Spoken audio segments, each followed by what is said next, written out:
Where am I? How am I still alive? Ding Zhuo opened his eyes and found himself lying in a thatched house with drafts blowing through every crack. His mind was in a daze. If he remembered correctly, he should be dead by now. How was he still alive? As he was filled with confusion, a virtual screen suddenly lit up before his eyes. He squinted to take a look. He was even more confused. Worldwide crossing? Survival in the mist?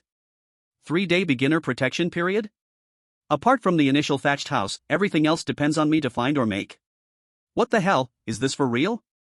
At first, Ding Zhuo didn't believe it.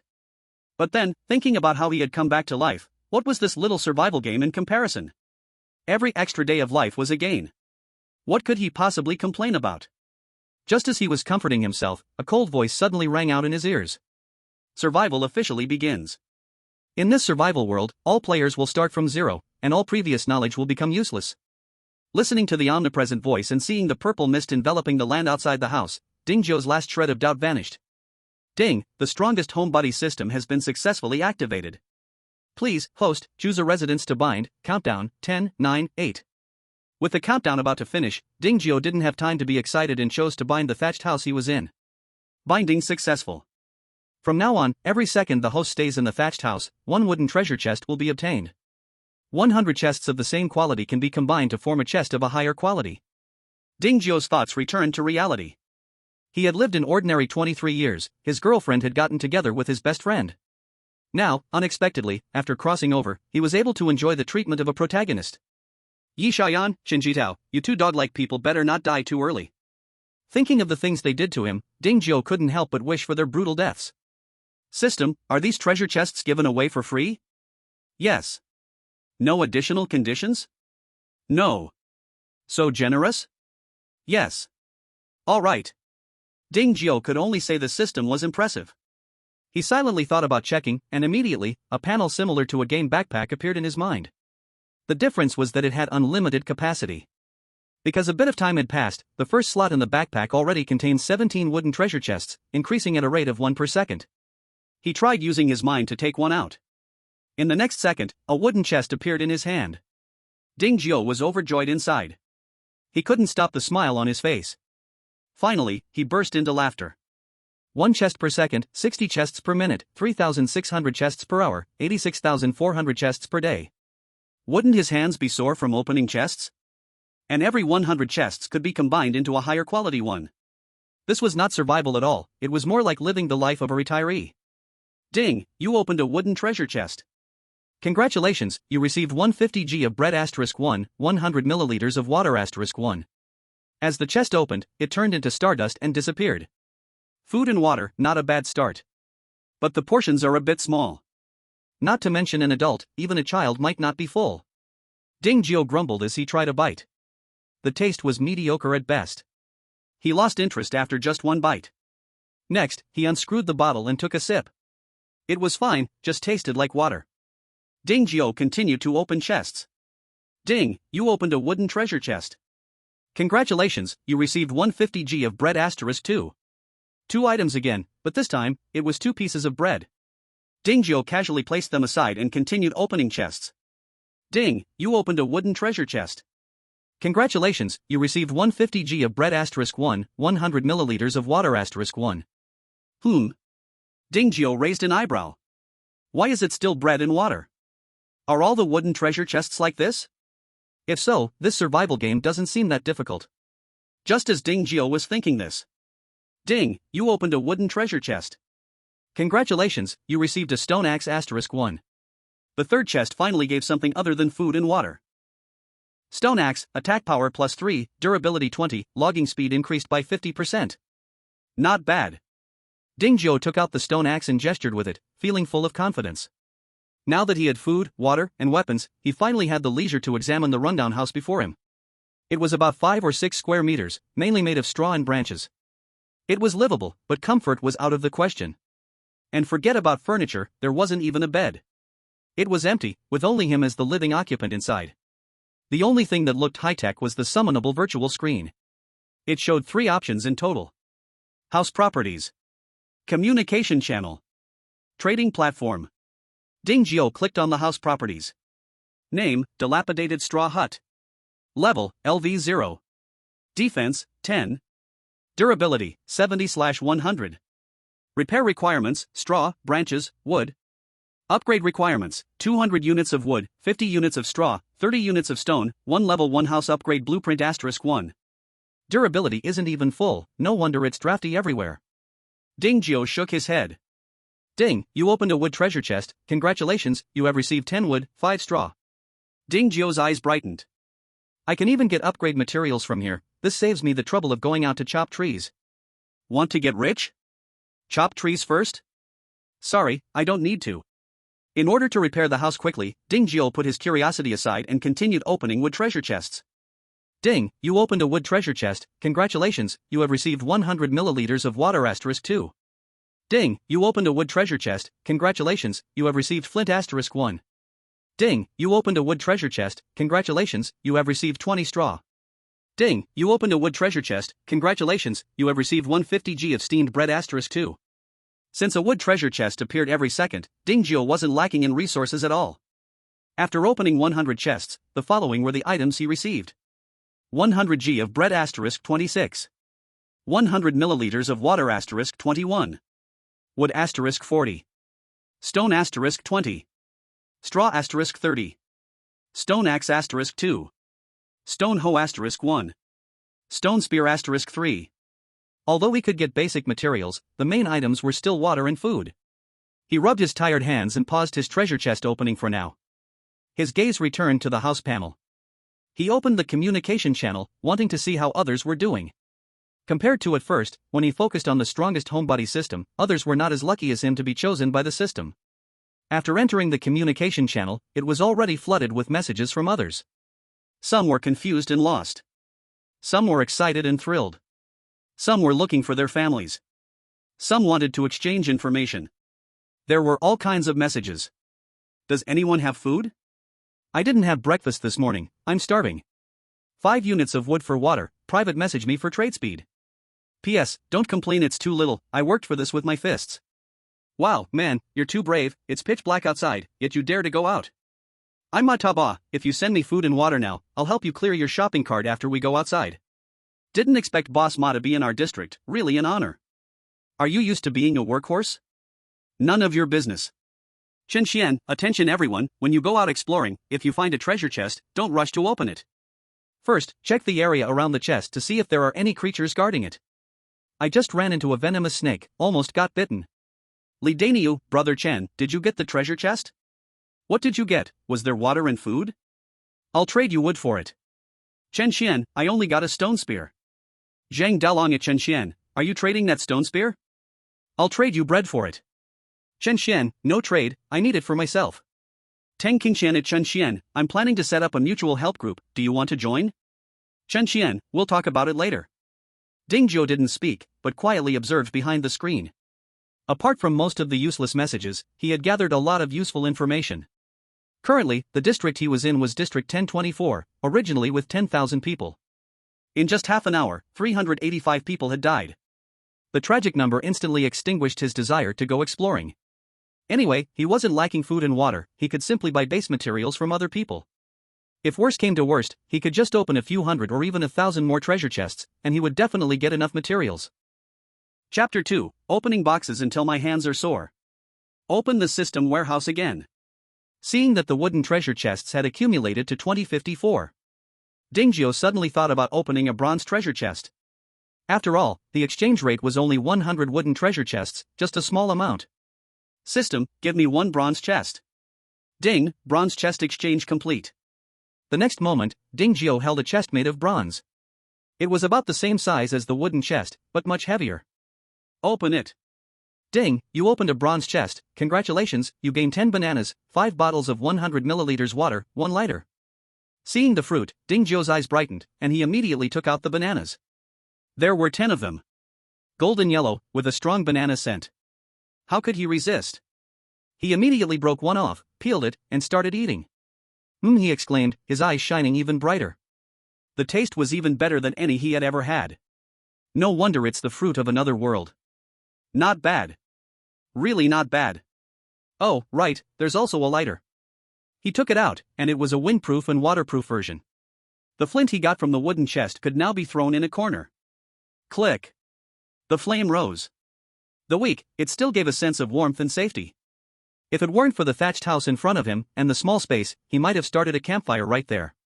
Ding, you opened a bronze chest, congratulations, you gained 2 bags of 500g white rice, 1 bronze sword. Ha, rice.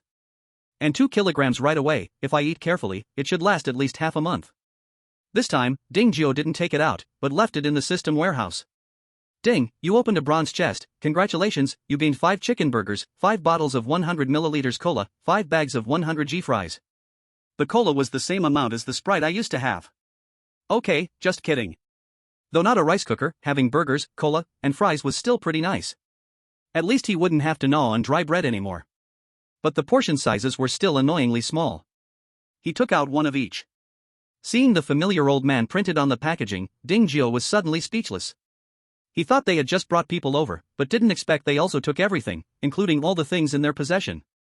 Of course, if it were just that, it wouldn't matter. What was really outrageous was that they took the looted items and threw them into the chests as rewards. Even the black-hearted capitalists wouldn't have such a black heart. Ding Geo complained as he opened the trading channel to list his items. It wasn't that he couldn't advertise in the chat channel, but he didn't want to attract too much attention. His ancestors said, build high walls, store grain, and wait to rise to power. Now, almost everyone on the trading platform was trying to trade food and water.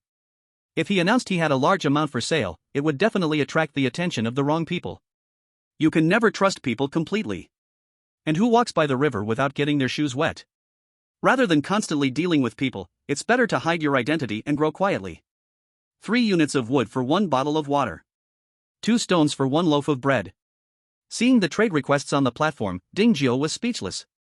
Even back before the transmigration, these prices were unbelievably cheap.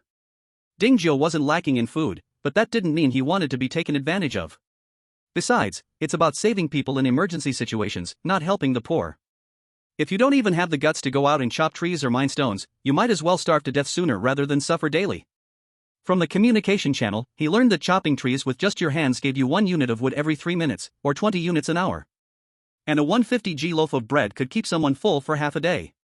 So, after thinking for a moment, Ding Geo made his decision. 150g bread for 30 units of wood, 20 portions for sale. 150g bread for 20 units of stone, 20 portions for sale. Oh, right, and water should be added with 10 units of material on top of the bread. As for whether anyone would buy.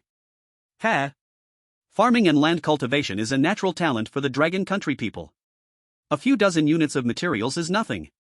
Everyone hurry up and check the trading platform, a big shot has put up dozens of food and water for sale, those in need, go buy them. Damn, 100 milliliters of water for 30 units of wood? Does this mean I have to chop trees for over an hour? This is way too shady. Who is this person, anyway? Has their conscience been eaten by a dog? Do you know how many people are still starving right now?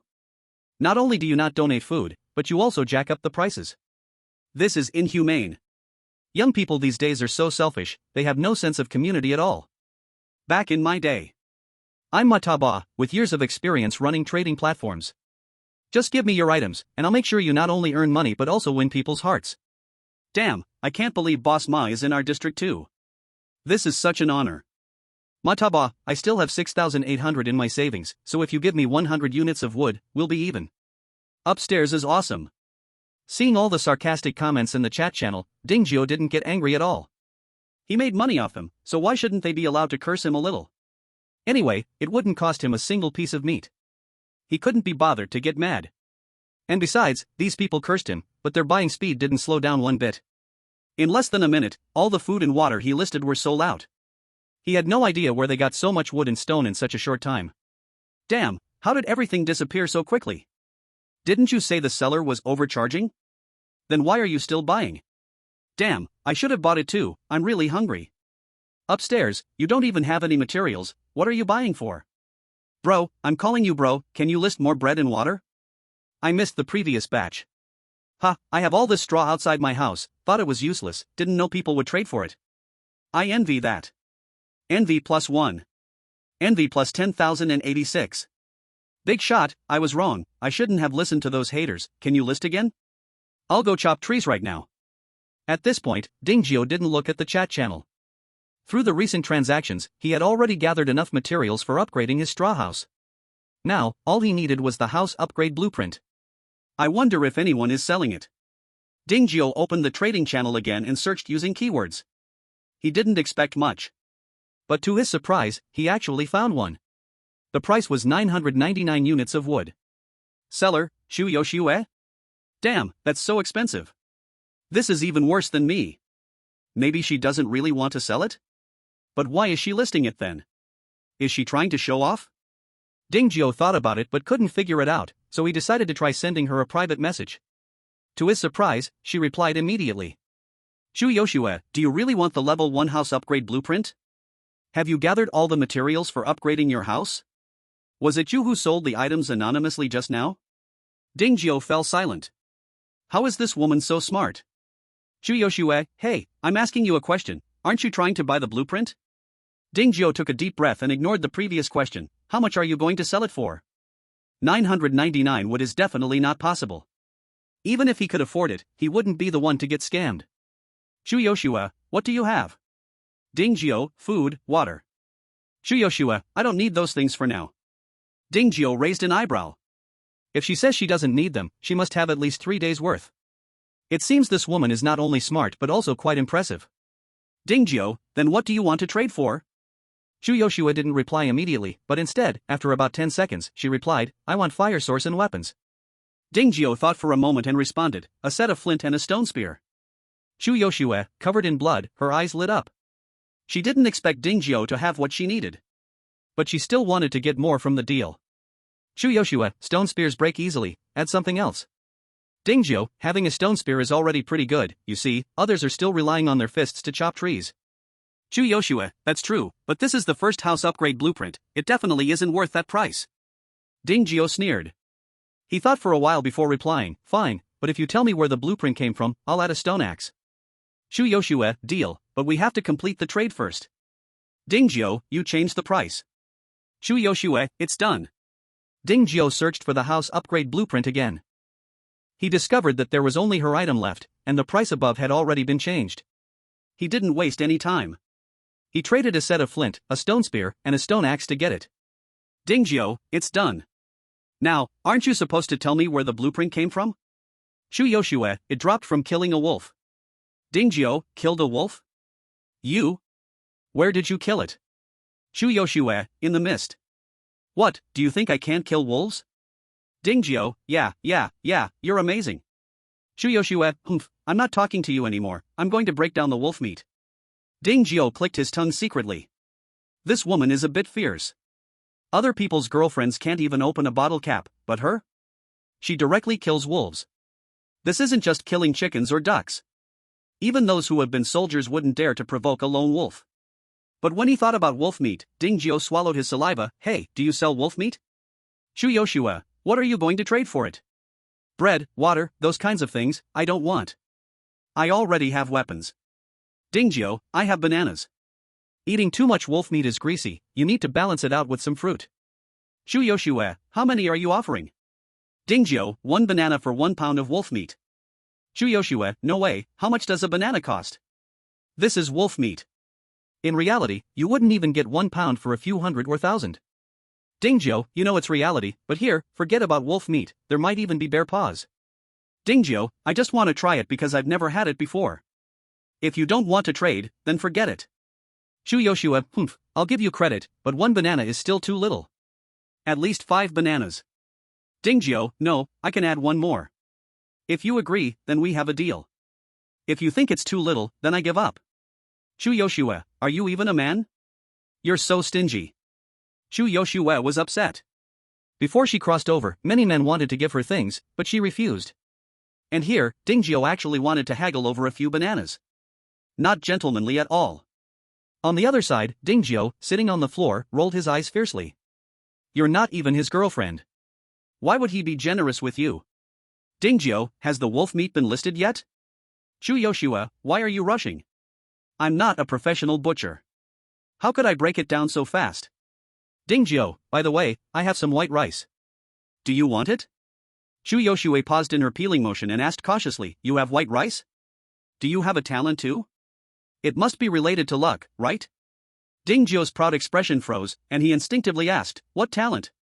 Chu Yoshua, don't pretend, if you don't have a talent, how could you have gathered so many supplies in such a short time? Ding Zhuo now knew for sure. He hadn't been mistaken earlier. Chu Yoshua, this tomboy, was indeed talking about a talent. But what is a talent? Why doesn't he have one? Ding Zhuo thought for a moment and asked cautiously, what is your talent? Chu Yoshua didn't answer. Instead, she asked him, what is your talent? Ding Zhuo played dumb, guess. Chu Yoshua rolled her eyes, you guess if I guess? Ding Zhuo, you guess if I guess? Chu Yoshua, alright, the wolf meat is listed, you can go buy it now. This implied she didn't want to continue with him anymore. But Ding Zhuo didn't care. In District 1024, there were over 9,000 people. He didn't believe that only Chu Yoshua had a talent. Those people who like to show off would definitely not be able to resist boasting in the chat channel. He would find out soon enough. Everyone, look, there is wolf meat in the trade channel. 1 pound of meat costs only 2 bananas. This woman called Chu Yoshua is really a wasteful woman. Come on, you can't even envy her. Who's envying her? If she were my wife, I'd slap her dead. Go to sleep, everything happens in dreams. If I were you, I'd apologize to Miss Chu Yoshua. Too bad you're not me, I'm not as pathetic as you. So stupid, she's just reminding you kindly, and you don't know how to appreciate it. I need his reminder? Where did the wolf meat come from? It must have come from the wolf, right? So, how do you think beautiful Chu Yoshua got the meat from the wolf? Why make it so complicated? Just tell them that Chu, the big beauty, at least killed a wolf, that's enough. The person was startled. He suddenly realized that Chu Yoshua seemed to be a tough person. Just as he was preparing to dive and act dead, the topic above suddenly changed. Look, the wolf meat has been bought. So what if it was bought? It was just 2 bananas, why are you making such a big deal out of it? Exactly. Chen Xian, a bunch of brainless fools, have you heard anyone holding fruit so far? Didn't we only get bread and water from the boxes? Is that so? Indeed, I haven't heard of anyone having fruit. Maybe they're low-key and haven't mentioned it. Maybe they found a banana tree? Maybe, but since they have something most people don't, they must have some unique talent. What talent? Personal talent, it shows on the house panel, but not everyone has it. Why don't I see it? That can only mean you don't have talent. Impossible. I'm a master's student from a prestigious university. I'm so smart, how could I not have talent? Zhang Dahai, what does being smart have to do with it? I only have a high school diploma, and I still have talent. Dahai, what's your talent? Zhang Dahai, just a small 30% increase in defense, nothing special. Fong Wenwen, Dahai bro, you're amazing. If only I had such a talent. Zhang Dahai, it's okay Wenwen, I'll watch over you in the future. Fong Wenwen, Dahai bro, you're such a nice person, moi. Zhang Dahai, it's no big deal. Seeing how easily Zhang Dahai was hooked by the flattery, the other peer players in Zone 1024 immediately had different thoughts. The pretty girls blinked and quickly turned the regional channel into a matchmaking session. Seeing Zhang Dahai being praised and admired by a group of beautiful women, many others with talent couldn't hold back and started revealing their talents. In an instant, chaos erupted, and monsters began to dance. Seeing this, Ding Zhuo finally understood what Chu Yoshua meant by talent. There are talents that increase endurance, speed, and stamina, and so on. There are many types. You could say they're all kinds of things. After understanding all this, Ding Zhuo quickly opened his own character panel. Player, Ding Zhuo. Attributes, Strength 7, Constitution 6, Intelligence 6, Agility 5. The panel was very simple. There was no talent displayed. Which meant there was no talent. Although he felt a little bitter, he didn't envy them at all. No matter how strong their talents were, could they compare to his system? A player with a system is the coolest. Humph. Turning off the chat channel, Ding Zhuo switched to the house panel. Before upgrading the wooden house, he planned to repair the durability first. After all, there were enough materials, and it was taking up space. Name, dilapidated thatched house. Level, LV0. Defense, 10. Durability, 70/100. Repair materials, straw, wood. Upgrade requirements, 200 units of wood, 50 units of straw, 30 units of stone, wooden house upgrade blueprint *1. You consumed 1 unit of wood to repair the thatched house. The durability of the thatched house has been restored by 2 points. Current durability, 72 points. You consumed 1 unit of branch to repair the thatched house. The durability of the thatched house has been restored by 1 point. Current durability, 73 points. You consumed 1 unit of straw to repair the thatched house. The durability of the thatched house has been restored by 1 point. Current durability, 74 points. Wood restores 2 points, while straw and branches only restore 1 point, so wood is the way to repair it. You consumed 1 unit of wood to repair the thatched house. The durability of the thatched house has been restored by 2 points. Current durability, 76 points. You consumed. After consuming 12 more units of wood, the thatched house was finally repaired. It looked brand new compared to its previous dilapidated state. Name, Thatched House. Level, LV0. Defense, 10. Durability, 100/100. Repair materials, none. Upgrade requirements, 200 units of wood, 50 units of straw, 30 units of stone, level 1 house upgrade blueprint *1. Ding Jiao compared the attributes of the house before and after repair. It was found that only the durability had fully restored, while all other attributes remained unchanged. Could it be that Bai has repaired it? Ding Jiao stroked his chin, silently thinking to himself. It wasn't that he was heartbroken, just a little confused. Forget it. It doesn't matter, it's not like it's a big deal. Please confirm the upgrade of the thatched house. Confirm. Thatched house upgrading. Ding. Upgrade successful, your thatched house has been upgraded to an ordinary wooden house. A flash of white light passed, and Ding Jiao's thatched house had completed the upgrade while he was sitting down. Before he could make any move, the survival announcement sounded in his ears. Ding. Since you are the first player in this area to successfully upgrade a dilapidated thatched house to an ordinary wooden house, you will receive a bronze chest as a reward, and also have 3 regional announcement chances. Would you like to reveal your name? Do not reveal. Ding Jiao preferred to remain anonymous even when gathering materials, so why would he expose himself just for a few regional announcements? Regional announcement, player has successfully upgraded their thatched house to an ordinary wooden house, becoming the first to complete this challenge. Reward, 1 bronze chest. Regional announcement, player has successfully upgraded their thatched house to an ordinary wooden house, becoming the first to complete this challenge. Reward, 1 bronze chest.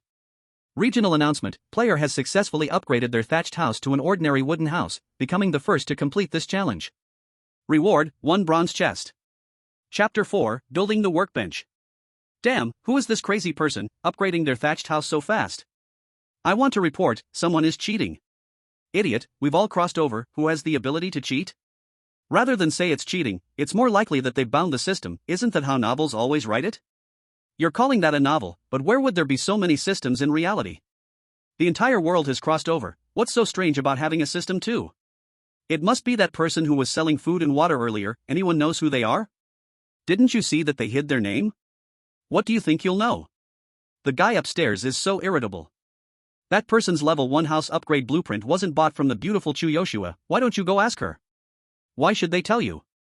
Damn, are you done yet? What if I'm not done, what's it to you? Come fight me if you're so brave. Outlaw Zhang-san, huh? I'll remember you, just don't let me run into you, or you'll be waiting for death. Zhang-san, oh, I'm so scared, boo-hoo. I'll fuck you up. Li Danio, big boss, do you need some accessories for your legs? Little brother Li Danio, 23 years old, with 2.5 years of screw-tightening experience, absolutely hardworking, obedient, and able to endure hardship. Maybe it was just a joke, but to those who were jealous, it was especially grating. Especially to Zhang Dahai, who had just been flattered by a group of beauties. Zhang Dahai, you guys haven't even confirmed yet, and you're already so eager to become someone's lackey? Chen Ziwei, yeah, your parents worked hard to raise you, not to make you someone's dog. Lidania, we've changed worlds, yet these damn whores are still around. Chen Ziwei, Stinky Pan Jun deserves to have no girlfriend. Lidania, I'll fuck you up. Unlike the lively chat channel, the 3 consecutive world announcements did not affect Ding Jiao's plan. After successfully upgrading the thatched house, his first action was to check the house panel. Name, ordinary wooden house. Level, LV1. Defense, 100. Durability, 500/500. Workbench, to be built. Repair requirements, none. Upgrade requirements, wood *700, stone *300, cement *100, iron block *50, level 2 house upgrade blueprint *1. If the thatched house that had just been repaired still showed signs of wind leakage, the wooden house after the upgrade had no such small flaws, and the area had also tripled. Especially after the upgrade, there was a small yard of about 10 square meters surrounded by a wooden fence outside the house. It was an unexpected joy. Chu Yoshua at Ding Jiao, hey, is that person mentioned in the world announcement just now you? Ding Jiao at Chu Yoshua, I wish it was me, but unfortunately, it wasn't. Is it really not you? It's really not me. Liar. Who are you calling names? Did you lie to me? No, I didn't. Since I didn't lie to you, I wasn't cursing you. Damn. I have something to do, no time to chat. Looking at the disconnected communication, Ding Zhuo angrily finished a bottle of cola in one gulp. Burp. After a long burp, he swore to the sky, Chuyoshuet, if I talk to you again, I'll be a dog. Workbench. Function, combine and create various items. Construction requirements, 50 units of iron blocks, 50 units of wood. With the materials ready, Ding Zhuo didn't look further into it and directly chose to build. His colleague completed it in just a few seconds. The empty wooden house now had a 1 by 1.5 metal workbench. It had several tools on top. Some looked like pliers, some like saws. As for what they were specifically for, he had no idea. He tried to check the properties. Workbench. Level 1. Current craftable items: wooden table, wooden chair, stone axe, stone pickaxe. Upgrade requirements: level 2 house, iron plate *20, iron blocks *100, steel plate *5, steel blocks *20, beast core *1. You can make a stone axe without a blueprint? Ding Zhuo was surprised. He tried to make one to see. Ding, you have consumed 10 units of wood and 3 units of stone to craft a stone axe. In the blink of an eye, a familiar stone axe appeared on the workbench. Because it looked exactly like the one from the wooden chest, Ding Zhuo thought they wouldn't be any different. But when he picked it up and looked at it, he suddenly felt something was off. Stone axe, durability 20, tree cutting speed increased by 20%. He rubbed his eyes, not believing it, and took out the one from the wooden chest to compare. Stone axe, attack power +3, durability 20, tree cutting speed increased by 50%. Looks like I wasn't mistaken. But why is the one from the chest so much stronger, even though they look the same? Ding Zhuo was confused. But thinking about the pitfalls of game-made equipment, he kind of understood. If all the equipment players made were identical, how would the game developers make money? So, he tried making a few more stone axes. Stone axe, durability 20, tree cutting speed increased by 20%. Stone axe, durability 20, tree cutting speed increased by 20%. Stone axe, durability 20, tree cutting speed increased by 20%. To his surprise, the attributes were exactly the same. Then he tried crafting a stone pickaxe. Ding, you have consumed 5 units of wood and 5 units of stone to craft a stone pickaxe. Stone pickaxe, durability 20, mining speed increased by 20%. Ding, you have consumed 5 units of wood and 5 units of stone to craft a stone pickaxe. Stone pickaxe, durability 20, mining speed increased by 20%. The attributes were the same, but there was still no added attack power. It could only be said that his previous guess was wrong. The items from the chests were really better than those crafted on the workbench. Thinking about how others would have to chop trees with their bare hands, Ding Zhuo planned to sell a batch first. Otherwise, once others upgraded their houses, he wouldn't be able to monopolize it.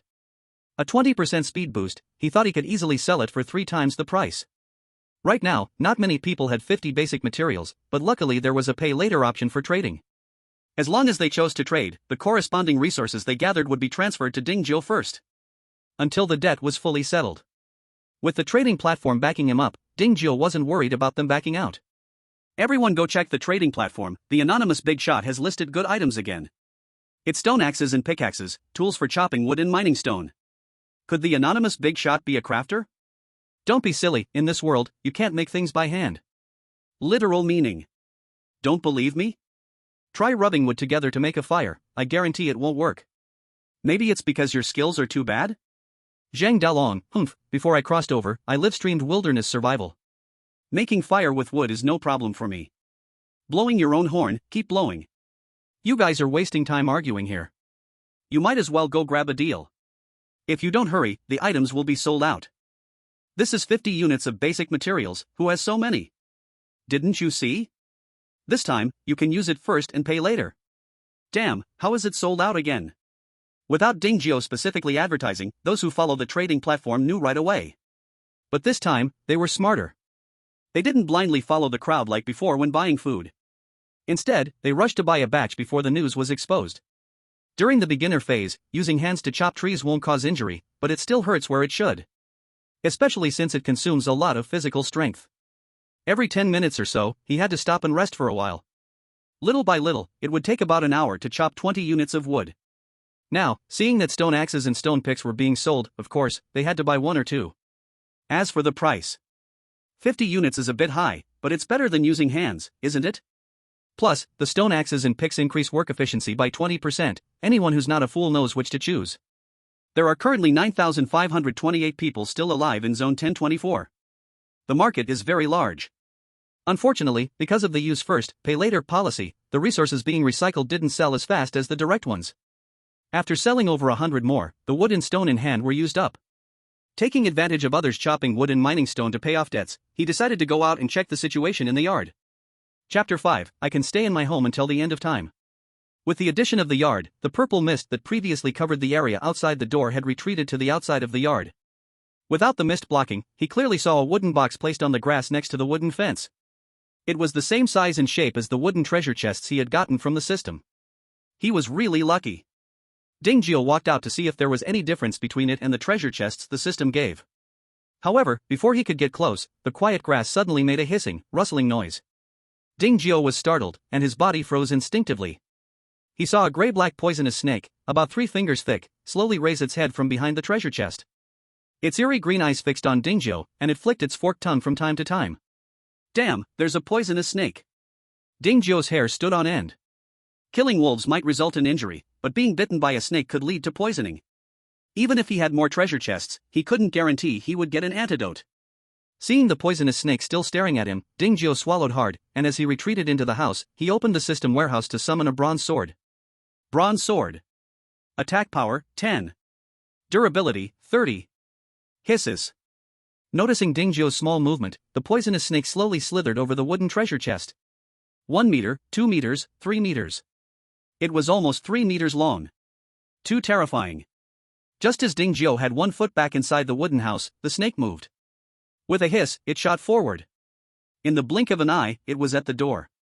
Fortunately, Dingjio reacted quickly and slammed the door shut. Bang! The snake's head hit the wooden door, making a loud noise. The durability of the wooden house even decreased by 1 point because of it. But at that moment, Dingjio didn't care anymore. Take advantage of the illness and take your life. After regaining his senses from the shock, he noticed the snake's head swaying back and forth. Dingjio knew it must have been stunned by the door, he wouldn't let this good opportunity slip by. Whoosh! The bronze sword swiftly sliced through the door gap. It split the snake in two. Since he wasn't sure if the snake was truly dead, Dingjio didn't rush to go outside. After opening 10 treasure chests inside, he then used a stone spear to poke at the snake's head. Seeing it didn't react, he finally relaxed. Almost 3 meters long, it must weigh 4 or 5 kilograms, right? Too bad I haven't unlocked the iron pot, or I'd want to make a snake soup. Dingjio had never eaten snake meat. He didn't know if he could cook it well. But who cares? If it's delicious, eat it. If not, put it up on the trading platform and try again next time. He casually threw the 2 snake halves to one side at the door and was about to continue checking the yard. But before doing that, he planned to open a few more treasure chests to calm down. At this time, the number of system treasure chests had accumulated to an astonishing amount. 4,822. He rubbed his hands together and smiled, saying, "Master, can I open the chests continuously?" "Yes." "Then give me 10 consecutive openings of the bronze chests." "Ding, you have opened 10 bronze chests. Congratulations, you have obtained antidote *1, healing bandages *2. Dingjio immediately turned into a pair of bean-like eyes. If he had known that he would open an antidote so quickly, why had he been so nervous earlier? "Ding, you have opened a bronze chest. Congratulations, you have obtained bronze axe *1, bronze pickaxe *1. Ding, you have opened a bronze chest. Congratulations, you have obtained iron blocks *10, healing bandages *2. Ding, you have opened a bronze chest. Congratulations, you have obtained 500 G white rice *5, 100 milliliters water *10. Ding, you have opened a bronze chest. Congratulations, you have obtained ultra-thin 0.01 by 10 toilet paper *5, sanitary pads *5. Cough, cough, cough. What's with this stuff? There's only one person in the house, what use do I have for this? Even if I wanted to do some crafts, it wouldn't help. Dingjio was ranting madly. Ding, you have opened a bronze chest. Congratulations, you have obtained bread *10, bronze armor *1. Bronze armor? Dingjio became interested. He immediately took it out. However, upon seeing its appearance, his initial expectations immediately turned into disgust. It was so ugly. It looked like two pieces of copper skin sandwiched together, without the majestic and domineering look he had imagined.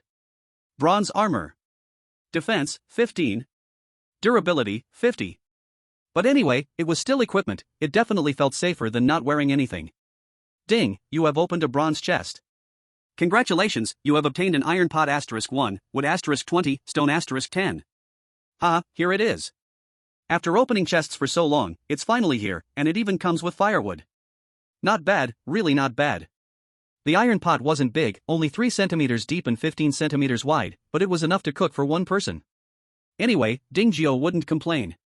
At this point, he had forgotten about exploring the courtyard. He walked to the door, looking around the layout of the courtyard, planning to find a suitable place to set up a stove. Just at this moment. After being silent for a long time, the treasure chest system spoke again. Friendly reminder, once the host leaves the bound house, the automatic continuous home reward will be recalculated. Master, what does this mean? And what is the automatic continuous home reward? The automatic continuous home reward means that as long as you stay in the house for 1 day, the treasure chest refresh rate will double, and the cycle will be every 10 days. Ding Zhou nodded. So, as long as I stay indoors the whole day today, I can get 2 wooden chests after 24 hours, right? Correct. Then, if I stay indoors for 2 days in a row, will I get 3 wooden chests or 4 wooden chests per second? This question was crucial. One means getting 1 more wooden chest every other day. The other means doubling the wooden chests every other day. The difference was huge. Although he didn't lack any, who would say no to more treasure chests? Just as Ding Zhou anxiously awaited the answer, the system's brother responded slowly. 4. Yes. Ding Zhou jumped up excitedly. What about 3 days in a row? 8.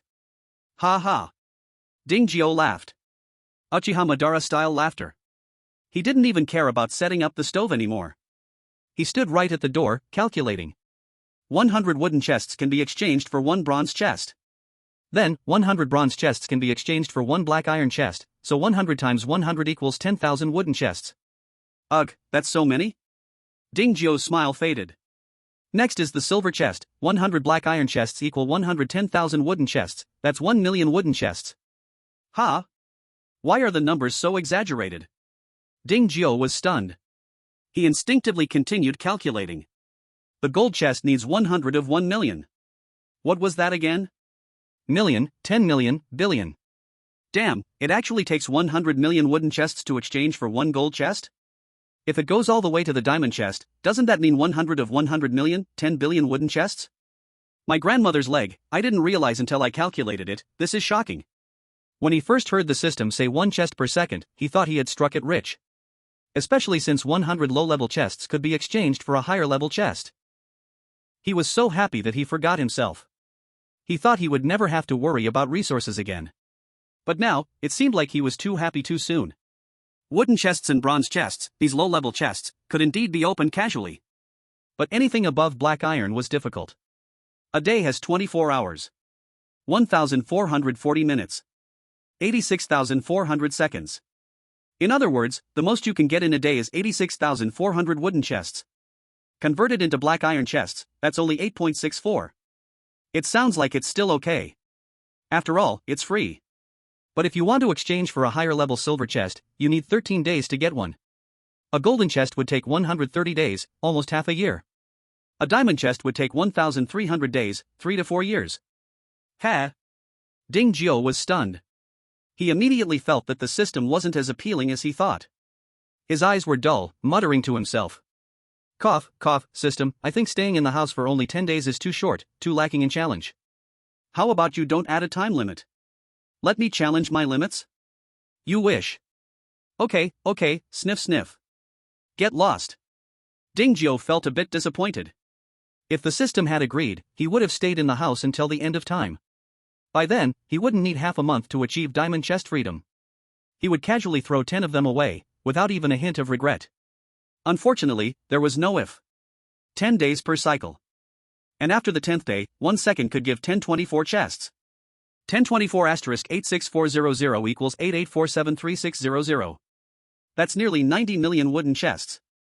Then, if he reserves 10 million wooden chests in advance, he could exchange them for a golden chest. Seems like it's still okay. Should I try opening one? Ding Zhou thought to himself.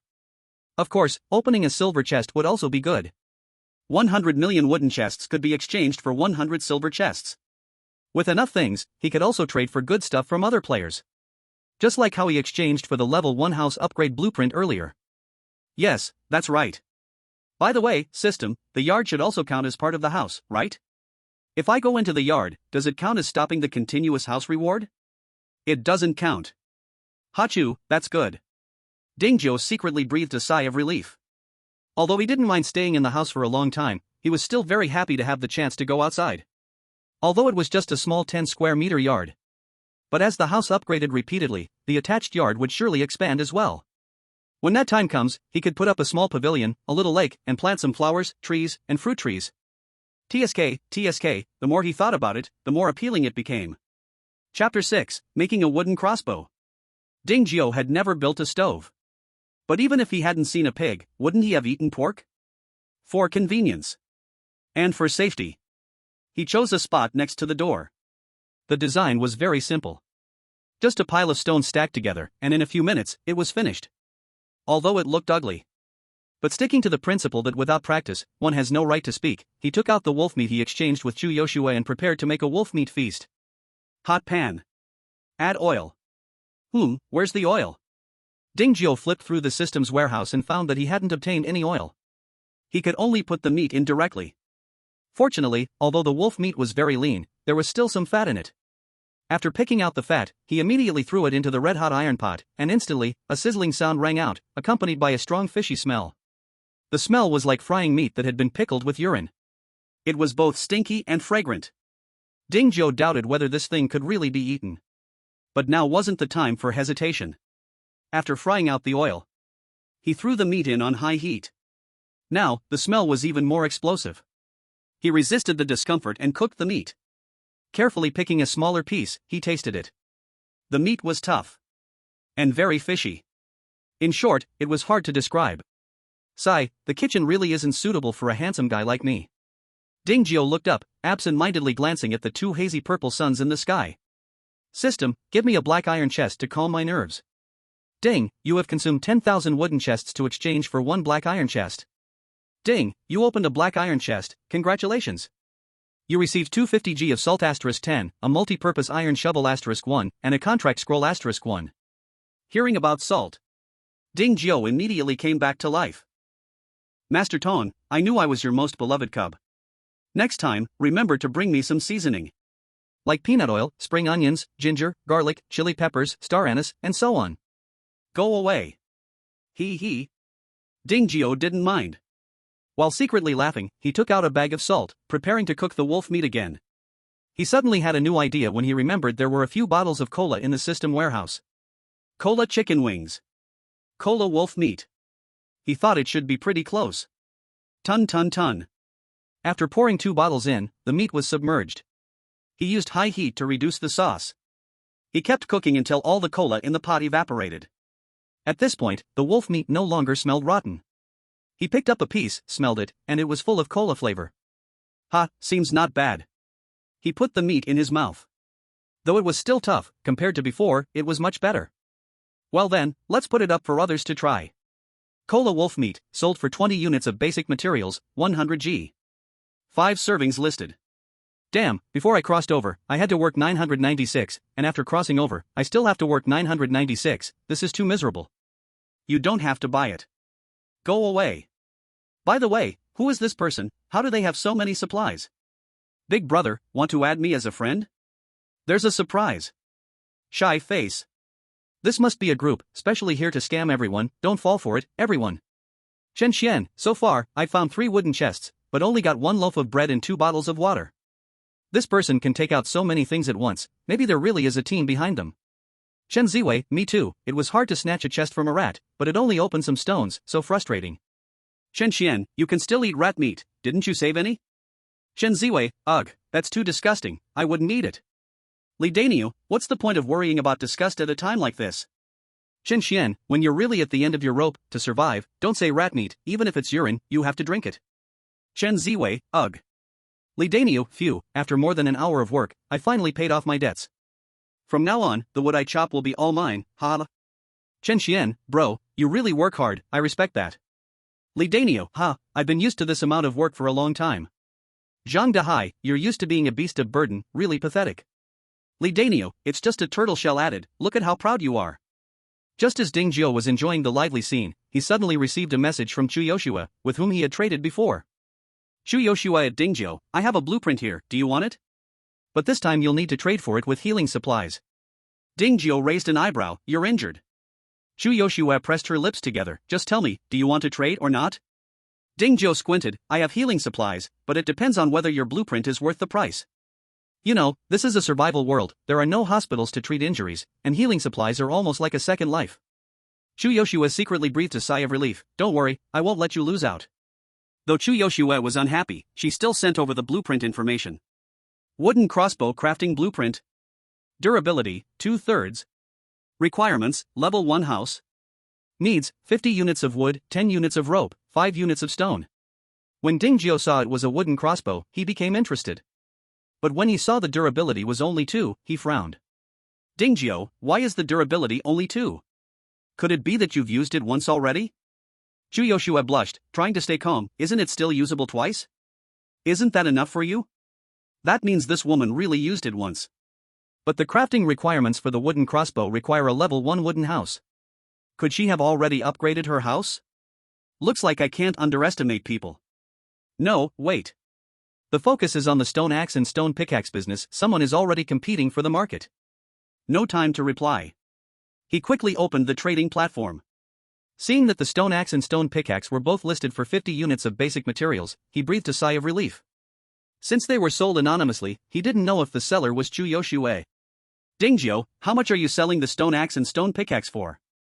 Chu Yoshua, don't worry, I'm not bidding against you, they're also 50 units of basic materials. Alright, seeing that you were so perceptive, if you add 20 more units of rope, I'll trade with you. No way, that would make me suffer too much. There's nothing I can do, you're the one who's in urgent need. Of course, you don't have to trade with me, I'm not forcing you. You know well that I'm not lacking in weapons. The wooden crossbow is good, but it's not something I absolutely need. As for you, heh. Chu Yoshua gritted her teeth. Damn bastard, always trying to take advantage of me. Good thing I haven't started competing with you for the stone axe and stone pickaxe business. So, what's it going to be? Are you trading or not? I'll trade. Just hope you don't ever end up in my hands again, or you can't blame me for asking for more than this.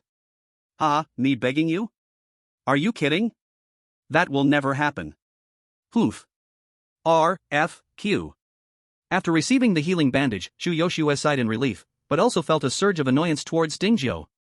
She kicked the body of the spotted flower leopard on the ground with all her strength, barely 1.5 meters tall. If it hadn't been for that thing injuring her, she wouldn't have had to swallow this humiliation. It's all your fault. Thinking of this, her short little legs, stained half red with blood, couldn't help but kick the leopard's body again. Hiss, it hurts. Chu Yoshua didn't even care about being angry anymore, quickly pulling out the bandage to wrap up her wound. She couldn't help but admire the magic of otherworldly products. As soon as the bandage was applied, the sharp pain in her wound immediately disappeared. Her eyes flashed. Should I buy another one from that bastard? On the other side, Ding Jiu didn't rush to make the wooden crossbow after getting the crafting blueprint. Instead, he made the stone axe and stone pickaxe first. During this time, those who had bought stone axes and stone pickaxes slowly began to pay back their debts. He received a total of 535 units of wood and 385 units of stone. He didn't keep any of it, using all of it to make stone axes and stone pickaxes. It wasn't much, just a few dozen. For the 1024 district with over 9,000 people, it was nowhere near enough. Now, the others might still be afraid, still hesitating. But once their stomachs get hungry enough, they'll buy them, sooner or later. The only regret was that he shouldn't have opened the black iron treasure chest earlier. Otherwise, with 10,000, he could have used them all to open wood treasure chests, which should have given him a lot of basic materials. Bread and water could also sell as basic materials. Looking at the few wood treasure chests in his warehouse, Ding Jiu wished he could cut off his own hand. Sigh, it was an impulse. Wooden crossbow crafting blueprint. Durability, 2/3. Requirement, level 1 house. Materials needed, 50 units of wood, 10 units of rope, 5 units of stone. Now, even the materials to make the wooden crossbow were insufficient. Ding, you've opened a wood treasure chest, congratulations, you've received 5 units of wood and 3 units of thatch. Ding, you've opened a wood treasure chest, congratulations, you've received 2 loaves of bread. He didn't keep any of it and directly listed it on the trading platform. The bread sold clearly better than the stone axes and pickaxes, and was snapped up in an instant. After selling the materials, Ding Jiu continued to make and sell stone axes. This continued for 2 or 3 hours, and he listed over 2,000 pieces before stopping. Phew. I'm exhausted. Even though there was still demand, Ding Jiu didn't plan to continue. He took out a bottle of cola, drank a large gulp, and felt his exhausted spirit recover a little. Thinking about the wooden crossbow blueprint he got from Chu Yoshue, Ding Jiu walked back to the workbench while sipping his cola. Building, workbench. Level 1. Currently available items: wooden table, wooden chair, stone axe, stone pickaxe. Currently available blueprints: wooden crossbow blueprint. Choose wooden crossbow. Wooden crossbow crafting blueprint. Durability, 2/3. Requirement, level 1 house. Materials needed: 50 units of wood, 10 units of rope, 5 units of stone. Choose to craft. In the blink of an eye, the workbench produced a well-crafted wooden crossbow and 10 crossbow bolts. At the same time, the durability on the blueprint went from 2/3 to 1/3. This meant that the durability displayed on the attribute panel actually represented the number of times the blueprint could be used to craft. If that's the case, Ding Jiu selected to craft again. Soon, another wooden crossbow appeared on the workbench. But when he looked back at the workbench panel, the wooden crossbow blueprint was already gone. This confirmed that his previous guess was correct. The blueprints have a limited number of uses, unlike the stone axe and stone pickaxe that come with the workbench, which can be crafted infinitely. Chapter 7, Steal My Business, Then I'll Flip the Table. Wooden crossbow. Attack power, 5. Durability, 30. Effective range, 30 meters. A 30-meter range isn't far, but in the foggy world with extremely low visibility, it's enough. The key is in the attack power. It's only 2 points higher than the stone axe, which completely exceeded Ding Jiu's expectations. But when he saw the 20 wooden arrows attached on the other side, he finally realized what was going on. Common wooden arrow. Attack power, 15. Durability, 1. Does that mean it can only be used once? Then Ding Jiu shook his head again. This isn't a blueprint, so it definitely isn't counted like that. As for the specifics, he'd have to use it to find out. Ding Jiu picked one up and carefully examined it. The arrow shaft was made of wood. The arrowhead was made of broken stone pieces, polished to a point. He gently scratched it with his finger, and it was quite sharp. Looking at the wooden treasure chest in the yard that hadn't been opened yet, Ding Jiu placed the wooden arrow into the wooden crossbow's arrow slot. The crossbow's attack power immediately increased from the original 5 points to 20 points. Ding Jiu nodded in satisfaction. Now, this was the kind of killing power a crossbow should have. After aiming, he heard. The arrow shot out, hitting the wooden treasure chest 3 meters away accurately. Ha, didn't expect I'm still an expert archer. Ding Jiu praised himself. He quickly walked up to check and found that the arrowhead had completely sunk into the chest. Ding, you opened a wooden treasure chest, congratulations, you received 6 wood. Unfortunately, once the treasure chest was opened, it disappeared, leaving only a broken arrowhead. Damaged wooden arrow.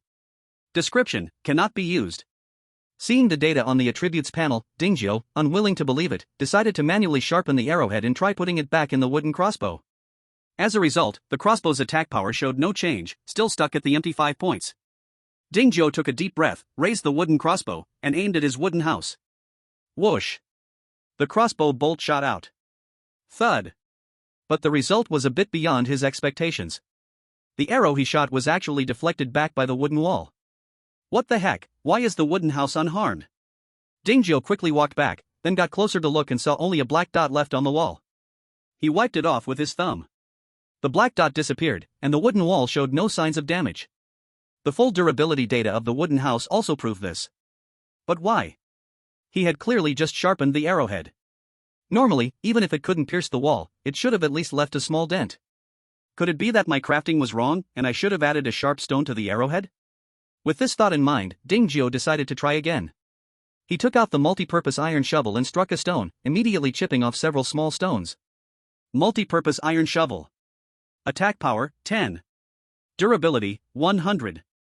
Effect, increases wood chopping speed by 200%, increases mining speed by 200%. Ding Jiu picked a small stone from the pile and began to grind it.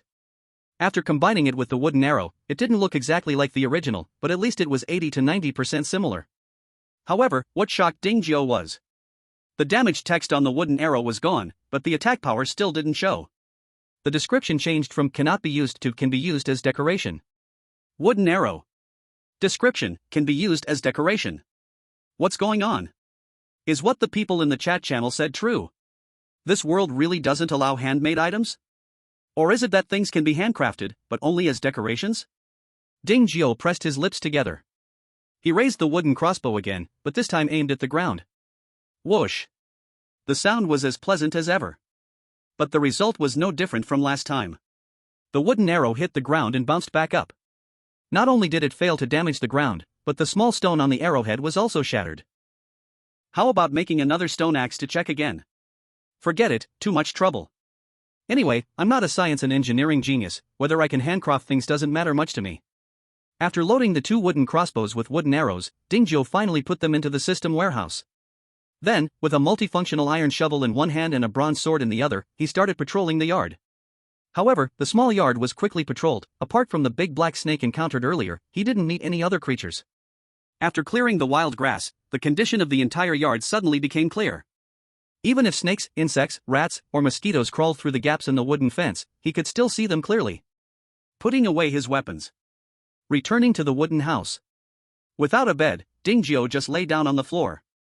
He casually called out the trading platform and found that many people had already paid off their debts. Originally, only a few units of wood and stone had dramatically increased to 4 digits. He had a huge wave of bonuses. While he was thinking about whether to make another batch to sell, troublemakers showed up. More than half a day had passed. Besides Ding Zhou and Chu Yushui upgrading their houses, others also gradually obtained upgrade blueprints. They didn't have enough resources to upgrade their wooden houses, so they chose to collaborate with others. After upgrading, they learned from Ding Zhou to sell stone axes and stone picks for resources. However, they weren't as clever as Chu Yushui and only knew how to keep pressing prices down. Ding Zhou sold for 50 units of basic materials, and they sold for 40. At the same time, they were slandering Ding Zhou in the chat channel, accusing him of making unfair profits. Ding Zhou believed in making money peacefully and didn't plan to argue with them. He changed the price of the remaining several dozen stone axes and stone picks back to 40 units of basic materials. However, when he changed, they changed too. He changed to 40, and they dropped to 35. They just wanted to squeeze his price. After several rounds, Ding Zhou, disgusted, decided to no longer indulge them. He turned the table over on the spot. Aren't you guys trying to compete with him on prices? Then let him earn 1 unit of materials instead. If you can, you do it for free. Ding Zhou didn't believe they would be so kind as to help others make tools for free. And it turned out to be true. Those people probably didn't expect Ding Zhou to be so ruthless, directly cutting off their source of income. They were furious and lost their composure on the spot. Damn bastard, is this how you do business? If you can, don't hide your name, see if I don't get rid of you. I warn you to change the price back immediately, or I'll make you pay. You deadbeat, I remember you. Just wait until I find out who you are, it'll be your end. Some felt sad, and naturally, others felt joy. Those who hadn't bought tools saw the stone axes and stone picks priced so low and immediately bought a set. They also never forgot to stab others in the chat channel. Thanks to a few big fools' contributions, if you hadn't wanted to price war with the big boss, how could the prices of stone axes and stone picks drop so fast? Ha, you guys are really good people. Much love. Good people? These people were vomiting blood in rage. Although they made some profit. In average, each person's share wasn't much. If they had known it would turn out this way, they might as well not have lowered their prices in the first place. With a market of over 9,000 people. Even if they only took 1/10 of the share, it would be enough for them to earn. They were angry. They regretted watching the chat channel get noisy. Ding Zhou whistled in delight. Dare to compete with him in business? Then let's all play together till the end. Anyway, even if he lost the business of stone axes and stone picks, he could still sell bread and water. Moreover, so far, he had already acquired 3,022 units of wood and 2,158 units of stone, enough for him to last a while. Thus, with Ding Zhou's support, everyone in Zone 1024 could be said to have a stone axe and stone pick. If only these people hadn't gathered together, otherwise, the surrounding land would have been stripped bare by them. Time passed little by little, and soon it was night. With the black cover of night, visibility outside dropped even more.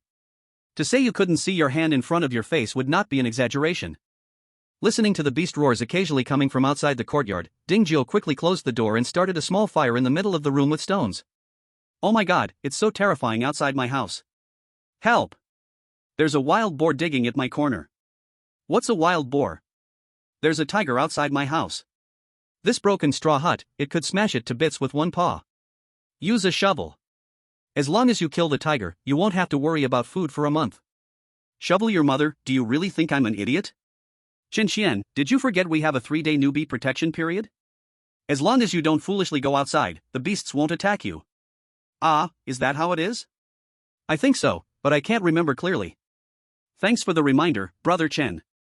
I almost scared myself to death. Li Daniu, do you think we can exploit this bug to kill each other? Chen Xian, it depends on the beast. I wouldn't recommend taking action against tigers or wild boars. What's there to be afraid of? We aren't without weapons.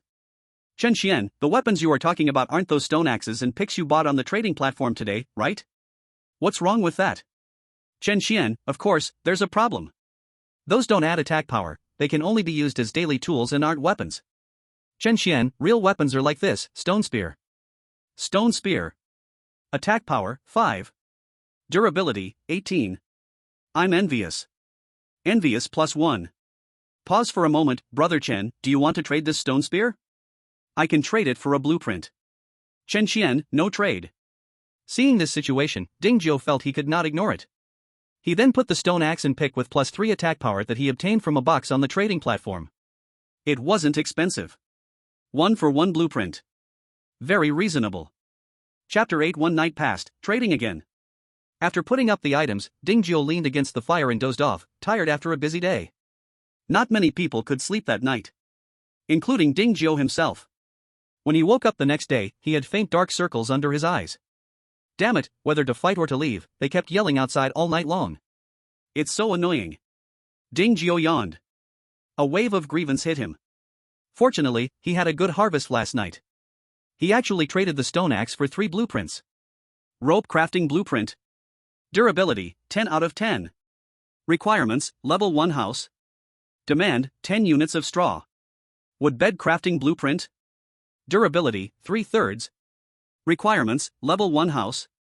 Demand, 30 units of wood, 4 units of rope. Simple campfire crafting blueprint. Durability, 3/3. Requirements, level 1 house. Demand, 20 units of stone, 10 units of wood, 1 unit of flint. It turned out the rope was made from a blueprint, and he learned it. Ding Jiu nodded. But then he frowned again. Mainly because the rope blueprint could only be crafted 10 times, which was only enough for 1 wooden crossbow's amount, and he wondered where Chu Yushue got so many. Could it be related to her talent? Ding Jiu speculated this. However, after he made a piece of rope, he found he was wrong. The rope crafting blueprint could indeed only be made 10 times, but each time it produced 3 units of rope. So to be precise, 1 rope crafting blueprint could produce 30 units of rope. No wonder Chu Yushue was so pained yesterday, it turned out she burned through all her rope. After making the rope, the next thing was the wooden bed in campfire. Wood bed. Durability, 20. Effect, recovery speed of stamina increased by 20%. He casually placed it in the corner. Campfire. Durability, 20. Effect, cooking speed increased by 20%. He glanced at it and then at the 2 he built last night. Ding Jiu felt even more certain about his guess from yesterday. Unless there is a blueprint, otherwise, the items made by hand can only be used as decorations. The 2 from yesterday, rather than calling them campfire stoves, were more like burning wood. Though they could be used, it was just about that. Just right, since breakfast had not yet rung, he would try the effect of the new campfire. Ding Jiu searched in the warehouse for a while and soon found the leftover wolf meat from yesterday and the unused snake meat. Forget the wolf meat. This time he planned to try the simple version of clay pot rice. He sliced all the meat. Then he took salt and air with 2 for marinating. But after doing this, he found it a bit dull, so he grabbed an apple and cut some pieces to add in. After finishing all this, the next step was to wash the rice and cook. Because the campfire had a 20% cooking speed boost, Ding Jiu put the marinated meat pieces in early. While he was eagerly waiting, a sudden thought shattered his anticipation. If the manual work had no effect, then would the cooking skills also not work? Feeling nervous and anxious, the simple clay pot rice was finally ready. He opened the pot lid. Compared to the stench from yesterday, the smell of the wolf meat, after a simple marination, had indeed softened quite a bit. But he didn't know how it would taste. He found the chopsticks he had prepared yesterday and gently picked up a small piece to put in his mouth. The taste was barely acceptable. But it was definitely not delicious at all. Then he tried a piece of snake meat. It was a bit better than the wolf meat. However, after eating one piece, Ding Jiu lost interest in eating a second piece. To avoid waste, he listed both the flavorful white rice and the meat on the trading platform for sale. 20 units of base materials for a bowl, and there were a total of 3 bowls. My god, who sold this dark cuisine, trying to kill people? Having something to eat but still complaining, really think this is before the time travel? If you don't want to eat it, give it to me. I was starving all day yesterday, my stomach growling non-stop. Who said I won't eat it? Better to die from poison than to starve to death. Ding Jiu looked at the black comments, quickly scrolling up to check last night's chat records. Lidania, I don't know where that anonymous big shot got so many good things, I'm so jealous. Zhang Dahai, you scammers again trying to trick us out of resources, everyone must not be fooled. Zhang Dalong, first, you tempted us to buy ordinary stone axes, then came with an increased attack power, are you going to bring something even stronger tomorrow? No capitalist is as greedy as you. Fong 11, exactly, we are all children of Long Country, we don't ask for mutual love, but you shouldn't keep draining our blood. Chen Xian, if you think there's a problem, you don't have to buy it, no one is forcing you. Li Daniu, right, our brother Chen kindly reminds you, and you are ungrateful, absurd, aren't you human? Zhang Dahai, here it comes, the classic good cop bad cop. You really think you can trick us with this act? I'll tell you, no way, I'm smart. Looking at the arguing comments, Ding Jiu found it quite funny. They actually wanted to morally blackmail him. He didn't, okay? Just as he was enjoying the moment, a private message suddenly rang. Chu Yoshua at Ding Jiu, are you awake? Ding Jiu at Chu Yoshua, what's up? Chu Yoshua at Ding Jiu, I have a precious blueprint, but I don't want to trade it for stone axes. Ding Jiu at Chu Yoshua, don't worry, we are old clients. If the blueprint is really good, I can offer more to trade. Chu Yoshua at Ding Jiu, land transformation blueprint. Ding Jiu clicked to view the details. Blueprint, land transformation blueprint. Durability, 2/3. Range, 1m*1m. Effect, the transformed land can be used to plant various plants. Ding Jiu frowned. Does this mean that even pioneering farming requires a blueprint? Although he didn't need to rely on farming for food, it seemed like a good way to pass the time. He thought for a moment and replied to ask, what do you want? Chu Yoshua, what do you have? Ding Jiu, I'm asking you. Chu Yoshua, well, you have to tell me what you have first. I'm telling you, I won't trade without an equivalent item. Ding Jiu rolled his eyes. She was trying to dig into his bottom line. He originally didn't want to say anything. But thinking that this girl often got good blueprints, he had an idea. Ding Jiu, bronze sword, roll of paper, sanitary napkin. Chu Yoshua's face turned red, pretending to be disappointed and asked, is that all? Ding Jiu, do you want them? Chu Yoshua, okay, since we had a pleasant cooperation yesterday, I'll take a small loss and trade with you this time. Ding Jiu, you must be joking, you can only choose one. If you choose the bronze sword, you will have to add something else. Chu Yoshua, what? Are you joking? This is a planting blueprint. With it, you will never worry about food again. Now, I'll only trade it for 3 things, you will earn big. Ding Jiu, if it's that useful, why don't you keep it for yourself? Did you see the durability on it? You must have used it once already and found a flaw, which is why you're selling it, right? Wow, how is this guy so clever? On the other side. As Chu Yoshua was drinking water, she almost spat it out upon seeing Ding Jiu's reply. Just as Ding Jiu said, she had indeed cultivated a planting area in her yard. However, this thing cannot be planted right away, it requires seeds, watering, and fertilizers, which is super troublesome. She rubbed her hands and awkwardly replied, ahem, come on, we've traded several times. You still don't trust me? Ding Jiu, this isn't about trust, your blueprint simply isn't worth that much. Chu Yoshua was so furious her teeth itched, coldly laughing back, do you think I would believe your nonsense? Ding Jiu, that's just the way it is. Ding Jiu, first, the bronze sword, this is definitely the number 1 in our area, absolutely priceless. Ding Jiu, then there's the paper. Without it, how can you go to the bathroom? You can't just use branches, right? Just thinking about it hurts my flowers. Ding Jiu, the same goes for toilet paper. I believe you women understand this better than I do. Chu Yoshua was left speechless. Chapter 9, Planting Quality Fruit Trees. Facing Ding Jiu's mockery, Chu Yoshua was both angry and furious. If Ding Jiu were here, she would definitely show him what it means to punch him in the chest. Ding Jiu, so, will you trade? Although it was a very ordinary question, to Chu Yoshua now, it sounded like mockery from a little man in a triumph. She wanted to refuse with all her strength. But thinking of what Ding Jiu just said, she hesitated again. Chu Yoshua, I'll take the items, you name a price. Dingjio, if you want me to name a price, you need to tell me what you have first. The wheel of fortune turns. Dingjio's words now were not much different from what Chu Yoshue had just said. Chu Yoshue felt a pain in her chest from anger. But for the sake of her little bottom and the impending arrival of her period, she endured. She rummaged through her storage and finally, with pain, took out a yellow fruit and sent the information over. Beginner quality fruit. Effect: eating it can improve certain physical qualities. Chu Yoshue, I can trade the quality fruit with you, but now you have to add something. Dingjio's eyes lit up, and he immediately added a healing bandage. Chu Yoshue, still not enough. Dingjio, add a pack of salt. If you still don't agree, then forget it. The wealthy indeed had a lot of things. Chu Yoshue cursed quietly but didn't raise the price again. The trade was completed. Thinking about how Chu Yoshue often got blueprints, Dingjio replied, if you get more blueprints later, remember to trade with me. Especially for level 2 house upgrade blueprints, I will pay a high price. Chu Yoshue, how high? Dingjio, it will definitely satisfy you. A night passed, and the chest refresh rate doubled.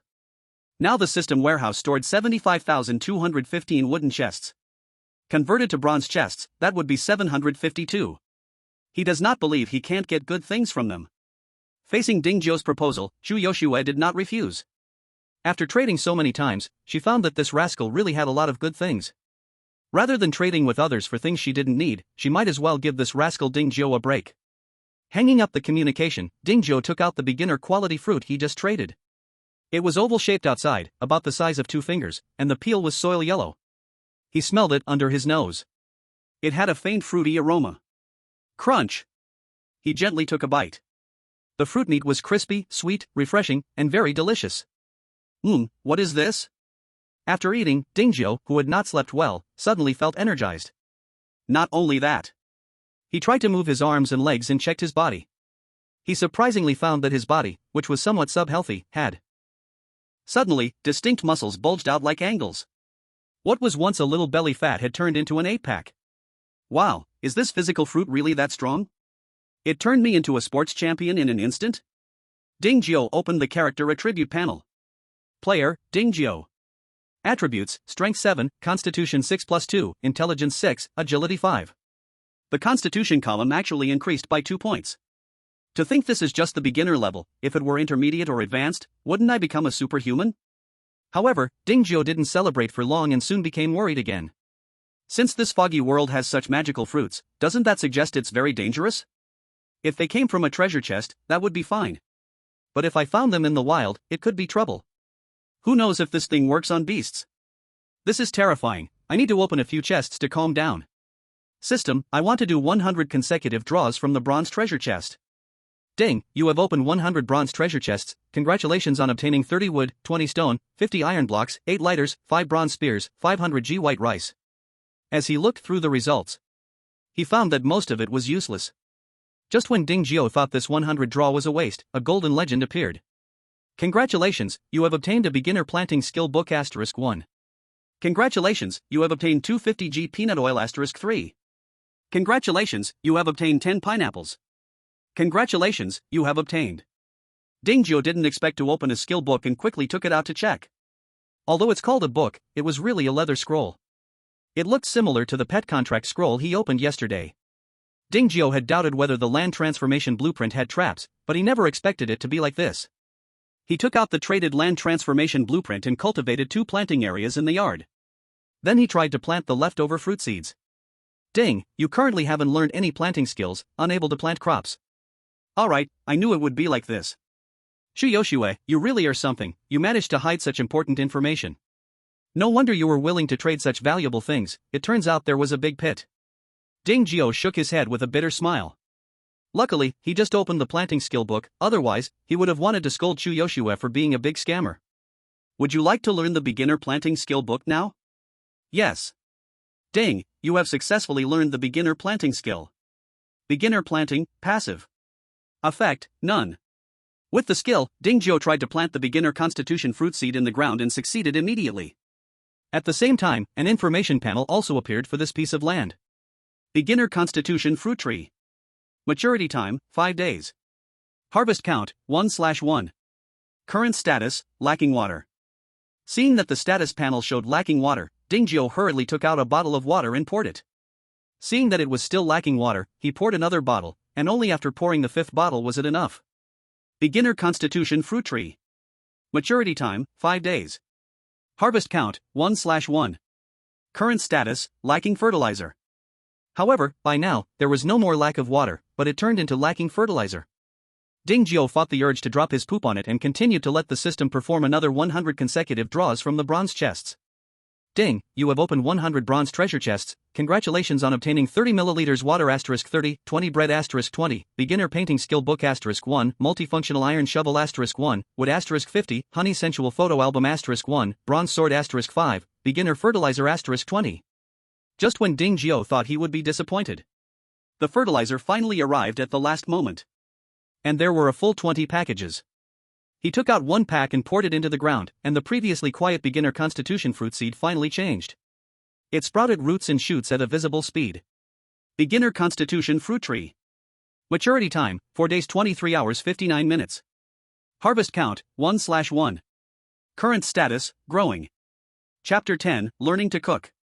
Thinking of the empty patch, Ding Jiao quickly contacted Chu Yoshua. Do you still have any fruit for increasing attributes? I want to buy a lot. Chu Yoshua, no, I don't have any. Ding Jiao, you really don't have any?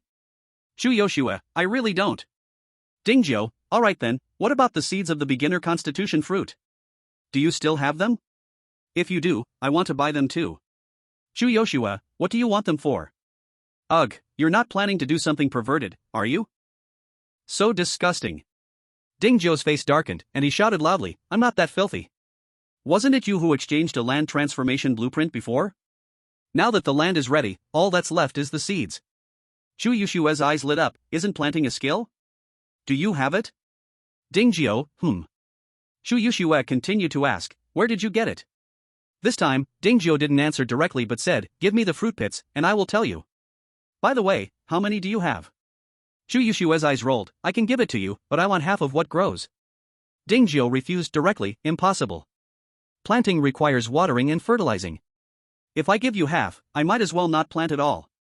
Chu Yushua tested again, then how much will you give? Ding Jiao thought for a moment and said, a bronze weapon. Chu Yushua shook her head, I already have one. Ding Jiao, wasn't that also given by me? Chu Yushua, it's a fair trade, I don't owe you anything. Ding Jiao, then what do you want? Chu Yushua, I just want the fruits that grow. Ding Jiao didn't rush to answer but asked, how many fruit pits do you have? Chu Yushua didn't hide it, 2. Ding Jiao thought, since Chu Yushua has 2, and he has 1, can a primary quality fruit tree only bear 3 fruits? Ding Jiao, I can only give you 1. Chu Yushua, no way, 1 is too few. Ding Jiao, where is 1 too few? Don't forget, there's also a pit inside the fruit. If you calculate it, you only use 1 pit to exchange for a complete fruit, you've really made a profit. Chu Yushua, it can't be said like that. A fruit tree does not grow just 1 fruit. If Chu Yushua still wanted to bargain, but Ding Jiao directly sent over the seedlings attribute panel. Ding Jiao, screenshot.jpg. Ding Jiao, it can only bear fruit once, how much more do you want? If not, then you can plant it yourself. Primary quality fruit tree. Maturity time, 4 days 23 hours 51 minutes. Harvest times, January 1st. Current status, growing. Seeing the attribute panel, Chu Yushua finally believed, let you take advantage. Successfully obtained the fruit pits. Ding Jiao didn't mind Chu Yushua's little stubbornness. Arriving at another planting site, he dug holes, buried the fruit pits, watered, and fertilized. Soon, another small seedling broke through the ground. Looking at the remaining primary quality fruit pit in his hand, Ding Jiao tried to search for the land transformation blueprints on the trading platform. He found there were none for sale. Tong Kung Qian, buying weapons with attack power, price negotiable. Zhang San, didn't expect you to be in this position, really refreshing.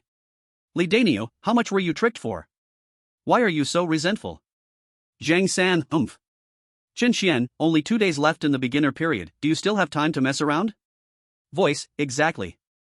Chen Xiang'an, collecting materials needs hands and mouths, digging nose.jpg.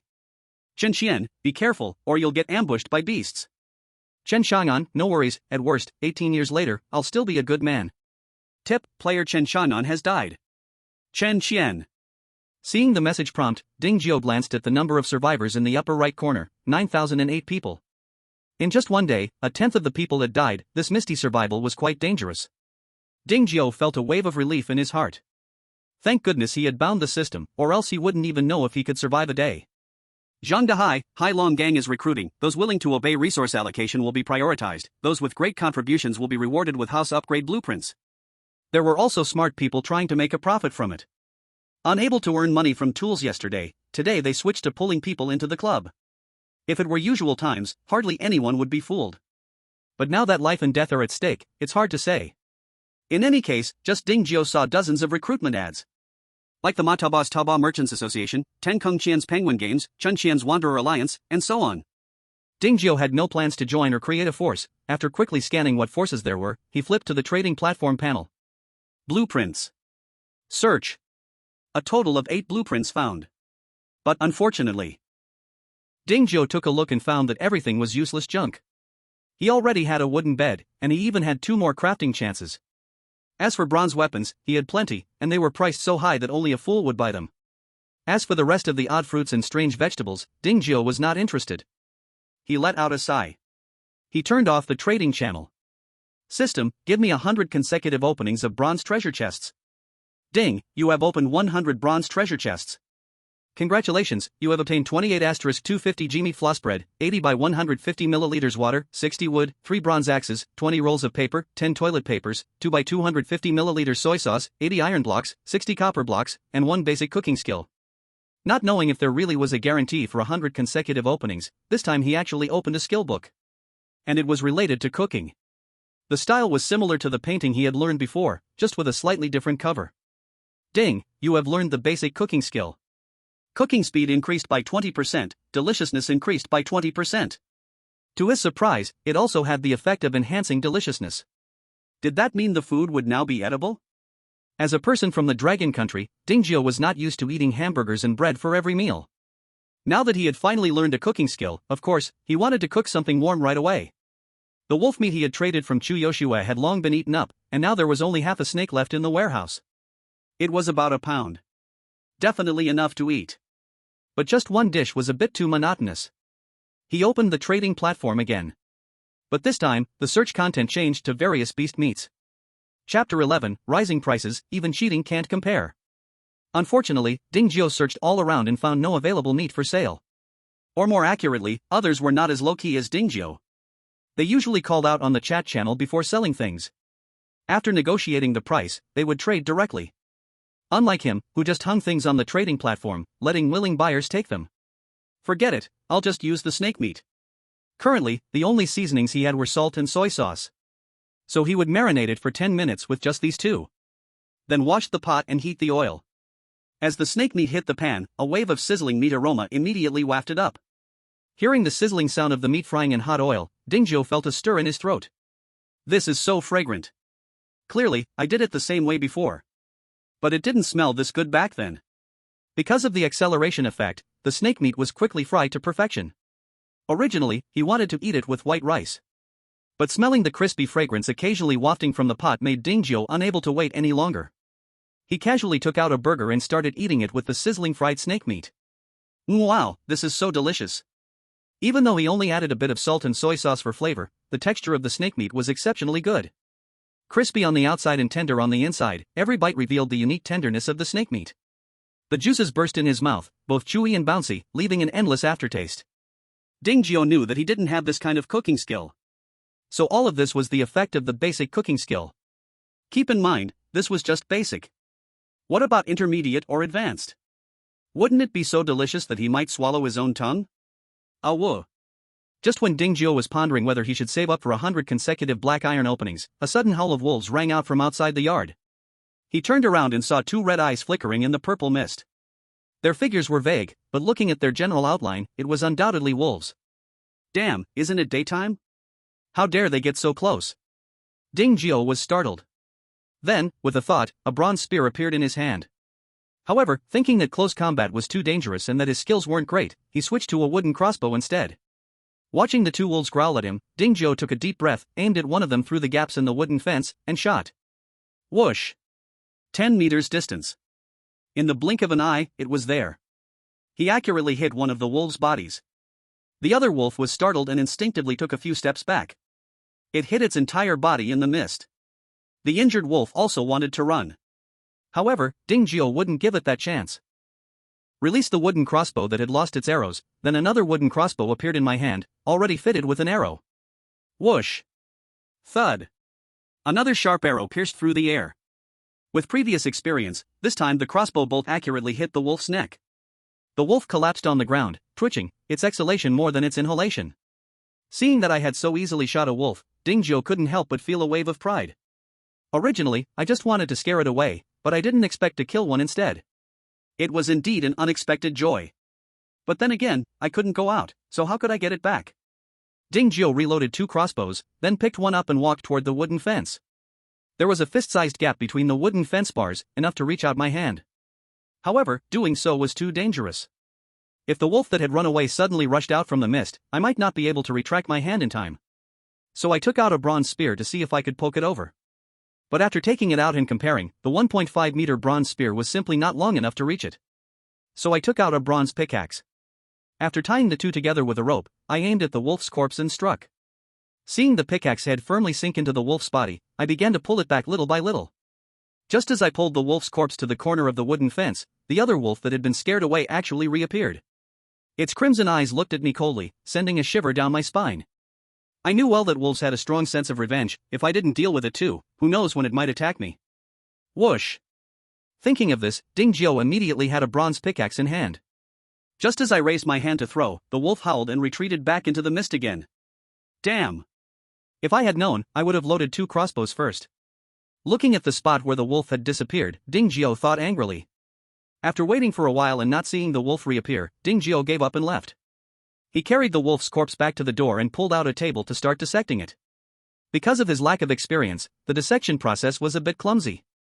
The once fine wolf skin was cut into tatters. Let alone making a robe, even making a pair of gloves was a problem. Finally, after a rough estimate, it weighed about 30 gene together with the bones and meat. Not bad. It was enough for him to eat well for several days. Thinking of the wolf that ran away, Ding Jiao felt that the level 1 wooden house was not that safe after all. Seeing so many good things in his backpack, he tried to set up a trade request. An antidote *1 plus healing bandage *1 plus bronze sword *1 plus 250 G salt *1 in exchange for level 2 house upgrade blueprint. For one, and all were rare, life-saving items, he didn't believe no one would be tempted. He glanced at the system warehouse, where the wooden treasure chests had accumulated to 13,255. His hands itching, he couldn't help but want to open a high-level chest again. System, open a black iron chest. Ding, you consume 10,000 wooden treasure chests to exchange for a black iron treasure chest. Ding, you opened a black iron treasure chest, congratulations. You obtained braised beef noodles *1, freezer *1, seasoning pack *1, egg *1, iron plate *10, iron block *30, stone *10 *. No way, is this all I get? At first, Ding Jiao thought the one above was just one portion. But after checking the system warehouse, he realized that the one didn't simply refer to one but to a box. A box of instant noodles contains 12 cups. A box of eggs contains 36 pieces. A seasoning pack contains 12 small bags, each with a little pepper, Sichuan pepper, star anise, cinnamon, etc. However, compared to this, Ding Jiao was most curious about the freezer. Different from the one he had used before, this one focused on data. Item, freezer. Capacity, 100. Durability, 100. Effect, reduces food spoilage rate by 5 times. It could be used without electricity, which was indeed very convenient. But his system warehouse had time frozen and unlimited space, so he wouldn't need the freezer at all. Looks like I'll have to trade it then. The fridge was useless to him, but it was very useful for others. Especially those resource big shots. With it, I can store more things. Shu Yushui at Ding Jiao, is that anonymous person on the trading platform who was buying level 2 house upgrade blueprints you? Ding Jiao, that's right, it is me. Did you get the blueprints? Shu Yushui, not yet. Ding Jiao, oh, then what do you need? Shu Yushui. Ding Jiao? Shu Yushui, have you made the wooden crossbow blueprint I sold you before? Ding Jiao, so what if I have? And so what if I haven't? Shu Yushui, I've made it. Can you sell me some crossbow bolts? If not, I want to reclaim the blueprint. Ding Jiao, there are only a few bolts. If I sell them to you, what will I use? Hearing Ding Jiao say this, Shu Yushui immediately guessed that Ding Jiao must have tried to make crossbow bolts himself. Then he discovered that handmade crossbow bolts were ineffective. Chu Yushue, I can exchange something for it. Dingjio, what thing? Chu Yushue, beginner agility fruit. What the heck? Chapter 12, The Tool's Luck. Dingjio, how many?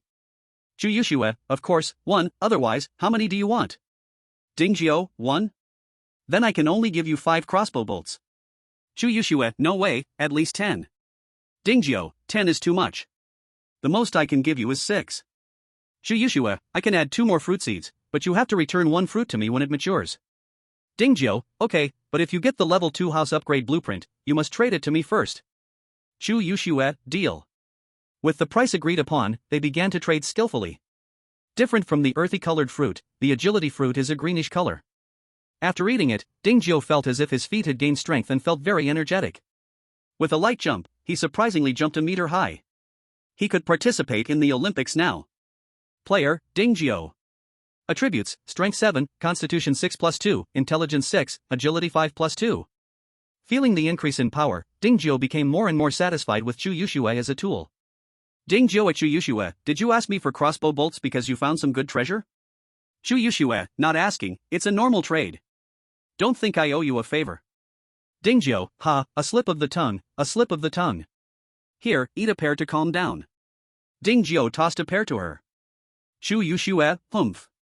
Although Chu Yushue complained, her hands didn't slow down at all as she quickly caught it. While eating, she murmured, this bastard has a lot of good stuff. Dingjio, hey, did you really find some good treasure? Do you need my support? Chu Yushue, what are your intentions? Dingjio, if you get the blueprints, just sell it to me first, I guarantee you'll be satisfied with the price. Chu Yushue, let's talk later. Chu Yushue neither rejected nor agreed. Dingjio didn't mind either. He ended the communication and continued his box opening work. While black iron is good, bronze is obviously much more cost-effective, so this time he went for 100 bronze straws. Ding, you opened 100 chests, congratulations, you got iron blocks *25, peaches *30, beginner forging skill book *1. Can I craft things by hand now? Seeing the words beginner forging skill book, Dingjio was completely stunned. Planting skills can plant land, cooking skills can cook food, then forging skills should be able to craft weapons and tools, right? Ding, congratulations, you have successfully learned beginner forging skill. You can now attempt to create weapons and equipment without blueprints. Dingjio's eyes instantly glowed with excitement. Thinking of the failed crossbow bolts he made before. He was ready to try again. Unlike the foolproof operation with a blueprint, crafting by hand requires strong practical skills. Feeling anxious, he finished the crafting in just a few minutes. Just as Dingjio was filled with joy to see his masterpiece, he was struck down by the property panel above. Item, inferior crossbow bolt. Description, inferior product, using it is worse than being barehanded. Damn it, this is too discouraging. Clearly it was almost done. How did it become a shoddy product? Dingjio couldn't believe it, so he took out a wooden crossbow to try a shot. As a result, with a whoosh, the bolt strayed several meters from the target. After hiding behind the wooden fence, it bounced back and fell to the ground. What the hell, how is this worse than what I made yesterday? He picked up the bolt and compared it with a real arrow, discovering that the one he made by hand was a bit too big, and not only was it crooked, but its surface was also uneven. Sure enough, what Jingur said was right. To do a good job, one must first sharpen their tools. Relying solely on a multifunctional shovel, it was indeed difficult to make a good arrow shaft. So, let's start by getting a woodworking lathe. It could be modified from a table. The function didn't need to be complicated, it just needed to hold down the wood. Next, he needed to get a planer to quickly smooth the arrow shaft. Anyway, he wasn't short of materials and had plenty of trial and error opportunities, he could treat it as passing time. Ding! Chu Yushue at Dingjio, didn't you want the level 2 house upgrade blueprint? I got one, what are you willing to trade? I must tell you, I'm not satisfied with the price on the trading platform. Damn, you actually got it. Dingjio was both excited and envious. He hurriedly asked, what do you want? Chu Yushue, what do you have? Dingjio, we've traded so many times, don't play coy, just tell me your requirements. If it's suitable, I'll buy it, if it's too expensive, then forget it. Chu Yushue, I want food, medicine, and armor. Dingjio, didn't you say you weren't short on food? Chu Yushue, what kind of food is that bread? Dingjio, I have bronze armor. For food, I have instant noodles, eggs, meat floss bread, white rice, and flour. Snacks include chips, rice crust, seeds, and peanuts. Drinks include cola, 7-Up, Gatorade, and Red Bull. For medicine, I have healing bandages and detox agents. Shu Yoshue, I want them all. Dingjio, are you dreaming? Shu Yoshue, don't you want the blueprint anymore? Dingjio, it's not because you're being too greedy. Shu Yoshue, weren't you acting greedy with me before? Dingjio, ahem, in short, it just won't work. Shu Yoshue, why not? Dingjio, because I don't agree. If you're selling, give a fair price, otherwise, I'd rather wait for someone else to sell. Shu Yoshue, what if I add another blueprint? Dingjio, that depends on what blueprint it is. Shu Yoshue, land renovation blueprint. Dingjio, what the hell, did you rob someone? You actually got another land renovation blueprint? Shu Yoshue, that's none of your business, just say whether you'll trade or not. By the way, add some fruit too. Dingjio, fine, I'll give you a deal. Put it up for trade. To him, as long as it could be found in the treasure chest, it wasn't important. Shu Yoshue, don't act like I took advantage of you. Seeing the backpack filled with food and drinks, Shu Yoshua's blood-soaked eyes sparkled with a hint of life. Before the crossing, she was a foodie. She could never be away from snacks. If it weren't for bumping into that bastard Dingjio, she wouldn't have to eat dry bread every meal. Seeing a big pile of snacks, drinks, and fruits in her backpack, Shu Yoshue completely lost her earlier ferocity and excitement and jumped on the bed, rolling around. Oh my, it's all mine. Meanwhile, the moment Dingjio got the blueprint, he chose to upgrade. Ding, will you consume 700 units of wood, 300 units of stone, 100 units of cement, 50 units of iron, and one house upgrade blueprint to upgrade a regular wooden house to a solid stone house? Yes. Ding, the regular wooden house is being upgraded. Ding, congratulations, your regular wooden house has been upgraded, and it is now a solid stone house. As the wooden house completed its upgrade, the regional reward came alone. Ding, because you are the first player in this area to upgrade a regular wooden house to a solid stone house. You will receive a black iron treasure chest as a reward, and you have 3 opportunities for regional announcements. Would you like to disclose your name? No announcement. Regional announcement, congratulations to the player for being the first to upgrade a regular wooden house to a solid stone house, rewarding 1 black iron treasure chest. Regional announcement, congratulations to the player for being the first to upgrade a regular wooden house to a solid stone house, reward awarded. Reward a black iron treasure chest. Regional announcement, congratulations to player for being the first to upgrade a regular wooden house to a sturdy stone house, reward a black iron treasure chest. As soon as this regional announcement was made, the chat channel of Zone 1024 undoubtedly exploded again. Chapter 13, Upgrade Stone House, Make Iron Arrows. People comparing with people can really make one mad. I am still worrying about filling my stomach, while others have already moved into stone houses. Who is this big shot?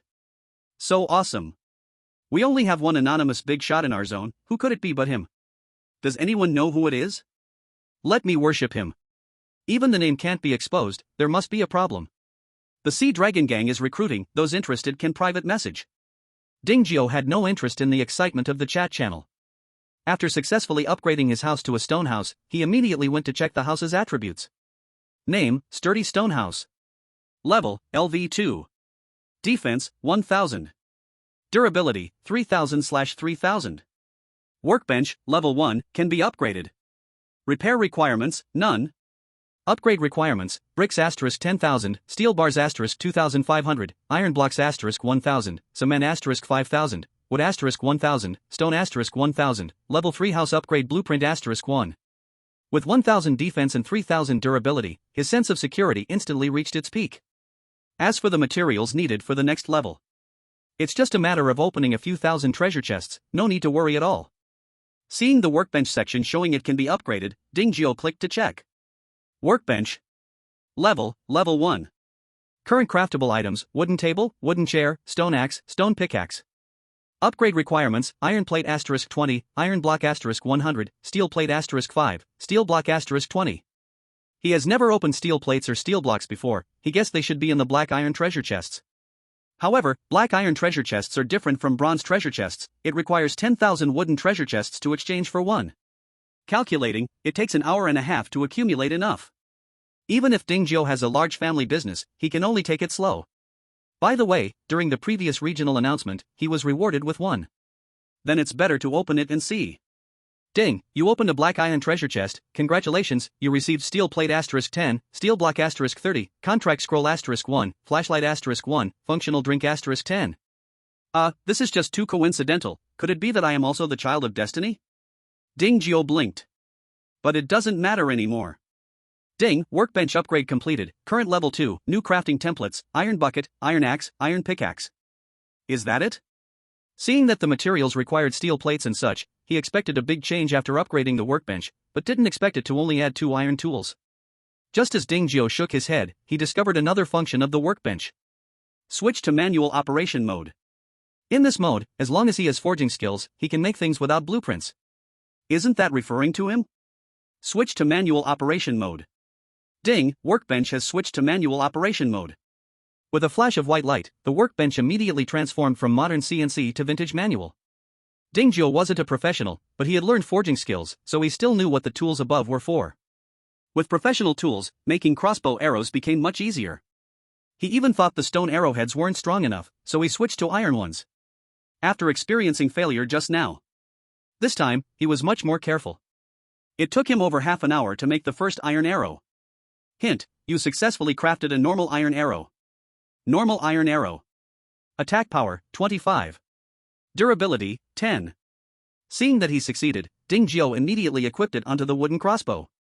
The attack power of the wooden crossbow instantly increased from the original 5 points to 30 points, a full increase of 0.5 times compared to the stone arrow.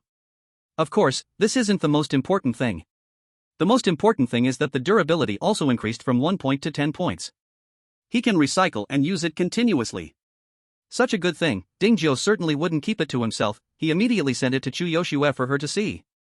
He didn't know what the other party was busy with. This time she surprisingly didn't reply immediately. Ding Jiao frowned. Could it be that she didn't look favorably upon it? That's impossible. Forget it, let's first till the land. The land transformation blueprint he got from Chu Yoshue hasn't been used yet. After the wooden house upgraded to a stone house, not only did the inside area expand 3 times, but the yard area also expanded 5 times. The originally crowded space suddenly became much wider. However, what Ding Jiao didn't expect was that the wooden fence was still the same wooden fence. Though it had grown, it hadn't turned into a stone wall like the wooden house. This was too much. 1 upgrade, 2 materials? This is even more of a scam than digging a pit for money. He checked his thoughts. The attribute chart of the wooden fence immediately appeared before him. Wooden fence, upgradable. Defense, 10. Durability, 50. Upgrade requirements, stone * 200, cement * 50.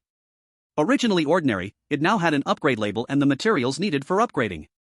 It's a bit much, it's almost close to the cost of upgrading the house. Ding Jiao shook his head.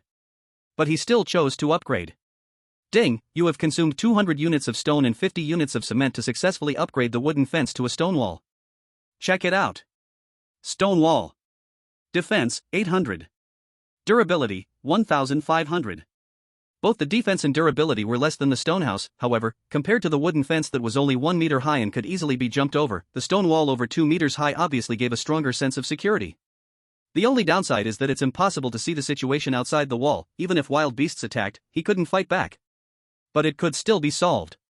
Just set up a few arrow towers, and it would be fine. But that's all for the future. For now, he would first plant the agility fruit trees. This time, the blueprints hadn't been used yet. Ding Jiao cleared 3 more plots next to the previous 2 planting areas.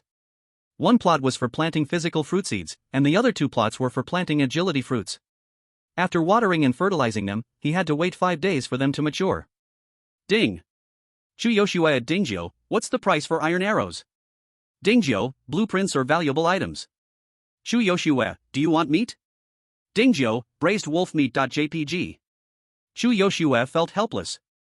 Though she knew Ding Jiao probably didn't like meat, she felt disappointed to see him have it anyway.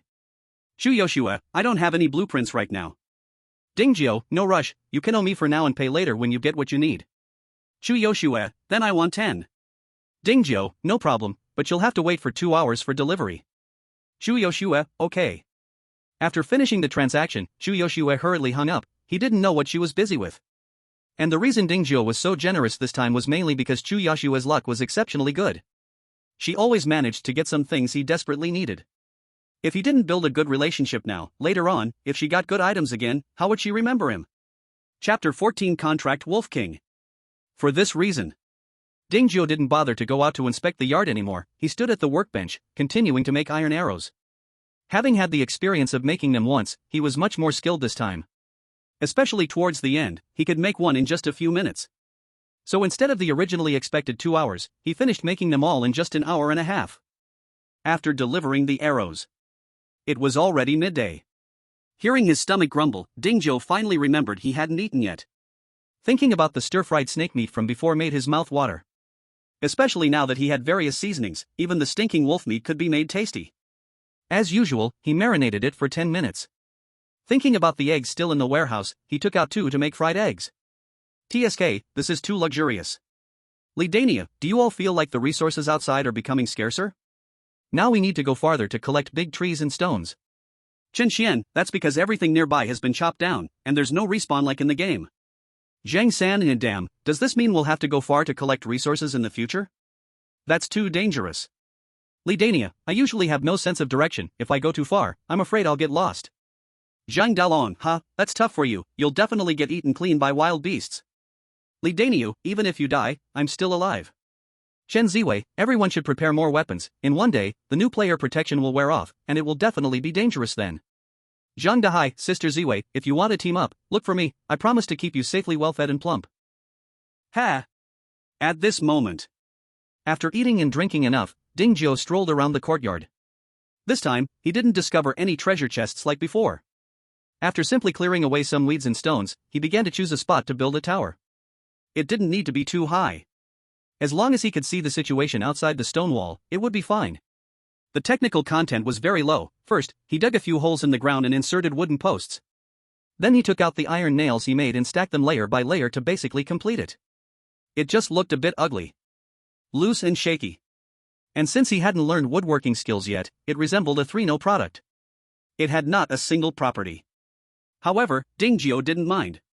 He gently pushed it. When it didn't budge, he felt relieved to climb up.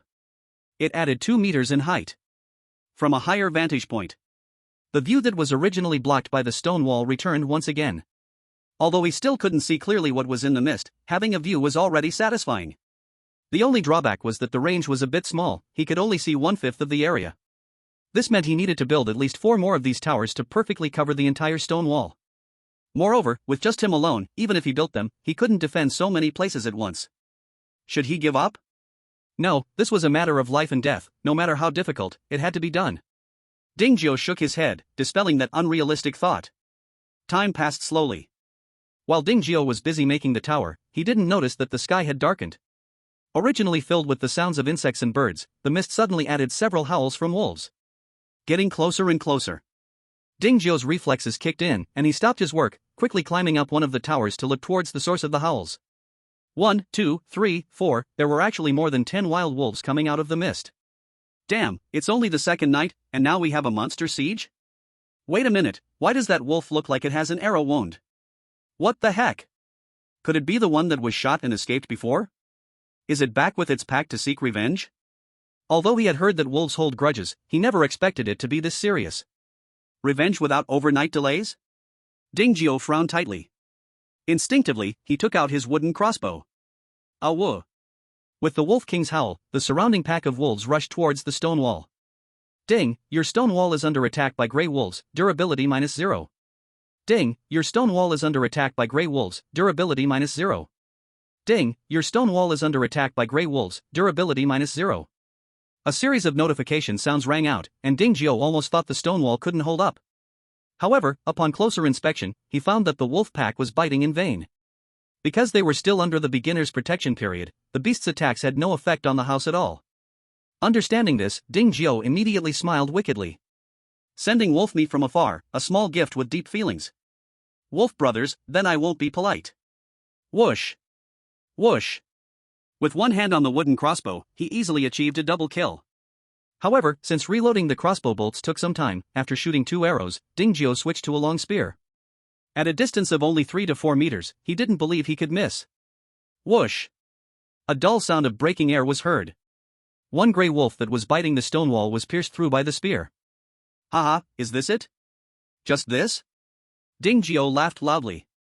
Ah! After 5 wild wolves were killed in succession, the Wolf King hidden in the mist could no longer sit still. It dashed out from the mist like lightning and leaped with all its might, its whole body soared into the air. It actually leaped over the 2-meter-high stone wall right in front of Dingzhou and jumped into the courtyard. What the heck, it can do that? This beginner protection period has a bug. Ding Jiao was startled and quickly grabbed a set of bronze armor from the warehouse and put it on.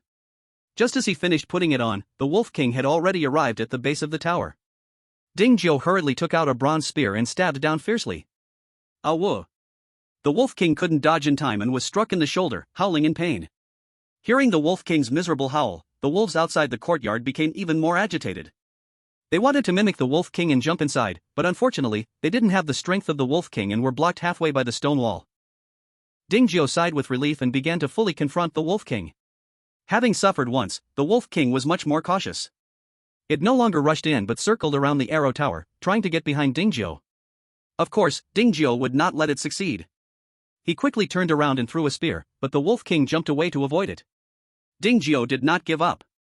Taking advantage of the Wolf King's unsteady footing, he threw another spear. This time, the Wolf King was not so lucky, the stone spear pierced deep into its body. Good opportunity. With a successful strike, Ding Jiao took out another spear. However, just as he was about to throw it, he suddenly remembered he had 2 contract scrolls in his backpack, which made his heart stir. If he could contract this Wolf King, wouldn't he have a companion? Thinking of this, he no longer rushed to kill the Wolf King. Seeing Ding Jiao approaching, the Wolf King struggled to get up. Unfortunately, it was severely injured and fell back down as soon as it stood. Ding Jiao's eyes lit up, but he did not let down his guard. After pressing the sharp spear tip against the Wolf King's neck, he began to use the contract scrolls. Chapter 15, Selling Medicine. Ding, the current creature has not met the contract conditions. Not met the conditions? What does this mean? It can't be like in a game, where you have to beat the monster down to a sliver of health or knock it out, right? Ding Jiao was suspicious. But he still decided to give it a try. He took out a multi-purpose shovel and slapped the Wolf King's forehead. Bang! Huh, not knocked out? Then let's try again. Bang! This time he used much more force and caused the Wolf King to bleeding from its head. Ding, the current creature is severely injured and unconscious, contract scroll used successfully. Congratulations, you have obtained an ordinary pet, the Grey Wolf King. Pet, Grey Wolf King. Quality, white. Attributes, Strength 12, Constitution 9, Intelligence 5, Agility 15. Status, severely injured and close to death. Ha, I didn't expect it to actually work, and its attributes are even higher than his. Ding Jiao laughed with excitement. But upon seeing the status of being severely injured and close to death, his excitement rose again. No, now that I finally have a pet, I can't let it die. Ding Jiao quickly took out a pile of healing bandages from the system warehouse to help it heal. Fortunately, the healing bandages were effective, all the wounds he treated stopped bleeding. The status changed from severely injured and close to death to just severely injured. How are you feeling now, Little Grey? Little Grey? The Grey Wolf King weakly rolled its eyes. Slap. Any objections? Whoa. The Grey Wolf King, no, it should now be called Little Grey, quickly playfully stuck out its tongue at Ding Jiao. Humph, it's good to know your mistake. Ding Jiao nodded in satisfaction. By the way, can you still command your little brothers? If you can, tell them to stop attacking. Whoa. Little Grey raised its head and howled towards the yard. The few grey wolves that had been desperately attacking the stone wall actually stopped. Although there was still a lot of hostility in their eyes, Ding Jiao didn't care at all. Have you heard of using a prince to command the lords? As long as Little Grey listens to him, what difference does it make whether the ordinary grey wolves listen to Little Grey or him? Little Grey, you really are a treasure. Ding Jiao took more care of Little Grey. He immediately contacted Chu Yoshue to buy meat. And bought half a cow's worth.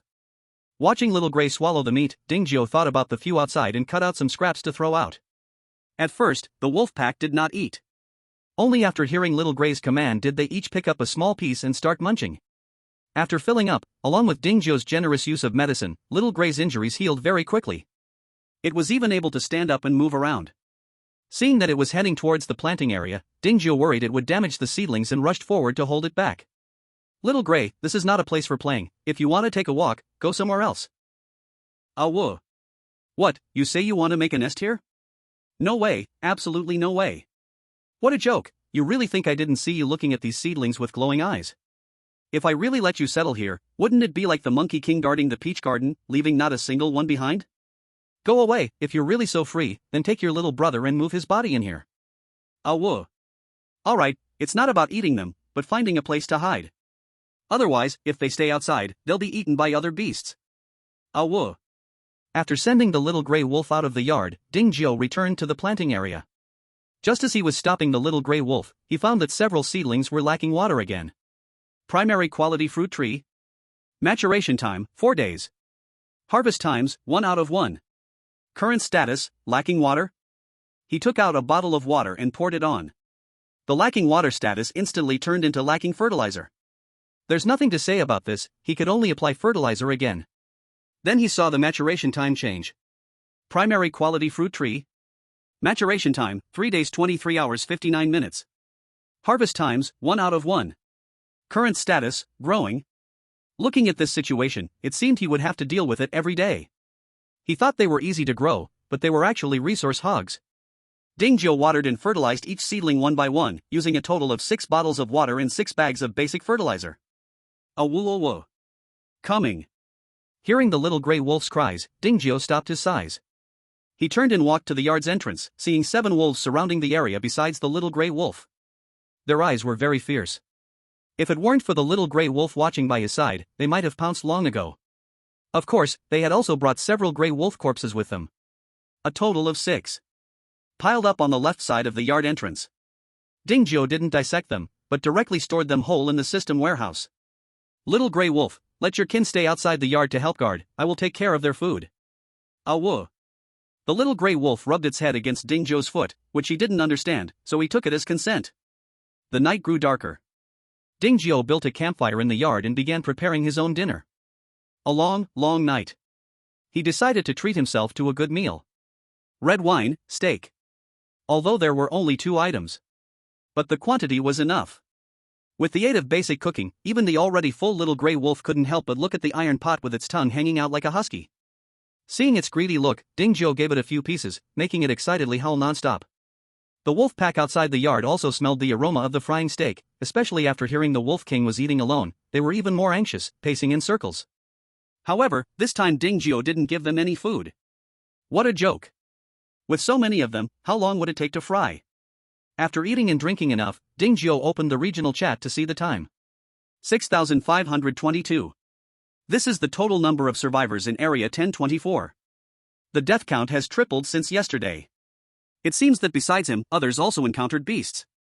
And they didn't have the advantages Dingyo had, so some died while others were injured. Because of this, the atmosphere in the chat channel felt a bit heavy. Many people were asking for medicine. Dingyo checked his stock. Antidotes *27, healing bandages *28, healing potions *12. Not a lot, but selling a bit wouldn't be a problem. Too lazy to play tricks, he anonymously listed 20 antidotes, 20 healing bandages, and 10 healing potions. Trading rare blueprints or magical fruits, and so on. Wow, the anonymous big shot is selling again, and it's all medicine. Anonymous big shot is forever. YYDS. Big shot, can I exchange basic materials for a healing bandage? I'm begging you. Go away, you poor thing, there are plenty of people who will buy. What the hell, you aren't even injured, why are you buying medicine? Can't you leave some for those in need? So what if I'm not injured, can't I prepare one just in case? Some are excited, and some are cursing. Zhang Dalong, you all are truly pathetic, this guy is clearly profiting from the disaster, and you still go and worship him? Zhang Dahai, indeed, right now, all of humanity is caught in a struggle for survival. He doesn't even think about uniting everyone to get through this tough time, and instead, he wants to profit from national calamity. It's just heartless. Zhao Hu, no wonder he doesn't dare to show his name, does he know himself that what he's doing is inhuman? Of course, where there are haters, there are also true fans. Seeing their idol being morally attacked, they all rushed in to defend him. Chapter 16, Making Another Profit. Hey, there's a lemon here, everyone come and take a look. I think these people are just jealous, envious that the big shot has so many good things. As expected, no matter which world it is, there are always people who can't stand to see others do well. The brother above is mistaken, although the world has changed, people remain the same. They are inherently bad, so they will still be bad no matter which world they go to. What the hell, I said that Heartless One has nothing to do with you, why do you have to talk? If the road is uneven, someone will step on it. If things are unfair, someone will intervene. Alright, you better pray you don't run into me, or I will definitely make you regret it. If you have guts, come at me. Facing the noisy chat channel again, Dingyo casually glanced and then lost interest. Moreover, compared to these boring matters, his recent gains were clearly more concerning to him. He initially thought that a mere 50 doses of medicine would sell out quickly. But half an hour passed, and only 26 were sold. The whole area didn't have money like Chu Yoshue. Big shot, do you need someone to serve you? I can be both gentle and fierce, you can check my email if you don't believe me. Big shot, my sister is an expert in all 18 musical arts, I promise you will be satisfied. Big shot, can you lower the price? Otherwise, I can't afford it. Big shot. Coercion and seduction. Sugar-coated bullets. If it weren't for Ding Zhuo's firm will, he might have fallen for it. Just as he was about to open the emails to criticize those shameless women, the number of 999 plus indeed discouraged him from this idea. Without a search function, how could he find them one by one? Forget it, I'll just check my gains. Land Development Blueprint *3. Fishing Rod Crafting Blueprint *1. Fireplace Crafting Blueprint *1. Torch Crafting Blueprint *3. Backpack Crafting Blueprint *1. Iron Fence Blueprint *2. Beginner Strength Fruit *2. Beginner Constitution Fruit *1. Beginner Intelligence Fruit *2. In total, he exchanged for 11 blueprints and 5 special fruits. The rest can wait, the special fruits must be planted first. The sooner they are planted, the sooner he can harvest them. As Ding Zhuo held a beginner strength fruit in his hand, Xiao Huihui seemed to smell something incredible. Ignoring its injury, it pounced in front of Ding Zhuo. With its eyes watery, drool uncontrollably flowed from its open mouth. You want to eat? Ding Zhuo asked tentatively. Awo, awo. Xiao Huihui nodded repeatedly. This. Ding Zhuo hesitated. This is a treasure that can enhance his strength, he was a bit reluctant. But thinking about how Xiao Huihui was his contracted beast, the stronger it got, the more help it would provide him. Plus, it could explore the misty world for him, thinking about it seemed quite worth it. Alright, stop licking, you can have it. The greatest strength of a wolf pack lies in their teamwork. As their wolf king, Xiao Huihui can show its leadership skills better the smarter it is. So Ding Zhuo thought to give it an intelligence fruit to enhance its brain power. But then thinking that a wolf king needs enough strength to intimidate the pack, he also gave it a beginner strength fruit. Just don't eat the seed, I need to save it for planting. Awo. Receiving 2 beginner fruits, Xiao Huihui happily wagged its tail like a whirlwind. Ding Zhuo rubbed its wolf head in exasperation, then began to eat for himself. The situation was the same as when he ate before. After eating, strength, constitution, and intelligence each increased by 2 points. Player, Ding Zhuo. Attributes, Strength 7 plus 2, Constitution 6 plus 4, Intelligence 6 plus 2, Agility 5 plus 2. I feel like I can kill a cow now. Ding Zhuo clenched his fist. With great power, he declared. Awo. Little Gray, unwilling to lose, raised his head and howled. Pet, Gray Wolf King. Quality, White. Attributes, Strength 12 plus 2, Constitution 9, Intelligence 5 plus 2, Agility 15. He couldn't tell if it was because of the increase in intelligence, but Ding Zhuo always felt that its eyes were a bit clearer. Forget it, it doesn't matter. Farming is the priority now. With 3 land transformation blueprints in hand, he didn't want to waste any time. He headed straight to the planting area to use them. In total, he opened up 9 plots of land for planting. Adding the previously vacated plot, there were now 10 plots available. However, there were only 5 fruit seeds, so there was still half with nothing to plant. Of course, he had many fruit seeds, but he didn't want to waste land on them. Besides, he could get them from opening treasure chests, so why plant them? After experiencing the effects of special fruits, Ding Zhuo had no interest in ordinary fruits. Looking at the pitch-black yard, Ding Zhuo thought of the blueprints for torches he had exchanged. Torch Crafting Blueprint. Durability, 3/3. Requirement, Level 1 house. Materials needed, wood *2, stone *3, rope *2, oil *1. The first parts were okay, but the key was the last item, oil. It seemed he didn't have any. What to do? Well, open a chest, of course. He hadn't opened many chests all day, and his number of wooden chests had accumulated to 120,000. Anything that could be opened from copper chests, he was sure he could get it. System, do 100 consecutive draws from bronze chests. Ding, you opened 100 bronze chests, congratulations. You received Spring Festival Skit Collection *1, 250G High Tian Soy Sauce *5, Healing Bandage *6, Antidote *3, Oil *10, Basic Mining Skill Book. Okay, the system was as reliable as ever. Whenever he had a need, it always provided the right stuff. Since he couldn't go out, he didn't rush to learn the basic mining skill. Looking at the freshly made torch attributes panel, Ding Zhuo felt that he had made a big profit. Torch. Durability, 20. Effect, when lit, it can dispel fog within a 5-meter radius. Chapter 17, All Profession Life Skills.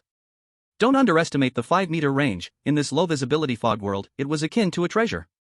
Especially at night. It was truly dark enough that one couldn't see their own hand. With this, he might be able to save his life in dangerous situations. Seeing how useful the torch was, Dingzhou suddenly felt reluctant to use it. Anyway, there was nothing urgent right now, so he thought for a moment and then headed back to the house. Before closing the door, he specially instructed Little Gray to keep an eye on the yard. Whoa. Little Gray clearly wanted to come inside. But Dingzhou would not allow it. After the previous incident of Little Gray jumping into the yard, he was a bit worried about flying creatures coming in and damaging the planting area. Anyway, Little Gray was used to living in the wild, it wouldn't mind sleeping outside.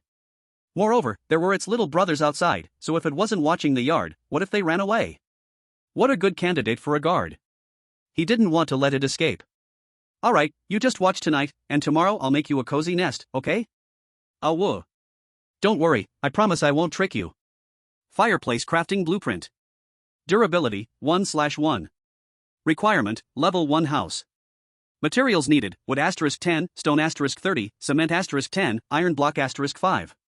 The needed materials weren't too many, and since the DIY campfire he made earlier wasn't very safe, Dingzhou decided to take it apart and replace it. Hint, you have successfully crafted one fireplace. Fireplace. Durability, 30. Effect, keeps warm and protects the house from low-level evil creatures invading. Evil creatures? So there are extraordinary beings in this fog world? But that makes sense. There are even extraordinary fruits, having some extraordinary creatures isn't surprising. Then he made a fishing rod and iron fence as well. Fishing rod. Durability, 20. Effect, fishing efficiency increased by 10%. Iron fence. Defense, 500. Durability, 500. Effect, can be installed on various walls, enhancing their properties by half. Seeing the effects of the iron fence, he found it hard to sleep. Even though the 3-day novice protection period hadn't ended yet, more protection meant more peace of mind. He opened the door. Little Gray thought he had changed his mind, and happily came forward to greet him. Whoa. Worried you might catch a cold, I'm coming out to make a fire for you. Whoa. Little Gray believed it and his affection surged. He. Dingzhou smiled as he rubbed its dog head, then took it to the center of the yard. Since it wasn't in the wooden house, he didn't need to be picky.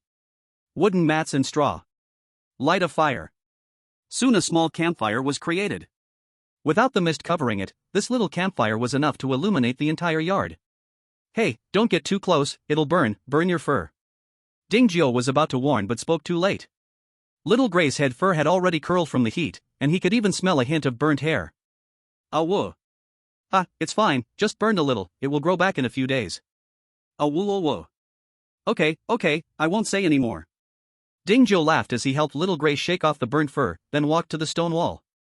He focused on the stone wall panel and found a new renovation option. He opened the renovation option. There was only one renovation project inside. Install iron fencing. Dingzhou chose to upgrade immediately. Ding, you have consumed 3 iron fences to renovate the stone wall. Ding, the stone wall renovation is complete, the stone wall has been upgraded to an iron fence stone wall. On top of the originally flat stone wall, there was now a half-meter high sharp iron fence. If this had been installed from the start, Little Gray probably wouldn't have jumped in. Even if he did jump in, he would have gotten hurt by the iron fence above. Iron fence stone wall. Defense, 800 plus 250. Durability, 1500 plus 250. Although it only added 250 points, Dingzhou was already very satisfied. Perhaps because the wolf pack was helping to guard, Dingzhou actually slept soundly until dawn after finishing his work. In a good mood, he bought dozens of pounds of meat as a reward for them. Of course, he didn't forget Little Gray, the Wolf King. But this guy might have eaten too much yesterday and didn't want to eat raw meat. With no choice, he had to cook his portion during breakfast as well. He hadn't eaten yet, otherwise Dingzhou would definitely remind him who the master was. Today was the 3rd day of survival. The refresh rate of treasure chests had doubled as well. From yesterday's 2 treasure chests per second to now 4 treasure chests per second. In one day, that would be 345,600 treasure chests. You could say bronze treasure chests could be opened freely, while black iron ones were waiting to be found.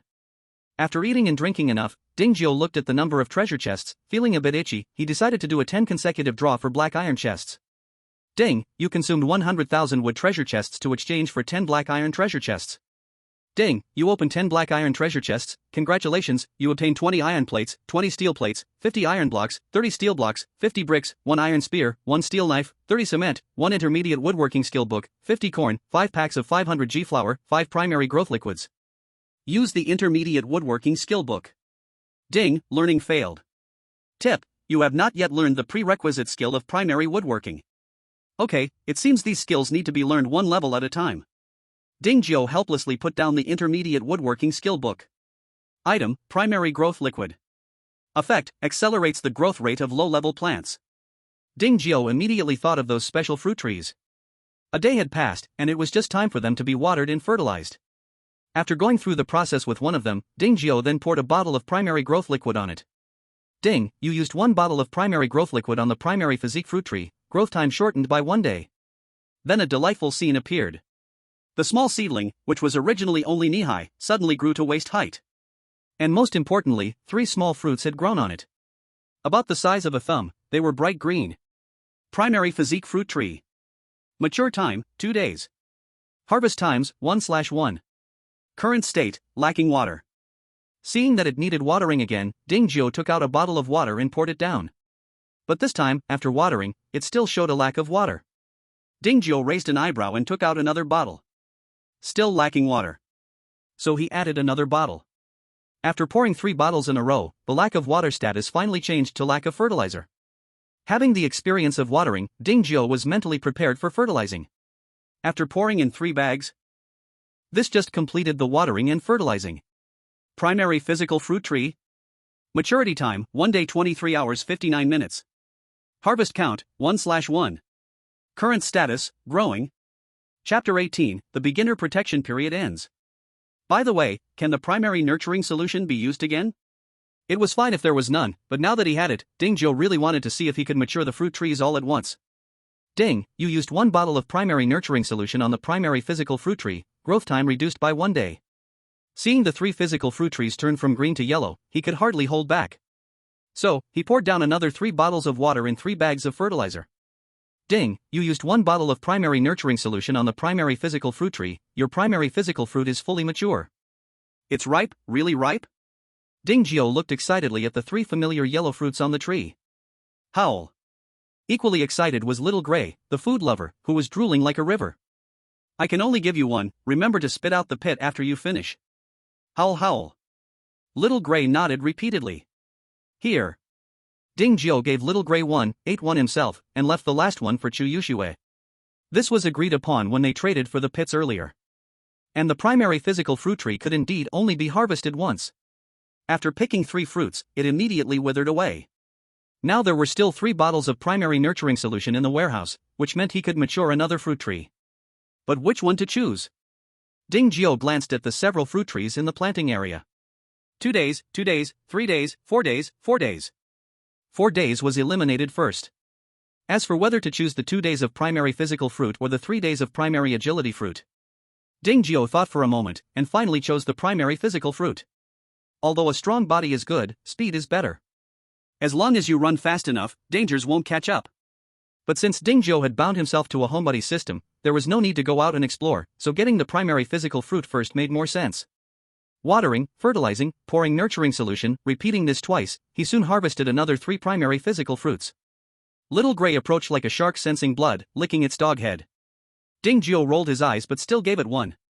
Player, Ding Jiao. Attributes, Strength 7+2, Constitution 6+10, Intelligence 6+2, Agility 5+2. After eating 3 primary physical fruits in a row, Ding Jiao's overall constitution reached a terrifying 16 points. Of course, Little Gray was not bad either. Pet, Gray Wolf King. Quality, White. Attributes, Strength 12+2, Constitution 9+4, Intelligence 5+2, Agility 15. Compared to Ding Jiao, who only grew muscles but not height, Little Gray actually grew a size larger after eating 2 primary physical fruits. It used to stand just to Ding Jiao's thigh, now it jumped up to his waist. Seeing it strutting with its head held high, Ding Jiao gave it a light slap. Alright, time to work. Howl. Take your little brother and go hunt some prey, or today you'll only eat the northwest wind. Eating dozens of pounds of meat in one sitting, even the landowner couldn't handle their antics. Howl. Don't worry, once you bring the prey back, I will surely help you cook it. Howl. Upon hearing Ding Jiao say this, Little Gray finally let go of its claws scraping the ground. After sending Little Gray away, Ding Jiao planted all the remaining empty plots with primary physical fruit trees. A total of 14 plots. Among them, there are 7 primary physical fruit trees. There are 3 primary agility fruit trees. There are 2 primary strength fruit trees. There are 2 primary intelligence fruit trees. System, give me a 100 consecutive draws of bronze. Ding, you have opened 100 bronze treasure chests. Congratulations, you obtained. Maybe it was really a low guarantee. After 100 consecutive draws, apart from some commonly used supplies, he actually got another book on primary building design skills. After learning it, he gained a lot of insights on building design. Looking at those arrow towers he made before, he couldn't help but show a face full of disdain. Was this his previous level? It was so ugly. And not scientific or beautiful at all. No, he had to change it. System, give me another 100 consecutive draws of bronze. Ding, you have opened 100 bronze treasure chests. Congratulations, you obtained. This time, it was a beginner woodworking skill book, and Ding Jiao learned it directly. After finishing, he recalled the intermediate woodworking skill book he had opened before and quickly found it to study as well. Ding, congratulations on successfully learning intermediate woodworking, passive. When you create woodworking tools or buildings, the crafting speed increases by 100%, and the basic attributes increase by 30%. Seeing the skill introduction, Ding Jiao laughed excitedly. He never expected that intermediate skills were so much stronger than beginner skills, even increasing the product's attributes. Just as he was thinking about giving it a try, a private message from a friend rang out. Ding ding. Chuyoshua at Ding Jiao, hey, do you still have iron arrows? Give me 100. Ding Jiao at Chuyoshua, so many? Can you use that much? Chuyoshua, that's none of your concern, just tell me if you have them. Ding Jiao, don't say 100, I could have 1,000, but can you afford to trade for them? Chuyoshua, oomph. Chuyoshua, look at this, small water well blueprint.jpg. Ding Jiao's eyes widened, immediately checking the specific information of the water well construction blueprint. Small water well blueprint. Durability, 1/1. Requirements, level 1 house. Needs, 50 units of wood, 300 units of stone, 200 units of cement, 50 units of iron blocks. The blueprint was excellent. Especially in this current time. If it were truly built, just selling water could make one rich. Ding Jiao, you really want to trade for such a good thing? Unless Chuyoshua was already free with water, otherwise he would suspect she had some scheme. Chuyoshua, as long as you agree to one more condition, I will agree to the exchange. I knew it. Ding Jiao understood, let's hear your condition first. Chuyoshua, after the exchange, you need to provide me with daily water needs for free. Ding Jiao, is that it? Chuyoshua, that's it. Ding Jiao, fine, but I need to add a limitation. You can't just say you need 10 tons or 100 tons of water every day. Chuyoshua, then let's say a maximum of 1 ton per day, how about that? Ding Jiao, too much. At most 1L. Chuyoshua was furious, with a well, you'll have plenty of water. You give me just this little bit. Ding Jiao, didn't you see the prefix of this small water well blueprint? We don't know how much water it can produce, if it doesn't even give 1L, I'd be losing big time. Ding Jiao, no, let's not discuss compensation just yet. Let's see how much water it produces after I finish building the well. Chuyoshua, are you trying to trick me? Ding Jiao, you're so clever, how could I ever trick you? Chuyoshua, I confirmed that you bastard not only want to trick me, but also think of me as a fool. Ding Jiao, so, do you want to trade or not? Chuyoshua, 1L is too little, it wouldn't be enough. Ding Jiao, 1L is not little. Look at the other people in the district, they can't even drink their own urine, let alone water. Chuyoshua, I don't care. Ding Jiao. Chuyoshua, alright, I'll make a concession. If this water well really has limited output, then just give me half of it. Ding Jiao, at most 1/10. Chuyoshua, 4/10. Ding Jiao, 1/10. Chuyoshua, can we settle for 3/10? Ding Jiao, 1/10. Chuyoshua, don't push it too far. Ding Jiao, I can give you 50%, but then you can forget about those 100 arrows. This water well will be considered as a joint construction, you provide the blueprint, and I provide the materials. Chuyoshua. In the end, Chuyoshua was persuaded and traded the small water well for 1/10 of its water output. Ding Jiao no longer wasted time. He immediately began crafting the iron arrows. With the intermediate woodworking skill, he made arrows even faster. Especially with both woodworking and forging skills boosting him, the arrows he made had an extra 30% attack power compared to last time. Good iron arrow. Attack power, 32. And the speed had also increased significantly. In just over an hour, he completed the 100 crossbow arrows ordered by Chu Yoshue. Thinking about how he also had 2 wooden crossbows, he took a short break and prepared 200 iron arrows for himself. He just sighed with relief.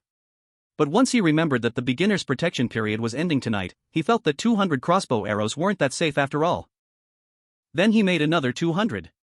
A total of 400. Feeling a strong sense of security. Gulyolu. Just then, Dingjio's stomach growled. He suddenly remembered that he had been busy since getting up today, even forgetting to eat breakfast. After a busy half-day, no wonder his stomach was growling. What should I do? Dingjio opened the system warehouse. He found that only a few wolf corpses were left for meat. As he wondered whether to dissect one of the wolves while Little Gray was still away, a howl sounded from outside the door. Awu awu. They're back. Wow, not bad. You actually hunted 2 wild deer. Have you eaten yet? Awu. Okay, I'll go cook now. After putting the 2 wild deer into the system warehouse, he let Little Gray in and closed the yard door. Ding.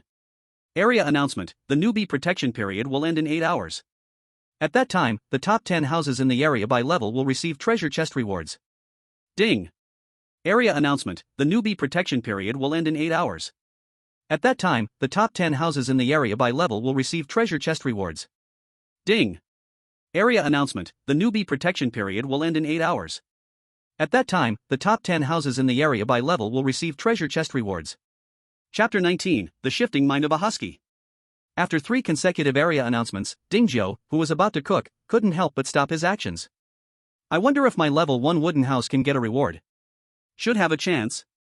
Currently, the anonymous Big Shots house is level 2 stone. You can't say that.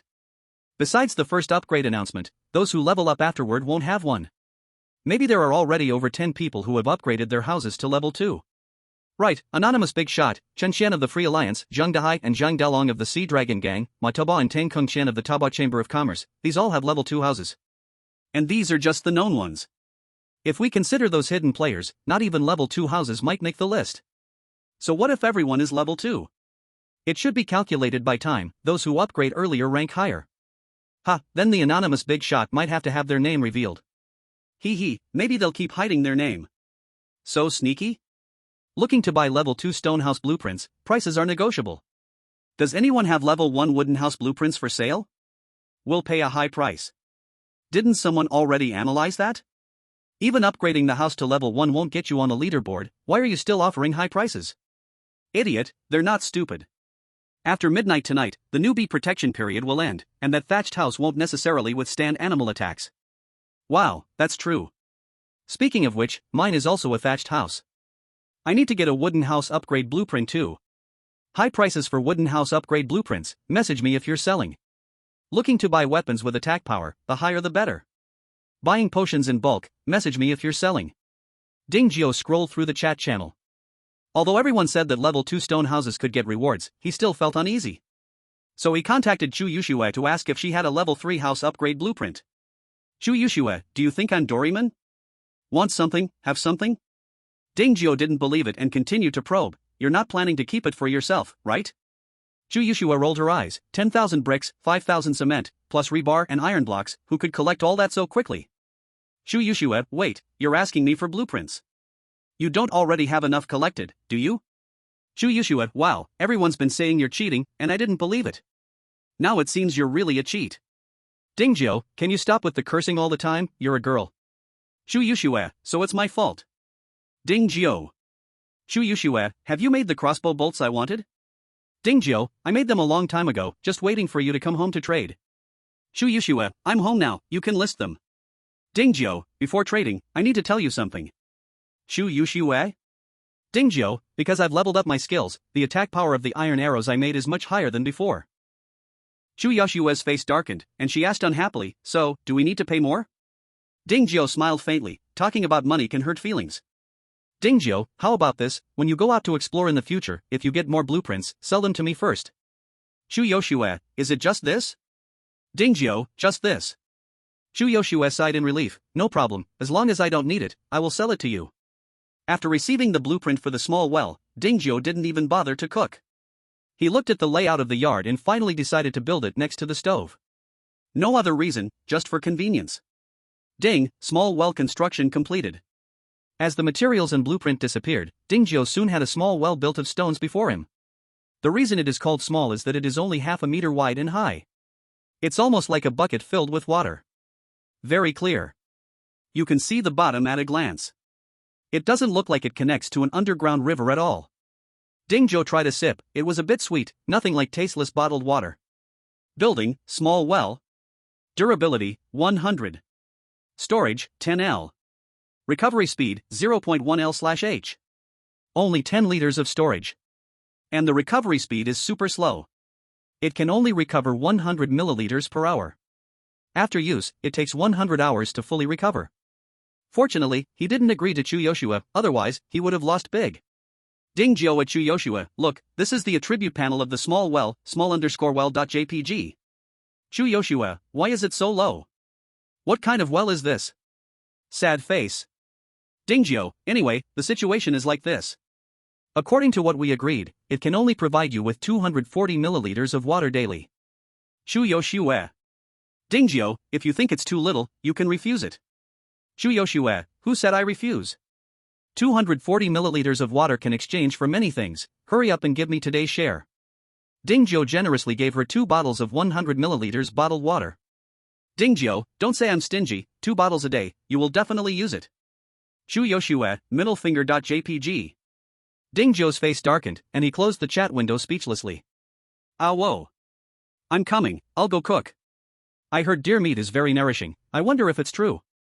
Dingjiu had never cooked deer meat before. But it didn't matter. With little Gray, this food lover around, he could take his time to practice.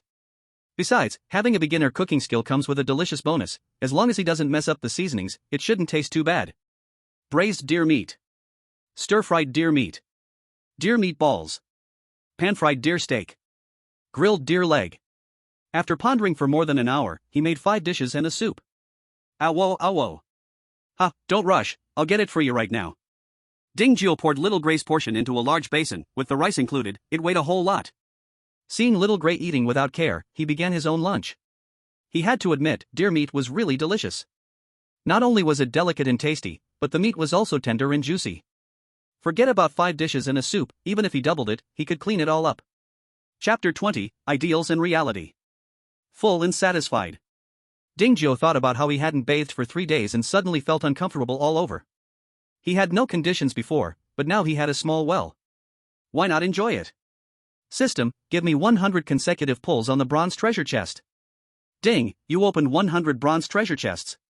Congratulations, you obtained 100 milliliters of water *35, 150 g of bread *50, clothes *5, 300 milliliters of shower gel *2, towels *5, a water heater *1, beginner planting skill book *1. Seeing the planting skill book he already learned appear, Dingjiu felt a bit disappointed. But then he saw the shower set, and his mood immediately brightened. However, that water heater felt a bit useless.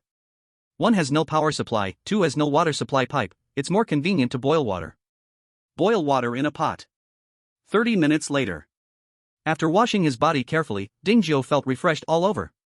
He heated a cup of milk for himself and began to check the chat channel while drinking. Because of the earlier world announcement, others were worried about upgrading their houses. Materials were not too much of a problem. With stone axes and stone picks as living tools, a few hundred materials were barely manageable.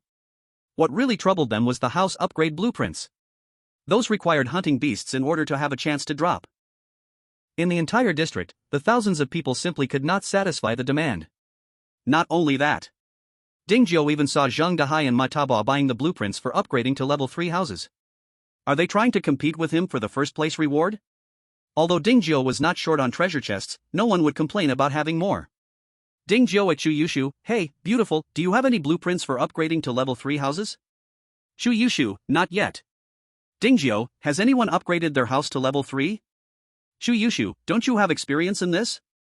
There hasn't been any related regional announcement, so how could anyone have upgraded to level 3? Chu Yushu, besides, upgrading to a level 3 house requires so many materials, and only 3 days have passed, there's simply no time to gather enough. Dingjiu, that makes sense, then it's fine. After listening to Chu Yushu's explanation, he realized why he had enough materials. It's because he opened tens of thousands of wooden treasure chests and over 1,000 bronze chests, he had reaped several batches of good rewards. Others didn't have his conditions. Unless they also cheated, or the entire district united, otherwise don't even think about it. Shu Yushu, hey, wait, do you have any bronze weapons left? I want to buy a few. Dingjio, don't you already have some? Shu Yushu, I want to prepare a few more, better safe than sorry. Dingjio, then what do you plan to trade with? Shu Yushu, don't worry, I won't let you lose out. Shu Yushu, Arrow Tower Blueprint. Arrow Tower Construction Blueprint. Durability, 1/1. Range, 30 m. Requirement, Level 1 house.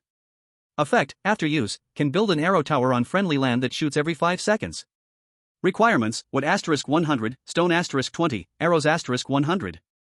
Dingjio, such a good item, you're not using it yourself? Shu Yushu, I can't afford it. Dingjio, what do you mean? Shu Yushu, the arrow tower consumes a lot of arrows, and I don't know how to make arrows, building it would be pointless. Dingjio, you wouldn't have already built one, right? Otherwise, how did you ask me for so many arrows before? Shu Yushu, yes, so are you trading or not? Shu Yushu, I can negotiate. Alright, Shu Yushu clearly anticipated his anticipation. Glancing at the dozens of bronze weapons in the system warehouse, Dingjio decided not to argue with Shu Yushu this time. Tip, you lost bronze spear *4. Tip, you gained arrow tower blueprint *1. After acquiring the arrow tower blueprint, Dingjio began selecting a location in the courtyard. The range of the arrow tower was 30 m, enough to cover the entire house. As for the courtyard, it would definitely prioritize the planting area. So, he chose a spot between the planting area and the house. And buildings with blueprints could essentially be built instantly. In just a few breaths, a 5-meter high and 2-meter wide wooden arrow tower was completed. Arrow tower. Attack power, 50. Defense power, 100. Durability, 500. Effective range, 30 meters. Capacity, 100/100. Rate of fire, 5 seconds. Current status, closed. Ding, detected a strange creature entering the range, would you like to enable automatic attack mode? Dingjio raised his eyebrows. He didn't expect the arrow tower to perform its duty so quickly. Just as he was about to agree, he suddenly realized. Wait, could the alert be referring to Xiao Hui's minions? Don't activate it yet. Dingjio stood up and walked around the inner side of the stone wall with Xiao Huihui. He found that apart from Xiao Huihui's few underlings, there were no other creatures outside the courtyard. This meant that the arrow tower had identified them as intruders. Lucky. After this realization, Dingjio breathed a sigh of relief. Although he wanted to see the power of the arrow tower, he felt a bit sorry for using the wolf pack as targets. Just as he was contemplating how to pull the 7 gray wolves into a friendly formation, he discovered that the arrow tower lacked that function. Dingjio opened the system warehouse. After a careful search, he found that there was one contract scroll left, so he temporarily halted his plan to contract them. Still not enough treasure chests. If there were enough treasure chests, he could have opened 100 black iron treasure chests at once, and then he'd naturally have enough contract scrolls. Chapter 21, First Place in Beast Attack. Time passed. Without the need to go out and collect resources, Dingjio focused his work on making arrows. After the arrow tower was built, a dinner was eaten in between, and by midnight, a total of 2,000 arrows were made. It can be said that even if the arrow tower fired continuously, it would be enough to shoot for nearly 3 hours. When the time comes, let alone a pack of gray wolves, even if an ant's nest comes, it could shoot them all down. Ding! Area announcement, newbie protection period has ended, and ranking rewards are now being issued. Here it comes. Dingjio stopped his hands for a moment and immediately took note of the announcement. First place, Dingjio, House Level 2, Reward, Silver Treasure Chest *1. Second place, Yi, House Level 2, Reward, Black Iron Treasure Chest *3. Third place, Tang Kong Qian, House Level 2, Reward, Black Iron Treasure Chest *2. Fourth place, Ma Taba, House Level 2, Reward, Bronze Treasure Chest *5. Fifth place, Shu Yoshua, House Level 2, Reward, Bronze Treasure Chest *4. Sixth place, Zhang Dao, House Level 2, Reward, Bronze Treasure Chest *3. Seventh place, Zhang Dalong, House Level 2, Reward, Bronze Treasure Chest *2. Eighth place, Qin Xian, House Level 2, Reward, Bronze Treasure Chest *1. Ninth place, Fang Xinhong, House Level 2, Reward, Wooden Treasure Chest *10. 10th place, Xin Ziwei, House Level 2, Reward, Wooden Treasure Chest *5. Dingjio was dumbfounded. He originally thought this time the rewards would also have hidden names to choose from, but after waiting for a long time, his name was directly revealed. Now, it seemed not everyone knew him. Although he wasn't afraid. But who wants to be the one that stands out? And it was indeed the case. That night, very few in District 1024 went to bed early. Everyone was worried about what changes would happen after the newbie protection period ended. Seeing Dingjio holding the first place and the level 2 house information, any smart person could guess that he was the anonymous big shot who had appeared in the area announcements twice. Chuyoshue at Dingjio, hee, you've been exposed. Chuyoshue, the only one in the know, even sent a teasing message. Dingjio's face darkened. After mentally giving this reward a low rating, he replied with a forced smile, yes, I've been exposed. But if you want to buy things from me in the future, you'll have to line up. By then, I'll compare prices, hope you won't mind. Chuyoshue opened her mouth, her expression complicated, like she had eaten a fly. Is this considered shooting oneself in the foot? Dingjio, big guy, let's add each other as friends. Dingjio, big guy, do you need any little brothers? I have been in the collection business for 2.5 years, skilled and enthusiastic, you won't lose out if you take me. Brother Dingjio, it's so dark outside, I'm scared, can you protect me? Dingjio, big guy, you were the one selling the attack-boosting weapons, right? Can you sell me one at a discount? Dingjio, great god, are you interested in being the deputy leader of our Sea Dragon gang? The Taba Merchant Association is recruiting, the benefits are guaranteed to satisfy you. TSK, big guy is different, he comes in as deputy leader right away. Seeing all the praise in the chat channel, even someone as low-key as Dingjio couldn't help but feel secretly pleased. However, he didn't reply to them. After all, he couldn't even read through 999 plus private messages. Looking at the constantly beeping message notification, Dingjio frowned and finally chose only friend notifications.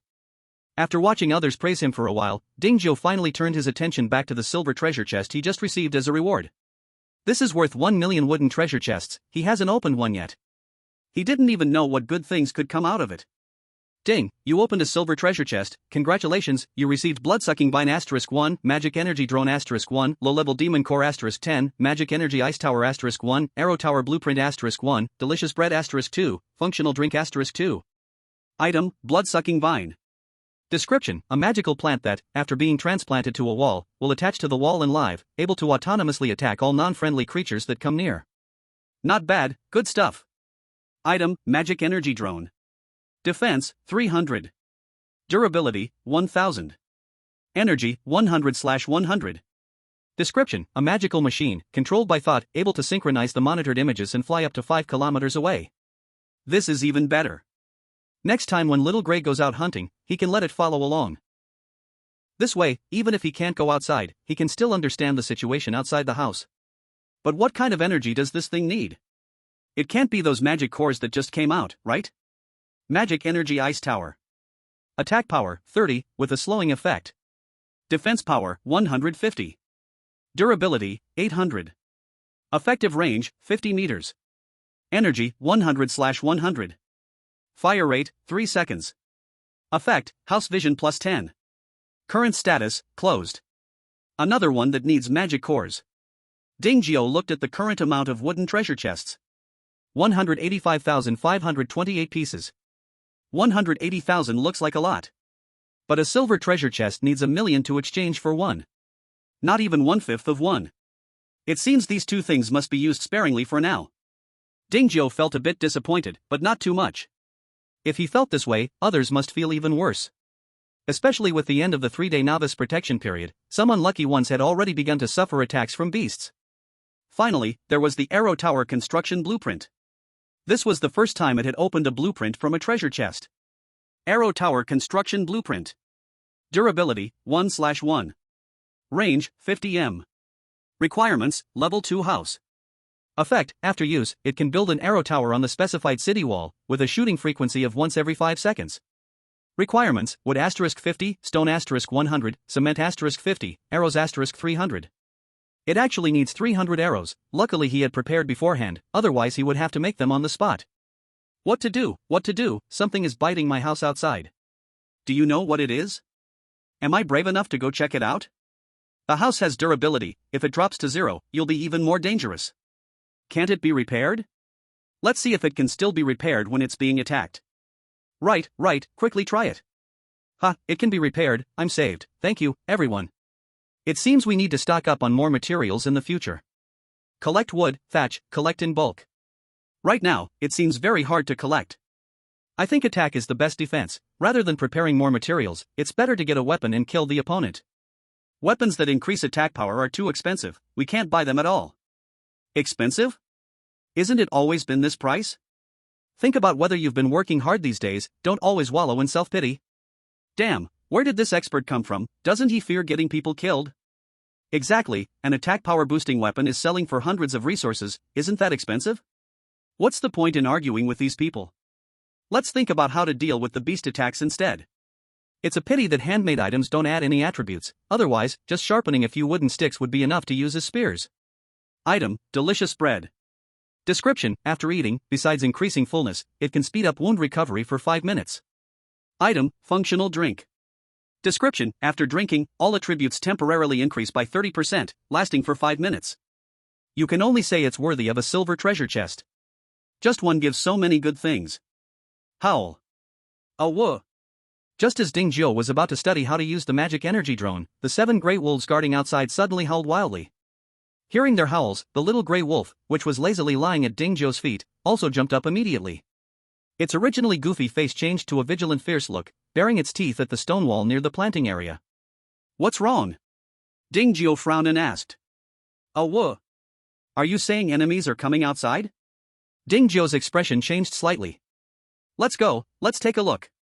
Under Ding Jiu's lead, a person and a wolf quickly climbed up to the corresponding tall tower. They saw a striped tiger over 3 meters long walking out of the mist, its fierce aura forcing the 7 gray wolves back. Damn, a huge beast has come. Chapter 22, The Attack of the Striped Tiger. Roar. A powerful roar. Emotionless tiger eyes. Even though there was a stone wall protecting the distance between them, Ding Jiu still felt a chill in his heart. One could only say that it truly deserved to be the king of the jungle. If it were before he crossed, he would have definitely hid back in the stone house without a second thought. But now, with Little Gray and its wolf pack here, it wasn't impossible to fight back. If they really couldn't win, then just activate the arrow tower. The automatic attack of the arrow tower was much stronger than his third-rate archery. Whoa. Noticing that Little Gray wanted to jump out, Ding Jiu hurriedly stretched out his hand to stop him. Are you joking? That's a tiger. Do you really want to jump out and look for death? Whoosh. Ding Jiu tentatively shot an arrow.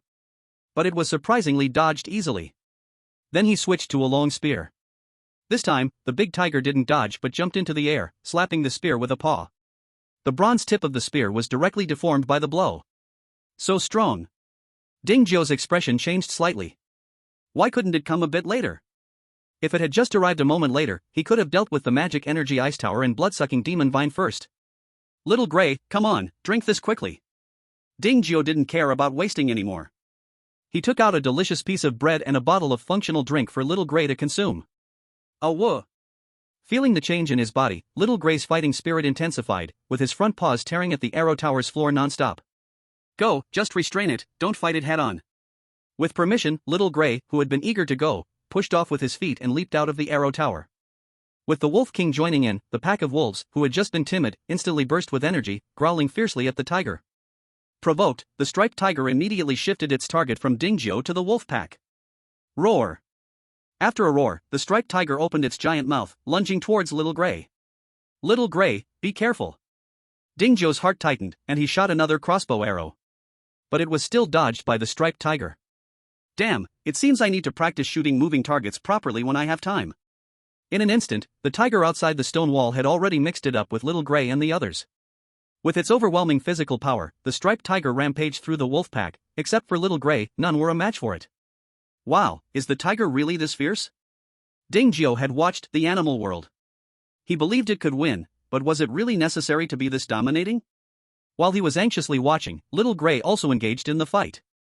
He followed Ding Jiu's orders and didn't confront the striped tiger directly but circled to attack from behind, tearing a few wounds in the tiger's rear. Roar. However, the tiger reacted quickly. In a flash of pain, its tail swung around and sent Little Gray flying several meters away. Ding Jiu suppressed his worries and suddenly fired an arrow. Whoosh. This time, the striped tiger didn't completely dodge, and the crossbow arrow left a shallow cut on its body. Roar. The damage wasn't great. But it made the tiger furious. Its fierce eyes glared angrily at Ding Jiu. Hey! Ding Jiu raised his middle finger. The striped tiger seemed to notice this, abandoning Little Gray and heading toward Ding Jiu. However, the raised stone wall was clearly too high for it to jump over. Halfway through the jump, it was stopped by the stone wall. Warning, your stone wall is under attack from the striped tiger, durability -3. Yet the stone wall was pitiful, not only getting a paw print but also directly losing 3 points of durability. If left unchecked, even with 1800 durability, it wouldn't hold up for long. Whoa. At this moment, Little Gray, who had fallen, got back up. Seeing Ding Jiu in danger, he quickly howled to call his brothers to charge. Ding Jiu reloaded, aiming to shoot at the striped tiger. But since the striped tiger had run to the corner of the stone wall, the tall stone wall blocked his view. Even standing on the high tower, he couldn't see it, making it impossible to take action. Damn! Ding Jiu cursed under his breath. He couldn't afford to delay. He hurriedly jumped down from the high tower and ran to the stone wall directly in front, continuously taking stones from the system warehouse. Before long, he had piled up a small hill of stones taller than the stone wall. With the stone hill to stand on, Ding Jiu could finally see the situation below the stone wall clearly. Perhaps worried about Ding Jiu getting into trouble, Xiao Huihui actually confronted the striped tiger this time. You bite me, I claw you. Although always in a disadvantageous position. But with the help of its little brothers, it really held back the tiger's attacks. Seeing Xiao Huihui covered in blood, Ding Jiu's eyes turned red. He immediately raised his crossbow and shot. At less than 3 meters high, the striped tiger had nowhere to dodge and was hit by an arrow. Roar! Although it did not hit a vital spot, it still hurt so much that it kept roaring. Xiao Huihui seized the opportunity while it was dazed and tore off a large chunk from its body. The gushing tiger blood dyed half of its body red. Roar! Seeing the situation was bad, the striped tiger wanted to run. But how could Ding Jiu give it that chance? With a flick of his right hand, the wooden crossbow turned into a bronze spear. Then with a strong throw. Thud! A dull sound of breaking air echoed. Sensing the danger, the striped tiger halted its charge, its hind legs gripping the ground tightly, and its upper body stood up. Unexpectedly, at this moment, Xiao Huihui went all out and charged forward with its hind legs. The impact made the tiger drop back to the ground, and it instinctively moved forward half a position. Because of this small advance, its body was exposed within the attack range of the bronze spear. Puff! The bronze spearhead almost fully penetrated the striped tiger's body, causing it to convulse in pain. Whoa! To take advantage of its illness and seek its life. Xiao Huihui howled and pounced on the striped tiger, beating it like a drowning dog. Seeing the king of the mountains about to be killed by Xiao Huihui and its friends, Ding Jiu hurriedly called to a stop. Wait, Xiao Huihui, spare it. I have use for it. What? Drag it to the yard entrance. I'll make you a partner then. What? You say you can't drag it? That'll be a problem. Ding Jiu frowned in thought. He didn't think Xiao Huihui was lying. After all, the striped tiger was twice its size, so it was normal it couldn't move it. Besides, with the tiger's current injuries, even if it could be dragged back, it probably wouldn't last until then. Let it walk by itself? Come on.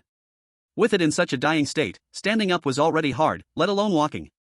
It seemed he could only break the wall. To successfully contract the striped tiger, Ding Jiu was all in, taking out a bronze pickaxe and wildly digging at the wall. Since it was his own home, the stone wall's durability didn't drop. However, the wall was dug out a small hole by the bronze pickaxe. As time went by, the small hole became a larger one. Until it was big enough for Xiao Huihui and its friends to pass through, he finally stopped. Chapter 23 Contracting the Striped Tiger. Ding Jiu's face showed joy. Bent down and waved through the big hole, calling out, Xiao Huihui, quickly drag that tiger over. Don't let it die. Whoa. Xiao Huihui responded. Circled around the striped tiger, then bit its hind leg, pulling with all its might towards Ding Jiu. Since it was only 2 or 3 meters away, Xiao Huihui could still drag it with a burst of strength. After the striped tiger was dragged close, Ding Jiu took out the remaining contract scroll and slapped it onto the tiger. Ding, do you want to contract the striped tiger now? Yes. Ding, congratulations, you have successfully contracted the striped tiger. Pet, striped tiger. Quality, white. Attributes, Strength 30, Constitution 22, Intelligence 6, Agility 13. Status, severely wounded, near death. Seeing the striped tiger was about to die, Ding Jiu couldn't care to carefully check its information. Hastily, he took out healing bandages and healing potions to treat it. Seeing this scene, Xiao Huihui couldn't sit still and kept howling. Don't worry, I haven't forgotten about your underlings. After I stabilize De Huan's injuries, I will go save them. But while treating them, you have to ensure they won't go wild. Whoa. Alright, I'll trust you once. Compared to the striped tiger, those 7 gray wolves were also heavily injured. Fortunately, Dingjiu had enough medicine on him, otherwise he would be left helpless. The only one unharmed was Xiaohui. Thanks to the special effect of the delicious bread, its wounds healed by themselves without his help. When treating Xiaohui's little brothers, Dingjiu would tie their mouths with ropes first for his own safety before treating them. 1 bottle for minor injuries, 2 or 3 bottles for serious ones. In just a short while, the 7 gray wolves that had just been lethargic were instantly lively again. Roar! At this moment, the striped tiger's injuries had also healed significantly. After standing up again, the fierce look in its eyes had vanished. It became as gentle as a little kitten, nuzzling Dingjiu affectionately. You will be called Da Huang from now on, remember to get along well with Xiaohui and them, understand? Roar! Alright, your injuries aren't fully healed yet, so lie down and rest well. Roar roar! Are you hungry? Okay, let me see what food we have. Whoa. You want to eat too? Alright. I'll check the trading platform to see if there's any for sale. Dingjiu opened the trading platform and searched for meat products. Immediately several pages of goods appeared on the screen. There was wolf meat, snake meat, but most of all, there were chickens and rabbits. And the prices were incredibly high. Either 1 pound of meat for 100 units of basic materials, or 5 pounds of meat for a weapon with attack attributes. Though Dingjiu wasn't short on money, he wasn't a fool either.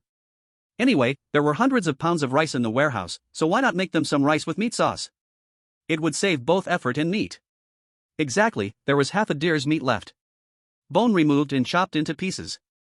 Then various seasonings were mixed in and marinated until the rice was cooked. Finally, the meat pieces were cooked in broth made from deer bones until the liquid became thick. Smelling the meat aroma wafting from the pot, Da Huang could no longer rest, stumbling over to Dingjiu's side, saliva dripping down. Xiaohui was a bit better but was also panting with its tongue out. The other 7 gray wolves also wanted to come over to join the fun. However, due to Xiaohui's authority and Da Huang's intimidation, they could only stretch their necks and drool from a distance. Alright, the late-night snack is ready. This portion is for Xiaohui, this portion is for Da Huang, and this one is for you all. This time, Dingjiu did not forget Xiaohui's 7 little brothers. After serving them a full bowl of rice, he poured a good dozen spoons of meat sauce over it.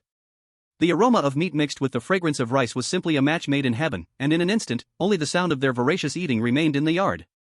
Seeing them eating so happily, Dingjiu felt a deep sense of satisfaction within. However, he didn't join them for a meal, but walked over to the small hole he had just dug. Iron Great Stone Wall. Defense, 1050. Durability, 1721. Status, damaged, can be repaired with stones, cement, iron blocks. Repair. Tip, the stone wall has been repaired, you consume 78 units of stone. Looking at the restored stone wall before him, Dingjiu could only sigh that you get what you pay for. As long as you are willing to spend resources, it really helps you repair in an instant. Thinking of the blood-sucking vines he had obtained from the previous chest, Dingjiu hurriedly planted them. As the blood-sucking vines were planted, sharp black vines with barbs grew immediately on the surface of the stone wall. Tip, blood-sucking vines planted successfully, Iron Great Stone Wall upgraded to blood-sucking vines wall. Blood-sucking vines wall.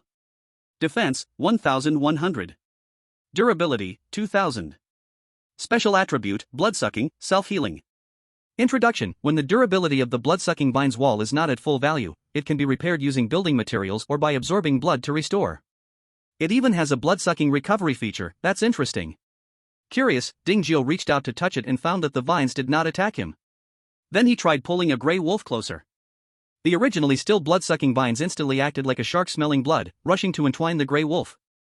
In just a few breaths, they tightly entangled the gray wolf. Wow, is it really this powerful?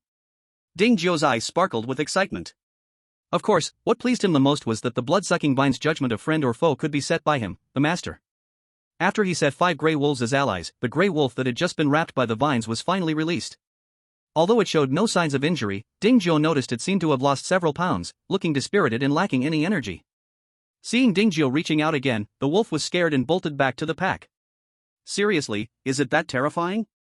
Dingjiu was speechless. However, the blood-sucking vine wall wasn't without its drawbacks. There were still parts of the stone wall that weren't intertwined. The 2 large wooden doors at the entrance remained unchanged. To address this, Dingjiu built a watchtower right there. Ding, watchtower construction successful, current visibility plus 10. It even increases visibility. I should have known. Alright. There was really no way to know early on. The courtyard space was that big, and the watchtower could only be built on the walls, so the entrance was the only suitable place for now.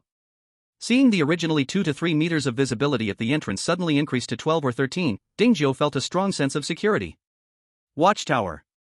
Attack power, 50. Durability, 500. Effective range, 50 meters. Capacity, 300/300. Rate of fire, 5 seconds. Visibility, plus 10. Current status, closed. With 300 arrows plus the 200 from the watchtower, would he become a mere arrow-making tool? It would be nice if he had someone to rely on.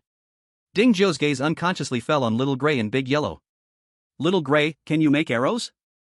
Ow. Little Gray innocently raised its 2 paws. Well. Dingzhou realized he was thinking too much. Little Gray was not an orc. With just a few paws, it was impossible for it to make crossbow arrows. Dingzhou shook his head. Then he took out the magic ice tower. This item was not a blueprint, but a miniature model of the real thing. As long as he placed it where he wanted, it would generate a corresponding building there. With an effective range of 50 meters, it far exceeded the size of the whole house, so Dingzhou placed it next to the watchtower. Originally the size of a palm, it instantly grew to 10 meters tall the moment it landed. It was covered in various unknown runes, radiating a mysterious aura. Ding, magic ice tower placement successful, house visibility plus 10. Unlike the watchtower, which only increased its own attack visibility, the magic ice tower's visibility enhancement was all-encompassing. The original 2 to 3 meters of clear visibility outside the courtyard now expanded to 12 or 13 meters under the magic ice tower's boost. A strong sense of security filled him. Magic ice tower. Attack power, 30, with slow effect.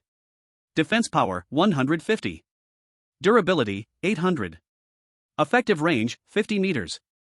Energy, 100/100. Rate of fire, 3 seconds. Visibility, plus 10. Current status, closed. Chapter 24, a night passes, half the number decreased. Dingzhou glanced at the time, it was already past 3 a.m. Thinking about adding walkways to the stone wall tomorrow, Dingzhou decided to go back to his room to sleep. He didn't know how long he had slept. Suddenly, a series of warning sounds rang in his ears. Warning, blood-sucking vine wall under attack, durability -1, current durability 1999. Warning, blood-sucking vine wall under attack, durability -1, current durability 1998. Warning, blood-sucking vine wall under attack, durability -1, current durability 1997. Every 3 seconds, durability dropped by 1 point. 2000 durability would only last a little over an hour. Dingzhou couldn't afford to hesitate. He immediately got up and rushed out of the house, sending Little Gray and Big Yellow out to confront the enemy. He then climbed the tower to look for signs of the enemy. However, he was puzzled as he changed several towers but couldn't find the enemy. What was going on? Where was the enemy attacking the stone wall from? Hint, blood-sucking vine wall's blood-sucking characteristic activated, durability +1. Just as Dingzhou frowned in thought, the blood-sucking characteristic of the vine wall took effect. Though it took 10 seconds to restore 1 point, Dingzhou was already very satisfied. Ow ow. Did Little Gray and the others find the enemy? Dingzhou's eyes lit up while pondering. Immediately ran towards the direction where the voice sounded. However, as he got closer, he was stunned again. Why is it here again? That's right. The place where Little Gray howled was exactly the spot where Big Yellow had attacked before. The reason he was so certain was that the pile of stones had not been taken back yet. Dingzhou climbed up the stone mound and, using his height advantage, instantly spotted Little Gray and Big Yellow. The only thing that puzzled him was, where was the enemy? Could the enemy be invisible? This thought just came up when Dingzhou shook his head again. If the enemy could be invisible, how could Little Gray and the others possibly discover it?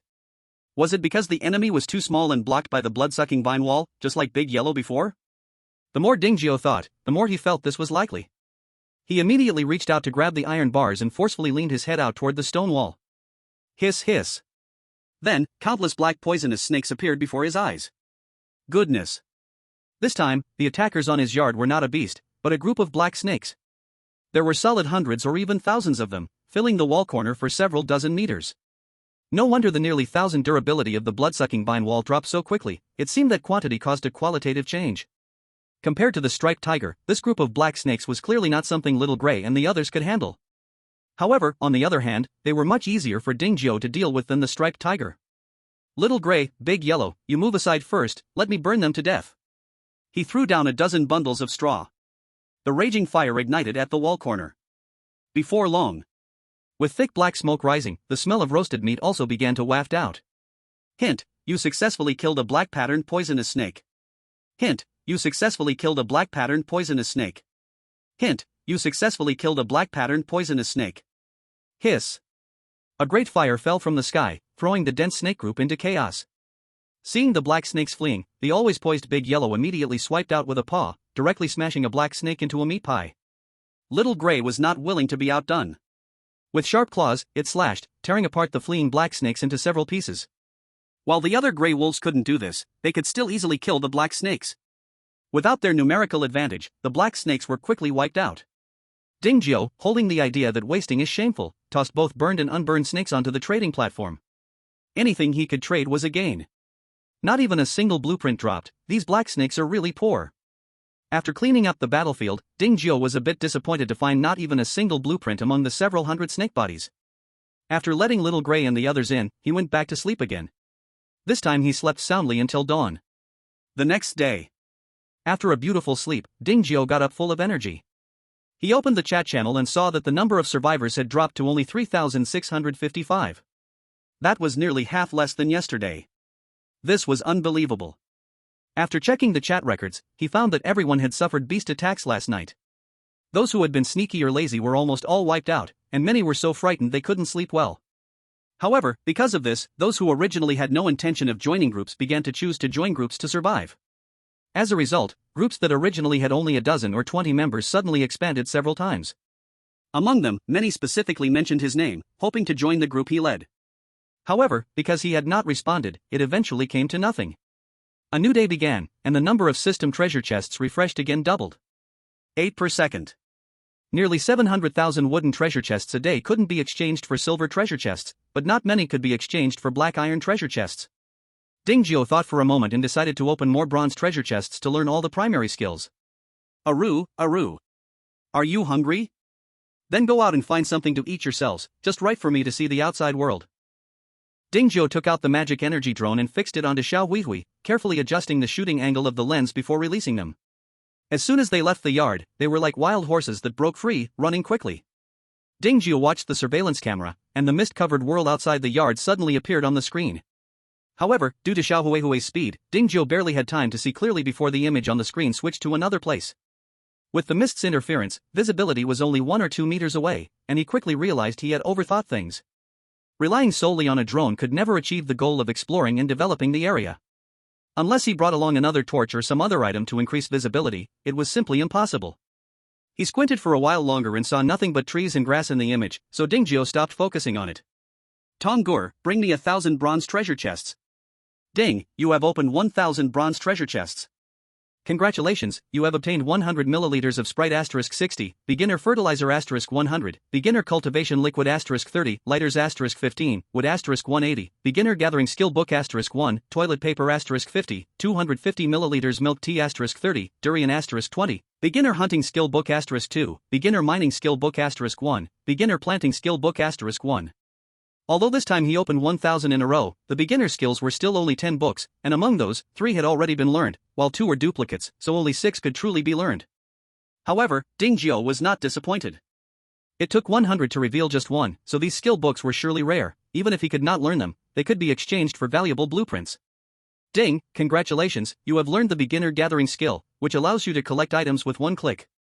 Ding, congratulations, you have learned the beginner dissection skill, which allows you to quickly decompose corpses. Ding, congratulations, you have learned the beginner mining skill, which increases mining speed by 20% and yield by 10%. Ding, congratulations, you have learned the beginner sewing skill, which allows you to make clothes, bags, and other items from fabric. Ding, congratulations, you have learned the beginner alchemy skill, which allows you to refine herbs and spirit fruits into medicines. Ding, congratulations, you have learned the beginner hunting skill, which increases your attack power by 10% when attacking beasts. Chapter 25, Rejecting the Alliance. Having learned new skills, Dingjiu naturally wanted to test them out. He opened the trading platform and took down several of the black snakes he had listed last night. Then he silently chanted to use the gathering skill on one of them. Tip, congratulations, you have gained snake meat *1, snake skin *1, poison fangs *2. Tip, congratulations, you have gained snake meat *1, snake skin *1, poison fangs *2. Tip, congratulations, you have gained snake meat *1, snake skin *1, poison fangs *2. Whether burnt or flattened, as long as the corpse was intact, he could obtain 1 portion of snake meat, 1 portion of snake skin, and 2 portions of poison fangs. Not only was it efficient, but it was also hygienic. The only downside was that there was a bit of a shortfall. The obtained snake meat was of a fixed size and smaller than the original body. If it were anyone else, they might prefer to do it manually rather than this. But who said Ding Jiao was lacking in resources? Compared to spending a long time to decompose one snake, the gathering skill's efficiency was simply miraculous, saving him a lot of trouble. Of course, the most important thing was that the materials obtained through decomposition could be used to make tools. For example, poison fangs. If he embedded them in a spear or iron arrow, wouldn't that add a poisoning effect to them? Thinking of this, he no longer sold black snakes and quickly took down all the unsold black snakes from the listing, then decomposed them into snakeskin and meat one by one. Ding dong. Chu Yushue at Ding Jiao, are you up yet? Ding Jiao at Chu Yushue, what's the matter? Chu Yushue, bring me 200 arrows. Ding Jiao, you know the rules. Chu Yushue, trap making blueprint. Trap making blueprint. Durability, 3/3.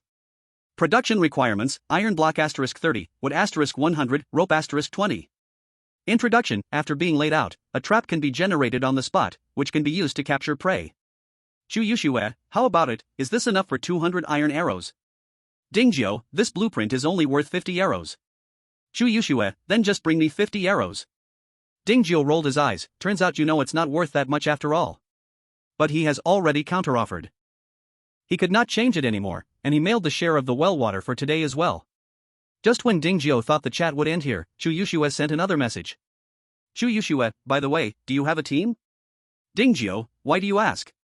Chu Yushue, so many people died right after the novice protection period ended, I think the days ahead will only get tougher. Ding Jiao, so?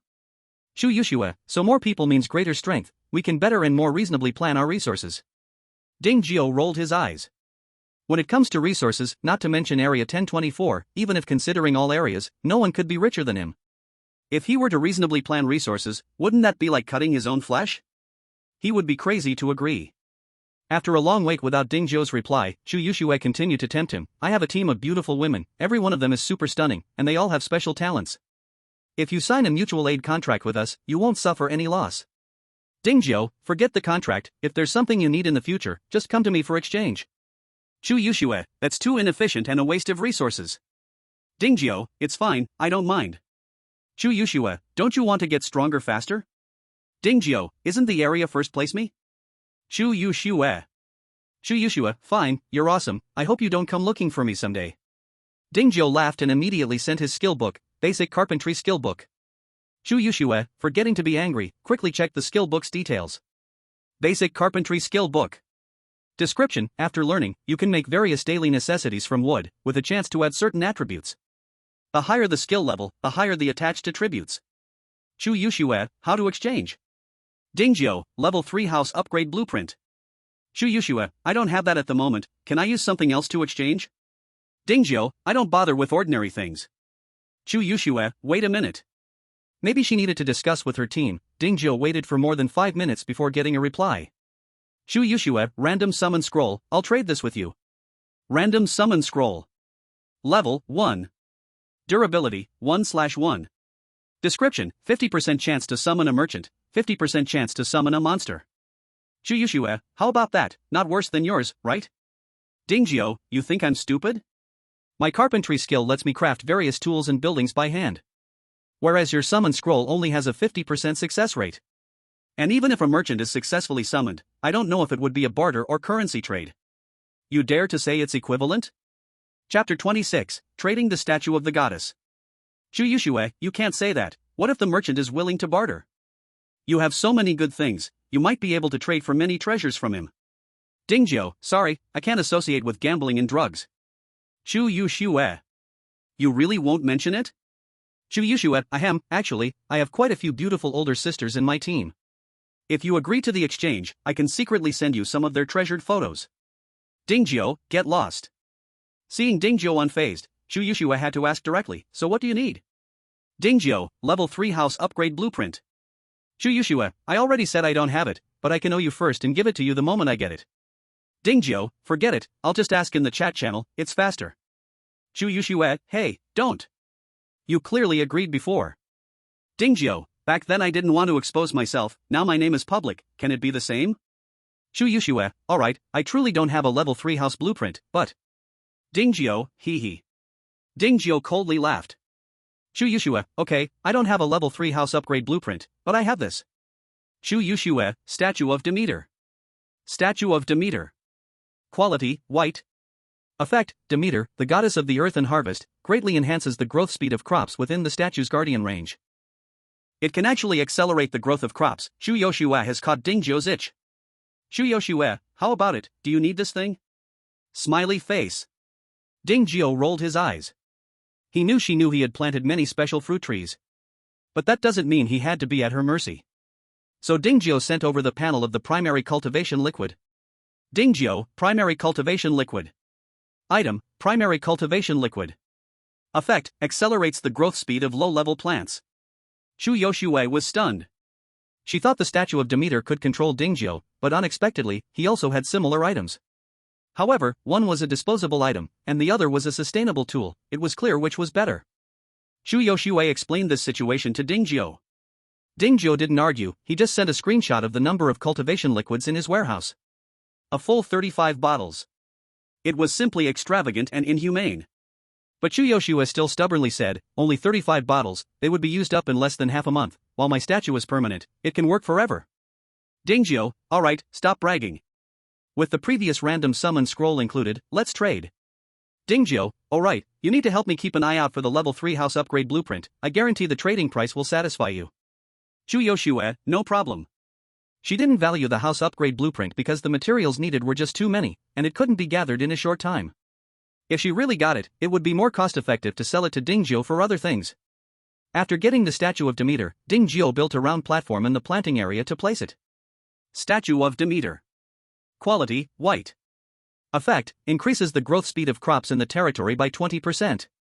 With its protection, the special fruit trees that originally needed 5 days to mature could now mature in just 4 days.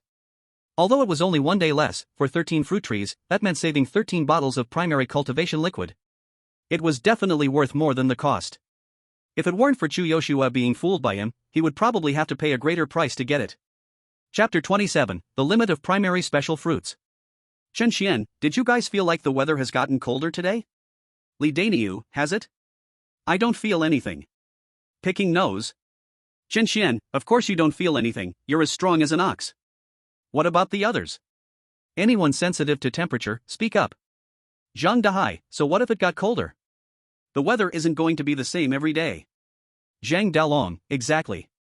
Ma Taba, Chen Xian, did you discover something? Chen Xian, no, just hope it's my illusion.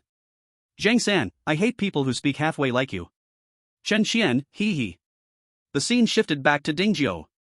After casually eating something, he began building walkways on the stone walls for easier movement. Though it's just one thing, the workload was quite substantial. And the materials needed were far more than building wooden walls with blueprints. Just covering a distance of 5 meters cost him 100 units of wood.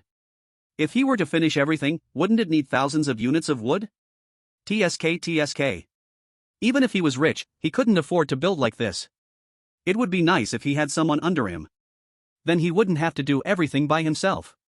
Just as Dingjio was thinking this, he suddenly remembered the random summon scroll he had traded from Shu Yushue earlier. His heart began to stir. Random summon scroll. Level 1. Durability, 1/1. Description, 50% chance to summon a merchant, 50% chance to summon a monster. Looking at the description on the scroll panel, Dingjio frowned again. He acknowledged he wasn't lucky. But everyone has their unlucky moments. There was no need to put himself in danger just for the sake of pride. So he decided to wait until Xiao Weihui and De Huang returned before using it. Oh, right. He also didn't know how strong the monster summoned by this scroll would be. Just in case, he would use all 35 bottles of cultivation liquid in the warehouse. Oh, and there's a treasure chest. More than 2 hours passed, and the number of wooden treasure chests increased by over 60,000, enough for 10 consecutive openings of bronze chests. Ding, you opened 1,000 bronze chests, congratulations. You received copper pieces *120, iron pieces *100, beginner gardening skill book *1, beginner fertilizer *210, beginner growth liquid *20, beginner swimming skill *1, canned fruit *10, medical kit *3. Out of 1,000 bronze chests, 10 beginner skill books were obtained, but only 2 types have not been learned yet. It seems that wanting to collect all skills is going to be a long journey. Ding, the current beginner physical fruit tree is less than a day away from maturity.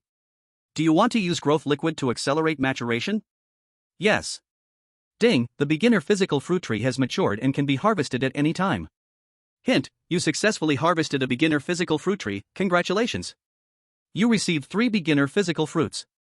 Seeing 3 more beginner physical fruits in his backpack, Dingjio wasted no time and ate them immediately. Player, Dingjio. Attributes, Strength 7 plus 2, Physique 6 plus 16, Intelligence 6 plus 2, Agility 5 plus 2. Skills, beginner planting, beginner forging, intermediate carpentry, beginner gathering, beginner dissection, beginner sewing, beginner mining, beginner hunting, beginner alchemy, beginner swimming, beginner gardening. His personal attribute panel had become much more impressive than at the start.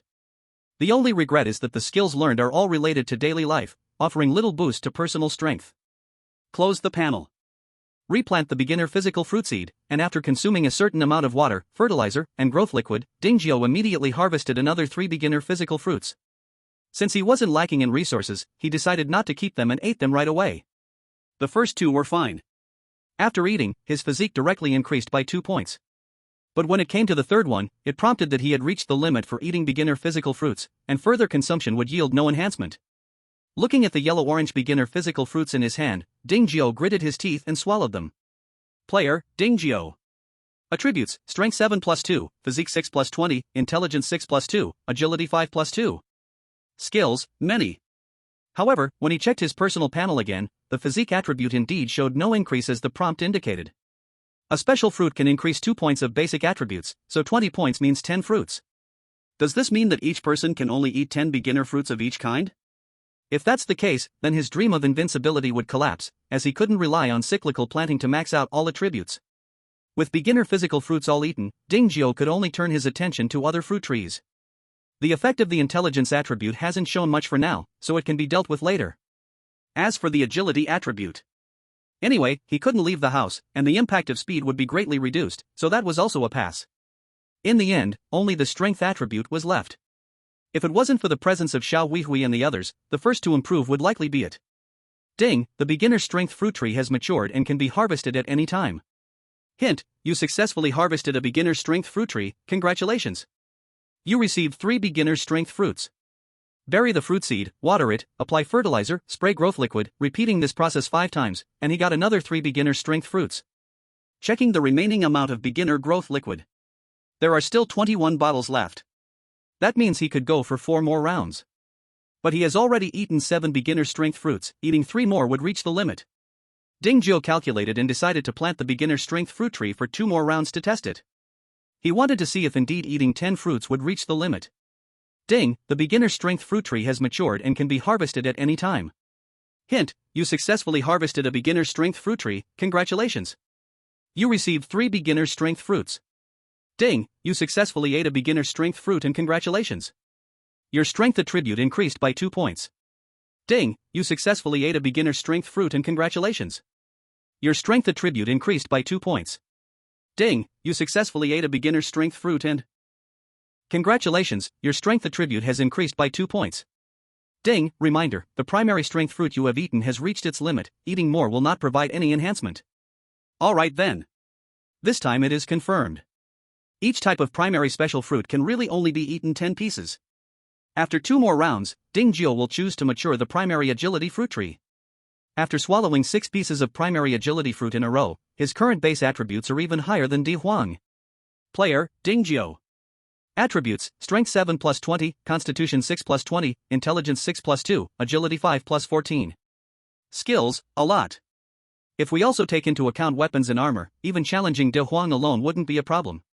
Chapter 28 Extreme Cold Disaster Phase. It's a pity. If only De Huang had come one day later. This way it would have seen what the terror of a bipedal beast looks like. Speaking of this, Xiao Huihui and the others have been out for quite a while, I wonder if they have caught any prey. Dingjio took out the magic energy drone remote control. After connecting to the signal, he vaguely saw a few wolf-shaped figures in the gray interface. Just as Dingjio was curious about what they were doing, he heard a roaring sound. It was De Huang. He didn't know who it was fighting with. In the mist, a heartbreaking wail could be heard from time to time, and then he saw it dragging a small wild cow, appearing on the screen. Roar! De Huang stepped on the small wild cow and roared at Xiao Huihui. Awu awu. Xiao Huihui quickly shook its head, firmly refusing to eat raw meat. De Huang pouted and could only let the other grey wolves come to eat. Since the 7 grey wolves ate the meat juice rice Ding Zhou made last night, they have not felt much for raw meat.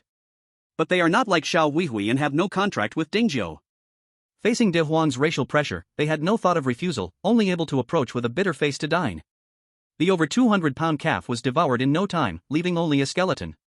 Ding Zhou was stunned to see this scene. So these days, haven't you all eaten enough? Ding. Regional announcement. All players please note. First, congratulations on safely passing the 3-day newbie protection period, and as a reward, each person will receive 3 days' worth of basic living supplies. Next, the survival world will enter a period of extreme cold disaster lasting half a month, with the lowest temperature reaching -100 degrees. So you better prepare enough heating supplies before the temperature drops. As the temperature continues to lower, the creatures in the mist will enter a frenzied mode to gather enough food for winter. Therefore, when you go out to collect supplies, please be extremely careful. Finally, we hope you can survive once again. After a moment of silence, the next was a frenzy of complaints. I can't believe it, it's so cold, how can people survive this? Does anyone know how cold -100 degrees is? I'm just a little potato from the south, never been to the north. Let's put it this way, half a month of -100 degree weather, not to mention now, even in the conditions before the crossing could cause a collapse of a country. Is it really that dramatic? Don't scare us here. Don't you know machines have environmental limits? At -100 degrees, most machines probably won't work, power plants might even stop working. What the heck, what do we do now? Do we have to keep burning firewood? How much wood would we need to collect to burn for a month? Zhang Dehai Chenxian, it's all your fault for being a jinx. If you hadn't said that, how would we run into this kind of situation? Li Daniu, you are being unreasonable. If Chenxian had that power, would he still need to struggle to survive with us? Zhang Dalong, that's hard to say. Who knows if he is the fated lonely star? Ma Taba, instead of arguing here, why not think about how to survive this extreme cold disaster? Zhang San, anyway, we are all in the same boat, it just depends on who can withstand the cold longer. Tan Qingxian, relying solely on individuals won't work, we must unite to have hope. Zhang Dehai Chenxian, weren't you very talkative before? Why are you acting like a mute now? Chenxian, I'm not acting. Zhang Dehai, then what are you, a coward? Li Daniu at Zhang Dehai, enough? Do you really think everyone is scared of you? Zhang Dehai, silly bull, what are you tough for when you don't even have a gang? Li Daniu, I will join Boss Ding's gang sooner or later. Zhang Dehai, TCH, only someone as foolish as you would think he is a good person. Ding Zhou, watching the commotion, was suddenly mentioned and felt speechless. Besides, when did he have a gang? He had no idea at all. Beep beep beep. Shu Yoshua at Ding Zhou, hey, are you there? You heard the announcement just now, right? Any thoughts? Ding Zhou, no thoughts. Shu Yoshua, aren't you afraid of freezing to death? Ding Zhou, fireplace.jpg. Shu Yoshua, dumbfounded.jpg. Shu Yoshua, you actually have a fireplace, such a good thing. Can you make a few for me too? Envy.jpg. Ding Zhou, no blueprints left. Shu Yoshua, then can you sell me some wood? I can trade you meat. Ding Zhou, right now wood is valuable yet hard to find. What price can you give?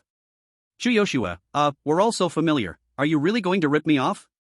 Ding Zhou, close brothers should settle accounts clearly. Wood is a life-saving resource now, do you feel okay trying to cheat me? Shu Yoshua. Ding Zhou didn't pressure her, making lunch while watching the chat content in the channel. Although he hadn't said much, the chat record showed that Chen Xian was a very smart person. Faced with Zhang Dehai's aggressive stance, Chen Xian showed no anger, but calmly analyzed, actually, everyone doesn't need to panic this much. Chen Xian, -100 degrees is indeed despairing, but this is not Blue Star. Many items for warmth work better than real electric blankets and heaters. Chen Xian, for example, bonfires, fireplaces, etc. Chen Xian, these things can burn for 1 hour with 1 unit of wood and can keep burning for half a month with 360 units. Chen Xian, then there's food. Extreme cold is a natural frost, if you can hunt at least one prey, with careful eating, you can definitely last half a month. Ding Zhou nodded after reading this. Chen Xian was indeed the brains of their 1024 zone. This regional announcement had just been sent out for less than 10 minutes, and he had already figured out the key points. He was just a bit too much of a good person. It made Ding Zhou seem too dark. Fong Wenwen, brother Chen Xian, what if beasts attack the house? Chen Xian, then pick up a weapon and fight them off. Li Daniu, not fighting means giving them a snack, right? With Chen Xian's words, the atmosphere of despair in the chat channel lightened a lot. However, bonfires and fireplaces were not something everyone had. The chat channel burst into buying and bidding information. The prices changed from being unnoticed to a hot commodity. The price of fire starting tools also rose repeatedly. At first, Ding Jiao was confused. Until he read their conversation, he realized. This survival world was not like the old Blue Star, everything was about skills or blueprints. Otherwise, relying on the fire starting method taught by De would not even light a fire. As for why fire starting tools were not valued in the previous days, that was because most people were relying on bread and water to fill their stomachs and did not even need a fire. With no market, the price of fire starting tools naturally could not rise high. Chapter 29, Selling Fireplaces. Just when Ding Jiao was thinking whether to make some more money, Chen Xian, this overly good person, jumped out to give everyone advice. Chen Xian, getting a fire source is easy, you can find acquaintances to trade for lit wood. Chen Xian, if you truly can't find someone to trade with, you can contact me or our loose alliance members. I promise they will trade with you. Brother Qian is amazing, now we don't have to buy those overpriced ignition tools from those unscrupulous merchants. Brother Qian, does your wandering alliance still accept new members? I want to join. I used to think freedom was great, but now I realize it's tough to survive alone. Brother Qian, I beg for asylum. Zhang Dahai, RC Dragon Gang provides free fire sources for members and lends weapons when members are attacked by beasts. Interested parties can contact me. With the financial road cut off, Zhang Dahai became even more annoyed with Chen Xian. To suppress Chen Xian's wandering alliance, RC Dragon Gang also provides fire sources. Seeing them do this, other groups certainly wouldn't miss this good opportunity to recruit, and immediately started promoting their own gangs. Ding Jiao was not angry. Flint and lighters may not sell for high prices, but they can still be sold. Moreover, with his many skills, he could completely handcraft warm stoves for sale. After all, his self-made, unregulated fire pit consumes several units of wood in just 1 hour. As for warm stoves, these devices, well, use only 1 unit of wood for an hour, consuming resources several times less in keeping warm. There's definitely a market. After lunch, he left some food for Xiao Weihui and De Huang, then ran to the workbench to try to make a simple warm stove. However, because there was no welding machine, it took him quite some effort to fix the stove body. But he finally managed to make it. Ding, congratulations! You have successfully made a simple warm stove. Seeing this familiar prompt, Ding Jiao's eyes lit up and he quickly checked the attributes panel of the simple warm stove. Simple warm stove. Durability, 20. Effect, keeps a 1 meter radius warm. Unlike a fireplace that can warm an entire room, the simple warm stove only warms a 1 meter range. In extreme cold weather, wouldn't one have to hug it to survive? Thinking of that scene made him twitch his mouth. It was just too exciting. Ding Jiao, selling simple warm stove, priority to those who offer higher prices. Also supports custom orders, with a reservation fee of 20 units of iron blocks plus 20 units of wood. Because his name had already been exposed, this time he didn't hide it but directly advertised in the chat channel. This was his first time speaking in the channel. Everyone was surprised and shocked as they checked the item he was selling. Whoa, a big shot is indeed a big shot, even having extra warm stoves for sale. Didn't you see him say he supports reservations? Maybe this warm stove was made by him. Wow, it really is, but isn't the custom fee a bit high? So far, I haven't seen iron sheets. Chen Xian, it can be obtained from boxes, but you need at least a bronze-level chest. Damn, who can afford that? I haven't even seen what a bronze chest looks like. Brother Ding Jiao, can you sell it for cheaper? Chen Xian, brother Ding Jiao, they're right, 20 units of iron blocks really isn't affordable for many people. Ding Jiao, then there's nothing I can do. I need iron blocks to make a simple warm stove. If you don't provide materials, even if I want to make it, I can't. But isn't that too much? With 20 units of iron blocks, we could make it ourselves. Ding Jiao, then you can make it. I never stopped you. That person suddenly fell silent. Chen Xian, brother Ding Jiao, isn't it possible to handcraft things in this survival world? How did you make the stove? Ding Jiao, didn't I just get rewarded with a silver chest? After opening it, I got a skill book for forging, then I could handcraft things. Chen Xian, so that's how it is, now I understand. This world isn't really one where things can't be crafted by hand, but requires corresponding skills. Ding Jiao, in any case, it is as I said, if anyone wants to trade, you can message me privately. Lowering prices for free or anything like that is out of the question. Li Danio, hey wait a minute, boss, does your gang still accept members? I want to join. Ding Jiao, I don't have a gang, and I don't plan to take anyone in. Li Danio, why is that? Ding Jiao did not reply. Shu Yu Shui at Ding Jiao, liar. Dingjiu at Chuyushui, speak if you have something to say. If you're looking for trouble, I'll drag you into the little black room. Chuyushui, humph. Dingjiu, so, do you have something? Chuyushui, humph, get me 10 simple stoves. Dingjiu, that will cost 200 units of iron blocks and 200 units of wood. Chuyushui, if I buy so many, can you give me a discount? Dingjiu, this is a small business, I do not negotiate prices. Chuyushui, you really are as stingy as ever. Dingjiu, so when will you pay? I can't make new ones without receiving payment first. Chuyushui's face turned dark. You keep making them, I'll go find my sisters for materials now. Not long after Chuyushui disconnected, Ma Taobao also sent him a private message. Ma Taobao at Dingjiu, little brother Dingjiu, I heard you are all alone, surely you have no time to sell things. Our Taobao merchants are willing to sell on your behalf and will not charge any commission. Dingjiu at Ma Taobao, no need.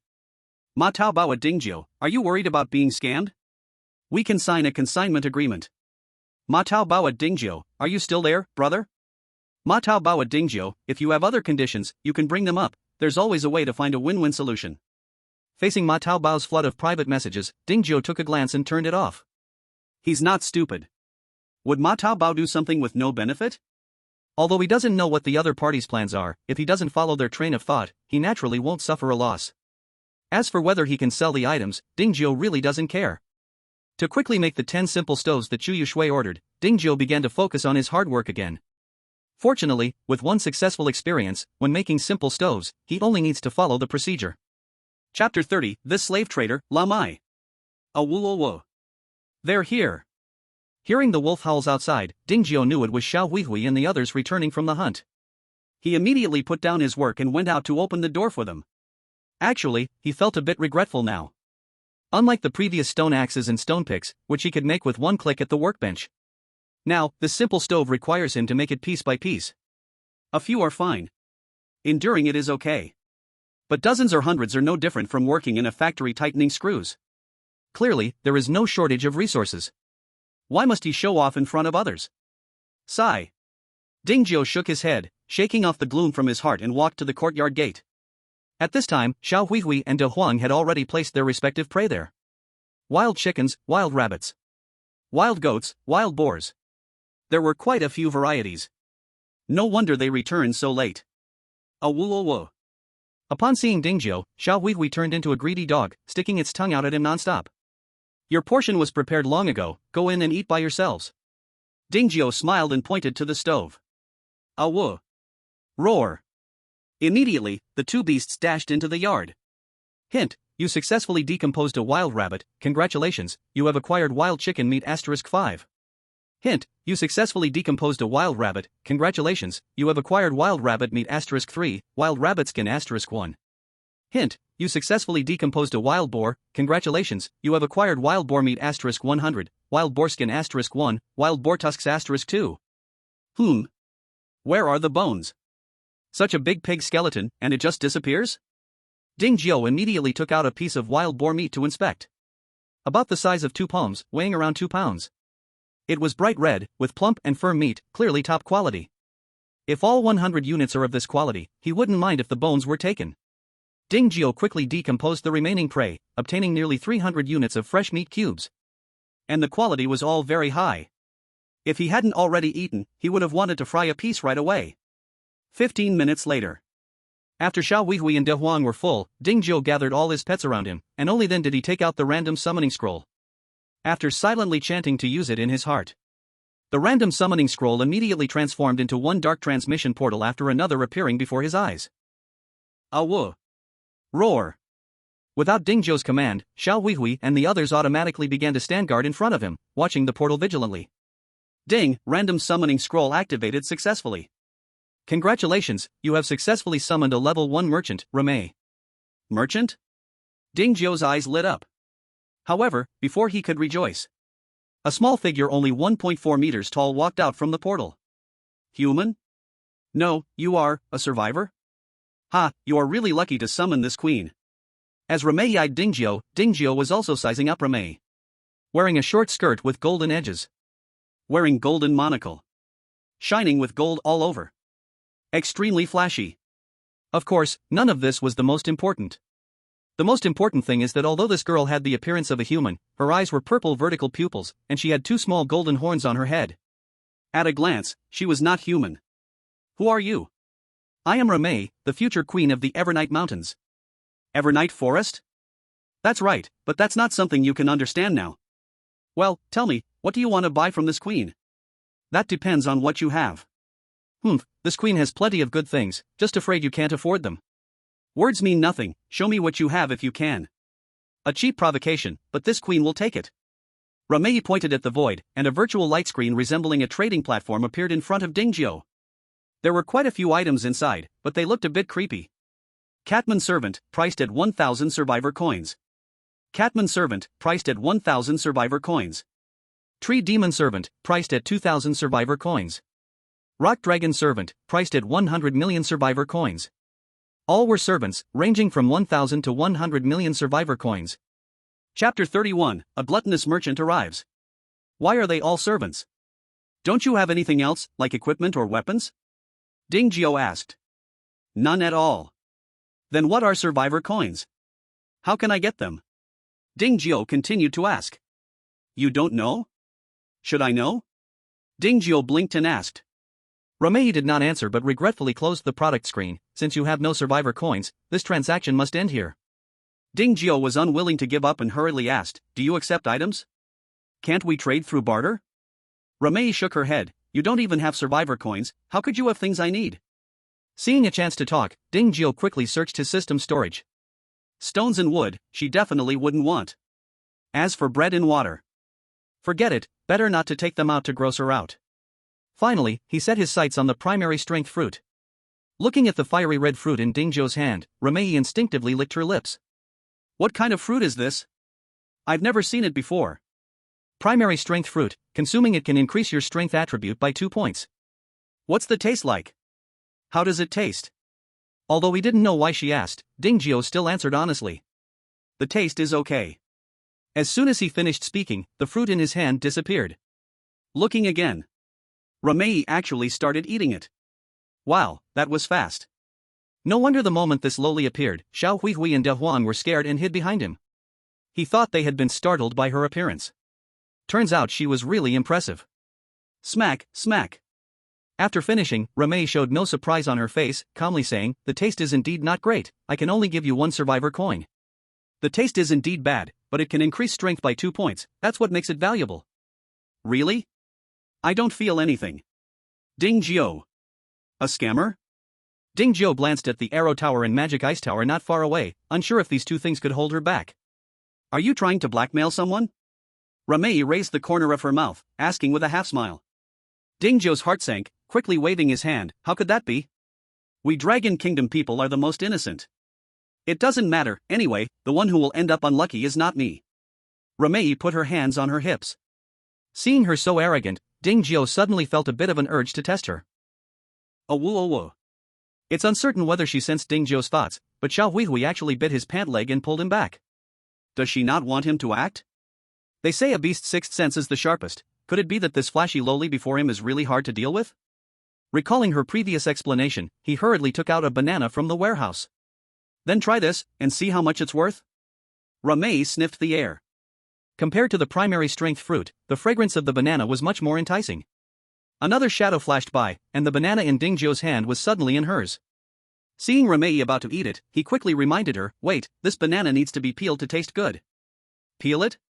Ramei looked at the banana in her hand, unsure how to proceed. Dingjio had no choice but to extend his hand. Ramei hesitated for several seconds before handing over the banana.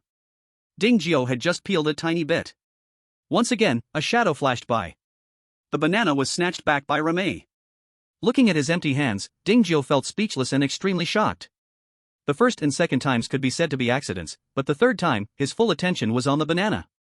That she could silently snatch it away meant this flashy little loli was terrifyingly strong. Fortunately, Xiao Huihui had warned him, otherwise, if he had really acted, his shabby house might not withstand her blows. Chomp chomp. This tastes good. This is called a banana, right? It's much better than that fruit from before. Then how much is it worth? Ramei held up a hand, 5 survival coins. Dingjio secretly rejoiced at this, but didn't show it on his face. Instead, he frowned, why is it only worth this much? 5 survival coins is not bad. If I had eaten it before, the price would be even lower. Then try this and see. Dingjio took out an apple. After tasting, Ramei also gave it a price of 5. Next were cherries, pears, watermelons, peaches, and other fruits. Ramei was very happy eating them and gave prices ranging from 3 to 8. Dingjio had plenty of fruits, so he sold all this stock on the spot, earning a total of 2,925 survival coins. After getting a bunch of delicious food, Ramei's smile became much brighter. As she ate, she asked, "Now that you have money, will you buy something?" Dingjio replied, "Buy, of course. But will those servants really follow my orders after I buy them? They won't rebel, right?" Ramei reassured him, "Don't worry, they all have servant contracts from me, even if you ordered them to commit suicide, they would comply." Chapter 32, 2 new tools added. Hearing Ramei say this, Dingjio immediately felt at ease. However, with only over 2,000 survival coins, he could buy at most 2 servants. Recalling the icons he had seen earlier, he looked at Ramei and asked, "Do you have detailed descriptions of those servants?" "I don't have detailed descriptions, but I can summon them for you to see." "That's fine." Dingjio nodded. After eating a strawberry, Ramei snapped her fingers, and then over 10 various demi-human beings were summoned by her. Among them, cat-eared maidens and bunny-eared maidens made up the majority, followed by 2 tree people. The impact of bringing 2-dimensional characters into 3-dimensional form was indeed quite striking. Especially since these beast-eared maidens wore only a few pieces of animal skin covering their key areas, which left him dumbfounded. "So, how is it? Are you satisfied?" "These are all carefully selected by me, and you can afford them now, see which one you like." Cough cough, why are they all female? Surprised by Dingjio's question, Ramei responded, "Do you like males?" Dingjio's face darkened, realizing that this loli was not only flashy but also sharp-tongued. He decided not to ask further. His gaze swept back and forth among the beast-eared maidens. However, unfortunately, since they were not his contracted servants, he couldn't directly see their attributes like he could with Xiao Huihui and De Huang. In that case, he could only choose the most attractive ones to buy. Absolutely not, because he is lustful. Then I will take this one, and this one too. Dingjio hesitated for a long time, and finally chose a cat-eared girl and a rabbit-eared girl. Rama didn't say anything. After collecting 2,000 survival coins, he transferred the slave contracts of the 2 girls to Dingjio. With the contracts, the attributes of the 2 girls could be seen immediately. Pet, Annie. Race, catfolk. Quality, white. Attributes, Strength 28, Constitution 33, Intelligence 16, Agility 43. Pet, Agatha. Race, rabbit folk. Quality, white. Attributes, Strength 22, Constitution 38, Intelligence 18, Agility 39. Both girls' attributes were higher than De Huang's, but Dingjio was a bit disappointed after seeing them. Mainly because he had read too many Western fantasy novels and anime before crossing over, subconsciously thinking that beast-eared girls would all be very strong. As a result, is this it? No wonder they were sold at the lowest price. Alright, the trading time is up, see you next time if there's a chance. Hey, wait, I still have. Dingjio didn't expect Rama to leave just like that. By the time he realized, Rama had already become ethereal. In the end, she disappeared along with the summoning portal. This made Dingjio unable to find out any information in time. Master, are you okay?" At that moment, a weak voice sounded. It was the rabbit-eared girl, Agatha. Seeing Dingjio looking over, she quickly shyly hid behind the cat-eared girl, Annie. Cat-eared girl Annie, however, was a bit bold, showing her small fangs and staring directly at Dingjio. "Ahem, from now on, I am your new master. I have only one requirement of you, and that is to be obedient. As long as you can complete the tasks I give you on time, I can give you everything except your freedom." The 2 girls did not speak, but the look they gave him was much friendlier. "Now come with me into the house, I will teach you how to make a simple heater." "Understood, master." "Master, we will study seriously." Dingjio, who didn't lack skill books, didn't bother with any division of labor, directly took out 2 beginner forging skill books for them to learn. Then he personally taught them how to make a simple heater. To win their hearts, he specially took out a pile of bread and water for them to eat. "Master, can we really eat this bread freely?" Agatha gulped and asked. "Don't mention just bread, as long as you work hard in the future, there will be meat for every meal." Sizzling. When Agatha heard this, she almost drooled. As for Annie, she had already grabbed a piece of bread and started eating. It was bland, but she ate with great enjoyment. "You eat too, if you don't fill your stomach, how can you have the strength to work?" Annie handed a piece to Agatha and then kept eating lavishly. Seeing the 2 girls like this, Dingjio was a bit curious about what kind of life they had lived before. he asked them about it. But unfortunately, the two girls didn't know much. They only knew they lived in the Evernight Mountains, where their clan was. However, due to fierce competition and their weak abilities, they were hungry every day, and it had been a long time since they had eaten enough. As for where the Evernight Mountains were, how big they were, and who Rama is, they knew nothing. Seeing he couldn't find out anything, Dingzhou felt a bit disappointed but didn't blame the two. After teaching them to make a simple heater, he began to check the chat channel for new orders. Have you guys noticed that the temperature seems to have dropped again? It's probably only about 10 degrees now, a good 10 degrees lower than yesterday. It's not even night yet. If it gets to nighttime, won't we freeze to death? It's a pity we can't rub things by hand, otherwise burning some charcoal would save a lot of wood. Forget it, if it really gets to extreme cold weather, burning charcoal won't keep us warm. What if we add a fire pit then? Can you make one? No. Then why are you talking nonsense? With thousands of people in the district, someone must know how to do it, right? We can just have him teach us later. Then we will have to pay a learning fee, right? The person above is really spot on. Isn't it said that when one side is in trouble, the whole world helps? Why is it that when doomsday truly arrives, everyone only cares about themselves? Human nature is like this, otherwise, how did so many wars happen on Blue Star? Once you step into society, you'll naturally understand. You all better stop talking, or you'll end up making someone cry. Has anyone bought the simple heater made by Boss Dingzhou? How is it? Is it good to use? I was too slow and missed the chance. Me too, I sent a private message and didn't get a reply either. Do you think he might be scamming? Clearly, no one else can make things, why can he? Didn't they say he learned the skill? You believe him just because he said so? Ask others if anyone got the skill book. It can't be that none of us got it, and he did. Luck is a tricky thing, otherwise, why is the lottery so hard to win? Cough, the lottery is something, those who know. If you are not part of the group, even if you win, the numbers will shift. Wow, so impressive, Brother Qian, you even managed to grab a heater. Brother Qian, quickly tell us how the heater is it worth buying? Yes, Brother Qian, hurry up with the review. Everyone be quiet, you are so noisy that Brother Qian can't speak. Absolutely. The heating range of the simple heater is indeed only about 1 meter, beyond that, it's hard to feel its warmth. But still, I suggest that those without heating equipment should get one. Firstly, it really saves materials, it only needs 1 unit of wood to run continuously for 1 hour. Secondly, the heating effect is stable, even if the indoor temperature drops a lot, it can still warm you up as long as you enter its heating range, the effect is great. Thirdly, besides heating, you can use the top to boil water or cook. Just put a flat-bottomed iron pot on it, and through heat conduction, you can boil water inside the pot. I've tested it personally, and it works very well. It's the first time I had meat soup after a few days, thumbs up.jpg. Wow, Brother Qian, you aren't getting paid for this, right? Drooling.jpg. I would like to get paid, but unfortunately, Boss Dingzhou doesn't think highly of me. Seeing himself once again as the topic of discussion in the chat channel, Dingzhou felt speechless. Clearly, he has been so low profile, why can nobody forget him? After hesitating for a while, he decided not to advertise in the chat anymore. Instead, he chose to directly list the heater for sale. One simple heater can be exchanged for either 20 units of iron blocks and 20 units of wood or stone, or for special blueprints. Oh, and raw meat. There are 2 more mouths at home, so the amount needed for each meal will definitely increase. If I don't stock up on some raw meat, we might end up eating vegetarian when the extremely cold weather hits. You guys quickly look at the trading platform. Boss Dingzhou finally listed the heater for sale again, but the price is still as high as ever. It's a seller's market, it's already great that he hasn't been able to sell it for days. Exactly, everyone is too greedy. Do they expect him to give it away for free?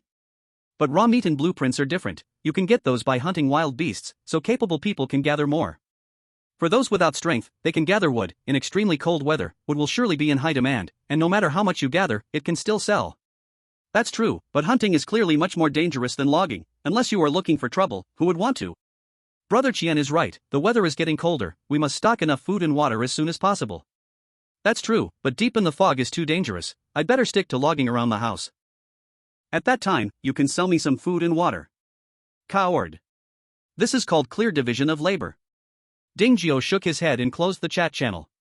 Back in reality, Asha and Annie had already eaten their fill and were busy making a simple heater. Dingzhou did not disturb them, but lay down on the bed, preparing for a beauty sleep. However, he had barely fallen asleep when he was shaken awake by Annie. The effects of the sleeping drug still lingered, as he could occasionally hear the howls of Little Gray and Big Yellow. Were enemies coming? Master, a group of gnarly dogs has come outside the yard and is continuously attacking the blood-sucking vine wall, meow. How many are there? Dingzhou secretly rejoiced and quickly asked. Annie immediately shook her head. It's too dark to see clearly, but there should be more than a dozen, meow. Let's go, follow me out to take a look. Once outside the house, Dingzhou quickly found the pack of grey wolves howling at the vine wall. Since it was already dark, he lit a torch and quickly climbed the vine wall walkway. Annie and Asha exchanged glances and each picked up a piece of wood to follow him. Compared to being a servant to Lord Remei, Dingzhou was much easier to get along with as a master. Not only did he not hit them, but he also made sure they were well fed, and they did not want to return to their old lives. Seeing the two women come up with wooden clubs, Dingzhou smiled and then took out 2 bronze spears for them to arm themselves. Master, do you need us to go out and drive them away? Annie asked seriously. Driving them away is too cheap for them, I want you to kill them all. Don't worry, I'll let Little Grey and Big Yellow help you. By the way, I also have 2 sets of bronze armor, put them on before going out. The style of the bronze armor was a bit ugly, but its 15 points of defense were real. Even though it might affect their movement a little, Annie and Asha did not refuse. Big Yellow, who could no longer hold back, was the first to jump out and gave a gnarly dog a slap on the head. He knocked the opponent's brain out. Little Grey was not willing to be outdone, leading his 7 little brothers to jump out right after, and in the blink of an eye, they tangled with the pack of gnarly dogs. The 2 women, now fully equipped, mimicked him and took down 2 hyenas with the inertia of gravity, turning it into a wolf among sheep. The bronze spears, weighing just over 10 kilograms, seemed as light as feathers in their hands, leaving afterimages as they swung. Touch meant death, bumping meant injury, and their killing power was even more terrifying than Big Yellow's. In just a few seconds, the yard outside was left with a heap of gnarly dog corpses. Even though Dingzhou had expected to win, he was still shocked by the battle power they had displayed. Fortunately, he did not foolishly go against Remei, otherwise, he would fear he would have met an untimely end. Master, we won. I see, carry their bodies back. Understood, Master. With the addition of 2 beast-eared girls, the transport went very smoothly, and in just 2 trips, they brought back 23 hyena corpses. Dingzhou used his disassemble skill on them one by one, obtaining a total of 690 pieces of gnarly dog meat and 23 gnarly dog skins. Of course, this was not the main point. What Dingzhou valued the most was actually the blueprint that dropped from them. Storage backpack crafting blueprint. Durability, 3. Requirements, level 2 house. Crafting requirement, beast skin *10, magic core *1. Description, the better the quality of the beast skin, the larger the storage backpack space. Normally, Dingzhou had an infinite space system warehouse, so he shouldn't need an extra storage backpack. The problem lay with Little Grey and the others. They were different from Dingzhou with his system warehouse and did not have the built-in 8-slot backpack feature. So when they went out hunting, they basically brought back whatever they could carry after eating their fill. Even though the quantity seemed significant, when it came to eating freely, it actually wasn't enough for them to last a day. This forced them to go out hunting every day. Now, with the storage backpack, they could bring back enough prey for several days or even half a month in one outing. While ensuring the food is abundant, more time is also spent staying inside the house. Moreover, even if the little gray ones can't use the storage backpacks, he can still give them to Annie and the others to use. After all, their strength is even stronger than Big Yellow's, so there's no need to worry about them getting into trouble. The only regret is that he currently only has hyena skin and black snake skin that meet the production requirements. Following the introduction reminder, Dingzhou finally chose to use hyena skin for the craft. Ding! The hyena backpack has been successfully crafted. Congratulations, you have received a hyena backpack. Hyena backpack. Quality, white. Durability, 100. Capacity, 6 slots. Description, a storage backpack made from hyena skin, with a maximum capacity of 6 slots, each slot can hold up to 99 identical items. Note, once items are stored in the backpack, they cannot be placed into other backpacks or storage spaces. Having 6 slots means only being able to store 6 different types of prey. Considering each prey can vary greatly in size, it's completely different. Aside from carrying the backpack, it's best to have Annie and the others learn the disassembly skill too. This way, as long as they catch the same type of prey, they can break it down into equal-sized raw meat chunks. Chapter 35, Iron Plate Barbecue Meat. Thinking of the benefits of the hyena backpack, a happy Dingzhou decided to treat everyone to extra food. However, the stove he built before was too small, so he decided to use cement to build a larger barbecue grill. The specifications were set to 2 by 0.5 by 1.3. When the fire is fully on, dozens of pounds of meat can be grilled at once, greatly saving cooking time. Master, I'll help you with it. Hearing Dingzhou was going to build the stove, Asha immediately volunteered to help. However, Dingzhou refused. Without related life skills, helping would only add trouble. This time, he planned to make a barbecue grill with additional attributes. If it turned out he was influenced by Asha and missed the attributes, wouldn't he have worked for nothing? He sent the two girls back inside to continue making the furnace while he stayed in the yard to get to work. Fortunately, the survival world doesn't follow science. After pouring the cement, it only takes a little while to dry and harden. Super time saving. Taking advantage of this moment, Ding Jiu began to prepare the grill grate. Since he didn't have stainless steel on hand, he decided to use iron plates instead. This way, the dish changed from barbecue to iron plate barbecue. Ding! Congratulations, you have successfully built a concrete barbecue grill. Concrete barbecue grill. Durability, 500. Special effect, barbecue time reduced by 10%, flavor increased by 10%. Mode, automatic/manual. Seeing there was an automatic mode, Ding Jiu was astonished. Although he could have one of the beast-eared girls act as a cook, having the grill do it by itself was just so convenient. Following the prompt, he added firewood and meat chunks, then selected automatic mode, and a countdown for frying meat appeared. 4:59. 4:58. 4:57. It takes a total of 5 minutes. Smelling the fragrant meat sizzling on the iron plate, Ding Jiu couldn't help but swallow his saliva. Delicious. It was incredibly tasty. Even though he had fried meat before, this fragrant aroma was his first experience. Especially since the meat hadn't been marinated, yet the strange smell of the hyena was nowhere to be found. If the meat chunks received from disassembly are all of this quality, then the loss of that part was really just a small matter. During the frying time, Ding Jiu took out the seasonings to prepare dipping sauce. Spicy flavor is a must. And there's also garlic flavor. Oh, and a soy sauce flavor as well. It's a pity he didn't have peanuts, otherwise, he would have loved to make some peanut sauce to enjoy. As the aroma of the meat wafted through the air, the keen-nosed little gray and big yellow rushed over. With their paws resting on the edge of the grill, their eyes sparkled as they stared at the steaming meat blocks. Alright, you two should pay attention, don't let your drool get on it. Awoo. Roar. After saying that, little gray and big yellow, the movement inside the house also began. Master, what delicious food are you making? It smells to die for, meow. Annie ran out, pulling Asha along. Although Asha was also very curious, But he was worried that Ding Jiu would get angry, so he wanted to hold her back. However, she clearly wasn't as strong as Annie, and after pulling for a long time, she still couldn't move her. Ding Jiu didn't mind, casually waving his hand, 2 wooden chairs were brought out. The work doesn't have to be done right now, let's eat first and then continue. Asha's eyes lit up, and she immediately let go of Annie's hand, bowing to Ding Jiu and saying, "Thank you, master." Seeing that Annie didn't react, she quickly pulled her again. "Annie, hurry up and thank the master." Oh, thank you, master, slurp." Annie was saying thanks, but her eyes were glued to the roasted meat. Noticing saliva was dripping from the corner of her mouth, she quickly wiped it away. She looked like a little greedy cat. Seeing her silly expression, Ding Jiu felt both angry and amused. After thinking for a moment, he took out a few bottles of Coke. Eating roasted meat without drinking that fizzy happiness drink just wouldn't feel as enjoyable. Chapter 36, I'm holding a banquet in the survival world. Soon, 2 more minutes passed. With 2 people and 9 beasts waiting impatiently, the roasted meat was finally done. At this time, the fragrance from the roasting grill became even stronger.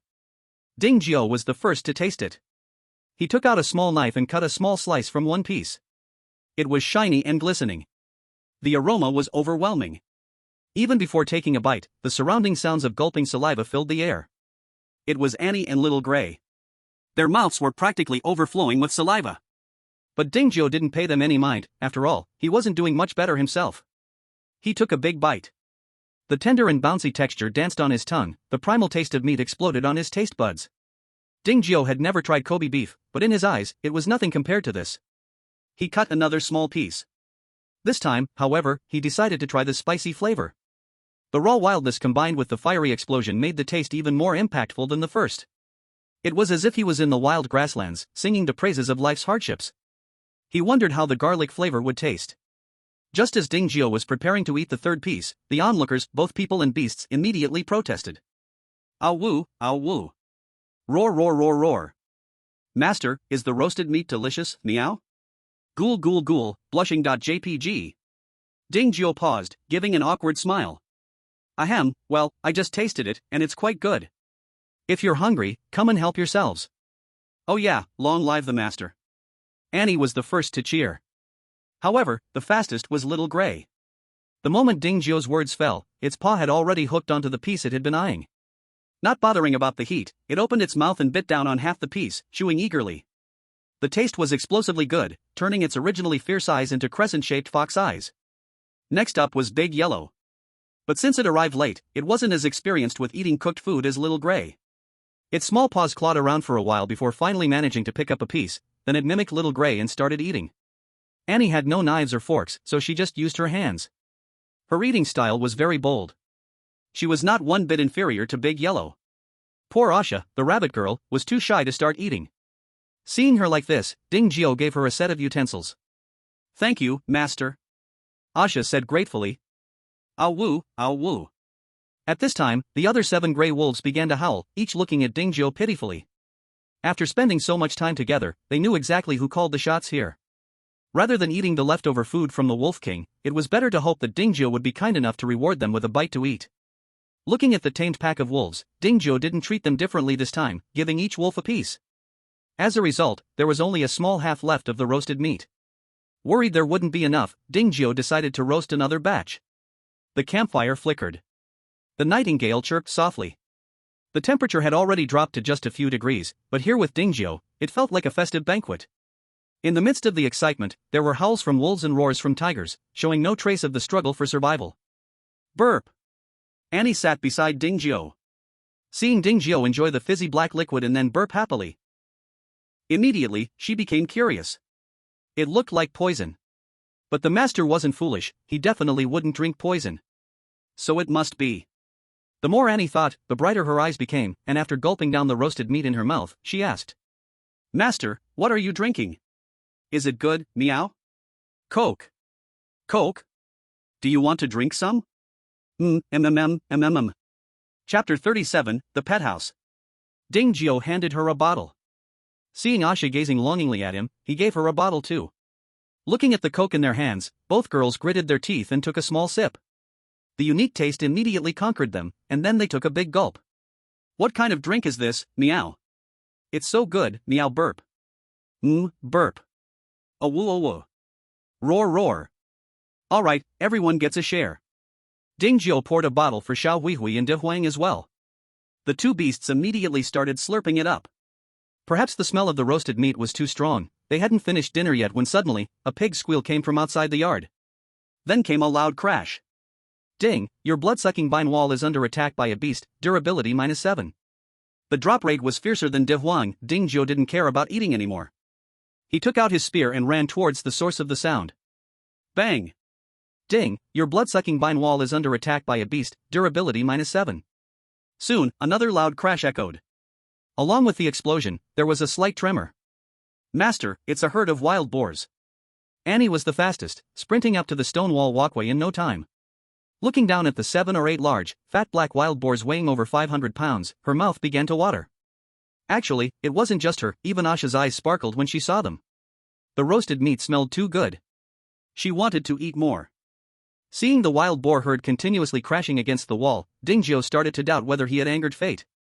Otherwise, others would be attacked by beasts at most once a night. Why was it never ending for him? He had just dealt with a hyena pack, and before he could finish dinner, now it was the wild boar's turn? Did they think his place was a convenience store, coming whenever they wanted?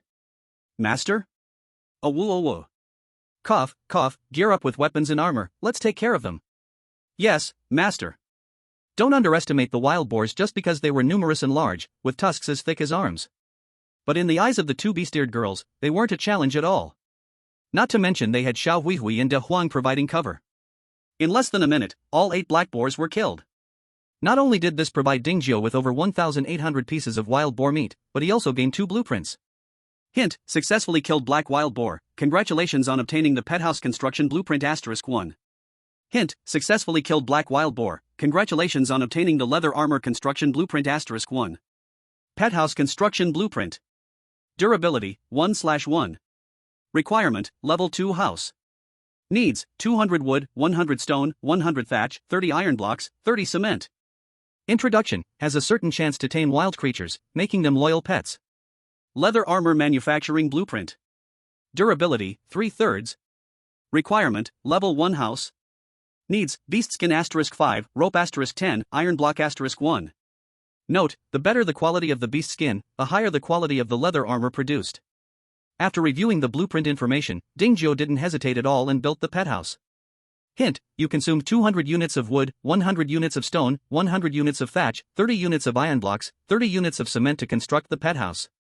Ding, pet house construction completed, currently able to accommodate 10 pets. Though it's called a pet house, it's actually a wooden shed built of wood, stone, and thatch.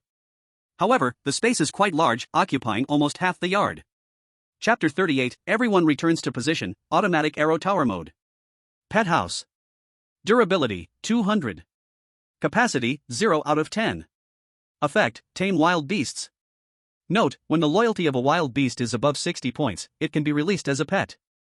After reading the introduction of the pet house, Dingjio immediately let the 7 gray wolves in. Instantly, their attributes changed to be the same as Xiaohuihui's. The Gray Wolf. Quality, white. Attributes, Strength 7, Constitution 6, Intelligence 2, Agility 11. Loyalty, 80. The Gray Wolf. Quality, white. Attributes, Strength 5, Constitution 7, Intelligence 3, Agility 10. Loyalty, 82. After checking, aside from agility, the other attributes are all in single digits. The only difference from Little Gray is an added loyalty column, and all are above 80. This means their training is finished on the spot, completely one of their own. I didn't expect it to go so smoothly, it's all thanks to you, Dingjio said with a smile as he rubbed Little Gray's head. Without this Wolf King, how would these little brothers listen to him? Just as everyone hadn't eaten enough at the first half of the barbecue feast, they transformed into barbecue maniacs, roasting meat non-stop. That night, everyone feasted until they were full. With full bellies, they went to sleep early. In the middle of the night, there were beasts with no sense trying to attack the house. But now that 7 gray wolf little brothers are one of their own. Even if they activated the arrow tower, arrow building, and magic ice tower's autonomous attack mode, it wouldn't harm them. Plus, they live in the pet house, so if real enemies invaded, they would naturally step up. Thus, Dingjio slept very soundly. It was also the first time since coming to this world that he slept all the way until dawn. When he woke up, the 2 beast-eared girls had long been awake and were outside in the yard clearing away the several beasts shot dead last night. When Dingjio saw them, he was almost disgusted. Compared to the hyena and wild boar they killed last night, these beasts were truly a sight to behold.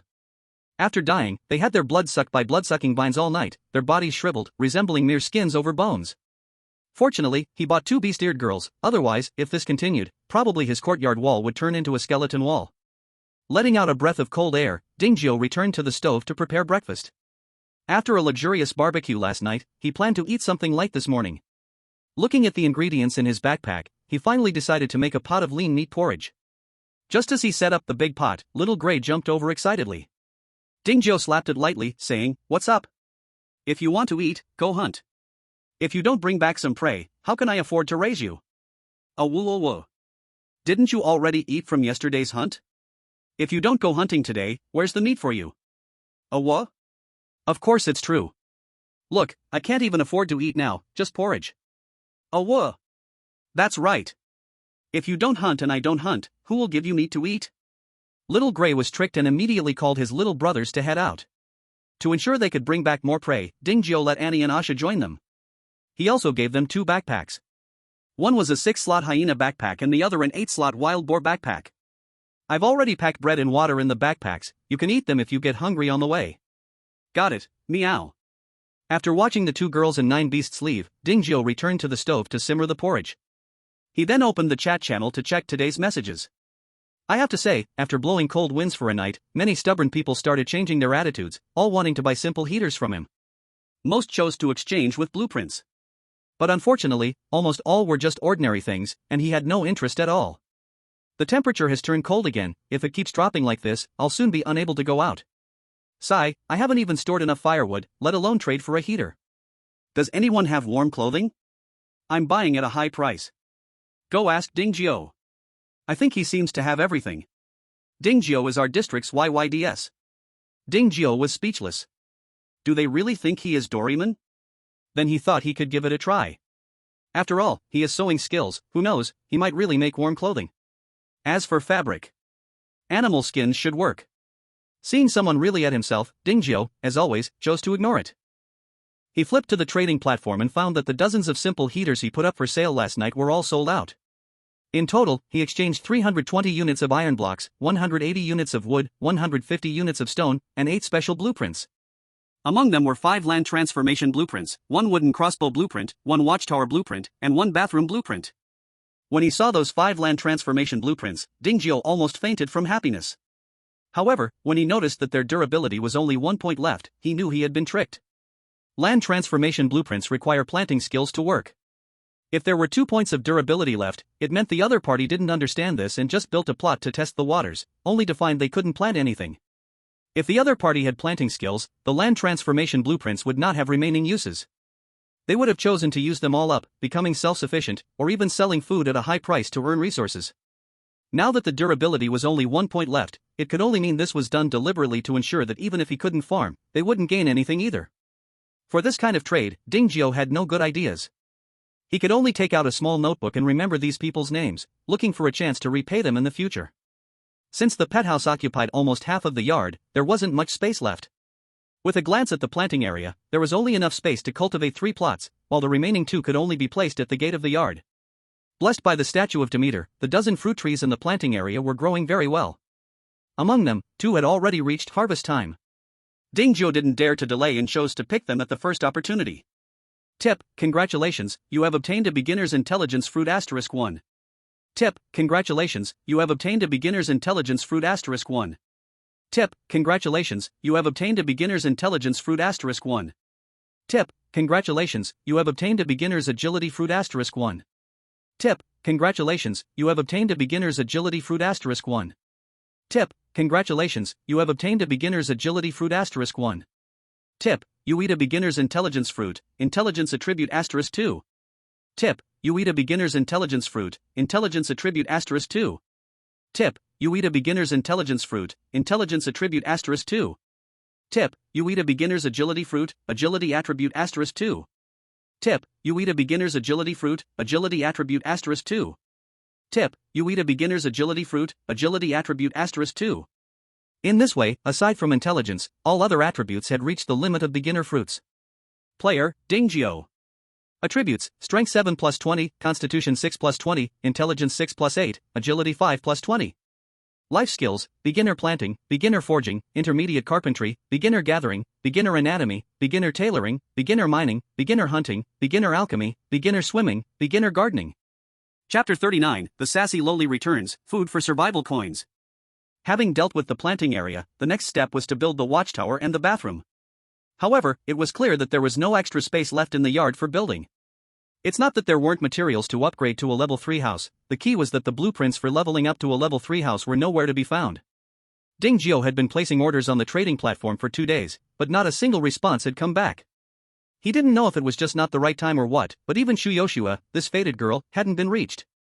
Dingjio carefully examined the layout of the yard. Looking at the several towering, dilapidated towers standing awkwardly there, he suddenly realized they were a bit excessive. So he took out his big axe and began to dismantle the house. 80. Because these towers were just furniture-like structures, they didn't have durability as a property. After a dozen chops, he brought them all crashing down, and the materials obtained were only 1/10 of what was consumed during construction. However, it was a pity that the towers were not situated together, so the cleared space wasn't very large when calculated separately. When measuring 3 locations, there was only one place sufficient to build the watchtower. Watchtower. Quality: white. Durability: 500. Effect: House Vision plus 10. Although he had suspected it, seeing the effect of increased vision was still surprising. Dingjio was still smiling widely.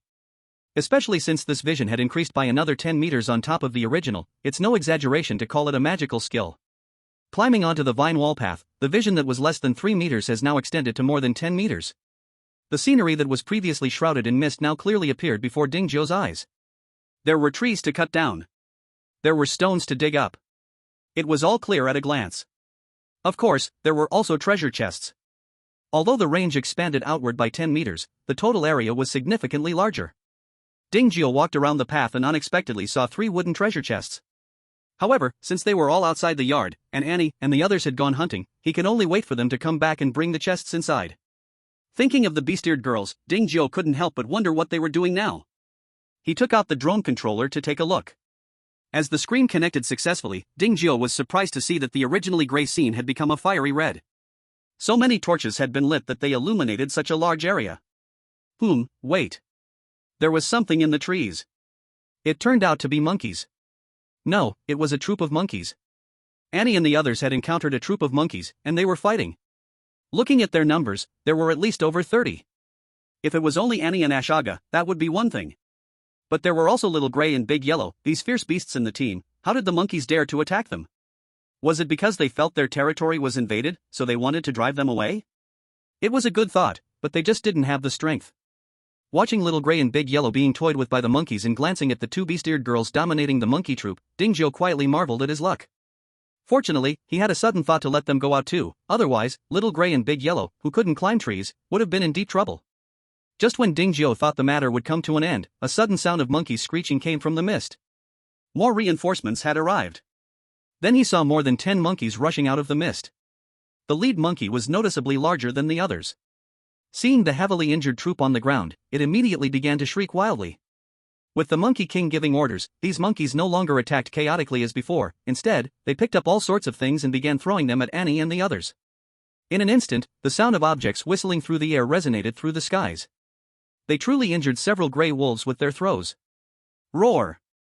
Big Yellow was furious. With a tiger's roar, he shocked the whole scene. Annie seized the opportunity, dashing in front of the Monkey King, and in a moment of fear from the Monkey King, she pierced its heart with a single shot. Without the Monkey King's might, the once orderly troop immediately fell into chaos. Annie would not miss this chance, whether hacking, sweeping, or stabbing. She knocked all the monkeys off the trees.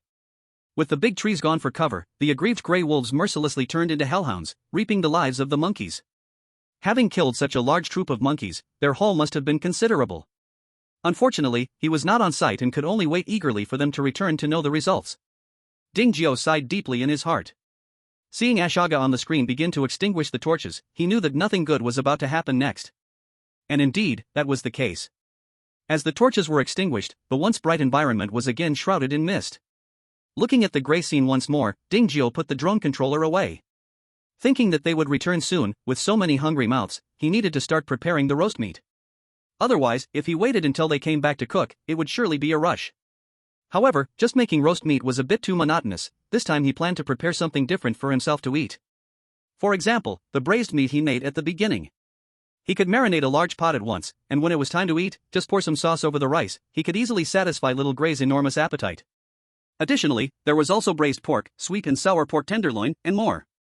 Dishes like boiled meat slices and kung pao diced meat. Salty, sweet, sour, and spicy. Absolutely a top-notch enjoyment. Just as Dingjio was about to fill the table with dishes, a faint buzzing suddenly sounded in the yard. It was a bit familiar. But he couldn't recall it right away. As Dingjio frowned and pondered, a familiar purple vortex abruptly appeared in the center of the yard. It was a magic teleportation portal. But he clearly did nothing, so why did a portal suddenly appear? While Dingjio was puzzled, a familiar golden-haired little girl walked out from the other side of the portal. It was the flashy little girl, Asaja, whom he traded with yesterday. "Why are you here?" Dingjio asked in confusion.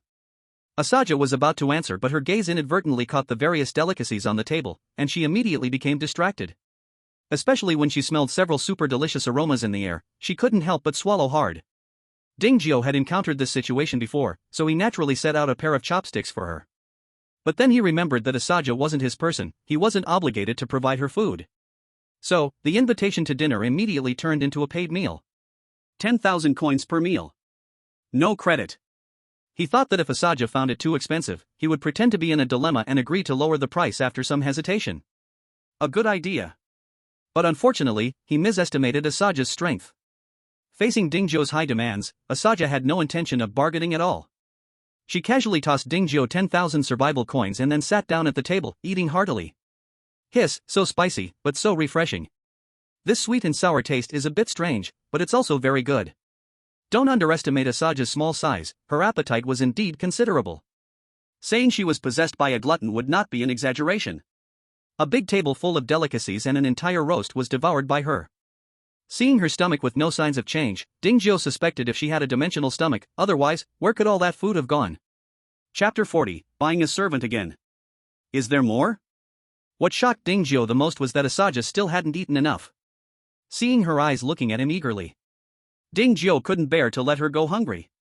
He seriously said, "You have to pay more." Asaja waved her little hand, directly tossing out 50,000 survival coins, boldly saying, "Here are 50,000 survival coins, you figure it out." Ding Jiu felt his tears almost flowing from his mouth. After accepting it with tears, in order to keep Asaja as a major client, he truly exerted all his efforts this time. Fried, stir-fried, braised, and fried. Stewed, steamed, boiled. Whatever he could think of, he made it all.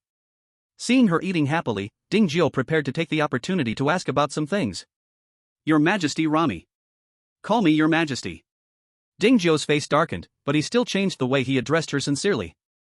"Respected Your Majesty, I clearly didn't use the random summoning scroll, how did you come over?" This question had to be asked clearly. Otherwise, what if someone stole his home? It's a simple space teleportation magic. As long as you know the corresponding spatial coordinates, you can teleport over casually. Hearing this, a sense of crisis suddenly rose in Ding Jiu's heart. He quickly added a stir-fried dish for Asaja, pretending to be in awe, saying, "Your Majesty is powerful, no one else can do this." Asaja, lost in the food, didn't catch Ding Jiu's testing intention, and answered without looking up. "Of course. Space teleportation magic isn't something anyone can learn, let alone long-distance teleportation like mine. I think so too, in the entire survival world, only Your Majesty has the strength to teleport over from the distant Evernight Mountains." "Humph, where did my roast go? Quickly bring me another plate." "Coming right up." Thus, under Ding Jiu's culinary offensive, he managed to extract a lot of information from Asaja's mouth. For example, the Evernight Mountains are located in the extreme north of the survival world. Because there has been no sunlight for many years, most of the plants there are types of mushrooms that prefer a damp environment. Moreover, the survival world is very vast, the fog forest is just one part of it. There are also desert survival, swamp survival, ocean survival, and many other extreme survival environments. However, when asked why they were transported here, who did it, and what the purpose was, she refused to speak. Even when Ding Jiu tempted her with delicious food, it was useless. Burp. After letting out a satisfying burp, Ramei finally felt full. "Not bad, this time I ate really well, take the extra survival coins as a reward for you." "Thank you, Your Majesty." "Your Majesty, please wait a moment, I would like to buy some more servants from you." Ramei paused and realized she hadn't bought fruit yet. "This is a bit against the rules, but considering you have made an effort to entertain me, I will make an exception this time. By the way, how many of the fruits do you have left from last time?" "I want them all." "Fruits? Didn't you sell them all to me?" "Today, he hasn't opened any treasure chests, so there is no stock left." Ramei didn't notice Ding Jiu lost in thought, she snapped her fingers, and the trading interface appeared. The types were exactly the same as what he had seen before. The tree demon was immediately passed over. "Too ugly, seeing it every day would spoil my mood at home." The fox-eared girl looked good, choose the best-looking one. Sensing the servant contract was transferred to Ding Jiu's hands, Lisa hurriedly bowed respectfully to him. "Hello, master, I am Lisa of the Fox People." Her voice was soft and a bit seductive. Lisa. Race, Fox People. Attributes, Strength 17, Constitution 26, Intelligence 42, Agility 33. Looking at these attributes, Lisa should be an intelligence type. "You stay here for a moment, we will talk about other things later." "Okay, master." Returning his gaze to the shop, Ding Jiu unexpectedly found a mermaid servant at the back. "But is this price serious? It actually costs 30,000? Your Majesty, can this mermaid servant live on land? Also, why is she so expensive?" 30,000, that could buy 30 Fox People. Expensive naturally has its reasons. Do you want to get one? No merchant is without a trick. If it were someone else, Ding Jiu would definitely not believe it. But Ramei is another matter. She claims to be Your Majesty, if she were scamming for such a small amount of money, that would be too low class. Besides, a meal could give several tens of thousands of survival coins, so there's no reason to lack this little money. So, have you decided? If you don't decide soon, I will have to leave. Then get one, but I want to choose myself. Go ahead. Ding Jiu didn't know which was stronger, so he continued to choose the one with the highest appearance. Not sure if it was just an illusion. He found that most of the servants Ramei sold were female, and they all looked quite good. Choosing the best among the best, Ding Jiu felt like his eyes were about to bloom. This one. Margret. Race, mermaid. Occupation, priestess. Attributes, Strength 42, Constitution 28, Intelligence 69, Agility 33. Skill, Healing Spell. Chapter 41, adding 3 more half-human girls. What the heck? Ding Jiao thought he was seeing things and quickly rubbed his eyes to look again. Seeing the properties panel of the mermaid girl had an occupation and skill really shocked him. Your Majesty, how can she have an occupation and skill? Didn't I say you get what you pay for? I didn't lie to you. Not just not lying. This is simply a welfare program. Do you know how to acquire an occupation and skill? Ding Jiao shamelessly continued to ask.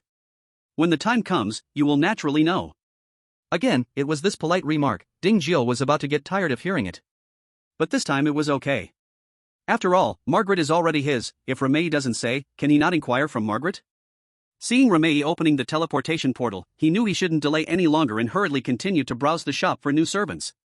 Although the mermaid looked pretty awesome. Not wearing a stitch, just using a few shells to cover the key parts. There is a mermaid tail. But for now, just one is enough, there is no need for more.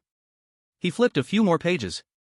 Seeing the winged race, he thought about the sea and land, and just needed the sky, so he chose one. Still 30,000 survival coins. Because he had previously bought a fox-eared girl, he was a bit short on money, so he sold some drinks and snacks to Remei to make up the difference. If you find any fruit, remember to save some for me, okay? Remei left this sentence as she walked away. Ding Jiao didn't really have no fruit. After half a day yesterday and half a day today, his wooden treasure chest count was already over 85. As long as he wanted to, finding fruit would not be a problem. The reason he didn't was simply to take advantage of Remei. Although she seemed to really enjoy the delicious food he made, it was still not reliable. Now with the thought of having more fruit, he believed she would come to him more often. By then, he could find her to buy things again. If it weren't for not having enough money to buy Edith, Ding Jiao might not even want to reveal drinks and snacks. Edith. Race, winged race. Profession, archer. Attributes, Strength 36, Constitution 33, Intelligence 41, Agility 63. Skill, Weak Point Attack. The attribute panel also came with a profession and a skill, which made him even more curious. After watching Remei leave, Ding Jiao immediately called the three girls into the room to gather information. But unfortunately, he was disappointed. The situation of the three girls was exactly the same as in Anashaka, their memories were very vague. Besides a little basic knowledge, there was not a single piece of information related to the survival world. So how did you get your combat professions? Ding Jiao asked, not giving up. The three girls continued to shake their heads. Looking at the three girls, each uniquely beautiful, Ding Jiao sighed. What could he do? Of course, he could only forgive them. Master, what is our job? Fox girl Lisa asked. Ding Jiao returned to his thoughts and took the three girls to the courtyard door. The temperature will get colder and colder, you need to chop more wood outside. Here are 3 iron axes and 1 pigskin backpack for you to use. By the way, remember to bring back any treasure chests you find. Understood, Master. Asterisk 3. He was once worried that Margaret could not live on land. But seeing her turn her mermaid tail into a pair of tender white long legs before him, he immediately lost that concern. After sending the three girls out, Ding Jiao returned to the barbecue stove to continue grilling meat. Thinking that the treasure chest warehouse had stopped time, he planned to grill all the meat in the warehouse. Chapter 42. What kind of days did you live before? Because they had 2 backpacks, this time the hunting team didn't return until almost dark. They looked tired and dusty. Xiao Huihui and the others were covered with beast skin bags. Master, we're back, meow. Owo owo. Roar. Wow, new people have arrived, meow. Hello, I am Ashaka from the rabbit race. Hello, I am Lisa from the fox race, please take care of me in the future. I am Margaret from the mermaid race. Hello, I am Edith from the winged race, nice to meet you. Hello meow, I am Anne from the cat race. This is Big Yellow, Little Gray, and their subordinates. Ding Jiao didn't interrupt the girls' introductions. After receiving the 2 backpacks returned by Ashaka, he began to check. He had to say, the harvest this time was really great. Bear meat asterisk 280, beef asterisk 880, deer meat asterisk 999, deer meat asterisk 381, leopard meat asterisk 180. Looking at it one by one, the 2 beast skin backpacks were filled with chunks of meat and skins. Ding Jiao roughly calculated that the total amount of meat was probably close to 5,000 units, and there were nearly 100 pieces of beast skin. After happily transferring the items to the system warehouse, he started looking at the beast skin bags on Xiao Huihui and the others. These were the ones Ashaka and the others randomly stitched together using beast tendons and hides. There were no storage grids inside, they could only hold some random things. Ding Jiao didn't expect much at first. But when he opened them one by one, he found surprises inside. 2 bags of blueprints. 1 bag of fruits. 4 bags of wild vegetables. It's true that when you're sleepy, someone sends you a pillow. Just now while roasting meat, I thought it would be even better to have some vegetables. I didn't expect we really had them. Master, when will dinner be ready? Meow. Don't worry, I've already prepared dinner. With a wave of Dingzhou's hand, over 200 pounds of roasted meat were brought out, and in an instant, the aroma filled the entire yard. Annie couldn't hold back her politeness and grabbed a piece to devour it. Asha was a little better off, smiling and inviting Lisa and the other two to take a seat. Master, aren't you going to eat? Edith asked when she saw Dingzhou still checking the bags. Dingzhou waved his hand without looking up and replied, I've already eaten. Oh. I say, you're a wolf, and even the Wolf King, why do you like drinking soda so much? Oh whoa. I don't have much left, I can only give you 2 bottles. Master, I want some too, meow. You talk too much. Dingzhou shot her a glare. But in the end, he still agreed. Forget it, you all drink as you wish. He waved his hand again. 50 bottles of drinks were brought out. There was cola, there was Sprite, there was 7-Up, and of course, there were various fruit juices. Lisa and the other two had never seen these before, a bit curious and a bit confused. But when they saw Annie and the others excitedly fighting over them, they guessed it must be something good and joined the scramble. You wouldn't know until you try, and once they did, they were shocked. After taking the first sip, their eyes sparkled with excitement. Previously, at their former master's place in Lamay, what kind of food did they eat? They knew they had followed the right master. When had they ever eaten such delicacies? They instantly transformed into gluttons, fearing that if they moved slowly, they would be beaten to it by others. On the other side, after Dingzhou took out the food, he began to examine the harvest of Annie and the others. The meat chunks and beast skins didn't need to be mentioned, they had long been stored in the system warehouse. Now he was studying the wild vegetables in his hands. Unlike Blue Star, the wild vegetables in front of him were obviously unique to this survival world. If he didn't have nearly full-time beginner living skills, he probably wouldn't even recognize them. After categorizing them, he decided to fry a plate for himself to taste. These beastier girls were clearly carnivorous animals. At first, seeing Dingzhou heat the pot, they thought he was going to make some gourmet dish. But when they saw he was frying vegetables, they immediately lost interest. The chatterbox Annie quietly muttered that Dingzhou had meat but chose to eat grass, his taste was truly unique. This made Dingzhou so angry that he gave her a smack on the head right then and there. Chapter 43, Making Warm Clothes. Once they were full and satisfied, the 5 beastier girls had a simple understanding of each other. Perhaps they were used to being busy. They barely rested for half an hour when Asha and Annie requested to go back inside to make a heater. Dingzhou certainly had no reason to oppose and immediately agreed. He also taught Lisa and the others 3 basic life skills: beginner sewing, beginner forging, and beginner alchemy. Regardless of whether they could make clothes or forge weapons, he provided them with some beast skins and steel to let them unleash their creativity. Not knowing if all the beasts in the area had been swept clean by Annie and the others, it was rare that no beasts attacked that night. After a night passed, the temperature outside dropped another 10 degrees. As soon as he opened the door, the sudden cold air made Dingzhou shiver. Master, do you want to change into a set of clothes? Edith came over and asked worriedly. Did you already make clothes? Dingzhou was surprised. Edith nodded. Then she handed over a piece of leather armor. Dingzhou took it and looked. Goodness! It was actually made of leopard skin. The style was full of a Western fantasy vibe. Swift leopard leather armor. Defense, 10. Agility, 5. Durability, 30. Its defense was not as high as bronze armor, but it had an additional agility attribute. Moreover, compared to the cold, hard bronze armor, the leather armor made of beast skin had a much better warmth effect. Wearing it felt like putting on a thin down jacket. Warm and cozy. His originally shivering body no longer trembled. Breathing out a warm breath, Dingzhou rubbed his hands as he walked out of the house. The icy cold hit his face, stinging a little. Ah, the sprouts are covered in white frost, the temperature must have dropped below 0. He thought a drop of 10 degrees was exaggerated, but overnight, the temperature plunged below 0. Without warm gear, he feared he wouldn't even be able to go outside to gather resources. Dingzhou opened the chat channel and saw it was indeed in an uproar. It's too cold outside, how can we go out? Buying warm clothes at high prices, PM me if you have any for sale. Everyone, don't lose hope, there must be a way to get through this crisis. Whoa, are we going to die? Ah, I'm going crazy. Beep beep beep. Chu Yoshua at Dingzhou, handsome guy, are you up yet? Dingzhou at Chu Yoshua, what's up? Chu Yoshua, hee hee.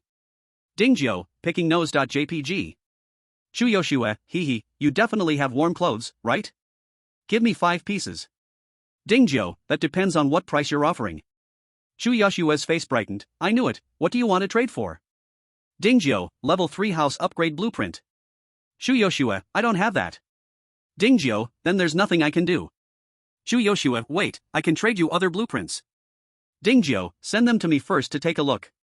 Chu Yoshua, territory expansion token. Territory expansion token. Quality, common. Durability, 1/1. Description: after use, the land belonging to the house can be expanded by 100 square meters.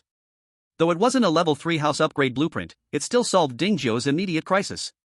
Dingjiu, I'll take it, but I can only trade for 1 piece of warm clothing. Chu Yoshua, that's too little. Dingjiu, there's nothing I can do, warm clothes are valuable now, don't you think? Chu Yoshua's face puffed up in anger. How can you take advantage of people in a tough spot? No wonder everyone calls you cold-hearted. Dingjiu, so do you want it or not? Chu Yoshua.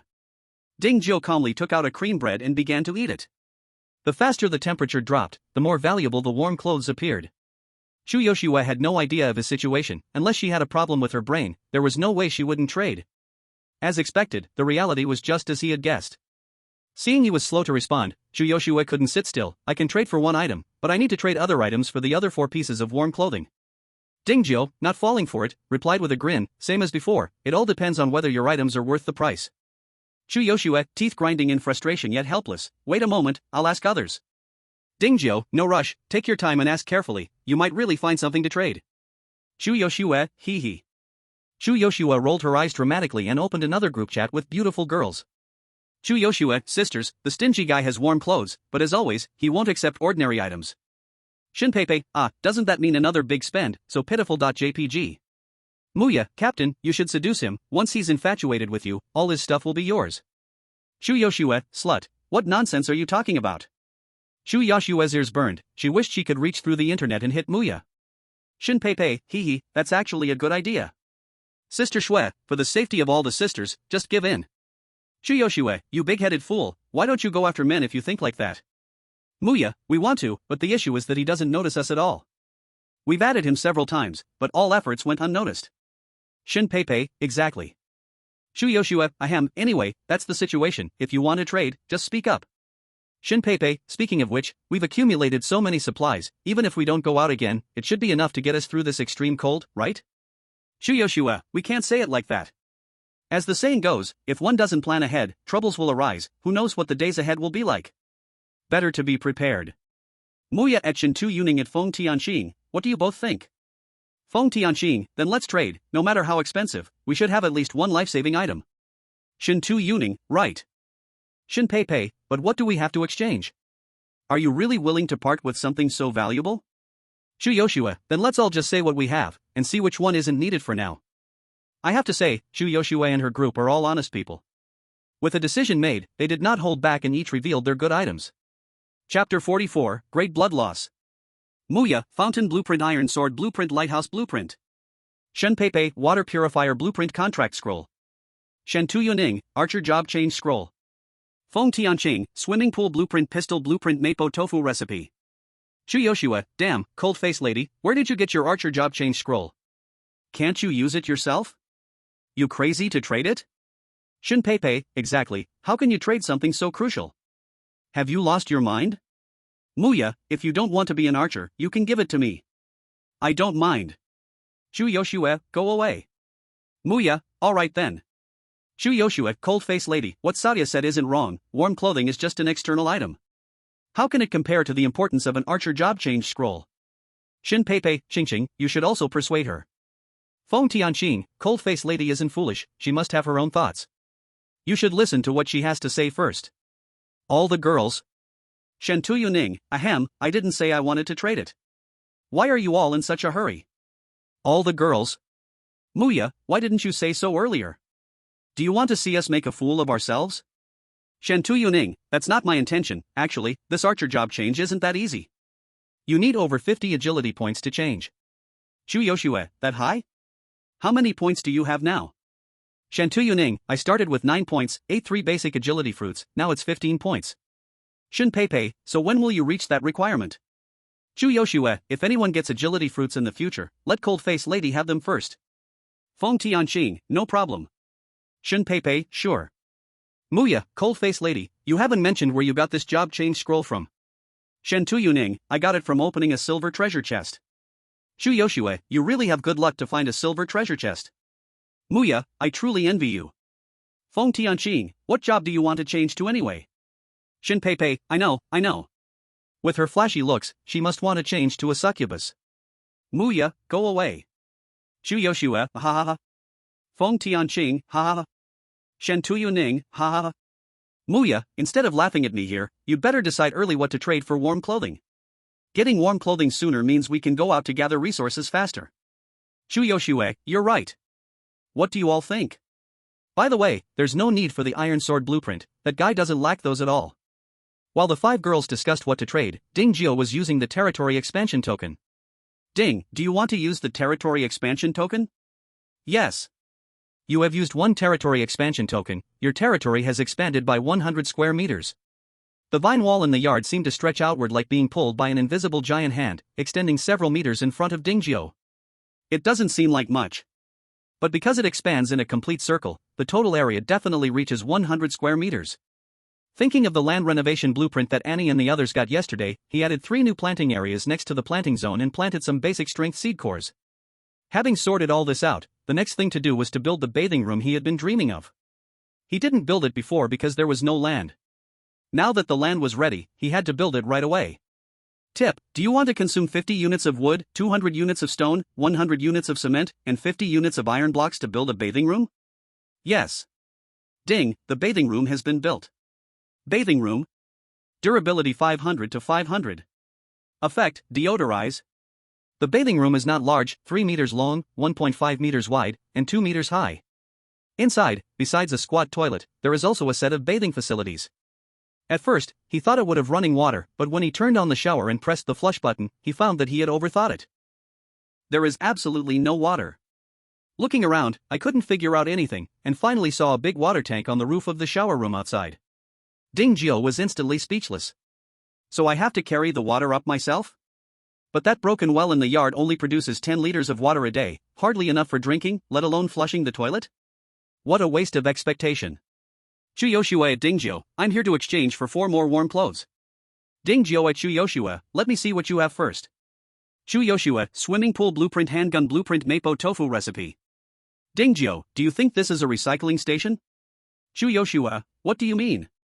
Ding Jio, other than the handgun blueprint being a bit useful, aren't these all just pretty but useless things?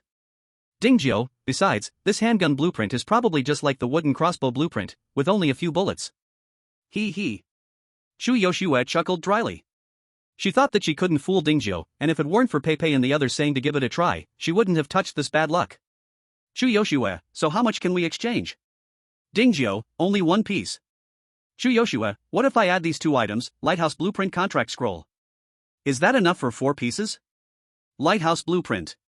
Quality, white. Requirements, level 2 house. Needs, 300 wood, 100 stone, 100 cement, 100 iron blocks, 1 magic core. Effect, house view plus 100. Good stuff. The visibility is actually 10 times that of a lookout tower. But I still need to bargain. Ding Jio sent the attributes panel of the pet house. Ding Jio, I have a pet house, the contract scroll is a bit useless to me right now. Chu Yoshue was speechless. She never thought that the contract scroll, which seemed so valuable to her, would be the most useless. Chu Yoshue, you can't say that, even if you can't use it, others can. You can trade it for something good with others. Ding Jio, isn't it more convenient for me to just exchange warm clothes directly? Chu Yoshue, not necessarily, after all, you can't guarantee that the other party will need warm clothes. What if they just like contract scrolls? More choices, more paths, anyway, you don't lack warm clothes, you can totally store some other items. You never know when they might come in handy. Ding Jio admitted he was persuaded, what you said makes some sense, but you've also experienced my warm clothes. Besides keeping warm, they also have defensive effects, making them more valuable. Based on the items you just showed, I can give you at most 3 pieces of clothing. Chu Yoshue, stingy. Chu Yoshue, water purifier blueprint. This can be exchanged for 1 more piece, right? Water purifier blueprint. Durability 1 to 1. Requirements, level 2 house.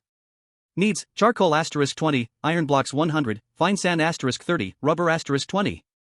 Description, can filter contaminated water clean. Dingjio, not enough. Chuyoshua, oh come on, we've traded so many times, can't you be a bit generous? Dingjio, a deal is a deal. Don't you remember that you once traded me a water well blueprint? It's not necessary at all to have a purifier. Chuyoshua cried. So it was her own troubles. But the fountain can produce water, and the job change scroll has to be kept for personal use, so it can't be traded out. Chuyoshua thought hard for a moment and replied, then I'll exchange a piece of information with you. Dingjio raised an eyebrow, what information? Chuyoshua, information about job change. Dingjio was shocked and hurriedly asked, job change? Chuyoshua, that's right, the one you're thinking of, changing to a combat profession. Dingjio, how do I know you're not trying to fool me? Chuyoshua could only forward the archer job change scroll to Dingjio to see. This thing is unlike in the original Blue Star, where it could be photoshopped. So Dingjio believed her. Dingjio, what's the price for your job change scroll? I'll buy it. Chuyoshua, not for sale. Dingjio, I can pay more. Chuyoshua smiled triumphantly. After bargaining for so long, the tides finally turned. Chuyoshua, I said I won't sell, so I won't sell. Chapter 45, Items in Hand. Dingjio, becoming an archer requires 50 agility. Are you even enough? Chuyoshua, it's pretty much the same anyway, don't think about it. Although it was just text, Dingjio could tell that she was very confident. But thinking about it, it made sense. He had consumed enough basic agility fruits to get only 25 points, so why would Chuyoshua be enough? Dingjio, I offer 5 strength fruits. Chuyoshua, I said I'm not selling. Dingjio, 6 fruits. Chuyoshua, it's not about the price. Dingjio, 7 fruits. Chuyoshua, don't say any more. Dingjio, 8 fruits. Chuyoshua. Dingjio, 10 fruits. Chuyoshua blinked, wanting to see how far Dingjio could go. However, after reaching 10, Dingjio stopped adding more. Because he had calmed down from his initial impulse. Since there were job transfer scrolls, he was sure he could get them. In the past, because he couldn't leave the house, all the house upgrade blueprints had to be bought from Chuyoshua. But now he had 5 beast-eared girls and 7 wild beasts at his disposal. He was confident he could obtain job transfer scrolls, whether from treasure chests or from defeating beasts. There was no need to be a fool. Chuyoshua didn't know any of this and reflexively asked, are you not going to offer more? Maybe I would agree. Dingjio, no, a gentleman does not take away what someone else cherishes, let's stick to the original deal. During one night, Edith made more than 10 pieces of leather armor. Excluding the ones worn by the 5 girls and Dingjio, there were 6 pieces left, enough for trading. Hearing that Dingjio was willing to trade, Chuyoshua should have felt happy. But somehow, there was an uneasy feeling in her heart. It felt stuffy. Ding ding, your friend Dingjio has sent you a trade request, do you agree? Chuyoshua bit her lip and chose to agree. Then a trading interface popped up in front of her, and Dingjio had already listed 4 pieces of leather armor. Chuyoshua checked each one. Although each piece of leather armor had different attributes, they were all quite similar, so she just put up what she had prepared earlier. Tip, you have obtained Lighthouse Production Blueprint, Water Purifier Production Blueprint, Contract Scroll, Swimming Pool Production Blueprint, Pistol Production Blueprint, Mapo Tofu Recipe. Dingjio, alright, now you can tell me the news. Chuyoshua, the Archer Job Transfer Scroll comes from a silver treasure chest. Dingjio, so it really is from a silver treasure chest, no wonder you didn't want to sell it. Dingjio felt more assured. When it came to treasure chests, he had no shortage. 32 per second, 2,764,800 per day. Along with the stock he had saved up these days. Even with the silver treasure chest, he could quickly achieve financial freedom. Mapo Tofu Recipe. Durability, 1/1. Conditions, basic cooking skill. Description, after learning, the deliciousness of Mapo tofu will increase by 500%. Nothing else to say. Dingjio immediately chose to learn it. In an instant, he gained a master-level understanding of Mapo tofu. His hands itched, and he wished to make it right away. But unfortunately, he had everything except tofu, the main ingredient. Damn it, when will the treasure chests provide vegetables? Dingjio yelled to the sky. This immediately attracted the curious glances of Edith and Ashaga. Master, what happened? Ashaga asked. Nothing, I was just thinking about what prey Annie and the others could catch today. Chapter 46, Big Trouble. Because Margaret and Edith had professions, Dingjio wanted to entrust the hunting to them. But little cat Annie was clearly an active one. Plus, Edith didn't like blood, so the hunting team changed from Annie and Ashaga to Annie, Lisa, and Margaret. Of course, Little Gray and Big Yellow would definitely follow. 3 girls, 7 beasts, and 9 backpacks. The harvest was very promising. Ashaga, Master, don't you have a machine that can check their status? You can see right away. Ding Geo rolled his eyes.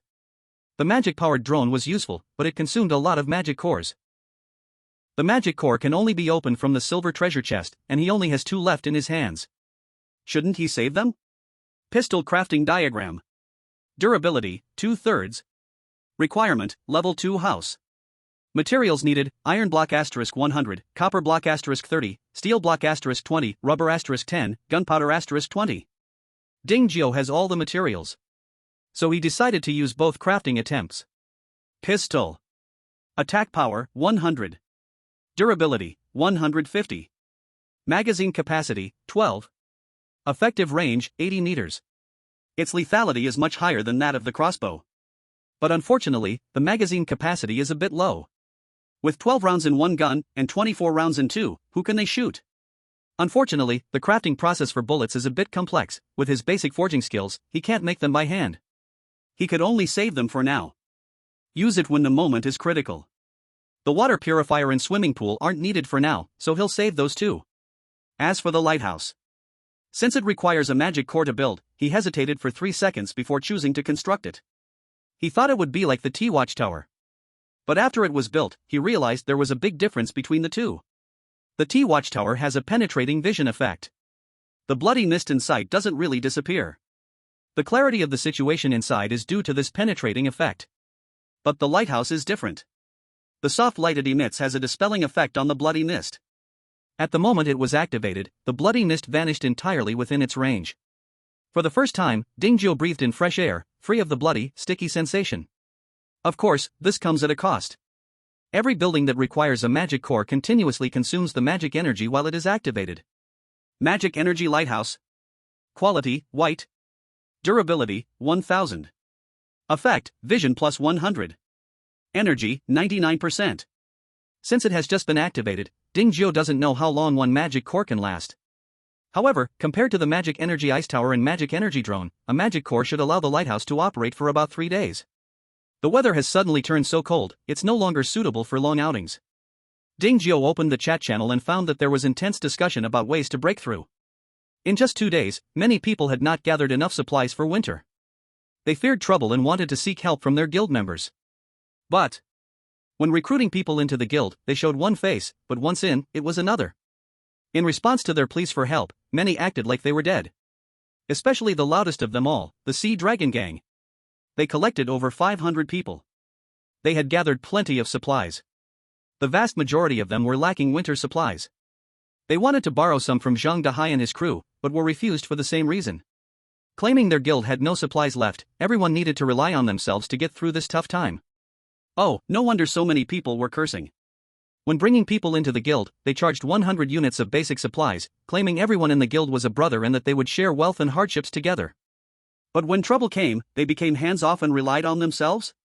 If it were Ding Geo, he might even feel like killing. Chapter 47, Upgrading the Water Well. Zhang Dahai, Zhang Dalong, stop pretending to be dead, quickly return our supplies. Geneva, refund us. Of course, not all guilds were like this. For example, Chen Xian's Loose Alliance did not require an entry fee, so no one caused trouble. And Mataba, Tung Kung Xian, with their big enterprise management experience. Though they hadn't found a solution for the drastic drop in temperature, they had already calmed down the members of their guild. It wasn't to the point where everyone was crying for blood. And small groups like Shu Yushui and Yi Zi, composed of familiar people, were even less so. Whether dormitory alumni or close friends and family, though they were few, the atmosphere was quite harmonious. Those who didn't know might think they were there for tourism. There was none of the deceit and treachery one might expect in a survival world. As Ding Geo thought about what price to set for the leather armor, he just happened to see someone calling out to him in the chat channel. If it was a stranger, he of course ignored it. But if the person was Yi Zi, who ranked second in the housing list, that was a different story. If it weren't for his cheat, the first place would probably be hers. As a woman achieving second place, she must surely have something great about her. Thinking of this, Ding Geo proactively added her as a friend.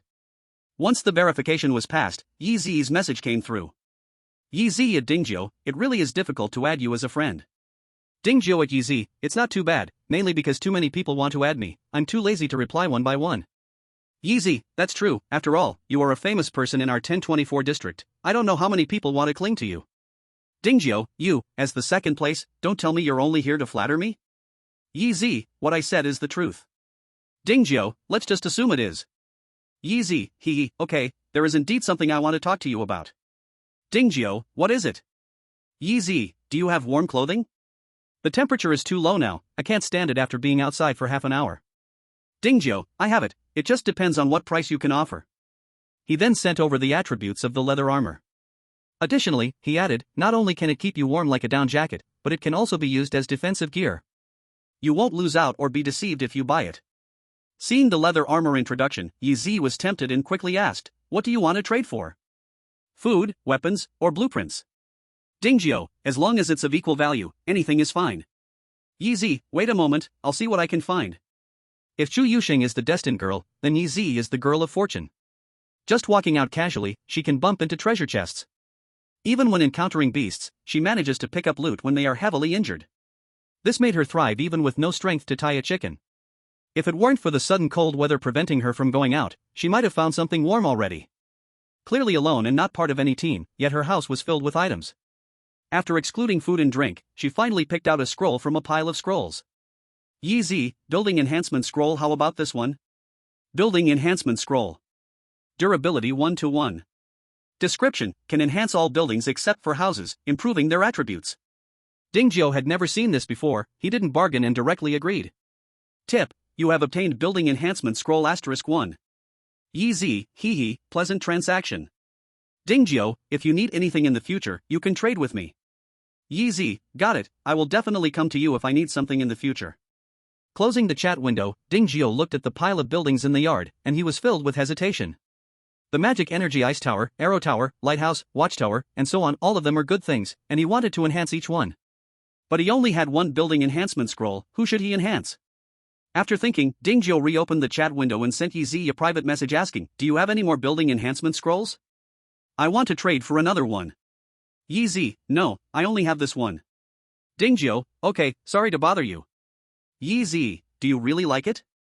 If I find another one in the future, I'll trade it to you. Dingjiu's heart stirred, and he asked, where did you get it? Yi, let me think. All right, it seems like it was from a silver treasure chest. I remember there were two beasts fighting, and they both got seriously injured, allowing me to pick up the loot. Dingjiu, you really have good luck. Yi, is that so? I think my luck is pretty good too, I always win prizes when I scratch off lottery tickets. Dingjiu was even more speechless. But thinking about being able to obtain it from a treasure chest, he suddenly felt relieved. Once again closing the chat window, Dingjiu's gaze moved back and forth among the buildings. When he saw the well, he suddenly thought that the family was growing larger, and a mere 10-liter well was simply not enough. He couldn't even take a shower. What if he upgraded it first? The more Dingjiu thought about it, the more he was tempted. Finally, he gritted his teeth and chose to enhance it. Ding! You have enhanced the small well has been upgraded to a medium well. Building, small well, medium well. Durability, 100-300. Storage, 10 liters 100 liters. Recovery speed, 0.1 liters/hour 1 liter/hour. Both storage and recovery speed have increased tenfold, meaning the medium well can produce 24 liters of water in one day, enough to meet daily needs. But it's still not enough for unlimited use. It would be great if I could strengthen it again. Dingjiu looked at the number of wooden treasure chests he had, over 130,000, enough to exchange for a silver treasure chest. But just one silver treasure chest clearly wouldn't guarantee a building enhancement scroll. Dingjiu hesitated for a moment, then finally chose to give up. Anyway, in a few days he'll be able to do 100 draws, so there's no rush. 1 leads to 2, and 2 leads to 3. Just as Dingjiu was thinking about what price to put the warm clothes up for sale, someone else came to him. It was Qin Xian from the casual tribe. Faced with the suddenly plummeting weather, he thought and thought but couldn't find a solution, so he could only look for Dingjiu. After all, Dingjiu was well known for being versatile. If there's a need, finding him is definitely a good idea. Though he's a bit aloof. Not everyone would get a response from him. Chen Xian had exerted a lot of effort just to add him as a friend. Dingjiu did not beat around the bush and directly sent over the attributes of the warm clothes. Chen Xian didn't dare to play tricks, carefully choosing a recovery item from his collection. Greenhouse construction blueprint. Durability, 1/1. Requirements, level 2 house.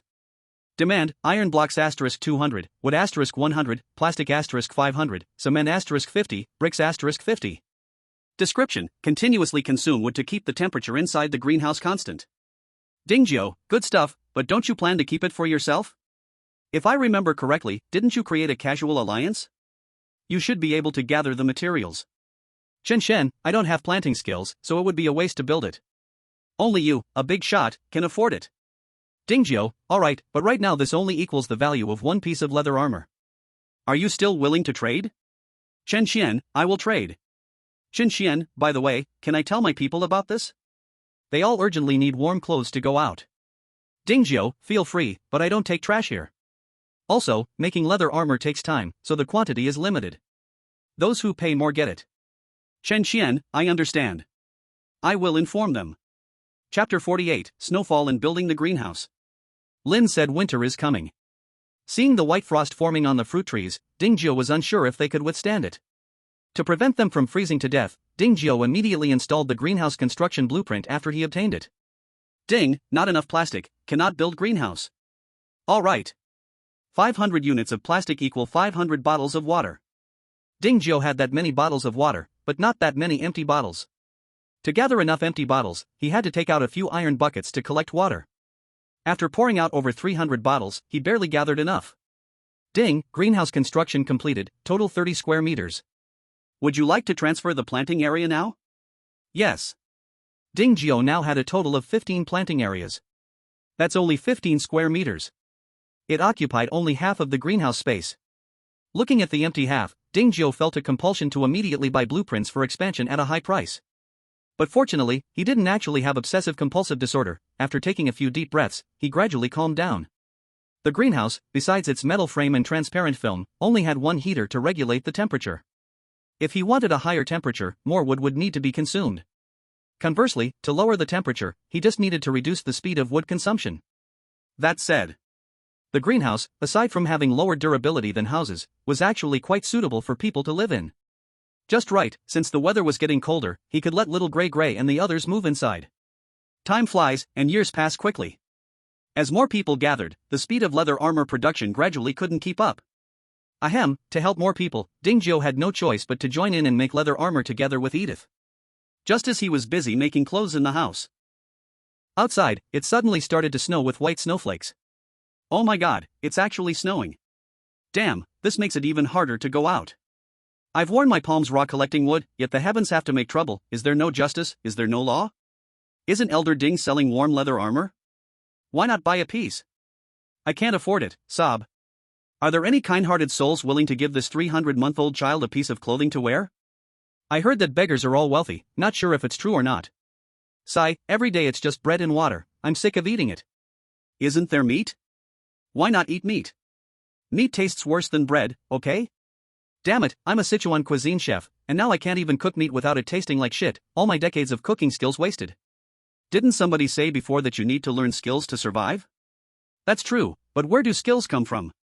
There isn't even an NPC here, who can I learn from? We can only get things by opening treasure chests or fighting monsters, those are the only two ways.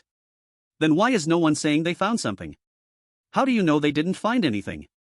Do you really think everyone is as big-mouthed as you, unable to keep a secret? Ha ha ha. Chen Ziwei, actually, I got a skill book named Basic Planting from a bronze treasure chest the day before yesterday. But that thing needs planting land to grow stuff, and I still haven't figured out what planting land is. Chen, it's this land restoration blueprint. After using this blueprint to modify the land, it becomes planting land, with a size of 1m*1m. Chen Ziwei's face brightened, and she hurriedly asked, Brother Chen, can you sell me this blueprint? Chen, I can sell it, but I've already used this blueprint twice, so I only have one chance left. Chen Ziwei, I want it just once, please, boo-hoo-hoo. Chen, cough, then send me a private message. Chapter 49, The hunting team encounters a big monster. In accordance with this world's usual way. Since it's snowing, the temperature is bound to drop dramatically again. For safety. Plus, he already has plenty of meat. Dingjio decided to notify Xiao Huihui and the others to come back early. Chu Yoshue, selling snowboards, sleds, will exchange for anything, message me if you need. Wow, another one who can use skills, the district really is full of smart ones. Selling snowboards right after it snows, this person is clever. But I wonder about the price, I hope it's not as expensive as Ding's stuff. How dare you say Master Geo is black-hearted, you are too bold. What's there to fear? If you have the skills, let him come and fight me. Others might not know, but Ding Zhou, the person in question, knew. The snowboards and sleds in Chu Yashua's hands must have been made using the basic woodworking skill book he sold. To be honest, thinking of selling these right after it snows, she's quite smart. Of course, Ding Zhou couldn't make simple heaters or warm leather armor, so he wouldn't compete with her for this business. He tightened the leather armor on his body, and now the air he breathed out was smoky. It was just too cold. He hurriedly closed the wooden door. Ding Zhou stretched, taking out the drone remote control to prepare to call Annie and the others back. Unexpectedly, as soon as the screen turned on, he saw them fiercely battling a huge creature. 2 meters tall, 5 to 6 meters long, with dark black leather armor covered in bloodstains. This was the first time Ding Zhou had seen such a creature. It looked a bit like a rhino enlarged several times. Every move it made shook the ground. A casual charge could knock down a tree big enough for 3 people to hug. Even seeing it through the screen made Ding Zhou's heart tremble. He didn't dare to make a sound to disturb them. This monster's skin is too thick, swords and knives can't cut through, we need to attack its vital points, the mermaid Margaret shouted. But where is its vital point? The cat girl Annie also panicked. All distracted with the big yellow ones, you try attacking its eyes. As long as we can blind it, we can win. Roar. Awoo. Knowing that the monster in front of them was tough to deal with, Gray and Yellow did not engage head-on. Instead, they slipped behind it, occasionally biting its lower body. The monster, troubled and annoyed by their harassment, turned angrily to try and crush them. Good opportunity. The cat girl Annie narrowed her eyes. She quickly took a deep breath, maximizing her speed. In an instant, she dashed into the monster's blind spot. Die. Then she threw the iron spear with all her strength. Whoosh. Put. Roar. The monster's right eye was instantly pierced, letting out a chilling roar. Dark red blood splattered all over her. At this moment, the monster no longer cared about crushing Gray and Yellow, but lay down to try to squash Catgirl Annie, the culprit. Watch out, Annie, hurry and dodge, Mermaid Margaret exclaimed urgently, her face changing. Catgirl Annie also saw the monster's movement and quickly performed 3 backflips to dodge away. The fox girl Lisa, who had been waiting for the right moment, was now aiming her crossbow at the monster's other eye. With a twang, the bowstring sang. The iron arrow precisely struck the monster's left eye. Good job, Lisa. Hee. Fox girl Lisa wiped her nose and proudly lifted her head. Just when everyone thought they were certain to win, a strange thing happened. The monster, now blind, suddenly unleashed a force that pulled in the surrounding purple mist, which wildly rushed toward its body. Gradually, a strange purple vortex formed. What is it doing? Catgirl Annie asked cautiously. Not sure, but it surely isn't good, Mermaid Margaret replied cautiously. Who cares what it's doing? Take this arrow, Fox girl Lisa gritted her teeth and shot again. Yet everyone was shocked to see that the arrowhead, which could have penetrated before, bounced back after hitting the monster's skin.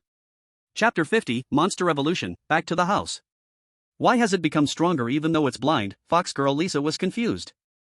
Maybe it has evolved, Mermaid Margaret wasn't very sure either. Evolved? How do you know? Meow. Look at its chest, hasn't it started to grow scales? Mermaid Margaret pointed to the monster's heart area. Yuck, it really has. We need to act fast, or else when it evolves completely, it will have a turtle shell. Let's all go together, we must interrupt it. The 3 girls exchanged glances and nodded in agreement. Swish. But they found the monster's skin too tough. Despite their Herculean efforts, they couldn't inflict a wound on it. What do we do? What do we do? Just when the 3 girls were at a loss, the hunting instinct of Gray and his companions gave them an idea. Perhaps sensing that the monster was hard to bite now, they instinctively used an A-Dog's special move, digging. No matter how hard your skin becomes, you can't evolve even your rear, right? Wouldn't that cause daily constipation? Seeing a wolf and a tiger injure the monster, Catgirl Annie's eyes brightened. So this is how to fight it. She twirled a knife and sheathed it at her waist. Then with a burst of speed, she jumped into the air, spinning 3.5 times before landing hard on the iron spear stuck in the monster's right eye. With a loud whoosh, the spear pierced deep into the monster's eye. Like a popped balloon, the monster's right eye burst, spraying red and white matter. Roar. Now the monster couldn't care less about evolving. With a furious roar, it suddenly lifted its front limbs and stomped down hard. Boom. The ground seemed to shatter, rolling up and down, and cracks spread from under its feet in all directions. Seeing this, the surrounding people and beasts hurriedly retreated, but still got hurt by the shockwaves. Among them, Catgirl Annie suffered the most. being the closest, even though she had withdrawn. Yet still, she was struck directly by the violent shockwave. She immediately felt a sweetness in her mouth and spat out a large mouthful of fresh blood, her body uncontrollably flung more than 10 meters away. It was incredibly intense. Annie! The mermaid Margaret was startled, disregarding her own injuries, and raised her hand to cast a healing spell. Fortunately, her healing arrived in time, and the catgirl Annie slowly regained some consciousness. She struggled to stand before hitting the ground, avoiding further injury. However, even so, she stood wobbling, her legs shaking uncontrollably. More dangerously, the monster seemed determined to target her, charging towards her. For the monster, a distance of 10 meters was covered in just a few strides. As Annie the catgirl was about to meet a tragic end under the monster's hooves, Dingjiu, who had been watching through the drone, couldn't sit still. He immediately ramped up the drone's power, rushing to save catgirl Annie before the monster could stop her. It's the master is making a move. Master, the monster's skin is too thick, we might not be able to defeat it. I watched the battle just now, don't try to fight it head on, just lead it towards the house. Dingjiu replied through the drone. Is that really okay? It's so big, what if it destroys the house, the mermaid Margaret worriedly said. That's exactly why we have to do it. Otherwise, once it recovers, it will be even harder to deal with. He was the only survivor nearby. The monster would eventually come knocking. Rather than fighting a peak battle, it was better to strike the down beast now. After hearing this, the mermaid Margaret also thought it made sense and was ready to take on the task of luring the monster. But it was snatched away by the fox girl Lisa. Margaret, you're not as nimble as I am. Ride on the big yellow and take Annie away first. Xiao Huihui and I will hold it off. The mermaid Margaret glanced at her fish tail and knew Lisa was right. Then you all be careful. Chapter 51, Main Competitor, Ethereal Race Edith. The task of luring the monster sounded dangerous, but in practice, it was not dangerous at all. Mainly because the monster's two eyes had already been blinded by them, making it hard for it to lock onto Lisa, who was riding Xiao Huihui. On top of that, with Lisa holding a wooden crossbow, attacking the monster from a distance was much safer. The chase lasted for over an hour before both sides returned near the house. Although the time was short, given Xiao Huihui's running speed, even with occasional stops, they had covered over 20 kilometers. Of course, Dingjiu wasn't sitting idle either. To increase their odds, he filled all the arrow towers and magic energy ice towers with bullets. At the same time, he asked the rabbit girl Asha to use up all the traps at the door position, ensuring they could ambush that blind monster. Master, we've returned. Meow, you must help me get revenge. The first ones back were the mermaid Margaret and the others. After several treatments from Margaret and having drunk a few healing potions, catgirl Annie's injuries had mostly healed. As soon as they got home, she rushed to Dingjiu, indignantly recounting the monster's wickedness. Dingjiu habitually rubbed her little head and smiled, saying, "Don't worry, I will make sure it comes back with nothing." Master, I'm sorry. This time out, apart from the three of us and Xiao Huihui, the rest of the wolf pack was sacrificed. The mermaid Margaret said, her mood a bit low. Dingjiu had seen that from the drone and knew it wasn't their fault, so he comforted her, saying, "It's not your fault. You just had bad luck this time. Learn from this lesson and be more careful in the future." I understand. Booming. Before the person arrives, the sound comes first.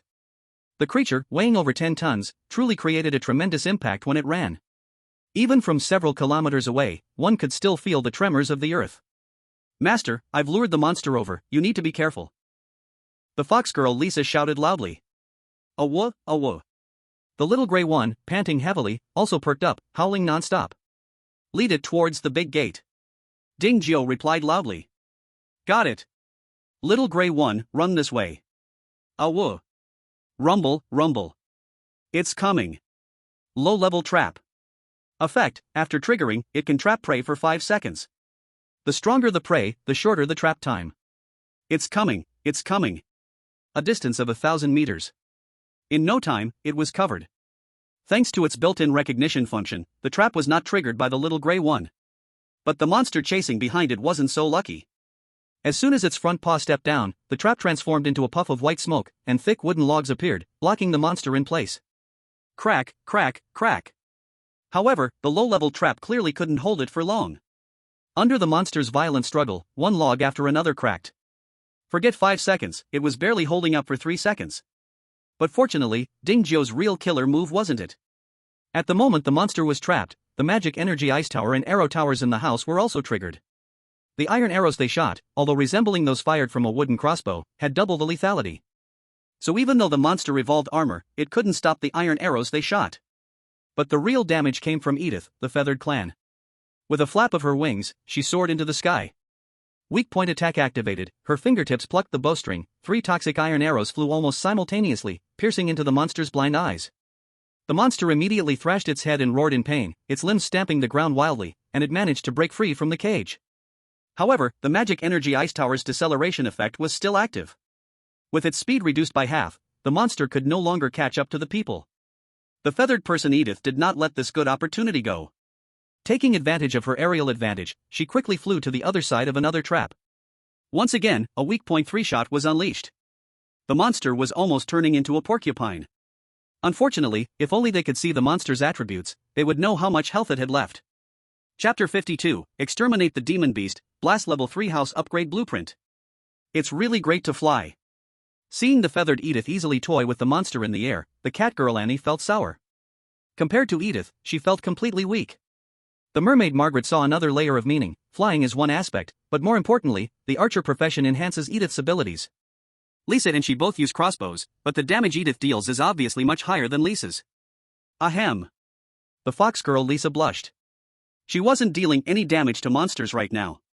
At this moment, the monster, provoked by Edith, triggered the second trap. Although everyone knew they couldn't deal much damage, they still threw their iron spears. Just as Ding Jiao said. A multitude of ants can kill an elephant. With their large numbers, they would wear the monster down. As for the little gray ones, they were better off not getting involved. If they accidentally got stepped on, it would be a huge loss. After the second, the third trap was also triggered by Edith's guidance. After being tormented 3 times in a row, the monster's anger was once again filled to the brim. Then the familiar scene appeared again. The monster desperately unleashed its earthquake skill again. The raging energy burst from beneath its feet, charging outward. Edith flew in the air, unaffected, but the blood-sucking vine wall was in for trouble. It took the brunt of the monster's massive move, its durability dropping from 2,000 to just 250 points. If it took a few more hits, it would likely hit 0. Seeing the monster about to crash over, Ding Jiao could no longer hold back. He switched from iron spear to pistol. With a loud bang, the monster's bloody head instantly got another blood hole. Accumulated damage. The monster finally couldn't hold on any longer, stumbling and kneeling on the ground. Ding Jiao didn't feel soft-hearted. He aimed at the fallen monster and fired again. Put. Tip: you have successfully killed the Earth Demon Ox, dropping 1 level 3 house upgrade blueprint, 1 land transformation blueprint, and 1 territory expansion token. Ding, as you are the first survivor to kill a monster, you are specially rewarded with 1 silver treasure chest. Regional announcement: congratulations to survivor Ding Jiao for being the first to kill a monster, rewarded with 1 silver treasure chest. Regional announcement: congratulations to survivor Ding Jiao for being the first to kill a monster, rewarded with 1 silver treasure chest. Regional announcement: congratulations to survivor Ding Jiao for being the first to kill a monster, rewarded with 1 silver treasure chest. The regional announcements rang out 3 times in a row, and Ding Jiao once again became the center of attention. Li Daniu, the boss is indeed the boss. While we are still struggling to survive the extreme cold, the boss has already started hunting monsters. What is a monster? Has anyone encountered one? Of course there are, but they probably just became food. Get lost. The snow outside is almost 10 centimeters deep, and who knows how long it will keep falling. I advise you to prepare early, getting enough wood is the real business. Some familiar faces directly private messaged Ding Jiao. They were looking for him to gather information about the monster. Ding Jiao was too lazy to reply one by one, casually taking a few pictures of the Earth Demon Ox's corpse and posting them in the chat channel. Its huge body, comparable to scenes from Syria. Everything indicated the brutality of this battle. Li Daniu, boss, awesome. To be able to kill such a terrifying monster, you truly deserve to be recognized as the big brother. Daniu was really loyal, still fawning over him at this moment. Did he even give you any benefits? Idiot. Li Daniu, if I don't fawn over the boss, should I fawn over you, you smelly dog poop? Chen Xian, brother Jiao, how did you encounter it? How powerful is it? What's the danger level in stars? Ding Jiao, I ran into it in the forest. Its skin evolved into scales, ordinary knives and swords can't hurt it. It's quite tough to deal with. Zhu Yuxue, that's really Versailles. Chen Xian, where there is one, there will be 2. The beasts are starting to get stronger. Everyone be careful when going out to gather resources, we're not as strong as brother Jiao. Zhang Dahai, that's you, I'm not afraid of any damned monsters. Li Daniu, you damn fraudster, stealing rescue money. Aren't you afraid of giving birth to a son without an anus? Geneva, compensation. Jean Dahai, if you want money so badly, come find me. As long as you can find me, I'll return it tenfold. You, beep beep, beep beep. Ding Jiao ignored these petty matters. After discussing the monsters, he closed the chat channel. Master, how do we deal with this monster's corpse? Should we manually dissect it or directly decompose it? Catgirl Annie asked, pointing at the Earth Demon Ox. Can you manually dissect it? Ding Jiao retorted. Catgirl Annie blinked her eyes, realizing she had asked a stupid question. So, should you do it or should I? Ding Jiao looked at the huge corpse that was at least 12 or 13 meters away from the door, shrugged and said, You do it. It injured you earlier, now you can take out your anger by decomposing it. Foxgirl Lisa, not knowing Ding Jiao's ulterior motives, thought he was genuinely thinking of her. Her eyes turned red with emotion. Master, you're the best master in the world, meow. Go ahead, let me see what good stuff you can decompose. Okay, I'll go now, meow. Catgirl Annie nodded seriously. She jogged to the Earth Demon Ox's side, reached out her hand, and silently chanted decompose in her heart. The gigantic Earth Demon Ox that was as large as a mountain instantly vanished. In its place, Foxgirl Lisa's backpack was filled with a pile of resources. Tip: you have successfully decomposed an Earth Demon Ox. Congratulations! You received 1 magic core, 30 Earth Demon Ox skins, 1 Earth Demon Ox tendon, and 15,000 Earth Demon Ox meat. Still no bones. However, the raw meat was indeed abundant, totaling 15,000. At the same time, it also made Ding Jiao aware of the source of the magic core. What was even more surprising was that the beast skin decomposed this time actually had scales attached. If it's made into equipment, aside from warmth, its defensive power would definitely be very high. Edith, take this Earth Demon cowhide first, and change everyone's equipment as soon as possible. Okay. Ashaga, this is Earth Demon tendon, see if you can make a bow. I'll give it a try. Ding Jiao kept the remaining magic cores and Earth Demon meat for himself. Master, these are the things dropped by the monsters, a total of 3 items, meow. Let me take a look. Level 3 House Upgrade Blueprint. Description: Level 2 House Upgrade Materials. It's actually a Level 3 House Upgrade Blueprint, truly a windfall. Ding Jiao couldn't help but laugh out loud. At the same time, he understood. The Level 3 House Upgrade Blueprint was only dropped by fighting magical beasts, no wonder he had never seen anyone get one. As for the other 2 items, the Land Transformation Blueprint and the Territory Expansion Token, he had already used them, both were great items. He didn't know if all magical beasts had such a high drop rate, or if it was because he fought the very first magical beast that led to the great drop. But who cares? Anyway, he had already gotten the Level 3 House Upgrade Blueprint, he didn't care whether other magical beasts dropped anything or not. Chapter 53 Upgrade to Level 3 Concrete House. Name: Sturdy Stone House. Level: LV2. Durability: 3000/3000. Workbench: Level 2. Maintenance requirement: none. Upgrade requirement: bricks *10,000, steel bars *2500, iron blocks *1000, cement *5000, wood *1000, stone *1000, level 3 house upgrade blueprint *1. Notice, current requirements for house upgrade are met. Would you like to upgrade? Upgrade. Notice, house is upgrading. Ding, the house upgrade is complete, your sturdy stone house is upgraded to a concrete brick house. The house upgrade was as fast as ever. In just a blink of an eye, the once one-story ancient stone house had transformed into a modern 2-story villa. The overall area had more than tripled, making the previously cramped space much more spacious. What a beautiful house! Master, is this going to be our home from now on? The rabbit girl Ashaga's eyes sparkled with little stars. It looks like there are plenty of rooms, Master, can I have one to myself, meow? The cat girl Annie's cat ears swayed, making Ding Jiao want to pet them. But as a master, he couldn't favor one. He needed to be reserved. Cough, cough, you can all go in and choose. If there aren't enough rooms, you can just divide some yourselves. Thank you, Master, meow. Master, what kind of room do you like? The mermaid Margaret asked with a smile.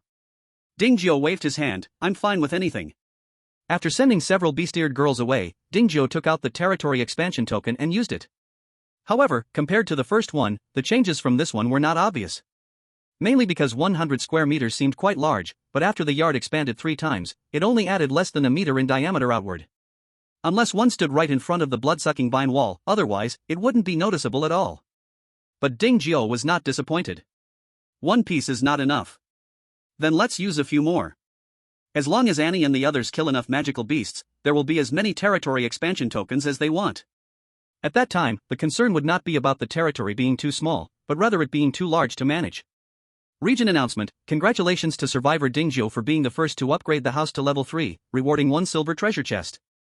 Region announcement: congratulations to survivor Dingzhou for being the first to upgrade the house to level 3, rewarding 1 silver treasure chest. Region announcement: congratulations to survivor Dingzhou for being the first to upgrade the house to level 3, rewarding 1 silver treasure chest. Since Dingzhou had already been the first to upgrade the houses to the first and second levels, the people in Zone 1024 were not too surprised that he was the first to upgrade to level 3 again. Besides the usual envy, there was also the usual jealousy from the little black guy. Of course, there were exceptions. For instance, the tool user Chu Yoshue. Dingzhou had previously bought the 2 house upgrade blueprints from her. This time was different. She was not only shocked but also felt a bit of pain in her heart. In the previous 2 trades, she had traded a lot of good things from Dingzhou. She originally thought that when she got a level 3 house upgrade blueprint, to earn another big profit from Dingzhou again. But who knew? Sigh. However, there's something even more heart-wrenching. Several teammates heard that Dingzhou had upgraded to a level 3 house, so they asked her to find out where the level 3 house upgrade blueprint came from. Each of them had obtained the level 1 and level 2 house upgrade blueprints before and had sold quite a few. But they had never seen a single level 3 house upgrade blueprint. They didn't know the reason before. Now that they have a living example like Dingzhou, they definitely want to understand it clearly. Chapter 54, Another Barbecue Feast. Chu Yuxue of course knew this. But just thinking about Dingzhou's personality of taking advantage of others made her feel bitter inside. Just as Chu Yuxue was prepared for a big financial loss, Dingzhou surprised her. This time, Dingzhou didn't ask her for information fees and directly told her where the blueprint came from. Chu Yuxue couldn't help but ask, "Why did you tell me this so readily this time?" Dingzhou was speechless. "Isn't it good to be straightforward? Or do you need me to ask you for consulting fees to feel satisfied? If you keep..." Chu Yuxue interrupted, I'm not, stop talking nonsense, bye." After saying that, Chu Yuxue ran away. She was afraid that Dingzhou would ask her for money. Only because Dingzhou was in a good mood now, otherwise she would have to talk to her for 2 hours. Just as one person left, another came to ask the same question. In fact, many people had a faint suspicion in their hearts, and they privately messaged Dingzhou, mostly wanting to confirm. After learning that it was indeed dropped from the beasts, many people started cursing. Play spider. They could only pick the grass and deal with wild beasts, now you want them to fight monsters? Wouldn't it be better to let them die directly? Unless they could unite together. But so many days have passed, and they hadn't encountered it, how were they supposed to unite?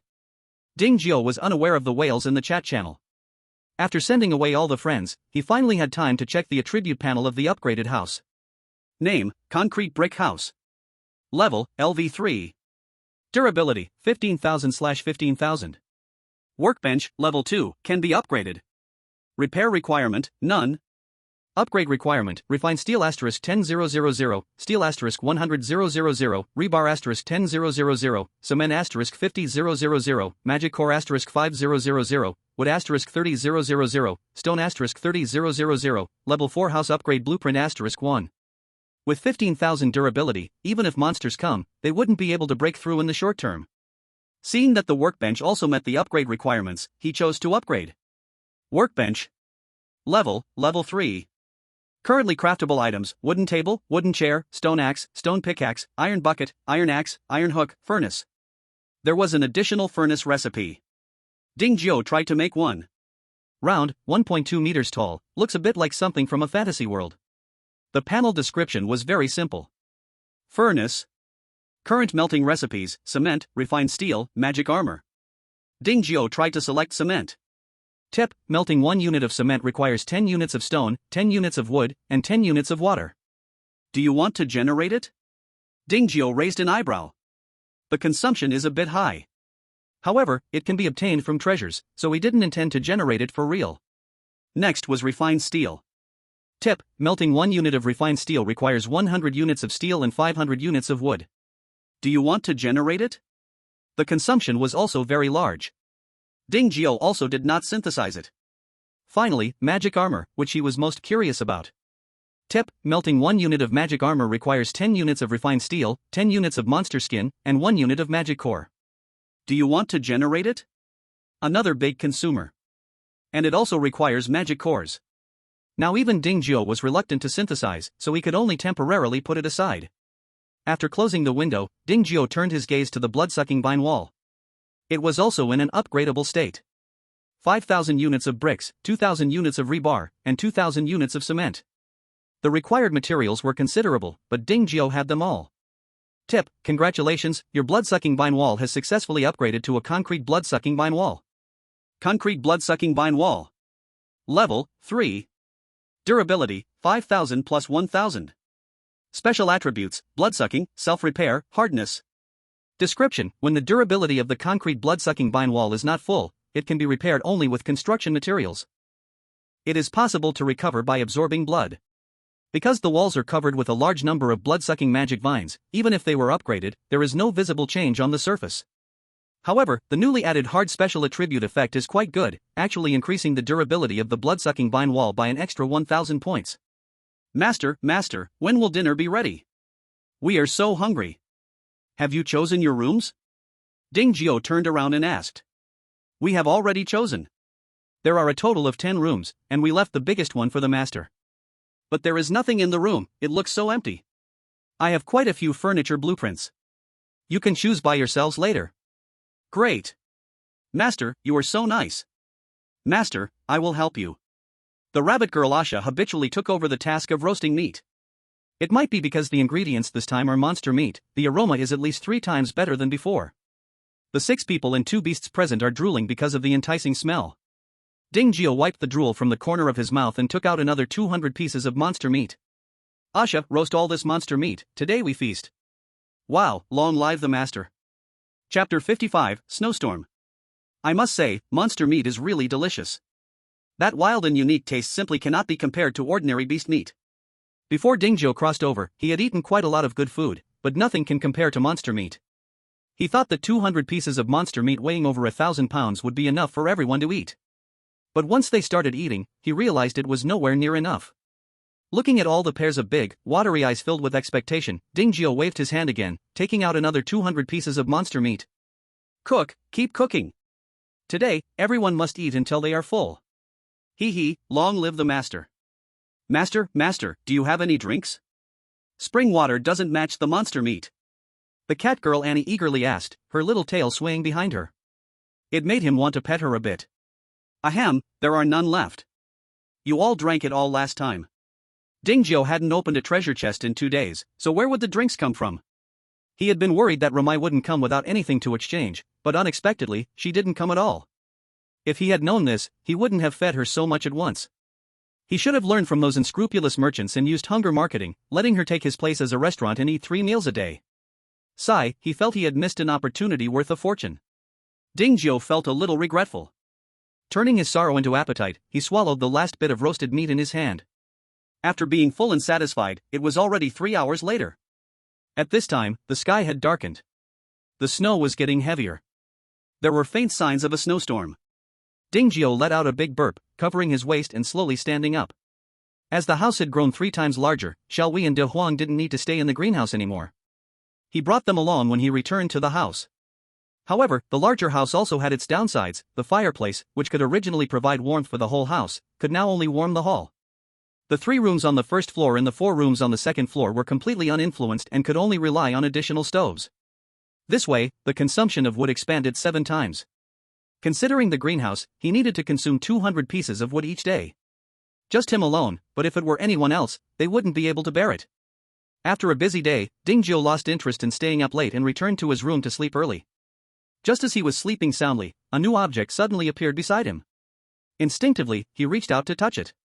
It was smooth. Soft. There was a slight rise and fall. He was startled and opened his eyes wide, only to find it was actually the fox girl Lisa. Why did you come over?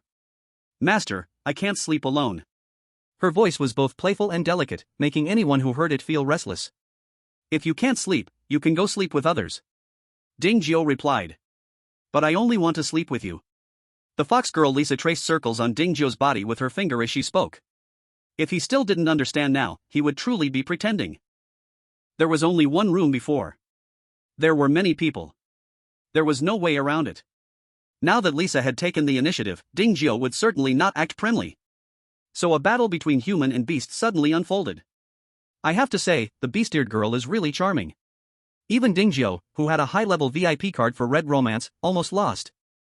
However, for the sake of humanity, Dingjiu gritted his teeth and picked up the Jade Wolf pen, writing over 1,000,000 characters throughout the night, thus barely gaining the upper hand.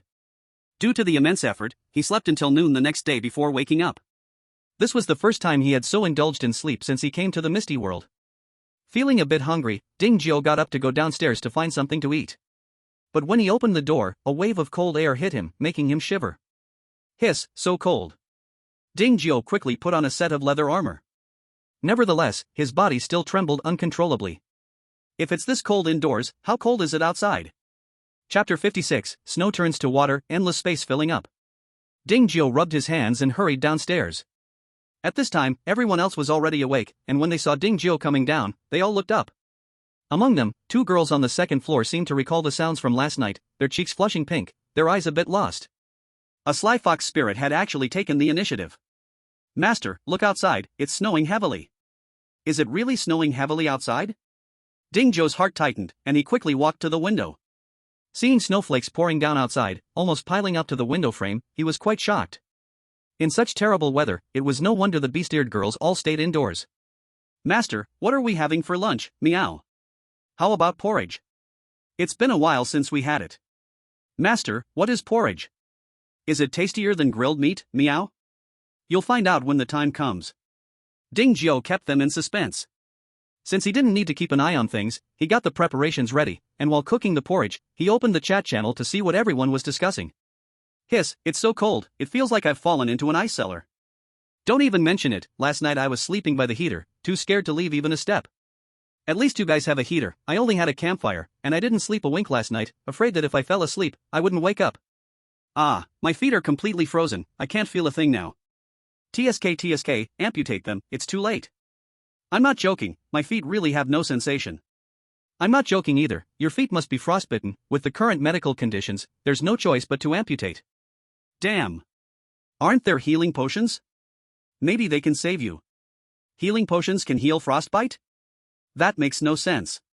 We've crossed over, and you still talk to me about logic? Ah, true.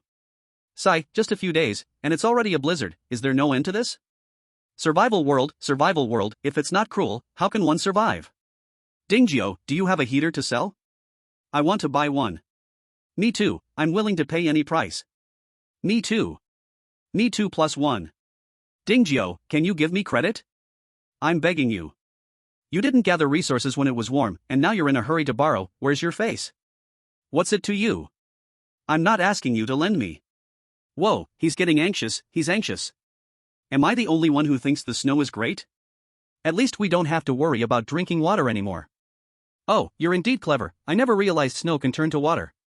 No, I'm going to get some for backup right now. Dingjiu raised his eyebrows, surprised by this idea. Although he had upgraded the well, he was still far from having unlimited access to water. Thinking of the infinite space in the system warehouse, he suddenly realized that a blizzard wasn't all bad. He could also clean the snow in the yard.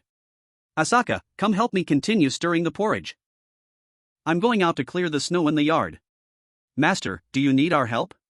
Mermaid Margaret asked. No need, I'm enough by myself. If you're bored, help me chop some meat, I'll need it for the porridge later. Dingjiu waved his hand to refuse, took out 50 portions of monster meat and handed them to the girls, then headed towards the door. As soon as he opened the door, the raging wind rushed in like a mad beast.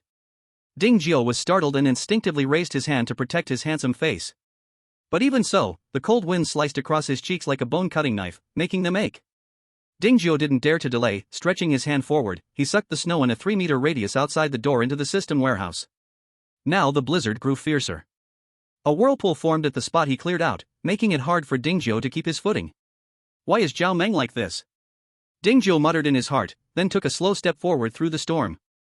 He originally wanted to close the door, but Annie and the others were worried about him getting into trouble and strongly opposed it. They even sent someone to guard the door to keep an eye on him, just in case. Seeing this, Dingjiu didn't say anything.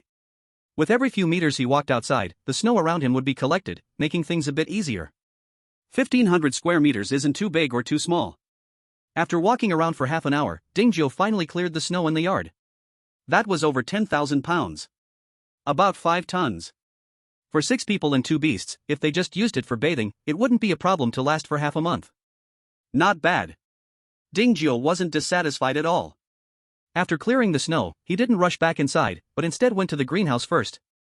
After a night, several fruit trees had matured inside. They were primary physique fruit trees, primary strength fruit trees, and primary agility fruit trees. Dingjio skillfully picked them all and replanted the seeds. As for who to give these few primary fruits to, he already had a choice in his heart. Catgirl Annie, although very combative and active, didn't have a combat profession, so he decided to give all the fruits to Mermaid Margaret this time.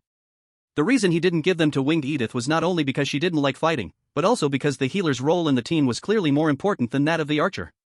As long as Mermaid Margaret's healing power was enough, even if the others were a bit weaker, they could grind down the enemies. "Master, you're back. Come, drink some hot water." As soon as he entered the room, Asha was already handing him a cup of warm water, stirring the porridge. Dingjio looked at her in surprise, smiled as he took it, drinking while thinking.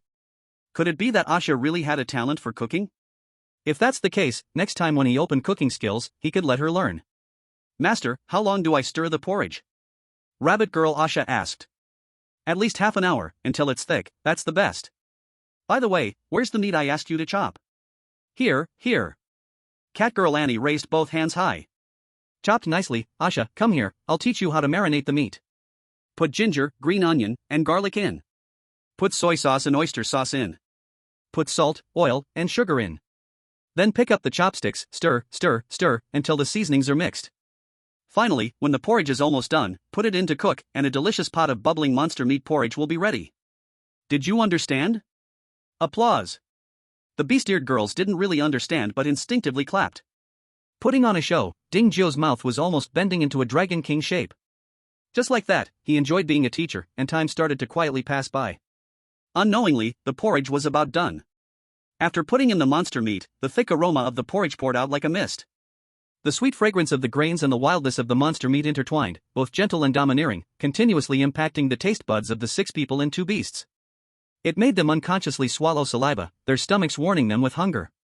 "Want to eat. Want to eat. Want to eat. Master, is it done yet?" "Meow. Almost done. Master, I want to eat from a big bowl." "Meow. No problem. Master, it should be cooked by now, right?" "Meow. Wait a bit longer. Master." Finally, after much calling, she appeared. After the catgirl Annie nagged for most of the day, the beast meat porridge was finally done. There were 3 big pots in total. Each pot was half a person's height. After serving himself a big bowl, Dingjio went to the window, looking outside at the snowy scene, and quietly enjoyed his meal. Just half an hour passed, and the recently cleaned yard was once again piled high with snow to his ankles. He didn't know when this blizzard would stop. But at least, they couldn't go outside, and the beasts shouldn't come to attack them either. This could be considered a big blessing amid misfortune. Dingjio sighed in his heart, then began to enjoy the beast meat porridge. I have to say, the earth demon cow meat is quite versatile. It tastes delicious grilled. It tastes just as good boiled in porridge. Clearly, it couldn't be hurt by a knife in life, but after death, it could be cooked in just a few minutes in porridge. It was simply a born ingredient. It's settled. The Earth Demon Cow will be on my life's menu. Earth Demon Cow, listen to me, thank you, beep beep, beep beep, beep. 3 big pots of porridge looked like a lot, but for 5 girls and 2 beasts, it was just okay. Dingjio had just finished his second bowl when the hungry girls had already polished off 2.5 pots. By the time he finished his second bowl, the catgirl Annie was already licking the pot. Seeing that they still seemed not full, Dingjio had no choice but to cook 2 more big pots. After eating and drinking to their heart's content, because the blizzard was still falling outside, the catgirl Annie nestled by the fireplace like a grub to keep warm. Master, it's so boring, do you have anything to play with? Dingjio rummaged through his backpack and took out a deck of cards, asking, do you know how to play cards? What is playing cards? Is it fun? Just a moment ago, the catgirl Annie was squirming like a grub in front of the fireplace, suddenly leapt up. Then, she leapt in the air and pounced on Dingjio. Dingjio struggled to pull his hand free, then handed her the cards, saying, this is a playing card, there are several ways to play. If you want to play, I can teach you. Play, I want to learn, meow. Not only the catgirl Annie, but the other beast-eared girls also looked over curiously upon hearing there was an interesting toy. Ding, the teacher Gio, couldn't help but smile broadly upon seeing this. With a loud clap, the table that he had just put away was brought out again. Come, everyone sit over, this expert is about to start teaching. What, little Gray, do you want to learn too? Oh whoa. But you're just a wolf, do you have hands to play cards with? Oh whoa whoa. Seeing Little Gray raise its wolf paw, Dingjio was speechless. That's called a paw, not a hand. Oh whoa whoa whoa. Alright, no more howling, I'll teach you, but if you lose, you can't learn from the husky how to wreck a house. A what? You're asking me what a husky is? Hee, a husky is a super magical animal. It's smart, silly, and cute, wise, dumb, beyond comprehension, brave, reckless, and fearless, daring, timid, as a tiger. Sometimes it becomes a guardian, demolish, maniac, tearing enemies, furniture, apart. At other times, it acts like a spoiled child, looking at you with innocent, silly eyes, making you instantly lose your temper. Oh whoa. Dingjio's face darkened. He felt like he was shooting himself in the foot. Oh whoa. Alright, I got it. But your strength isn't enough yet to bear the magical name of a husky, you have to get stronger before I can help you change your name. Oh whoa. Chapter 57, Playing Cards Never Win. Staying with 7. Pass. Oh whoa. Staying with 8. No. Oh whoa. Staying with K, last card. Oh whoa. Damn, you saved up 4 fours till now, Little Gray, you're really something else. Oh whoa. Roar. Alright, I'll give up, what are you rushing for? Dingjio left, rubbing the big yellow cat's head with annoyance. He thought that playing with these beginners would surely let him dominate like a gambling king. Little did he know, it was all tears. Not to mention the catgirl Annie and foxgirl Lisa, he couldn't even win against the two beasts, Little Gray and Big Yellow. It's really an embarrassment for the human race.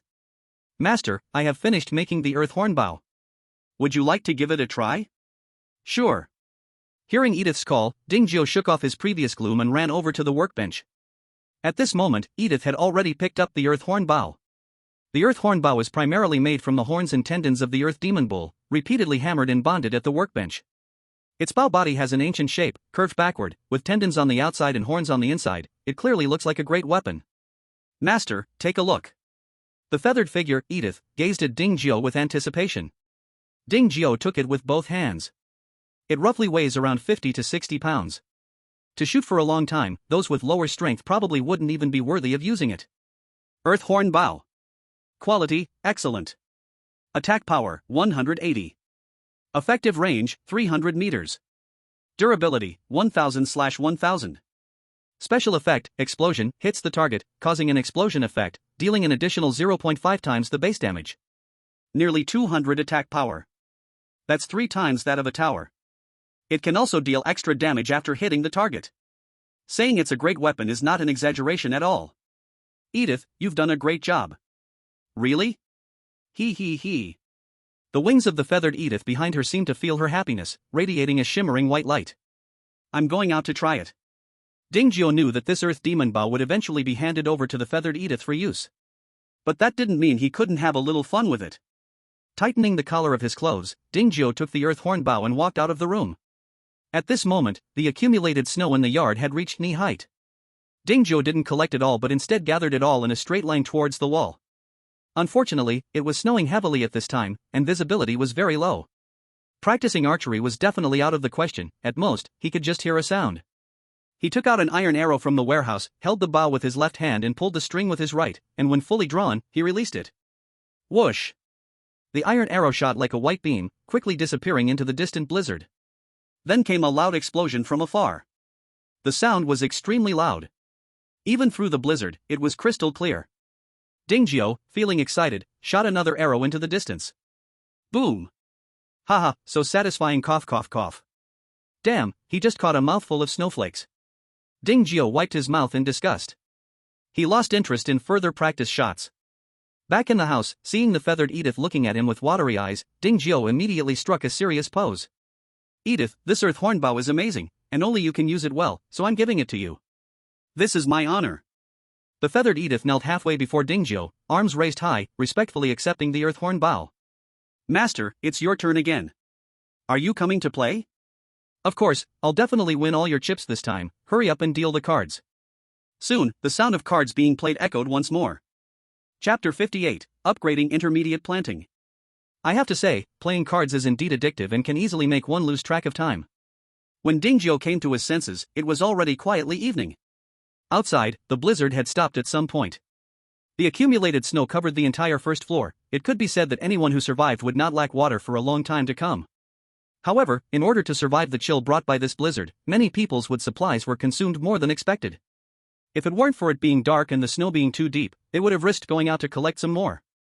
Dingjio walked outside to take a look, and he collected all the snow in the yard into the system warehouse. Including what he had collected before, he had over 60,000 pounds, enough for them to last several months. By the way, since the blizzard stopped, does it mean the weather will warm up soon? You must be dreaming. The announcement said the extreme cold would last for half a month, and it's only been a few days. How could it warm up that quickly? Then the temperature shouldn't drop any further, right? It's almost minus 30 degrees now. If it drops more, how can we live? If the survival world were this kind, it wouldn't be called a survival world. I feel this extreme cold disaster is just like the Ice Age, where the lowest temperature might drop below minus 50 degrees. Damn, that's serious? It is that serious, so we should just survive one day at a time. Don't hold out too much hope. These words hit everyone like a heavy hammer, making it hard for people to breathe. In the end, it was Chen Qian from Area 1024, the smart one, who broke the silence. Chen Qian, the Ice Age is indeed hopeless, but the survival world is also an extraordinary world. There must be a solution. You make it sound good, but how do we do it? I'm almost collapsing. Yeah, Brother Chen, have you thought of a solution? Chen Qian, actually, there are ways.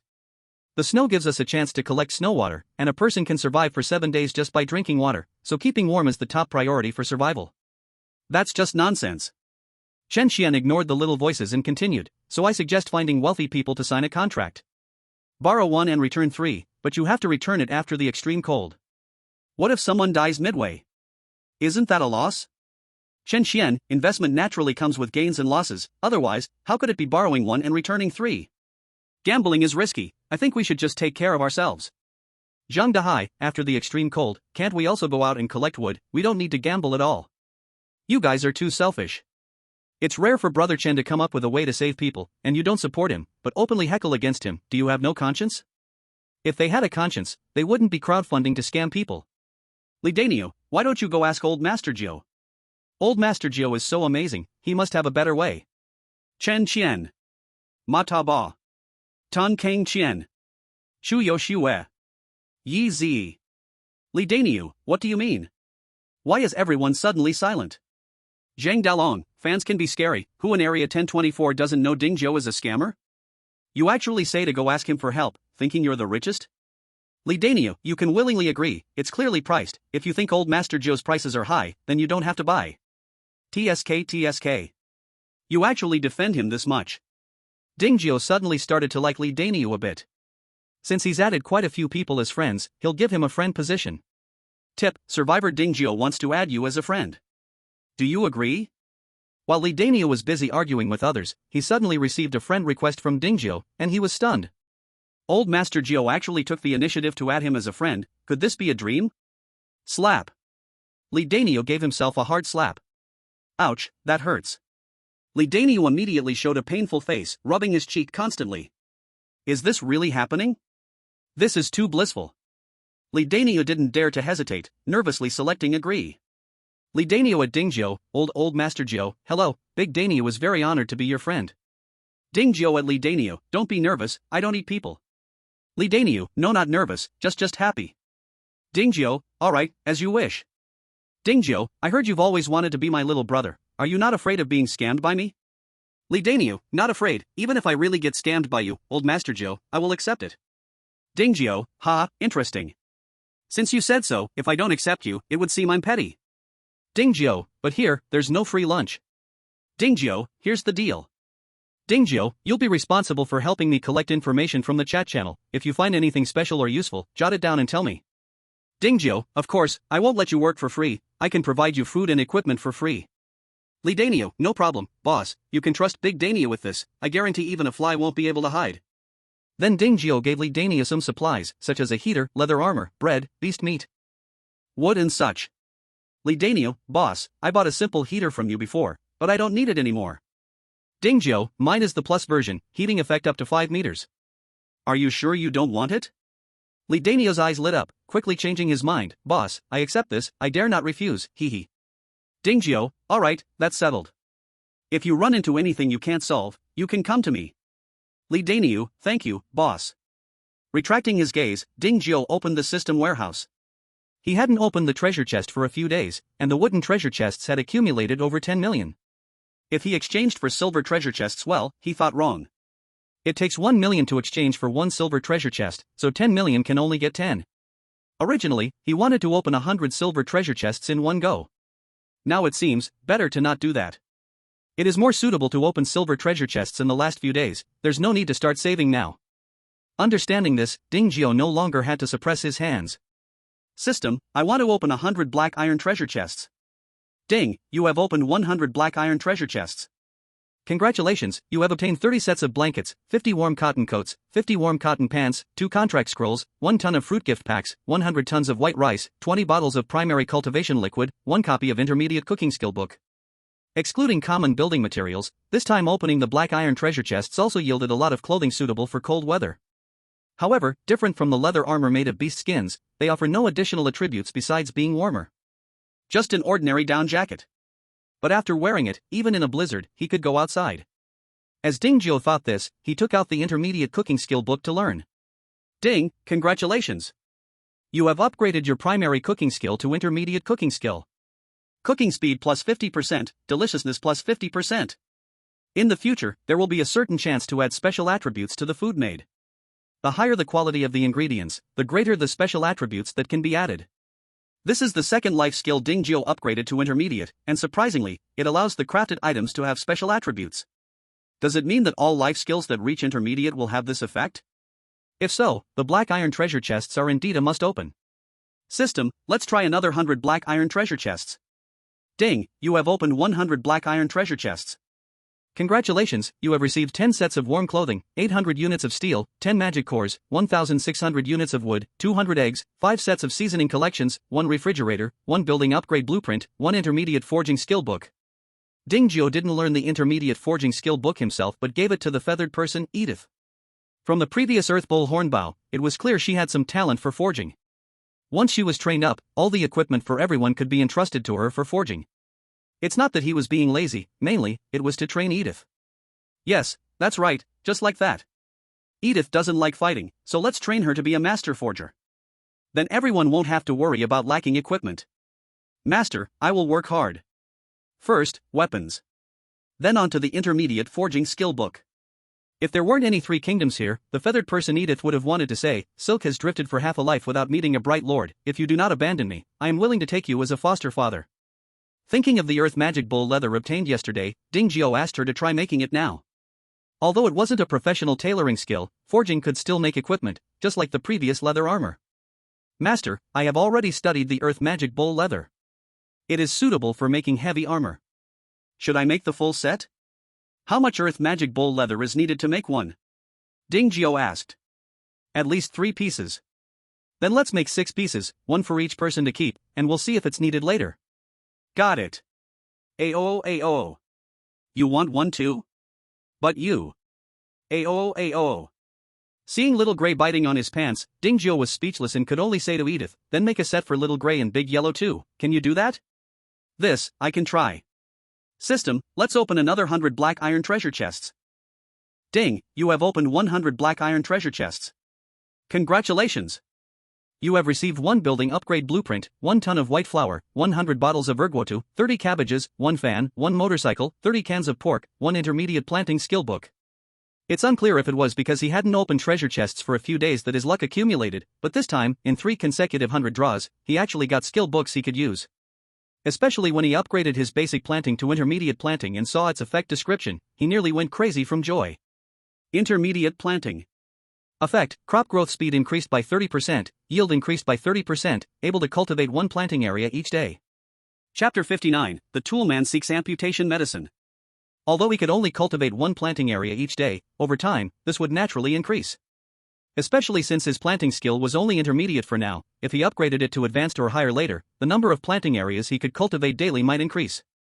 At that time, forget about special fruit trees, even growing some vegetables would be easy as pie. Speaking of vegetables, Ding Jiu admitted he felt a craving. For 7 or 8 days straight, it was either meat or bread rice, although delicious, his body told him he needed to replenish vitamins.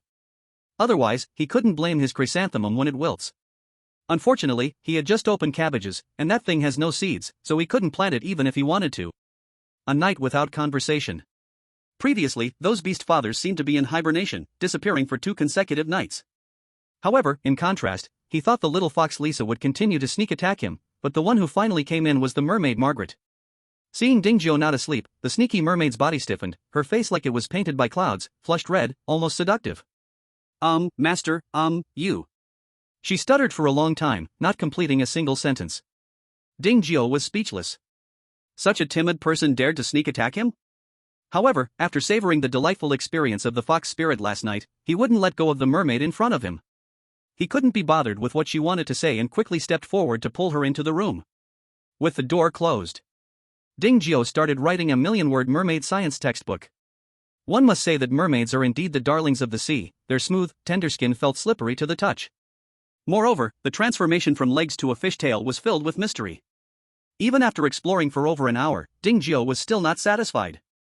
So smooth. Dingyo worried that he didn't have enough inspiration to write 1,000,000 words. Time flowed slowly. Dingyo clearly overslept again. When he came downstairs, he was greeted by pairs of eager eyes. Somewhat resentful, somewhat pitying. It felt like he had entered a den of spider webs. Ahem, did a snowstorm fall outside again today? Why are you all just spacing out indoors? It didn't snow, but the temperature dropped even colder, meow. Now, wearing leather armor still isn't bearable, meow. So cold, then try these clothes. Dingyo took out 5 sets of cotton clothes and pants. So soft, meow. Unlike leather armor made of beast skins, the cotton clothes were filled with soft down, making them very comfy. However, the cotton clothing was relatively thicker, and the catgirl Annie put it on, looking like a little chubby cat. Small and fat, so very adorable. Wow, so warm, I actually started to sweat, meow. I want to try too. The fox girl Lisa also picked up a set to wear. Her body, which had still been a bit chilly, immediately became warm. She had a thought and opened the door to walk outside. Wow, it really isn't cold? It's true. Master, you're amazing, meow. Hee hee, I want some too. Soon, the remaining girls also put on the cotton clothes and walked outside, starting to play joyfully. Ow ow ow. Little Gray was anxious too, wanting to run outside and frolic. Dingyo shrugs his shoulders, these are human clothes, there's no size for you. Ow. Little Gray was shocked, the background turned gray. Dingyo was speechless, pointing to the big yellow dog sleeping lazily by the fireplace and said, can't you learn from Big Yellow? Isn't it good to have a nice, lazy nap? A what? Go away, go away. The cotton clothes can't be changed. You better stay inside. Ding dong, ding dong. Ding dong, ding dong. After educating Little Gray, Dingyo wanted to change into his cotton clothes and go out. At that moment, his private messages started ringing non-stop. Opening it up, it was from Chu Yoshue. Chu Yoshue, Dingyo, please reply if you receive this. It's urgent. Dingyo at Chu Yoshue, what's wrong? Chu Yoshue, do you have any higher level healing potions? I need them urgently. Dingyo, are you hurt? Chu Yoshue, not me, but one of my team members. We encountered a pack of wolves today. Although we won, one of our arms got bitten off. Dingyo, the healing potion didn't work? Chu Yoshue, the healing potion fixed the injury, but the bitten off arm hasn't healed. Dingyo frowned. If he didn't know this was a survival world, he would suspect that Chu Yoshue had installed surveillance on him. He had just opened a few bottles of advanced potions last night, and today Chu Yoshue was already asking him for medicine. What a coincidence. It's a coincidence to home. But this also rang alarm bells for him. In such extreme cold weather, not only are survivors trapped, but wild beasts in the forest also have a hard time finding food. If they run into one, it would definitely be a fight to the death. Chu Yoshue, hey, are you going to speak? Do you have it or not? If not, I'll ask someone else. Dingyo, let's be clear, what will you trade for the potion to heal amputated limbs? Dingyo, Star Moon Dew. Star Moon Dew. Quality, rare. Effect, recovers all injuries in a short time. Although it didn't explicitly say it could heal amputated limbs, the effect of instant recovery from all injuries was enough to imply that point. As for where it came from, that was of course from a silver treasure chest. Last time when upgrading to a level 3 house, the survival world rewarded him with a silver treasure chest. Also, after killing a magical beast for the first time, the survival world rewarded him with another one. At that time, there was too much going on, and he forgot. It wasn't until he entered Sage Time last night that he remembered and dug it out from the corner. He opened several good items. He didn't expect to wake up to someone wanting them. This time, because she was in a hurry to save someone, Shu Yoshue didn't bargain with Dingjio as she usually did. After confirming the introduction of Star Moon Dew, she revealed her trump cards. Shu Yoshue, Small Fish Pond, Small Gold Mine. Small Fish Pond. Durability, 1/1. Description: after use, can generate a small fish pond of size 5 square meters on your territory, producing 3 fish daily, maximum capacity of 15 fish. Small Gold Mine. Durability, 1/1. Description: after use, can generate a small gold mine of size 5 square meters on your territory, producing 1 unit of gold daily, maximum capacity of 15 units. This was the first time Dingjio had seen resource-type items like this. Shu Yoshue, so, will you trade? Dingjio, 2 for 1? Shu Yoshue, yes. Dingjio, deal. To others, Star Moon Dew is indeed a life-saving item. But with Merfolk Margarita as his healer at home, Star Moon Dew didn't seem that important anymore. Moreover, since Shu Yoshue had indeed offered sincere items this time, Dingjio didn't bother to haggle. After receiving the items, Dingjio excitedly put on his cotton clothes and left the room. After upgrading to a level 3 house, the once cramped yard also became spacious. So Dingjio quickly found a suitable empty space to place the small fish pond and small gold mine. The 5 square meter area was more like a small puddle than a fish pond. Inside it was just water and fish, crystal clear, with not a single decorative water plant. However, the 3 fish inside were indeed plump, each about the size of half an arm and weighing at least 5 pounds. One could say that as long as they had this small fish pond, there would be no need to worry about food and water in the future. Of course, that's for others. For his few big eaters at home, just over 10 pounds of meat wouldn't be enough for them. Master, it's fish, meow meow meow. Master, you are amazing, you actually got fish. Catgirl Annie's excited eyes sparkled like stars. Annie, calm down. If it weren't for someone holding her back, she would have already jumped down to catch fish. No need to rush, this fish pond refreshes 3 fish every day. It might not be enough to fill up, but tasting a little each day is no problem. Exactly, we can always let you eat them all. He. Ashaga, you are such a good person, meow. Catgirl Annie turned and hugged Rabbit Girl Ashaga, burying her face in her ample bosom. Fortunately, Rabbit Girl Ashaga was wearing a thick coat, or her clothes might have burst from the squeeze. Ahem. Dingjio coughed lightly and turned his face away, preparing to continue placing the small gold mine. But at that moment, he suddenly remembered he hadn't used several building upgrade blueprints he had opened yesterday, and another idea formed in his mind. If the small fish pond counts as a building, couldn't the building upgrade blueprints be used to upgrade it? Thinking of it, he did it.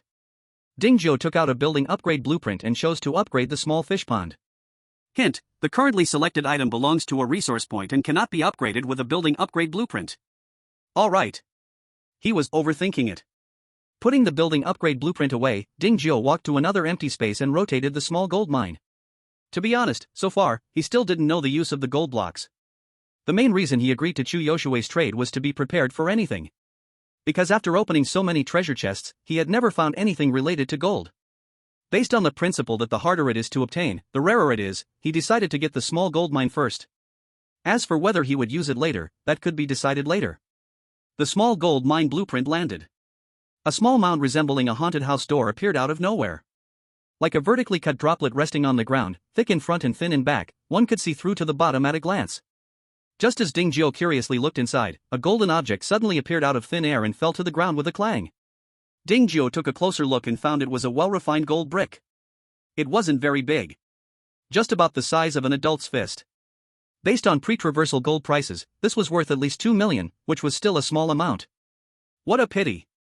If he had the small gold mine before crossing over, he wouldn't need to work 996 for others. Master, are we not afraid of the cold now? Do we need to continue going out hunting? Asked the mermaid Margaret. Dingjio thought for a moment. Finally, he shook his head in denial. You all brought back so much meat before, it's enough for us to eat for a long time. If you're really bored, just take your backpacks outside to collect some snow. It might be useful later. Though not understanding why Dingjio wanted to collect snow, the mermaid Margaret didn't ask too much since it was just a casual task. She took the idle Catgirl Annie and Foxgirl Lisa and went outside. Seeing the 5 women busying themselves, Dingjio also didn't remain idle. Currently, he had 4 building upgrade blueprints, and he planned to use them all now. The medium-sized water well could produce 24 liters of water daily, enough to satisfy their many needs for drinking and cooking. Next was the blood-sucking concrete wall. Since it was classified as a house, the building upgrade blueprint wasn't useful for it. So there weren't many targets available for Ding Zhuo to choose from. Greenhouse, furnace, earthen stove, lookout tower, magic ice tower, lighthouse, pet house. Well, counting them up, there were quite a few options. While Ding Zhuo thought, he strolled around. The furnace and earthen stove could be directly excluded since upgrading them wouldn't be of much use. The same went for the pet house. With the wolf pack all dead, only Xiao Huihui and De Huang remained, and for now, the pet house wasn't needed. As for the similar function lookout tower and lighthouse, Ding Zhuo chose the lighthouse. Lighthouse. Quality, white. Durability, 1000. Effect, vision plus 100. Energy, 95%. Ding, please confirm whether to use the building upgrade blueprint to upgrade this lighthouse? Confirm. Ding, lighthouse upgrade completed. Lighthouse. Quality, green. Endurance, 2000. Effect, vision plus 300, insight, can see invisible targets. Energy, 95%. After upgrading the lighthouse, not only did the vision increase to 300 meters, but it also gained an insight effect to see through invisibility. Ding Zhuo felt he made a great profit from this upgrade. Just as he wanted to continue, a prompt appeared saying each building can only use the building upgrade blueprint once. It made him want to curse. Is it too much to handle? Are they really trying to limit his development with such a broken rule? Ding Zhuo knew this couldn't be changed, so he used the next building upgrade blueprint on the magic ice tower. Ding, the magic ice tower upgraded successfully. Magic ice tower. Quality, green-blue. Attack power, 3080. Defense, 100-5500. Durability, 800-1500. Effective range, 50 meters 120 meters. Energy, 72/100. Rate of fire, 3 seconds. Effect, vision, 1030, slow, 35, freeze damage, 10. Current status, on. After the upgrade, the magic ice tower not only improved all attributes but also gained an additional freeze damage effect. Just 10 points. It could be said to be negligible. However, the most important role of the magic ice tower is to slow down enemies. Having damage is great, but not necessary. Next up is upgrading the arrow tower. Arrow tower. Quality, white-green. Attack power, 50-120. Durability, 500-1200. Range, 30 meters 60 meters. Capacity, 300/300. Rate of fire, 5 seconds 4 seconds. Effect, spread, each attack can shoot out 2 arrows. Current status, on. Only one building upgrade blueprint left. Ding Zhuo looked around and found that only the greenhouse and pet house were suitable. Using the process of elimination, he finally chose to upgrade the greenhouse first. Ding, the greenhouse upgraded successfully. Greenhouse. Quality, white-green. Durability, 200-500. Size, 5x2x2 10x3x2. Effect, acceleration, crop growth speed increases by 20%. Energy, 100/100. Status, on. Another big energy consumer. If not for the fact that opening black iron treasure chests could now yield a few magic cores, he would be worried about not being able to support them. Chapter 60, Attributes full for 2 people. After the upgrade, the greenhouse grew larger and sturdier. From the original iron bar wrapped in plastic film, it transformed into a transparent glass house. Unfortunately, the intermediate planting could only cultivate 1 plot of land each day, otherwise, he would want to become Super Steve. With nothing to do, Ding Zhuo counted the greenhouse. Including the newly cultivated plot, the greenhouse now has a total of 21 planting areas. Among them, 10 primary constitution fruit trees, 3 primary strength fruit trees, 3 primary intelligence fruit trees, 4 primary agility fruit trees. To make future harvesting easier, Ding Zhuo decided to use primary growth liquid to fast-track all of them. In this way, the next batch of special fruit trees will mature at the same time, eliminating the need to patrol several times a day like before. Using the growth liquid on 20 special fruit trees requires a lot of resources, but the corresponding yield is very significant. 30 primary constitution fruits, 9 primary strength fruits, 9 primary intelligence fruits, and 12 primary agility fruits. Counting those he had eaten before, this time he could push at least 2 people to their limits. First is the mermaid Marguerite, the healer. After eating 6 primary constitution fruits, 2 primary strength fruits, 1 primary intelligence fruit, and 3 primary agility fruits, her stats almost broke through 50 points across the board.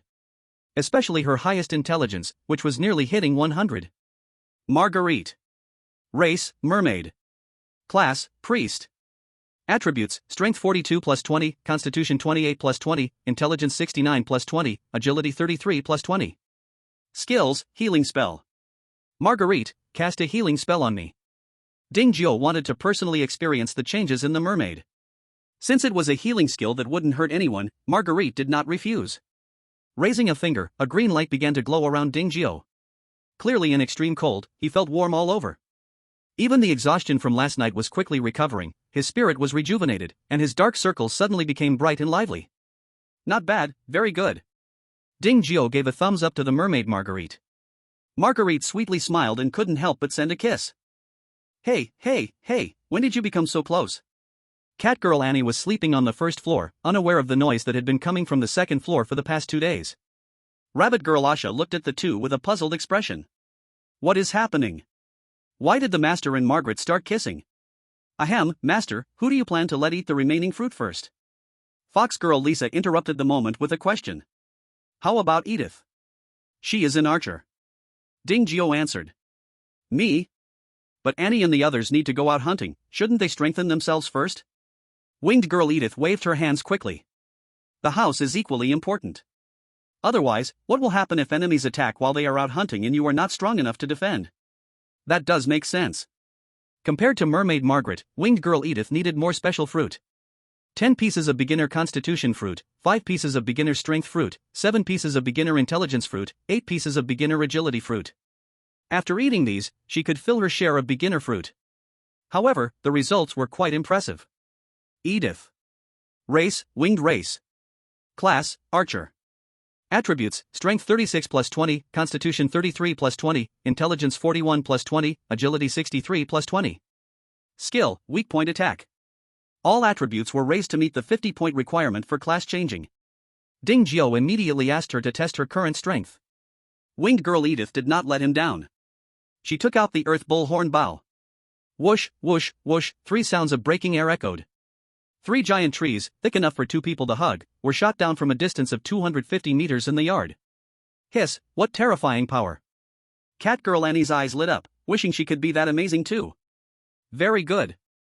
Edith, from now on my safety will be entrusted to you. Unless I die, enemies should not think about hurting a single hair on the master.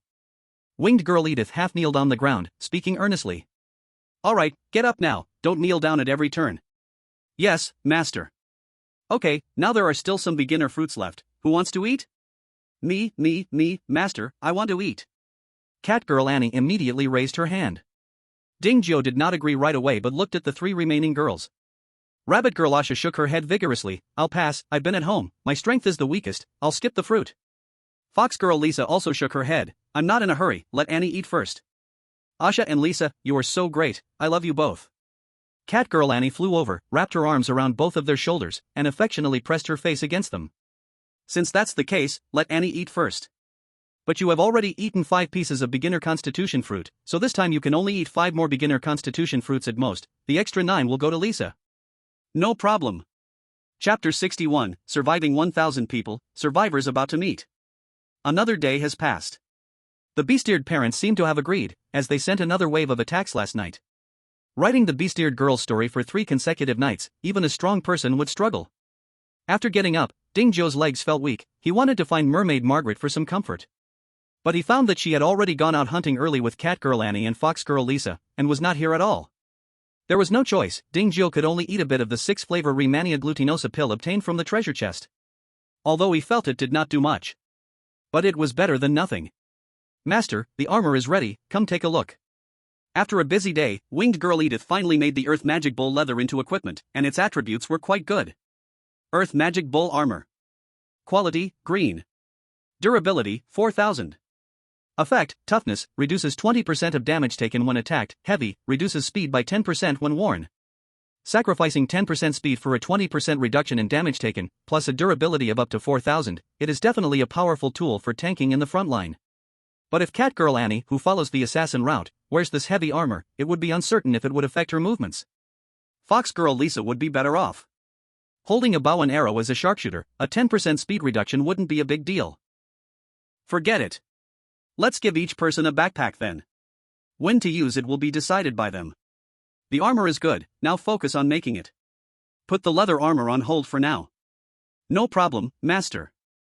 After my first experience, I'll get faster from here. No rush, take your time. After instructing the feathered one, Edith, the rabbit girl, Ashaga, came over. Master, the simple stoves we made yesterday haven't sold out, should we keep making them? Let me check first. Ding Zhou opened the trading platform and found there were still 3 simple stoves listed without any bids. Unsure of the reason, he switched to the chat channel and found that only 1,005 people were left in their area. He quickly messaged his friend Li Daniu. Daniu, what happened? Why did so many people die all of a sudden? Li Daniu replied with worry, they were all bitten to death by beasts. Li Daniu paused and said, when dawn broke, many people's houses were attacked by beasts. Unlike before, these beasts this time seemed crazed with hunger. Even if hurt, they couldn't be scared away. As a result, so many died. Dingjiu, what about you? Did anything happen? Li Daniu, hee, thanks to you for giving me gear potions, boss. Otherwise, I would have been hurt or even dead in this beast attack. Li Daniu, by the way, I was attacked by an adult leopard this time. I'll share half with you to taste. Dingjiu, no need, I have enough meat here. You can keep it for yourself. Li Daniu, then, okay. After closing the private chat, Dingjiu found the chat channel was a bit dull.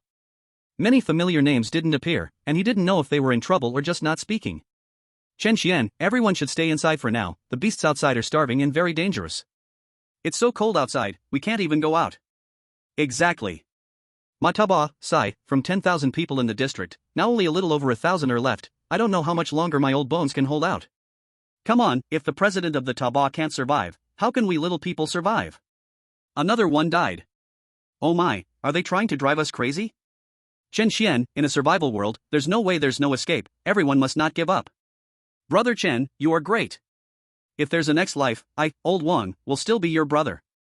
Chen Xian, Old Wang, you. Before he finished speaking, Old Wang's avatar turned gray. Current survival count in District 1024, 1,004 people. Ah, help. A flat-headed brother is outside my house. Chen Xian, calm down, stay calm first. Though the flat-headed brother is reckless, he isn't as hard to deal with as carnivores. Just be careful and use the terrain to your advantage, you can definitely kill it. Oh no, my house is on fire. I shouldn't have used a torch on it, I ended up setting the house on fire. Does anyone have extra water? Lend me some to put it out. Chen Xian, I'll send you some snow, use the snow to put out the fire. Thank you. Brother Chen, you really are a good person. Oh no, there's another one. It's charging at me. Chen Xian paused in sending the snow, staring blankly at the now darkened avatar.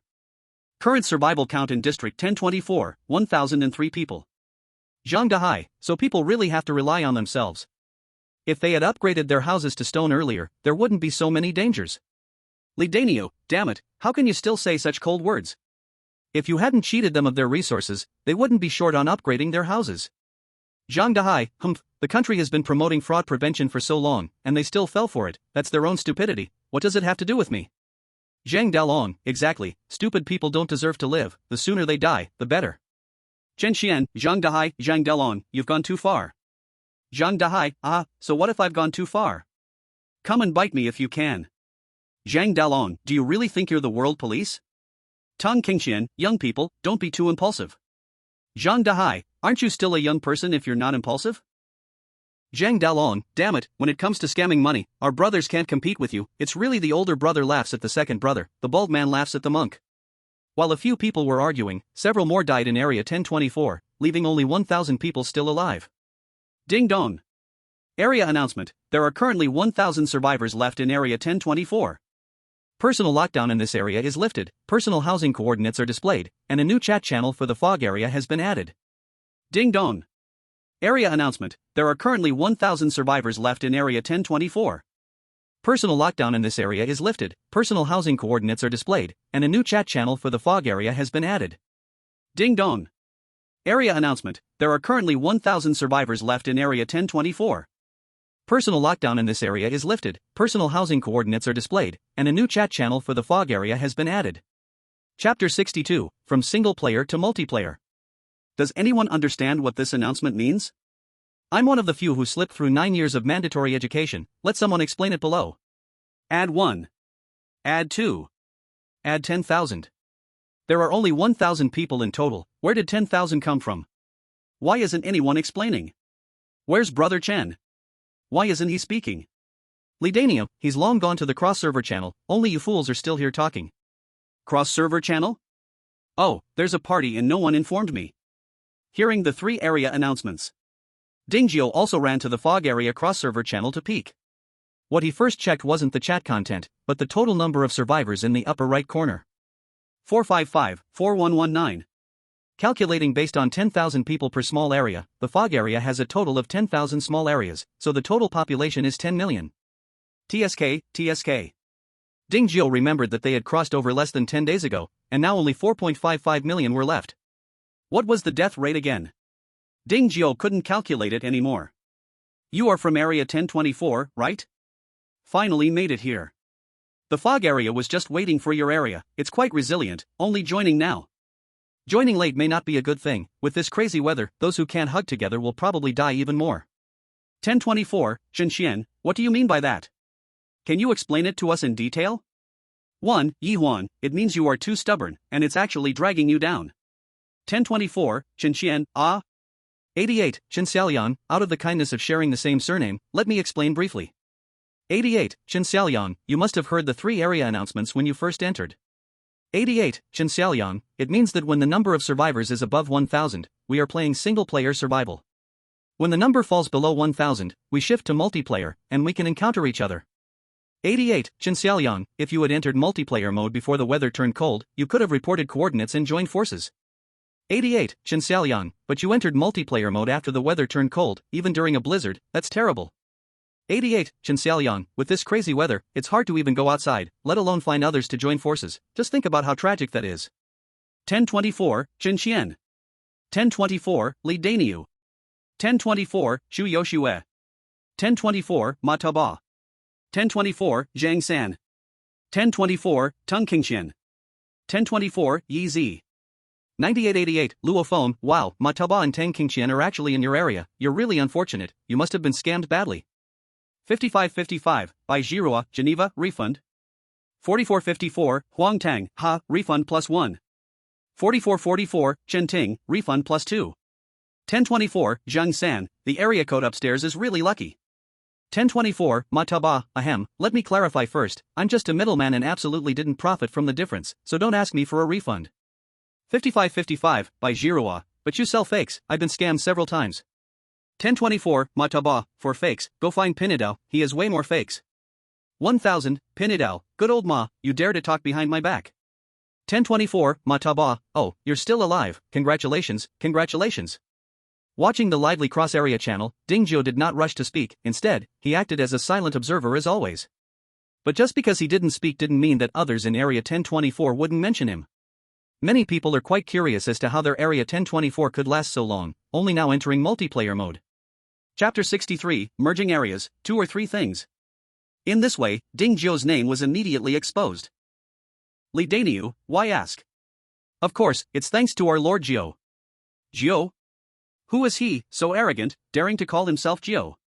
We've crossed over, and he still dares to call himself Lord, really asking for a beating. Li Daniu, stop talking nonsense, who says Jio is self-proclaimed? That's our respectful title for him, he's the true boss of our area. Chen Xian, Daniu is right, Lord Jio is a great contributor to our area, many people owe their survival to his help. Chu Yoshua, although that bastard has a dark heart, it's undeniable that he has really helped us a lot. Yi Huan, so why not let him come out for a bit, so we can all get to know him? By Jirua, he's not shy, is he? That's just too pure. Li Daniu, that's called being low profile, Lord Jio doesn't like to show off. Chen Xiaolian, ha, show off? Did you not graduate elementary school? Li Daniu, what's it to you? Dingjio shook his head. There was a sense of having the wrong person. Switching to the house panel, there really was an extra coordinate. 1024. The same as his area code, very easy to remember. So the problem arises.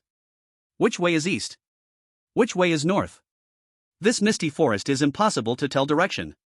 Right. Dingjio slapped his forehead, Ashaga, how do you identify directions and find your way home when you go out? We orcs have very sensitive noses, as long as the smell on the road hasn't dissipated, we can sniff our way back. Alright then. That's the orc's talent, he, a human, can't match that. But he could make a compass, just not sure if the magnetic field in this survival world is stable. Better not act like in One Piece. Back in the cross-server channel, the chat had changed from bragging to searching for family across regions. After all, among millions of players, who knows if there might be relatives here? Unfortunately, a good thought, but reality is cruel. Finding a few relatives among millions is no different from searching for a needle in a haystack. If it takes time, they could take turns speaking to find people in each area. But the problem is, the Misty area has at least 10,000 small districts. Even if each district has only a few hundred people, if everyone speaks just one sentence, it would take hours. It's simply not feasible. So finding relatives would rely on everyone's luck. As for private messaging by name, sorry. People from different districts need to provide their area codes to message each other, otherwise, it won't work. And with so many people sharing the same name, how can you be sure you're messaging the right person? Anyway, Dingjio was born in the tomato orphanage, so he didn't have any relatives to contact. Master, please respond, meow. Just as Dingjio was pondering whether there was a cross-region trading function, the drone controller suddenly received a shout from Catgirl Annie. He opened the screen, ready to reply, but found something was off in the footage captured by the drone. What's wrong? Is it broken, meow? Master, please respond, meow. I heard you, is there something you need? Dingjio replied while zooming in on the drone's camera. Master, we found a house, and it seems like there are people still living inside. Should we capture them and take them back, meow? Sure enough. Hearing Catgirl Annie's words, Dingjio was convinced he wasn't seeing things. The house in the display was really where the survivors lived. Though it looked a little Syrian. The stone walls had collapsed in several places, and the stone house inside looked shabby, feeling like it would fall with the wind. No need to capture them, it would just waste food to raise them. Just remember the location, we'll discuss it later based on the situation. Alright, got it. We'll go hunting elsewhere, meow. You all be careful. The wild beasts in the forest haven't eaten for several days. They were starving with red eyes. If you encounter them, you must never be careless. Don't worry, master, mere beasts are nothing to worry about, meow. If I find out you got hurt because of carelessness, just wait for your food to be cut in half. No, master. If the food is cut in half, I will be starving, meow. It's fine, being hungry won't kill you. You'll get used to it after being hungry a few times. Master, are you a devil? How can you say such scary things? Humph. Turn off the intercom. Open the regional chat channel. Sure enough, someone was talking about Catgirl Annie and her friends. What Dingjio didn't expect was that the Catgirl Annie and her friends had actually run into someone he knew. Well, saying it was someone he knew was a bit off. It should be said that it was a member of someone he knew's team. Shin Tu Yuning. One of the members of the beautiful girl squad formed by Chu Yuxue. She was 1.78 meters tall, with legs that measured 1.1 meters. Absolutely a goddess-like campus flower. However, because of her cool personality and being a Taekwondo black belt, not many dared to pursue her. Chu Yuxue, big news. We have alien girls here. My god, it's a living alien girl, truly a sight to behold. Chen Xian, did you see it with your own eyes? Chu Yuxue, it wasn't me, it was my best friend who saw it. There are 3 of them, 2 with furry beast ears on their heads, and 1 with a fish tail instead of legs. Chu Yuxue, why wasn't it me who saw them? If it were me, I could go out and make friends with them. It would be even better if I could touch their ears or fish tails. Zhang Dahai, you sound serious, but you can't expect anyone to believe your silly words. Zhang Dahai, no way. Chu Yuxue, my best friend is not like you, she wouldn't lie. Zhang Dahai, so what if she lies? If you're capable, you can go lie too. If you're foolish enough to be tricked, whose fault is that? Chu Yuxue, with such a big mouth, why don't you report your coordinates? Let's see if I can kill you. Li Dinyo, this idiot really thinks it's the past now. Everyone is on the same map. If you dare to report your coordinates, let's see if I'll come to kill you. Zhang Dahai. Chapter 64, Dingjio continues to choose to be alone. Zhang Dahai at Zhang Dalong, they're bullying us too much, it's truly unbelievable. Brother, can we really just keep being turtles? Zhang Dalong at Zhang Dahai, don't worry, we're close by, and it's easy to find each other. I'll come to find you as soon as I get warm clothes. Zhang Dahai at Zhang Dalong, then I'll just wait for you to come home. You must be quick. Li Dinyo at Zhang Dahai, weren't you just arrogant? Why are you quiet now? Are you scared? You still have the nerve to act like a big shot in front of me? Zhang San, weren't we just talking about alien girls? Keep talking. Were they good looking? Do they have figures like in anime? Fong Wenwen, disgusting. Zhang San, you can't be envious. Fong Wenwen, who is envious? Zhang San, whoever is triggered is the one. Ma Tao Bao, first we had monsters, now alien girls. The outside world is getting more and more dangerous. Li Dinyo, those alien girls didn't attack us, they might not be enemies. Chen Xian, be careful and you won't make big mistakes. Until we confirm whether they are friend or foe, it's best to avoid them if we can protect ourselves. Fong Wenwen, I'm afraid you men will be controlled by them, putting us in danger. Chen Xian, cough, cough, it's not like they are succubi, it's not that exaggerated. Chu Yu Shui, side-eye.jpg. Yi Zi, why hasn't Zhou Yi spoken? So much has happened today, and he hasn't shown up, is something wrong? Li Dinyo, you jinx, if something happens, the boss won't have a problem. Yi Zi, I'm just curious, why are you cursing? Chen Xian, he's probably busy with something important. Chen Ziwei, has anyone been in touch with their family members? Zhu Yushui, whenever someone speaks, other people top it, how can I contact my family? Zhang San, if only the speech pinning time could be a little longer, just 5 minutes, it passes in the blink of an eye. Li Dinyo, it's all the other district's fault. If they had told us about this sooner, we could have contacted our families earlier. Chen Xian, we can't say that. If they had informed us from the start, we definitely would have used all the pin time to look for people. Chen Xian, this way, we wouldn't have any extra pin time to inquire about other clues. Chen Xian, the safety of our loved ones is very important, but first, we need to be alive ourselves. Chen Xian, even though the cross-district chat function is enabled now, the cross-server trading function isn't. Even if we find our family, we can't help them much.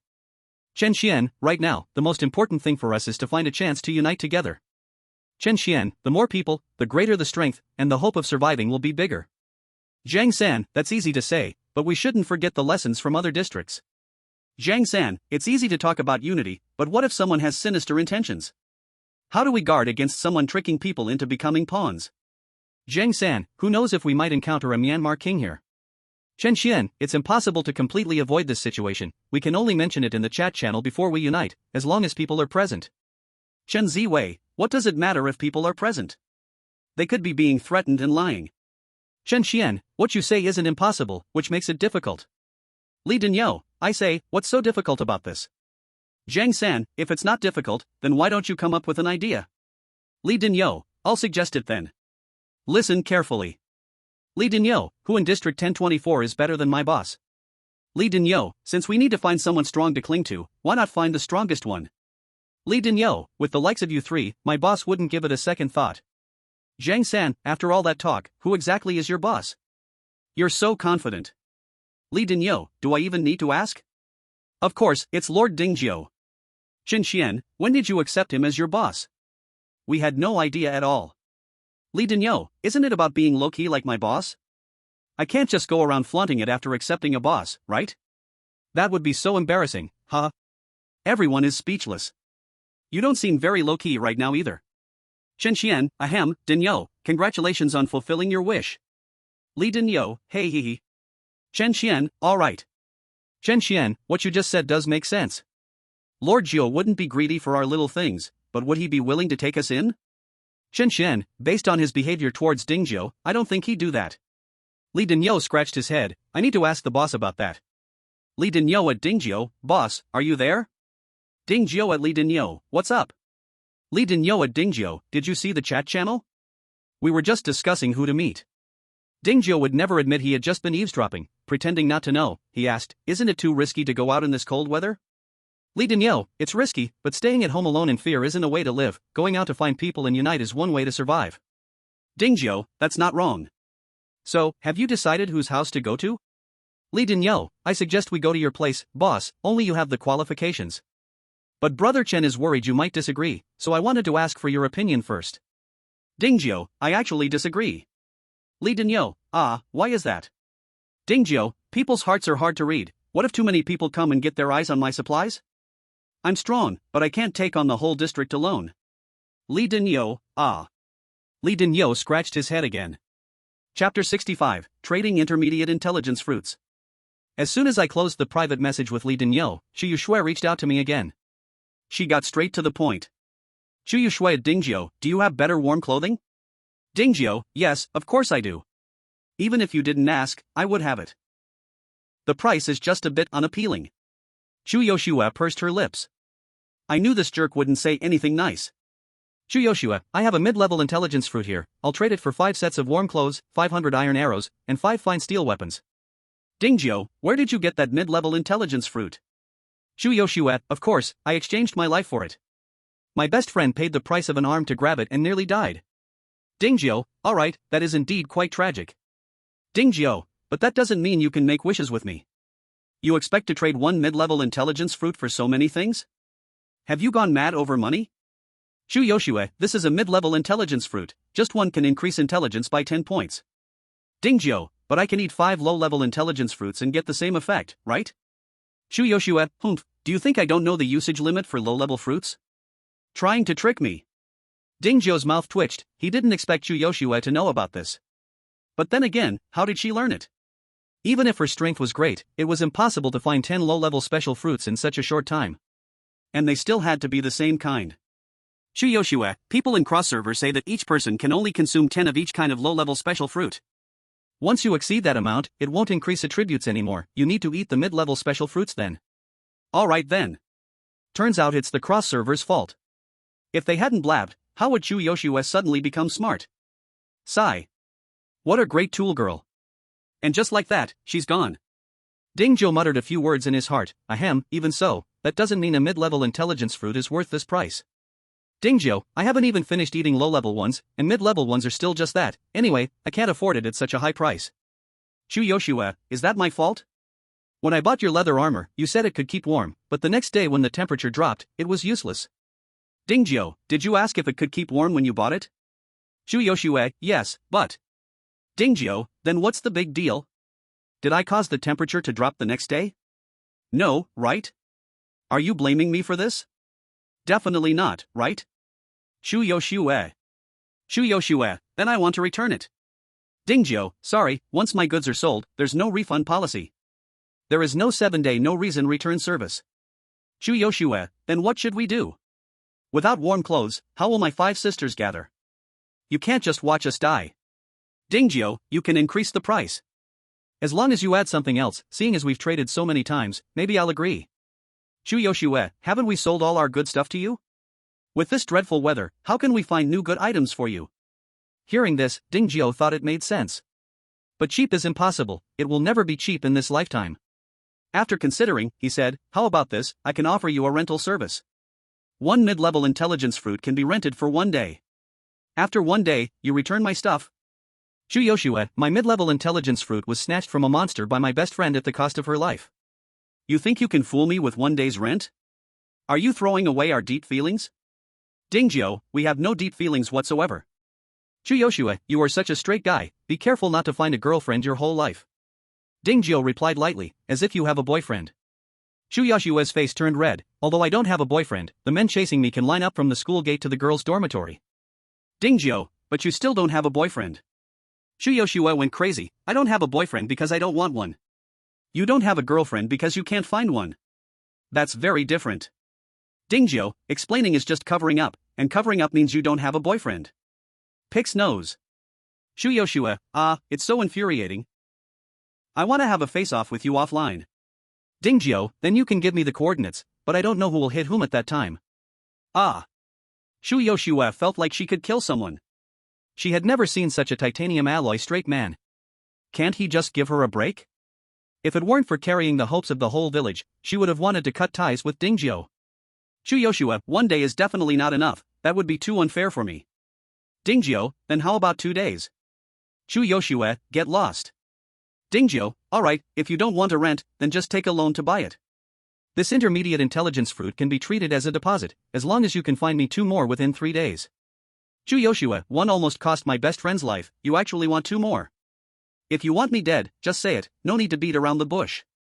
Dingjio, hey, you are judging me with the mind of a petty person. Why would I want you dead? If your team comes together, can't you deal with 1 monster? Shu Yoshue, if you knew how much my best friend sacrificed to kill that monster, you would understand why I say this. Dingjio, please start your performance. Shu Yoshue gritted her teeth. Why does that sound so unpleasant? Shu Yoshue, my best friend didn't just lose an arm, she also sacrificed nearly half a house. Shu Yoshue, if it weren't for the stone wall and the stone house buying some time, she would have probably been eaten by that monster already. Dingjio raised an eyebrow. He felt like the place Shu Yoshue mentioned sounded a bit familiar. Suddenly, he clapped his hands. Isn't this the broken stone house that Catgirl Annie and the others encountered? It was destroyed by the monster. Shu Yoshua, hey, I've been talking for a long time, don't you have any sympathy? Everyone still takes you as the hero of our district. Dingjio, actually, I don't like eating beef. Shu Yoshua, good job, Dingjio. Did 9 years of compulsory education teach you to be an ancestor? Don't you have any of that socialist 16-character guideline left? Dingjio. Dingjio, if you think the intermediate fruit is too dangerous and hard to get, you can use that monster corpse as collateral. Dingjio, by the way, what kind of monster are we talking about? Shu Yoshua, forest snow deer. It looks quite good but is a bit fierce. Dingjio, forest snow deer is good, it nourishes yin and supplements yang, beautifies and maintains skin. Let's say that's settled. Shu Yoshua, no way, I can only give you half, and we need to keep the monster core for ourselves, we can only give you the deer meat.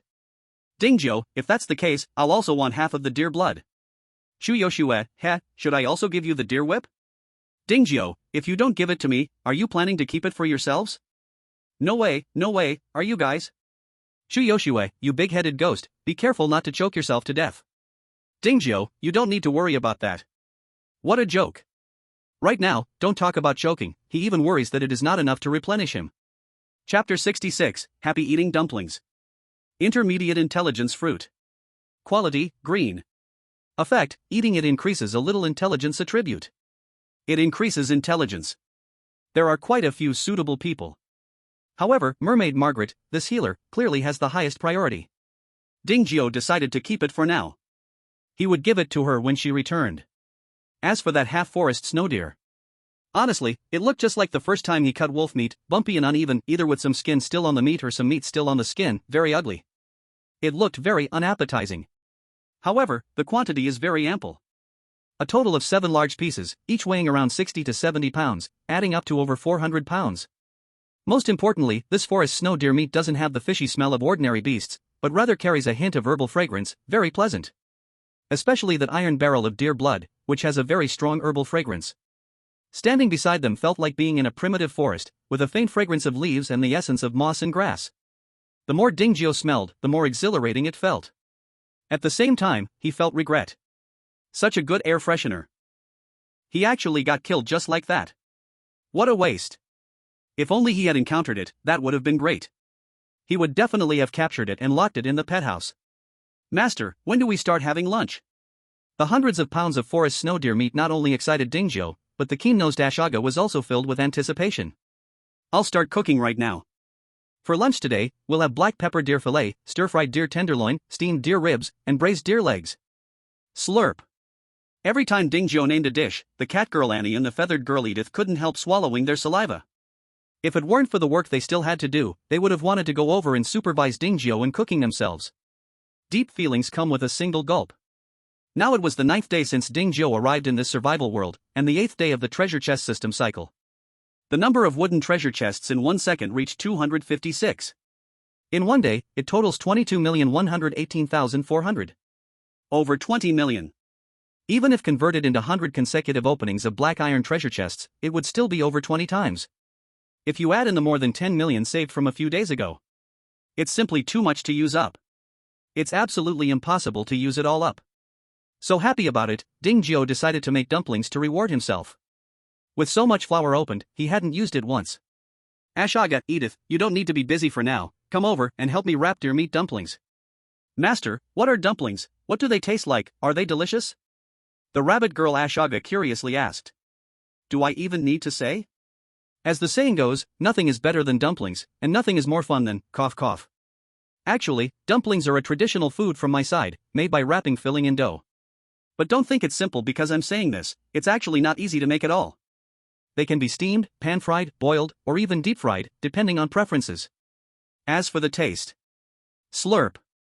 Dingjio wiped the corner of his mouth, of course, they are very delicious. Thinking about the 3 girls and 2 beasts still out hunting, if they found out he was eating alone, it would surely cause an uproar. After some thought, he decided to make some for them as well. So, the number of dumplings to prepare became a bit large. However, after eating a full junior special fruit, Dingjio was more than 3 times stronger than before. Plus with the 2 strong assistants Ashaga and Edith, preparing just 100 servings of dumplings was a piece of cake. Ashaga, you come and knead the dough. Edith, you chop the meat filling. After all, great strength brings miracles. Speed reveals true knowledge. As long as the speed and power are wildly enough, the kneaded dough and chopped meat filling will naturally be perfect. After guiding the two girls a couple of times, Ding Jiu confidently entrusted the work to them. As for himself, of course, it was to prepare the soul-flavoring sauce and dipping sauce for the dumplings. To highlight the unique herbal aroma of the forest snow deer meat, he added finely ground mint leaves into the seasoning sauce. Refreshing paired with the herbal fragrance. Like the morning dew illuminated by the rising sun. So vibrant. So much like a spring breeze. In addition to the spicy, sour, scallion, ginger, and garlic flavors, etc., for the dipping sauce. If it's not explosively delicious, then Ding Jiu would spell his name backward. While the two girls were chopping filling and kneading dough, Ding Jiu began to avoid cooking the few dishes he mentioned earlier.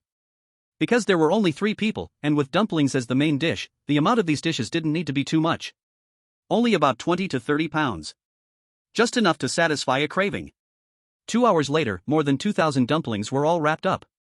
At the request of the two girls, Ding Jiu steamed 10 baskets of steamed dumplings, pan-fried 10 baskets of pot stickers, deep-fried 10 baskets of fried dumplings, and boiled 10 baskets of boiled dumplings. Suddenly, the whole house was filled with the smell of dumplings. When the last dish was served, the long-waiting Ashaga immediately picked up a steamed dumpling for Ding Jiu's bowl and started devouring it.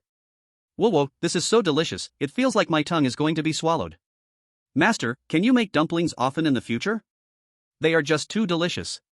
Sure, after all, you two have learned the steps to make them, so leave it to me to cook after you wrap it up.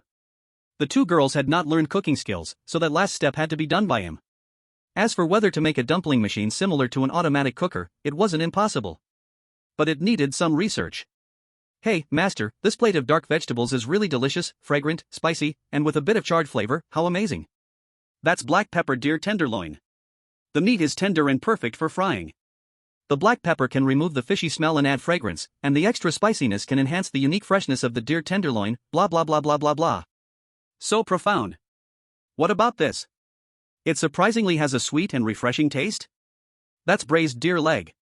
Since deer leg meat is relatively firm, it needs a long time to simmer to become tender and flavorful, so I chose the braised method, using brown sugar, blah blah blah blah blah blah. I didn't expect cooking to have so many complexities. I'll never learn it all. Ha, that must mean your brain isn't working well. Have a bowl of deer blood soup to replenish. Just then, a sudden commotion erupted from outside the yard. There were also some howls of wolves and roars of tigers mixed in. It seemed the few people who had gone hunting were back.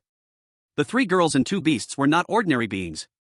After a long time, they finally caught the delicious aroma of dumplings wafting from the house. Their eyes all lit up. Catgirl Annie, the foodie, transformed into a wild little cat, rushing in quickly. Master, you actually hid from us and ate alone. This is too much, meow. Ding Jiu stood up, smiling as he rubbed her fluffy little head and said, "Don't worry, I prepared your portions long ago. I'll make them for you right now. You have to be quick, meow." How was the harvest today? Did anyone get hurt? Ding Jiu asked while cooking dumplings. The harvest was very small, meow.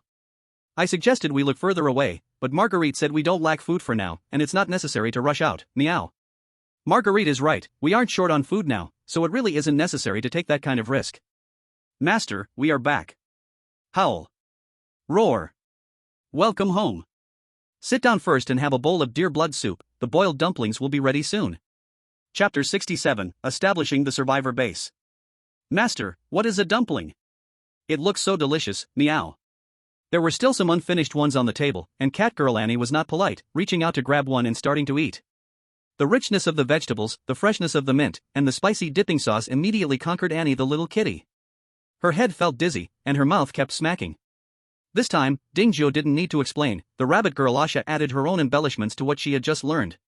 The 3 girls and 2 beasts were all stunned, even slowing their hands when snatching dumplings. Seeing that hometown food was so popular in another world, Ding Jiu, who was frying dumplings, felt a swell of pride rise in his heart, filled with endless energy. While Ding Jiu and the others were enjoying the lively dumpling feast, the others in Zone 1024 were eagerly discussing how to reunite. After learning about Ding Jiu's decision from Li Dania, they had to choose someone else. Chen Xian, the intellectual who often helped others, along with the very well-known and experienced managers Ma Toba and Teng Qingqian naturally became the selected ones. However, they all had their own supporters but couldn't command the same trust and respect that Ding Jiu had. So after arguing for a long time, no one would give in to anyone else. Anyway, I only trust Brother Chen and will only follow Brother Chen. I admit Chen Qian is a good person, but we're in the apocalypse now, good people don't live long. I think a big boss like Ma Ba is more suited to be our leader. In that case, why don't you go join Zhang Dahai and the others? They're bad enough. Bah! If I stick with them, I'm afraid I'll be sold and have to help them count the money. I vote for Brother Chen. I vote for Tang Qingxian. +1. Anyway, I'm sticking with Ma Ba. Gorgeous Chu. Chu Yoshua, don't look at me, I have my own team. Zhang San, Chu Big Beauty, do you still need people in your team? I want to join. Chu Yoshua, no, I only accept ladies. Zhang San, I can dress as a woman. Chu Yoshua, get lost. Zhang San, okay then. Chu Yoshua, actually, you all don't need to argue. The level 2 house is just that big. Even if we split it into 2 floors, even if we fill the yard with people, at most we can only fit around 100 people.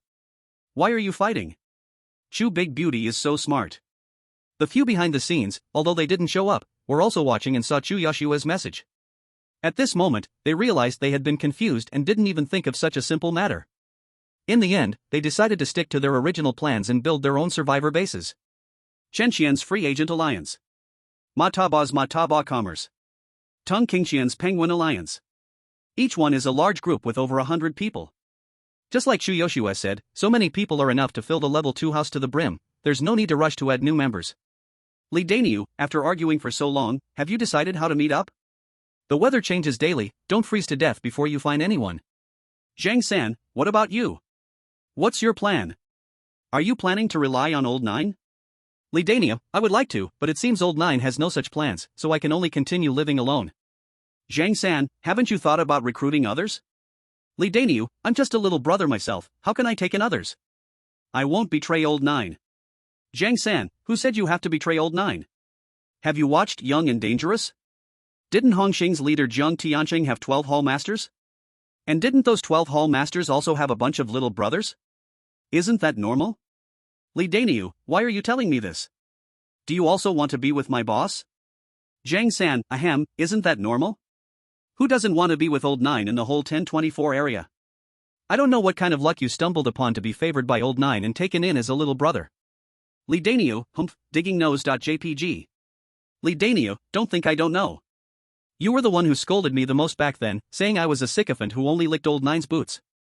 Zhang San, I didn't, I'm not, don't talk nonsense. Zhang San, I remember it now. There was that one person, but it wasn't me, it was that bastard Zhang Dahai, you remembered it wrong. Li Daniu, diggingnose.jpg. Zhang San, look, others have started to really unite. If we stay alone, we will suffer. Li Daniu, I have a boss, what am I afraid of? Zhang San, you said that's your boss, but if you have to bother your boss with everything, then what use is your boss to you? Are you the boss or is Old Nine the boss? Li Daniu. Zhang San, so, you should recruit more people so you can serve Old Nine better. Li Daniu, your mouth is as sharp as ever, I admit I was swayed by you. But I have to ask my boss first, unless my boss gives the nod, otherwise no matter how much you talk, it won't work. Zhang San, of course, that's a must. Upon receiving a private message from Li Daniu, Ding Jiao thought something had happened. After reading it, he realized that Li Daniu wanted to establish a survivor base like Chen Qian and the others. Ding Jiao, why do you have this idea? Li Daniu didn't hide anything and directly explained everything about Zhang San looking for him. Ding Jiao thought for a moment and asked, do you think you can manage a survivor base well? Aren't you afraid of being ousted? Li Daniu, isn't your boss here? If something really happens, you can't just stand by and watch, right? Zhang San rolled his eyes, do you think I can teleport? Li Daniu, that's okay, as long as you help me take revenge afterward. Ding Jiao, since you said so, then go ahead and do it. But I won't provide you with any help, whether you can establish the survivor base depends on your abilities. Li Daniu, guaranteed to complete the task. By the way, 662-73 is my house coordinates, you are welcome to visit anytime. Zhang San, how is it? Did Lord Jiao agree? Li Daniu, the boss agreed, but he also said he wouldn't provide us any help. Zhang San, it's a bit regrettable, but just Lord Jiao's name is enough for us to win people's hearts. Li Daniu, I haven't agreed to let you join yet. Zhang San, oh come on, why are you being polite with me? No need to ask, I'm joining. Li Daniu, you're really thick-skinned. Zhang San, thank you. Li Daniu, middlefinger.jpg. Zhang San, sunglassesface.jpg. Li Daniu, eyepoke.jpg. Zhang San, I'm blocking. Li Denyo, both hands over eyes.jpg. Zhang San. Zhang San, alright, enough with the meme war, we should seriously think about the name of our team. Li Denyo, how about naming it after Lord Zhou's branch? Zhang San, be careful, if Lord Zhou finds out, he might kill you. Li Denyo, then how about calling it Lord Zhou's base instead? Zhang San, do you have to stubbornly stick to the two characters of Lord Zhou? Can't we change it to something more impressive, like the World Association? Li Denyo, although I work in the fields, I've seen the storms and clouds. Choosing such an ominous name, do you think we want to live long? Zhang San, that's true. Let's think again. Chapter 68, Open a Silver Treasure Chest. After drinking enough, Ding Jiao started to count the harvest of the hunting team. They only hunted 5 wild beasts. Adding them all up, it was only a little over 1,300 pounds, far less than the tens of thousands of pounds from before. They didn't encounter any magical beasts. However, they collected 18 basic fruits. Excluding the 3 fruits for physique, the rest were all given to Catwoman Annie to eat, nearly filling all her basic fruit attributes. Lisa, these 3 physique fruits are for you. To Ding Jiao's surprise, the fox girl Lisa actually refused. Why? Don't you want to get stronger? Ding Jiao asked in confusion. Fox girl Lisa explained, of course I do, but I think De Huang is more suitable. Reason? Ding Jiao asked again. Fox girl Lisa said calmly, because I use a bow and crossbow weapon and don't need to get close to the target to launch an attack. What about De Huang and the others? They need to be close to attack their targets. The sooner they improve their strength, the better it is for both us and them. Ding Jiao, what you said makes some sense, but do you know why I prioritized letting you eat the fruits? Fox girl Lisa frowned slightly and shook her head in confusion. Ding Jiao didn't keep her in suspense and directly said, that's because you can change your profession. Fox girl Lisa was moved and asked, you mean like Margaret and Edith, having their own combat profession?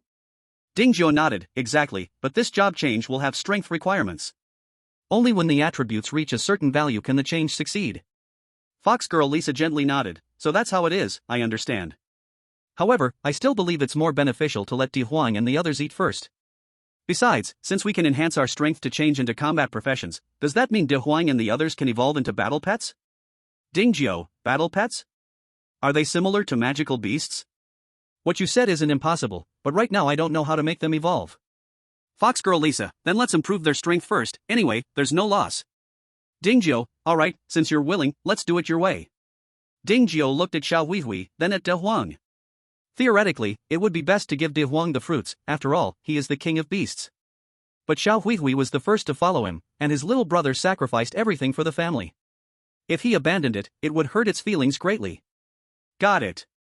Under the puzzled gaze of fox girl Lisa, Ding Jiao gave her a physique fruit. Then it was Xiao Huihui and De Huang's turn. 1 for each. Everyone gets a share. No one can say he is biased. A woo. Roar. Eat up, that's how we'll divide it. Ding Jiao stopped fox girl Lisa, who was about to speak again. Then he looked at mermaid Margaret, stretched out his palm, and in the center of his hand appeared a blue-green fruit. It's a bit like the primary intelligence fruit, but its color is darker and its aroma is more enticing. The mermaid Margaret licked her lips and asked dryly, Master, haven't I already eaten enough fruit? Why are you giving me more? No, I can't eat anymore, give it to someone else. Ding Jiao replied, what are you thinking? This is the intermediate intelligence fruit, the limits of the primary fruit don't apply to it. Hurry and eat it. The mermaid Margaret blinked and shyly said, is it not good if I eat it first again? Ding Jiao said, did I not say? You are the only healer in the entire team. If we don't increase your milk supply first, we will have a harder time in dangerous situations. The mermaid Margaret gave Ding Jiao a charming glare. Although she understood that what he meant by healer and milk supply was not the same thing, it still made her heart race whenever she heard it. She took the intermediate intelligence fruit from Ding Jiao's hands but did not forget to explain before eating, Master, I will say it again, my profession is a shaman, not a healer. Healer sounds too ugly. Ding Jiao casually waved his hand, I know, it's just a habit. I won't say it that way in the future. The mermaid Margaret said, you said that before, but I've never seen you change. Ding Jiao said, relax, I will definitely do it next time. The intermediate fruit can increase attributes by 10 points. After the mermaid Margaret ate the intermediate intelligence fruit, her intelligence attribute immediately rose from 89 points to 99 points. So close to breaking 100. Ding Jiao thought about how the planting area for today had not been cultivated yet, so he took the leftover intermediate intelligence fruit core from the mermaid Margaret to the greenhouse. Intermediate physique fruit seed. Quality, green. Status, normal. Requirements, intermediate planting skill, planting area. Seeing that there was no requirement for a planting area, Dingzhou secretly sighed in relief. Intermediate intelligence fruit tree. Mature time, 15 days. Harvest times, 1/1. Current status, lacking water, lacking fertilizer. Compared to the primary fruit trees, intermediate fruit trees not only take much longer to grow, but they also require several times more water and fertilizer than primary fruit trees. After continuously watering it with 2 big buckets of snow water and 10 units of fertilizer, Dingzhou wanted to use primary nutrient solution to speed up its growth. However, after pouring down the primary nutrient solution, there was no change at all in the growth cycle of the intermediate intelligence fruit tree. Intermediate intelligence fruit tree. Mature time, 14 days 23 hours 59 minutes. Harvest times, 1/1. Current status, growing. He certainly didn't doubt that the primary nutrient solution had expired. So there was only one possibility left. The intermediate special fruit tree requires an intermediate nutrient solution to ripen. And primary nutrient solutions can be obtained from the bronze and black iron treasure chests. This way, it could be inferred that intermediate nutrient solutions can only be obtained from silver-level treasure chests or higher, right? So, should I try opening one? Dingzhou did not think he had an obsessive-compulsive disorder. But the mermaid Margaret's 99 intelligence points were really too eye-catching. If he didn't get it over 100, he always felt an itch in his heart. So shall I open one? Dingzhou hesitated on the outside, but his body was very honest. As soon as he finished talking to himself, a silver-level treasure chest appeared in his hands. Just open one. Dingzhou rubbed his hands excitedly. Then took a deep breath. Click. Ding, you opened a silver treasure chest. Congratulations, you have obtained Magic Energy Fire Tower *1, Magic Core *5, Magic Energy Metal *10, Intermediate Nutrient Solution *3. Ah, I really am the chosen one. Seeing that he really opened an intermediate nutrient solution, Dingzhou laughed loudly, jumping and dancing in the greenhouse. Chapter 69, almost hit back to Blue Star by a little wildcat. Not good, Master has gone crazy meow. Dingzhou's sudden mad laughter caused the cat girl Annie to misunderstand. Just as she rushed out of the house, the other 4 girls and 2 beasts put down their own drawings and followed in pursuit. Then they saw Dingzhou jumping and bouncing in the greenhouse, looking like a madman. Master, Master. Annie is here. In midair, Dingzhou suddenly found a soft and cute little creature on him. This shouldn't be a big deal. The problem was that the anxious little wild cat sped up explosively, charging ahead at an incredible pace. With Dingzhou floating in the air, he had nowhere to escape, and both he and the cat got knocked away. Fortunately, the greenhouse had been upgraded and was no longer just a flimsy plastic film, which prevented both the person and the cat from being thrown out. However, the greenhouse still lost a good 10 moments of durability because of it. Dingzhou, acting as a cushion for both, felt a sharp pain in his back where he had been hit. Master, are you okay? Don't scare me, meow. Annie, calm down, you're going to scare the master. Seeing Dingzhou roll his eyes, the rushing mermaid Margaret quickly picked up Annie, who was on Dingzhou's back, shaking his shoulders non-stop. Of course, she didn't forget to cast a healing spell on Dingzhou lying on the ground. The familiar warm wave not only healed Dingzhou's back pain but also made up for his losses from last night. He opened his eyes and was met with pairs of concerned and worried eyes. Master, I'm so sorry, meow. I was too impulsive. At this point, cat girl Annie realized what she had done. It was her fault that she heard Dingzhou. The once spirited cat ears now drooped down in shame. Dingzhou couldn't honestly say he wasn't angry. After so many days of crossing over, this was the first time he had gotten hurt. Yet, seeing cat girl Annie looking so pitiful and low, all the anger in him slowly dissipated. Oh well. This is my child, what else can I do? Dingzhou reached out and rubbed the little wildcat's head hard, then said, we'll let it go this time, but you can't be so impulsive in the future, or else, Master, meow meow meow. The moment Annie changed to a smiling face, she joyfully hugged Dingzhou again. This time, she held back her strength. She dangled her whole self on Dingzhou without getting down. Dingzhou had no choice but to hold her back. Master, did something good just happen? You look so happy? The winged Edith asked curiously. Yes, Master, even your laughter could be heard from that side of the house, said Mermaid Margaret. Dingzhou's face turned red at the question. But he wasn't the kind of person who would be shy, he said directly, I encountered a little good fortune. You'll see later. After saying this, Dingzhou took out a bottle of intermediate nutrient solution and poured it on the spot where the intermediate intelligence fruit seed was planted. Soon, everyone saw a small, grass-like plant break through the soil, stopping only when it grew to about 10 centimeters tall. Master, is this That's right. This is the fruit tree grown from the intermediate intelligence seed I just planted. Wow, it grows so fast? It popped up in the blink of an eye? Everyone was stunned. Dingjio, of course it can't be that fast, this is because I spent money. You can spend money to grow things? The girls looked bewildered. Dang dang dang. Slow to sprout? Use intermediate nutrient solution, 3 seconds to break ground, flood resistant, drought resistant, and wind resistant. Slow to bear fruit? Use intermediate nutrient solution, 5 seconds to bear fruit, branches bending down with heavy fruit. Long cycles? Use intermediate nutrient solution, 10 seconds to harvest, everyone turns into a big expert. Dingjio was getting excited, and at one point, he was even dancing with Catgirl Annie. However, Mermaid Margaret and the others clearly didn't get his references, giving him looks of disbelief. They all thought quietly, oh no. Has our master been knocked silly? The scene fell into silence. After he finished rapping, Dingjio noticed the strange atmosphere and realized he might have gotten a little too carried away. He was so embarrassed he felt like crossing over again. Ahem, master, is this intermediate nutrient solution really that good? Edith broke the awkwardness and asked aloud. Dingjio stopped his little actions, and in a normal tone said, of course. I'll try again right now. He opened the seedlings panel. Intermediate intelligence fruit tree. Maturation time, 11 days 23 hours 37 minutes. Harvest count, 1/1. Current status, severe water shortage, 4 minutes 12 seconds. A bottle of cultivation fluid surprisingly allowed the intermediate intelligence fruit tree to shorten its growth time by 3 days. This is definitely an unexpected joy. However, on the other hand, this was also the first time Dingjio saw severe water shortage appear in the status section. He dared not gamble on what would happen after the countdown ended, so he immediately took out snow water to pour on it. This time, he poured down 5 buckets before he eliminated the water shortage status. Intermediate intelligence fruit tree. Maturation time, 11 days 23 hours 37 minutes. Harvest count, 1/1. Current status, severe fertilizer shortage.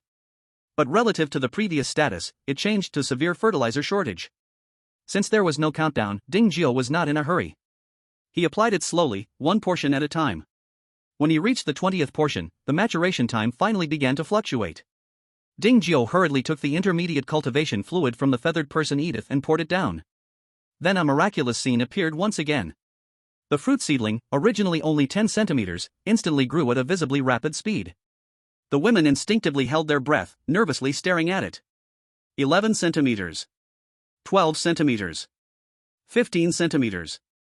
20 centimeters. 25 centimeters. 32 centimeters. It continued to grow until it reached 40 centimeters. Both the tree and leaves were light blue. Very beautiful. This growth speed is too fast. The mermaid Margaret's tone was full of wonder. Master, this intermediate cultivation fluid must be very rare. The feathered person Edith's face was full of admiration. Master, will you continue? The rabbit girl Asha's eyes sparkled, as if shining. Master, can we cultivate this intermediate cultivation fluid ourselves? The fox girl Lisa asked expectantly. The intermediate cultivation fluid requires opening a silver-level treasure chest for a chance to obtain it, so it is indeed very rare. As for cultivating it ourselves, unless we have a companion with a profession similar to an alchemist, don't even think about it. Dingjio explained while adding water and fertilizer to the fruit seedling. The amounts were the same as before. 5 buckets of snow water and 20 portions of fertilizer. Now, only 1 bottle of intermediate cultivation fluid was left, and to rapidly mature the intermediate intelligence fruit seedling now, he still needed 2 bottles. It seemed he could only open 1 more silver treasure chest. Thinking of this, Dingjio felt a bit embarrassed. He had clearly just said he would open only 1. Who knew the slap to the face would come so quickly? It's a good thing that only he knew about this, otherwise, he would have been embarrassed again.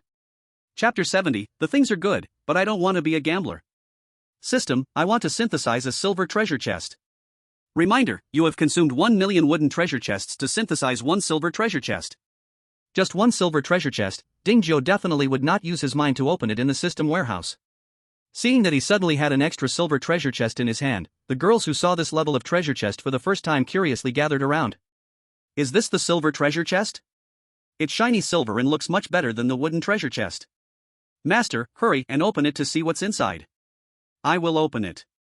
Dingjio took a deep breath, slowly placing his hand on the lock. With a click, the silver treasure chest opened, and items appeared before everyone's eyes. There was a blade-like magic energy war blade. There was a magic core resembling a magic core. There was a translucent defense barrier. There were magic grass seeds the size of rice. In short, in the eyes of Margaret and the others, these were all very good treasures. But what Ding Zhuo wanted the most was the intermediate cultivation fluid. Yet after he looked through everything, he found not a single bottle of it. Damn! This means he had to open another one. Just as he hesitated whether to exchange for another silver treasure chest, the mermaid Margaret and the others had already begun to examine various treasures. Small defense barrier. Quality, blue. Durability, 5000. Energy, 100,000/100,000. Range, 1000-10,000. Description, can be charged with a magic core. This small defense barrier can actually adjust the size of the defense area. It's really convenient, the fox girl Lisa said, holding a metal cylinder taller than her. What does yours even compare? My battle knife is far more powerful. Not only does it have an attack power of 800, but it also carries a wind blade cutting effect when attacking. If I had this weapon when I fought the Earth Demon Bull, I could have sliced its head off in one strike. Magic Energy Battle Blade. Quality, blue. Attack power, 800. Energy, 100/100. Special effect, wind blade cutting, each use consumes 10 energy points, cannot be activated with less than 10 energy points, energy can be restored with magic cores. This is my magic grass seed. Rabbit girl Asha wanted to say something too, but thinking of what Ding Zhuo just said, she suddenly went silent again. Alright, we have no alchemist, so even if it grows, it's useless.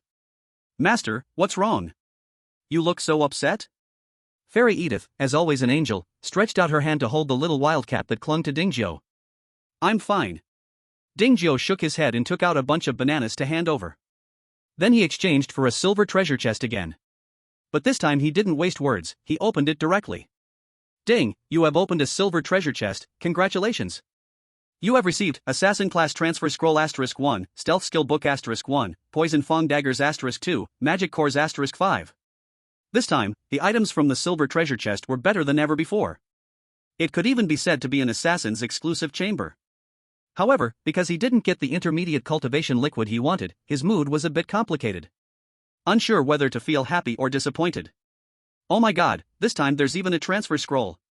Master, your luck is just too good. Fox girl Lisa exclaimed excitedly. What's the class of the transfer scroll? Mermaid Margaret hurriedly asked. Let me see, it's for the assassin class, requiring at least 50 points of agility, 30 points of strength, and 25 points of constitution to transfer. Fox girl Lisa said while reading. Assassin transfer scroll? Durability, 1/1. Requirements, agility, 50, strength, 30, constitution, 25. Description, those who meet the requirements can use the scroll to immediately transfer to the assassin class and randomly learn one basic assassin skill.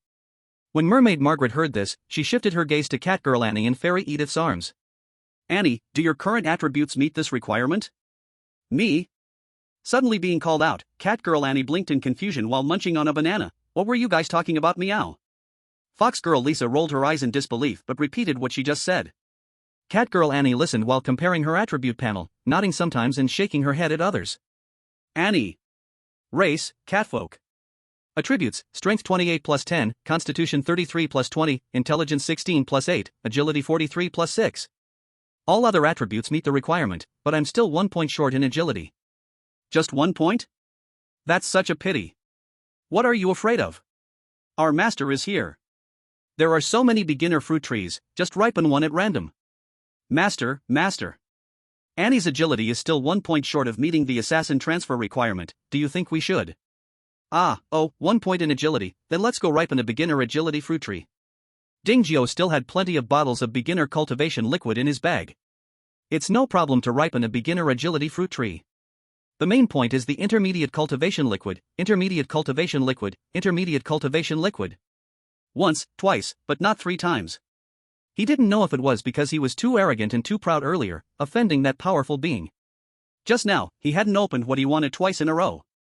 Though he still had many treasure chests in hand, there was always an unusual feeling in his heart.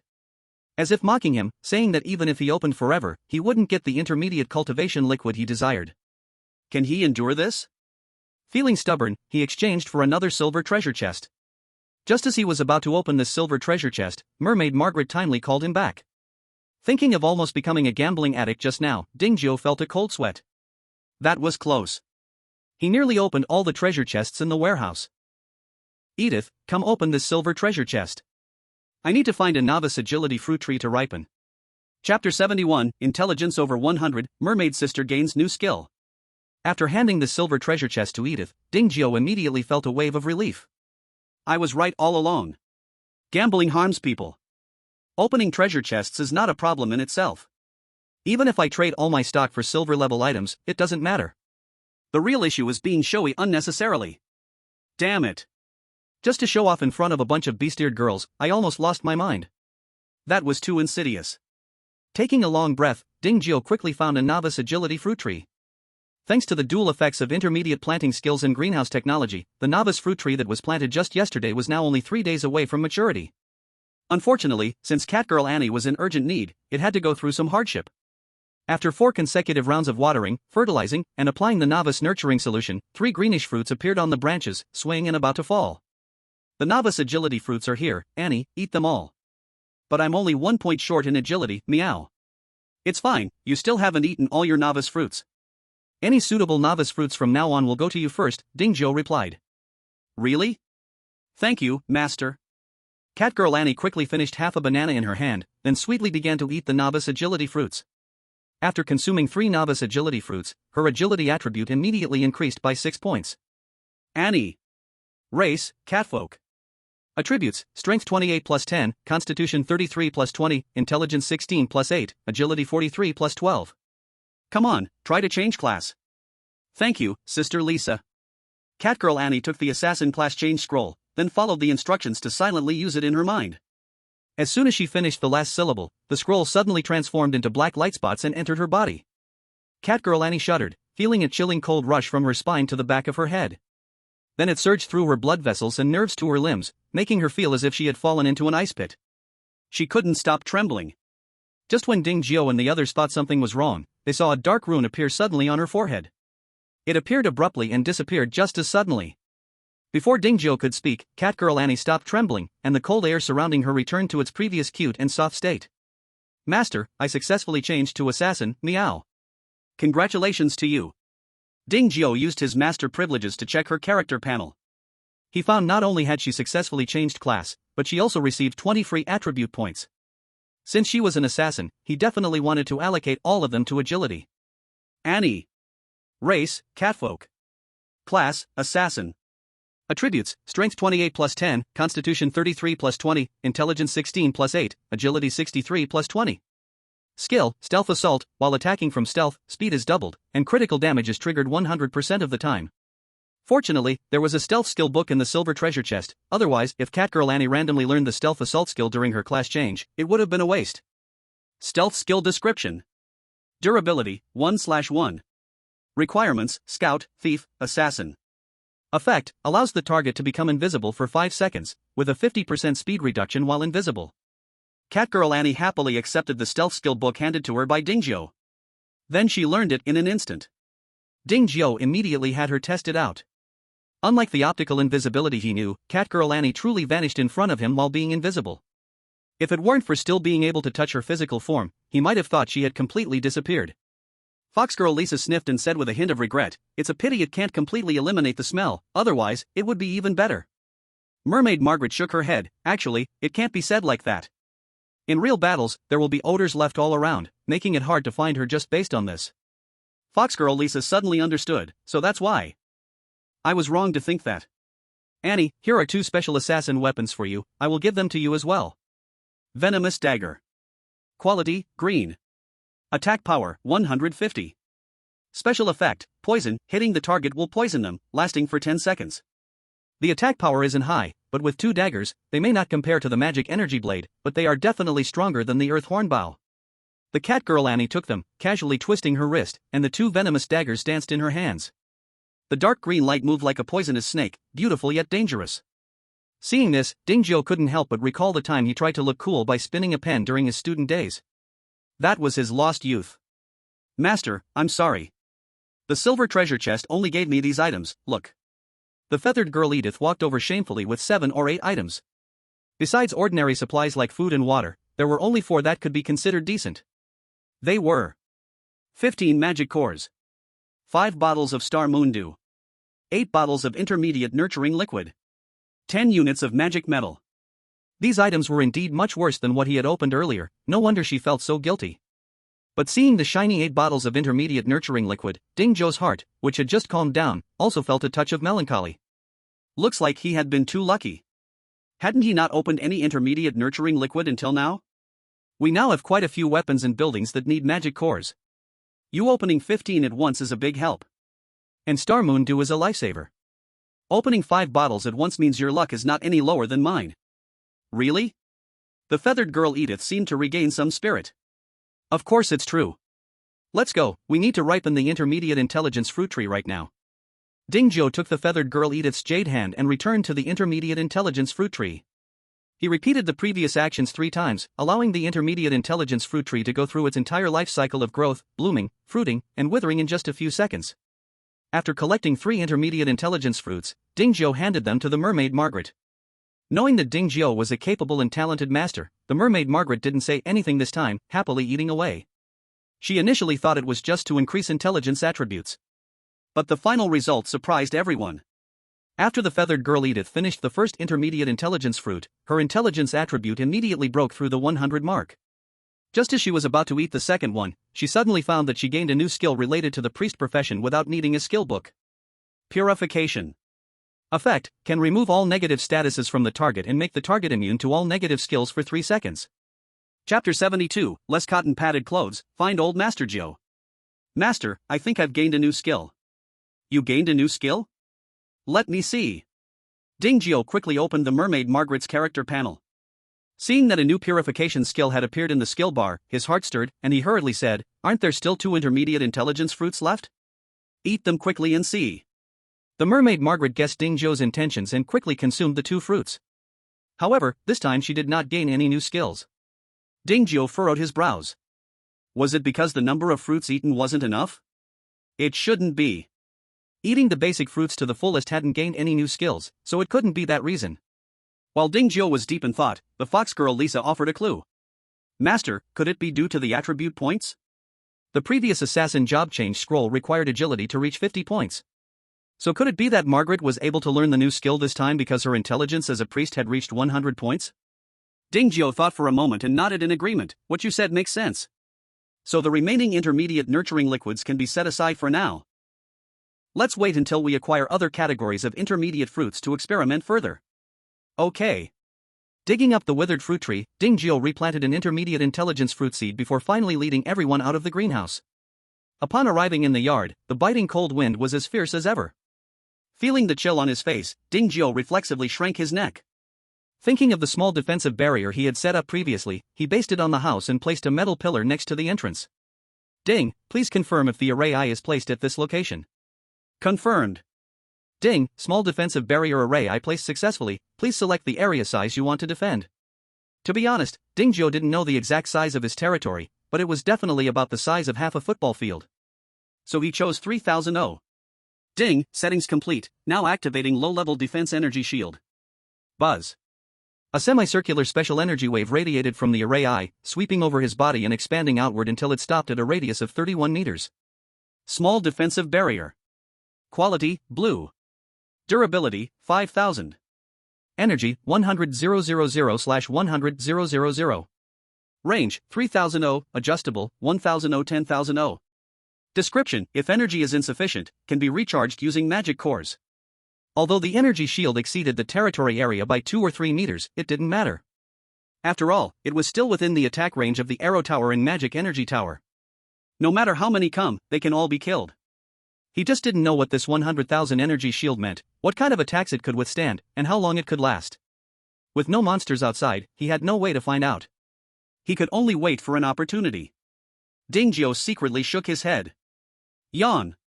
I thought it would block out the cold, but I was thinking too much, meow. Catgirl Annie rubbed her nose and put on the cotton coat she had just taken off. You really are a genius. Ding Zhuo rolled his eyes in disbelief. The other girls couldn't help but laugh at this. Poof. Catgirl Annie pouted in dissatisfaction and then unexpectedly used the invisibility skill she had just learned to hide. 2 rows of small footprints extended across the snow towards the small fish pond, reminding Ding Zhuo that he had forgotten to catch fish today. Zhang Dahai, bro, are you really coming to find me tomorrow? What if you run into wild beasts on the way? I heard that the beasts outside are starving and will bite people to death. Zhang Daolong, you know the situation in our area. If we don't meet up, something will happen eventually.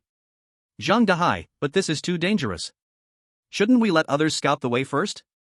Zhang Daolong, you know my strength, right? A few wild beasts can't do anything to me. The sooner we meet, the sooner we can go out looting together. Zhang Dahai, then be careful tomorrow. If something happens, remember to contact me, and I'll come to support you. Zhang Daolong, just stay home and wait for news. Closing the private message, Zhang Daolong proudly rubbed the cotton outfit on him. As the former president of the Sea Dragon Association, which had gathered thousands of people, they not only collected membership fees but also scored a lot of treasure chests. Since they didn't lack resources, they weren't in a hurry to open the chests. But he didn't expect that this decision would actually help him. Because after the cold air invasion, opening bronze-level chests and above had a chance to yield cotton clothes and pants. This was one of the main reasons he was confident to meet up with Zhang Dahai. Huang Dashan, Brother Chen, I have counted, we have a total of 5 sets of cotton outfits. Chen Qian, only 5 sets? That's a bit too few. Huang Dashan, there's nothing we can do, it's hard to go out after the blizzard, and if we don't go out, we can't find treasure chests, so it can't be helped. Huang Dashan, maybe you can ask Lord Jiao, perhaps he has some. Chen Qian, that's true, I wonder how he does it. Rare materials seem endless, he sells one and gets another. Huang Dashan, haven't people been saying he's cheating? Or that he's bound to some kind of system that multiplies rewards by 10,000. Chen Qian, stop reading so many novels, that stuff doesn't do you any good. In fact, it wasn't just Chen Qian's scattered alliance that was counting resources and coordinates. Ma Taba's Taba Chamber of Commerce and the Qikeqian's Penguin Alliance and other groups were also doing the same. Also, each team is counting their supplies and the personal location of everyone. The so-called gathering is certainly not everyone rushing to their house coordinates all at once. Instead, it is divided by coordinates into areas. First, gather nearby. Wait until there are enough people before heading to the further areas to gather. In batches, until everyone gathers at the houses of Chen Xian, Ma Taba, and Teng Qingxian. The rest is easy to say. The most critical cotton clothes, however, are seriously insufficient for each team. It's not that they can't take turns. But that would take too much time. Today, one doesn't know about tomorrow, they do not think that the survival world will remain this peaceful for long. What if cotton clothes don't work anymore in a few days? What if there are more monsters outside? What if the stopped blizzard starts blowing again? Or what if the hail changes? In any case, gathering should be done sooner rather than later, this is something almost everyone agrees on. That night. After dinner, Ding Jiao was just about to take a warm bath when private messages suddenly kept ringing non-stop. Upon opening, oh my. Chen Xian, Ma Taba, and Teng Qingxian seemed to have agreed to privately message him all at once. And the content of their greetings was almost the same. They either asked if he had eaten or said they had barbecue and wine, asking if he wanted a bowl or bottle. Old dragon people. They wouldn't come to him at mealtimes but chose to talk after the meal. Ding Jiao at Chen Xian, is there something? Ding Jiao at Ma Taba, is there something? Ding Jiao at Teng Qingxian, is there something? Chapter 73, Creating Joy with Resources, No Money to Play, cough cough. Chen Xian at Ding Jiao, hee, my brothers under me want to come to me, but they don't have cotton clothes and pants to keep warm, so I wanted to ask you about it. Ma Taba at Ding Jiao, I'm short on dozens of cotton clothes and pants, I wonder if you have any and what the price is. Can you offer a cheaper price for such a large quantity? Teng Qingxian at Ding Jiao, the weather is too cold, and I plan to buy some cotton clothes and pants. I wonder if you have any for sale? Well, it turns out they're all here to buy clothes from him in bulk. But he really doesn't have many cotton clothes and pants left. Aside from the 5 sets sold to Chu Yushue, there are only 3 or 4 sets left in the warehouse. He can't quite remember. Ding Jiao at Chen Xian at Ma Taba at Teng Qingxian, whether I have cotton clothes depends on what price you offer. If you offer too high, you will definitely complain about being expensive, if you offer too low, I will lose money. What do you think? Chen Xian at Ding Jiao, as long as you don't take all of our basic survival supplies, and as long as we have it here, I am willing to exchange it. Perhaps he had already prepared himself psychologically before seeking Ding Jiao, so Chen Xian's reply was very firm. Ma Taba was determined and still thought about using purchasing quantity to negotiate the price. Teng Qingxian also wanted to buy at cost price. But both of them knew that moral coercion didn't work on Ding Jiao, so they didn't say anything about having this or that. Ding Jiao, of course, did not agree, and mainly talked with Chen Xian instead. What Chen Xian had was far from as good as what Chu Yushue had, but the quantity was large and diverse. Ding Jiao picked for a while, then happily traded for 60 sets of cotton clothes with him. System, give me 100 consecutive draws for a bronze treasure chest. Ding, you opened 100 treasure chests. Congratulations, you obtained 10 large bags of rice noodles, 10 liters of heavy oil, 1 kitchen knife, 30 pairs of cotton pants, 25 cotton clothes, 30 loaves of white bread, 50 bottles of water, and a beginner planting skill book. System, let's have another 100 consecutive draws for a bronze treasure chest. Ding, you opened 100 bronze treasure chests. Congratulations, you obtained. System. Ding, you opened 100 bronze treasure chests. Congratulations, you obtained. After 3 consecutive 100 draws, Dingzhou finally gathered 60 sets of cotton clothes. After the transaction, both parties were very satisfied. Dingzhou took out 3 land transformation blueprints from the deal and excitedly ran into the greenhouse. The 3 land transformation blueprints were all unused, so the greenhouse suddenly added 9 planting areas. However, he did not go to plant the intermediate intelligence fruit trees. Instead of choosing various primary fruit trees. Mainly because there are still many people and beasts here who haven't eaten enough primary fruits, there's no need to waste planting space rushing to plant intermediate intelligence fruit trees. After a long time without receiving a reply from Dingzhou, Ma Taba and Tang Qingxian couldn't help but feel anxious. Worried that they would be blacklisted by Dingzhou, the two had no choice but to painfully take out their savings to trade with him. Though it was just like that. Not enough compared to above, but more than below. However, this time Dingzhou didn't leave the two hanging. Dingzhou at Ma Taba, speak, how many do you want? Dingzhou at Tang Qingxian, speak, how many do you want? Ma Taba at Dingzhou, I want 40 pieces. Tang Qingxian at Dingzhou, I want 50 pieces. Dingzhou at Ma Taba, is this enough? Do you want to buy some more? Dingzhou at Tang Qingxian, is this enough? Do you want to buy some more? Ma Taba at Dingzhou, so expensive, if I buy this much, I can only make do with it. Tang Qingxian at Dingzhou, I have no money left. Put. Dingzhou laughed, wanting to reply with creating happiness with money, no money to play NMB. But then he thought this could easily offend people, so he dismissed this happy suggestion. This time, although he didn't empty their wallets, he did drain more than half their blood. In a good mood, he continued to cultivate the planting land.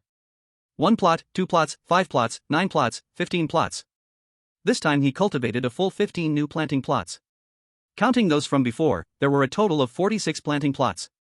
And each planting plot could yield 3 fruits, deducting 3 intermediate fruits. This meant he could harvest 135 primary fruits. TSK. This is too exaggerated. Dingzhou felt a bit high again. After returning to his room, he felt so lightheaded that he couldn't fall asleep. Just as he was thinking about whether to count sheep, a knock sounded at the door. Dingzhou raised an eyebrow, another visitor? But why was this person so polite, knocking before coming in? Master, it's me, Asajaya. All right. It was the honest rabbit Asajaya. That's not surprising.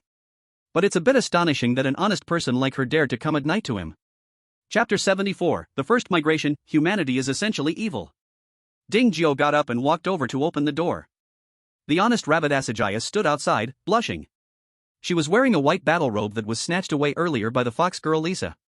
Different from the enchanting charm of the fox girl Lisa. Also different from the intellectual maturity of the mermaid Margaret. Not to mention the pure gentleness of the little angel Edith. The honest rabbit Asajaya had her own freshness and innocence. Seeing such an honest child being tricked to come to him at night, Dingzhou felt a sharp pain in his heart. In order to let her understand the dangers of the world, Dingzhou decided to play the villain and give her a bloody lesson. Ahem, Asajaya, isn't this outfit Lisa's? How come you're wearing it? Lisa said the master likes it, so I wore it to show you. Dingzhou twitched the corner of his mouth. This little fox really understands his tastes ahem, really meddling too much. He noted this down in his book. Ahem, this outfit is quite suitable for you, very cute, very good looking, but you can't wear it recklessly. I know, I will only wear it for the master. So straightforward. Dingzhou also stopped pretending. He pulled the blushing little white rabbit into the room. Knowing you don't want to see it, I won't pull out the million-word beast-eared girl illustrations to embarrass myself. After a night of hard work, Dingzhou overslept once again. He didn't know if it was due to his weak body or what, but compared to yesterday, today's temperature felt like it had dropped again. He took out the thermometer he had opened from the bronze treasure chest last night and placed it outside the door. Originally pointing to 31 degrees, the pointer immediately started turning back at a visible speed. Until it stopped at -35 degrees. TSK. This is -35 degrees. If one goes out without any warming measures, one would probably suffer frostbite in less than an hour, or freeze to death from hypothermia. People in the 1024 area worried that the temperature would continue to drop like this, so they started their migration early when the sun came out. At the very beginning, they were extremely nervous. They turned back almost every step, fearing they might encounter hungry, bloodthirsty beasts. Fortunately, in the initial migration, they followed the principle of proximity. The farthest distance would not exceed 60 coordinate points, and the closest was merely 10 coordinate points. Unless they were incredibly unlucky or got lost, they could definitely reach the rendezvous point in at most 1 hour. As for how they distinguished directions in the fog, at first, Dingjio didn't know either. Until Li Daniu found him, he finally learned about it from Li Daniu. It turned out the newly added house coordinate not only confirmed the house's location but had another use as well. That was the small map. Clicking on the coordinate with intent would pop up a 100 by 100 size fog small map. The house coordinate was at the center of the small map, while the coordinates at the 4 corners of the small map were each 50 coordinate points away from the house coordinate in horizontal and vertical directions. Taking Dingjio's example, 10, 24 is his house coordinate point position, so the coordinate point in the bottom left corner is -40, -26. As for why there were negative coordinates, Dingjio guessed it might be the territory of other areas. Because the merge of areas had not happened yet, they were still isolated, just like the previous single-player mode. Even if they walked that way, they would only reach the other side of the map and not leave the 1024 area. Moreover, this small map was fixed and did not move or change like in a video game with the player's movement. Once successfully gathered, the chat channel became even livelier. Some who liked to show off even posted their group photo. Wuwenyao, groupphoto.jpg. Wuwenyao, the first small team of the Casual Alliance has successfully gathered. Congratulations, congratulations. Passerby A, was the journey smooth? Did you encounter any beasts? Wuwenyao, nonsense, if the journey wasn't smooth, could we have successfully gathered? Chen Shueting, humph, as if you were the only one to succeed. Our Taba guild has already gathered several small teams. Wuwenyao, come on, I heard that your Taba guild has to take turns wearing the cotton clothes, it's impossible to act together. Chen Shueting, slander, you're slandering us, he is slandering our Taba guild. Wuwenyao, this news has spread, what are you pretending for, diggingnose.jpg. Fong11, are you still recruiting? I want to join you guys. Chen Shueting, you only want to join after knowing it's safe, you really know how to pick the cheap way out. Wuwenyao, they don't take you in the Taba guild, but we treat you in the Casual Alliance. However, all the small teams in each area have already been assigned, you newcomers can only wait for the next migration. Fong11, haven't you all gathered already? Can't you form a team to come pick me up? Chen Shueting, you really do have a big face. Fong11, I am not asking you, why are you butting in? Chen Shueting, I just can't stand some girls who don't act like humans, always attracting attention, lowering our women's reputation. Fong11, ugly people cause trouble. If you're ugly, no one loves you, right? Chen Shueting, blah blah blah, who are you calling ugly? You're the ugly one. Fong11, whoever speaks will be called ugly. Chen Shueting, you blah blah blah blah. Fong11, you blah blah blah. I'm leaving. Dingjio initially just wanted to see how they were migrating, but instead, he witnessed a street fight. Sure enough, women could never compare to beast-eared girls. They were not gentle, pure, virtuous, wise, or understanding, cough. Dingjio had no interest in watching people argue, so he switched the chat channel to the cross-region side. Although the refresh rate there was a bit scary, with over 10,000 new messages every second, as long as he chose to look back at the previous chat records, he wouldn't be affected. Just right, he had nothing to do, so he used it to pass the time. Honestly, even if other regions entered the online mode quickly, it didn't necessarily mean their outcomes were good. In fact, he watched for a while and saw many people arguing. Yes, they were arguing again. But they were cursing some forces for treating people like livestock. Just like the Hailong gang established by brother Zhang Dahai in Area 1024. The Hailong gang deceives people online to steal resources, while those forces lure others offline, snatching both people and resources away. Those with good looks become tools for the powerful to vent their desires. Those who are unattractive or refuse to go along with the corruption become laborers. From dawn to dusk, they work hard for barely enough food to survive. It's tragic. So tragic. Perhaps it is human nature.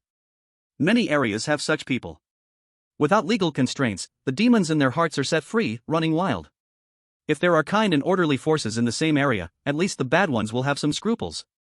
But if the whole area is filled with evil, that would be truly miserable. Social order completely collapses. Survival of the fittest becomes the only truth there. Either join and become a demon, or hold on to your conscience and become food. Chapter 75, Zhang Dalong achieved the first kill in Area 1024. Zhang Dalong, I'm Chen Ji's person. If you kill me, Chen Gu will not let you go. Humph, if you weren't Shinxian's person, I wouldn't even kill you.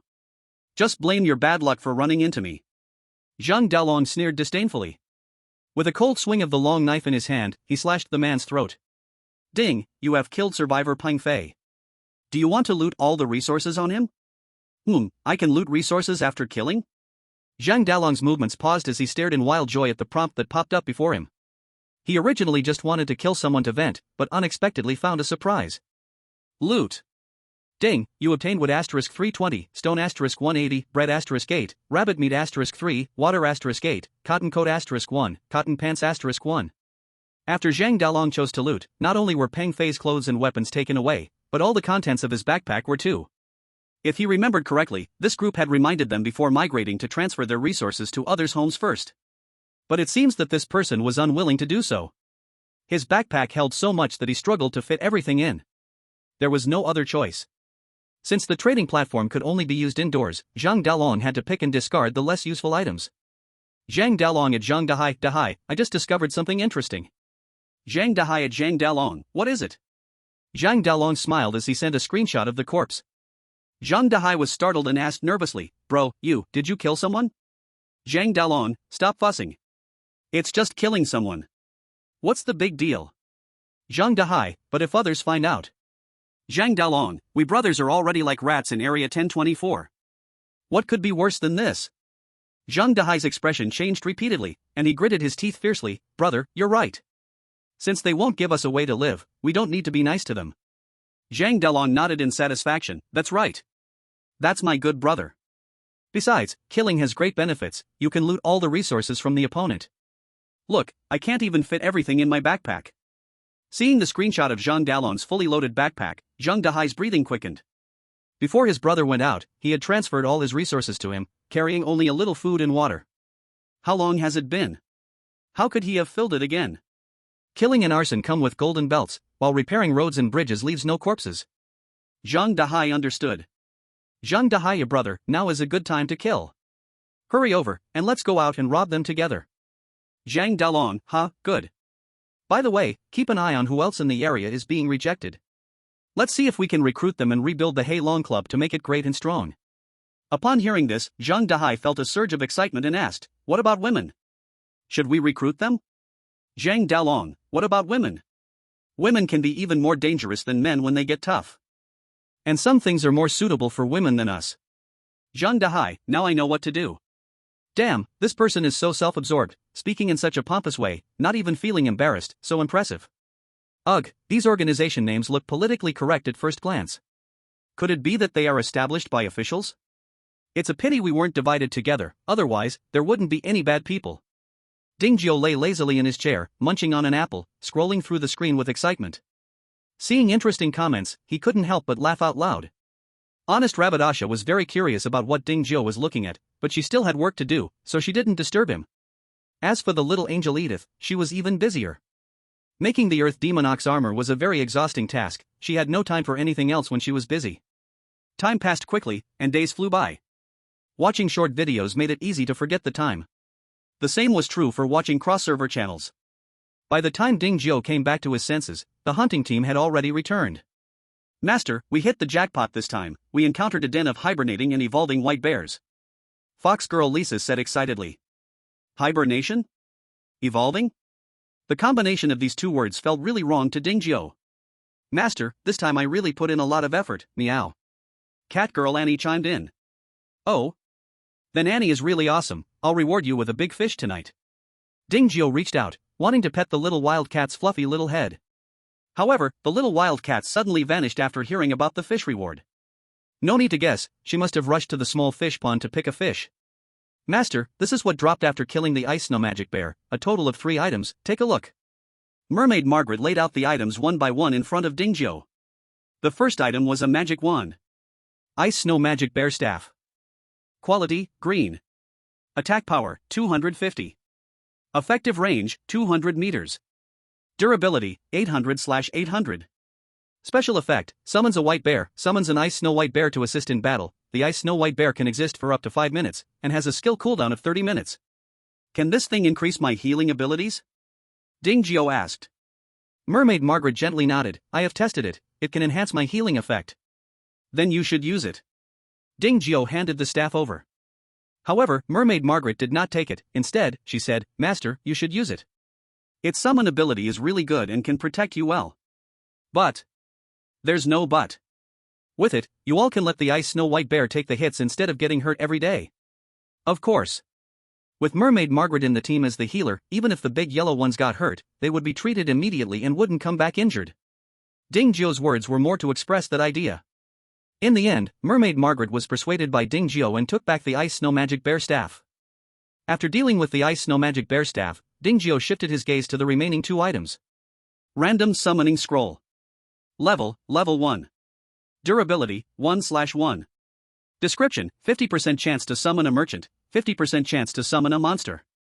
He had used this thing before. With great luck, he summoned the servant merchant Lemay. He didn't know how she was doing now, it had been so long since she had come. In a small dark room. Full of resentment, Lemay suddenly sneezed. Yawn? Who? Who is talking about this queen? No response, Lemay immediately transformed back into her true form. A dark space dragon over 1,000 meters long. Roar. Damn world will. This queen only broke a little rule, it didn't cause any impact. Why do you imprison this queen in a small dark room for a month? Do you really think this queen is made of mud? Dark Dragon Queen Pa. Boom. Chapter 76, Acting cool feels good at first, but always acting cool leads to trouble. Although that guy is really arrogant, he always makes her call her queen. Although she was quite rude, her tone always carried an air of superiority. Although she was also a bit showy, and had various little problems. But it didn't matter, she was rich. And she was generous. After not seeing her for many days, Ding Jiao missed her a lot. Yawn. Damn it, which bastard keeps nagging this queen? I better not let this queen find out, or I'll definitely skin them alive. Gurgle gurgle. I'm so hungry, there are only a few snacks and some cola left, how am I going to survive? I should have bought more before. Thinking of having to count snacks to survive, Lemay went crazy again. An energy wave that could destroy the entire misty forest erupted from her, but it did not affect this little black room at all. Putting away the random summon scroll, Ding Jiao looked at the last item. Resource Upgrade Scroll? Quality, White. Durability, 1/1. Description, using it can successfully upgrade a resource point. Could this thing be? Before Ding Jiao could finish his sentence, the cat girl Annie, who had rushed out earlier, came running back. She was carrying a few pound heavy big carp. Master, I want to eat this fish, meow. You first find a bucket to put it in, I'll go upgrade your little snack pond. What little snack pond? Do I have that thing, meow? Little wildcat Annie blinked her eyes in confusion. The master is talking about your little fish pond. Fox woman Lisa helped explain. Cat girl Annie's eyes widened like copper bells, excitedly asking, does that mean I can have fish for every meal from now on? If you have fish for every meal, aren't you afraid of getting tired of it? Ding Jiao shook his head with a smile and opened the door to walk out. The little wildcat followed closely behind. The others were uninterested in all this, casually finding a spot to sit by the table, leisurely munching on the snacks and fruits on the table. On the other side, Ding Jiao had also arrived at the little fish pond. As he silently chanted to use the resource upgrade scroll, the small fish pond on the ground began to emit a white light of upgrade. It shone for about 3 or 4 seconds. The white light disappeared, and the upgrade was complete. The little fish pond, originally only the size of 50, suddenly expanded to 500. Due to the insufficient length of space, it expanded helpfully sideways when it reached the corner of the wall. The overall area didn't change, but the shape transformed from round to semicircular. Medium fish pond. Quality, White. Description, generates 10 ordinary fish daily, with a maximum capacity of 100 fish. Wow, the little fish pond got so much bigger. Ah, there are also more fish inside, meow. Let me count, 1, 2, 3. 11, 12, there are actually 12. Master, can I catch a few more, meow? Ding Jiao waved his hand grandly, saying, catch them all, tonight we will have a whole fish feast. Thank you, master, you're the best, meow. Cat girl Annie's eyes sparkled. Not bothering to take off her clothes, she was about to jump into the fish pond to catch fish. Ding Jiao hurriedly lifted her up, saying with annoyance, are you crazy?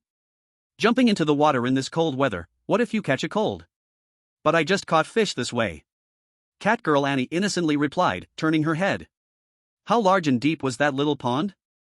Even if you fall in, it only reaches your knees, and you could use a stick to scoop the water out beside it.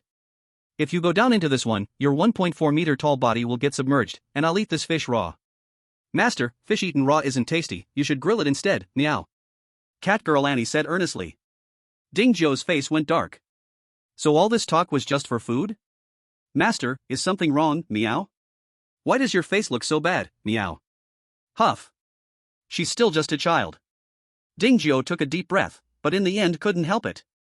He stretched out his evil hands and started to pinch and knead the little wildcat's face. Little kitty, you're so good, I love you to death. Wei yi huan zhuren meow. 30 seconds later. Dingzhou regained his composure. Remembering that he had made a few fishing rods before, he hurriedly rummaged through the system warehouse, and after a while, he found 3 in the corner. Fishing rod. White.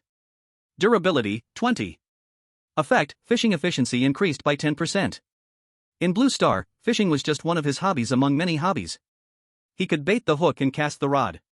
But he really didn't understand any technical fishing terms like rod types, fish behavior, fishing spots, bait types, and so on. Master, your rod is not long, can it really catch fish? Asked Catgirl Annie. This is called a fishing rod, it's used for catching fish. Catch fish? Ahem, you'll see, I am a professional at fishing. Dingzhou would never show weakness in front of the little wildcat. Bait, bait. Forget about earthworms, there are no corn. Dingzhou hesitated a bit and took out an apple. He cut a small piece with a knife. After hooking it on, he tossed it out. Master, is this really enough? Catgirl Annie asked curiously. Shoo. Keep quiet, don't scare the fish away. Oh. Catgirl Annie didn't understand, believed him, and immediately covered her mouth with her hand. However, her beautiful cat eyes were constantly darting around. She looked at the fishing rod in Dingzhou's hand and then at the big fish swimming in the pond. Her curious heart was itching to move. Big brother fish, big sister fish, hurry and bite the hook, I need to show off in front of the little wildcat, it all depends on you. Don't worry, I will cook you in the most luxurious way, I promise you won't have any regrets. Fish school, well, then I really have to thank your ancestors for 18 generations. Master, is it done yet? Catgirl Annie whispered cautiously. Ahem, Annie, fishing requires patience. Is that so? Of course, hey, look, isn't that fish biting? In excitement, Dingzhou forgot he had just told her to keep quiet while fishing. He straightened his back, set his stance, and excitedly reeled in the fish. Master, you really caught a fish, you're amazing, Catgirl Annie exclaimed. Ha, I told you I am a professional at fishing, now do you believe it? I believe you. Quick, bring the landing net. What landing net? Never mind, this fish is only a few kilos, it's fine without a net. Then be careful, don't drop it. You really love to joke, I am a professional at fishing, once they are on my hook, they won't escape, not in their next life. Splash. Thud. Master, the fish fell off. Master? Master? Dingzhou considered himself a thick-skinned person. But in this situation, he still felt a little embarrassed. Master? Ahem, Annie, that was my wrong example, you must not learn from that. Catgirl Annie blinked her eyes. Although she was carefree, it didn't mean she had no brains. She just didn't use them much. But since Dingzhou was her dear master, she could only pretend to be convinced. Master, I understand, I will definitely learn from you well. Good learning attitude. Here, take this, I will teach you how to fish. Dingzhou took out a new rod, firmly changing the subject. Catgirl Annie was quite interested in fishing and happily took it. Now, first like this, then this, and finally wait quietly for the fish to bite. Is it like this? I got it. Catgirl Annie imitated him earnestly. Dingzhou timely took out 2 chairs and placed them by the pond. Then he took out an upgraded heater and lit it up. As the flames rose, the chill within 3 meters was immediately driven away by the heat.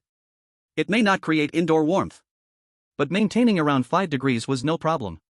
It was just that the cold wind blew by from time to time. There was a unique sour pleasure of ice and fire contrasting. Hey, master, look, I caught a fish. Just as Dingzhou was setting everything up, Catgirl Annie had already hooked a fish. Not bothering to feel envy, he reached out to help. To his surprise, Catgirl Annie directly pulled the big carp up with brute force, like a willow tree bending in the wind. Master, look, I caught a big fish. Aha, you did great. Dingzhou forced a smile. He. Catgirl Annie put the fish into the iron bucket and quickly cast her line again. Dingzhou definitely wouldn't admit defeat, so he immediately used his mediocre fishing skills to shake the fishing rod, trying to entice a big fish to bite. Got it. This move clearly worked, in just a little while, a fish took the bait. This time he was very careful, playing with the fish for a while before bringing it up. It weighed a full 5 pounds. Absolutely the king of the fish pond. See? Just a big fish, easily handled. I won't admit defeat, meow. Catgirl Annie thought Dingjio wanted to compete with her in fishing, her fighting spirit ignited. Here it comes. As always, a strong pull. Easily dragging the fish up onto the shore. I got one too. The pride of a fisherman cannot be provoked. Dingjio shouted loudly while playing with the fish. Catgirl Annie hurriedly speeded up hanging apples, throwing out the baited hook before Dingjio could haul in his fish. The same rod, the same bait, just different luck and vision. Though the fish pond seems to have 100 square feet, because the water is clear, one can see clearly where there are fish and where there aren't. When there were 7 or 8 fish earlier, both of them could fish separately. But as the fish underwater became fewer, the one person and one cat unknowingly entered a competitive mode. You disturb me a bit, I disturb you a bit. You cast your hook in front of me, I cast mine behind you, both competing vigorously. With only one fish left, Dingjio decided to use his ultimate fishing skill, double rod entrance. Master, you're cheating, how can you use 2 fishing rods at once? Ha, this is called deception. Beep beep beep beep. Ha? Why is someone looking for me at this time? Dingjio originally didn't want to pay attention. But the private message alert kept ringing non-stop. There was no choice, he had to open it and see who was looking for him. Lidanio at Dingjio, boss, something's happened. Lidanio at Dingjio, boss, are you asleep? Big trouble is happening in the district. Lidanio at Dingjio, boss, wake up, we've got issues. After a while, more than 10 urgent calls made Dingjio want to block the person. Dingjio at Lidanio, what happened in the district? Why the panic? Lidanio, the Zhang family brothers have killed someone. Dingjio, ah? Dingjio clearly didn't understand. Lidanio, today our 9 Gates commander had arranged to migrate with Chunxian's Loose Alliance, my Taba's Taba Chamber of Commerce, and Tang Qingqin's Penguin Alliance. Little did we know, those 2 Zhang scoundrels actually ambushed our people on the road. In just half a day, they killed over 100 people, causing everyone in the district to be on edge. Hearing this, Dingjio no longer cared about playing with the little cat. He put down the fishing rod and sat back down on the chair to reply. They are only 2 people, how could they kill so many in such a short time? Lidanio, Chen Xian suspects they might have gathered a group, specifically specializing in killing and looting, and they might even have infiltrated our groups with undercover agents. Dingjio, come on, it's like a plot twist. Lidanio, it's not that extreme, at least they don't have our people on their side. Dingjio, then why are you so urgently looking for me? Lidanio, I just wanted to ask if you have a good way to deal with this. Until those 2 scoundrels are dealt with, no one dares to migrate outside. Dingjio, do you know where they are hiding? Lidanio, no, we don't. Dingjio, then there's no way. Lidanio, you can't do anything either, boss? Dingjio, the misty forest is so big, and surrounded by fog, without knowing their exact location, it's like looking for a needle in a haystack. Lidanio, so what to do? Dingjio, just chill, shrug.jpg. Lidanio, big cry.jpg. After all, he is still his little brother, and he has helped him collect quite a few blueprints and props. If he ignores him now, his conscience feels a bit uneasy. Forget it. After all, it's tradable, selling to anyone is the same. Dingjio, alright, stop putting on an act. I have an equipment, I'll lend it to you first. Lidanio, what equipment? Dingjio, Earth Demon Ox Armor. Lidanio, hiss, is this really the equipment you are giving me? Salivating.jpg. Dingjio, it's a loan, not a gift. Of course, if you can pay, I can sell it to you. Lidanio, boss, you said it, don't go back on your word. Dingjio, don't worry, I won't go back. Lidanio, hee, long live the boss. Then I'll head back and find Chen Xian to continue discussing those 2 beasts. Dingjio, He turned off the private messages and opened the local chat channel. The survival count in the upper right corner had surprisingly dropped to only 563 people. What the heck? If this keeps up, am I going to have to play single player again? Master, I've caught the last fish.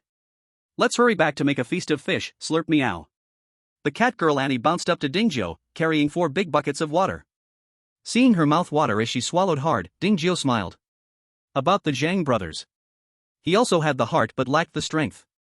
At most, he could let Annie and the others pay attention while hunting. If they were lucky enough to encounter them, then let them deal with it. If not, then it could only be said that their fate wasn't meant to end.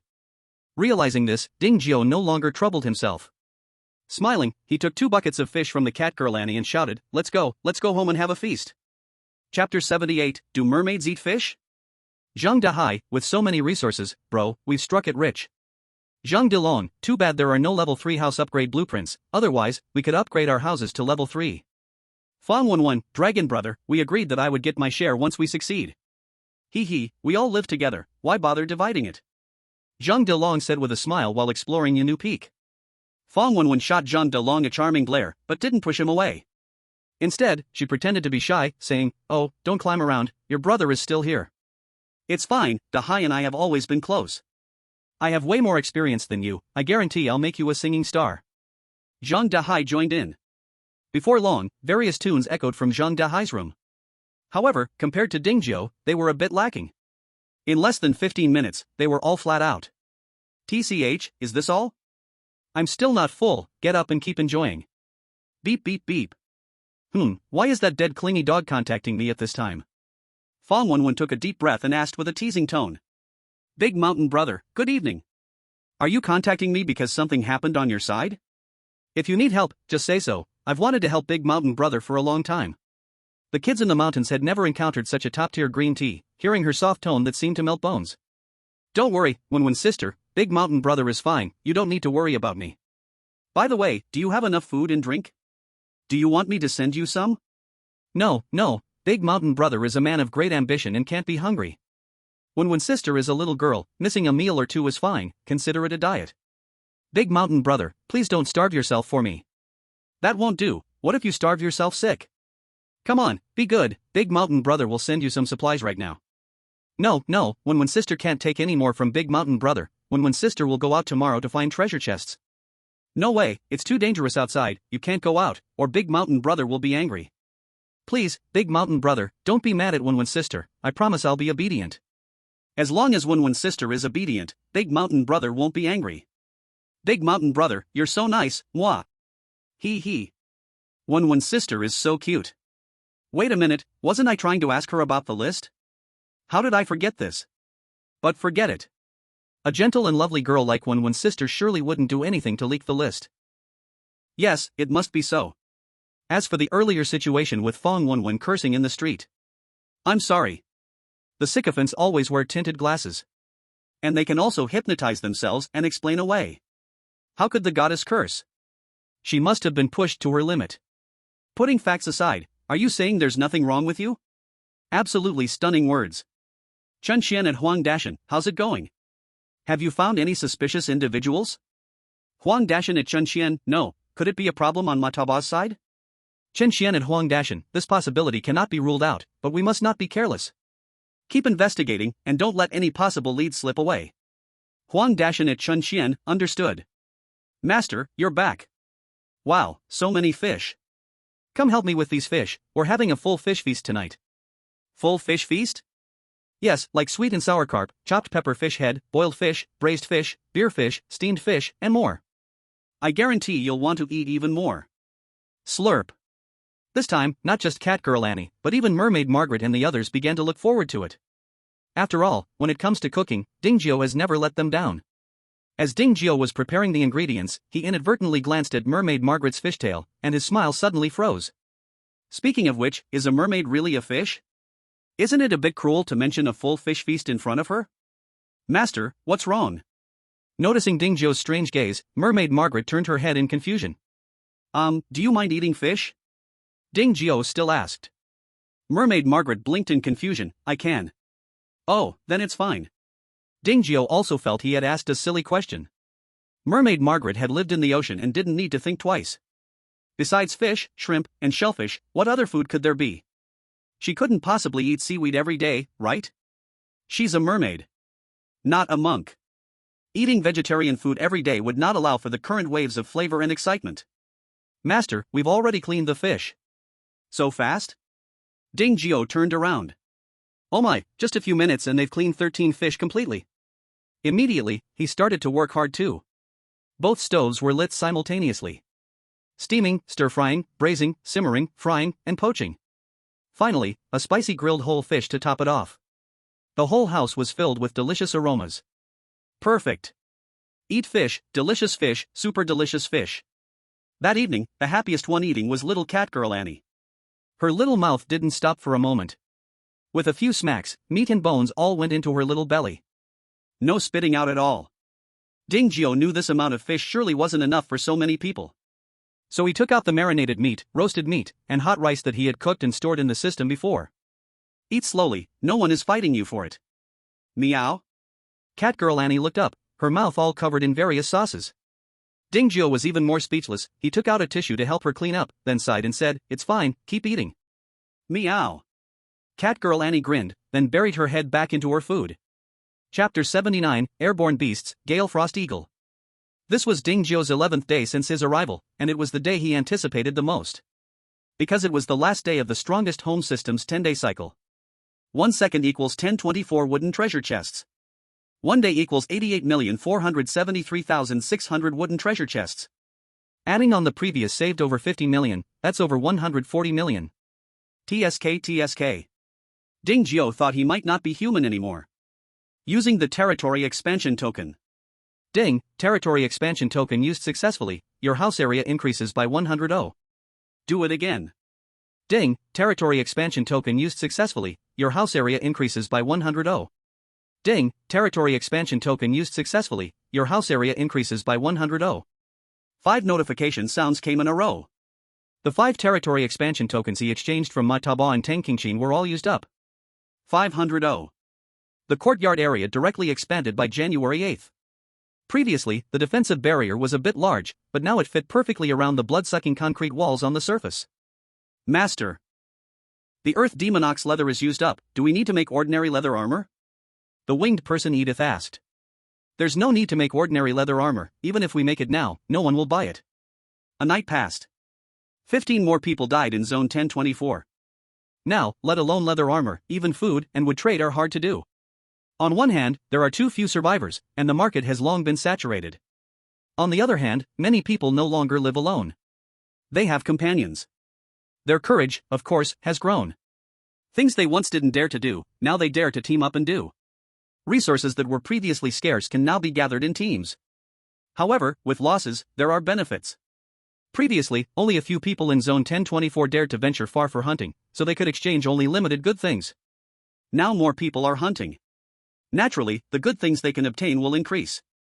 And for all of Zone 1024, Ding Gio said that no one dares to claim the second wealth, no one can compete with him. Master, what should I do now? The winged person Edith asked again. Well, it seems there's nothing much to do now, just see for yourself. Rest is fine, or walking around the yard is fine too, Ding Gio said. Then I'll patrol around the courtyard. Edith is clearly someone who cannot sit still. After telling Ding Gio, she flew into the sky under Ding Gio's envious gaze. Watching her fly freely in the sky, to be honest, Ding Gio felt envious. System, does the sky count as part of the house area? It does. Then is there a height limit? No. If I go up 10,000 meters, does that count as leaving the house? Yes. What if I build a big platform in the sky? As long as it does not exceed the courtyard walls, it all counts as part of the house area. It's a bit of a pity, but Ding Gio wasn't too disappointed, at least there was no height limit in the sky, which was great. Climbing high to look far. If I build a tower a few thousand meters high, wouldn't I be able to see the whole the mist forest? Well, okay. He was thinking too much. Since it's called a mist forest, what can be seen anyway? He knew the simple truth before, but he forgot it after seeing the little angel fly today. Indeed, people shouldn't be too idle, they tend to overthink. Just when Ding Gio was self-mocking, a loud eagle cry suddenly echoed in the sky. Then a huge phantom flew from the distance, breaking through the mist in the blink of an eye, heading towards winged person Edith. Ding Gio's face changed dramatically, shouting loudly, "Edith, be careful." Chapter 80, If you're not happy, just kill and drink soup. This giant eagle was clad in ice crystal-like silver feathers.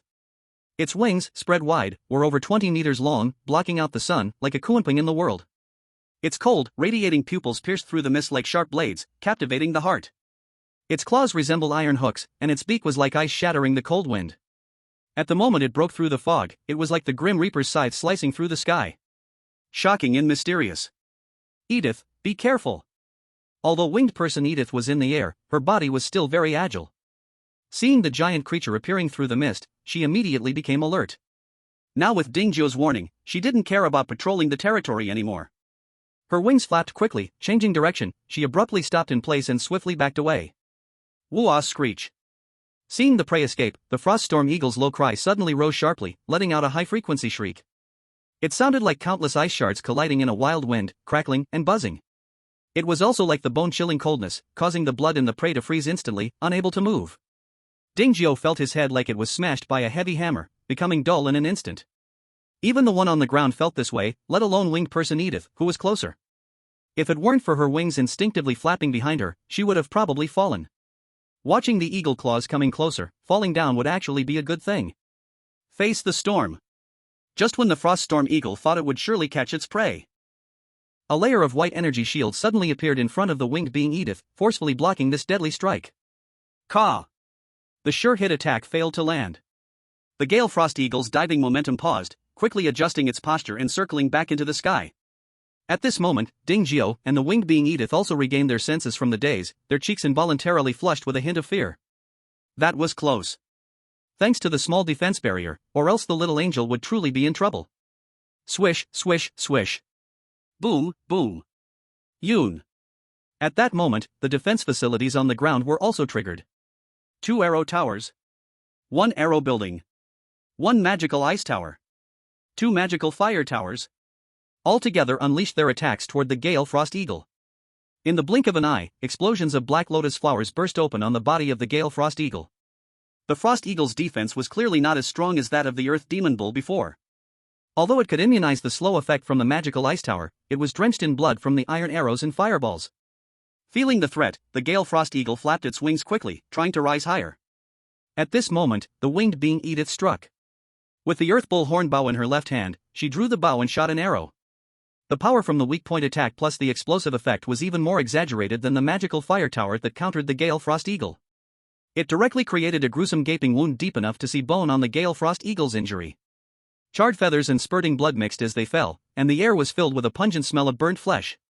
The intense pain made the Gale Frost Eagle let out a chilling scream, its voice filled with fear and rage. It desperately flapped its wings, trying to stabilize its plummeting body. But Edith the winged being would not give it the chance, her angelic face was as cold as frost at that moment. Swish, swish, 2 more arrows shot out, causing its once steady form to lose balance again, like a kite with a broken string, falling straight down. Caw! At this point, the Gale Frost Eagle had lost all its earlier might, looking as disheveled as a crow with broken wings. Good. Seeing Edith successfully bring down the giant eagle, Dingjiu instantly shifted from shock to joy. He grabbed a 2-meter-long steel spear and rushed toward the spot where the giant eagle fell. However, someone reacted even faster than him. It was the rabbit girl Ashaga, who had come out to see what was happening after hearing the noise inside. Still carrying a bit of confusion, but the moment she glimpsed the giant eagle, she knew trouble had come. Without hesitation, she dropped the materials in her hands, then donned the impressive Earth Demon Bull armor and the glimmering magical blade, charging toward the Gale Frost Eagle. Hey Ashaga, be gentle, don't really chop the giant eagle, Dingjiu yelled loudly from behind, unable to catch up with the rabbit girl Ashaga. Got it. The rabbit girl Ashaga responded without even looking back. While running, she switched her magical blade for a giant steel hammer. Caw! The Gale Frost Eagle eventually fell to the ground, smashing into a large pit. It got back up, flapping its wings, trying to fly again. Just in time, the rabbit girl Ashaga arrived. How could she give it the chance, leaping up from the ground? Her body bent like a bow in the air, and her giant hammer came down hard on the giant eagle's head. Demacia. Boom! The Gale giant eagle was immediately slammed down again, having an intimate encounter with the earth. Caw! The Gale giant eagle was stunned. It just wanted to go out for afternoon tea. How did it encounter such a tough fight? Still dared to call. The honest rabbit transformed into a violent bear. The giant hammer in her hand swung so fast it almost left after images, smashing the giant eagle until its head was bloodied. Hiss, how cruel! Dingjiu stood against the blood-soaked concrete wall, twitching his mouth as he watched Ashaga's brutality. But he did not stop her. This giant eagle was clearly also a magical beast, with physical qualities that were superior. It was really not something Ashaga, who had barely eaten any low-level fruit, could kill. The reason for allowing Ashaga to beat wildly one reason was that it was seriously injured and unable to move. It was also struck down to the ground, losing all advantage. On the other hand, it was locked onto by Edith's Earth Demon Hornbow. Every movement was restrained, unless it wanted to die, it didn't dare to resist at all. Master, should we kill it? The rabbit girl, Ashar, took a deep breath and coldly asked while pointing at the collapsed Gale Frost Eagle. The Gale Frost Eagle trembled, shrinking its body in fear. It was terrified by the rabbit girl Ashar, both physically and mentally. Ding Gio did not agree. Otherwise, he wouldn't have let a Shar hold back before. Put it in the pet house. If it can be trained, keep it. If it can't be trained, then kill it and eat the meat. Caw caw. Hearing that it wouldn't be killed, the terrified Gale Frost Eagle finally raised its bloody head to express loyalty. What is it saying? Since it was not yet his pet, Ding Gio couldn't understand its calls. It says it can be easily trained and must not be killed. I said, how can a big bird like you be so timid? Ashar helped translate, and even added a little sarcasm. The Gale Frost Eagle rolled its eyes, filled with grievances in its heart. You dare let that winged one put down weapons and then see if I'm still timid? Come in. Ding Gio did not lower his guard just because the giant eagle had yielded. After all, in his understanding, eagles were all proud and unruly. It needed to be slowly tamed. Although all defensive measures were turned off, his mind was still focused on the options to turn them back on. At the same time, he also put on the same earth demon cow armor as Ashar. As soon as the giant eagle showed any intent to resist, he'd kill it and make soup to drink. Chapter 81, The Gale Frost Eagle Suspects Life. Caw. It was clear that the Gale Frost Eagle could understand human speech and was very perceptive. Seeing the three people in front of it staring at itself, it didn't dare to move recklessly and obediently walked into the pet house. As it entered the pet house, Ding Gio immediately received a notification about the house. Notice, a Gale Frost Eagle beast has been added to the pet house. Click to view details. Gale Frost Eagle. Quality, green. Attributes, Strength 38, Constitution 42, Intelligence 76, Agility 79. Skills, Ice Arrow, Sonic Attack. Status, severely injured. Loyalty, -20. Well then. A loyalty of -20. No wonder Ding Gio felt strange. Turns out the giant eagle's submission was all a pretense. It didn't have plans to escape after healing, did it? No way. It thought it could go outside after entering his pet house? After reopening all the defensive measures that had just been turned off, Ding Gio said, Ashar, go make a thick iron chain at the workbench. Got it, Master. The Gale Frost Eagle obviously sensed the meaning behind Ding Gio's words, revealing a trace of hidden worry in its eyes. This was to bind it, after all. How could it escape like this? By the way, get a muzzle too, so it doesn't have a chance to use sonic attacks. Caw. The Gale Frost Eagle felt a sudden pain. This really gave it no chance at all. Don't be nervous, this is just for precaution. Once you genuinely want to join us, I'll let you out. Caw caw. It says it wants to join now. Edith acted as a temporary translator. Loyalty, -30. Damn it. The loyalty didn't just not increase, it decreased instead. Could this one still have the nerve to say it wanted to join them? Edith, this guy is a bit sly, help it loosen up. Understood, Master. Caw caw. It says it agreed to join, why do you still want to hit it? This makes it difficult for it. Ignore it, just go ahead and hit it for a while first. Caw caw. This time, Edith didn't help translate anymore. She took out her exclusive forging hammer and began hammering it relentlessly. Hitting with 59 points of strength against 42 points of constitution was like a mother scolding her child, making the bones of the Gale Frost Eagle crack loudly. Caw caw. Don't talk, wait until I'm done. Caw. Bang bang bang. After hammering for 5 minutes, Edith finally stopped. Ding Gio stepped forward to make eye contact with the Gale Frost Eagle and asked, so, do you want to join now? Caw. The Gale Frost Eagle nodded frantically. Ding Gio clicked his tongue, the bones are tough enough, continue. Caw. The Swift Frost Eagle was dumbfounded. Even if you don't understand its words, you should understand its nod. It nodded in agreement, why do you still want to hit it? Bang bang. After another round of chaotic strikes. Looking at the Swift Frost Eagle, which had very few intact feathers left, Ding Gio smiled and continued to ask, so, have you thought it over? Caw. Oh right, I forgot to tell you, just agreeing verbally is not enough, you have to truly accept it in your heart. Then, Ding Gio brought up its attribute panel in front of it. Swift Frost Eagle. Quality, green. Attributes, Strength 38, Vitality 42, Intelligence 76, Agility 79. Skills, Ice Arrow, Sonic Attack. Status, severely injured, critical. Loyalty, -40. See? This is your strength data in an attribute panel.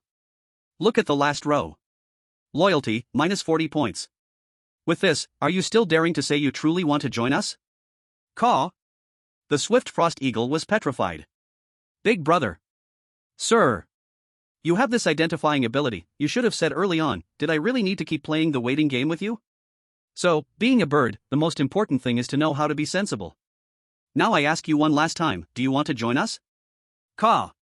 The swift frost eagle nodded furiously. The declining loyalty finally saw an increase. Loyalty, minus 30. Loyalty, minus 20. Loyalty, minus 10. Loyalty, 0. Loyalty, 5. Loyalty, 10. Then there was no then. Dingjio didn't say anything further and expressionlessly shoved its attribute panel right up to its eyes. You know this puts me in a tough spot. Caw. You saying things is useless, it has to be recognized in your heart. Caw caw. Only 10 points of loyalty, how can you say you're feeling secure? Caw. Stubborn, Edith. Caw caw. Loyalty, 11. You're telling me you're foolish, that you can't figure out how to raise loyalty without someone to oversee you? Caw. Loyalty, 15. Loyalty, 18. That's right.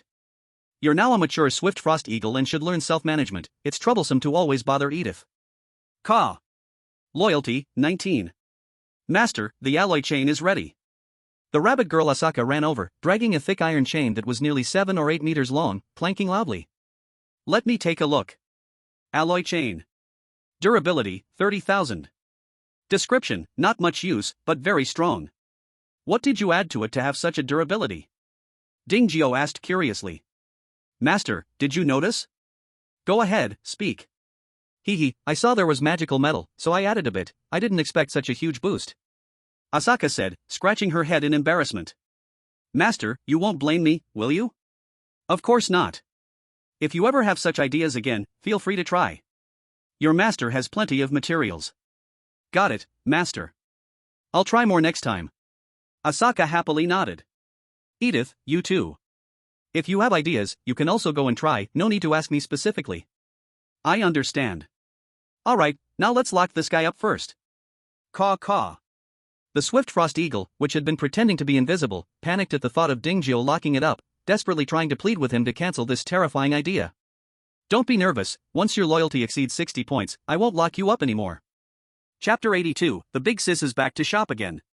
Seeing its handsome steel claws locked up with chains, the swift frost eagle felt a deep darkness descending over its bird life. Caw caw. It pleaded with Dingjio not to treat it this way. Dingjio glanced at the loyalty that had stopped increasing after 25, unfazed. From now on, just stay here obediently, as I said earlier, once your loyalty reaches over 60 points, I will unlock your shackles and give you the chance to stretch your wings. Caw. You saying things is useless, it has to be recognized in your heart. By the way, this is a healing potion, drink it now, it will help with your injuries. Caw. Hearing it could heal, the swift frost eagle couldn't care less about whether Dingjio might be lying, it opened its beak and swallowed both the bottle and the medicine whole. Then it felt a warm flow pass through its abdomen. The wound was itchy, and surprisingly, it began to scab. Such a good thing. Caw caw. The Gale Frost Hawk demanded a few more bottles. There are none left. Dingjio slapped away the Gale Frost Hawk's head that was leaning in. This bastard was really heartless. Even after using medicine to save it, its loyalty hadn't increased at all. It really proved my saying, sugar coating devoured, artillery shells thrown back. Anyway, with the Gale Frost Hawk's physique, even one bottle was enough to keep its life hanging. Caw. Not even one bottle. Dingjio was too lazy to waste words with it and, after seeing its condition change from critically injured to just injured, led his people out of the pet house.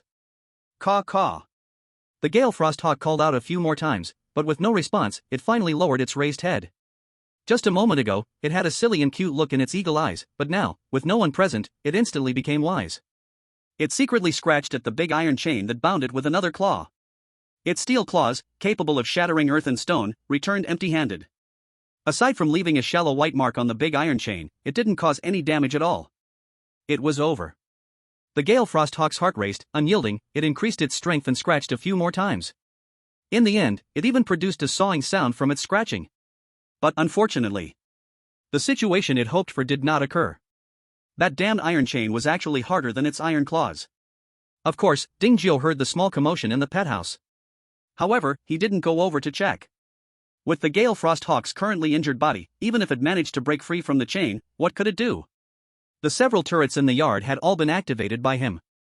If the Gale Frost Hawk dared to step even half a step out of the pet house, it would be met with endless cannon fire and iron arrows, That said, don't underestimate the small-sized defense barrier just because it has a small name. Its defensive effect was not lacking at all. Previously, it only lost 300 points of energy resisting the Gale Frosthawk's deadly dive attack. That means, even if they did nothing just now, relying solely on the small-sized defense barrier, they could withstand 333 attacks from the Gale Frosthawk. Even if the Gale Frosthawk could attack once a second, that would still take more than 5 minutes. Chu Yushue at Dingjiu, I heard you made new equipment with high defense power, is it true? Dingjiu at Chu Yushue, who did you hear that from? Chu Yushue, Li Dania, we ran into him while collecting resources outside. Dingjiu, what a coincidence, are you all very close? Chu Yushue, not bad, just 85 coordinate points away. Dingjiu, that's pretty close, you didn't fight, right? Chu Yushue, I'm not like those young family brothers, they are the worst in the whole area, really 2 rat droppings ruining a whole pot of porridge. Dingjiu, you must be careful, they are currently targeting people like you who go out to collect resources. Chu Yushue, we're not afraid at all.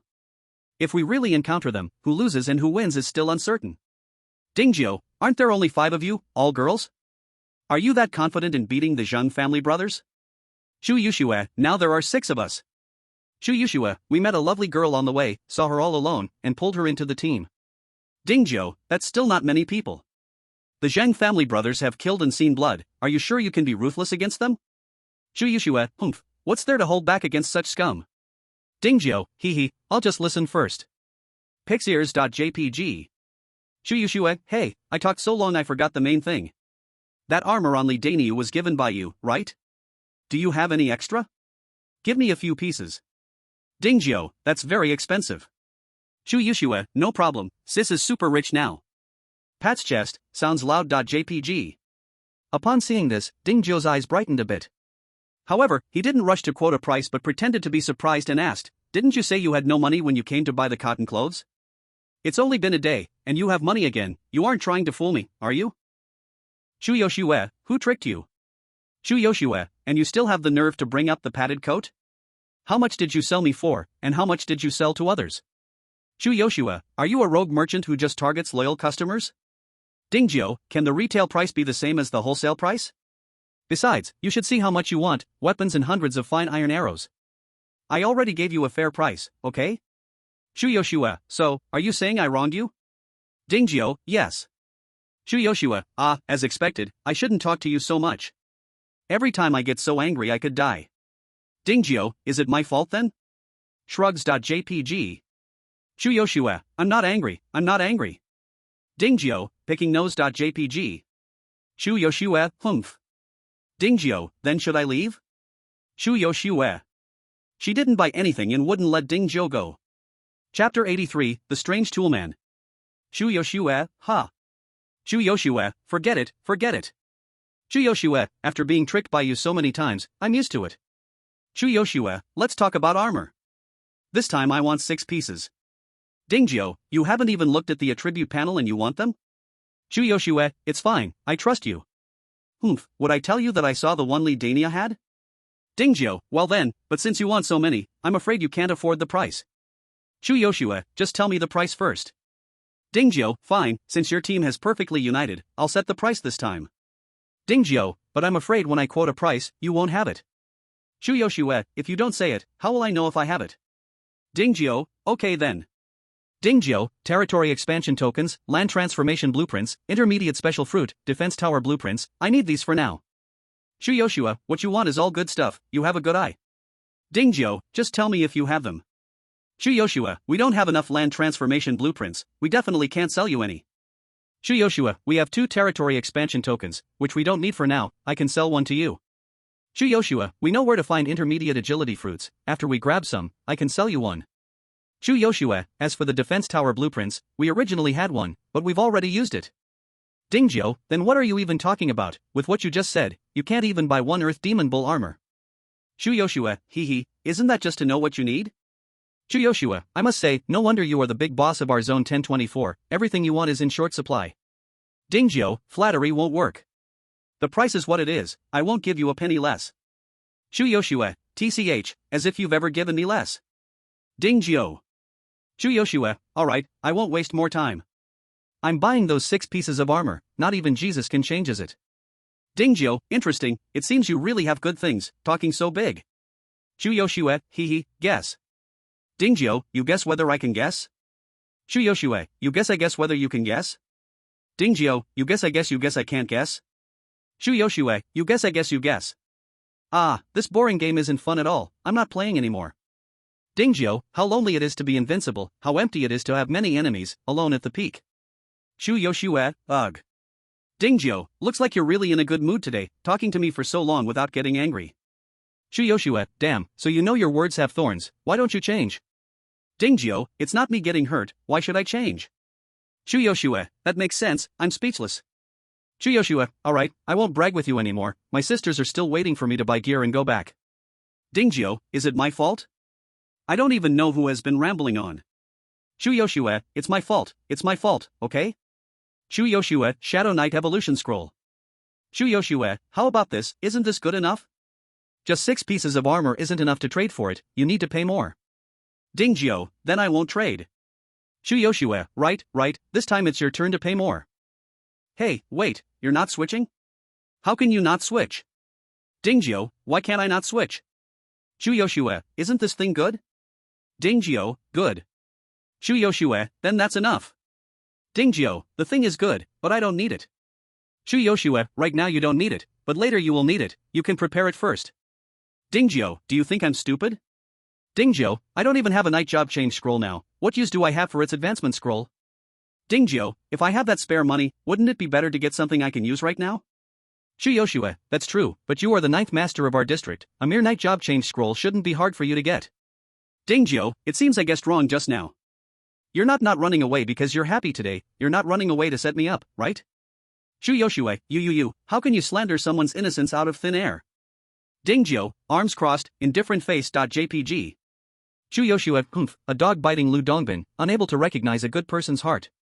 Chu Yoshue, I thought of you the first moment after I got the Shadow Knight advancement scroll, yet you say this to me, it really breaks my heart, slandering.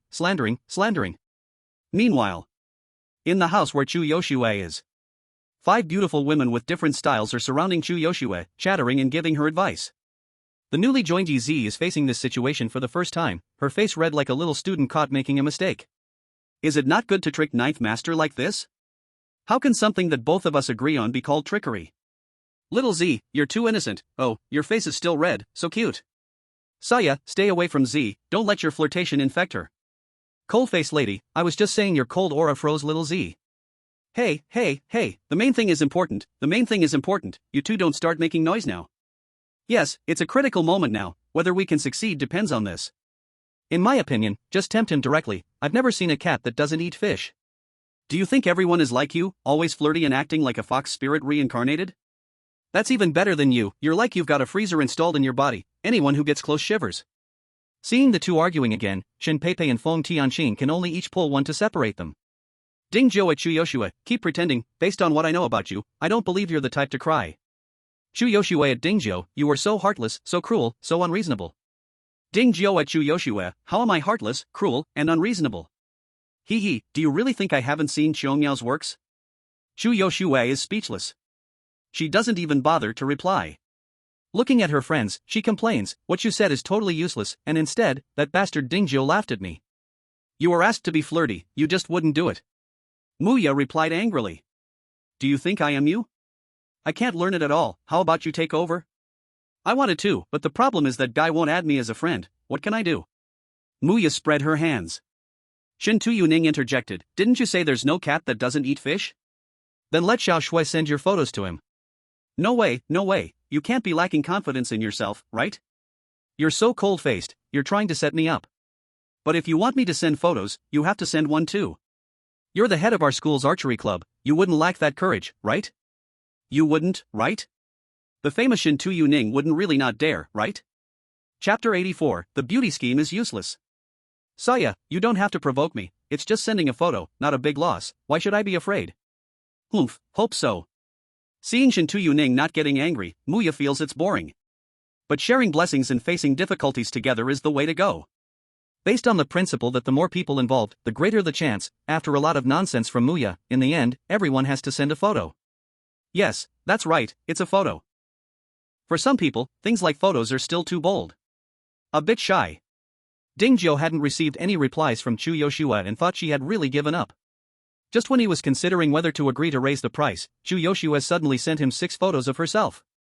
Some are charming and seductive. Some are cool and distant. Some are clear and silly. And some are lively and cheerful. Each has its own style, each is unique. The only thing in common is that all 6 look very nice, all are Dingzhou's type.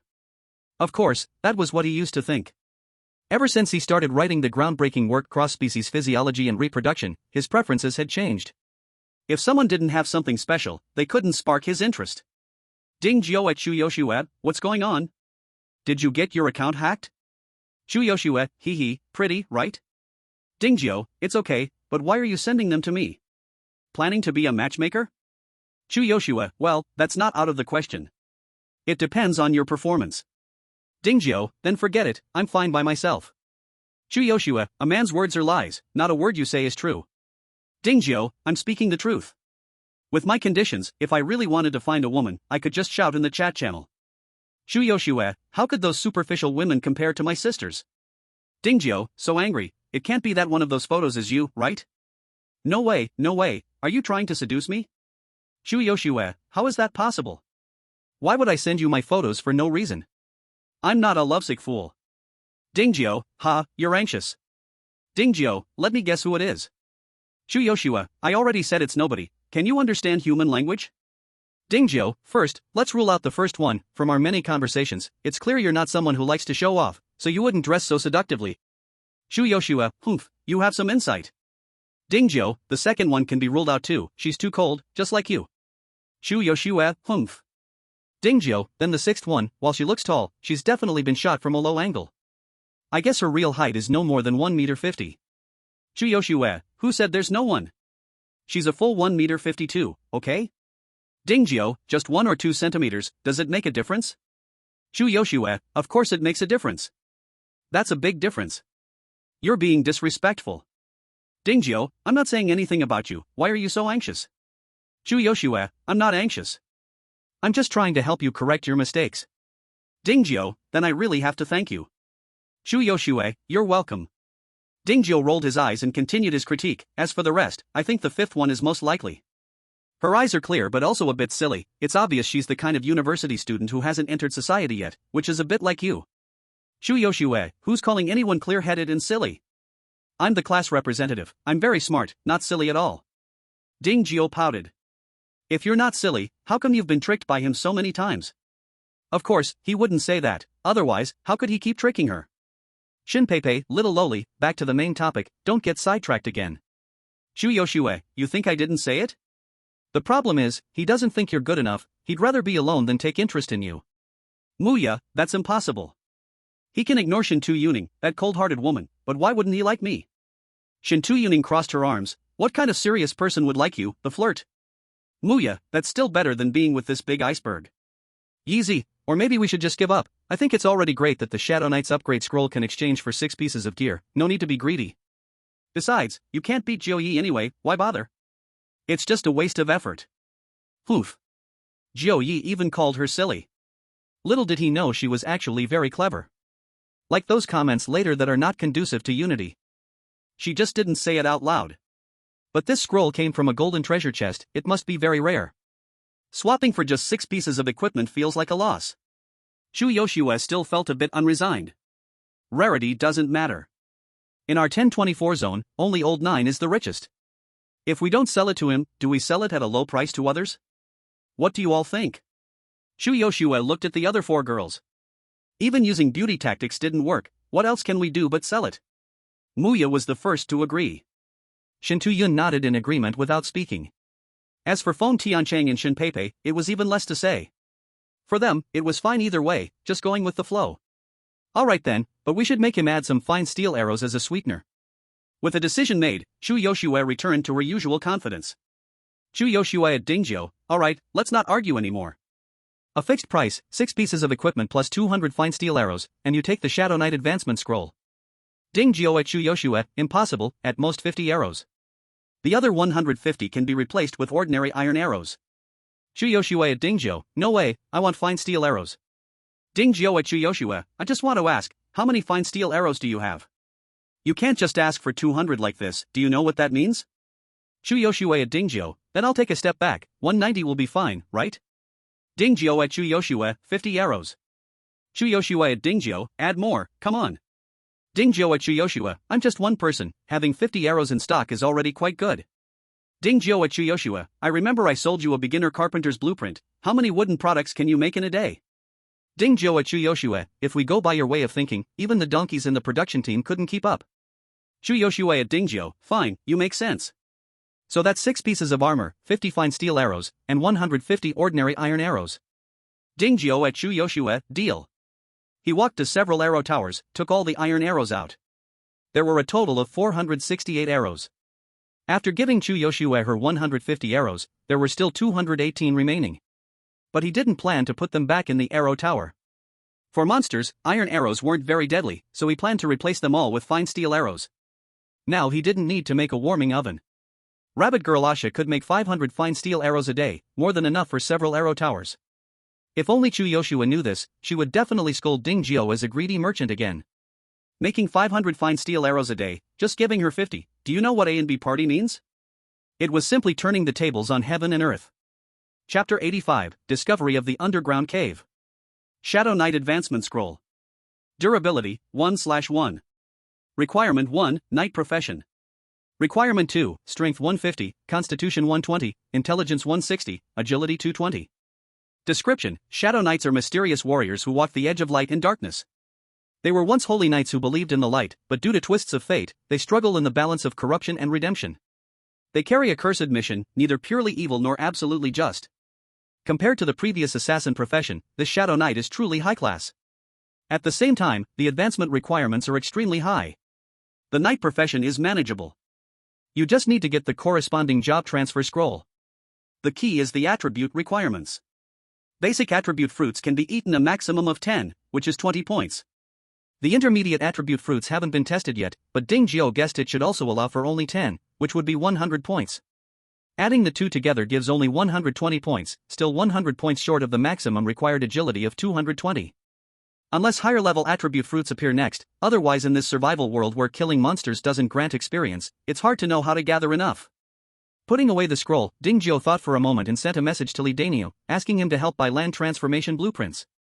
Lidanio at Dingjio, got it, boss. Lidanio at Dingjio, by the way, boss, I ran into Chuyoshua and the others when I went out today, and they asked me about the Earth Demon Bull Armor's attributes. Dingjio at Lidanio, I already knew about this. They just bought 6 pieces of Earth Demon Bull Armor from me. Lidanio at Dingjio, wow, are they really that rich? Buying 6 pieces at once? Dingjio at Lidanio, having money means having power. Don't get any bad ideas, if something goes wrong, I won't help you. Lidanio at Dingjio, how could I? I'm not that kind of person. Dingjio at Lidanio, alright, that's all for now. Be careful. Lidanio at Dingjio, got it, thank you for your concern, boss. Master, please reply if you receive this, meow. What happened? Dingjio stopped his work and asked. Master, we discovered a cave underground, and we're going to check it out, meow. Wait, what did you say you found? An underground cave, meow. An underground cave? Ha, are you opening up a new dungeon?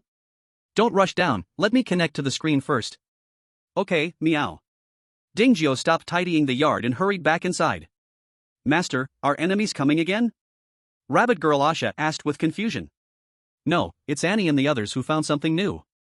Dingjio said while placing the drone controller on the table and opening the remote monitoring function. The monitoring screen then showed the figures of Catgirl Annie and the others. They were in a pile of rocks. The nearby trees were all wrapped in thorny brambles, making it very inconvenient to walk. The underground cave they mentioned was hidden about 10 meters inside the thicket. It was very concealed. No one knew how they found this place. Alright, you can go in now, but remember to be careful. Got it, meow. Master, I will keep a close eye on them, Mermaid Margaret also assured. I'm getting a torch. Fox Girl Lisa took out a torch and lit it. The bright flame added a glimmer of light to the dark cave entrance. Catgirl Annie was the quickest to react and walked ahead to scout. Big Yellow and Little Gray followed behind. Fox Girl Lisa and Mermaid Margaret walked behind, one holding the torch to light the way and the other holding a staff to be ready to save someone. Annie, walk slowly, don't rush. Got it, meow. The group wasn't walking fast, exploring at a walking pace. Watch the ground and see if there are any traces of living creatures, Dingjio reminded. Fox Girl Lisa immediately brought the torch closer to the ground and the cave walls. So, did you find anything? Ding Gio asked nervously. Mermaid Margaret shook her head. No, it seems like it's been abandoned for a long time, but the walls show signs of being carved by humans. Then be careful, there might be traps. Understood. The team continued. They carefully walked for over 30 meters before encountering the first turn. After walking past, they discovered another end was actually an open hall. It was over 100 square meters. Elliptical in shape. Inside were 7 or 8 stone tables of various sizes. The stone tables were covered in many dusty iron plates and utensils. However, they were all covered in dust. Clearly, no one had cleaned them for a long time. Master, there should have been people living here before, and quite a few. I think so too, perhaps it was the natives. Natives? Chapter 86, The Despairing Diary. Master, are you talking about us as the natives, meow? Yes, we have only been in this world for 11 days, there's no way we could have made such a cave. But why don't we have any memory of that? Mermaid Margaret frowned. Ding Gio shook his head. I'm not sure about that. I previously asked Rama, but unfortunately, she didn't say anything. Everyone, come over quickly, I found something. Mermaid Margaret's sudden shout caught everyone's attention. As they walked closer, they saw a wall covered in strange writings. What language is this? Ding Gio clearly had never seen it before. Fox Girl Lisa seemed to remember something, her eyes widening. These seem to be beast script. Beast script? Yes, beast script is the writing used by our beast folk. But if these are your beast folks' writings, then what about the text we usually see on the data panels? Ding Gio always thought that those words were the writing of this world. He never expected that he was wrong. However, he was not the only one who was mistaken. The beast-eared girls obviously misunderstood as well. Master, aren't those words from your world? Ding Gio shook his head. No. I don't know why I can understand them, but they are definitely not from my world. Then what is going on? Margaret, is that the writing of your merfolk? Mermaid Margaret also shook her head. Neither of those. Forget it, we can explore this later. Now, can someone tell me what is written on this wall? Ding Gio asked. Catgirl Annie replied, don't look at me, meow, I don't know much about Beastian language. Mermaid Margaret added, and don't look at me, I can't read Beastian language. I will do it. I can read Beastian language. In the end, it was Fox Girl Lisa, who was the most educated, lifting a torch to approach the stone wall. So, what does it say up there? Catgirl Annie, who clearly couldn't understand, still leaned forward on her tiptoes. It says some diaries. The specific content is as follows. Year 3329 of Beast King calendar, on September 9th, our lava dwarf tribe was transported to a world called Survival Continent. Wait a minute, is Beast King calendar your term? Also, aren't you the original inhabitants here? Why do they say you were transported here? Ding Gio asked. We are also not very clear about that, none of us have relevant memories. Fox Girl Lisa frowned deeply. It was uncertain whether to believe the content on the stone wall. Isn't that even more suspicious? If one person can't remember, it's one thing, but all of you can't remember? There is definitely a problem. Ding Gio said firmly. At the same time, a guess subtly emerged in his heart. That is, this survival world does not belong to any one race.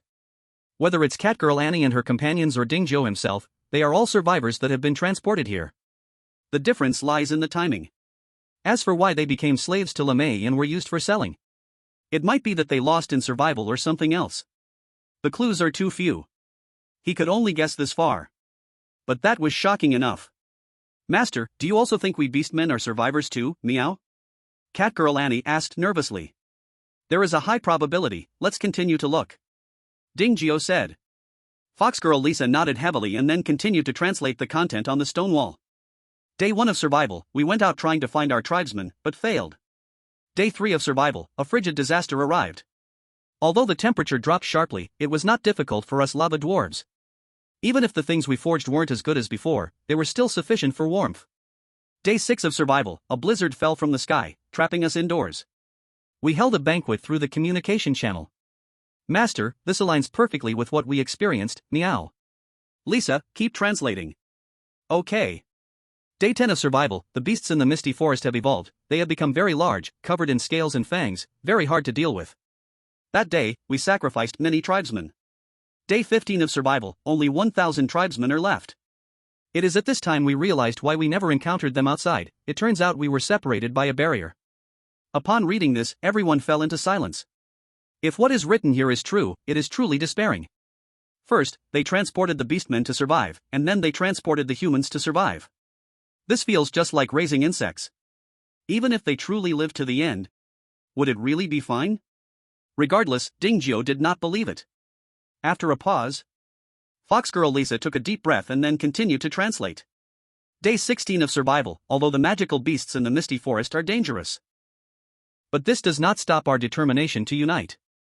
On the 18th day of survival, after 2 days of searching, our lava tribe finally reunited, and we cheered for it, even though only 482 of us remained. On the 19th day of survival, the extreme cold disaster passed, and it seemed like the world was celebrating the reunion of our lava tribe.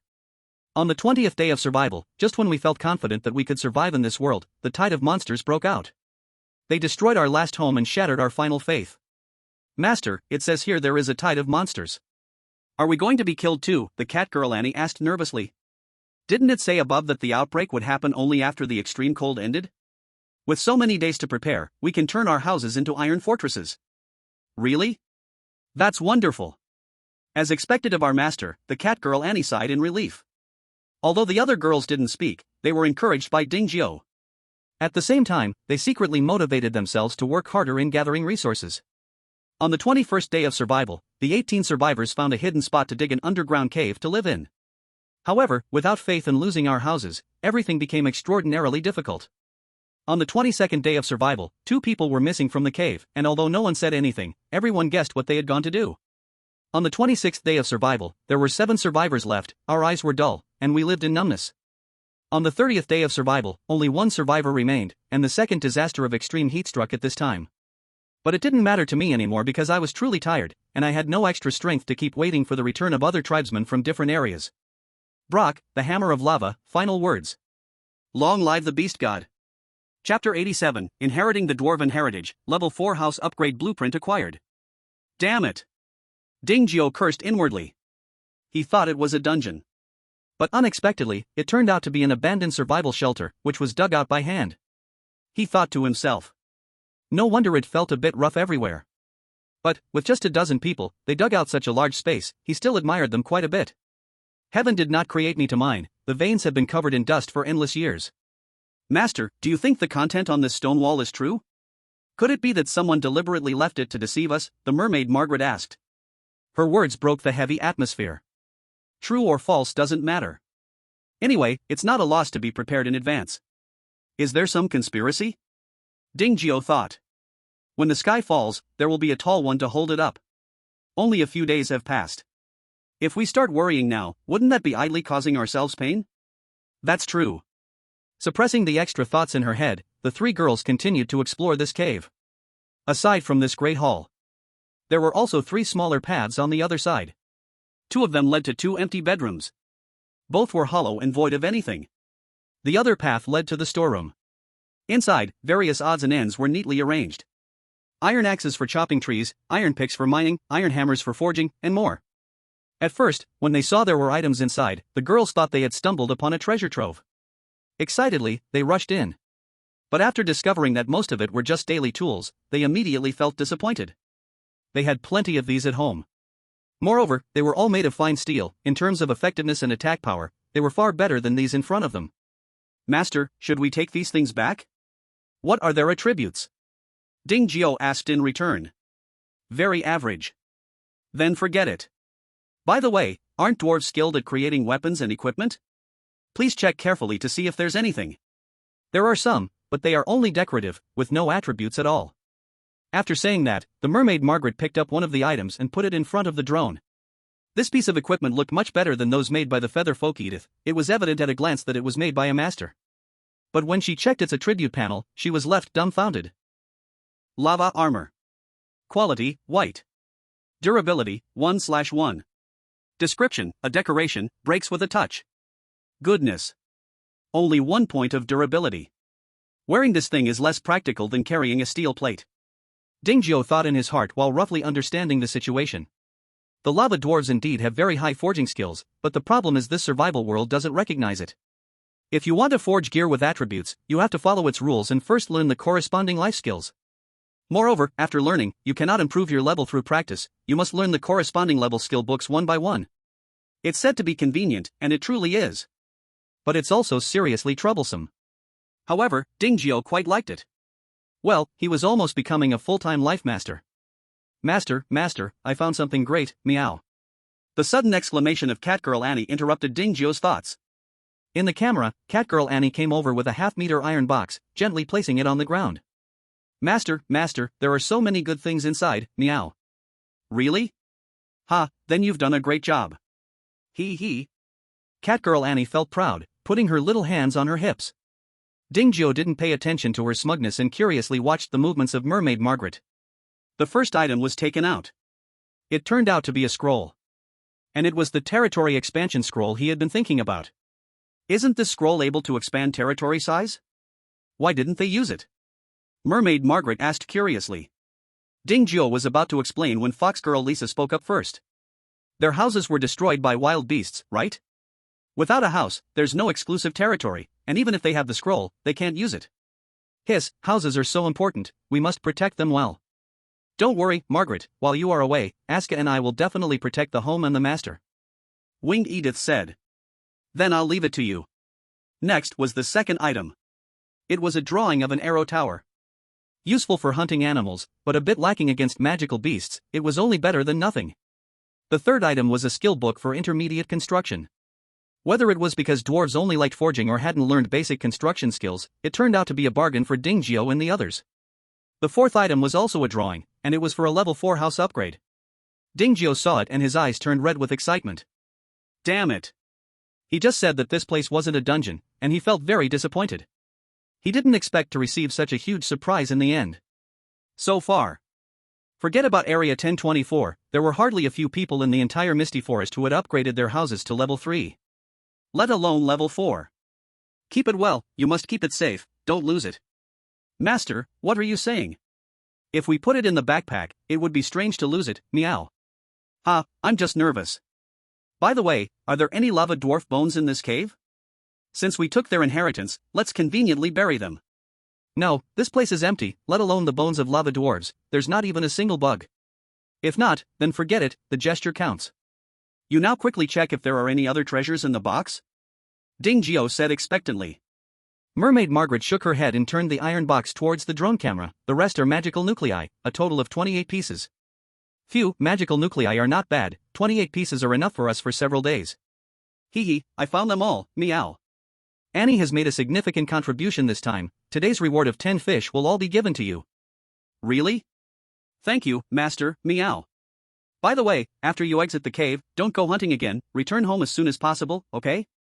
Understood, Master. After closing the communication, seeing little Angel Edith right next to him, Dingjio immediately hugged her and gave a hard kiss on her little mouth. Haha, Edith, we're going to get rich this time. Congratulations, Master. In front of the rabbit girl Ashaga, even though the feathered girl Edith felt shy when kissed, she was still secretly happy for Dingjio. What does a level 4 house upgrade blueprint mean? Even if she lost her memory, she still knew. No, it's mutual congratulations, yes. After saying that, he kissed again. Noticing the honest rabbit blushing and stealing glances from the side, Dingjio thought to himself. She is already his woman, so he must not neglect her. So he smiled and walked over. In her flustered state, he also gave her a passionate kiss. Chapter 88 The Great Action of the Beautiful Girl Squad. Xiaoyi, did you save the galaxy in your past life or something? How could you be so lucky? Hee, it's possible, oh. Since I was little, I've never been sick. Whenever I buy soda, I often get a free refill. Although I've never won a big lottery, I've also never lost. TSK, isn't this the template for the destined girl? Come on, let me stick to you so I can share some of your luck. Saya, don't lead the kids astray. What if Xiaoyi's luck gets tainted by your shamelessness? Do you think I'm a virus? The group happily arrived at their destination this time. The giant wood jungle. Shoo, you guys look, the attribute fruit tree is right at the foot of that giant tree, and it has already borne 3 fruits. That size, that color, it might be a medium agility fruit. If that's true, then after we get it, won't Sister Yuning be enough to change her job to an archer? Humph, what a bargain for the cold-faced lady.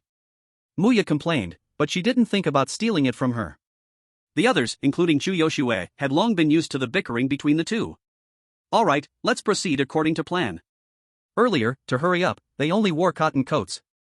Now that they are going to fight monsters, they must put on a piece of Earth Demon Bull armor. although it feels a bit bulky. But it is better than losing their lives. Fortunately, they had all eaten some low-level attribute fruits. Otherwise, with their body type, they wouldn't be able to fight monsters, afraid they wouldn't even be able to walk. They paired up in twos, cooperating to check the situation over by the giant tree. But what puzzled them was that no matter how they searched, they could not find any trace of wild beasts. Do you think this attribute fruit tree might not have any wild beasts guarding it? Muya suddenly asked. Impossible, even the low-level attribute fruits have wild beasts guarding them, how could these medium agility fruits not have any? Maybe it's a magical beast. Don't be careless. Shu Yoshue emphasized again. Then could it be that they went out? Otherwise, such a big monster shouldn't be invisible? Muya said again. This time, Shu Yoshue didn't refute anymore. Because she was also very puzzled. Why don't we go out and test the waters? Shen Peipei suggested. Peipei's suggestion is reasonable, otherwise waiting here is not a solution. Feng Tianqing nodded in agreement. Ning, what do you think? Shu Yoshue looked at the silent Shin Tu-Yuning. Shin Tu-Yuning frowned, and after a long while, she coldly said, don't you think that giant tree is very strange? What's strange about it? Don't you think it's too quiet? Such a big giant tree, yet there's not a single bird chirping or insect buzzing, it's too out of place. Shin Tu-Yuning's words triggered a sense of unease in everyone. Although the misty forest was shrouded in mist, the beasts, insects, and birds living inside were never few. As they traveled along the way, they could still occasionally hear some calls. But ever since they arrived here, everything became silent. It was even to the point of being terrifyingly quiet. Realizing this, Yi Zi and Shin Peipei felt a bit creeped out. Could it be that this giant tree is the guardian beast of this medium agility fruit tree? Wow, is it really so creepy? Even monsters have come out? Great sage, there are monsters here, come quick to save your master. If the great sage really comes, he will first deal with you, this fox spirit. Aining, come and shoot it with an arrow and see. Shu Yoshue said. Okay. Shin Tu-Yuning didn't waste words. She took out the homemade longbow and shot an arrow at the giant tree. Whoosh! Thud! However, to the astonishment of the girls, the arrow hit its mark. But the effect was not as big as they expected. Originally capable of piercing entirely, the steel arrow only buried itself 10 centimeters into the giant tree. This depth was hardly enough to break the skin of a giant tree that was 5 to 6 meters in diameter and 20 to 30 meters tall. Wow, such hard bark. It seems we guessed right, this giant tree has truly gained intelligence. Shu Yoshue said solemnly. So what now, are we still going to fight? Feng Tianqing asked nervously. Of course, we came all this way with so much effort, wouldn't you want to give it a try? Shu Yoshue retorted. Of course I wouldn't be willing. Xiaoxue, what do you plan to do? Muya also became serious for once. Just bashing it head on won't do, with our little bodies, we might not even survive a kick. But it's a tree, where does it get legs? Shu Yoshue rolled her eyes, have you played Warcraft?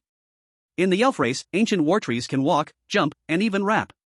In the face of an unknown enemy, we need to broaden our thinking and predict all possibilities. But what if it's like the tree demon in a Chinese ghost story? Its roots can drill underground and bite from a distance. Yi Zi asked weakly. Good use of the word bite, very vivid. Get lost. Shu Yoshue shot a glare at Muya, interrupting her nonsense. Sure enough. It's impossible to make her serious. Just like a dog can't change its habit of eating shit. Xiaoyi's idea is good, we must also guard against the giant tree's vine roots attacking. As for how to fight it, we should use the fire attack from the 36 stratagems. Fire overcomes wood. No matter how hard its bark is, let's burn it all down. That's a good idea, but what if we burn the mid-level agility fruits too? Shin Peipei asked worriedly. Shu Yoshue raised an eyebrow, then let's add a strategy of misdirection. Aining and I will set fires from a distance to attract its attention, and when it is distracted, you can seize the chance to steal the fruits. TSK, as expected of our class's study committee member, your tactics are as clever as ever. Muya gave a thumbs up. Alright, stop the chatter and prepare for action. As Shu Yoshue spoke, she checked her backpack. After not finding what she wanted, she quickly asked, where's the gasoline? Take it out, let everyone have some just in case. Yi Zi immediately raised her hand, me, I have 5 barrels, each barrel contains 10 liters. Shu Yoshue was surprised, how do you have so much gasoline? Yi Zi smiled slightly, I opened it from a bronze treasure chest, for some reason, I often get a lot. Then your luck is really good. Shu Yoshue thought she was lucky enough, often stumbling upon good things. But she didn't expect Yi Zi, this luck girl, to be even more extraordinary. Previously, the five of them had only managed to get 2 barrels of gasoline, while Yi Zi had managed to open 5 barrels by herself. It was really unbeatable. How about it, will it work? Don't worry, the bowstring of this bow has been loosened by me. With no shooting speed, the fire cloth on the arrowhead won't be blown out. As long as you have confidence, that's enough. We've set up traps on the other side. As long as we can lure it over, we can light it up. I made a total of 5 gasoline arrows. Do you think it's enough? Shintu Yuning asked. It's enough. If it's not, we can just throw torches. I just worry that being too close might lead to accidents. Shu Yoshue said. Shintu Yuning nodded. It's better to be steady, no need to lose our lives for 3 mid-level agility fruits. Shu Yoshue nodded in agreement. I think so too. If this plan doesn't work, I'll contact Li Dainyu and cooperate with them to deal with the giant tree. I thought you would contact Jui. Shintu Yuning laughed, like ice blooming. But Shu Yoshue shook her head. That won't do. I told him, we're afraid we can't even drink the soup. Shintu Yuning was curious. Do you really trust his strength this much? Shu Yoshue immediately retorted, if he has no strength, how could he have so many good things? Shintu Yuning said, maybe he's just lucky? Shu Yoshue responded, Xiaoyi has enough luck, but she still doesn't have so many good things. Shintu Yuning nodded, that's true. Shu Yoshue smiled, a wicked smile. Anyway, Li Dinyo is Ding Zhou's person. If things don't go well, would Li Dinyo not ask him for help? When the time comes, he'll help, but all the things will still belong to us. Perfect. Shintu Yuning was speechless. As expected, what Xiaoya said is right. You tactical players have dirty hearts. Shu Yoshue rolled her eyes impatiently. I'm doing this for our team. You all are truly taking up a bowl to eat and putting it down to curse. This all started with Xiaoya saying at first, go find her. You two are the same. Everything was ready. Shu Yoshue and Shintu Yuning formed a team, one with a crossbow and the other with a longbow to attract monsters. Muya and Yi Zi teamed up, lying in wait by the trap, ready to ignite at any moment. As for Shin Pei Pei and Feng Tianqing, they went behind the giant tree to steal 3 intermediate agility fruits after the giant tree moved away. I'm starting. Shintu Yuning pulled back the longbow that had been adjusted, calculating the distance between them in her mind. After Shu Yoshue lit the oil-soaked cloth strip on the arrowhead. Whoosh! The fire arrow shot towards the place with the most lush branches and leaves on the top of the giant tree at 1/3 of its previous speed. Because the cloth strip was soaked in gasoline, the flames were very fierce, and it didn't take long for that area to catch fire. It's on fire, Aning, keep going. Okay. Shintu Yuning's eyes sparkled, bending her bow and shooting another arrow. This time, the fire arrow ignited the other end of the giant tree. 2 flames responded to each other, appearing like 2 ghostly eyes in the fog. Seeing the giant tree, which showed no signs of movement, Shintu Yuning, who wanted to shoot another arrow, stopped and hesitantly asked, Xiaoshui, could this giant tree really be a monster? Shu Yoshue also felt a bit of doubt. Then, should we wait? At that moment, the giant tree, which had shown no reaction, moved. A huge yellow eyeball suddenly appeared on the thick main trunk. Then, vines began to surge from the ground, stretching towards the 2 flames. Aning, don't daze, quickly keep shooting arrows, don't let it extinguish the fire. Shu Yoshue urgently reminded. Coming. Shintu Yuning took a deep breath and quickly shot out a fire arrow. This time she shot it in a throwing manner, almost hitting the very top of the giant tree, adding a red fire hat to it.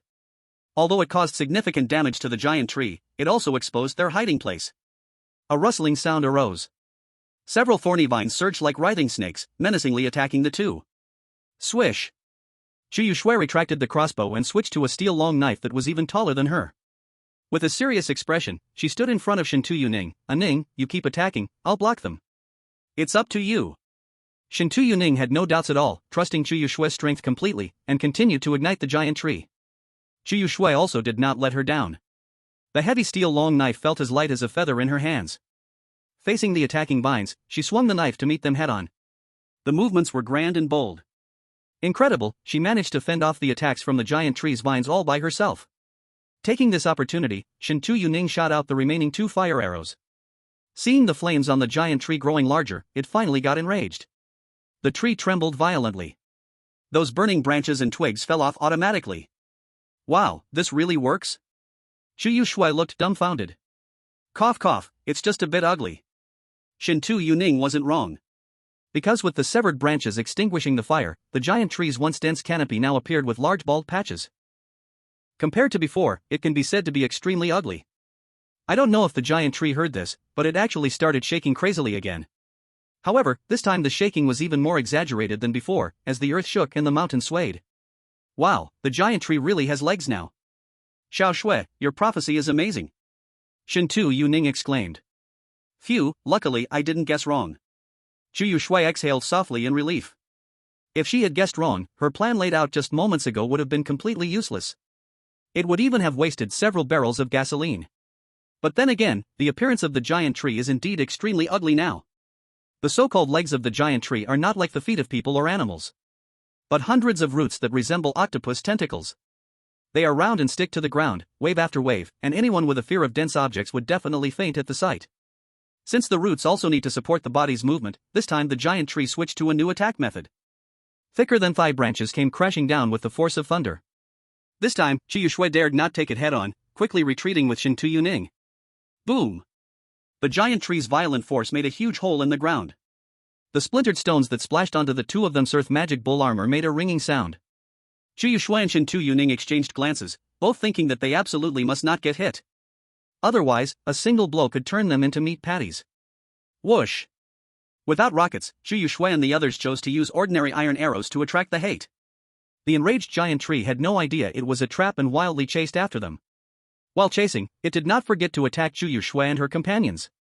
To be honest, though the roots were ugly, its speed while moving was much faster than Qi Yushui and the others had guessed. Although it was still slower than the two's escape speed. However, over a distance of 100 meters, it arrived in less than half a minute, which was quite remarkable for the giant tree.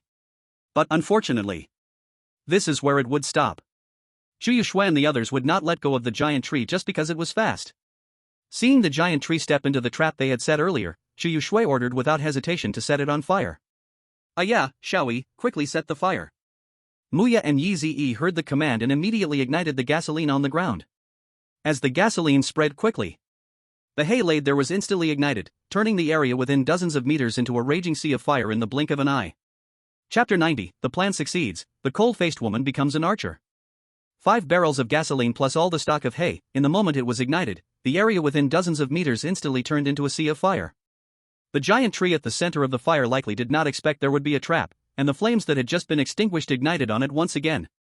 I don't know if it was because the giant tree had become sentient, but its intelligence was clearly not as high as other beasts that had transformed into monsters. Seeing itself on fire again, it instinctively used its self-destructive branch skill to extinguish the fire. But this time it clearly underestimated the situation. As soon as the branches hit the ground, although it briefly extinguished the fire on its body, it became fuel for the sea of fire. The area around it exploded upward like flames splashing hot oil, shooting up 7 to 8 meters high. In just a few seconds, the entire trunk was set on fire. Rustle, rustle. Its survival instincts were triggered, and the giant tree no longer cared about chasing Qi Yushui and the others, desperately wanting to escape the sea of fire. The 4 girls who had already gathered would certainly not let it have its way, each with a longbow shooting at the giant tree from a distance. The damage was not much, but little by little, it added up to a significant number. It would use up a lot of arrows. After this battle, they would probably have to find that unscrupulous merchant Ding Zhou to buy arrows again. Rustle, rustle. Be careful, the giant tree is attacking, quickly dodge. Qi Yushui just reminded. The giant tree's attack is coming. With flaming giant branches, it suddenly smashed down towards the 4 people. However, because they heard Qi Yushui's warning in advance and were wearing the Earth Demon Ox armor, none of them were hurt. But the long black hair without a helmet for protection got scorched a bit by the sweeping heat wave. Hiss, what a terrifying attack. If it hits, it would be hard to keep a whole body, Muya gasped. So don't be reckless. Even if it takes more time to slowly wear it down, never rush in to confront it directly, Qi Yushui reminded again. Don't worry, we're not stupid. Boom. As time passed, the giant tree, constantly burned by flames, became more and more agitated. Thick branches as big as thighs danced wildly, smashing the ground into ruins. Seeing its entire body on fire, Qi Yushui and the others finally stopped their attacks and waited from a distance for it to burn to death. Xiao Shui, we're back. At this moment, another team of 2 returned to regroup. How is it? Did you get the attribute fruits? Qi Yushui asked anxiously. The others looked eagerly at the 2. Shin Pei happily nodded heavily, got it, and they are all intermediate agility fruits. Great. Quickly give the fruits to Aning, let her change jobs right now, Qi Yushui said. So anxious? Aren't we already in control of the situation? Can't we wait until we deal with the giant tree to eat? Chu Yoshue shook her head. No one knows if there will be any sudden events next, any enhancement is better than none. Alright, you are the captain, you have the final say. Shin Pei took out 3 intermediate agility fruits from her backpack. Shin Tu Yuning knew it was not the time to be polite, so she took them and started eating. Alright, don't eat the seeds too, that thing can be traded with that bastard Dingzhou, Chu Yoshue remembered and mentioned this again. Shin Tu Yuning rolled her eyes at Chu Yoshue in speechlessness. Who can bite such a big seed? Hee, do you think Jiu Yi really collects those seeds to plant them? Maybe he has some special hobby? Muya asked with a smirk. Shin Tu Yuning, who was eating the fruit, suddenly found the fruit in her mouth no longer tasty. The others also looked at her with strange expressions. It's you again, little Mu. You really know how to annoy people. You can even bring up such topics while eating an attribute fruit. Aren't you afraid that Shin Tu Yuning will turn into an archer and explode your back every day? Muya's group, if the seeds are not for planting, what else can they be used for? Yi Zi, this little girl, clearly hasn't been around Muya and the others long enough, so she didn't catch the implications in her words. Muya opened her mouth, wanting to explain but was slapped back by Chu Yoshue, who scolded her angrily, "Stop corrupting the children." Muya sulked and muttered, "I'm just teaching her to see the harshness of society." You think we don't know what you're thinking? Go play. After scolding Muya, Chu Yoshue turned to look at Shin Tu Yuning. By now, she had already endured the discomfort and finished eating 3 intermediate agility fruits. The attribute panel is as follows. Shin Tu Yuning. Race, human. Attributes, Strength 6 plus 16, Constitution 7 plus 18, Intelligence 7 plus 14 plus 10, Agility 9 plus 14 plus 30. It can be said that to help her successfully change to an archer, the team's basic fruits were basically prioritized for her to eat. The attributes are enough. Aning, quickly change your job and show us. Okay. Shin Tu Yuning was also very excited, her usually cold face rarely showing a hint of blush. She took out the Archer Job Change scroll, and the attribute requirements were indeed all green. Archer Job Change scroll. Durability, 1/1. Requirements, Strength, 22, Intelligence, 30, Constitution, 25, Agility, 50. Description, after meeting the requirements, use this scroll to instantly change to the archer profession and randomly learn one basic archer skill. Ding, your attributes have met the job change requirements, would you like to change to the archer profession? Yes.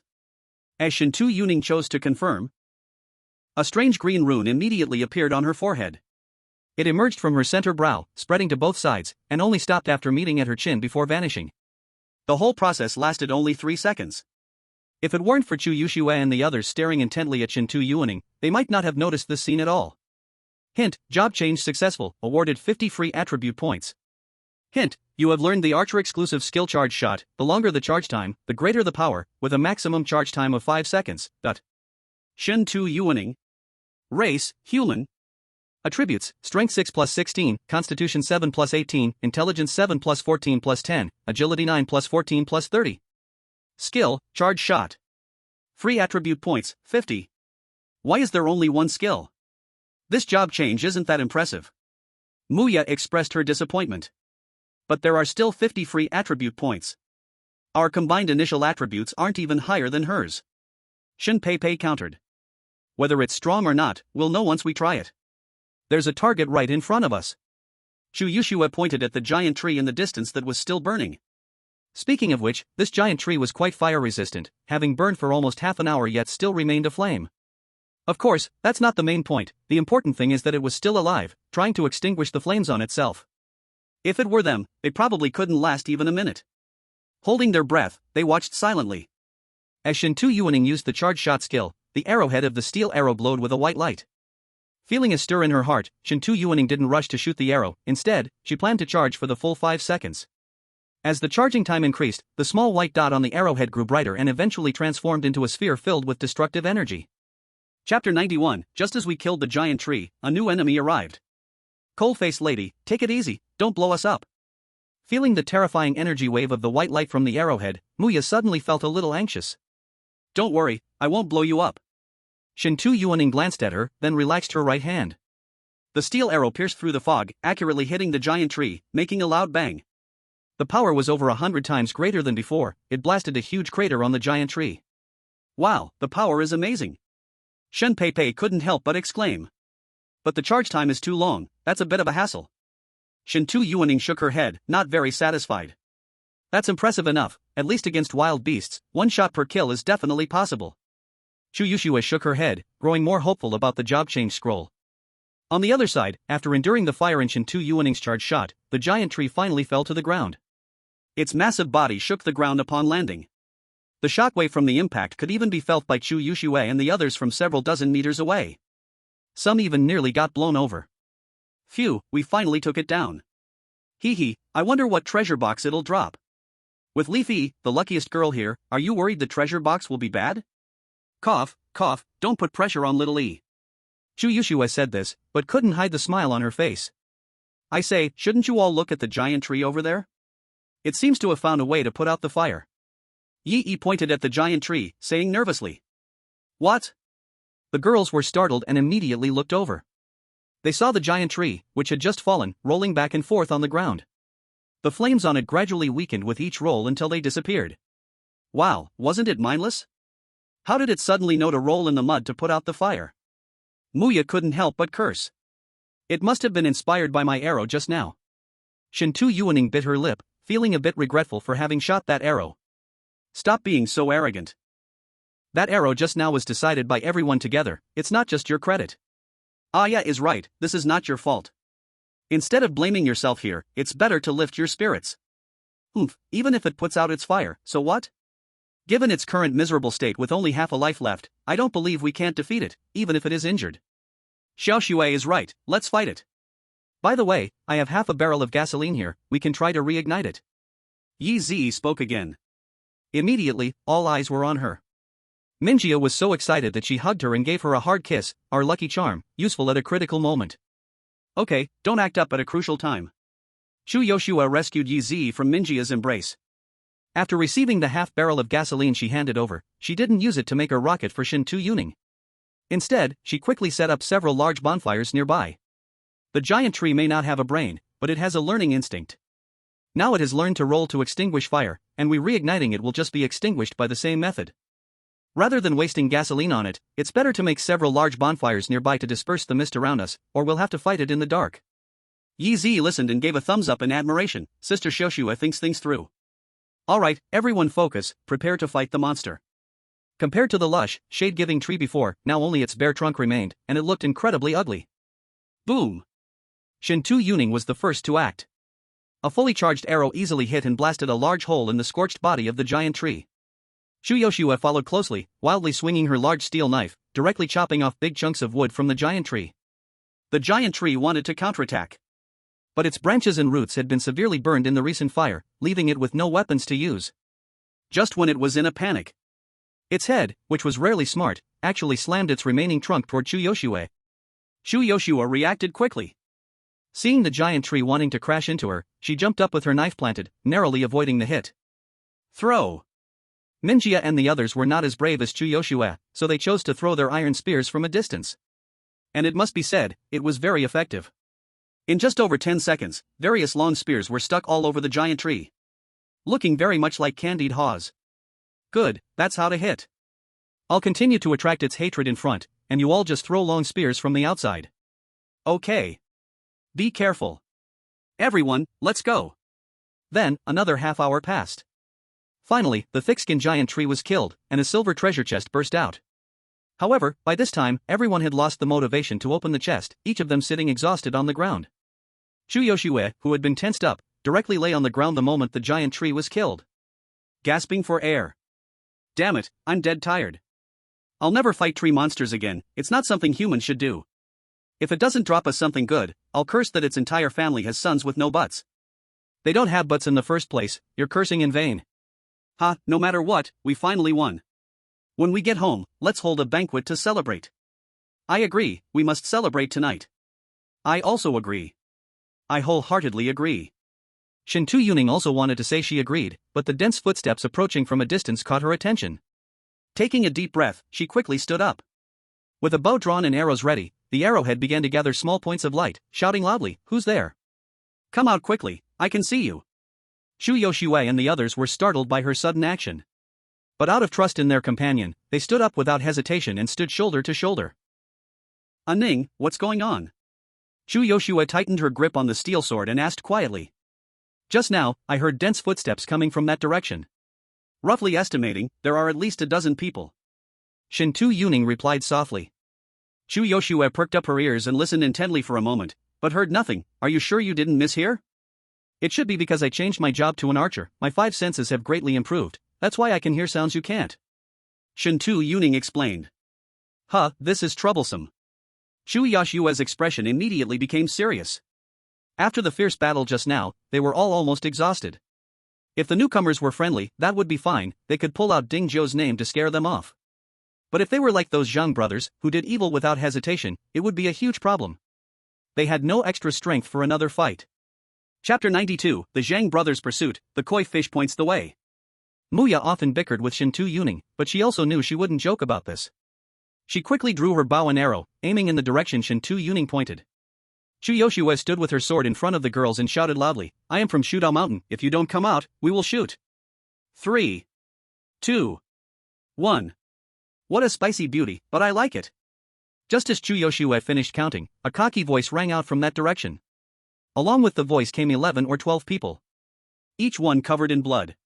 With greedy, excited, or wicked looks at Chu Yoshue and her group. Brother Hai, you can't hog so many beauties for yourself.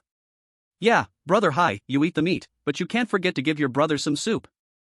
Don't worry, I, Zheng Dahai, am known for my loyalty. After my brother and I choose our targets, what's left will be yours to handle. Brother Hai is generous. Brother Hai is awesome. Damn, what do these bastards think of me? Xiaoxue, let's fight. I want to kill them. Chu Yoshue took a deep breath and said calmly, everyone be careful. If I'm not mistaken, the 2 leading ones should be the infamous Zhang brothers everyone has been talking about lately. You all know what they've done, so get ready to fight. Ever since I heard about this cursed place, I never thought I could leave alive. Shintu Yuning said coldly. She expressed her thoughts. Shen Peipei and Feng Tiancheng nodded in agreement. As sisters in the same dorm, who doesn't know who? Since Chu Yoshue said they were going to fight, would they dare to oppose her? As for Yi Ziyi, though she was very scared, she also gripped her longbow tightly, looking just as united against the enemy. Oh, our little hot pepper wants to resist, huh? That won't do. If we hurt your pretty faces, we'll feel heartbroken. Yeah, little beauty, put down your toy bows, do you really think a light bulb can scare us? Beauty, as long as you behave, we promise to treat you well. Exactly, our brother Hai loves beauties the most, guaranteeing you a good life. As if they were certain about Chu Yoshue's fear, they kept spouting dirty words that made her frown. Aning, since they say your bow is a toy, let them see it for themselves. No problem. Shintu Yuning had long wanted to take action. Now that she had Chu Yoshue's permission, she immediately stopped hesitating. With full power stored, she released the arrow straight at the Zhang Dahai brothers. Shoot the people first, capture the king first. As long as the Zhang brothers were dealt with, this group would naturally fall apart. At that time, if she used her charged shot as a threat, they might be able to leave safely with everyone. However, while the idea was good, how could the Zhang brothers have such a large reputation in Zone 1024 without any trump cards? At first, the Zhang brothers indeed did not take Chu Yoshue and her group seriously. But as Shintu Yuning's fully charged shot was released, the Zhang brothers realized they had encountered tough opponents. However, it was too late for them to regret. Just as the steel arrow was about to hit them, Zhang Dahai dared not hesitate and shouted loudly. Ha! Defense enhancement! Zhang Dahai's plump body suddenly swelled to twice its size, growing from 1.7 meters to 2.2 meters tall, with muscles bulging, resembling a small green giant. And it wasn't over yet. As his body grew larger, he also took out a 3-meter-high steel plate from his backpack to block in front of his brothers. Boom! The steel arrow struck the steel plate with a thunderous explosion, leaving Zhang Dahai and the others with ringing in their ears. However, fortunately enough, though the fully charged shot was powerful, it wasn't enough to blast the steel plate apart. Zhang Dahai was shaken to the point where his hands went numb, and he staggered backward several steps, but he wasn't injured at all. Dahai, how are you? Are you hurt? Zhang Dalong asked worriedly. What did you say? My ears are ringing a bit, I can't hear clearly. I asked if you're okay? Brother, I'm fine, but I need to recover. Zhang Dahai gripped the steel plate, barely standing. Damn it, almost capsized in the gutter. Zhang Dalong's face was as dark as a pot's bottom. Brother, we must capture that woman alive. I want her to wish she was dead. Zhang Dahai's previous cheerfulness vanished, his eyes turned cold and vicious. Don't worry, they can't escape. Zhang Dalong said this, but he was still very wary of Shintu Yuning's earlier arrow. Plus, all the brothers around were still dizzy from the previous explosion sound. He needed to wait until they recovered before daring to counterattack. This is outrageous, that bastard actually has talent. Muya said indignantly. Damn it, could it be some kind of green giant bloodline? Shun Pei guessed. How is that possible? Muya immediately countered. Exactly, if he were a green giant, we might as well surrender. Feng Tianqing nodded in agreement. Alright, stop talking. While they are confused, let's hurry and run. Xu Yingxue called the others and charged into the mist. Though she ran with her body, Muya still felt a bit dissatisfied and asked, Xiaoxue, they don't seem too strong either. Why not let the cold-faced lady shoot a few more times to blow them up? Xu Yingxue calmly said, did you not see a Ning's pale face? She had already shot so many times while fighting the giant tree. Her stamina is at its limit. That was already her last shot, how could you expect her to shoot more? Ah, is that so? Muya then understood, glancing at Shin Tu Yuning's fair and cold face. She couldn't help but complain, you can't blame me, the cold-faced lady's face has always been so pale. How would I know if she is pale or just normally white? Shen Pei, alright, stop complaining. We might as well save our breath to run. Feng Tianqing, damn it, I will remember this grudge. I will definitely get my revenge. Muya, yes, we must take our revenge. How dare they want me to be their warm bedmaid? I spit. Next time I see them, I will make Duo and the others all become eunuchs. Shin Tu Yuning, so shameless, you're the only one thinking like this. Xu Yingxue knew they were angry and didn't stop them. She moved to the left, running up to Yi Zi's side and said, Xiaoi, you have the best luck among us. Where do you think we should run? Ah, you're asking me? Yi Zi looked bewildered. Xu Yingxue nodded, yes, you are our lucky koi in the girl squad, you must be right. But what if I point the wrong way? It's okay, it can't be that bad anyway. Exactly, Xiaoi, just trust your instincts. We believe in you. Xiaoi, it's your turn. Xiaoi, go. Yi Zi nodded seriously, since everyone says so, let's go this way. I feel we might run into someone. Chapter 93, the one who breaks the stalemate turns out to be a beast-ear girl? Not good, they're about to run. Quick, chase them. Zhang Daolong originally wanted to take his time. But seeing Chu Yoshue and the others retreating into the mist, he immediately knew what they wanted to do.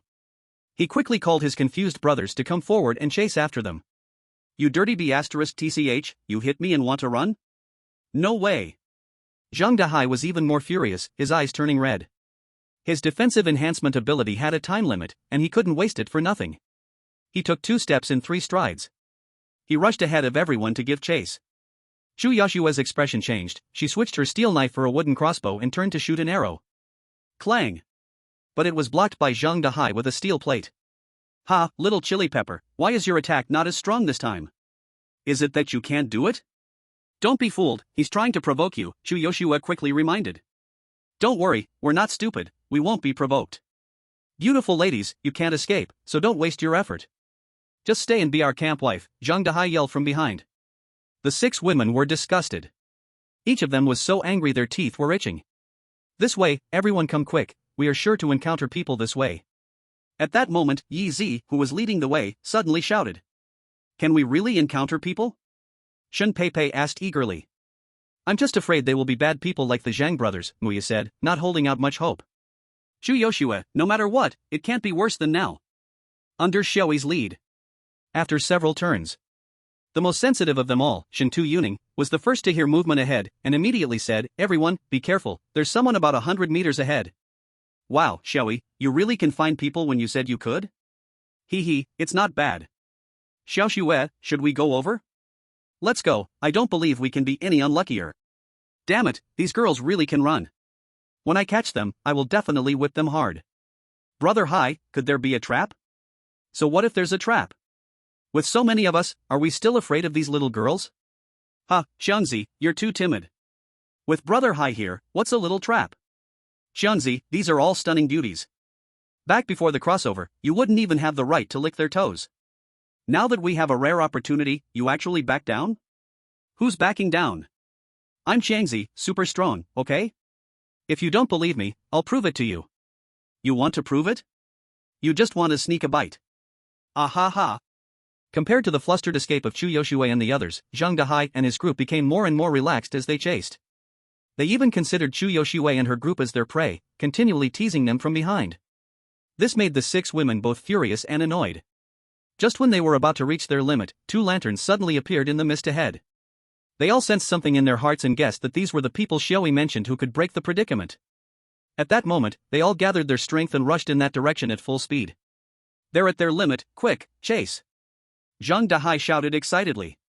Behind them, more than a dozen people suddenly let out howls like wild animals. Cat eyes, fox ears, mermaid tails. What the hell?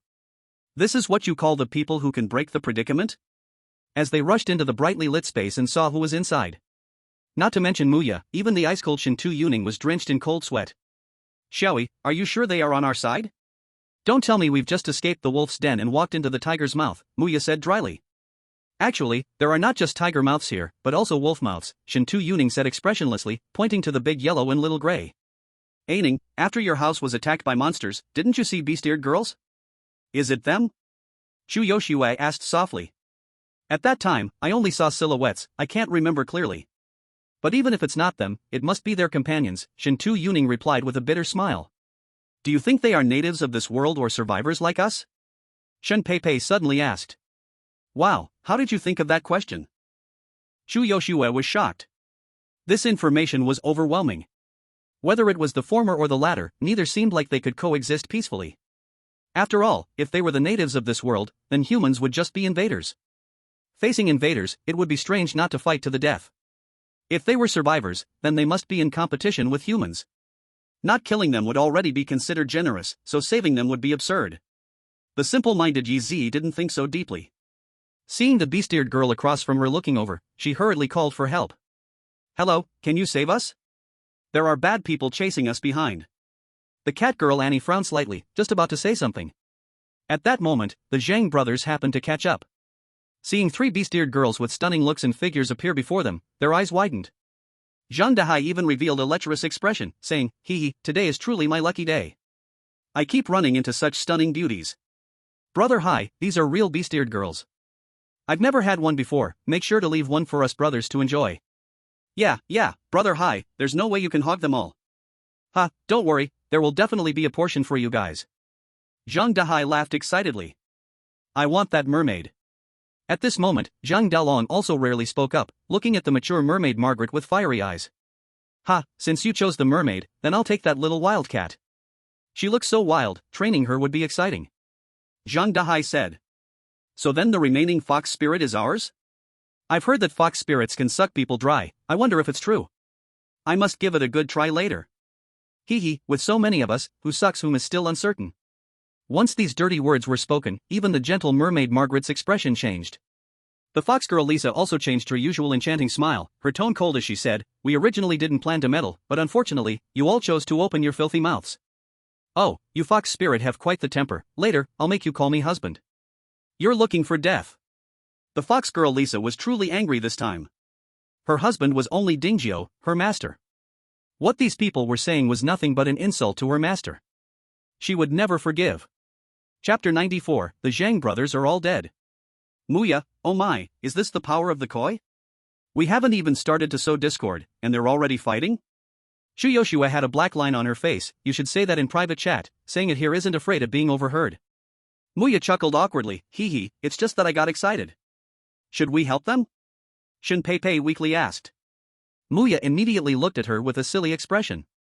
This time it was Shen Peipei who awkwardly laughed, I just thought that the enemy's enemy is a friend. If they lose, we'll have to run again. Besides, this matter was caused by us, we can't just watch them die, that would be so uncouth. Indeed, we can't just watch them die. Chu Yoshua nodded seriously. Just as Muya was about to say something more, her tone suddenly changed.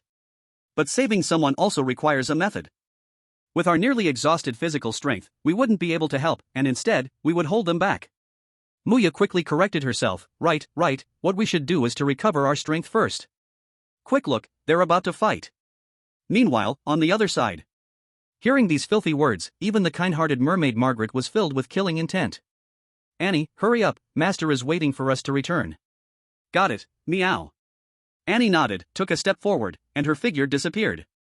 The boasting Zhang Dahai suddenly felt a bad feeling rise in his heart when he saw her disappear. Where did that little wild cat go? Not sure, I didn't see. Could it be that she's invisible? How could that be? Exactly, I've never heard of anyone being invisible. Just when Zhang Dahai was about to curse, a sudden chill ran down his back. He instinctively turned around, shielding himself with the steel plate. Then, the imagined attack did not come. Behind him, besides his brother Zhang Dalong, there wasn't a shadow in sight. What's wrong? Zhang Dalong asked in confusion. Nothing, Zhang Dahai frowned. I just thought someone was about to ambush me, seems I was overthinking. As soon as he finished speaking, he heard a hissing sound pierce through him. He was stabbed in the heart from behind with a dagger. Dahai! Zhang Dalong's face changed, he swung his knife to drive back Catwoman Annie. Looking at Zhang Dahai, who lay dead in his arms with unclosed eyes, Zhang Dalong felt his heart twist in pain. He had promised their parents to take care of his brother, he never thought he would watch him die right before his eyes. Unforgivable. Zhang Dalong's eyes turned bloodshot. You dared to kill my brother, I will make you pay by burying him. Die. Zhang Dalong shouted fiercely, charging towards Catwoman Annie along with everyone. However, good intentions met cruel reality. The primal physical abilities of beastmen were already stronger than those of humans, let alone Catwoman Annie, who had advanced to an agile assassin class. Even though Zhang Dalong had the numbers on his side, facing off against the swift and perceptive Catwoman Annie, they not only couldn't gain the upper hand, but also had several people killed in counterattacks by her. Among them, Zhang Dalong received special attention, suffering deep, bone-revealing cuts all over his body. Normally, with such severe injuries, Zhang Dalong should have been down for the count, if not dead. But not only was Zhang Dalong still alive, fighting fiercely with Catwoman Annie, but some of his wounds were even starting to scab over. This human's recovery ability was astonishingly stronger than that of this beastman. Humph, I have a rapid recovery talent, unless you can kill me in one slash, you'll eventually tire yourself out. After struggling to overcome Catwoman Annie, Zhang Dalong tried to disturb her emotions. Catwoman Annie showed no reaction. She stepped back 2.5 paces in midair. Her invisibility skill activated. She vanished from everyone's sight once more. Not good, she's invisible again. Dragon brother, she really can become invisible, we can't beat her, should we? Puff. Before the person could finish, Zhang Dalong cut him down with his knife. Fiercely, he said, my brother is dead, you want me to run? Today, unless one side is completely down, no one gets to run away. But we can't see her now, how do we fight her? Aren't there 2 left? If we catch them, we can threaten that witch. Zhang Dalong set his sights on the mermaid Margaret and the fox girl Lisa. Charge with me. As long as we catch them, you can play however you want. Really? Really? People die and birds fly to heaven, for my brother's future happiness, brothers, charge. Roar. Howl. Not good, it's a tiger. Run. There are tigers and wolves. The terror of tigers and wolves was deeply ingrained in the minds of the Blue Star people. Seeing 2 fierce beasts join the battle, some timid ones were instantly scared out of their wits, panicking as they ran towards the outskirts. You aren't allowed to run, come back. Zhang Dalong shouted, even wanting to continue to kill the chicken to scare the monkeys. But having gone through the previous experience, how would they dare to run back to him? Each one desperately charged into the fog, vanishing in an instant. TMD, there's no loyalty at all, I thought of you as brothers. Zhang Dalong stamped his feet in anger. Puff.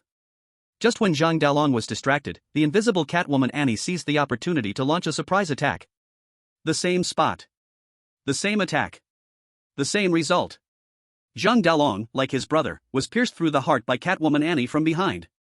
The only difference was, Zhang Dalong, who had the talent for rapid recovery, did not die immediately.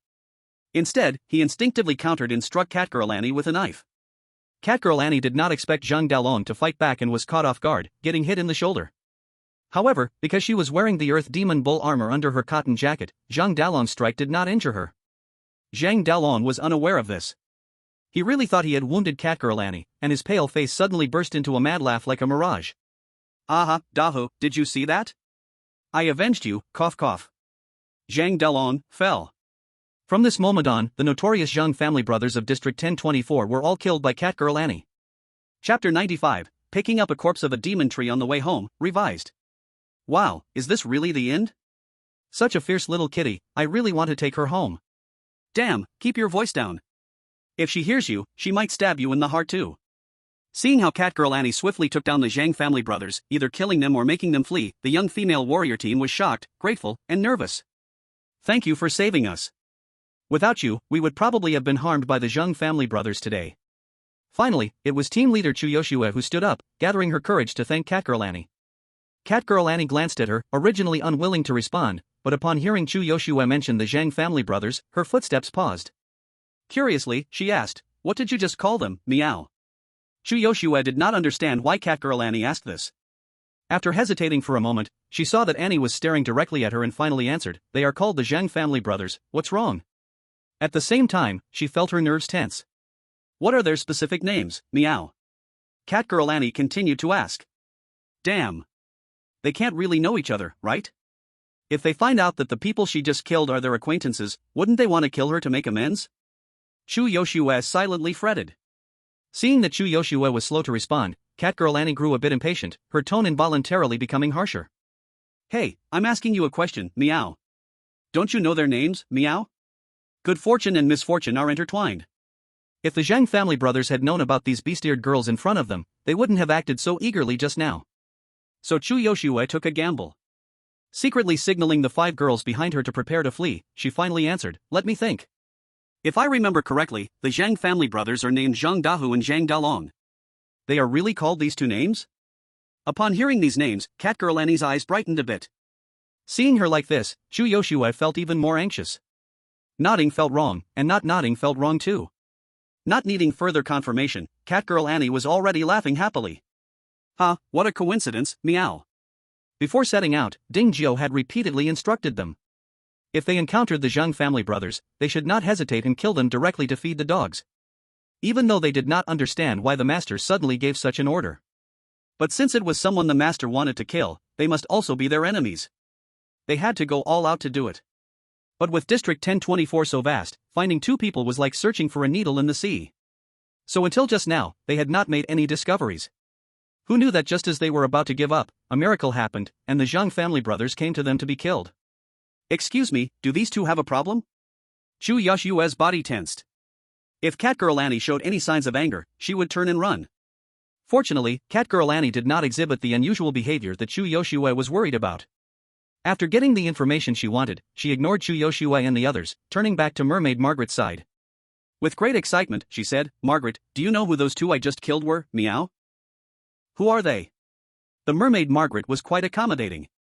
"It's the Zhang brothers, Zhang Dahai and Zhang Dalong, whom the master ordered us to kill, meow." "What? It's really them?" This is too coincidental." "Hee, you think it's coincidental too, meow." Seeing it wasn't what she expected, Chu Yushu secretly breathed a sigh of relief. Watching the 3 women and 2 beasts gradually fade away into the mist, Chu Yoshu's heart could not calm down for a long time. Too much happened today. First, there was a life and death struggle with the giant tree. Next, they were chased almost to death by the Zhang brothers. If they hadn't been lucky enough to encounter the 3 beast-eared girls, they would have likely met their end today. "My God, we finally made it!"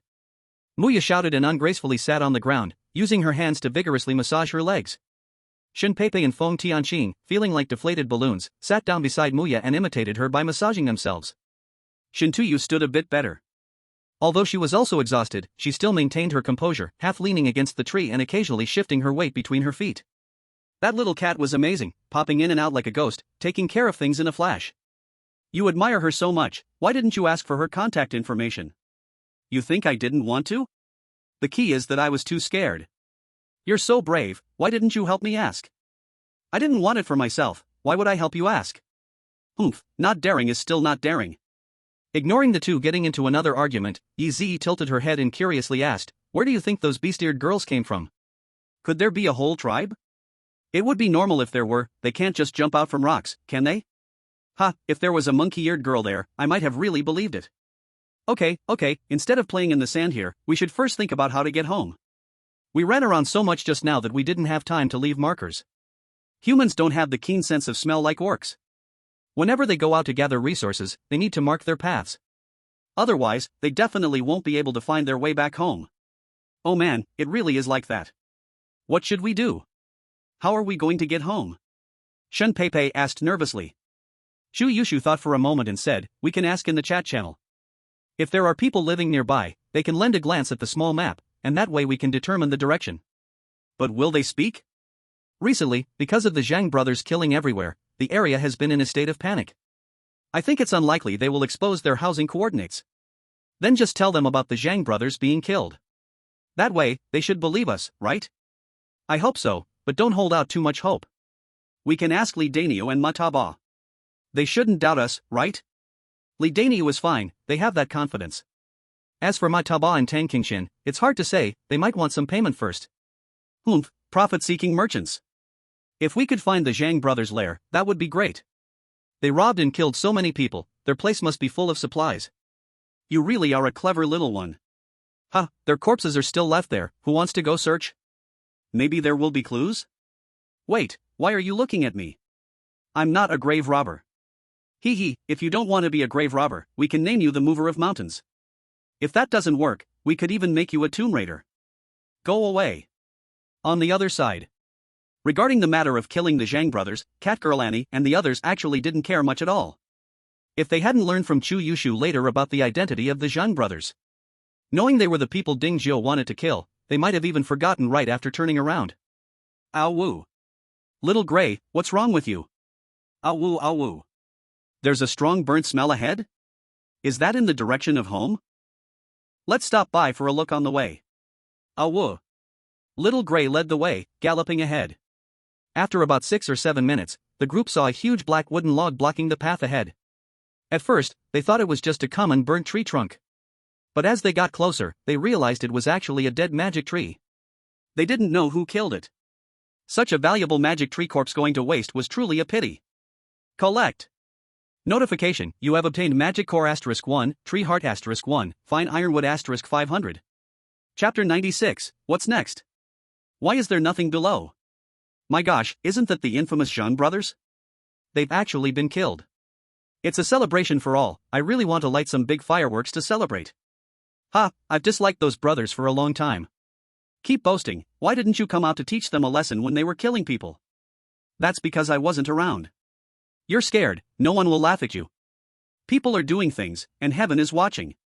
It's not that it isn't reported, but that the time hasn't come. It's better to be grounded.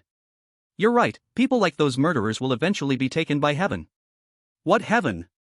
If you look closely, it's actually our beautiful Chu Yushue who was powerful enough to kill the Zhang brothers. I've heard she formed a beauty squad, and every member is a top beauty. I really want to join. Are you trying to join because you're infatuated? How despicable. Exactly, I'm different. I can dress as a girl. Chu Yushue, I must clarify, the Zhang brothers were not killed by us, but by a few beast-eared girls who happened to pass by. Miss Chu is too humble. Yes, if it weren't for no reason, how could those beast-eared girls have helped us kill the Zhang brothers? Chu Yushue, that's because Zhang Dahai was too arrogant, trying to bully them, but ended up being weaker and was killed in return. Chu Yushue, speaking of which, our lives were saved by them. Chen Xian, at Chu Yushue, is what you said really true? Chu Yushue, of course it's true. Killing the Zhang brothers is not a bad thing, if we really did it, why would I not admit it? Li Daniel, Miss Chu, what are the personalities of those beast-eared girls like? Are they easy to get along with? How should we treat them if we run into them outside? Chu Yushue, their personalities are okay, a bit cold. As long as you don't provoke them, they shouldn't attack you. Mataba, I haven't heard of beast-eared girls in other districts, I wonder if that's a blessing or a curse. Tang Qingshan, living a day is enough, why bother to weigh the pros and cons? Mataba, I don't believe you have no other thoughts. Tang Qingshan, that's impossible, our programmers are known for being pure-hearted. Mataba, come on, you pure-hearted? Don't forget the first time collaborating, you invited me to Hong Romance. Tang Qingshan, shut up, business matters don't count. This is some gossip. Why not continue? Are the ladies in Hong Romance each of them slim-waisted, curvy, and long-legged? Damn, that's truly enviable. If I had known I would time travel, I would have spent all my savings to play once. Come on, with your little money, you could only afford the 98 level. Who are you looking down on? Even if it's 998, I'd still dare to order. Watching the increasingly off-topic chat channel, Fong Wanwan's face turned red with anger. Damn Zhang Dahai, damn Zhang Dalong, if I had known you were short-lived, I would have gone crazy to make your lives easier. Fortunately, she didn't go out, otherwise, with her fighting power, she wouldn't even be enough for the beast-eared girls to use as toothpicks. But it wasn't all bad. When Zhang Dahai was still alive, in order to prevent her from betraying, he only granted her the basic permissions for housing. Now that both Zhang Dahai and Zhang Dalong were dead, she, the only resident, unexpectedly became the owner of the house. This was something she never expected. Looking at the hoard of supplies she had grabbed, a hint of excitement flashed in her eyes, and at the same time, a wild ambition arose in her heart. Who says women are not as good as men? Thinking of the group of sycophants in her friend's circle. She Fan Wenwen wants to be the version of Wu Zetian in another world. Master, don't come anymore. If you count the time, Margaret and the others will be back soon. The winged girl Edith said softly.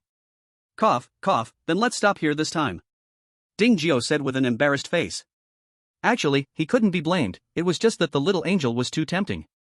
Plus, after hearing such good news, in a moment of excitement, he made a mistake that every man would make. Looking at the bunny girl Ashaga who had already fallen asleep from exhaustion on the other side, Ding Jiao rubbed his sore waist, feeling a sudden sense of pride. So what if it was a double hit?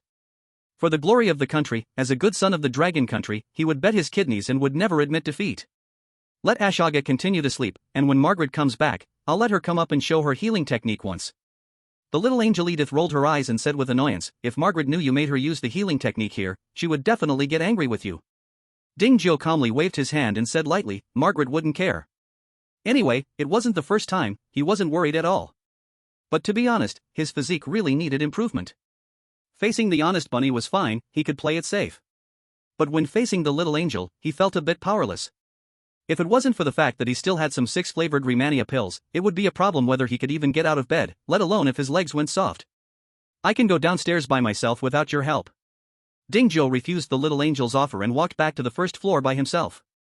Seeing that the cat girl Annie and the others hadn't returned yet, he opened the chat channel to pass the time. Compared to yesterday, the number of survivors in District 1024 had decreased by another 36 people. Ding Jiao checked the chat history and found out that it was again the Zhang brothers doing. He didn't know if it was luck or if someone was specifically reporting their coordinates. This time, they weren't killing people in the wild, they went to ambush those who had already gathered in their houses. Their methods were extremely ruthless. They directly wiped everyone out. With 5 or 6 deaths at a time, and they did it 3 times in a row, the people in District 1024 began to panic again. Everyone was suspecting whether someone in the team was leaking information to them. Fortunately, they were quickly killed as well, which calmed everyone down. What surprised Ding Jiao was that the one who killed the Zhang brothers was actually his beast-eared girl. This was indeed quite a delightful surprise. He had only mentioned it to them in passing that morning, and by the afternoon, they had handled it. Such efficiency. He could only say that they were worthy of being his own. Seeing a bunch of conspiracy theories below, he couldn't help but laugh. If it were before, he might have agreed with some of it. But ever since he saw the diary on the stone wall in the underground cave, he knew that even if there were conspiracy theories, it wouldn't involve the orcs. After all, orcs, like humans, are just pawns for survival. Moreover, they are remnants of the old era, not from the same generation. How could they conspire against them? Scrolling down again. The discussions below had already started to drift. What romantic red lady? Ding Jiao was not interested at all. What's next? What happened to the content below? Damn, Ding Jiao dislikes disjointed storytelling the most. Despite being such a big boss, they spoke in such a roundabout way, not straightforward at all. Master, we are back, meow. Before the people arrived, the sound came first. Catgirl Annie was as wild as ever, pouncing into Ding Jiao's arms as soon as she returned. But Ding Jiao was already used to it. Upon hearing the sound, he instinctively took a proper stance, otherwise, he would be rolled over again. Welcome back.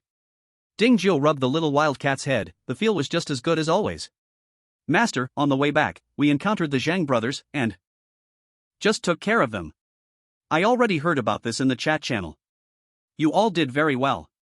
As he received the supplies handed over by Mermaid Margaret, Ding Jiao's smile became even brighter. Especially the level 4 house upgrade blueprint, which made him itch with anticipation. Name, Concrete Brick House. Level, LV3. Durability, 15,000/15,000. Workbench, level 3. Repair requirements, none.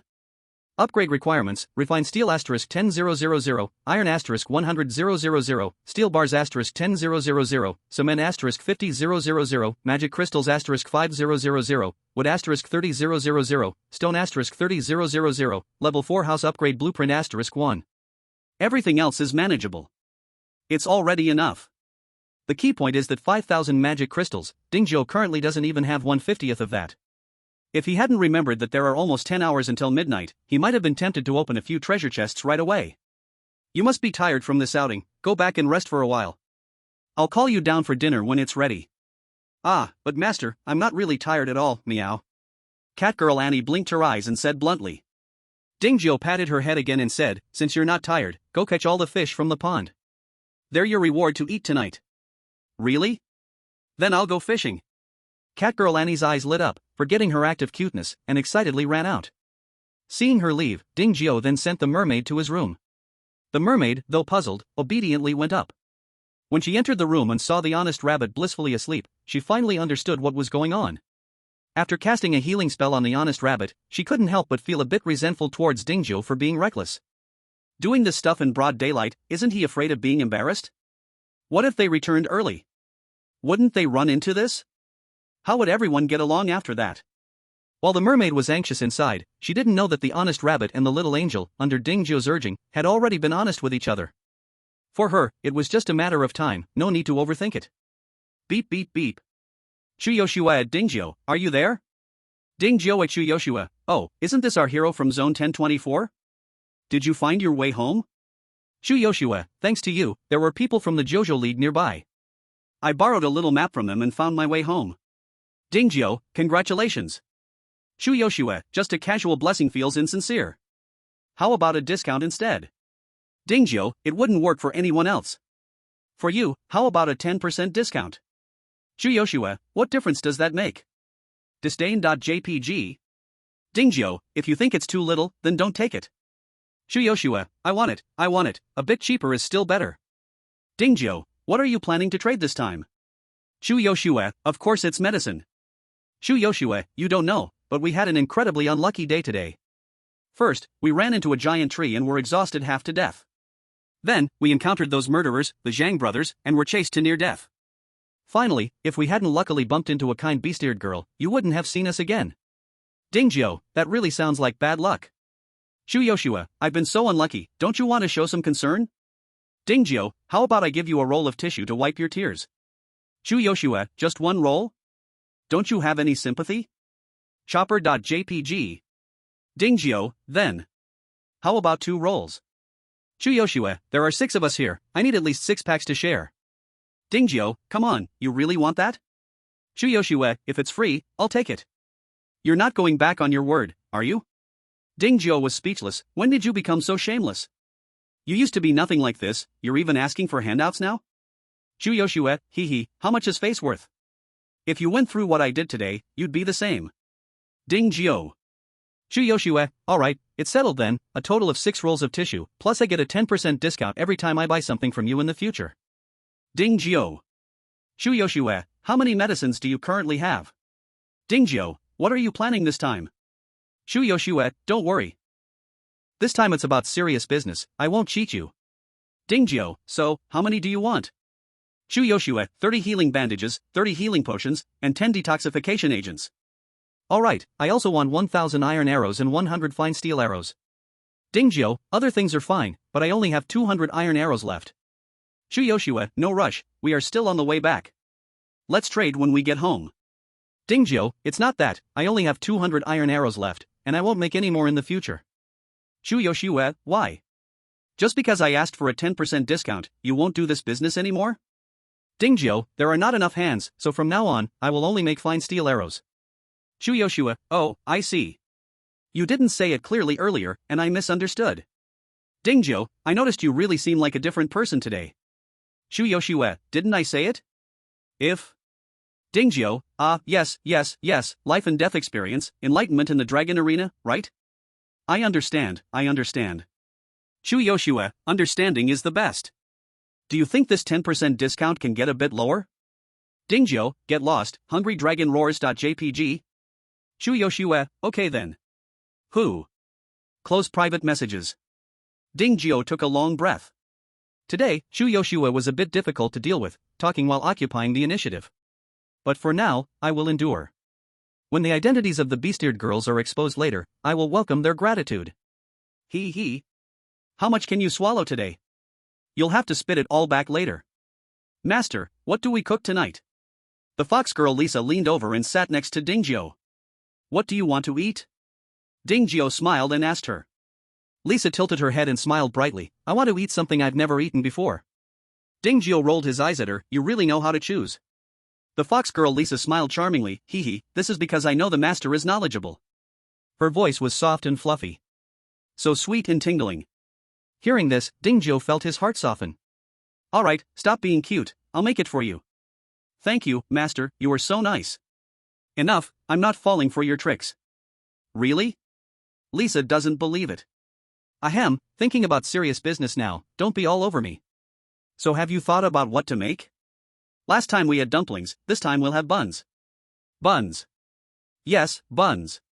Blah blah, blah blah. Listening to Dingzhou's explanation, the fox girl Lisa's charming eyes grew redder, and her fiery red lips couldn't help but lick her tongue. Chapter 98, Open 100 silver treasure chests in a row, rich overnight. 58. 59. 60. As the last second passed, Dingzhou's 11th day here came to an ordinary end. Looking at the 136,230,000 wooden treasure chests in the system warehouse, he rubbed his hands in excitement.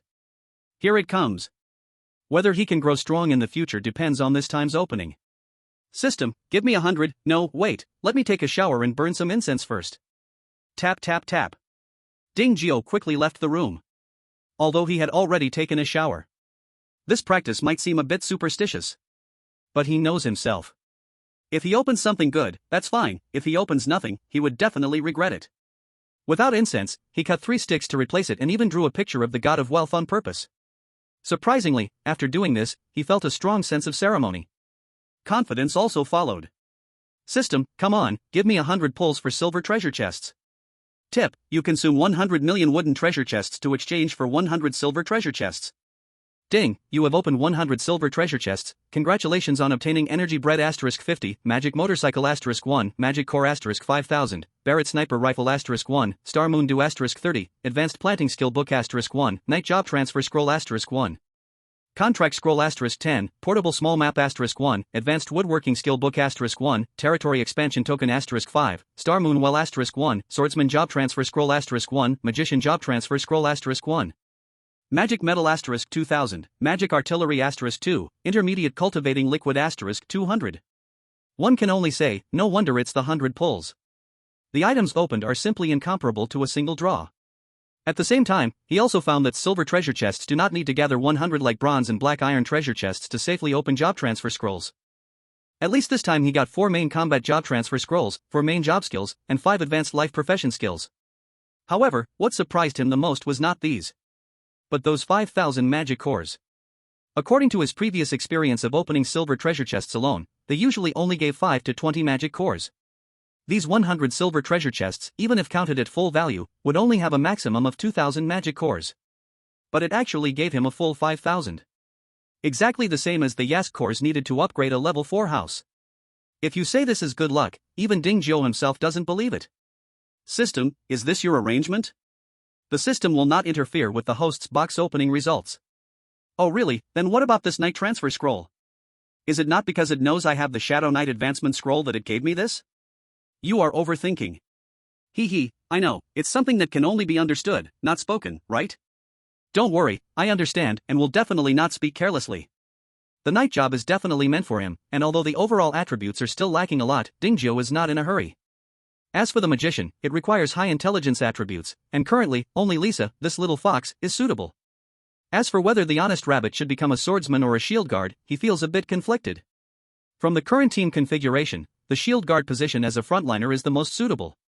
But he doesn't want to let his woman take a job that gets beaten. Forget it, let her choose for herself. After hesitating for a long time and unable to make up his mind, Dingzhou decided to let Asha choose by herself later. As for the others. Advanced Woodworking, learn. Advanced Planting, learn.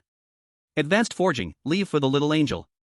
Advanced Fishing, leave for the little wildcat. Advanced Hunting, learn. Hint, current materials have met the house upgrade requirements, would you like to upgrade the house now? Yes. Buzz. As Dingzhou confirmed his choice, both the house and the yard were instantly covered by soft white light. A few beast-eared girls, having had a few experiences, not only did not feel nervous, but stood up with surprised faces. Master is upgrading the house again, meow? It must be, I can't think of anything else that could make such a big commotion. The real person is really impressive. Yes, our master is really impressive. The poor and scared Windfrost Eagle, who was forcefully locked in the pet house, thought Dingzhou was going to act against it, and it was so scared that it cried out. Loyalty increased by 10 points. If Dingzhou knew about this, he would scold it for being so cheap. Chapter 99, Upgrade to Level 4 Steel Fortress, Exploding the Entire Mist Zone. A gentle approach to make it submit does not work, it only complies when faced with toughness. If Ding Jiu knew this, he would definitely give it a full set of the top 10 tortures of the Qing dynasty. Compared to the previous 3 times, the time required for upgrading the house to level 4 was obviously longer. Ding Jiu bathed in the white light for a full half a minute before it ended. This time, even if he didn't walk into the yard, he could see the house had undergone tremendous changes. The house, originally built from concrete bricks, was now completely replaced with fine steel plates. Full of punk style. Hint, because you are the first survivor in District 1024 to upgrade the house to level 4, reward silver treasure chest *5.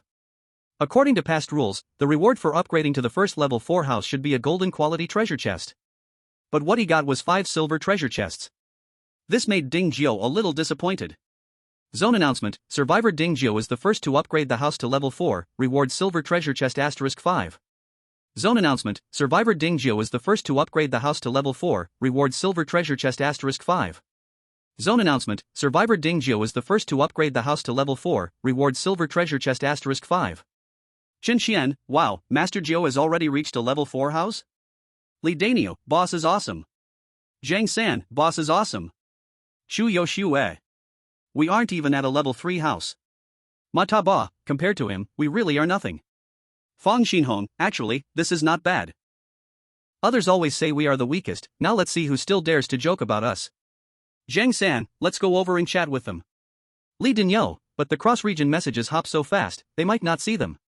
Zhang San, then let's post the same message, for example, congratulations to our District 9 Yi for being the first to upgrade the house to level 4. Li Dinyo, ha, you are smart. I can't control the others, but brothers from the Jojo Alliance, listen up, let's go to the cross-server channel and congratulate the boss together. Received. Received +1. Received +2. Received +88. Chen Xian, such a fun thing, how can our casual alliance be absent? Casual alliance, gather together and let's go have some fun. Ma Taba, the Taba Guild should follow up, we can't let them underestimate our District 1024. Soon, a row of blessings rang out in the cross-server channel. 1024, Li Dinyo, congratulations to our District 9 Yi for being the first to upgrade the house to level 4. 1024, Zhang San, congratulations to our District 9 Yi for being the first to upgrade the house to level 4. 1024, Chen Xian, congratulations to our District 9 Yi for being the first to upgrade the house to level 4. 1024, Tang Kong Qian, congratulations to our District 9 Yi for being the first to upgrade the house to level 4. 1024, Zhu Yushui, congratulations to our District 9 Yi for being the first to upgrade the house to level 4. 1024, Fang Wenwen, congratulations to our District 9 Yi for being the first to upgrade the house to level 4. If it was just a few or a dozen, surely not many people's footsteps would arrive. But with hundreds together, it instantly filled the cross-server screen, and others couldn't possibly ignore it. 37, impossible, you District 1024 only just joined the cross-server channel, how could you upgrade the house to level 4 so quickly? 1, exactly, even our district's Yigu is still only at level 3 house, how can you guys do it? 888, cheats, you District 1024 are all a bunch of cheats. It's obvious that people from other districts don't believe Li Dinyo and the others. This can't be blamed on them. After all, until now, there are very few people who can upgrade to level 3 houses. What right does the newly arrived District 1024 have to upgrade to level 4? 1024, Li Dinyo, our district's reward announcement has come out, how could it be fake? 1024, Zhang San, you must be envious, right? Ha, but unfortunately, our 9E is just that awesome, you can only envy it. 785, a bunch of dead cheats, it would be crazy to believe you. 996, spread it, District 1024 is a cheat district, it's the otherworldly version of Myanmar. 1024, Li Dinyo, damn, your family is Myanmar, your whole family is Myanmar. Ding, cross-server announcement, Survivor Ding Jiu from District 1024 is the first to upgrade the house to level 4, reward, gold treasure chest *1. Ding, cross-server announcement, Survivor Ding Jiu from District 1024 is the first to upgrade the house to level 4, reward, gold treasure chest *1. Ding, cross-server announcement, Survivor Ding Jiu from District 1024 is the first to upgrade the house to level 4, reward, gold treasure chest *1. 1024, Li Dinyo, ha, now you got slapped in the face, right? 1024, Zhang San, now that the cross-server announcement is out, what else do you have to say? 1024, Fang Xin Hong, now do you dare to say we are a cheat district? 1. How is this possible? How can the mere District 1024 be the first to upgrade to level 4 house? For 44, it must be fake. 10,000, his name is Ding Jiu, right? I'll remember him. Li Denyo, huh, so cool, it is really so cool. Zhang San, just now those 3 rounds of cross-server announcements really slapped their faces hard. Muya, humph, let them say we are a cheat district, they deserve it. Chu Yushui, that said, this Ding Jiu guy is really something. We haven't even gathered the materials to upgrade to a level 3 house, and he's already up to level 4. Li Denyo, what Ding Jiu, call him 9 Yi, such a big person and still doesn't understand a thing. Chu Yushui. Ding Jiu, who was feeling disappointed, did not expect a surprise. After finishing District 1024, he unexpectedly calculated for the Mist District as well. Moreover, the reward was the gold treasure chest he had been thinking about. He did not know what good treasure it might open. Ding Jiu suppressed his curiosity and began to carefully check the attributes panel after the house upgrade. Name, Steel Fortress. Level, LV4. Durability, 500000/500000. Magic Workshop, Level 1. Repair requirements, none. Golden Attribute, Shared Life Chain, designate multiple members to share health points. Once someone suffers a lethal injury, the rest will share the damage they receive. Upgrade requirement, Level 5 House Upgrade Blueprint *1, Village Construction Token *1, Followers *10.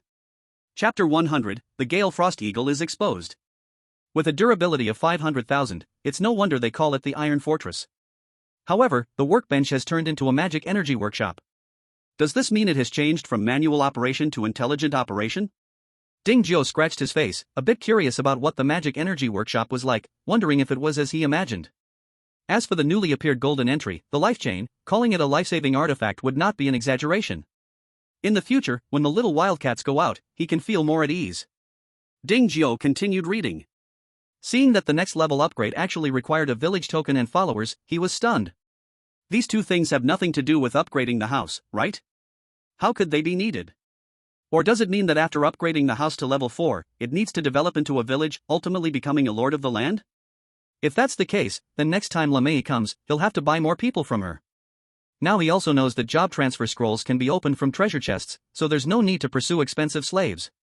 Arriving on the first floor, the mermaid and the little angel immediately surrounded him eagerly. Master, you are so amazing. You upgraded the house so quickly again. Master, I admire you so much, meow. Chattering, it brought Ding Jiu a wave of comfort. Master, you should go see the magic energy workshop. The equipment inside is so advanced, I feel like I will have nothing to do in the future. Oh? Ding Jiu immediately became interested, then let's go see it together. Upgrading from level 3 to level 4, the house area expanded by more than 5 times.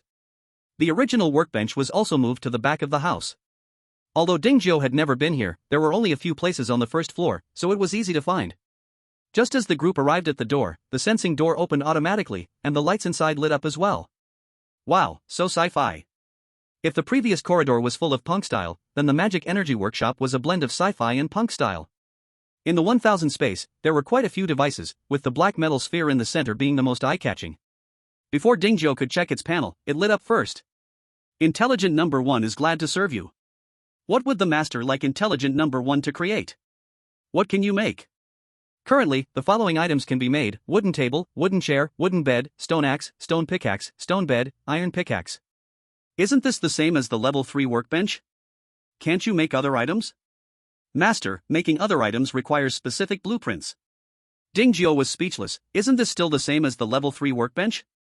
Master, the workbench has limitations on the number of uses for blueprints, but I do not. As long as I've made it once, the making method will be permanently stored in my creation list. Once the materials and energy are sufficient, the master can make as many as you want. Really? Ding Jiu asked with surprise. Yes, really. Ding Jiu immediately took out a blueprint for an iron arrow from the system warehouse. Because he could craft with his hands, he had never used it. Now I want to make one iron arrow. How should I operate? The master only needs to place the blueprint into my transmission port, then explain the requirements to me. All right. Iron arrow making method read successfully. Current warehouse has a total of 856 units of iron blocks and 622 units of wood, enough to make 622 iron arrows. Would the master like to start making iron arrows now?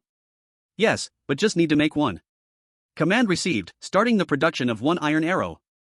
As the voice of the metal sphere fell, Ding Jiu saw a familiar scene unfold. One of the 3 machine tools suddenly extended 2 metal arms, one exuding green light and the other spraying blue light. Just like that, in front of Ding Jiu and the others, an iron arrow was 3D printed out. The iron arrow *1 has been completed and is now stored in item cabinet number 1. Ding Jio quickly found item cabinet number 1 and took out an iron arrow from inside. Iron arrow. Quality, white. Attack power, 30. Don't be fooled by its white quality, an attack power of 30 is definitely impressive in the world of bows and arrows.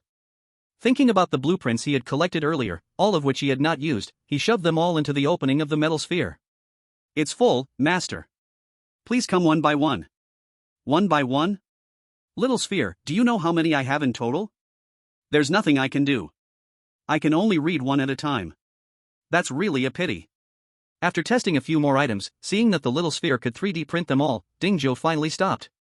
Master, does that mean I won't have any work to do in the future? Rabbit Girl Asha asked sadly. Of course not. The workshop can only make some repetitive things now. It can't make the Earth Demon Hornbow and the Earth Demon Cow Armor like before. Didn't Margaret and the others bring back hundreds of units of fine ironwood today? If you have time, you should research what you can make with them. Hearing Ding Jio's words, the honest rabbit perked up again. I understand, master, I will work hard. Then I will leave it to you. Back in the hall, Ding Jio discovered that the level 4 house had equipped him with a kitchen and bathroom. Both in style and function, they were countless times better than the ones he handcrafted. After checking the first floor, it was time to explore the basement. Sure enough, with the house upgraded to level 4, not only had the number of floors increased to 5, but there was also an extra floor underground. Curiously, Ding Jio went down. As a result, he found that apart from the large space, there was nothing else inside. What a disappointment. Coming to the yard, Ding Jio finally saw the whole appearance of the house.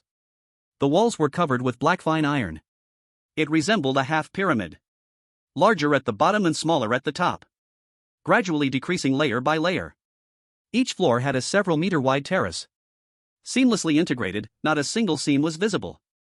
Caw caw. Caw. What is making that noise, meow? Catgirl Annie perked up her cat ears, constantly twitching them. It seems like that big bird we locked away today. What big bird, meow? It's the one that suddenly flew down from the sky at noon, the one that could spit ice. Master wanted to tame it, so he locked it in the pet house. So you're saying it still hasn't completely submitted yet? Fox Girl Lisa narrowed her eyes, her tone a bit displeased. Yes. Rabbit Girl Asha wiped her forehead, feeling a bit sorry for the Gale Frost Eagle. You didn't submit, fine, but why are you yelling loudly at night? Now everyone knows of your existence. Master kindly spared its life, and it still dares not submit? I'll go teach it a lesson right now, meow. The wild cat Annie was the first to explode. As soon as she finished cursing, she had already dashed to the front of the pet house. Looking at the huge creature of more than 10 meters inside, she didn't feel scared. Instead, she excitedly drew out 2 daggers. Seeing her pull out 2 toxic Fong daggers, Ding Jio's face darkened. Come on, you even brought out your exclusive weapons. Are you planning to teach it a lesson or roast it for dinner? Chapter 101, Taming the Gale Frost Eagle, renaming it Big White. Wow, what a big bird, meow. The Gale Frost Eagle, still screeching, suddenly tightened up. Turning around, it saw a pair of amber vertical eyes staring intently at it. Caw. It spread its enormous wings to display its might. I don't know if Catgirl Annie was scared, however, the 2 emerald green toxic daggers in her hands were already glimmering. I heard you are very disobedient to the master. Caw. Don't make excuses, meow. I already know everything. You are so arrogant, and... Let me see what you've got, meow. Catgirl Annie curled her legs and jumped onto the Gale Frost Eagle's back. The Gale Frost Eagle was startled and instinctively flapped its wings, trying to throw her off. But Catgirl Annie seemed firmly attached to its back, steady as a mountain. Shwa! Catgirl Annie had no intention of holding back. Her dagger stabbed mercilessly, creating blood holes on the Gale Frost Eagle's body one after another. Cry. Now the Gale Frost Eagle was even more shocked. Its wings nearly left after images as it flapped wildly. The whirlwind created rattled the pet house, while dust and small stones whirled together, forming a vortex. At this moment, Catgirl Annie could no longer stay balanced and had to steady herself. But she wasn't idle. Using her dagger as a climbing tool, she jabbed and twisted. Along with the special poison effect of the dagger, the Gale Frost Eagle felt both pain and numbness in its back. Cry. Seeing it couldn't shake off Catgirl Annie, the Gale Frost Eagle immediately changed its tactics. It folded its wings and rolled in place, trying to crush Catgirl Annie. Catgirl Annie reacted quickly. Leveraging her dagger as a foothold, she leaped forward and ran swiftly along the eagle's back. At the same time, the poison dagger cut through the Gale Frost Eagle's back, carving a long bloody trail. The Gale Frost Eagle didn't expect Catgirl Annie to be this ruthless. When its back hit the ground, the wounds burst open, causing it to spin in pain. Catgirl Annie let out a cold laugh, quickly jumping in front of the Gale Frost Eagle's head, the dagger's tip resting against its eye. Still so proud? If you dare to underestimate my master again, don't blame me for poking your eyeballs out. Cry. The Gale Frost Eagle's pupils were full of fear. Upon hearing Catgirl Annie's threat, it didn't dare to resist at all. Like a deflated balloon, its wings drooped to the ground. That's more like it, meow. Catgirl Annie, satisfied, put away her dagger. Then she slapped the top of the Gale Frost Eagle's head heavily a few times, saying, "Wouldn't it have been better to submit to my master earlier, so you wouldn't have to take so many stabs, meow?" Annie, are you alright? Seeing the commotion in the pet house had ceased, Dingio finally walked in with others. Master, I've already taught it the rules. I guarantee it will obey from now on, right, meow? The Gale Frost Eagle didn't dare to refute, nodding repeatedly while enduring the pain. See, it admits it, meow. Dingio forced a smile. If nodding counted as submission, then he wouldn't need to keep it locked up here, would he? The key point was the loyalty gauge. As long as it's below 60 points, there is potential for betrayal. Gale Frost Eagle. Quality, green. Attributes, Power 38, Constitution 42, Intelligence 76, Agility 79. Skills, Ice Arrow, Sonic Attack. Status, severely injured, on the verge of death. Loyalty, 75. Wait, how did the loyalty soar to 75? Wasn't it just 28 at noon? Dingio was confused. Could it be that this Gale Frost Eagle is just a lowly creature, gaining loyalty only without any punishment? Caw caw. Master, shouldn't we treat the giant eagle first? I'm worried it won't last through the night, the little angel reminded. Although the mermaid also saw that the giant eagle was severely injured, without Dingio's order, she didn't take the liberty to treat it. With the little angel's reminder, Dingio came back to his senses. Looking at the Gale Frost Eagle that had lost several buckets of blood, he couldn't help but laugh. Letting you be proud and play tricks. Letting you say you submit with your mouth but not with your heart. Letting you talk without thinking. Let me. Dingio cursed for a while before letting the mermaid treat it. It must be said, having intelligence over 100 is awesome. The Gale Frost Eagle had just seemed on the verge of death. But with the mermaid's healing spell, it immediately sprang back to life. The cut skin grew back into snowy white feathers, restoring the majestic form it had when Dingio first saw it in the sky. Caw. However, the majestic look didn't last 3 seconds, and the Gale Frost Eagle submissively lay down in front of Dingio. At the same time, it stretched out one chicken claw. This is the hope that Dingio can help it unlock the big iron chain that is binding it. Asaga, help it unlock. Master, if we help it, will it sneak away while we are not paying attention? Rabbit Girl Asaga asked worriedly. No, it is now our companion. Dingio also thought about using a contract scroll to bind it. But now its loyalty has reached 80 points, so it's not worth wasting a scroll. Caw caw. The Stormfrost Eagle also began to show loyalty, constantly expressing that it would not run away. Only then did the Rabbit Girl Asaga help it unlock. Without the big iron chain's restraint, the Stormfrost Eagle, locked up for most of the day and hungry for half a day, wished to soar freely right now. Alright, it's already late, so you should rest here first. You can go out and fly when the sun comes up. Caw caw. It's okay, I have food here, it will be more than enough. Dingio took out several 100 pounds of wild beast meat.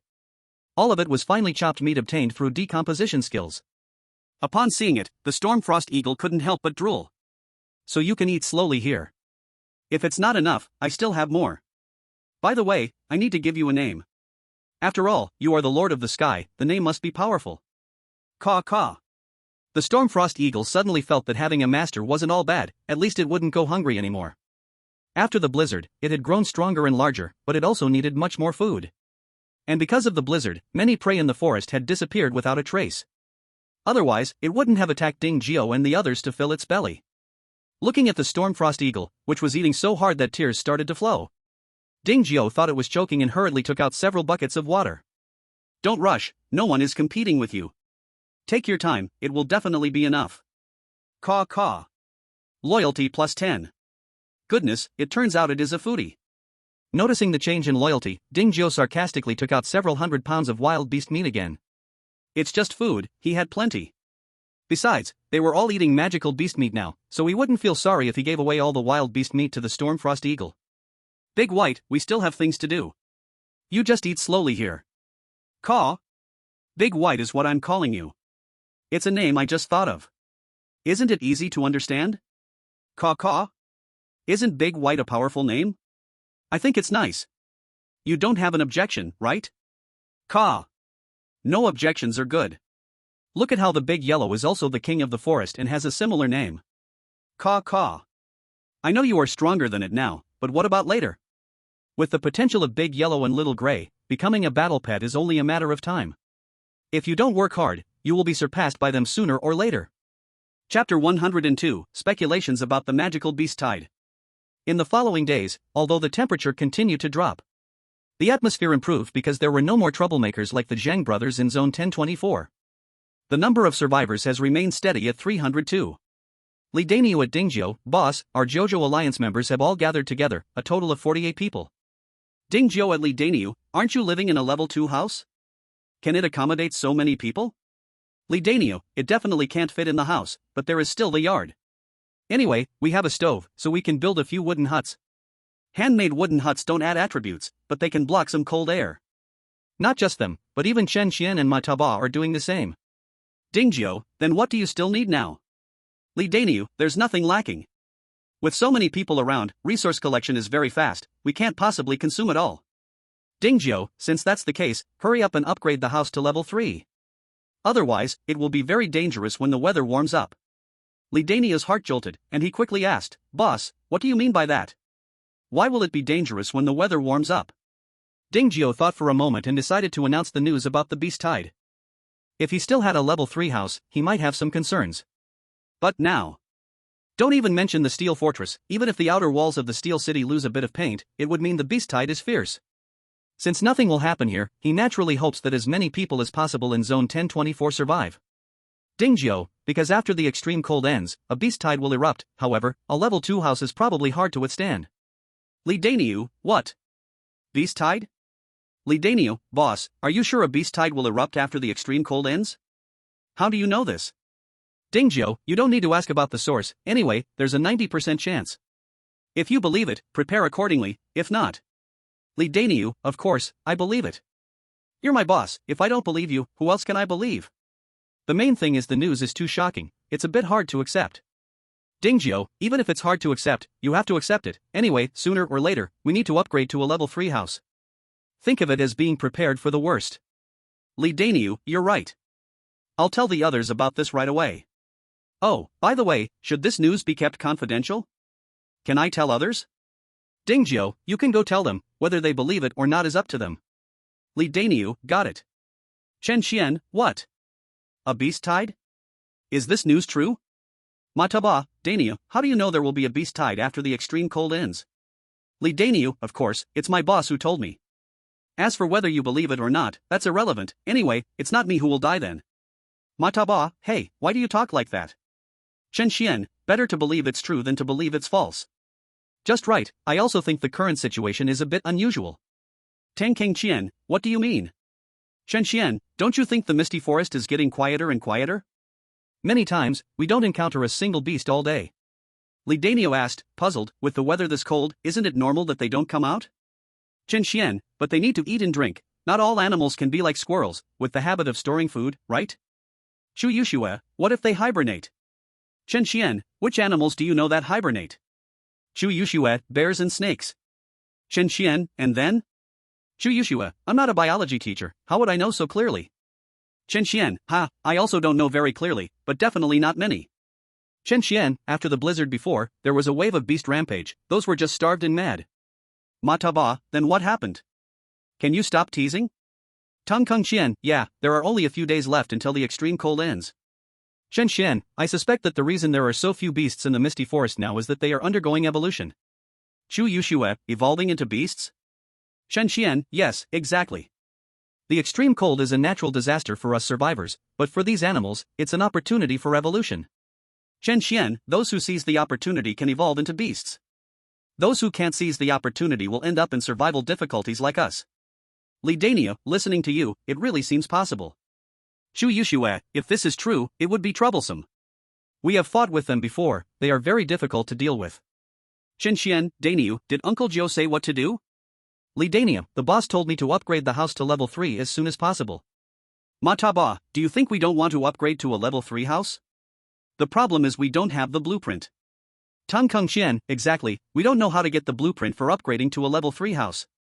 So many people are crammed in one house, it's suffocating. Qin Xian, ahem, well, Daniu, did Uncle Joe say how to get the level 3 house upgrade blueprint?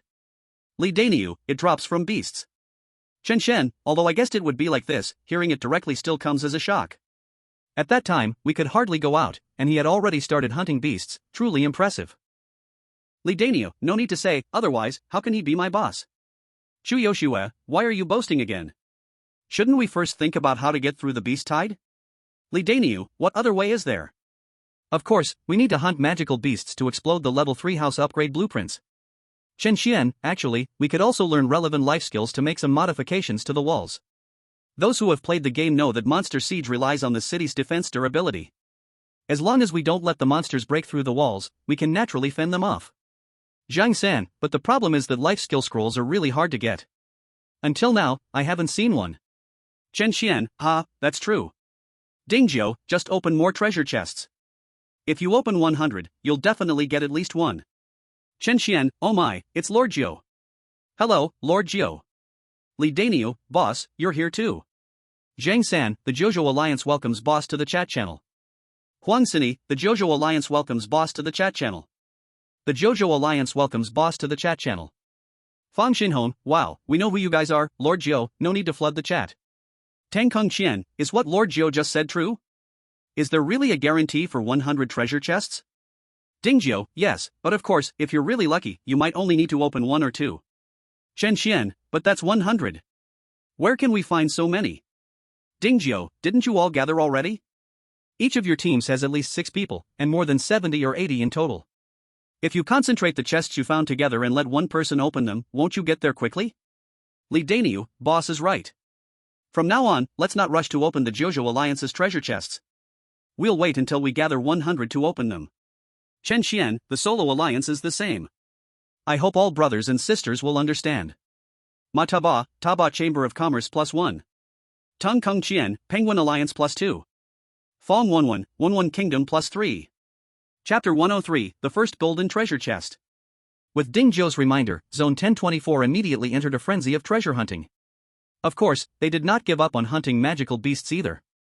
However, there were so few wild beasts in the Misty Forest right now, let alone magical beasts. Several large groups, a dozen of exploration teams, searched again and again, but they didn't run into a single magical beast. This made them very disappointed. At the same time, they began to take the speculation about the beast tide more seriously. In contrast to the busy others, Dingjiu was much more relaxed. The yard expanded 5 times, walking around took almost half an hour, and it was impossible to finish in a short time. However, instead of strolling, adjusting the arrow towers and magic towers, these defensive structures were the most important. If they continued to place them in their original positions, they would definitely not be able to hit enemies outside the yard. Is this a golden treasure chest? It's quite heavy. Dingjiu did not rush to open the 5 silver treasure chests that came from the regional rewards. Instead, he focused on the golden treasure chest from the cross-server rewards. Golden with traces of yellow. Shining brilliantly. It looked very tempting. Dingjiu took a deep breath and, trembling, opened it. Ding, you have opened a golden treasure chest. Congratulations, you have obtained a large mine *1, shining giant sword *1, advanced magic cannon *1, advanced agility fruit *1, magic core *100, fine magical beast meat *100. Yo, I just said the yard was too spacious and needed to build something, and here you are giving me a large mine. System, don't tell me this isn't your doing? Host, you're overthinking it. Understood, I won't talk nonsense. Host, you really are overthinking it. Relax, I promise I won't let you get punished. Host, forget it, think whatever you want, it's not me anyway. Exactly, from now on, when your superiors ask you, remember to deny everything like now. Go away. Large mine. Durability, 1/1. Description, after use, it can generate a large mine of 100 square meters in your own territory, producing 1,000 units of ore randomly every day, with a maximum capacity of 30,000 units. 1,000 units may not seem like much, but the word random fills it with infinite possibilities. In any case, Dingjiu was very satisfied. And then there was the Shining Giant Sword. Shining Giant Sword. Quality, purple. Attack power, 2000. Energy, 100/100. Special effect, flowing light slash, within 1 second, strike the same target 10 times, each use consumes 30 energy points. The palm is wide, 2.6 meters long, the attack power is 3 times that of the previous magic energy battle blade, definitely a melee artifact. Just in time, Honest Rabbit is about to change to the swordsman class, perfect for her to use. High-level magic cannon. Quality, blue. Attack power, 1000. Defense power, 1000. Durability, 2000. Effective range, 10,000 meters. Energy, 100/100. Firing rate, 10 seconds. Effect, vision, 1000, explosion, 500. Before, Dingjio thought these kinds of facilities were very powerful. Not only could they automatically attack enemies, but they could also be used as sentinels. But after witnessing the magic energy battle blade and the flowing light giant sword, high-quality weapons like that, he realized that these arrow towers and magic cannons could only deal with small monsters, having little effect on experts. If it weren't for not wanting to waste, he would have exchanged them for resources. High-level agility fruit. Description: eating it significantly increases agility attributes. Don't be fooled by just one, but Dingjio has now learned high-level planting skills. He can definitely start with 2, then 3, and then grow everything. It's just that he lacks some high-level cultivation liquid and cannot quickly cultivate. Looking at the high-level agility fruit in his hand, Dingjio thought for a moment and decided to eat it himself. Mainly because others don't need this one, and he would need it later to advance to Shadow Knight. Hint: you have eaten a high-level agility fruit, agility attribute increased by 100 points. Wow, plus 100 agility? Dingjio was shocked. Although he had guessed that high-level attribute fruits could increase quite a bit, he never expected that just one would add 100 points. Player, Dingjio. Attributes: Strength 7 plus 20, Constitution 6 plus 20, Intelligence 6 plus 20, Agility 5 plus 120. Life skills: intermediate cooking, Meipo tofu, high-level planting, intermediate forging, high-level carpentry, intermediate gathering, intermediate dissection, intermediate tailoring, intermediate mining, intermediate hunting, intermediate alchemy, intermediate swimming, intermediate gardening. With his current attributes, he is just one intermediate constitution fruit away from successfully transitioning to a knight. He could take the time to ask in the chat channel, perhaps he could buy one. If not, then he could exchange life skill scrolls. After all, they are hot-selling items now and could sell for a good price. Knight Profession Transfer Scroll. Durability, 1/1. Requirements: Strength, 26, Intelligence, 24, Constitution, 35, Agility, 50. Description: those who meet the requirements can use this scroll to immediately change to the Knight class and learn a random Knight beginner skill. Squeak. Master, we're back, meow. Hearing this familiar sound, Dingjio regretted why he didn't cook Big White for soup before. Now the little wildcats have Big White as a flying mount, making travel very convenient. Every lunchtime, they always fly back on time for meals, losing all their previous hustle and bustle. Master, what's for lunch today, meow? Braised pork rice, plenty to fill you up. Master, you've changed, meow. You used to often create new foods, meow. Isn't braised pork rice good? It is good, but can we really eat it 3 times a day, meow? I don't want that either, but you all keep eating more. It's just me and Edith, I can't make new dishes for every meal. Dingjio shrugged helplessly. Then why not buy some more people back, meow? Anyway, the house is bigger now and can definitely accommodate more, meow. Hearing the little wildcat say this, Dingjio thought it made sense. Anyway, the system warehouse has so many fruits and snacks, enough to exchange for quite a few people. He also wondered what was going on with that female emperor who hadn't come to find him again. It seems he can only waste a random summon scroll. Chapter 104, Summoning a Sea Beast. Ding, please confirm whether to use the random summon scroll. Hint, this scroll has certain dangers, please use with caution. Who are you scaring? Dingjio glanced at the prompt and took it lightly. Then he chose to confirm. Ding, random summon scroll used successfully, currently summoning is the sea beast Vibrant Whale. Ha! Just a moment ago, Dingjio was full of confidence, and suddenly his expression froze. Staring blankly at the sudden appearance of a giant flesh mountain resembling a whale. Ha! Actually, it wasn't just Dingjio who was confused, the Witon whale, suddenly summoned, was just as perplexed. Just now, it was clearly playing in the sea, spraying water and teasing a wooden boat. How did it suddenly get summoned here? And what is this place? Why is there not a drop of seawater? Where did that wooden boat go? Not good, we're under attack, meow. The beast-eared girls, who were having lunch, quickly put down their bowls and chopsticks, changing into their gear to rush at the Whitman whale. However, faster than them were the various defense towers that activated automatic mode. Steel arrows, ice bullets, fireballs, energy cannons all bombarded the Whitman whale, causing a large splash of whale blood. Ugh! The Whitman whale, startled, let out an angry hum as countless water balls gathered in the air, ready to be unleashed. It was about to launch a big attack. But at that moment, the little cats also arrived. Swords slashed, blades cut, spears stabbed, directly injuring the Whitman whale that intended to counterattack. Stop! Seeing the Whitman whale about to be beaten to death by a group of people, Dingyo hurriedly shouted, "Wait, don't be in such a rush to kill it." Master, you don't mean you want to tame it too, do you? Is that not allowed? Dingyo asked, puzzled. It's not that it can't be done, it's just that we don't have a pool big enough to keep such a large one. The small fish pond has been upgraded to intermediate, its area expanded from 5 square meters to 100 square meters. But the water in there is not deep enough to accommodate such a huge Whitman whale. If not, we can dig one manually, there's plenty of space in the yard to dig freely. Is that even okay? Of course it is. Hey, Big White, slow down. Do you really intend to kill it? Ha! It's fine, it's already severely injured by Annie and the others, so it can't cause trouble anymore. Ha ha!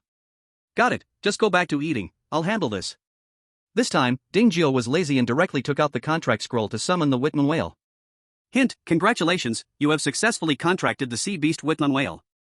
Whitman whale. Quality, green.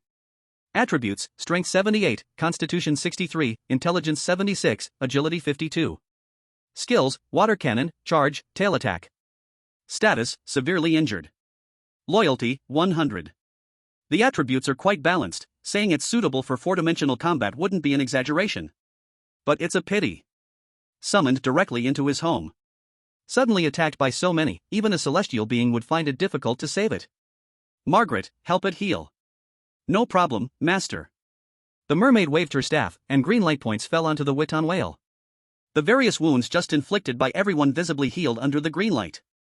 In just a few breaths, the severely injured Whitman whale was restored. Ugh ha!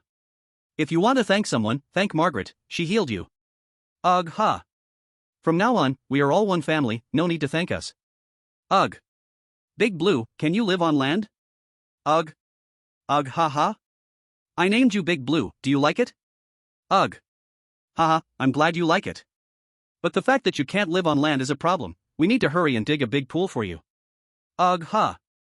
No need to thank us, that's what we're supposed to do. Judging by its size, Big Blue is about 14 meters long, 3 meters high, and 3.8 meters wide, so the pool needs to be at least larger than that. Moreover, to ensure Big Blue's comfort, there must be enough space for it to move around. Considering all of this, even digging 100 square meters might not fully satisfy it. After eating, everyone together go help Big Blue dig a pool. No problem, meow. Master, how big should we dig? Dingyo held up one finger, at least 100 square meters. 100 square meters? Isn't there already a 100 square meter pond over there, meow?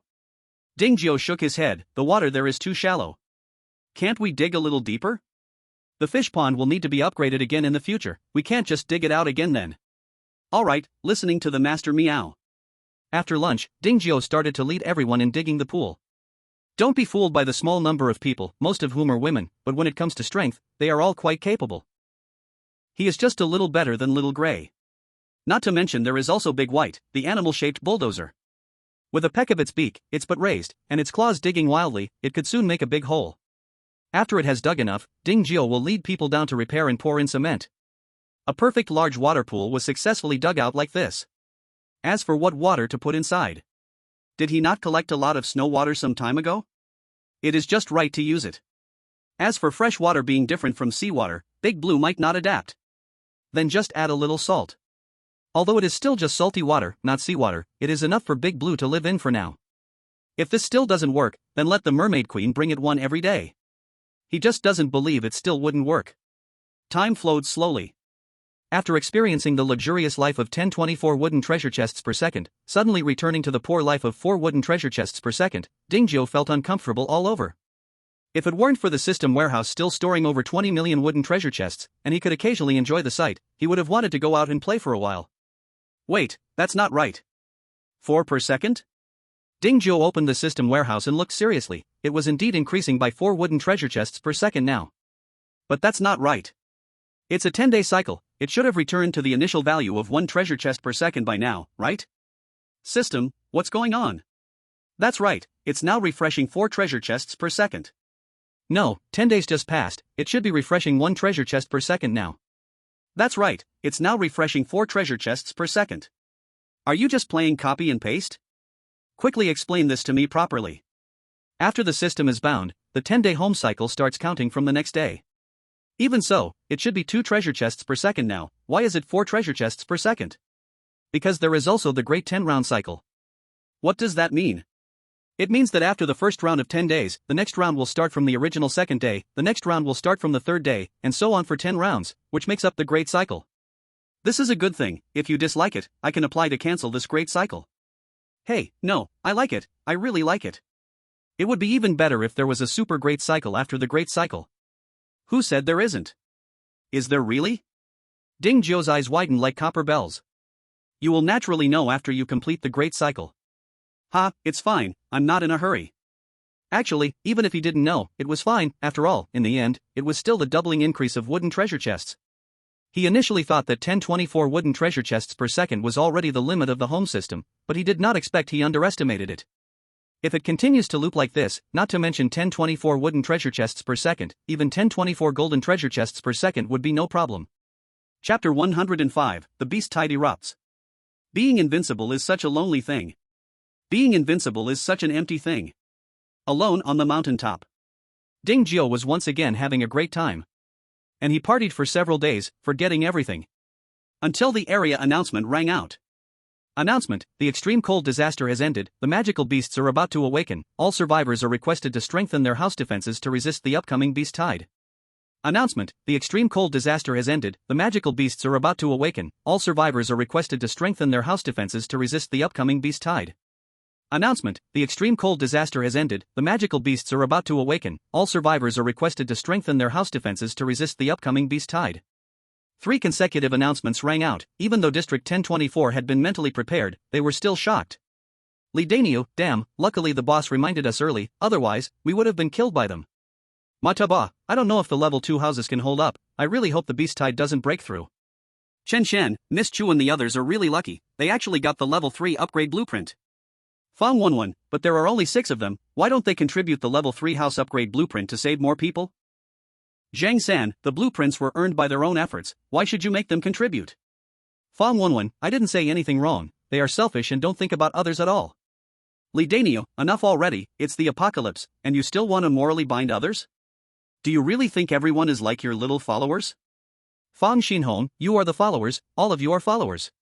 Fang Wenwen, what, is it only allowed for you to establish an organization? Zhu Yaoxue, yelling and yelling, what's the point? If you have this much free time, why not think about how to deal with the upcoming beast tide? Also, Fang Wenwen, since you're so kind-hearted, saying I waste the level 3 house upgrade blueprint with my few people, why don't you mention Lord Jiao? He's just one person, isn't that even more wasteful? Fang Wenwen, humph, I'm too lazy to talk to you. Zhu Yaoxue, coward, only bullies the weak and fears the strong. No, we are not weak. If you really don't like me, then just report my coordinates. When the beast tide is over, we can have a fight directly, to settle the score and determine life or death. Fang Wenwen cursed and logged off. Hearing the announcement, Ding Zhuo stopped enjoying himself. Planning the lookout tower, he looked around. Although he could only see the fog for now. But the fog forest, which had been quiet for more than a week, gradually started to hear the roars of beasts. And the sounds were getting closer, in no time, they felt it around the yard. Everyone prepare, the monsters are coming. Got it, master. *N. The first to rush out was a group of rats. They usually hid from people. But today was an exception. Each one had bloodshot eyes, their fur standing on end, charging towards Ding Zhuo like a tsunami. Squeak. Whoosh, whoosh, whoosh. Swish, swish, swish. Boom. More than 30 defensive towers activated first, raining down arrows and fireballs like a storm on the tide of rats. In the blink of an eye, hundreds of rats were destroyed. However, this time, the scale of the rat tide was quite large, there were not less than 10,000, at least a few thousand. Losing a few hundred didn't matter much to them. Master, I'm going out to kill them, meow, the little beast said excitedly. Come back here. Ding Zhuo pulled her back. These red-eyed rats are not monsters, they can't bite through our defense barrier. Just stay here and shoot arrows. But this is too boring, meow. Don't rush, wait until the monsters come, and then I'll let you go out. It's a promise, meow. As the two chatted, the rat tide outside had already reached the iron wall and started to gnaw. But unfortunately, the iron wall still had a layer of defense barrier, and those red-eyed rats couldn't bite through it at all. On the contrary, because of their attacks, the instinct of the blood-sucking vines was triggered. Without Ding Jiao and the others needing to intervene, each rat the size of a fist was tied up and had its blood sucked little by little. The scene was very spectacular. Anyone watching would get goosebumps. Master, they are too weak, there's no fun at all, meow. If it's not fun, then you can just watch from here, and you are not allowed to go. Ding Jiao knew she was up to no good, and would not let her slip away under his nose. As the red-eyed rats ended, next came the red-eyed rabbits. But just like the red-eyed rats, they couldn't break through the defense barrier and ended up tragically dying at the hands of the blood-sucking vines. However, what Ding Jiao didn't expect was that the third wave of monsters was actually birds. And they were of all kinds, overwhelming and very spectacular. Airborne attacks were indeed a great means. If it had been before the snowstorm, Ding Jiao would have been overwhelmed. But now was different. With Daba's yellow card in hand, he wasn't worried at all. Daba, it's your turn, be sure not to let them destroy our yard. Caw! A cry of an eagle from Daba. The aura of a sky ruler erupted from him. Even the red-eyed birds, who had clearly lost their minds, were still frightened and frozen in place by the overwhelming pressure of a superior. A cry resounded, the call of an eagle. Daba did not miss this good opportunity, continuously flapping its wings at the dazed red-eyed bird swarm. Waves of fierce wind, comparable to a storm, were sent out, blowing the red-eyed bird swarm to and fro, as if it were rain of falling birds. Those with lighter injuries were lucky, only suffering slight fractures in their wings, but the more severely injured were directly killed by the fall. The stench of blood was extremely strong, irritating Ding Jiao's nose. Hacky! It was a pity that the blood-sucking magic vine could only cling to the city wall, otherwise, after the tide of magical beasts ended, it could have absorbed all this flesh and blood, saving a lot of cleanup work. Chapter 106, Zhang San leads the mockery, the twisting of humanity, revised. Zhang San, the first wave of mice is too weak, can this really be called a tide of magical beasts? Chen Xian, don't be careless, these mice should be the minions of the magical beasts, delivering benefits. Mataba, luckily, we have many people, and we have also reinforced the wall's durability, otherwise, we would face a lot of trouble. Chen Xian, thanks to Lord Zhou's reminder, otherwise, we would have been in chaos like other cross-server zones. Li Danio, yes, it's really thanks to the boss's reminder. Compared to the laughter in Zone 1024, many cross-server zones were already in disarray. Against the mouse tide that resembled mad dogs, unless the walls gave them any chances, otherwise, once a gap appeared, the surrounding red-eyed mice would rush in madly, turning it into a disaster. 12:30, the extreme cold disaster has just ended, and now here comes a beast tide, they are really trying to kill us. 66:53, it's only been a few days, even if this is a survival game, it's not supposed to be this cruel to us. 332, damn, they didn't even give us preparation time, this game wasn't designed this way. 44:44, Chen Ting, the preparation time was already given to you, it's your own fault for not being ready, who can you blame? 55:55, by Jiroa, that's right. Didn't the temperatures start to rise a few days before the extreme cold disaster ended? It's your own greed for comfort that prevented you from developing your houses, who can you blame? 9888, Luophone, in short, I understand now, this survival world will never give us peaceful days. 1. Yi Huan, by the way, didn't the people of Zone 1024 mention the beast tide before? Didn't you prepare at all? 8858, when did they mention it? How come I didn't know? 336, to know about the beast tide and not tell us clearly, they are too selfish. 1024, Zhang San, idiots, was it us who didn't say it clearly? It was you who didn't believe us, even scolding us for spreading rumors. Damn, people like you deserve to die. 336, if we didn't believe you, wouldn't you try to persuade us? In the end, you are just selfish. 8858, we even told you so much useful information before, is this how you repay me? 332, people from Zone 1024 are all thankless. 1024, Zhang San, who the hell are you calling thankless? Do you believe I will kill you? 336, come on, I'm waiting for you in Zone 336. 1024, Chen Xian, Zhang San, why are you wasting time with them? The beast tide has just begun, they might drop dead anytime, what's worth arguing about with a dead person? 1024, Zhang San, you have a point, I was thinking too small. 336, beep beep. 8858, beep beep.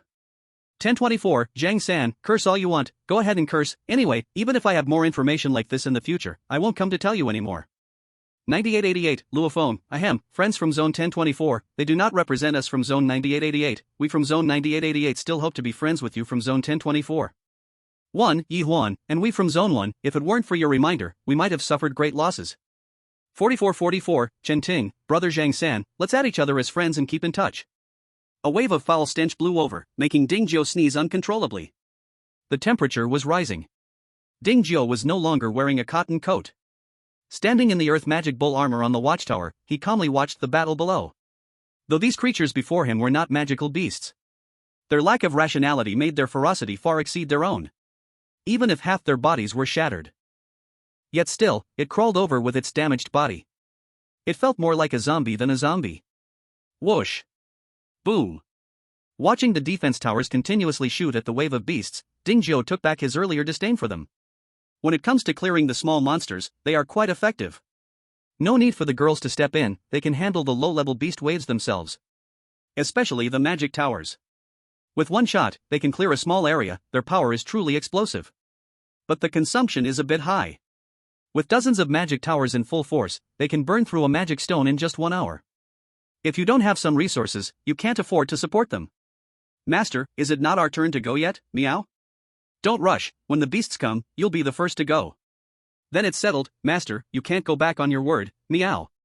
Don't worry, there will be plenty of battles for you later. Hee hee. The fifth wave of monsters arrived. This time, no longer were there little characters like mice and rabbits, but a large group of gorilla monkeys. At the back stood a super gorilla with yellowish fur, towering 6 to 7 meters high. Master, that gorilla is definitely a magical beast, you promised to let me handle it, meow. Then you better be careful, if you lose, don't come crying to me for battles anymore. I won't lose, meow. Catgirl Annie pouted and jumped down from the wall. In the moment of landing, she activated her invisibility skill, easily bypassing the monkey's front line. With the invisibility skill, Ding Jiao was not too worried about her safety. However, just to be safe, he still told Little Angel to keep an eye on her side. If necessary, she could shoot arrows to help. Master, then we will go down too.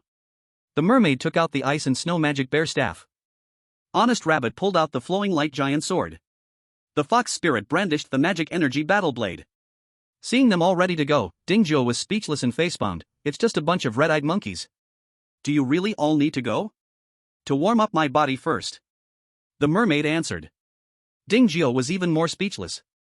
You're a healer, why so violent? Shouldn't you stay behind and watch the fun instead of going down to hit with a staff? Master? Sigh, forget it. If you want to play, go ahead. But before that, trade weapons with Lisa, you can't kill monkeys with a staff. No problem. Currently, the mermaid's 2 skills were both support types, so it was indeed a waste to use the ice and snow magic bear staff on her. However, Lisa, the fox spirit, had already changed her class to a mage 2 days ago. But because she lacked a staff, she had been using the magic energy battle blade to fight every day. That was quite an eyesore. Lisa. Race, Foxman. Class, Mage. Attributes, Strength 17 plus 20, Constitution 26 plus 20, Intelligence 42 plus 40, Agility 33 plus 20. Skill, Magic Missile. However, speaking of it, Ding Jiao was even worse off. Not only did he have no decent weapon, but he didn't even have a mount. Ding Jiao. Race, Human. Class, Knight. Attributes, Strength 7 plus 60, Constitution 6 plus 20, Intelligence 6 plus 40, Agility 5 plus 120. Skill, Night Charge. Living skills, many. While Ding was sighing, Honest Rabbit had already killed a dozen monkeys. By now, she had truly become a proper swordsman. Holding the flowing light giant sword, she didn't need any flashy moves, directly chopping down one small monkey after another. The fox spirit Lisa waved her ice and snow magic bear staff, creating explosions that took out large groups, efficiency at its peak. Oh whoa oh whoa. Roar. Cough cough, you don't need to go out, your task is to stay by my side and protect me. Oh whoa. Roar. Seeing that a wolf and a tiger were truly intimidated by his words, Ding Jiao couldn't help but let out a quiet sigh of relief. Little Gray and Big Yellow were not magical beasts yet, but they were still struggling with this large scene. After all, they were the first to follow him, he didn't want them to die in battle like the previous 7 ordinary gray wolves. Returning his gaze. Compared to the slaughtering mermaid, the battle on Catgirl Annie's side was much more intense. Don't be fooled by the giant gorilla's massive body, it was surprisingly agile. Little Wild Cat is an agile assassin, otherwise, it would be dangerous. Chapter 107, Using the Monster Tide as a Supplier. Annie, you're the last one. Do you need help? Fox Girl Lisa asked, holding her staff close and raising an eyebrow. Little Wildcat certainly wouldn't stubbornly refuse. Without thinking, she replied, "No, I can handle it myself, meow." The whole group's mother chimed in at the right moment, "Then hurry up. We've wasted too much time, the next wave of monsters will be here soon." Got it, meow. Little Wildcat's expression tightened, and she unleashed her full speed, fighting up close with the gorilla using her cat-like reflexes. Rip. The two poisonous daggers in her hands flickered with a cold green light, occasionally leaving bloody scratches on the gorilla's body. Roar. Seeing that it couldn't hit her, the gorilla anxiously spun around. After taking 2 more knife strikes to its back, it suddenly roared to the sky, its massive frame expanding to twice its size. Compared to it, Catgirl Annie truly looked like a little kitty. Roar. The gorilla slammed its palm down, the shockwave from its hand was loud enough to shake the ground. Seeing this, Catgirl Annie didn't dare to be careless, she quickly jumped back, narrowly avoiding the blow. Just as she prepared to counterattack, the gorilla's other hand swung towards her. Annie's heart raced, she hurriedly braced herself against the ground, narrowly dodging the hit. Seeing its attacks repeatedly missed, the gorilla roared once more. Leaping 5 meters into the air, it aimed a powerful strike down towards the grounded Catgirl Annie. Not good, Annie, be careful. Now, the mermaid and the others could no longer just watch, they raised their hands and aimed a slicing wind blade at the gorilla. Honest Rabbit quickly followed suit. Bending his knees, Rabbit leaped into the air and performed a series of slashes, sending the gorilla, who was attempting to crash down, flying back. Fox Girl Lisa wouldn't be left behind, she waved her ice and snow magic bear staff, summoning a white bear of the same size as the gorilla. White bear, go beat it to death. Roar. The white bear landed on all fours and quickly tackled the gorilla back to the ground. Then the two colossal creatures began to wrestle. "Margaret, make sure not to kill it, leave it breathing so we can contract it back." Dingio shouted loudly. "Got it," Mermaid Margaret said and then cast a healing spell on the white bear. The white bear instantly became revitalized, lifting and twisting its body to pin down the gorilla on the ground. It then raised a fist as big as a cooking pot, pummeling the gorilla's head until it was gasping for breath. Seeing the gorilla was finally out of its berserk mode, Fox Girl Lisa called to the white bear with satisfaction. "White bear, drag it back to the owner." Roar. The white bear nodded, grabbing one of the gorilla's legs and dragging it back. The gorilla, feeling humiliated yet unable to resist, wept bloody tears from its swollen face. "Master, this guy looks ugly, why contract it, meow?" "Caw." "Exactly, compared to handsome me, it's a long way off." "Awoo, awoo." Roar. "Murmur, I'm just quietly watching you guys show off." "Alright, I have my reasons for wanting to contract it." As the territory grew bigger, Dingio thought it was time to make some changes. However, this project was no small matter. Monsters like the gorilla, which could walk upright and had hands, were perfect for being biological cranes. Although Dingio alone could lift a ton of stone, who would want to personally do heavy labor? Of course, it was better to hire someone else, preferably free. Tip: the current berserk gorilla meets the contract conditions. Would you like to use the contract scroll to bind it? Yes. Ding, contract successful. Congratulations, you have obtained Pet Berserk Gorilla. Furious Gorilla. Quality, green. Attributes, Strength 95, Constitution 68, Intelligence 42, Agility 55. Skill, Frenzy. Status, severely wounded, near death. Loyalty, 100. The good thing about using the contract scroll is that once the contract is successful, loyalty instantly reaches the maximum. Unlike Big White, which has been threatened and lured for several days, loyalty is only at 85 points. Margaret, Big Black is on our side now, help it heal. Okay, Master. 1 healing spell, from near death to moderately wounded. 2 healing spells, from moderately wounded to undamaged. 3 healing spells, fight 10 tonight. Alright, I've said too much. Because the wave of monster beasts hasn't ended, Dingio also didn't hold any welcome party. After introducing the gorilla to everyone, he took it back to the city wall. At this time, the 6th wave of monsters also appeared. There were 3 monster beasts in total. One was the earth demon bull that was killed once before. The second was the forest snow deer that was traded for meat from Chuyoshue. The third one had never been seen before but looked like an enlarged version of a goat. Master, do we need to leave these alive too? The mermaid Margaret asked. You decide, if you can capture them alive, then do it, if not, kill them. Everything comes first for your own safety. Understood. Mermaid Margaret nodded but also remembered Dingio's words. With 5 professionals and 2 monster beasts, if they couldn't capture them, they might as well go home to sell sweet potatoes. In less than 3 minutes, 1 bull, 1 deer, and 1 goat were knocked down to the ground by them. Fortunately, Dingzhou had enough contract scrolls, otherwise, they would have to keep them in the pet house and train them slowly. Where there is 1, there is 2, and where there are 2, there is 3. Seeing that their master liked to contract monster beasts so much, the mermaid girls also put in their all. In the next wave of monsters, as long as it was a monster beast, they would knock it unconscious and take it away. From the initial 3 to 5, it gradually increased to 10 or 20. The defense of the city also became easier as the number of contracted monster beasts increased. However, correspondingly, the monster beasts were contracted, but the rewards for killing monsters were also lost. If the monsters didn't die, they wouldn't drop treasure chests. Besides getting a lot of beast meat, nothing else was gained. Master, do we need to continue capturing monster beasts? The pet house is almost full. Let's see what kind of monster beast comes next. If it's of average strength, just kill it directly. Okay. As Dingzhou and the others waited for the next wave of monsters, 10 minutes passed, but there was still no sign of movement outside the yard. What's going on? Has the wave of monster beasts ended? Chapter 108, Has the wave of monster beasts ended? Revised. Master, has the wave of monster beasts ended, meow? I'm not sure either. Dingzhou shook his head. He opened the chat channel to see what was happening with others. But he found that the messages above were rapidly flooding the screen. Li Daniu, damn, 3 big gorillas came at once, how are we supposed to fight this?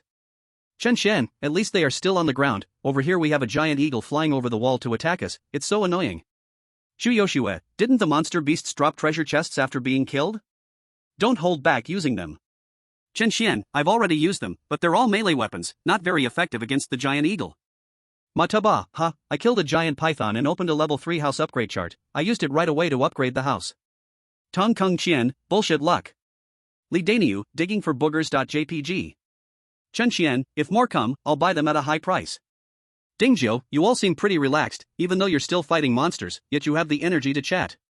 Li Daniu, boss is good, how are you over there? Do you need me to support you with anything? Shu Yoshue, you're talking about us, but you're chatting too. Chen Xian, Master Geo, how are things over there? Can a level 4 house withstand the attacks of the monster beasts? Dingzhou, things are fine here, but I still can't see the next wave starting, just came up to check on your situation. Zhang San, boss, does it mean there are no more monster beasts attacking you? Dingzhou, there isn't a sound outside, and I don't know what's going on. Chen Xian, could it be that the level has been cleared? Zhou Yi, how many rounds have you completed just now? Shu Yoshue, is it possible they are preparing something big, like summoning 10 magical beasts at once? Dingzhou, well, your big idea is really big. Without waiting for a reply, Dingzhou continued, just now was the 10th round, 30 magical beasts came at once. Chen Xian gasped in shock, what, how many?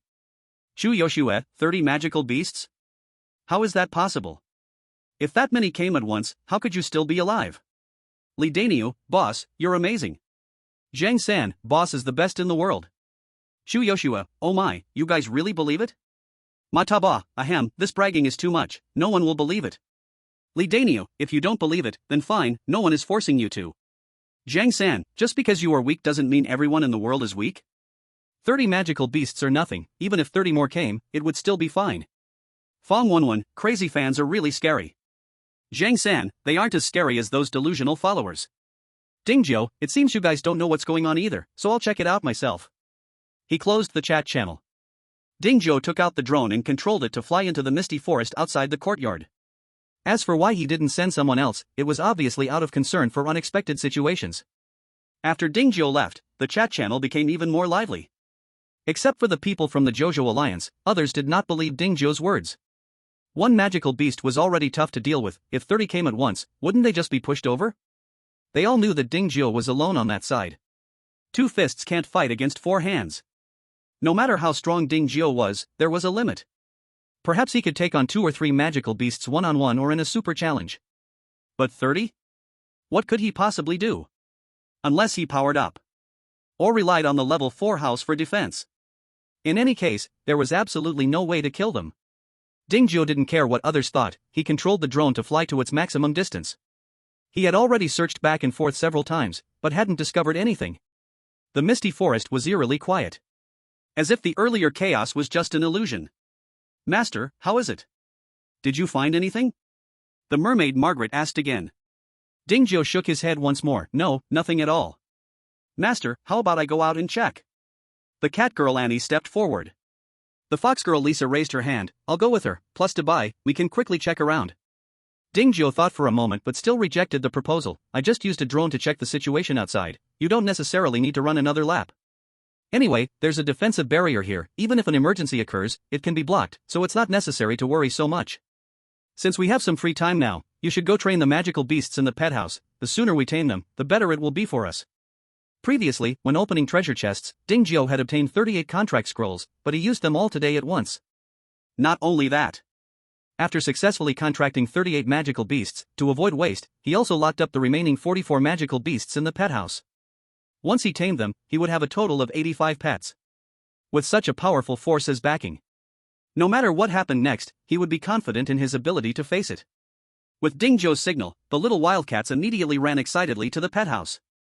In no time at all, various screams were heard from inside. Dingzhou was kind-hearted and couldn't stand it. He casually called a forest snow deer as a mount and began to replenish the ammunition energy for each arrow tower in Magic Tower. The ongoing battle lasted more than 2 hours, nearly exhausting all the ammunition inside. Fortunately, the workshop could now automatically forge iron arrows, otherwise, relying solely on manual labor, who knows how long it would take. As for the Magic Tower, it only required magic cores for charging. Although the consumption was high, it was indeed convenient. After one trip, a total of 2,755 iron arrows and 13 magic cores were consumed. He thought that after wasting so much time, there should be some action outside the courtyard. But when he climbed up the city wall to take a look, the outside was so quiet that he could hear his own heartbeat. What's going on?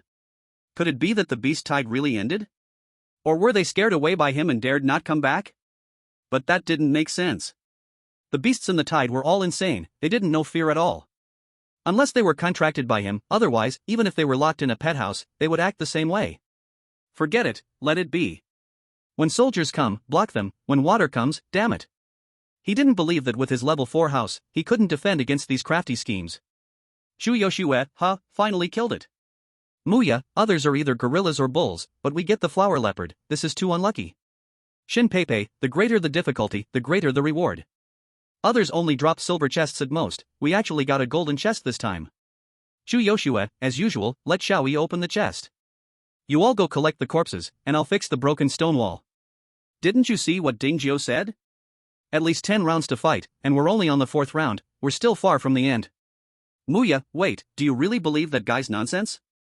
One magic leopard is already hard to fight, 30 come at once, he should use his head to attack.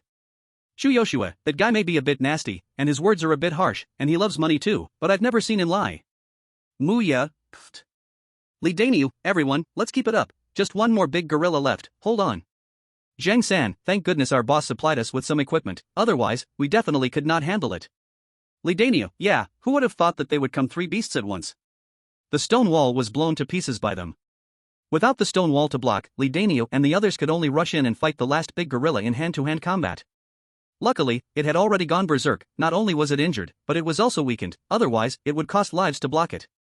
Chapter 109, Cliff-like terrible scores. Li Daniu, damn it, we finally killed the 3 big gorillas, I'm really exhausted. Shu Yoshue, amazing, even 3 beasts were taken care of. Li Daniu, it's all thanks to our boss supplying us with equipment, otherwise, we wouldn't have one. Mataba, does anyone have extra bows and arrows they can lend me? That giant eagle keeps flying up high, it's hard to hit. Shu Yoshue, I have 4 homemade longbows left, you can borrow them for now. Mataba, thank you, don't worry, I will pay the rental fee. Li Daniu, how about throwing spears? If you have enough strength, you should be able to throw them dozens of meters high. Mataba, I want them, as long as they're anti-air weapons, I'll take them.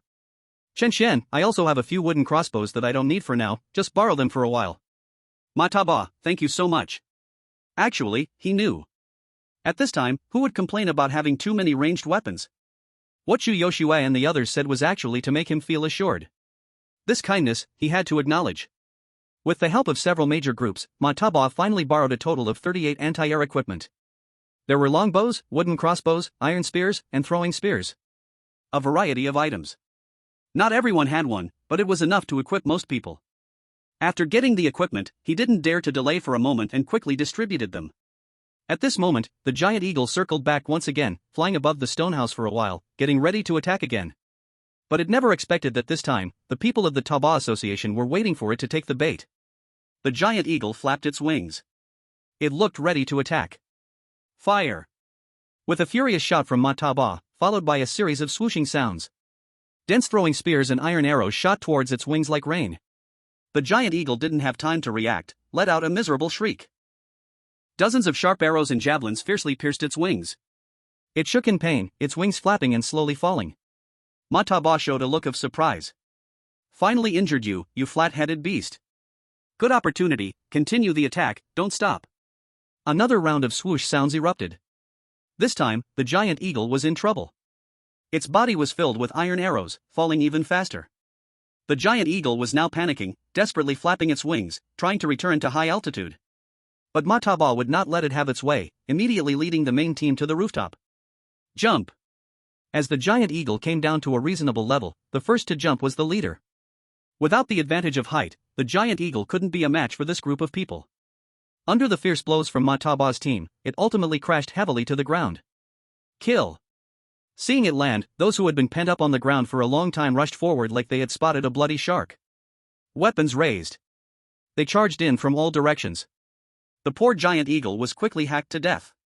At the moment the giant eagle died, a regional announcement sounded timely. Ding, congratulations to Zone 1024 for successfully killing all the monsters. The monster wave has ended early, now starting to calculate contribution rewards. Ding, congratulations to Zone 1024 for successfully killing all the monsters. The monster wave has ended early, now starting to calculate contribution rewards. Ding, congratulations to Zone 1024 for successfully killing all the monsters. The monster wave has ended early, now starting to calculate contribution rewards. It rang 3 times in a row. Even Dingzhou, who was watching the excitement at the pet shop, was shocked. The monster wave is over? Damn, why did it end so suddenly? What happened? Dingzhou no longer cared about watching the little wild cats train the monsters and quickly opened the regional chat channel. Shu Yushue, the monster wave is over? I was just on the 4th round. Lidania, I was on the 5th round, and 3 monsters appeared at once, almost getting wiped out. Mataba, the giant eagle I just fought was the 4th round, and as soon as I killed it, it said the monster wave was over, leaving me dumbfounded. Chen Xian, didn't the announcement already say the monsters in Zone 1024 should have a numerical limit? Since Lord Jiu killed more, we naturally don't have to kill much. Tang Qingxian, no wonder I didn't see monsters after killing the Earth Bull, turns out they were wiped out by Lord Jiu. Zhang San, who cares, anyway, the monster wave is over, and we survived.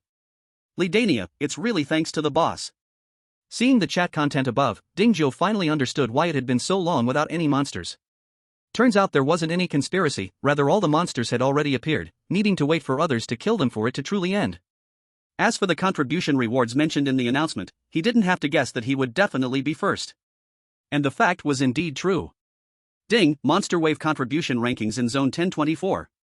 First place, Dingzhou, 82 monsters, reward, Golden Treasure Chest *5. Second place, Shintu Ning, 3 monsters, reward, Silver Treasure Chest *5. Third place, Li Daniu, 3 monsters, reward, Silver Treasure Chest *1. Fourth place, Chen Xian, 2 monsters, reward, Black Iron Treasure Chest *10. Fifth place, Fong Xinhong, 2 monsters, reward, Black Iron Treasure Chest *5. Fifth place, Zhu Yuxue, 1 monster, reward, Black Iron Treasure Chest *1. Sixth place, Zhang San, 1 monster, reward, Bronze Treasure Chest *10. Seventh place. Even though he was mentally prepared, upon seeing Dingzhou's cliff-like achievement, everyone in Zone 1024 was shocked. Being 1 step ahead is genius. What about being 100 steps ahead? A monster? The second place only killed 3 monsters, and yet you killed 82? Damn! Having been transported here together, why are you so exceptional? Li Daniu, boss, you're amazing. Zhang San, boss, #1 in the world. This time, no one mocked Li Daniu and the others for flattering him. It's because Dingzhou had that kind of strength. Don't mention Zone 1024. Even in the entire Misty Zone, he was still a godlike figure. Chen Xian, Lord Jiu, I admire you. Mataba, TSK, no wonder you are our Lord Jiu in Zone 1024. So manly. Shu Yoshue, damn, how did you do it? You actually killed 82 monsters all by yourself? Does a level 4 house come with a weapons cache? Muya, Master Jiu, don't be shy, come on, say a few words. Ahem. Just as Dingzhou hesitated whether to show off or not, the announcement sound rang out again. Cross-server announcement. Congratulations to Region 1024 for being the first to repel the monster wave, rewarding this region with double the treasure chest refresh rate, lasting for 1 week. Cross-server announcement. Congratulations to Region 1024 for being the first to repel the monster wave, rewarding this region with double the treasure chest refresh rate, lasting for 1 week. Cross-server announcement. Congratulations to Region 1024 for being the first to repel the monster wave, rewarding this region with double the treasure chest refresh rate, lasting for 1 week. Chapter 110, Informing about Extreme Heat Disaster, Revised. 885, Impossible, how could the monster wave in Region 1024 end so quickly? 7765, how long has it been? How did they finish it? 22, there's definitely something shady going on, absolutely. 3325, help. Several powers in our region have already been breached, can someone come save us? 9966, Region 1024 was clearly the last to enter, how can they be the first to finish the monster wave? 3368, people from Region 1024, come out and explain how you ended the monster wave. 5544, we are all one country, you can't just stand by and do nothing, right? It's the same old moral blackmail. But after being slandered before, the people from Region 1024 are no longer blindly trying to do good. Adding to that, they are also excited, so who has time to deal with the yin-yang people from the cross server? Chuyoshue, with double the outdoor treasure chests, we really hit the jackpot this time. Chen Xian, I hope we can catch our breath. With this high intensity, I'm really afraid of being exhausted to death. Li Danio, it's still easier than moving bricks at the construction site. Chen Xian. Mataba, it's a pity everyone is not in the same place, otherwise, we could celebrate properly. Zhang San, celebrating alone is fine too many people would make it less fun. Muya, Master Jiao, the biggest contributor in our region, why not come out and say a few words? Yi Zi, welcome, warmly welcome. Shinpei, Xiaoyi, you're so funny. Yi Zi, really? Shyface.jpg. Li Danium, boss, just come out and say a few words, everyone is really grateful to you. Dingjiao, I'm here. Zhang San, the boss is here, everyone, quick, applaud. Li Danio, clap, clap, clap. Chen Qian, clap, clap, clap. Chu Yoshua, clap, clap, clap. Mataba, clap, clap, clap.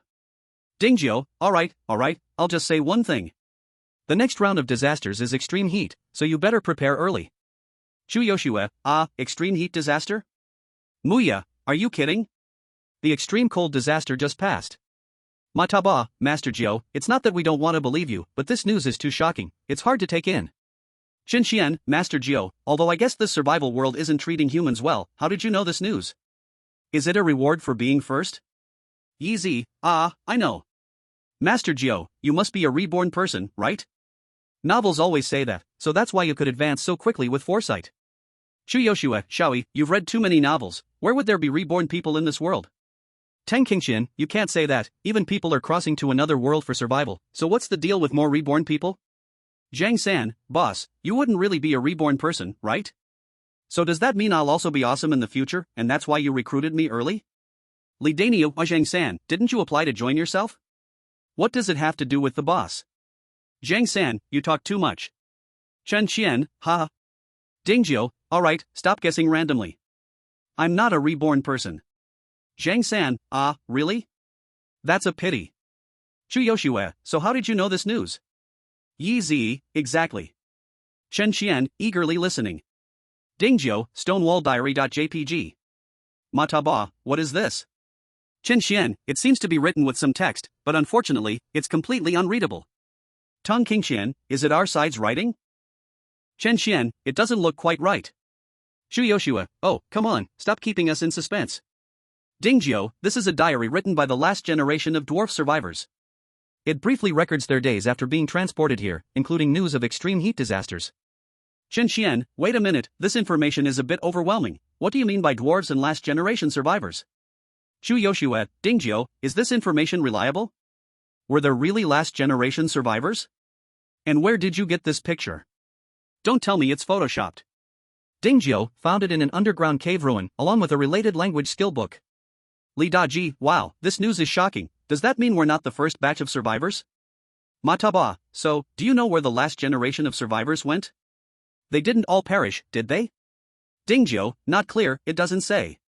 Qin Xian, Master Jiao, last generation survivors weren't orcs, were they? Dingjiao raised an eyebrow, oh, why do you say that? Qin Xian, it's because many people in the district have seen beast-eared girls, that's why it's guessed to be them. Ding Jiu, you're not wrong, the last generation of survivors was indeed orc race. Muya, bringing so many races here, what is this survival world after? Tang Kung Qian, who knows? Ding Jiu, anyway, that's the situation, you all should prepare heat insulation measures as soon as possible. Li Daji, I just knew using air conditioning would cool things down. Zhang San, it wouldn't matter if we have air conditioning, there's no electricity to run them. Yi Zi, which is harder to get through, extreme cold or extreme heat? Qin Shen, theoretically, extreme cold is harder than extreme heat. After all, in extreme heat, as long as you don't go outside, you won't be directly exposed to the sun, but in extreme cold, you have to keep burning wood to stay warm. Chu Yoshua, stop thinking about air conditioning, let's stock up more water. If others don't die from the sun, they will die from thirst first. Shen Xian, what Beauty Chu said is right, water source is the most important, we must prepare more. Zhang San, oh, it's a pity, if I had known it would be extreme cold, I would have collected more snow back then, so I wouldn't have to worry about not having enough water to drink. Ma Ba, there should be rivers in the misty forest, right? Has anyone seen them? Stop hiding, just say it. Chu Yoshua, is there? I don't think so, anyway, I haven't seen it. Li Daji, I haven't come across it either, I've been drinking melted snow water these days. Qin Xian, actually, there's a bit of an unreliable way you can try. Li Daji, what's the method? Qin Xian, in extreme cold weather, when there's a painting in front, can't the treasure chests drop cotton clothes and pants? We can take advantage of the time when treasure chests double to collect more chests, then open them when the extreme heat disaster comes. Maybe we can get heat-resistant clothing just like the cotton clothes during the extreme cold disaster. Of course, I can't guarantee this method will work, just see for yourselves. Chu Yoshua, I think Qin Xian's idea makes a lot of sense. Special times provide special items. If the treasure chests hadn't dropped cotton coats before, we wouldn't even be talking about resisting the beast tide, surviving until then would be a question. Li Daji, makes sense, anyway, it just means opening the treasure chests a little later, it's not much of a difference. If we can save up to 100, we might even open a life skill book, and that would be a windfall. Ding Jiu, who was about to leave, thought of the 5 golden treasure chests as a reward for the announcement after seeing the discussion above. He gritted his teeth and decided to wait a few days before opening them. If I really can't resist the itch, at worst, I'll just open a few wooden treasure chests to scratch that itch. Anyway, for him, low-level treasure chests are plentiful, and he can get as many as he wants. Chapter 111, the mass destruction zone announcement begins to appear. District 1024 clung to Ding Zhou's thigh, so the beast tide passed easily. In the end, only 6 people died. But other districts weren't so lucky. 100 beasts. It sounds like a little. But without someone as strong as Ding Jiu sharing the burden of 82 beasts, it would definitely be a nightmare-level disaster. Just when Chu Yoshua and the others were fervently discussing how to cope with the upcoming extreme heat, another cross-server announcement rang out. Ding! Cross-server announcement, all survivors in Area 3363 have died, this area has been automatically cancelled. Ding! Cross-server announcement, all survivors in Area 3363 have died, this area has been automatically cancelled. Ding! Cross-server announcement, all survivors in Area 3363 have died, this area has been automatically cancelled. They thought it might be the second player appearing, but it turned out to be a piece of bad news. All dead. This means that all 10,000 people assigned to Area 3363 are dead. Even the people who had grown somewhat accustomed to death were stunned by this sudden news. Li Daniu, WH what? A whole area's people have died? Zhang San, yes, it's really frightening. Shin Peipei, luckily, we have Lord Jiu in our area. Luckily, we have Lord Jiu in our area. Ma Ba, I'm just afraid this is just the beginning. Chen Xian, actually, this was somewhat predictable. I have kept track, during the beast tide, the first 3 waves come one by one. Only in the 4th wave do 3 come at once. If we calculate like this, wouldn't the 5th and 6th waves bring 4, 5, or 6 beasts? Only Lord Jiu took on 82 heads early on, otherwise, if we had to share them, I fear not many of us could survive. Tang Kung Xian, hiss, listening to your analysis, it indeed seems like that. Ding! Cross-server announcement, all survivors in Area 9811 have died, this area has been automatically cancelled. Ding! Cross-server announcement, all survivors in Area 2855 have died, this area has been automatically cancelled. Ding! Cross-server announcement, all survivors in Area 37 have died, this area has been automatically cancelled. Before the crowd could reach any conclusion, there were 9 cross-server announcements in quick succession. In less than 5 minutes, 3 more areas were gone. Shin Peipei, thankfully, we have Lord Jiu. Shin Peipei couldn't help but say this once more. But no one found her annoying. Hearing the 9 consecutive cross-server announcements, Ding Jiu was momentarily stunned, but he said nothing. Life and death are in fate, and wealth and honor are in the heavens. He was not a savior and did not have such great ability. Thinking about how many areas there are in the entire fog area, nearly 10,000, today's cross-server announcements were probably not just a few. He shook his head. He closed the area chat channel. Returning to focus, he then noticed the 42 beasts in the pet house, which had been red-eyed earlier, had unknowingly returned to normal. Facing the little wild cats training, they no longer had that previously thought frenzy. Some herbivorous beasts even began to show submissive behavior, obediently crawling in front of the little wild cats. Ding Jiu quickly opened the pet house panel. Pet house. Level 3. Durability, 10,000. Capacity, 43/50. Effect, tame beasts. Description: when a beast's loyalty exceeds 60 points, it can be released for use as a pet. Fortunately, he upgraded the pet house to level 3 before the beast died, otherwise, he might not have been able to tame the beasts. He just didn't know when it would have the function to cultivate beasts. Little Gray and Big Yellow were the first pets to follow him, but now they had become the weakest of the bunch. Although the 2 beasts said nothing, he also knew they desired to grow stronger. Forest Snow Deer. Quality, green. Attributes, Strength 46, Constitution 55, Intelligence 88, Agility 67. Skills, Vine Bind, Growth. Loyalty, 68. Status, severely injured. Just as Ding Jiu was checking each beast's attribute panel, he was suddenly attracted by one of the forest snow deer. They had captured a total of 4 forest snow deer, 3 of which only had the vine bind skill. Only this one had 2. Moreover, the other skill could accelerate plant growth, a divine skill for daily support.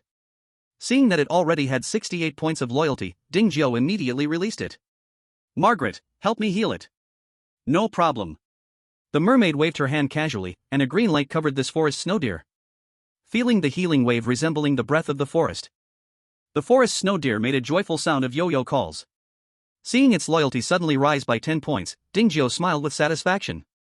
While stroking its soft fur, he laughed and said, "From now on, I'll call you Little Snow, welcome to our big family." Yo-yo. Don't worry, as long as you can convince your companions to join us, I can release them right now. Yo. Little Snow nodded in agreement without the slightest hesitation. Then, with its comfort and persuasion, the loyalty of the other 3 forest snow deer also rose from 38 points to 75 points. When Ding Jiu saw this, his heart blossomed with joy, and he hurriedly asked for the mermaid to heal them.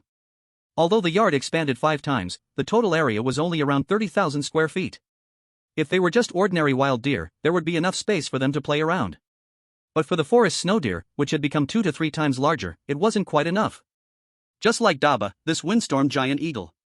Most of the time, it was allowed to roam in the misty forest outside the yard. Only during breaks or mealtimes would it return to lie down for a while. Seeing that the number of magical beasts was increasing, Ding Jiu felt it was time to build a few exclusive platforms for these big birds. On one hand, it would free up space on the ground, on the other hand, it would allow them to act as aerial defense guards. Little Snow, come with me, I have something to ask you to do. Yo-yo. You're really a good kid. That task of ripening the attribute fruit tree, I will entrust it to you. Don't let me down, okay? Yo-yo. Not knowing that it would live a miserable labor life like 007 in the future, Little Snow was currently full of spirit following Ding Jiu. Chapter 112, The Diligent Deer is Too Diligent, even the master feels a bit guilty. Come, Little Snow, use your growth skill on this fruit tree. Yo. Looking at the primary power fruit tree that Ding Jiu pointed at, Little Snow nodded seriously. Then it showed that its pair of milky white antlers shimmered with a little green light. When the green light gathered to the size of a fist, it suddenly floated out and landed on the primary power fruit tree that Ding Jiu pointed at. Then a familiar scene appeared. The fruit tree, which was only knee-high, began to grow at an astonishing speed the moment the green light landed on it. It grew tall, blossomed, and then bore fruit. The whole process was even faster than when Ding Jiu used the primary cultivation potion. It was definitely a natural planting genius. Ha, Little Snow, you really didn't let me down. Come, have a sweet bite of the primary power fruit. Yo-yo. Little Snow happily nudged Ding Jiu with its head before eating the fruit. Oh right, don't eat the seed, it needs to be left to continue planting. Yo. Come over here, this one is a medium intelligence fruit, it will also be very beneficial for you. You quickly use your growth skill on it to see if it works. Ding Jiu smiled and pointed at the small fruit tree sprouting in front of him. Yo. Little Snow was full of energy, and its antlers glowed green again. But this time, the effect was obviously not as good as the last time. The small fruit tree only grew about 10 centimeters taller. Yo, yo. Little Snow was clearly very discouraged by this effect, lowering its head sadly, afraid that Dingzhou would scold it. It's okay, as long as it works. Although Dingzhou felt a bit disappointed, he did not blame Little Snow. If Little Snow, who had just evolved into a magical beast, could quickly ripen a medium attribute fruit tree, then this survival world would be too simple. Dingzhou gently rubbed Little Snow's head and brought it to another small fruit tree. Now, try using your skills on this high agility fruit tree. Yo! Little Snow blinked in confusion, looking back at Dingzhou with doubt. Because in front of it was just a bare planting spot, it didn't see the high agility fruit tree that Dingzhou mentioned. Dingzhou squatted down and pointed to the center of the planting area, saying, "It's right in this soil." Because it hasn't sprouted yet, that's why we can't see it. Oh. If we can't see the target, we can't use the growth skill? If that's the case, then it's really a problem. Dingzhou doesn't have any high-level nurturing liquid left. He can't just dig up the soil to expose the seed inside and then use the growth skill on it, right? If it has no effect, that's fine, but if it does and causes the seed to spoil, he would have nowhere to cry. The Shadow Knight's advancement scroll still needs it to bear fruit to meet the agility attribute requirement. Oh. No worries, we'll just wait for it to sprout before using the growth skill on it. Dingzhou brought it back to the initial attribute fruit tree. According to the mermaid's testing, enhancing the intelligence attribute should help with Xiao Shue's growth skill. So this time, he chose the initial intelligence fruit tree. And the result was indeed like that. After successfully ripening the initial fruit tree, Dingzhou didn't keep a single one for himself and gave them all to Xiao Shue. Xiao Shue didn't expect this new master to be so kind, tears almost flowed out of her eyes. Oh. You don't need to give me any, just eat for yourself. When your strength improves, growing more fruits will be your way to repay me. Oh dear. Alright, I just knew you were a grateful child. Next, under Dingzhou's guidance, Xiao Shui crazily gave green light to the initial fruit tree. And as she ate 10 initial intelligence fruits, her growth skill suddenly saw a huge boost. At this point, not to mention the initial attribute fruit tree, even the intermediate attribute fruit tree could be ripened. But thinking about those poor kids, Xiao Huihui and De Hu, who still hadn't eaten enough initial attribute fruits, Dingzhou decided to have her continue ripening them. However, Xiao Shue's growth skill couldn't be used infinitely. After continuously working for 18 times, she could no longer hold on. Her limbs softened, and she fell to the ground. Xiao Shue, how are you? Are you okay? Oh. It's nothing, I know you have tried your best, let's stop here for today. Whenever you recover, we can continue. Oh. Hey, what are you saying? You've worked so hard, how could I blame you? Now don't think of anything, just have a good rest. Oh. Alright, I'm listening to you. When you recover, we'll continue. Dingzhou spoke comforting words, but in his heart, he thought the mermaid's healing skill seemed to restore energy. If he had her give Xiao Shui a shot, would it be able to lift her spirits? Just like he did. After a night of hard work, when he got a boost, he immediately felt energized. Oh. Master, let me eat something, I'll recover quickly. Maybe it's better to skip it. It's rare to have such a diligent deer, so it's best not to use her too harshly. Slap. Dingzhou gently tapped Xiao Shui on the head, scolding, I told you to rest well, why are you still thinking about work? For today, that's it. We'll talk about work tomorrow. Oh. Master, you're so good. Stop flattering me, when it's time to work, even if you whip me, I will make you work. Oh. Time passed slowly. The frequency of cross-server announcements was increasing. The people in the fog zone gradually turned from panic to numbness. At first, Zhang San and the others did feel a bit resentful towards others for crossing the river and demolishing the bridge, for getting kindness for profit. But when they saw one area after another disappearing, they finally chose to share some reports about the beast tides they knew. For example, what beasts there were, what weaknesses they had, and how many there were in total. They didn't claim it was 100% accurate, but at least it would prevent them from groping in the dark when they encountered them. After another hour of struggle, the second area successfully defending against the beast tide finally appeared. Cross-server announcement, congratulations to Area 1 for being the second to successfully repel the beast tide. The reward for the district's treasure chest refresh frequency has increased by 50%, lasting for 1 week. Cross-server announcement, congratulations to District 1. Cross-server announcement, congratulations to District 1. Chuyoshue, finally the second district has succeeded, I almost thought we were the only district left. Shin Peipei, this district number is indeed a good omen. Chen Xian, it's not just a good omen, I heard that half of the people in this district are active military personnel. Zhang San, yes, I also heard that on the first day they established some sort of wartime bureau to unify the management of District 1. Feng Tianqing, if that's the case, then their district should be very strong. How could they join the cross-server district so quickly? Chen Xian, it seems it was to go out to rescue people and explore. At that time, they didn't know that people from the same district couldn't meet, so... Feng Tianqing, that really is a pity. Zhang San, aren't they now reaping the rewards after hardship? After all, it's the second successful district, the rewards must be pretty good. Xu Yoshue, should we tell them about the extreme heat disaster? Chen Xian, let's ask Lord Zhou first, after all, this news was told to us by him. Li Dania, I just asked the boss, he said it's up to us. But if it really needs to be said, it's better to send a private message and not mention it in the cross-server channel, otherwise the boss is worried it will shake the will of other district people. Chen Xian, Lord Zhou makes sense, other districts are still resisting the beast tide, if they find out that the extreme heat disaster is coming, they might have bad thoughts. Xu Yoshue, in that case, let's send them a private message. Who has their friend ID? Zhang San, I do. The person from their district, Yi Huan, added me as a friend. Chen Xian, then you go tell him. By the way, share the ideas we discussed with them. Zhang San, okay. Chapter 113, Survival World Update, a heavy food burden. As District 1 successfully passed the beast tide, other districts also began to gradually catch up. Although many districts have disappeared, at least there is hope for survival. As time slowly faded, the number of survivors in the Mist District's cross-server channel was rapidly decreasing. 5 million, 4 million, 3 million, 2 million, 1 million. Until it reached 1 million. Unlike the announcements of district disappearances, a cross-server announcement rang out. Ding, cross-server announcement, due to the current number of survivors in the Mist District being less than 1 million, the cross-district auction house function is now open. 4108, *****, great. Finally, we can trade across districts, asking kind-hearted people to sell us a bit of weaponry and equipment. 2002, *****, our District 2, please support us with some weapons and medicine, thank you everyone. Ding, cross-server announcement, new survival coins item added, can be obtained from treasure chests and beast bodies. Seeing this announcement, Ding Jiu couldn't hide the smile in his eyes. At last, there was a chance to obtain survival coins. Next time he encounters Lamai again, he will have money to buy her servant. Ding, cross-server announcement, new mysterious shop added, refreshing 3 mysterious goods daily at 8 p.m. Wow, there's actually more. Today is a big update. If Ding Jiu remembered correctly, when they joined the cross-server channel at 10:24, there were seemingly hundreds of thousands of people. Unexpectedly, after just one beast tide, only less than 1 million were left. Really intense.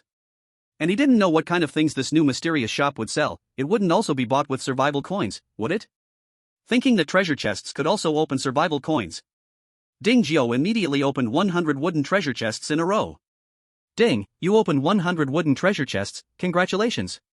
You received bread *300, water *160, survival coins *10, stone *30, wood *10. Ding Jiu frowned. The other items were alright. He had long been accustomed to them. But getting only 10 survival coins from 100 wooden treasure chests was too little. This doesn't even buy a low-priced servant? With his current stock of over 20 million wooden treasure chests, converting that won't be only 2 million survival coins. Ha! 2 million survival coins? Wow. It really wasn't until he counted that he was shocked. Turns out he was so rich. Ding Jiu was so happy that he almost drooled. Even the lowest level wooden treasure chest has a probability of 10:1. Then the higher level bronze chests, black iron chests, and so on, how can they not take off? System, give me 100 continuous openings of bronze chests. Ding, you opened 100 bronze chests, congratulations, you have obtained 20 cream cakes, 10 tomatoes, 1 beginner cooking skill scroll, 3,580 survival coins, 10 gas. Ding Jiu didn't pay much attention to other things. Upon seeing the number of survival coins, he immediately began to calculate. 100 bronze chests are equal to 10,000 wooden chests. So the ratio of survival coins is 10 minutes and 3.58 seconds. The acquisition rate has increased 3 to 4 times compared to opening wooden chests. Ding Jiu hurriedly said, System, let's do another 100 continuous openings of black iron chests. Ding, you opened 100 black iron chests, congratulations, you have obtained 30 refined iron, 50 iron blocks, 5 intermediate nurturing liquids, 1 frost, 1,250,000 survival coins, 1 intermediate forging skill scroll. Whoosh! Seeing that he actually got 1,250,000 survival coins, Ding Jiu was so excited that he couldn't help but whistle loudly. This is 1,250,000 survival coins. He had never been so rich. Damn it. If converted to wooden chests, that would be 10 minutes and 12.5 seconds? That means on average, one wooden chest can yield 1.25 survival coins. 20 million wooden chests would yield 25 million survival coins. Hiss. So many, it feels a bit too much to handle. Master, how should we prepare dinner? Just as Ding Zhou's mind went blank, Rabbit Girl Asha came to him at the right time. Ha! Ding Zhou came back to his senses, looking at her in confusion. Rabbit Girl Asha didn't think much, repeating, Master, we have so many pets now, how should we handle dinner, should we still make it ourselves? Ha! At this point, Ding Zhou truly came back to his senses. Thinking of the more than 40 monsters in the pet house, and the 30 or so he had already contracted. He finally realized. Supporting such a large group of big eaters, even if it is the Misty Zone Daofu, it's a bit nerve-wracking. My god. At that time, he was so focused on showing off that he forgot they still needed to eat. Based on the consumption of Dabai and Dallin, each monster needs at least 500 pounds of meat per meal. And he has a total of 85 monsters, which means 85 times 500 pounds, that's 21.25 tons. This doesn't even account for him and the 5 beast-eared girls, Xiao Huihui and Da Huang. If they are also counted. If these monsters' strength increases a bit more. Nerve-wracking. Really nerve-wracking. Master, are you okay? Ding Zhou took a deep breath, his eyes hollow as he said, hee, I'm fine, what could be wrong with me? By the way, have you learned this beginner cooking skill book? I've packed 30 tons of meat in this backpack, later you just need to make enough for us few, the other monsters can eat raw meat. Ding Zhou knew that the honest rabbit liked to cook. Just right, with the workshop, she doesn't need to manually craft arrows anymore, so he let her switch to a different job. Hearing that she would learn cooking skills, Rabbit Girl Asha's eyes lit up. Thank you, Master, I love you the most. As soon as she finished speaking, she shyly kissed Ding Zhou. At this moment, Ding Zhou didn't feel like teasing her, he smiled and waved his hand saying, I have a bit of business, you go ahead. Goodbye, Master. Chapter 114, Find a middleman to buy meat. Relying solely on his own food reserves would definitely not last long.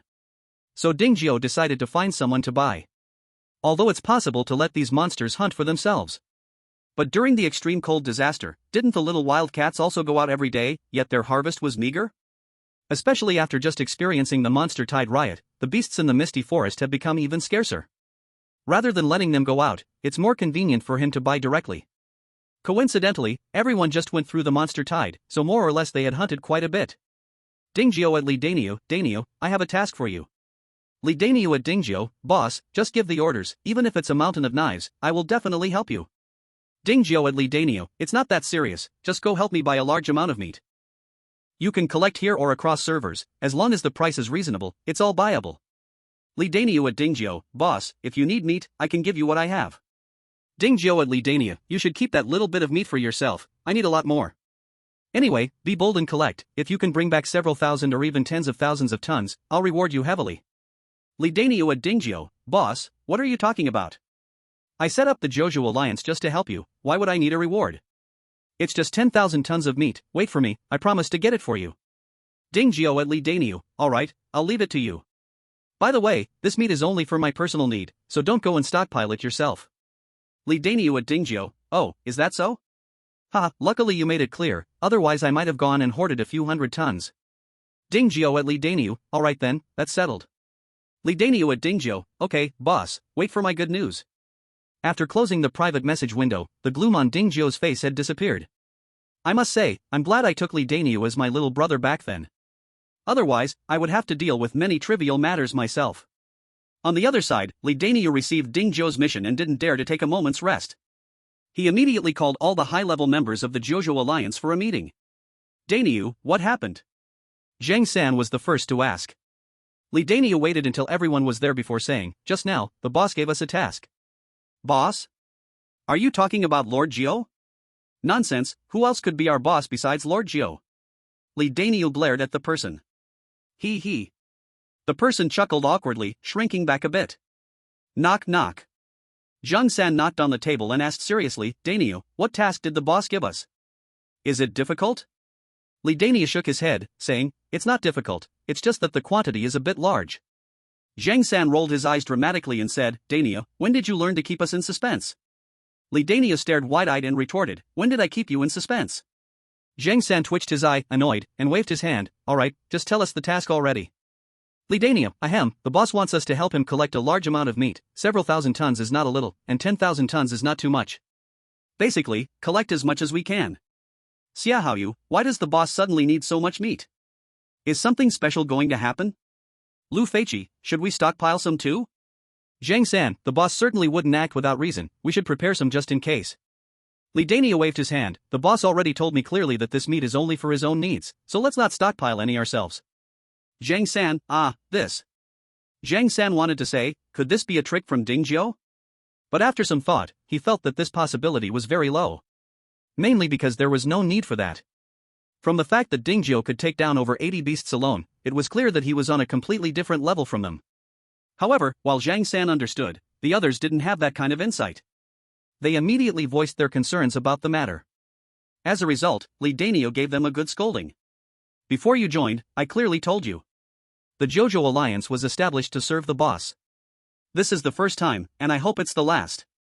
If I hear anyone speak ill of the boss again, don't blame me for expelling them from the Jojo Alliance. Do you understand? Yes. Got it. Seeing the atmosphere become serious, Zhang San had to continue playing the good cop. Ahem, don't blame Dania for being so angry, it's really because you all are too petty. In the entire 1024 zone, who doesn't want to cling to the boss's leg? But in the end, only our Jojo Alliance has earned the boss's recognition. This is our honor and our responsibility. I know you all want to become stronger and want to live better. With the boss around, what are you all worried about? Even if something goes wrong, wouldn't the boss help? So, whatever the boss says, we just do it. There's really no need to think so much about other things. Brother Zhang San, we were wrong. We shouldn't have doubted the boss. Brother Din Yo, we will definitely not overthink anymore. Please forgive us this time. Brother Din Yo, I've admitted my mistake. Please don't punish me by making me leave. Alright, since I have said I won't pursue this matter, I definitely won't hold it against you later. Now that you all know the tasks, start collecting the meat. Remember, even though we need a lot of meat, it doesn't mean we should be foolish and pay too much. We must bargain. Understood. We will call our team members to ensure we drive the price down. Brother Din Yo, isn't there still some areas fighting against the monster wave?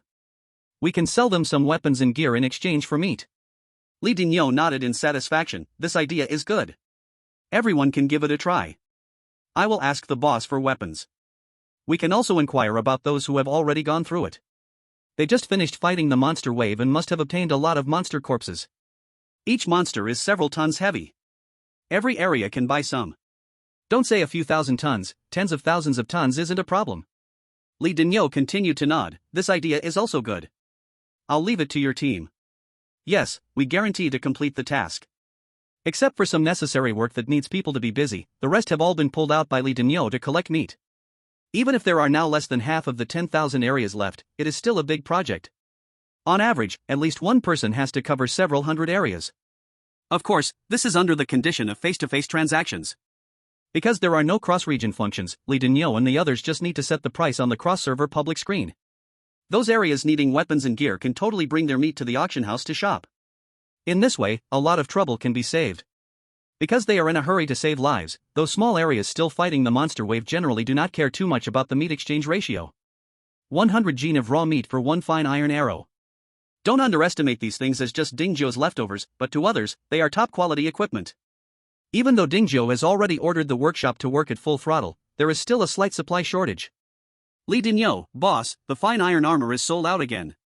Quickly send some over. Li Dinyo, boss, this time it's the healing potion. The customer is pushing hard. Li Dinyo, boss, is there any detoxification potion left? The other side is waiting for help.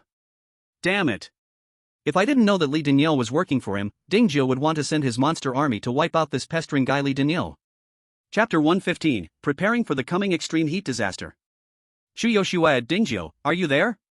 Dingzhou at Chuyoshua? Chuyoshua at Dingzhou, if I'm not mistaken, Li Dinyo is collecting meat for you, right? Dingzhou at Chuyoshua, you guessed it. Chuyoshua at Dingzhou, looks like it. But aren't you living alone? Why are you collecting so much meat? Dingzhou at Chuyoshua, guess again. Chuyoshua at Dingzhou, hoarding it to sell? No, that's not right. You wouldn't do that low buy and high sell thing. You surely don't like those few small bits. Dingzhou at Chuyoshua, you seem to know me very well. Chuyoshua at Dingzhou, since it's not low buy and high sell, then do you run into some special event that requires a lot of raw meat? Dingzhou at Chuyoshua. Chuyoshua at Dingzhou, looks like I guessed right.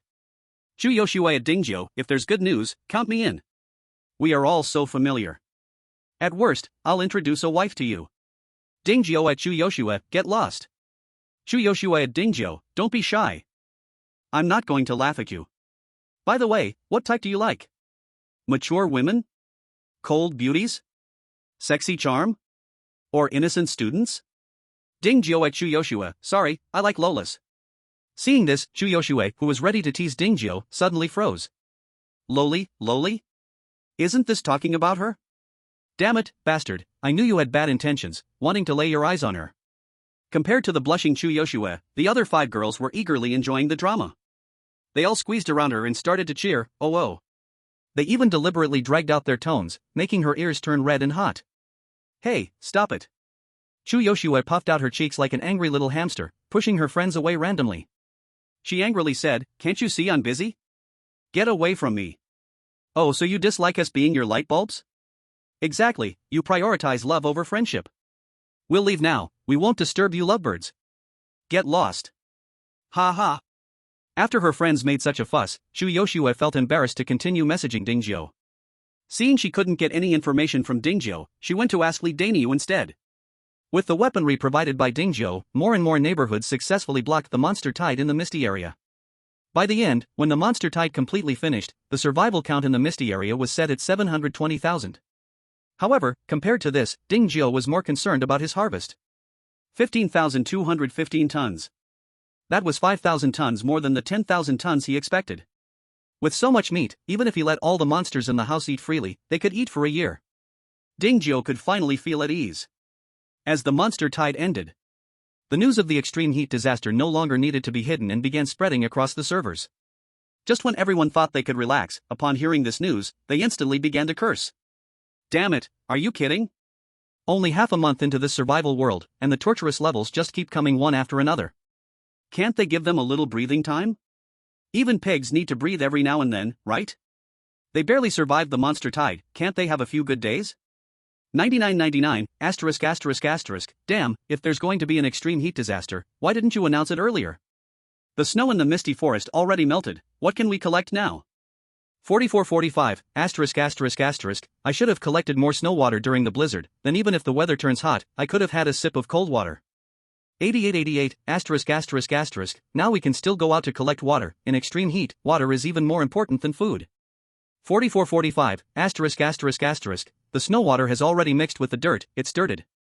8888, ****, having something to drink is already pretty good, what are you complaining about?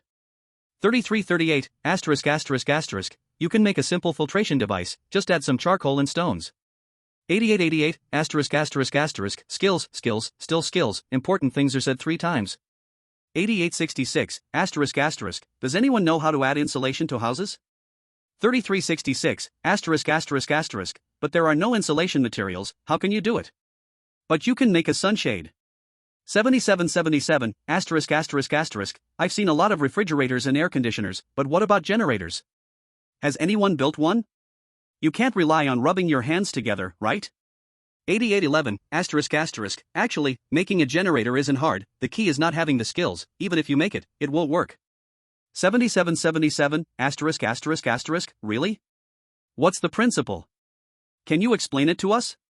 8811, ****, first this way, then that way, and finally this way. But without a voltage stabilizer, your appliances might blow up at any moment. 2, ****, didn't the 1024 zone say that 100 chests can definitely open a life skill book? Why don't we share resources?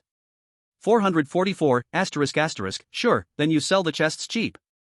2, ****, get lost, do you think I'm stupid? 444, ****, if you're not stupid, then what do you mean by resource sharing? Do you think we're all in the same zone? What if someone deceives us? Not everyone here is good people. 2, ****, isn't there an official organization? They should be reliable, right? 444, ****, don't talk about officials, even if your own parents came, it wouldn't matter. You unfilial child. Cough, don't say things that are not beneficial for unity. What do you think about digging a basement? Even if you don't learn skills, it can still be dug out. Even without attribute boosts, it will definitely be cooler than a house exposed to the sun. So many people have been eating, drinking, and using the restroom in there for half a month. Are you sure you can handle it? That's still better than dying from the sun. If that's the case, I might as well die. Digging a basement? Isn't it better to just put a lid on the house? After doing this, won't it also keep the house from being directly exposed to the sun? After talking for so long, who among you has even seen the sun? Isn't it all blocked by the fog? I have to say, humans can reach the top of the food chain in just a few thousand years. They indeed have some skills. Facing the unknown disaster of extreme heat, their hearts are uneasy and restless. But the more it is like this, the sharper their minds become, and the ideas they come up with are more and more brilliant. One after another, strange and clever ideas keep being put forward, then optimized and summarized. They all want to prepare in advance before the extreme heat disaster breaks out. Looking at the ideas they come up with, Dingzhou suddenly feels that he doesn't need to think hard at all. He can simply take them and use them directly. He does not lack food and water, the only problem he needs to solve is reducing the temperature. In extreme cold, he can make a heater. In extreme heat, should he change it to an air conditioner? No, that's not right. Air conditioning is not as easy to make as a stove. It requires computer boards and coolants. He doesn't have the skill to make those from scratch. Oh, wait, that's not right again. He has opened dozens of air conditioners from treasure chests. They are still gathering dust in the system warehouse, so there is no need to make them by hand. The only thing missing is the power to drive them. But back to the point. Do magical beasts fear extreme heat? They can run everywhere in extreme cold, there's no reason they can't in extreme heat, right? Besides, magical beasts like Gale Frost Eagle and Forest Snow Deer all have cold bodies, isn't that better than an air conditioner? After thinking it over, since he cannot make a generator by hand, he can just build a shade awning in the yard first. Regardless of whether there is sun, it's better to make the shade awning first to block it. Chapter 116, Reward for Little Brother's Profession Transfer Scroll. Big Blue, come, pour some water over this cement. Damn, too fierce, be gentler, you're going to wash away the cement. Big Black, it's your turn. Bring your brothers and mix this cement and sand until it becomes thick. Big Bull, give me a kick here and dig a hole about 5 to 6 meters deep, I will put these steel bars in later. Hey, the hole is too big, be careful in the future, 1 meter is enough. What? You don't know how big a meter is? It's about the size of your bull hoof. With an idea in mind, Dingzhou instantly transformed into a foreman, starting to direct all the magical beasts to work. To facilitate their movements and not affect their activity, he planned to build a 20-meter high flat roof.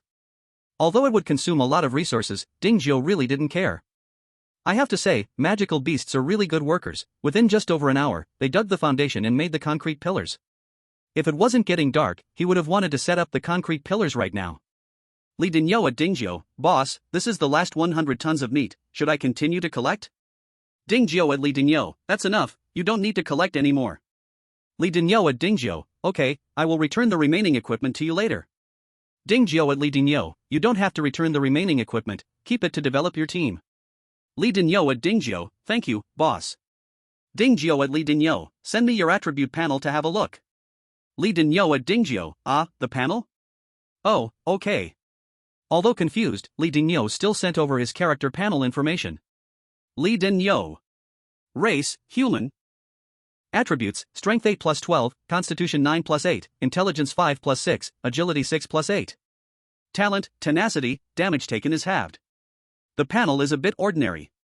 But the talent section makes Dingzhou envious. Anyone on his friend list has at least one talent. Just thinking about it makes his heart ache. This survival world must be targeting him. Otherwise, how could someone destined like him have no talent? Negative review. Li Danio at Dingzhou, my attributes can't compare to yours, boss. No, your basic attributes are actually much stronger than his. Of course, Dingzhou would never admit that. He wouldn't want to lose face. Dingzhou at Li Danio, ahem, it's not bad. I said I would reward you before, right? I happen to have a class change scroll suitable for you, so I will give it to you. Li Danio at Dingzhou, what? Boss, you want to give me a class change scroll? No way, that's too valuable, I can't take it. Dingzhou at Li Danio, I said it's a reward for you, just take it, don't make me say it a third time. Li Danio at Dingzhou, yes, boss. From now on, if boss tells me to go east, I will never go west. If you tell me to chase dogs, I will never chase chickens. Dingzhou at Li Danio, alright, I have sent the item, check your mail. Besides, with your current attributes, you still don't meet the class change requirements. Remember to have someone keep an eye on the cross-server auction house, see if you can buy some attribute fruits.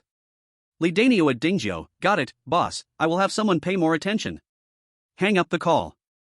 Li Daniu excitedly jumped 2 meters high on the spot. Seeing him so happy, Zhang San couldn't help but ask curiously, Daniu, did you win the lottery? Why are you so excited? Li Daniu smiled proudly, it's even better than winning the lottery. Oh?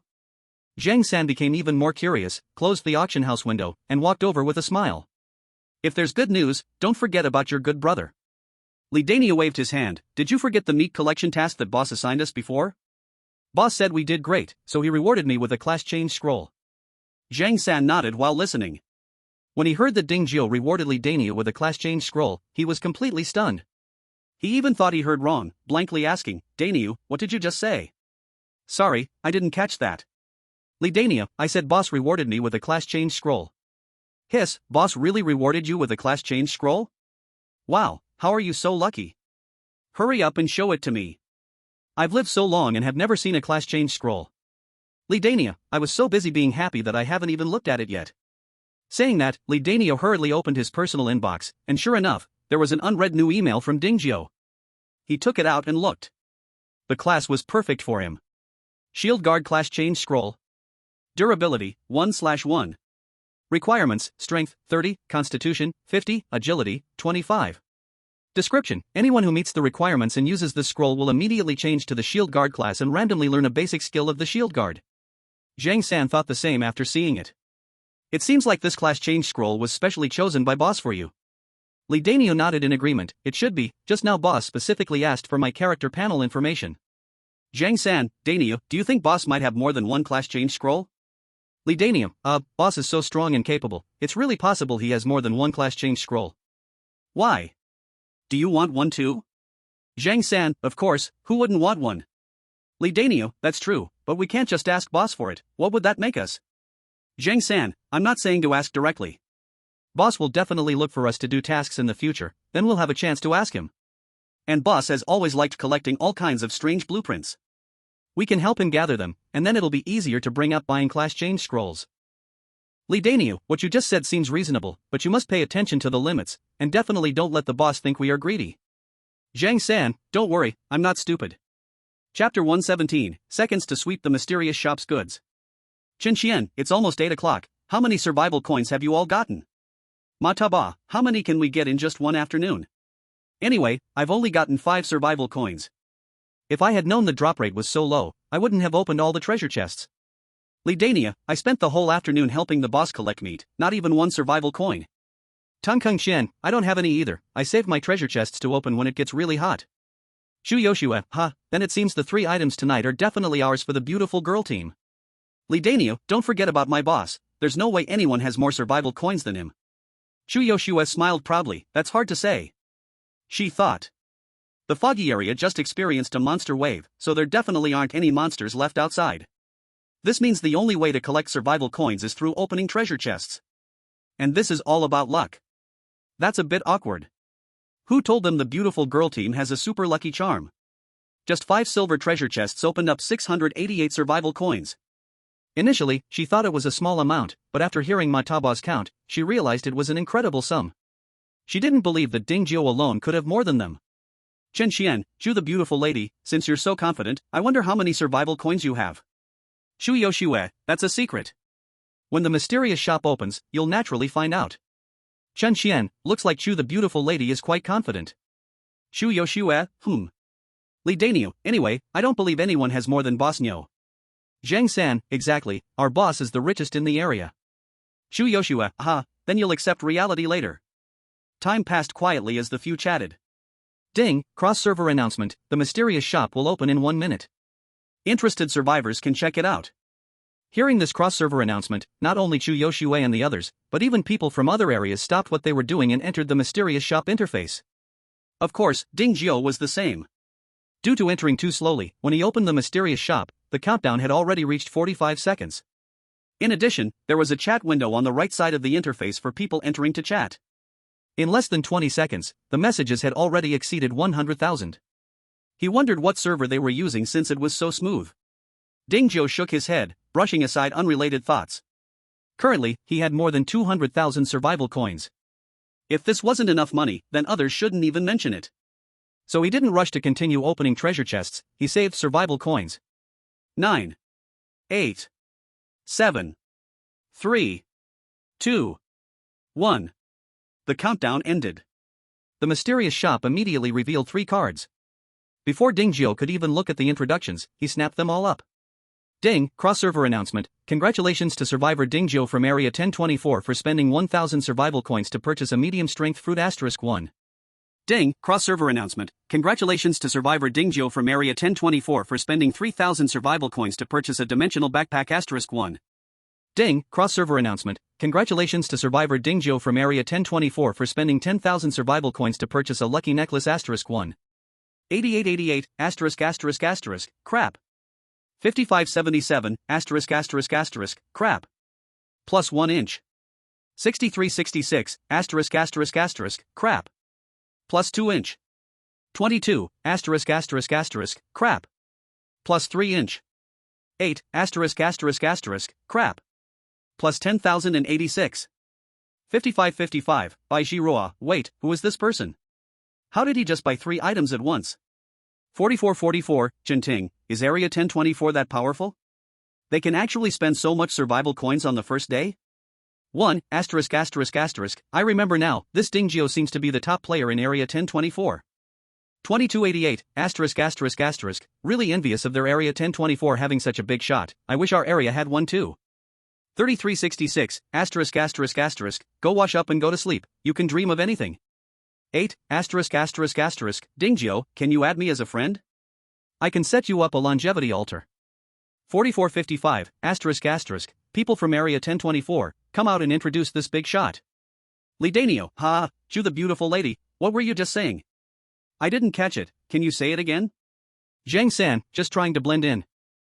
When being hit, stand straight, beautiful Chu, don't speak so confidently next time. Chen Xian, sure enough, your 9th master is still your 9th master. Mataba, back then, I was also quite glorious, but now, talking too much is just tears. Tang Qingxian, ahem, a true hero doesn't talk about past glories, the new generation replaces the old, and a new era buries the old. Shu Yoshua felt her face flush. She couldn't even remember how many times she had been slapped in the face by Ding Jiao, yet she still couldn't learn her lesson. Muya, lowly Shui, you might as well stop pretending to be impressive in the chat channel, it feels like nothing good ever comes from it. Shinta Yuning, this time I stand with Salya, Little Snow, in the future, when you encounter Ding Jiao, just turn around and run, he's your natural nemesis. Shu Yoshua, impossible, Shu Yoshua, am the chosen one, how could I be defeated by anyone? Shin Peipei, I told you not to read so many novels, your brain must be malfunctioning now. Shu Yoshua, go away, your brain must be the one malfunctioning. Yi Zi, 9th master is still as amazing as ever, I really want to meet him in person. Shu Yoshua, forget it, there's nothing to see in that stingy, straight man genius. On the other side, Ding Jiao didn't expect that after buying the item, he would be announced across servers, making him an instant sensation in the Misty Zone. It was said that everyone in the world knew of him, and this was no exaggeration. But fame can be a double-edged sword. Although Ding Jiao is a bit reserved, he is a good person who does not like to show off. All this time, he has followed the principle of low-key development and avoiding conflict. Now, thanks to this server-wide announcement, low-key is out of the question. Ding Jiao scratched his head, troubled. However, all of this faded away the moment he saw the introduction of the 3 items. The power fruit speaks for itself, a sought-after item among sought-after items. Dimensional backpack. Quality, purple. Durability, 100,000. Size, 1,000 slots. Description, has infinite storage space, convenient for carrying a large amount of supplies. Compared to the several storage backpacks he made himself before, just one dimensional backpack could replace 100 of them. But it's a pity. Because Ding Jiao rarely goes outside, and has a real infinite system warehouse, this dimensional backpack became a bit useless for him. The last item is called the Lucky Necklace. From the name, one can roughly guess its function. Lucky Necklace. Quality, purple. Durability, 30,000. Special effect, lucky. Description, increases the holder's luck, increasing the probability of obtaining rare items from treasure chests. It can actually improve the luck of opening treasure chests. Ding Jiao was about to go crazy with joy. His mouth was almost stretching back to his ears. Chapter 118, Clear them all again, revised. Chen Xian suddenly thought of a very serious question. Li Danio? Mataba? Tong Qingqian? Chen Xian, in just half a day since the update, 9th Master is able to gather 14,000 survival coins. If he was given a little more time, wouldn't all the items in the mysterious store be bagged by him? Tong Qingqian, well. Tung Qingxian, this is very likely. Li Danio, boss is awesome. Zhang San, boss is the best in the world. Chu Yoshua, I admit Dingzhou has a lot of survival coins, but items in the mysterious shop are not bought by auction. It's definitely about who can click fast enough to buy them. Chen Xian, that's true, but would you dare to gamble? No one says the items in the mysterious shop are necessarily good. If you buy something useless, wouldn't you suffer a loss? Chu Yoshua, this I truly didn't think of that. The mysterious shop is gone in a flash. The involved parties didn't bubble up again. After venting for a bit in the chat window, everyone returned to their own homes. After a day of hard battle, everyone slept soundly that night. When they woke up again, it was already close to noon. Since he had already informed the beast-eared girls of his plans yesterday. So even if Ding Zhou was not present, they could still guide the magical beasts to work well. By the time Ding Zhou got up, the foundation for the awning was already completed. Just need the cement to top it off. At first, Ding Zhou planned to follow the method for building high-speed bridges. First, he would prepare the top cement slab on the ground, then have the workers lifted into the air for installation.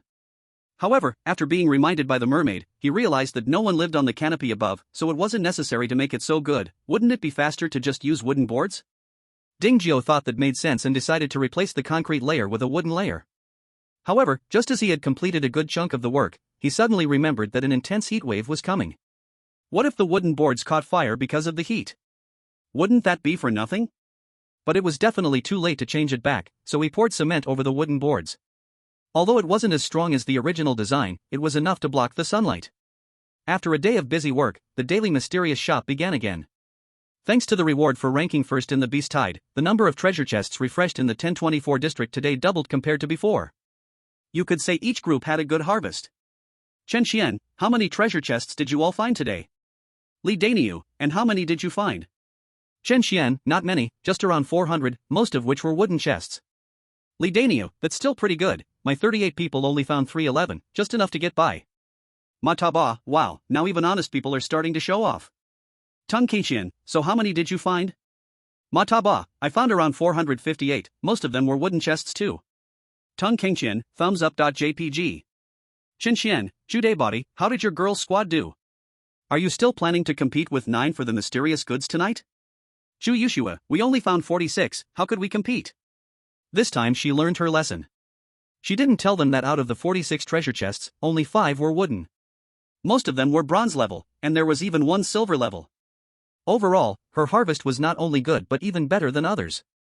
Fang Wenwen, I wonder how many treasure chests 9 found. Judging by his past performance, it must be a lot, which is really enviable.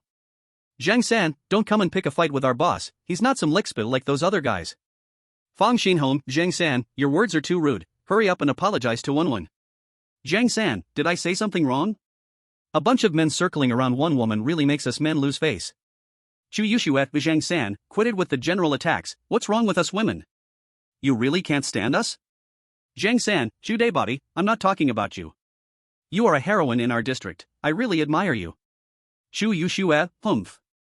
Chen Xian, alright, the mysterious shop is about to start, everyone hurry up and grab a good spot. Li Dania, no need to guess, tonight it will definitely be our boss cleaning the place out again. Chu Yushue, humph. Last night, the 3 mysterious items each cost at least 1,000 survival coins. To be honest, before personally opening a treasure chest, I didn't feel like it was much. But after actually opening some chests, I realized that 1,000 survival coins are worth more than their lives. Damn it. 10 wooden chests only give 1 survival coin. Wanting to gather 1,000 survival coins? Doesn't that mean opening 100,000 wooden chests? Damn it. Unless you've opened them, who could gather that many? So when the second mysterious shop opened, most people came by to watch the fun, not to buy with their finances. Ding, cross-server announcement, the mysterious shop will open in 1 minute, interested survivors may go and check it out. 6886, ****, who do you think will take home tonight's 3 mysterious items? 8888, ****, it must be that Dingzhou from District 1024 again, aside from him, who else has that financial power? 8, ****, I doubt it, he spent 14,000 survival coins last night, he must be out of money by now. 3366, ****, +1. 666, ****, plus 666. 9, ****, it's starting. Damn, it's been snatched again, too exaggerated, where does he get so many survival coins? Ding, cross-server announcement, congratulations to 1024 District Survivor Dingjiu for spending 1000 survival coins to purchase a mid-level intelligence fruit *1. Ding, cross-server announcement, congratulations to Survivor Dingjiu of District 1024 for using 5000 survival coins to purchase a swordsman job change scroll *1. Ding, cross-server announcement, congratulations to Survivor Dingjiu of District 1024 for using 10,000 survival coins to purchase a super solar power supply *1. 7777, ****, damn, this guy must be using hacks, is nobody going to stop him? 1008, ****, stop envying him, instead, why not think about if your salary has gone up these years? Have you worked hard? Is it too much nightlife? 985, ****, wow, the expert is here, everyone run. 1008, ****. Chen Xian, looks like Dingyo was right, tonight's 3 mysterious items were all bought by Master Gio in a flash. Li Dingyo, I said the boss is the best, see, I wasn't wrong. Zhang San, the key point is the last one, the super solar power supply. With it, won't the boss have electricity in the future? Chen Xian, I wonder how many watts it is. If it's a big enough supply, I'd want to move in next to Master Gio.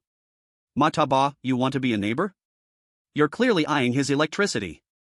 Chapter 119, Electricity is here, more ways to entertain. The intermediate intelligence fruit comes just in time, after Xiao Shui eats it, she will surely last much longer. Now about the second item, the swordsman job change scroll. Beep beep beep. Alright, the ones wanting it have arrived. Seeing that it was a private message from Chu Yoshue, Dingjiu instantly understood what was happening. He opened it and indeed, she was here to ask about the swordsman job change scroll. Not just her. Even Chen Xian, Mataba, and Tang Kongqian had contacted him too. Chu Yoshue at Dingjiu, are you selling that swordsman job change scroll? How much? Chen Xian at Dingjiu, Master Gio, do you plan to keep that swordsman job change scroll for yourself? Mataba, Master Gio, are you going to use that swordsman job change scroll? To be honest, I want to buy it. Tang Kongqian, Master Gio, what's the price for the swordsman job change scroll? I want to see if I can afford it. Seeing these messages come in, Dingjiu originally planned to reply one by one, but he gave up and sent the message directly to the chat channel. I really don't need the swordsman job change scroll. Whoever wants it, just exchange it for something worth 5,000 survival coins. No credits, no bargaining, and no exchanging in bulk, up to 3 items is fine. Li Dingyo, no wonder he's the boss, he doesn't even care for the job change scroll. Zhang San, boss, if our Jojo Alliance also gets something worth 5,000 survival coins, can we trade too? Dingjiu, anyone can come to exchange. Zhang San, then it's settled. Although being a swordsman isn't his ideal job, having it now is good enough, he can't be too picky. Chu Yoshue, 5,000 survival coins, huh? I'll gather it soon. Chen Xian, you all don't mind if our random alliance joins in, right? Mataba, don't forget about our Taba Chamber of Commerce. When it comes to making money, you can't beat me. Tang Kongqian, what did you just say? I didn't hear clearly. Dingjiu didn't pay much attention to the lively chat channel. At this time, he was studying the third mysterious item he just bought, the super solar generator. It looked not much different from the photovoltaic generator he had seen before, except for the black color of its panels. Once his gaze met it, it felt like his soul was being sucked away, which was a bit strange. He checked the parameters on it. It can generate 100 degrees of electricity in 1 hour. Damn. That's way too much. Even running the air conditioner for 24 hours wouldn't use it all. Installation is a must. But installing it on the awning definitely won't work. If an attack suddenly came from the sky, he wouldn't even have time to protect it. After thinking a bit, Dingjiu finally decided to place it on the steel fortress. As for the common warning online that solar panels have a lot of radiation. He used to have a constitution of only 7 or 8 points, if you said it has radiation, he wouldn't argue. But now his constitution has been boosted to over 30, at least 3 or 4 times what it used to be. How could he still be told about radiation? This is too much. Don't even talk about radiation now. Even if you find a 5-step snake, it wouldn't be able to poison him. Master, can this thing really generate electricity, meow? Of course, but it's night now. We have to wait until tomorrow when the sun comes out to start generating power. We have to wait until tomorrow, meow. You should go back to sleep now. When you wake up, it'll naturally be tomorrow. But I'm not sleepy now, meow. Then I can't help you. Dingjiu smiled and rubbed the little wildcat's small head, then happily went back to his room. Calculating the time. Tonight should be the mermaid princess's turn to serve him, so he couldn't waste time. A night of madness. The next day, a tired Dingjiu was awakened by the excited little wildcat who had been up all night. Yawn. Dingzhou yawned and saw that the clock showed only 8 o'clock, feeling dazed. Little Annie, it's only 8 o'clock. Why are you waking me up so early? Master, didn't you say that when the sun comes out, it can generate electricity? You should check if the electricity is here. Why are you more anxious than me? Dingzhou rubbed his sore waist and shot her a glare. But the little wild cat was clearly not one to take hints, pulling him outside. Dingzhou was startled and hurriedly shouted, "Wait, you don't need to go outside to see if there's electricity. You can check at home." "Ah, where is it, meow?" "Here." Dingzhou took her to the inverter display screen and pointed at one set of numbers, saying, "It's right here." The numbers displayed above are the power generation values. Wait a minute, it's just dawn, how can it have already generated 5 kilowatt-hours? This efficiency is crazy. So that means there's electricity, meow? Yes, there is. There are 5 kilowatt-hours. Does that mean we can watch TV now, meow? Ah, you still remember the TV. Of course, this is something the master mentioned before. I definitely remember, meow. Dingzhou facepalmed, realizing he was the one who created this mess. When he opened the treasure chest before, he had drawn many random electrical appliances. But because those appliances required electricity to use, he had only mentioned them to the little wild cats. He didn't expect her to remember it until now. Last night, seeing her so excited, he thought it was because she could enjoy air conditioning. He didn't realize it was for watching TV. Of course, watching TV here didn't mean watching cable TV in the traditional sense, but rather watching the kind of DVDs popular in the 80s and 90s. Master, meow meow meow. The little wild cat hugged Dingzhou's hand, her pair of amber eyes blinking sweetly as she acted spoiled. Dingzhou couldn't do anything about her, so he had to show her. Just turning on the TV wouldn't use even half a kilowatt-hour in an hour. And the solar power generator could work continuously, so he didn't have to worry about running out of electricity halfway through. But what DVD should they watch? Dingzhou checked the system warehouse. There were over 30,000 discs in total. He couldn't go through them all, so he randomly grabbed 10. However, once he saw the introduction on the discs, he was completely stunned. Tom and Jerry. This had to be the system's doing, he wouldn't believe it otherwise. Are you sure showing this cartoon to a cat-eared girl won't make her angry enough to smash the TV? Even though he had many TVs and didn't care about one or two, it still felt wasteful. Chapter 120, The Cat's Shame, Tom Cat, Revised. System, you can't just cause trouble like this. Without any evidence, even if you are the host, I will still sue you for defamation. Isn't this evidence? Dingzhou held up the disc in his hand, shouting in his heart, I can't possibly be this lucky to just pick Tom and Jerry out of tens of thousands of discs. Whom? What the heck does mean? It's clearly your trick. If you were unlucky, how could you bind to the system? Ah, well. If you were unlucky, how could you summon this food-loving slave trader in one go? Ah, well. If you were unlucky, would you have no talent? Ah, well, wait, if I had no talent, how could I be lucky? You'll find out later. You can't just speak in half sentences, why not say it all? Sorry. I am not a carbon-based life form, so I don't need to pull that nonsense. Fine, I can't argue with you, I'll draw again. Slap. Again, 10 more discs appeared in his hand. Seeing the familiar chubby figure in the disc introduction, Dingzhou wished he could slap himself. Garfield? If this lets the little wild cat learn it, who will do his work? No way. This thing is more dangerous than Tom and Jerry, it should just gather dust back in the system warehouse. Master, are you not done yet, meow? Coming. Dingzhou didn't want to draw anymore. Although Tom and Jerry annoyed the cat a little. But at least they can inspire the little wild cat's fighting spirit, and won't turn it into a useless celestial being like Jabari. He took out the disc player, inserted the disc, connected it to the TV, and pressed play. Soon, a blue walking cat appeared on the screen. No sound. Only actions and expressions. But this actually made it easier for the little wild cat who didn't understand foreign languages to watch. Hey, here comes the mouse, are we going to catch it, meow? That's right, just like that, meow. Awesome, it caught it right away, meow. Hey, wait, no way, meow. You're so stupid, meow, how could you let it escape? As a cat, I feel ashamed for you, meow. Okay, this time you can't disappoint me again, meow. That's right, first set a trap at the mouse hole, then use food to lure it, meow. Yes, just like that, meow. No way, you're such a big cat, yet you can't handle a small mouse? Watching the blue cat on the screen getting bullied by so many little mice again and again. The little wild cat felt a surge of resentment. This blue cat is simply ashamed of cats, it can't even deal with a small mouse. Are you still watching? Ding Jiao asked. Yes, of course, I'm watching. I don't believe it can't win even once, meow, the little wild cat angrily said. Alright then, take your time watching. Ding Jiao helplessly shook his head. Tom wants to win over Jerry? Better wash up and sleep. In dreams, there's everything. A disc can last 2 hours, 10 discs are enough for her to watch all day. After teaching her how to operate it, Ding Jiao went back to his room for a nap. When he woke up again, it was already noon. Going down to the first floor. Originally, the sofa that only had the little wildcat now had people all over it. His 5 beast-eared daughters were sitting there watching TV, and every now and then, a pleasant laugh rang out. Ha, it's so funny, this cat and mouse are simply a pair of arch-enemies. Who says otherwise? Clearly many times it caught the mouse, but this dumb cat just wanted to show off. Master, this tom cat is way too stupid, it hasn't won even once, meow, the little wild cat pouted angrily. This is acted out, it's not real, don't take it too seriously. Ding Jiao comforted her and stepped over to the inverter. In just half a day's time, the power generated had already reached 128 degrees.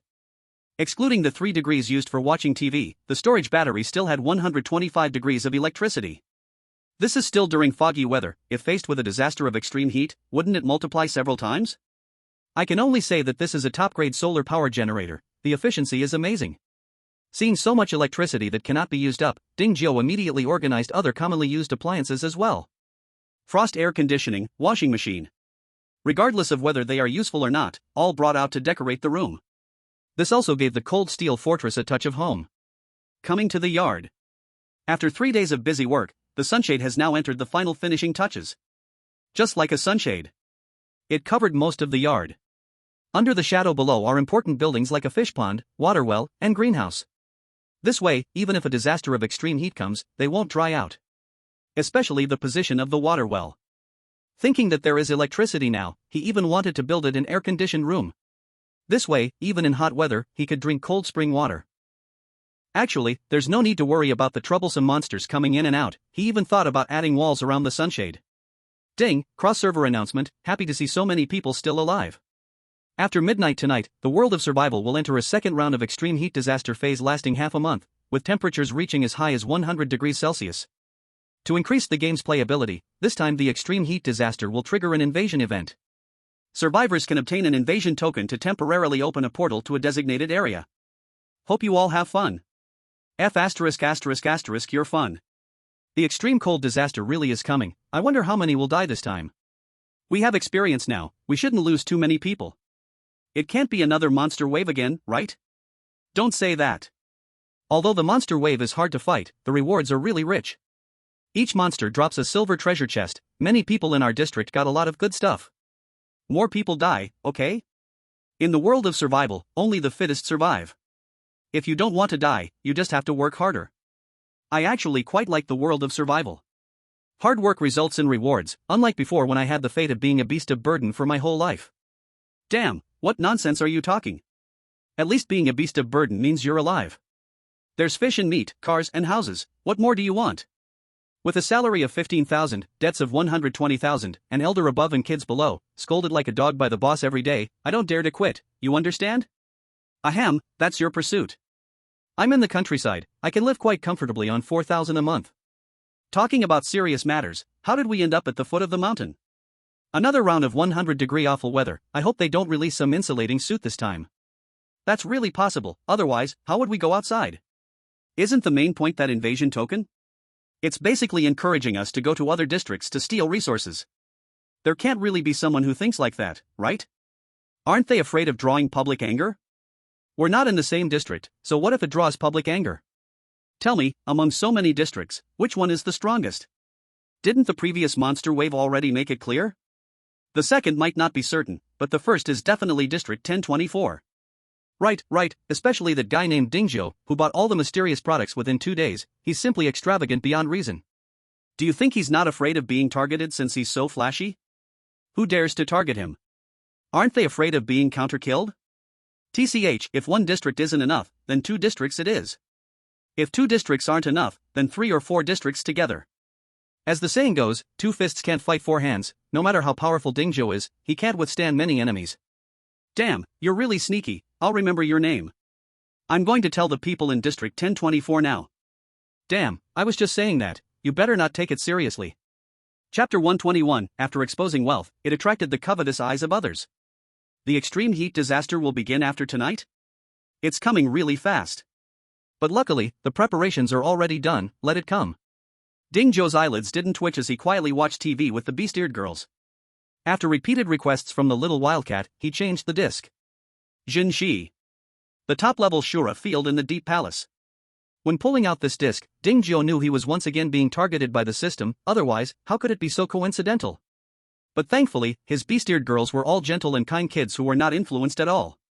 Li Daniu at Ding Zhou, boss, did you see the cross-server announcement? Ding Zhou at Li Daniu, I saw it, is there a problem? Li Daniu at Ding Zhou, then do you dare to check the cross-server channel? I suspect that you have already been targeted. Ding Zhou at Li Daniu, targeted? Is it because of the invasion token? They're really bold, aren't they afraid of coming back without success? Li Daniu at Ding Zhou, they plan to unite to come over together. Ding Zhou at Li Daniu, alright, I got it. Just after hanging up the communication, another private message rang. DDDD. Upon opening it, it turned out to be Chu Yoshua. Letting you be so showy, now you've attracted attention, haven't you? I'm not worried about you, I'm worried that you might drag us down. Then you all need to be careful. There are only 6 of you, all beautiful women, don't let someone cause trouble for you. I don't need your concern. Well, Ding Zhou didn't realize when he became so popular with others. Friends in the friend list were coming one after another to notify him. After replying to everyone, he finally had time to open the cross-server channel. But by then, he didn't know which page the content had been pushed to, so Ding Zhou was too lazy to go back and search, and he just closed the cross-server channel again. Anyway, there were 85 monsters around. Even if all 10 zones came together, they wouldn't get anything good from him. Moreover, after 3 days of hard work from Xiaoxue, he had long stockpiled a bunch of basic attribute fruits. By then, if he chose a few of the strongest to eat, his strength would definitely welcome a small boost. If someone who didn't care about their life came, then it would be unknown who would rob whom. Cross-server announcement, the mysterious shop will open in 1 minute, interested survivors can go and check now. After 60 seconds. Ding, cross-server announcement, congratulations to survivor Ding Zhou from Zone 1024 for spending 1,000 survival coins to purchase medium-level physique fruit *1. Ding, cross-server announcement, congratulations to survivor Ding Zhou from Zone 1024 for spending 3,000 survival coins to purchase monster pill *1. Ding, cross-server announcement, congratulations to survivor Ding Zhou from Zone 1024 for spending 10,000 survival coins to purchase magical battle armor blueprint *1. Without a doubt, the 3 mysterious items tonight were snatched up by Ding Zhou again. Even though the people from the Mist Zone were prepared, they were still shocked by Ding Zhou's tremendous financial power. Damn it, Ding Zhou is really rich. The taller trees are always blown down by the wind. He is too arrogant, there must be many people who can't stand him. The people from Zone 1024 just saved you, don't repay kindness with hatred. Exactly, if it weren't for the people from Zone 1024 selling you equipment during the monster tide, you would have all died by now. What you said doesn't make sense, their weapons weren't given to us for free, why is it called repaying kindness with hatred? Cash on delivery, clear transactions, where's the favor? Just because they saved your lives. My life was carved out by my own hands, not saved by anyone. Without them selling you weapons and equipment, how would you have fought? Didn't I pay? Is it bigger than money? Bigger than money is the real deal. Xiaoyaxu at Ding Zhou, I told you not to be so showy, why are you still doing that? It really makes me mad. Ding Zhou at Xiaoyaxu, I have money, I can buy it, isn't it right to buy? Xiaoyaxu at Ding Zhou, you know that's not what I mean. Ding Zhou at Xiaoyaxu, rather than worrying about me, you should worry about yourself first. Ding Zhou at Xiaoyaxu, they say they are coming to rob me, but do they know exactly where I am? Ding Zhou at Xiaoyaxu, the entire Zone 1024 has more than just me. Don't end up that I am not found while you meet them first. Xiaoyaxu at Ding Zhou, oh my god, I actually forgot such an important thing. No, I can't talk to you anymore, I must tell my sisters about this. He turned off the communication. Ding Zhou began to check his gains this time. The first day was medium-level strength fruit. The second day was medium-level intelligence fruit. The third day was medium-level physique fruit. This means that tomorrow night will be medium-level agility fruit. Then there was the second item, the monster pill. Monster pill. Quality, green. Description, eating it can allow beasts to evolve into monsters. Today, he could finally fulfill the promise he made to the little gray ones.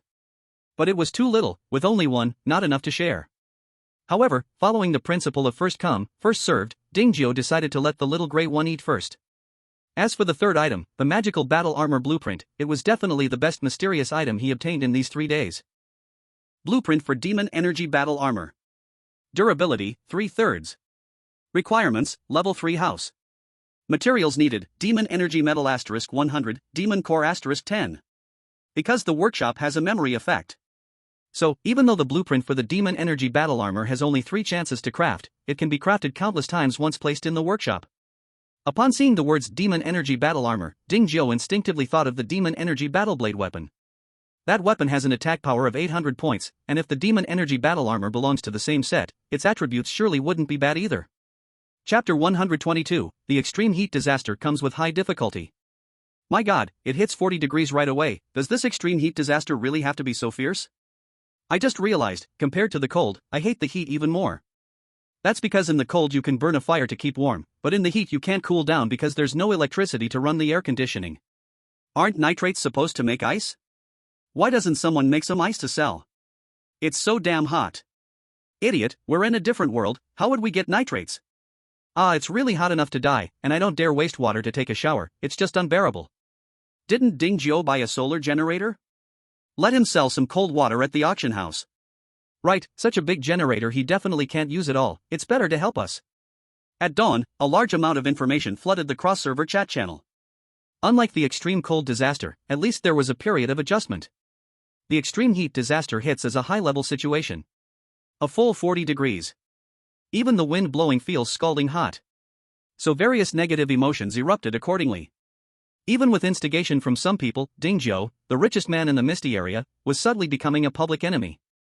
The people from the Jojo Alliance also tried to help and speak up.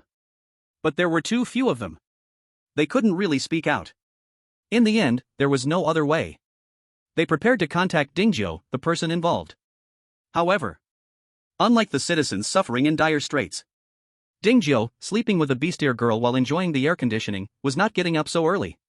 By the time he finally woke up, it was already close to noon. And because it was simply too hot outside, and he hadn't finished the palace intrigue drama from yesterday. So when he got to the first floor, a few beastier girls were glued to the TV, enjoying the show. It seems that in any world, as long as they are women, they love to binge-watch shows. Thankfully, they didn't find any Korean dramas. Otherwise, he would worry about them being influenced. Because he had just woken up, and the air conditioning was on indoors, Ding Jiu still didn't know about the changes outside. As he thought about taking a stroll in the yard, he opened the door and was immediately hit by a wave of scorching heat. What the hell, what's going on? Why is it so hot outside? Ding Jiu widened his eyes and glanced at the thermometer outside the door. 40 degrees Celsius. What's going on, wasn't it just one night? How did the temperature rise so high all of a sudden? Ding Jiu thought in disbelief.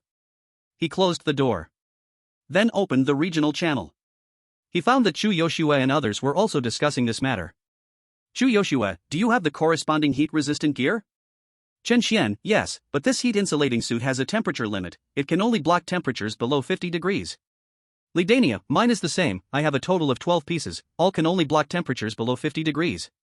Mataba, besides the heat-insulating suit, I also brought a battery pack. When Master Jiu arrives, I can ask him to help me charge it, then I can run the air conditioning. Tung Kung Qian, lucky bastard. Chen Qian, lucky bastard. Li Daniu, lucky bastard. Mataba, you all just envy me. Zhang San, is it possible that the boss doesn't have enough electricity for himself, how can he charge you? Tang Kung Qian, good point, Master Jiu's house is a level 4 house, the space is definitely very large, just one solar generator may indeed not be enough. Mataba, roll, a bunch of crows, can you guarantee you won't find a battery pack in the future? Don't wait until you can't charge yourself. Tang Kung Qian, Zhang San, look at your bad luck.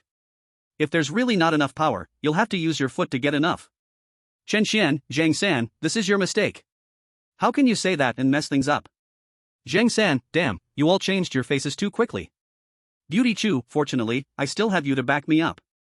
Chu Yoshua, sorry, actually I also have a battery waiting for Lord Zhou to charge. Zhang San. Li Daniu. Chen Qian. Tang Kang Qian. Chapter 123, Time's Up, open the golden treasure chest. Ma Ta Ba.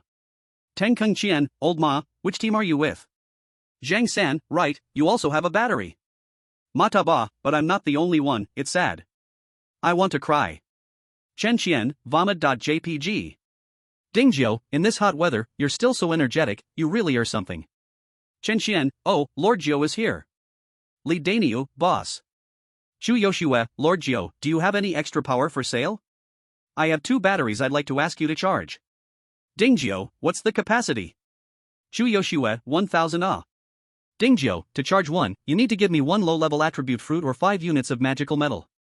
Chu Yoshue, no problem, I want to charge 2 batteries. Mataba, I'll charge 1 battery too. Chen Xian, nv.jpg. Zhang San, nv.jpg. Tung Kung Qian, nv.jpg. Chu Yoshue, instead of just chatting here, you might as well go out and explore. It's double treasure box time now, be quick or you'll miss out. Li Daniu, you need black iron treasure chests to open them, that's a bit difficult. Tong Keng Qian, cough, let's adapt to this high temperature environment at home first, otherwise, I'm really worried my old bones will suffer from heat stroke outside. Mataba, isn't there a healing potion? That thing can cure all illnesses. Teng Keng Qian gritted his teeth, you really are a clever one. Mataba, sunglasses.jpg. Black iron treasure chests can open batteries, but Dingjiu didn't really know this. Don't look at the dozens of attribute fruit trees in the planting area, it still takes a long time for all the magical beasts to eat. Life in the survival world clearly will not allow for any stable days for him. System, give me a 100-time opening of black iron treasure chests. Ding, you opened 100 black iron treasure chests. Congratulations! You obtained Salt *5, Seasoning Guide *3, Iron Blocks *200, Low-Level Heat Insulation Suits *50, Batteries *10, Intermediate Tailoring Skill Scroll *1. Heat Insulation Suit 1, 0.5 ratio. It's similar to the cotton suit from before. The only difference is that there is a temperature limit, if the temperature exceeds 50 degrees, it becomes ineffective. Battery 1, 0.1 ratio. The drop rate is actually quite good. But perhaps because it's a black iron treasure chest, not many people got them. Theoretically, there should be a market, but let's try it first. Dingjiu opened the cross-server auction house and listed the heat insulation suits and batteries anonymously. The heat insulation suits were priced at 1 for 1 low-level attribute fruit, and the batteries were priced at 1 for 1 intermediate attribute fruit. After listing, it was finally time to open the 5 golden treasure chests from the earlier rewards. He had been holding back from opening them just to wait for this moment. Ding, you opened a golden treasure chest. Congratulations! You obtained Magic Core *300, Magical Metal *500, High-Level Physique Fruit *1, High-Level Defense Shield *1. No, it can't be, is this all the golden treasure chest gives? Dingjiu was stunned. Didn't they say the lucky necklace could increase the chances of good loot from opening chests? Is this it? Let's do it again. Ding, you opened a golden treasure chest. Congratulations! You obtained Magic Swordsman Advancement Scroll *1, High-Level Strength Fruit *1, High-Level Intelligence Fruit *1, Flame Demon / Skill Scroll *1. Fortunately, the honest rabbit chose to switch to the swordsman profession, or else this time the loot would have been wasted. Although the honest rabbit doesn't like fighting, it's pretty good for guarding the home. The only trouble is that the growth cycle for high-level attribute fruits is too long. Compared to growing them yourself, buying them from others seems quicker. Ding, you opened a golden treasure chest. Congratulations!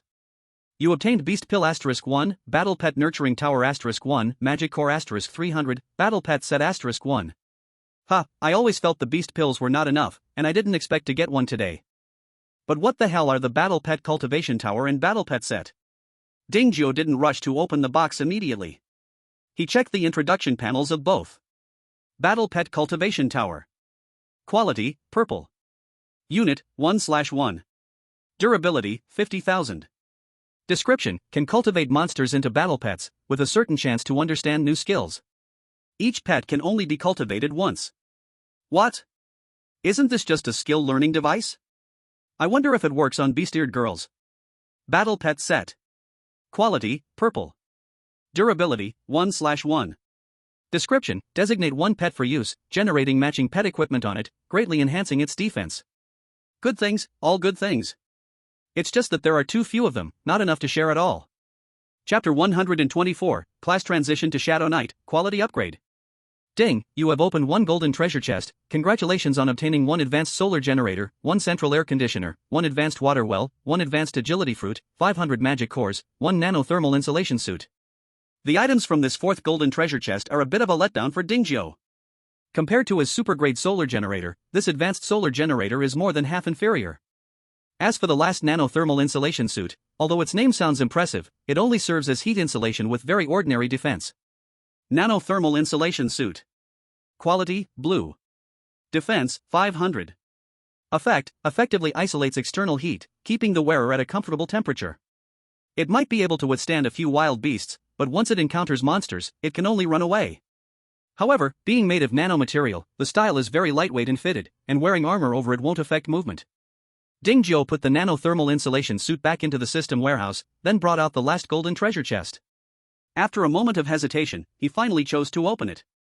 Ding, you have opened one golden treasure chest. Congratulations on obtaining one Blood Shadow Assassin Advancement Scroll, one Advanced Agility Fruit, one Blood Spirit Embrace Skill Scroll, 200 Fine Monster Meat. Another advancement treasure chest, but this time it's for an assassin. If little Wild Cat knew, she would definitely be very happy. With all 5 golden treasure chests opened, Ding Jiao's harvest was truly abundant. Especially with the appearance of several advanced attribute fruits in succession, it made him recall the long-hidden Shadow Knight Advancement Scroll. Ding Jiao. Race, human. Class, knight.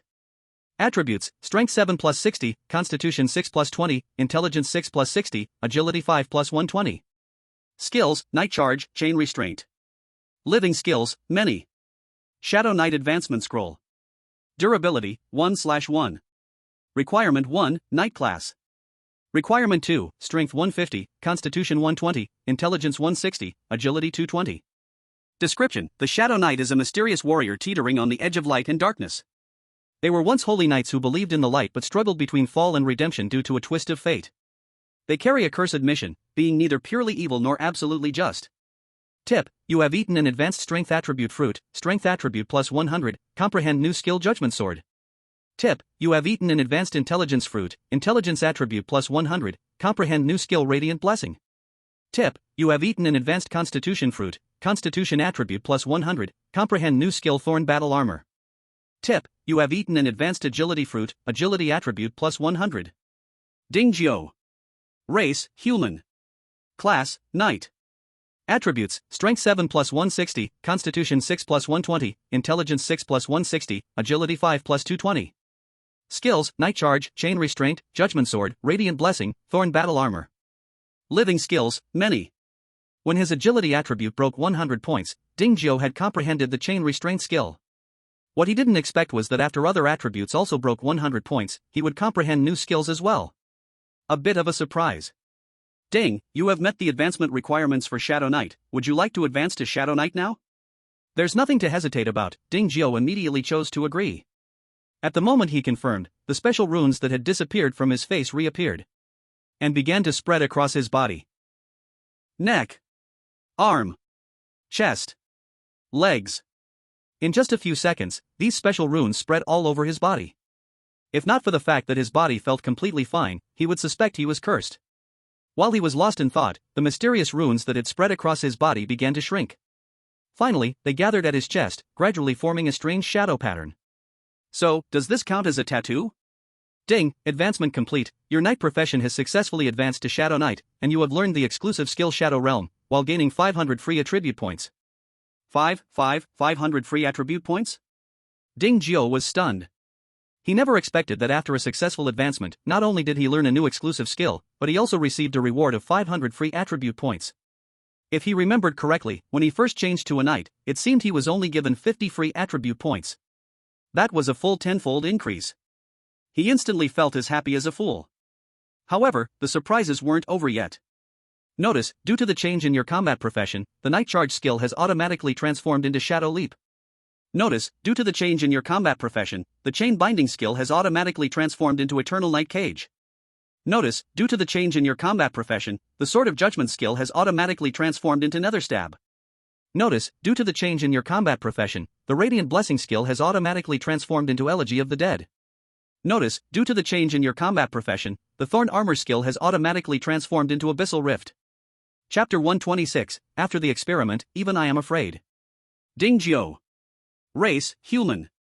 Profession, Shadow Knight. Attributes, Strength 7 plus 160, Constitution 6 plus 120, Intelligence 6 plus 160, Agility 5 plus 220. Free attribute points, 500. Skills, Shadow Leap, Eternal Night Cage, Nether Stab, Elegy of the Dead, Abyssal Summon, Shadow Realm. Life skills, many. Shadow Leap. Effect, after use, can move back and forth within the shadows in a 100-meter range, cooldown time 10 seconds. Eternal Night Cage. Effect, summon a shadow cage to imprison the target for 3 seconds. If the target dies inside the cage, impose a fear effect on surrounding enemies, lasts 1 second, cooldown time 60 seconds. Nether Stab. Effect, transform into a shadow and instantly stab behind the target, cooldown time 30 seconds. Elegy of the Dead. Effect, after killing a target, you can briefly gain a layer of death power, stacking up to 5 layers. Abyssal Summon. Effect, open a rift connecting to the abyss, randomly summon a spirit to assist in battle, cooldown time 600 seconds. Shadow Realm. Effect, summon shadows to envelop an area, reducing the vision of everyone except the caster by 90% and lowering all attributes by 10%, cooldown time 1 hour. Looking at the changes in these skills, Dingjiu felt a shiver run down his spine. What the heck? Is this a Shadow Knight or a Necromancer? How are the skills more eerie than the last? But on the other hand, according to the descriptions of these skills, the survival ability of this Shadow Knight seems quite solid. Once in danger, just throw out Shadow Realm, follow up with Shadow Leap, and wouldn't he be able to leave calmly? As for how to allocate these 500 free attribute points, Dingjiu looked at his attribute panel and skill descriptions and thought seriously for a moment. With Shadow Leap and Nether Stab as movement skills, he could temporarily not consider agility. Next was Intelligence. The Shadow Knight is clearly a predominantly physical class, so intelligence could be set aside. As for strength and constitution, should he increase both or just one? If there weren't a few beast-eared girls and dozens of monsters around, he might consider increasing both equally. But for now, of course, he would allocate all of it to constitution. As long as he is strong enough, his enemies would never be able to pin anything on him. And as Dingjiu allocated all 500 free points to his constitution, muscles, bones, veins, and other parts seemed to have gained a qualitative enhancement. He was full of unstoppable energy. Hint, your physique attribute has reached 500 points, automatically comprehending a new skill, Holy Bone Armor. Holy Bone Armor. Effect, opens the Abyss Gate, summoning an ancient skeleton to attach to your body for 60 seconds, with a cooldown of 10 minutes. Another new skill in hand. Dingjiu just wanted to ask, who else? But unfortunately, the weather outside was too hot, otherwise, he would have wanted to go out to test it. Wait, why don't I feel any coldness? Inside, he had been keeping the air conditioner running. Even if it was only 26 degrees, he should feel at least a hint of coolness. But now, he felt nothing at all. Not cold, not hot. It was as if the temperature around him had no effect at all. This is really strange. Dingjiu scratched his head and walked straight to the air conditioner. Facing the cold wind blowing, he blinked. Just like before, he felt nothing. Dingjiu stroked his chin. Could it be because his physique attribute was too high? Without hesitating any longer, he opened the door and stepped outside. At that moment, the thermometer hanging at the door showed 42 degrees. According to past experience, even with the sunshade, he should feel waves of heat. But now, not only did he not feel hot, but he felt quite comfortable. Especially when he stood under the sunlight, he felt warm, making him a bit sleepy. Shadow Leap. With just a thought, Dingjiu appeared next to a well several dozen meters away. Without a sound. Quiet and unnoticed. Then he used the Shadow Pierce skill. Dingjiu's figure vanished once again. When he came to his senses, he found himself by the fish pond across the way. It was just as impressive as the earlier Shadow Leap skill. To be honest, with these two skills, unless he saw death himself, it would be truly hard to die. After testing the two displacement skills, Dingjiu used the remaining 5 skills again. He had to say these skills' descriptions were not exaggerated at all, they even undersold them. Eternal Night Jail was like a miniature black coffin from some death god, trapping a fish inside and turning it into minced meat when it ended. But he was surprised that the passive skill, Dirge of the Dead, didn't select its targets. Even killing a fish could add a layer of death power. This made him think of a way to exploit a glitch. In future battles, if he carried a nest of ants with him, wouldn't he be able to maintain full layers of death power? However, that Abyss Summon skill was a bit underwhelming. He thought he could summon a giant warrior-like skeleton beast, but instead summoned a small skeleton less than 1.2 meters tall with a flimsy frame. Abyss Skeleton. Quality, White. Attributes, Strength 5, Constitution 3, Intelligence 9, Agility 3. Skill, Devour. Loyalty, 100. Looking at its attributes, it was even weaker than when he first arrived. If he really encountered danger, he wouldn't know whether it was protecting him or he was protecting it. But that Devour skill was somewhat interesting, it could boost attribute values by devouring souls. It was puzzling how it had such a powerful skill but remained so weak. Very puzzling. Gore, gore. I'm just testing his skill, there are no enemies to fight. Gore, gore. The little skeleton lowered the bone sword it had raised upon hearing Dingzhou's words. After sending the little skeleton back, Dingzhou prepared to experiment with the holy bone armor skill. This time, it didn't disappoint him. Once again, he opened a small gap in the abyss. Countless broken bones flew out from inside and danced in the air. Then finally formed a milky white skeletal armor that radiated a cold, eerie black light, covering his body. Cool. As for attributes, that was secondary. But it was incredibly badass. This set of skeletal armor seemed to move like a living thing, tightly pressed against Dingzhou's body. Every joint of bone oozes a ghostly blue light, even breathing brings forth icy mist. As soon as he raised his hand, the protruding bone blade at his arm cut through the air, leaving behind a trace of dark shadow. The originally handsome face was now covered by a skull-like mask, only two glowing blue eyes resembling dancing ghost fires were visible. Handsome yet terrifying. Holy bone armor. Quality, purple. Effect, all attributes plus 30%. Duration, 60 seconds. Unlike the Earth Demon Bull armor and other such gear, this holy bone armor does not add a fixed value, although it lasts only a brief 60 seconds. But at a critical moment, it can definitely save your life. Chapter 127, Dual Beast Evolution, The King Returns. Little Gray, Big Yellow, come out for a moment. Howl. Roar. Don't you want to become stronger? I have found a way now. Howl, howl. Roar, roar. Why would I lie to you? Hurry up and come out. Howl. Roar. The two beasts couldn't care about watching their show anymore and quickly jogged out of the house. As soon as they stepped outside, they couldn't help but feel their fur standing on end. The temperature difference between indoors and outdoors was too great, the two beasts were momentarily uncomfortable, resulting in this instinctual reaction. Howl. Stop being picky. The weather will only get hotter from now on, you better adapt early. Howl. Howl, howl, howl, howl. Ha, if you stay this small forever, of course, you can always live in the house. But once you become demon beasts, your bodies will definitely change a lot, and then the house won't be able to fit you. Howl. Roar. Of course, you can also choose not to become stronger and remain as you are. Given our relationship, I will definitely take care of you. Dingzhou already had 85 demon beasts, so he wouldn't miss Little Gray and Big Yellow. At worst, he could keep them as pets. However, he underestimated their determination to become stronger. Compared to enjoying comforts, beast kings like Little Gray and Big Yellow obviously preferred the raw thrill of wild combat. It was understandable when they had no choice before. They could only helplessly be mascots. Now that a way was available, they certainly wanted to regain the might of their former kingly selves. In the past, beasts like the Earth Demon Bull and Forest Snow Deer were only fit to be their food. How could they be turned upside down like now? Since you have decided, then each of you eat this demon beast pill. Dingzhou took out 2 demon beast pills and fed them to the 2 beasts. Then he retreated 10 meters away and quietly waited for their changes. It didn't take long before he saw the results.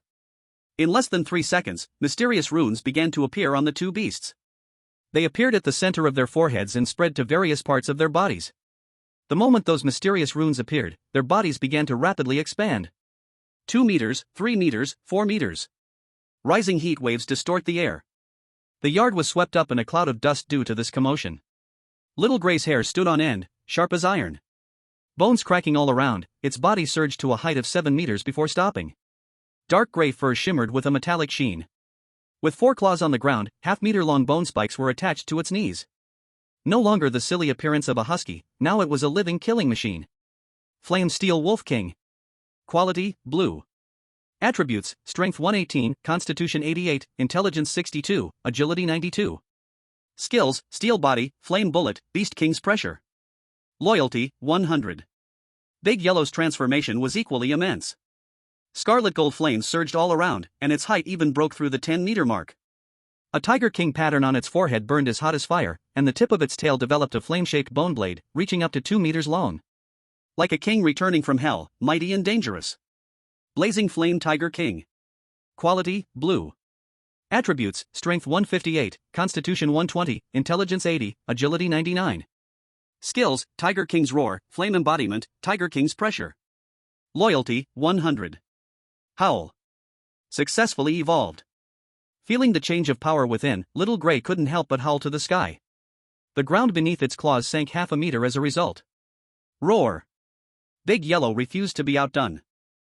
Accompanied by the roar of the tiger, there also surged a rising golden red flame. Wherever it passed, even the air twisted and deformed. Chapter 128. As the temperature rises, the mist correspondingly becomes lighter. Seeing the changes in the two beasts and their attribute panels, Ding Jiu admitted he felt a bit envious. He thought that when he changed jobs to become a knight, having 50 free attribute points was already quite a gain. After all, the beast-eared girls only had 30 points, he had 20 points more than them, how could he not feel pleased? But now, compared to Xiao Huihui and De Huang, he was really far behind. Although both beasts had eaten enough initial attribute orbs, each attribute had only increased by 20 points from the beginning. This only brought their attributes to hover around 40 points. But now? Just a single monster orb had elevated their power by 4 or 5 times. It was simply outrageous. Just as Ding Jiu was secretly lamenting, several beast-eared girls who were watching a show thought an enemy had come and rushed out of the house. Master, who are they? Master, do we have such monsters at home? The aura looks really strong. Master, you seem to have changed a lot too. Master. Wait, don't rush. Let me explain. You all know these two, it's Xiao Huihui and De Huang. The reason they have become like this is that they have evolved into monsters. What? They became monsters? When did this happen? How come we didn't know? Just now. You were too focused on watching the show to know what was happening in the yard. Didn't we just see it at a critical moment? Master, from now on we will control our viewing time. At least one of us will patrol the yard. Ding Jiu waved his hand. It's fine, with so many monsters in and out of the yard now, you don't need to do everything personally like before. And there are Xiao Huihui and De Huang, right? Their strength now far exceeds that of other monsters. With them around, nothing will go wrong. Awu. Roar. Xiao Huihui and De Huang made their impressive roars at the right moment. But they forgot. After becoming monsters, not only had their bodies grown stronger, but their roars had also become more powerful. Their previous roars already had the might of the king of beasts, and now, as monsters, it was even more so. Even without intentionally targeting the little wild cats, even though all the little wild cats had already changed jobs, they were still stunned by the roars of the beasts. The only one unchanged on the scene was Ding Jiu, who had undergone the second job change. He pointed at the two beasts and playfully scolded, "From now on, you have to be careful. Not everyone can withstand your roars now." Suddenly being called out, the two beasts hurriedly withdrew their kingly aura and obediently lay on the ground, wagging their tails. Unfortunately, the ground behind them was left in shambles by their powerful tails. Alright, go out and play, it's a good time to get used to your new bodies. Awu K. Roar K. The two beasts excitedly nodded and jumped out of the yard with ease. Poor Ding Jiu and others, caught off guard by the shockwaves from their leap, were covered in dust. Darn it, can't you walk out properly? Next time, I'll starve you for 3 days. Awu. Roar roar. Who? Master, how did you do it? You made Xiao Huihui and them so much stronger. Yeah, Master, when Xiao Huihui came over just now, I felt like I could hardly breathe. Master, I want to be that strong too, meow meow meow. Didn't we get 5 golden treasure chests during the monster tide? I opened them and got 2 monster orbs. After Xiao Huihui and them ate them, they became like this. Monster orbs are that powerful? Then Master, if you get some next time, can I eat one too? The little wild cat pounced onto Ding Jiu, asking expectantly. After hearing this, Ding Jiu. With annoyance, he rubbed her small head. The beast pill only works on Little Grey and the others. Besides, even if it really works, aren't you afraid of becoming as big as them? Thinking of Little Grey and their mountain-like bodies, the little wildcat couldn't help but shiver. Then let's forget it, meow. Ding, high-level water well placed successfully, producing 10 liters of water per hour. The water output of the well was as stingy as always. Even at a high level, it only produced 10 liters an hour. Ding Jiu shook his head. It could be used for drinking, but don't even think about bathing or washing clothes. Ding, battle pet cultivation tower placed successfully, current number of breedable battle pets, 3. Little Grey and Big Yellow went out to play, so Ding Jiu stuffed 3 forest snow deer into the tower. Whether they are strong or not doesn't matter, what's important is that if they can comprehend Little Snow's longevity skill, it would be a huge gain. By then, with the 4 of them working together, not to mention intermediate attribute fruits, even high-level attribute fruits could ripen quickly. Tip: you put a forest snow deer into the battle pet cultivation tower for breeding, it will take 3 days.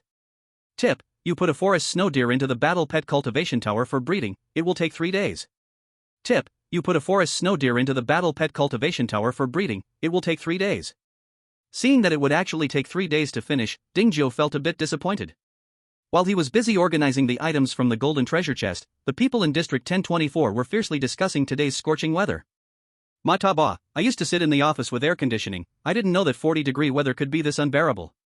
Lidania, I think it's not too bad, I used to endure this while working at the construction site. Zhang San, he's a billionaire boss, we workers shouldn't mess with him. Mataba, that's just a false name, all false names. Tung Kung Qian, old ma, hasn't anyone told you that you are quite pretentious? Chen Qian, have you guys noticed that the mist in the forest seems a bit lighter today? Shu Yoshua, oh, so you also feel that way? I thought it was just my illusion. Li Daniu, what's going on? The mist has lightened? Is that true? I don't see any difference. Zhang San, I can't see it either. Chen Qian, I'm not tricking you, it really has lightened. Usually, without a torch, you can't see your hand in front of your face, but now you can see an outline. Mataba, you're so observant, you can even notice this small change. Chen Qian, mainly, when I first came here, I had nothing to do, so I observed more. Tung Kung Qian, do you think it might be because the temperature has risen? Shu Yoshua, that is really a possibility. Previously, our team fought a tree demon, and when we set it on fire, the mist within 100 meters was dispersed. Zhang San, tomorrow's temperature will definitely be higher than now. We can compare it then to see if the mist has changed. Li Daniu, if it really starts to lighten, it would be great. Looking for treasure chests wouldn't be as exhausting as now. Chen Qian, there are pros and cons, right? Without the mist to cover, teams going out will meet each other easily, maybe causing unnecessary disputes. Li Daniu, I'll see who dares. Mataba, with the boss around, these things are easily resolved. I'm more worried about people from other districts causing trouble than our own. Hearing this, the lively chat channel suddenly fell into silence. Without the mist as cover, as long as they're not too far apart, they can basically see each other clearly. There are currently about 300 people in their district, while the entire mist district still has tens of thousands. If more districts come to cause trouble, it really could be a case of many ants killing an elephant. Chapter 129, Eating Hot Pot on a Scorching Day. Li Daniu, with the boss here, what are you afraid of? If something really happens, can the boss just sit back and do nothing? I admit that Lord Jiu is very strong, but he shouldn't be able to fight 100 by himself. Well, even if he can truly fight 100 by himself, what about 1,000? Currently, there are still over 700,000 people alive in the Misty Zone. Old Ma is right, just in case, we should still prepare ahead of time. Alright, stop acting like we're the public enemies of the entire region.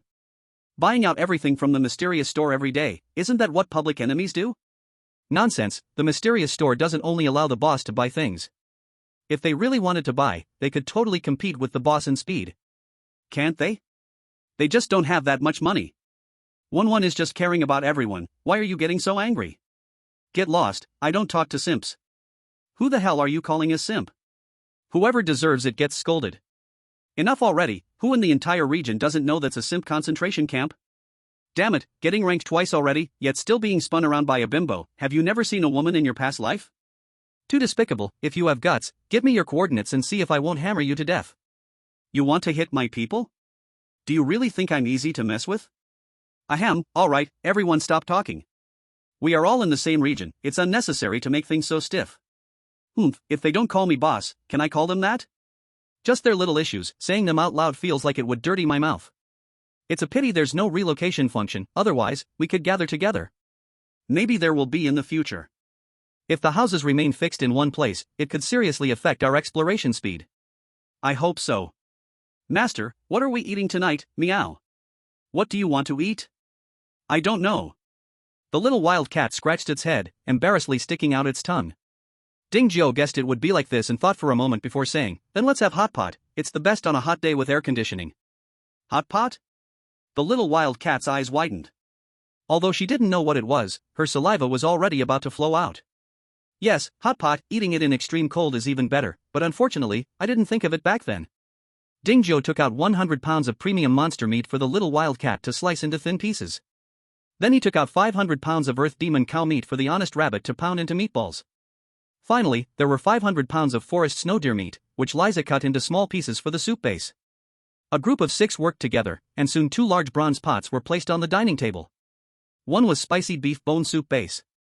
The other was salty sour deer bone soup base. Both were bubbling and steaming.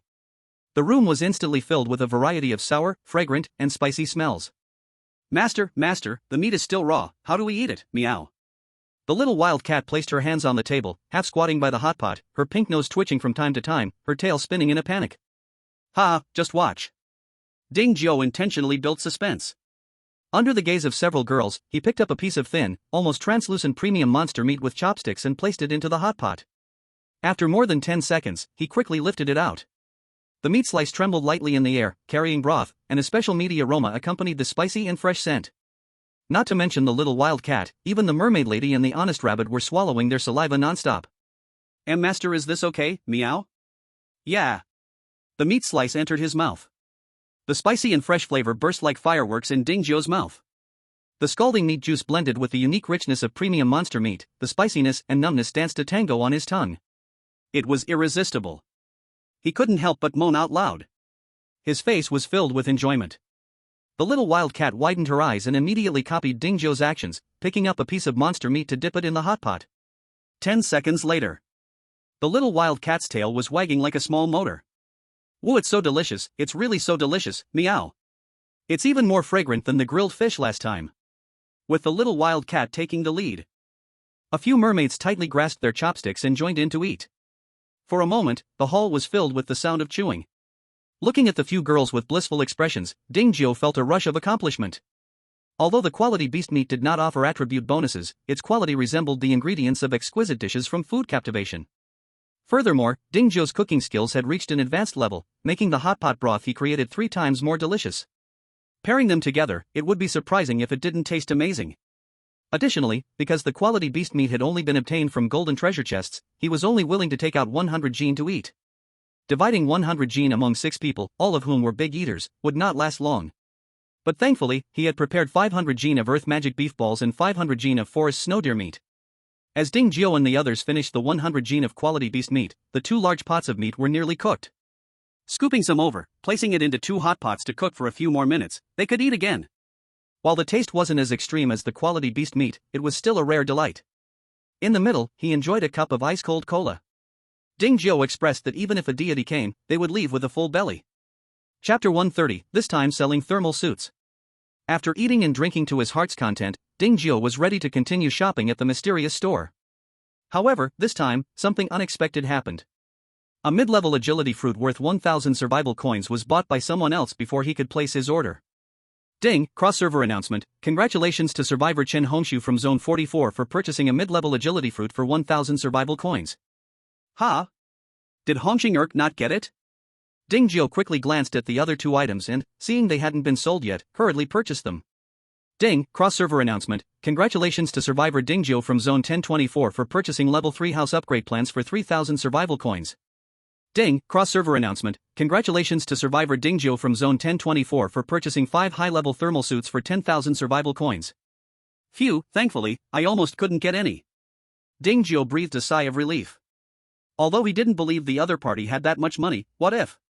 Those who have played the game know that in every zone, there are always a few merchants who can quickly gather game currency. Even though survival coin drop rates are low, the sheer number of players helps a lot. With more than 700,000 people, if an average of 10 can produce 1 survival coin, that's still 70,000 survival coins. As long as there's good stuff in hand, after some turns, it might gather into one person's hands. Thinking about having to compete with others for speed daily, Ding Jiao furrowed his brows tightly.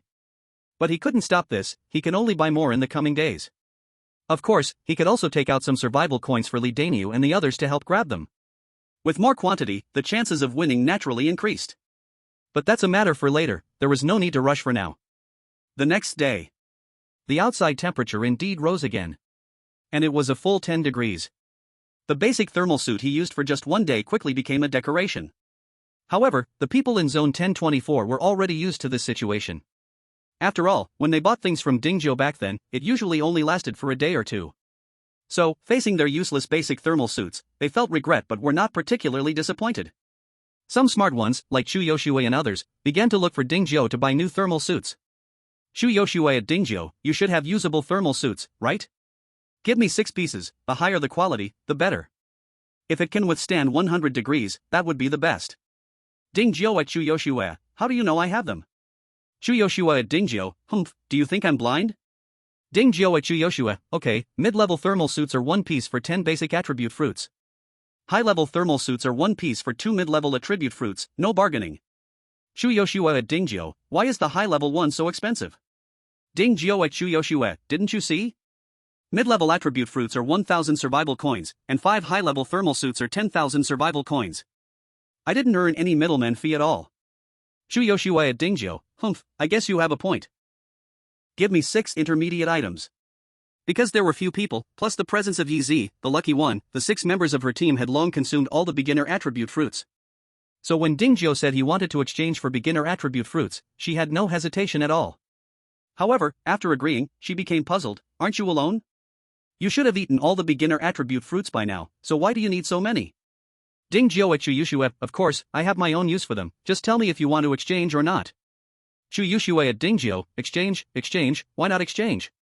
Not long after their transaction was completed, the others also found their way over. Dingjio welcomed everyone. He sold each for the price of 10 beginner attribute fruits. However, they were different from Chu Yushue and her group. They had more people. Every time they got beginner attribute fruits, they would basically consume them internally, so they hoped Dingjio would offer a different way to exchange. Dingjio thought for a moment. He decided to exchange for magic cores. In the survival world, this thing is like special energy, just like gasoline, the more you have, the better. As for the ratio, it was 1 piece of intermediate insulated clothing for 3 magic cores. He didn't sell it for a high price. However, even so, these people couldn't exchange for much. Thinking of the 3rd level house upgrade blueprint still in his hands, he sent a message to the regional chat channel, 3rd level house upgrade blueprint, doesn't anyone want to buy it from me? If not, I might as well put it up for cross-server auction. Chu Yushue, can't afford it. Shen Xian, can't use it. Mataba, want it, but sadly don't have the money to buy it. Teng Qingxian, Master Jiu, you should just put it up for cross-server auction, we really have the heart but lack the power. Lidania, wood and stone are fine, but brick and cement are really too hard to get. So far, I have less than 400 units combined, and even if I buy it, it won't meet the upgrade requirements. Chen Xian, that's right. Although many people sell these materials in the auction house, it's not worth it to go bankrupt just to upgrade to a 3rd level house. Chu Yushue, +1. Mataba, +2. Teng Qingxian, +3. Dingjio, since that's the case, I'll put it up for auction. Mataba, go ahead and put it up. I really don't know how you managed to upgrade the house to level 4 in such a short time. Teng Qingxian, honestly, I'm starting to suspect you cheated. Chen Xian, ha. Dingjio. Chapter 131, a new goblin merchant arrives. Dingjio wasn't lacking survival coins, so even if he put the 3rd level house upgrade blueprint in the auction house, he wouldn't be selling it for survival coins. And after experiencing 2 days of extreme heat, feeling those hot and uncomfortable days, the advanced solar generator he obtained from opening a box was also time to sell.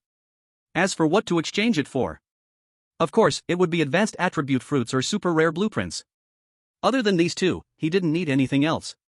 He thought it would take a long time to sell. But unexpectedly, in less than a minute, both items were bought one after another. However, because the transactions were anonymous, Dingjio, the seller, didn't know who bought them. Altogether, he exchanged for 3 advanced intelligence fruits, 2 advanced agility fruits, and 1 advanced physique fruit. It seems there are quite a few capable people, I can't let myself get too carried away. Dingjio casually sighed and then returned to his house to find the little wildcat. Master, do we really not need to go out to look for treasure chests? If we stay at home every day, the treasure chests will be picked up by other survivors, the mermaid daughter asked worriedly. It's okay, just a few treasure chests, I have plenty. After saying that, Dingjio took out a few advanced attribute fruits and handed them to the little wildcat, Annie. Annie, you eat these attribute fruits first, then you can advance to Blood Shadow Assassin. Advance? Me? The little wildcat pointed at herself in surprise. Among the 5 beast-eared girls, she was not the strongest, so she didn't quite understand how she could advance first. Dingjio smiled and explained, currently, I have 2 advancement scrolls, 1 for swordsmen and 1 for assassins. Only the assassin one meets the advancement requirements, so you'll have to use it first. Really, hee, then I won't be polite, she exclaimed. The little wildcat no longer hesitated and quickly ate 3 high-grade attribute fruits. Just like Dingjio, as the little wildcat's intelligence, constitution, and agility each broke through the 100 mark, she too realized 3 assassin skills. With sufficient attributes, it was time for advancement. The Blood Shadow Assassin of the little wildcat was a bit less dark than Dingjio's Shadow Knight but had a layer of bloodthirst. The originally cute little wildcat became a cold little killer in a gothic Lolita style. Annie, little wildcat. Race, catfolk. Class, Blood Shadow Assassin. Attributes: Strength 33 plus 20, Constitution 38 plus 120, Intelligence 20 plus 120, Agility 53 plus 220. Free attributes: 300. Skills: Blood Mist Stealth, Blood Shadow Tracking, Blood Shadow Throat Slitting, Blood Spirit Embrace, Blood Debt Redemption, Blood Demon Awakening. Her attack power was a bit weak, but with the lifesteal recovery effect, calling the little wildcat an unusual tank wouldn't be an overstatement. Master, I feel like I can be terrifyingly strong now, the little wildcat said excitedly. Ha, you've advanced, so if you're not strong, that would be strange. By the way, make sure to allocate your free attribute points, adding them to strength, constitution, and agility at a 1:1:2 ratio. It wasn't just one person, so Dingjio didn't need her to take an extreme route. Understood, Master. The little wildcat didn't mind her allocation method and followed Dingjio's instructions to distribute the points. After adding the 300 attribute points, her senses heightened even more. She tightly clenched her small fists and exclaimed excitedly, Master, I want to go out for a stroll. Go ahead, but remember to be safe, Dingjio said without stopping her, even though it was already night. Chen Xian, today when I went out, I encountered a strange creature. Li Daniu, what creature in this world isn't strange? Zhang San, there are monsters 6 or 7 meters high, if you didn't know better, you'd think you entered the Jurassic world. Chen Xian, that's different. What I saw was a creature very much like a goblin. It was holding a small black bag and moving very fast. After we made eye contact, before we could think, it ran away as if it was flying. Chu Yushue, didn't someone encounter a beast-eared girl before? What's the big deal about adding a goblin now? Chen Xian, it's not that simple. Think about what role goblins usually play in games in our world. Chu Yushue, what role? It was clear she hadn't played many games. Tong Qingxian, merchants. Chen Xian, right, merchants. Dwarves are good at forging, elves excel in archery and magic, while goblins are adept at trading. This is a common setting in Western fantasy. Li Daniu, but this is reality. Chen Xian, before the crossover, did you think crossover was reality? Chu Yushue, Chen Xian, just get to the point. Chen Xian, what I mean is, could that goblin be a wandering merchant? Ma Taba, that's impossible. Tong Qingxian, I agree with Chen Xian's guess. That goblin could really be a random NPC. Zhang San, if it really is an NPC, why would it run away? Chu Yushue, could it be that Chen Xian is too ugly and scared them off, hee hee? Chen Xian, no way, no matter how ugly I am, I can't be uglier than him. Chu Yushue, I'm just joking with you, why are you so serious? Chen Xian. Teng Qingxian, if someone encounters him tomorrow, try to see if you can catch him. Ma Taba, what if the other party is very strong? Teng Qingxian, it's just a goblin, it shouldn't be very strong, right? Ma Taba, what if? Tong Qingxian, then don't blame me for not warning you. Chu Yushue, since he's a merchant, then bring some extra money. Maybe it's because Chen Xian has no money that he ignored him. Chen Xian, that's not out of the question. I always keep my survival coins at home when I go out. So there is not a single penny on him. Chu Yushue, aha, I told you so. Proud hands on hips.jpg. Zhang San, after all this talk, it's still about money. So the question is, how many survival coins do you all have now? Ma Taba, ahem, not even 1,000. Tong Qingxian, +1. Chen Xian, +2. Zhang San, what about you, beautiful Chu? Chu Yushue, I'm doing okay, just under 10,000. Li Daniu, hiss. Ma Taba, how do you have so many survival coins? Teng Qingxian, aren't there just 6 of you? Where did so many survival coins come from? Chen Xian, you didn't sell good stuff at the cross-server auction, did you? Ma Taba, oh right, there are few of them, so they naturally need fewer items, no wonder they have so many survival coins. Tong Qingxian, so enviable. Li Daniu, with so many survival coins, why don't you buy anything at the mysterious shop? Chu Yushue, with Lord Zhou around, how dare I compete with him? Li Daniu, you are quite considerate, thumbs up.jpg. Chu Yushue is speechless. Does he really think she didn't compete? She just hasn't won anything. She wasn't interested in second or third tier mysterious goods, she only wanted the first tier intermediate attribute fruits but couldn't get any. She felt helpless too. Chapter 132, The Wandering Merchant Gluluk acknowledges the master. Master, I'm back meow, and I brought you a gift meow. What gift? Dingjio walked out of the room in confusion. He saw a small wild cat sitting on top of Little Gray, and a light green object was dangling from Little Gray's sharp teeth. Bang! When Dingjio came out, Little Gray shook his head, and the light green object was flung in front of Dingjio. Whoosh! The small wild cat gently leaped and jumped from Little Gray's head to Dingjio's side. On my way back, I saw this guy sneaking around outside the yard meow, so I caught him meow.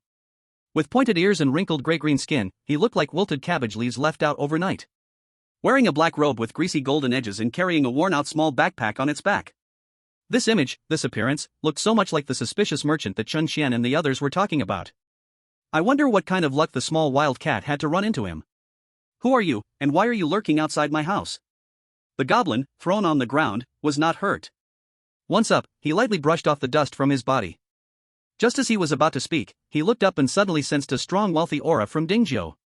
He hurriedly took out a monocle and hung it on his left eye, excitedly checking Dingzhou's information. 10. 100. 1,000. 10,000.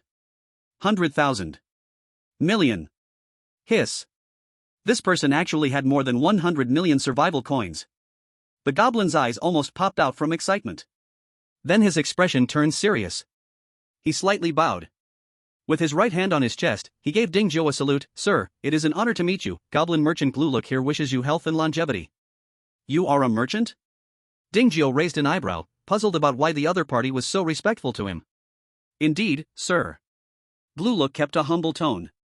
What do you have for sale? Dingzhou asked again. Please take a look, sir. Gluluk's heart raced with joy, quickly displaying his inventory. Basic healing potion, 30 survival coins, *10. Basic antidote, 50 survival coins, *10. Intermediate insulated suit, 500 survival coins, *10. Basic attribute fruit, 500 survival coins, *10. Invasion order, 1000 survival coins, *10. The earlier items were normal. However, the last invasion order made Dingzhou stare in shock. The extreme heat disaster had lasted for several days. No one had obtained the invasion order, and he thought it could only be gotten through some special method. But he didn't expect it to be for sale. It was indeed surprising. Moreover, each one sold for 1,000 survival coins, which looked like tempting them to plunder each other. Seeing Dingzhou remain silent for a long time, Gluluk eagerly rubbed his hands and asked, Sir, is there any item you are interested in? Dingzhou did not rush to buy anything. Is this all you have? Isn't there anything better? Gluluk shook his head. Your Excellency, because I am just a junior merchant, I can only sell these low-level goods for now. Then when will you upgrade to a higher level? Dingzhou continued to ask. Gluluk shook his head again. It's too hard. I'm afraid I won't upgrade to a middle-level merchant in my entire life. So what are the conditions for upgrading? There are 2 conditions in total: total sales exceeding 1 million survival coins and a recommendation letter from a senior merchant. So what is your current sales amount? Less than 10,000. Do you know any senior merchants? No. All right. Dingzhou was speechless. No wonder he was doing so poorly. It turned out he had no connections at all. He was initially considering whether to nurture this guy, but now he hesitated. Sales were manageable. 1 million is not much, he could just open a few more treasure chests. The key was that high-level merchant recommendation letter. He had no connections, so should he go get it himself? He didn't know any senior merchants. Wait, no. He seemed to know one arrogant female merchant. Just unsure what her merchant level was. Seeing Dingzhou fall into silence again, Gluluk's heart was racing with anxiety. This was a big spender. If he could hold on to this big leg, would he still need to run around selling things? Your Excellency, do you really not fancy any of my goods? What's your name? Gulu, what? Your Excellency, my name is Gluluk. You can just call me Gluluk directly. Gluluk, I can buy all the goods on your shelves. I can even help you achieve sales of 1 million or more, but what's in it for me? Hearing this, Gluluk's heart raced with excitement as he hurriedly knelt on one knee before Dingzhou, exclaiming loudly, Your Excellency, as long as you can help me achieve 1 million in sales, Gluluk is willing to recognize you as my master. Ding! The neutral wandering merchant Gluluk voluntarily recognizes you as his master. Do you accept? Yes. Dingzhou chose to accept. If it were before he upgraded the house to level 4, he might have rejected it awkwardly. But after upgrading to level 4, he knew that the house would develop towards the village, so he didn't need to care about whether Gluluk was ugly or not. Anyway, they wouldn't be living together. What does it matter if he's a bit ugly? As long as he can work well, that's good enough. Chapter 133, The Alternative Use of the Invasion Token. Gluluk. Race, Goblin. Occupation, Junior Merchant. Attributes, Strength 45, Constitution 68, Intelligence 90, Agility 120. Skills, Run, Self-Defense. Loyalty, 60. Attributes are average. Skills are average. Loyalty is average. You could say he's only good at running. Noble master, your loyal servant Gulyuok extends the utmost respect to you. Get up. Thank you, master. Now tell me about your situation. When did you come to this survival world, and why did you become a wandering merchant? How do you restock your goods? I don't know, master. Don't know? Yes, master. I woke up in the forest and only know that I am a wandering merchant. Besides some information related to merchants, I have no clue about anything else. So how do you restock? Every night after midnight, the goods will automatically restock. Well then. It seems he lost his memory like the little wildcats. Give me all your goods, let's see how much it totals. Okay, master. Gulyuok waited for this sentence, quickly reported a number. Ding Gio waved his hand. 98,000 survival coins were taken out. Then a pile of items appeared in front of him. Ding Gio wasn't interested in the rest, only those 10 invasion tokens. Invasion token. Quality, green. Durability, 1/1. Description, opens a specified numbered neighborhoods portal, effective for 10 minutes. Disposable. And the existence time is only 10 minutes. This means he has to use another one to return? Ding Gio somewhat understood why there were so many in the store, and why they were so cheap. It turned out to be disposable. But on the other hand, he didn't need this invasion token. Selling it would just lead to being targeted in return. It seems I can only throw it into the system warehouse for now. Gulyuok, what are your plans for the future? I will do whatever the master tells me to do. Then you can stay in the yard, but we still need to build a house. Okay, master. Next, Ding Gio called the contractor Dahe, asking him to bring his construction team to build a new house in the yard. Attributes don't matter. As long as it can be lived in, that's enough. As a conscientious boss, Ding Gio kindly installed air conditioning in the new house. Looking at his new home, Gulyuok's loyalty instantly increased by 10 points. As the temperature in the misty forest rose, the mist inside visibly thinned. With visibility increasing, the efficiency of searching outside naturally improved. By evening, during the mysterious product competition, mysterious items worth 10,000 survival coins also began to be snatched up. Seeing this, Ding Gio was too lazy to bother and directly assigned the task to Li Daniu and the others. The reward was the swordsman class change scroll that Zhang San had been longing for. Mataba, where has the goblin merchant in our district gone? Why hasn't he shown up for so long? Chen Xian, I don't know, I haven't seen him since that time. Shu Yushue, did one of you scare him away? Tong Kong Qian, isn't the goblin merchant a neutral unit? It shouldn't be able to attack. Zhang San, other districts have tried, it seems like it indeed cannot be attacked. Tong Kong Qian, I heard he has invasion tokens for sale, if we don't have them, we'll be at a disadvantage. Mataba, I've been wanting to find him to buy invasion tokens, but I've never found him. Li Daniu, what? Lao Ma, are you planning to invade other districts? Tong Kong Qian, Lao Ma, I didn't expect you to be that kind of person. Chen Xian, Lao Ma, that's a bit too much. Chu Yushue, Lao Ma. Mataba, what nonsense are you talking about? I'm just preparing to bring relatives from other districts to our district. Li Daniu, we can do that too? Chen Xian, damn, how did I not think of that? Invasion tokens do indeed require an invasion, but we can also bring people from other districts. Tong Kong Qian, Lao Ma, why didn't you say such a good idea sooner? Chu Yushue, exactly, you've been too selfish. Mataba. Chapter 134, The First Disaster, the Earthquake. Mataba, ahem, I just planned on waiting until I found the goblin merchant to tell you, okay? Tong Kong Qian, I don't believe a word you say. Li Daniu, I don't believe a word you say. Chen Xian, I don't believe a word you say.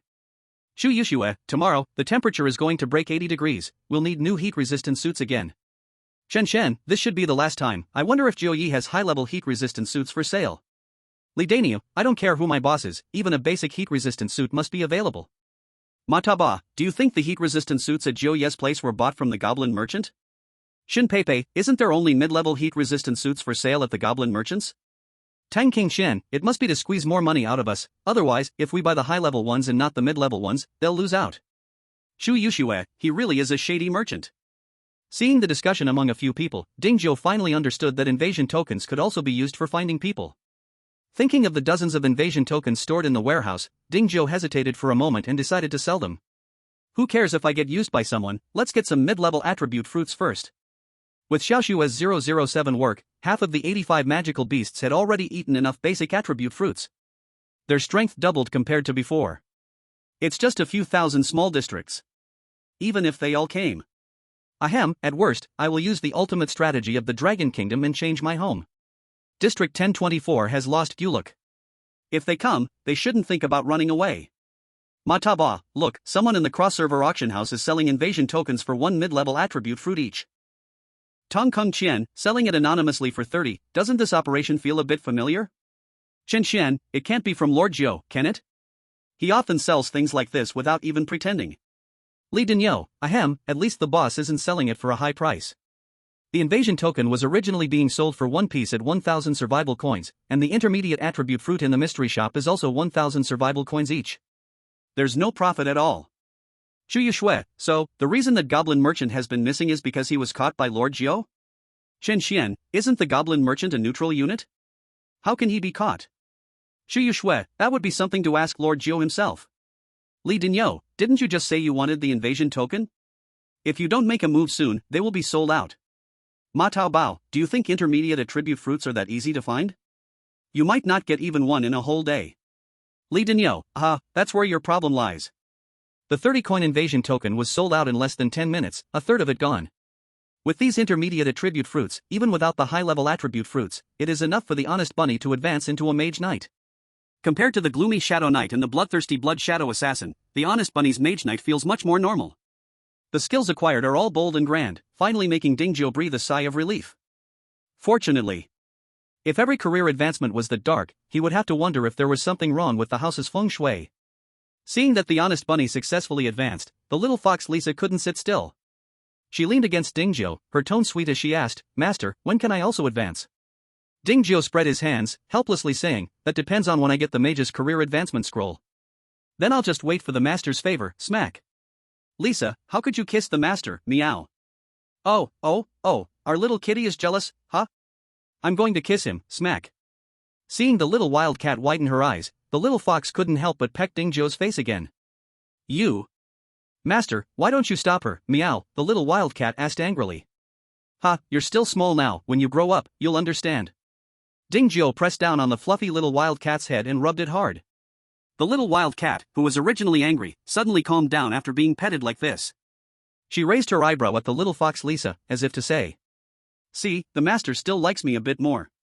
Facing the little wildcat with low emotional intelligence, the little fox lost all interest in teasing. After leaving Dingzhou's embrace, she pulled the honest bunny outside, wanting to see her changes after advancement. Just as the two girls stepped out of the courtyard, the ground suddenly shook violently. Recalling the announcement from a few days ago, Dingzhou's face changed, and he quickly shouted, "Everyone be careful, an earthquake is coming, quickly go back inside." Chapter 135, The Disaster of Level 2 Houses. If Dingzhou remembered correctly, this extreme heat disaster, although it lacked the monster tide of extreme cold disasters, would occasionally bring a great calamity. And now, the ground shaking obviously meant the earthquake disaster was coming. If he were still on Blue Star, he would have run to an open space without a second thought, to prevent any building collapse. But here is the survival world. Compared to outside, he trusted his steel fortress more. "Master, is this an earthquake happening?" "Not sure, but it's very likely." "Master, we're back." In this situation, the little fox couldn't care less about showing off her strength with the honest bunny anymore. They rushed back in one after the other. Just as Dingzhou was about to close the door, the flustered Guluku, who had been awakened by the earthquake, came running over. While running, he yelled, "Master, there's an earthquake, master, run." Slap. Before Dingzhou could speak, the little wildcat appeared in front of him and slapped Guluku down to the ground. Mumbling angrily, she said, as the master's servant, "How can you be so timid, meow? Lady Annie, I know I was wrong, so what should we do now?" The little wildcat crossed her arms, confidently saying, "With the master here, what are you afraid of?" Woo. Roar. At this moment, Little Gray and Big Yellow also ran back. But because they were too large, they could only pace back and forth anxiously outside the door. Woo. Little Gray even lay down on the ground, suggesting Dingzhou and others to ride on him. Tip, your defense barrier has been breached, energy -1. Tip, your defense barrier has been breached, energy -1. Tip, your defense barrier has been breached, energy -1. Dingzhou did not expect the defense barrier could withstand earthquake disasters, and he suddenly breathed a sigh of relief. "Alright, everyone, calm down, with the defense barrier, we won't be in danger." After being attacked, the invisible defense barrier became visible. The semi-transparent energy shield wrapped the whole house, blocking all outside effects. However, to put it another way, Here, thanks to the defense barrier blocking the attacks, they were safe. But others were not. Thinking of this, Ding Zhuo's expression changed, and he quickly opened the chat interface. Li Daniu, what the hell, what's going on? There's an earthquake. Chen Xian, did you all feel it too? It seems it's not just my side shaking. Shu Yoshue, you all go check the durability of your walls, mine is really falling apart. Ma Taba, damn, something big has happened, the ground outside has cracked open and is spreading over here.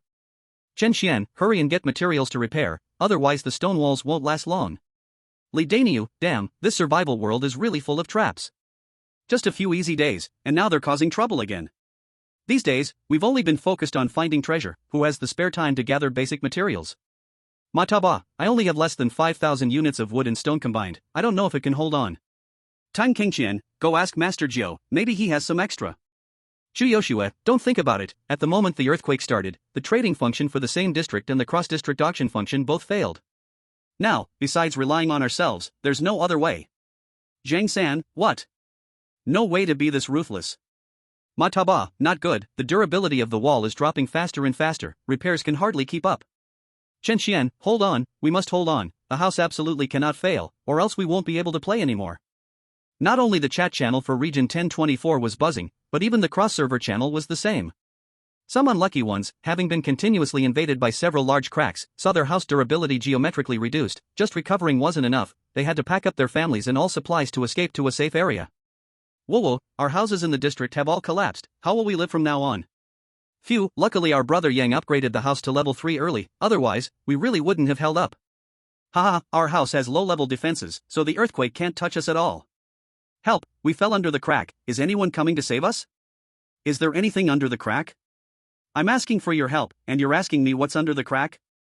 Are you kidding? Do you have no sympathy? Our district can't even take care of itself, how can we save anyone else? Do you have survival coins? If so, go buy an invasion order at the auction house, anyway, your house is gone, so just get together with another district. Good idea, thanks. Damn, why can't the auction house be used anymore? Damn, don't mess with me. District 4444 is recruiting, we have level 3 houses, welcome anyone to join. Hiss, District 4444 is ruled by a bunch of criminals, don't fall for it. Is it Li Si from District 9986? We've noted you down. Once the earthquake is over, we will invade your district. Don't think just because you're in another world you can do whatever you want, there are people stronger than you. Unfortunately, you are not one of them. Ding Zhuo glanced through the contents of both chat channels. After seeing nothing but useless information, he closed it. Then he started the drone and flew out. Through the display, he clearly saw the ravaged land outside the yard. Tall trees were like fragile matchsticks, uprooted from their roots. Deep, bottomless cracks lay scattered across the ground, as if it had been slashed by chaotic knives, shattered and broken. Damn, it's this serious? Ding Zhuo swallowed hard. He was a bit scared. Fortunately, it was night now. If the earthquake had happened during the day, with temperatures reaching 70 degrees, even if people weren't buried by the quake, they'd probably be cooked alive. What should I do? Should I remind them? Ding Zhuo frowned and thought. Chen Xian, oh no, I forgot something very important. Li Daniu, what? Is there anything more important than dealing with the earthquake? Chen Xian, you all say, if the house really collapses, how are we going to deal with tomorrow's sun? The temperature tomorrow could reach 80 degrees, we'd need high-end heat-resistant suits to be outside in the sun. Zhang San, oh my god, Shen bro, can't you remind us later? The earthquake hasn't even passed yet. Tang Qingqian, it's over for me, I can't hold on any longer. Ma Taba, level 2 houses have too low durability, once the cracks exceed 3, they can't hold. Chen Xian, let's have someone take things out of the warehouse, I suspect this earthquake was to eliminate us level 2 houses. Li Daniu, why? Chen Xian, intuition. Shu Yoshue, no matter what, let's take it out first, don't get into trouble and then have to dig it out. Chen Xian, I'm just afraid the stuff will disappear with the warehouse. Ma Taba, damn, what do we do after? If there's no house, many functions can't be used. Chapter 136, Call for Help.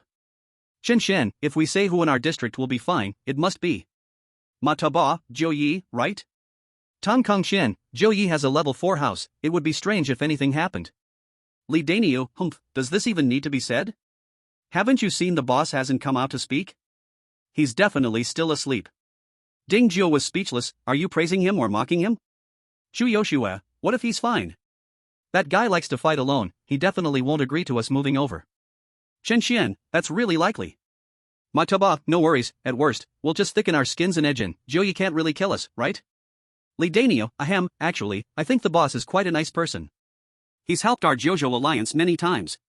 Tang Kengqian, you're calling him boss, can we be the same? Ma Taba, not good, I really can't hold on anymore. Forget it, I plan to give up and get some better materials to make a sunshade.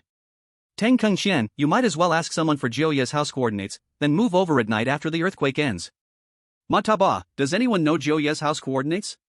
Chen Xian, not sure. Li Daniu, never asked. Tang Kengqian, it really seems nobody knows, Jioya's secrecy measures are too good.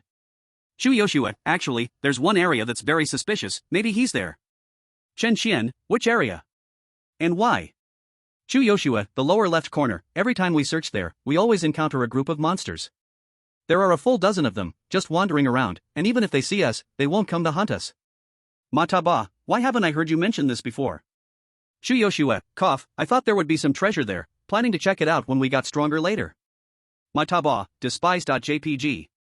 Tung Kung Qian, despise.jpg. Chen Xian, despise.jpg. Fong Wenwen, isn't it just wanting to have the cake for yourself? Do you really think no one sees through your little thoughts? Muya, better to eat alone than some people eating for free, always posing without knowing who they are showing off for. Fong Wenwen, what's wrong with pretending to be serious? Did you really think you could be any better? Muya, what's wrong with us? Why don't you clarify?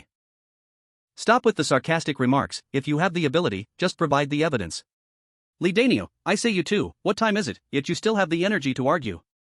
Ma Taba, damn it, after working hard for more than half a month, we end up back at square one in a single day. Tung Kingxian, at least we're still alive. Chen Xian, I can't hold on any longer here, dozens of us are standing in an empty space. Sai, living like a dog. Li Danio, go find the boss, he should take us in. This earthquake lasted a full half hour, and nearly all the houses below level 2 were collapsed. If the previous situation was about surviving in the fog, now it feels just like surviving in ruins. Once standing buildings have fallen, if this were on Blue Star, one would think it was just bombed. Beep beep beep. Li Danio, boss, help. Our Jojo alliance is no more.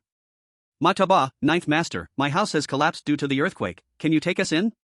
There are 82 people, and we bring our own rations. Chen Xian, Ninth Master, this time we really have no choice, the whole 1024 area probably only has you left with a house, I hope you can take us in. Fong Wenwen, Ninth Brother, Wenwen's home has collapsed from the earthquake, I'm now homeless, can you take Wenwen in? Wenwen is willing to do anything for Ninth Brother. Looking at the rescue messages in his private messages, Ding Jiao fell into deep thought.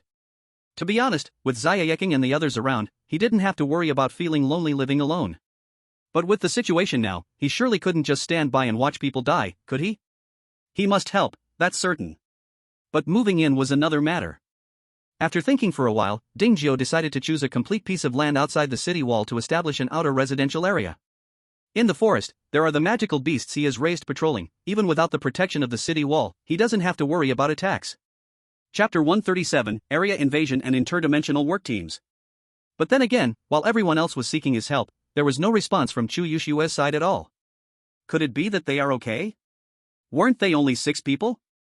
They can't be stronger than a group of dozens, right? Just as Ding Jiao was puzzled, Chu Yushua was also troubled by this matter. With Yi Zi, the lucky girl, around, while they couldn't upgrade to a level 3 house, they managed to obtain a beginner defense barrier on the very day the earthquake struck. Because of this treasure, even though they were only 6 people, they successfully kept their house safe from the earthquake. Now they were facing an important choice. Should they follow the crowd and cling to Ding Jiao, or stay here with just 6 of them continuing their lives? Chu Yushua, alright, everyone, share your opinions, should we go or stay? Muya, you go first. Muya, my opinion is definitely to go, it's only been 1/3 of this extreme calamity, and it's already so severe. Who knows what harsh challenges will come next? Better to go cling to Ninth Master's leg than continue living in fear. Shinta Yuning, but how can you guarantee he isn't a bad person? Don't forget, the reason we formed our own team was to avoid running into bad people. Muya, if he were a bad person, the 1024 area would have been under his rule long ago. Chu Yushuet, Pepe, what do you think? Shin Pepe, I'm fine with either. Feng Tianqing, me too, you all decide. Chu Yushuet, Shaoi, what about you? Yi Zi, me? I want to see Ninth Master, I wonder if he's handsome. All women. Muya, after so much talking, Little Snow, you as the captain haven't given your opinion yet. Shintuyuning, Little Snow, you've always opposed joining strangers, you're not changing your mind now, are you? Chu Yushue, to be honest, I do have the thought of wanting to join him now. Shintuyuning, why? Chu Yushue said seriously, do you remember the previous disasters? Didn't it feel like they were targeting the weaker side? If we had gathered together at the beginning, the monster wave wouldn't have been so hard to overcome. If all resources were used to support one house, it would probably have already been upgraded to level 3 early on. Shintuyuning, but didn't Master Geo do well alone? Chu Yushue's face darkened, that guy is a freak, he doesn't count. Ding, cross-server announcement, Chen Ting from Zone 4444 launched an invasion on Zone 3369, lasting 10 minutes. Chen Xian, what the heck, didn't the earthquake just stop? Zone 4444 is starting trouble already? Aren't they afraid of aftershocks? Ma Taobao, who cares about that, let's move to Master Geo's side first, don't let it drag until the sun comes up. Tong Kung Xian, tomorrow the temperature is going to shoot up to 80 degrees, we must move over now. Li Dinyo, Clever Me is already on the way. Chen Xian, so anxious, be careful not to fall into a pit. Ding, cross-server announcement, Hong Xan Nian from Zone 886 launched an invasion on Zone 1, lasting 10 minutes. Ding, cross-server announcement, Wang Wei from Zone 5599 launched an invasion on Zone 1, lasting 10 minutes. Zhang San, hey, isn't Zone 1 the national military zone? Someone actually dares to invade them? Chen Xian, not necessarily an invasion, it could be a defection. Ma Taobao, wow, will Zone 1 not be a big zone anymore? Tong Kung Xian, with so many soldiers from Long Country, if they all gather together, Zone 1 might actually take off. Li Dinyo, what, do you all want to go over? Tang Keng Qian, not really. Chen Xian, a golden nest or silver nest cannot compare to one's own dog nest. Too many people can actually be a hassle, I hate hassle the most. Ma Taobao, you guess if I believe it or not. Chen Xian, fine, actually I have more faith in Master Geo. My intuition tells me that following Master Geo means eating 9 meals a day. Knowing that someone would come tonight, Ding Geo lit a torch on the city wall, making it easier for the visitors to see from afar. He also turned off defensive facilities like arrow towers and magic towers to avoid accidentally hurting the guests. As for the 85 monsters, it couldn't be hidden, so he let them gather first. When dawn comes, they will find a forest to keep them. It was indeed concerning to let them out now, as he feared they might fall into those big cracks. Master, you're still not sleeping this late? The mermaid lady approached Ding Geo, standing beside him without him noticing. Ding Geo looked at the black night in the distance. Someone will come over later, I need to prepare some building materials for them. The mermaid lady was even more confused, so late, who would come over? Ding Geo pointed at the deep, dark crack below the city wall, about 2 to 3 meters wide. Tonight's earthquake destroyed many people's houses. They have nowhere to live and decided to come seek refuge with me. How many people are there? Ding Geo glanced at the current number of survivors in Zone 1024, 281 people. Not even 300. He couldn't help but feel a bit sentimental. Almost 300 people. The mermaid lady was surprised and then asked, so many, can our house fit them? Although the steel fortress was 5 stories tall and each floor had quite a few rooms, saying it could accommodate 300 people was impossible. I never said to let them live inside. Ding Geo pointed to the empty land outside the city wall and continued, I plan to let them build some houses outside. Though many grounds have collapsed due to the quake, there are still enough large spaces for them to build houses. Oh, I see. Then I will arrange it now to ensure the houses are built before they arrive. No need, let them handle the building themselves. We just need to provide them with the necessary building materials. Is that okay? Let the professionals handle professional matters. We don't need to fight for their work. Ding Geo even prepared a pile of beginner life skill books, aiming to create a version of a construction team from another world.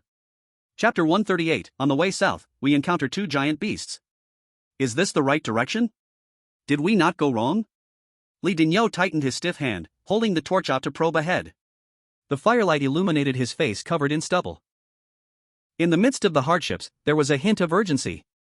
It can't be wrong. Beside him, Zhang San was also holding a torch. Based on the coordinates provided by the boss, the place we are staying is closest to him. Plus, we set off first, so we will definitely be the first to arrive. I wonder what the boss looks like. I don't know if he's as wise and powerful as they portray in the TV shows. Come on, do you really think it's a movie? Li Dania rolled his eyes. He turned back to look. Behind him, over 30 people. Each holding a torch.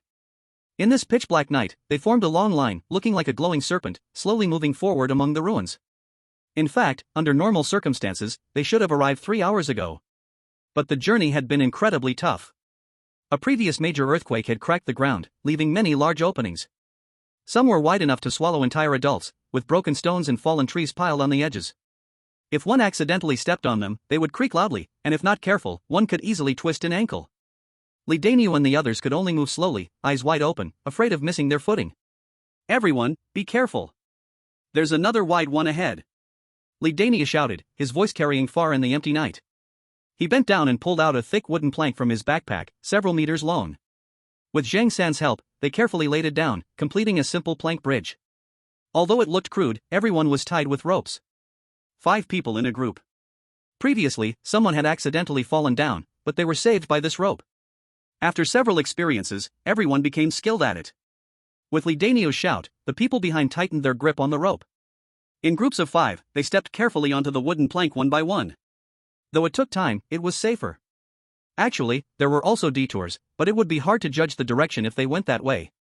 If they accidentally got lost, it would be truly disastrous. This was not the time when they had just gathered. Back then, there were still many houses around for checking the small map. Even if they got lost, wandering around might lead them to someone. But now, there was only one house left in the entire 1024 area, and the earthquake had destroyed the previously set markers. If they truly got lost, it would be no different from waiting for death.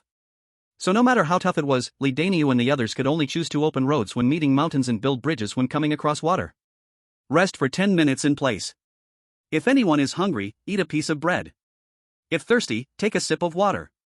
Once we reach the boss's place, we can eat something warm. Upon arriving at a clear open space, Lidaniu signaled everyone to stop. Each person stuck their torch into the outer edge to gradually form a circle of fire, illuminating as much area as possible. Brother Daniu, how much longer until we reach the boss? By normal walking pace, if nothing unexpected happens, we'll arrive in about an hour. That's good. After drinking a bottle of water, Lidaniu opened the chat channel and asked, have you all arrived there? Mataba, without a portable map, how would I know where we are? Chen Xian, aren't Daniu and the beautiful Chu heading in the same direction? Didn't you meet up? Lidaniu, nope, we've been walking for over 3 hours and haven't seen anyone else. Tang Qingqian, I haven't heard them say they are moving to Zhou Yue's place. Could it be their house is fine? Mataba, that's impossible, right? Aren't there only 6 of them? How could they be doing better than us? Chen Xian, Zhou Yue is only one person, isn't he still amazing? Tang Qingqian, but that's different, Zhou Yue is running things. They can't be running things too, right? Chen Xian, ahem, are you afraid of Zhou Yue not letting you in? Tang Qingqian, I got my account stolen, I hope it hasn't been used to say anything crazy. Mataba, despise.jpg. Chen Xian, despise.jpg. Lidaniu, despise.jpg. Lidaniu, no more talk, I need to continue my journey. Chen Xian, safe travels, let us know when you arrive. Mataba, it would be best if you could take a photo for us, so we can see what a level 4 house looks like. Lidaniu, no problem, I promise to take beautiful pictures. 10 minutes later, Lidaniu and his group set off again. It was already past 2 a.m. To make it before the sun came up, they didn't dare to rest much. Fortunately, extreme heat and extreme cold are different. At night, the temperature drops back to normal levels. Otherwise, with just their 20 intermediate thermal suits, they wouldn't be able to satisfy everyone. Hey, look, is there a fire ahead? Just as everyone was focused on their journey, someone with sharp eyes suddenly spotted something unusual ahead and exclaimed. Fire? Where? Right there. Wow, it really is. Brother Daniu, Brother Zhang San, look over there, isn't that the location of the boss? With this shout, Lidaniu and the others also saw the bright spot to their left, their eyes instantly lighting up. Everyone calm down, let me ask the boss and we'll know. Lidaniu at Dingjiu, boss, did you light up a lamp outside the house? Dingjiu at Lidaniu, that's a torch, not a lamp. Why, are you all there yet? Lidaniu at Dingjiu, we should be close, I can see those torches from far away. Dingjiu at Lidaniu, is that so? Then just wait there, I'll send someone to pick you up. Lidaniu at Dingjiu, no need to bother, boss, we can walk over ourselves. Dingjiu at Lidaniu, it's okay, wait there, you will arrive soon. Lidaniu at Dingjiu, really don't need it, boss. Hey, boss? Seeing Lidaniu's face full of surprise, Zhang San quickly asked, so, is that where the boss lives? Lidaniu nodded, that's right, it is indeed the boss's residence. Zhang San, what are we waiting for? Let's hurry over. Lidaniu, well, the boss said he will personally come to pick us up. Zhang San's eyes widened, really? Lidaniu, really? Zhang San, the boss is really too polite. Li Daniu, yeah, I told him it wasn't necessary, but he insisted on coming. Zhang San, hee hee, this shows the boss values us very much. Rumble. What's that sound? It sounds like something is charging towards us. Oh no, Beast Tide is here, everyone take out your weapons and be alert. Hearing the heavy footsteps coming from ahead, Li Daniu and his group, who had just been laughing and chatting, instantly turned pale. I didn't expect to encounter a beast at this time, how unlucky. Alright, stop talking. With so many of us here, are we really afraid of just one beast? Exactly, Brother Daniu is a class-changed person, with him here, we won't be in danger. Daniu, hurry and contact the boss, let him come to rescue us. It's okay. From the sound, there should be only 2 or 3 beasts coming, just right to kill and send as a gift to the boss. With his shield armor profession and defensive talent, Li Daniu considered himself the toughest man in the area, just a few beasts were nothing to him. After eating a lot of intermediate attribute fruit, Zhang San was feeling confident too. Hearing Li Daniu say that, he stopped insisting and stood by Li Daniu with a fine steel longsword in hand. Just as they formed their stance, the 2 beasts charged at them. A terrifying aura emerged from the creatures as they approached. Even from dozens of meters away, Li Daniu and the others felt shivers down their spines. What the hell, what kind of monster is that? It's so scary. Daniu, maybe we should still inform the boss. A monster like this outside the boss's house is a hidden danger that must be cleared in advance. You have a point, I'll just... Before he could finish, the 2 giant beasts, who had just been dozens of meters away, came charging forward. At that moment, it had already leaped in front of everyone. Before everyone could react, the powerful limbs of the 2 giants slammed heavily onto the ground, sending up dust that carried a bloody wind blowing towards them. The giant beast on the left was entirely covered in scales as dark as ink, with 2 long sharp bone horns on its head. Droplets of sticky saliva dripped intermittently from its fierce, gaping mouth, while its tail casually swept through the forest, cutting it down in a single blow. On the right, the other giant beast was engulfed in red flames, and a majestic, potent Tiger King emblem was imprinted on its forehead. Just standing there, the terrifying kingly pressure made it hard for people to breathe, instilling a sense of helplessness and stifling any thoughts of resistance. Could it be that these are the evolved monsters of the Wolf King and Tiger King? This is too terrifying. Big Bull, it seems we are going to meet our end here today. It looks that way. Since that's the case, let's not drag the boss down with us. Indeed, we can't notify the boss, otherwise, it will just mean one more death. Li Daniu, everyone take care, I'll take my leave first. Chen Xian, Big Bull, this is your time, congratulations. Mataba, Big Bull, where's that screenshot we promised? Hurry up and send it. Zhang San, wolfking.jpg, tigerking.jpg. Chen Xian, hiss, did you guys really encounter these 2 monsters?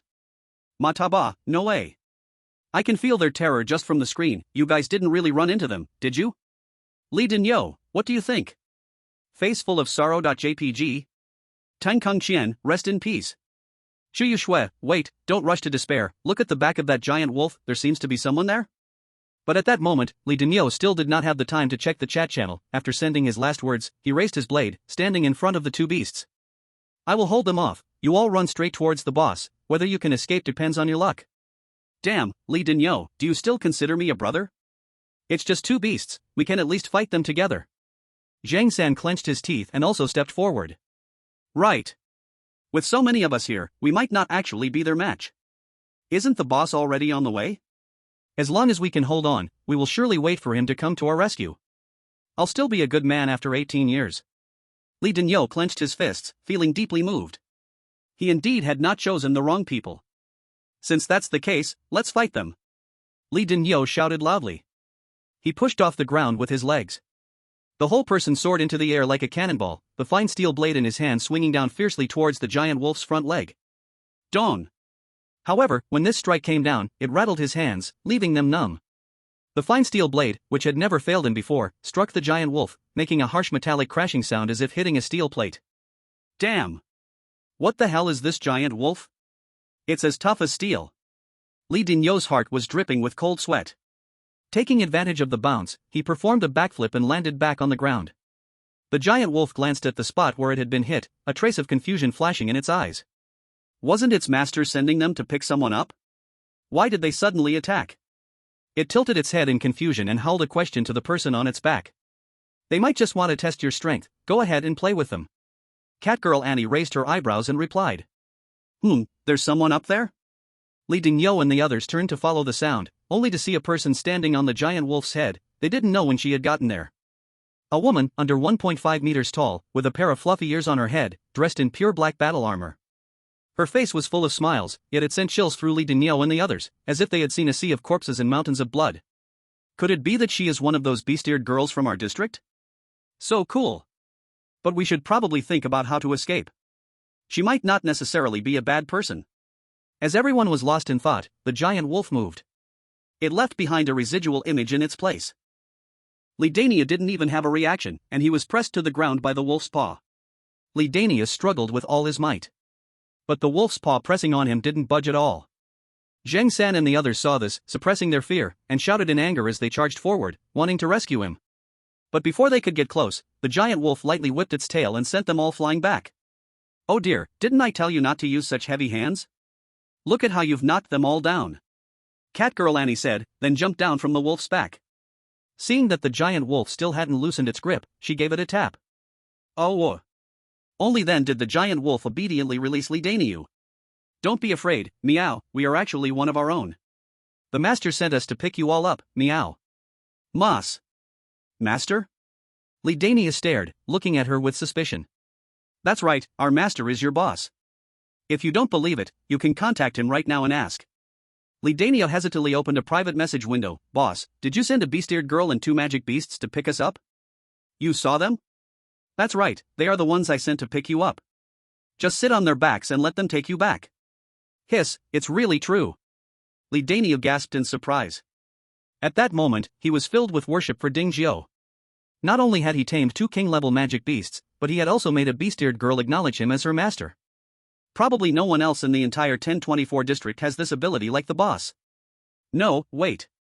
It should be said that in the entire survival world, only the boss has such capability. Chapter 140, Big Boss is a big boss. So we really are one of our own? Yes. Then why did you still hit us? You were the ones who started it, meow. Well. Li Daniao was left speechless. At this moment, Zhang San and the others also heard the introduction from the little wildcat, and one by one, they walked over, both shocked and nervous. The little wildcat didn't say much to them either, and jumped back to the head of Little Gray, saying, Alright, everyone get on. Don't keep the master waiting. Get on? Despite how bravely Li Daniao had fought Little Gray just now, he still felt a bit nervous about getting on its back. If you don't sit on their backs, do you expect to walk? That would take too long, meow. Don't worry, Little Gray and Big Yellow are very well behaved, meow, they won't hurt anyone indiscriminately. Little San, you're injured pretty badly, you should go first. Huh? No, you are our captain, you should go first. Are you scared? Li Daniao tried to provoke him. But Zhang San didn't bite the bait at all, directly nodding and admitting, that's right, I am scared. What are you waiting for? Hurry up and get on. The little wildcat called out again. At this moment, Big Yellow, who had been silent, also walked over. Compared to Little Gray, Big Yellow, the king of beasts, was obviously more intimidating. If the giant wolf's back filled up with people, would they then have to sit on the giant tiger's back? Thinking of this, Li Daniao and Zhang San, who had just been pushing each other, suddenly started to fight again. I'll go first. No, I'll go first. In the end, the two of them climbed onto the giant wolf's back at the same time. Seeing this, the others could only muster their courage to follow. After about 20 people got on, there really was no space left on the giant wolf's back. Hearing their group was going to the giant tiger, the remaining 10 people all began to feel weak in their legs. That was the king of beasts. What right did they have? What are you waiting for? Hurry up and get on. Haha, old Zhang, didn't you always boast about being bold? Why are you so weak in the legs now? Get lost. Ha ha ha. After a struggle within their hearts, plus some encouragement from the little wildcat, those 10 or so people finally had to endure their fear and climbed onto the back of the tiger. Just like that, after several more minutes of dawdling, they finally all got on. Let's go home. Oh. Roar. Ah. Compared to Li Daniao and the others, who walked cautiously, Little Gray and Big Yellow were much wilder. What big ravines, what collapsed trees, didn't affect them at all. A few rushes forward and their speed picked up. The experience was more thrilling than a roller coaster. The first time riding on their backs, Li Daniao and the others screamed in fear. Hold on tight, make sure you don't fall off, the little beast reminded loudly. Li Daniao and the others were too scared to respond, their bodies clinging tightly to the giant wolf's back, hands grasping the wolf's fur with all their might. They were terrified of being thrown off. Fortunately, the distance wasn't far, and with the two beasts' speed, it took less than half a minute for the group to return to the city gate. Looking at the 10-meter-high steel city walls before them, with arrow towers and magic energy towers atop, Li Daniu and his friends finally understood what the name Lord Zhou represented. This was not just a sturdy house, it was clearly a small war fortress. And what were those monsters lying asleep at the foot of the wall? They thought having a giant wolf and a giant tiger would be the extent of Lord Zhou's power. It turned out they were just the tip of the iceberg? Didn't he say he would go alone? Didn't he say he was struggling to survive? With beast-eared girls and a gathering of monsters, it seemed like he was here on vacation? Alright, everyone, get down, the little wildcat said. Under the guidance of the little wildcat, Li Daniu and the 30-odd people numbly walked inside. To the left was a sunshade covering half the yard, underneath which were greenhouses, fish ponds, and water wells. To the right were lazy monsters lounging around, resting. Counting roughly, there were at least 40 monsters, more than the entire group of the Jojo Alliance. If they counted the ones outside, Li Daniu felt numb. They knew Lord Zhou was powerful and had speculated in various ways, but they never imagined it would be to this extent. No wonder he dared to go alone. He truly had the capital to be arrogant. Master, I brought them back. Thank you for your hard work. Then I'll go watch TV. Go ahead. Ding Zhou waved his hand and then looked at the crowd, asking, who was Li Daniu? At this moment, Li Daniu also regained his senses from his numbness, his face full of excitement as he looked at Ding Zhou. Upon hearing his call, he immediately jumped out first, raising his hand and saying, "Hello, boss, I am Li Daniu." Not bad, quite robust. Hello, boss, I am Zhang San, nice to meet you. Seeing Ding Zhou looking at him, Zhang San hurriedly introduced himself too. Ding Zhou smiled and nodded, no need to be so polite, it's the same as before. Understood, boss. With two people starting, the others eagerly stepped up to introduce themselves to Ding Zhou. They didn't seek anything else, just wanted to show their faces in front of this big shot. Ding Zhou knew time was tight, so he didn't engage in pleasantries with Li Daniu and them, moving straight into the main topic after greeting them. Daniu, time is of the essence, so I won't bother with niceties.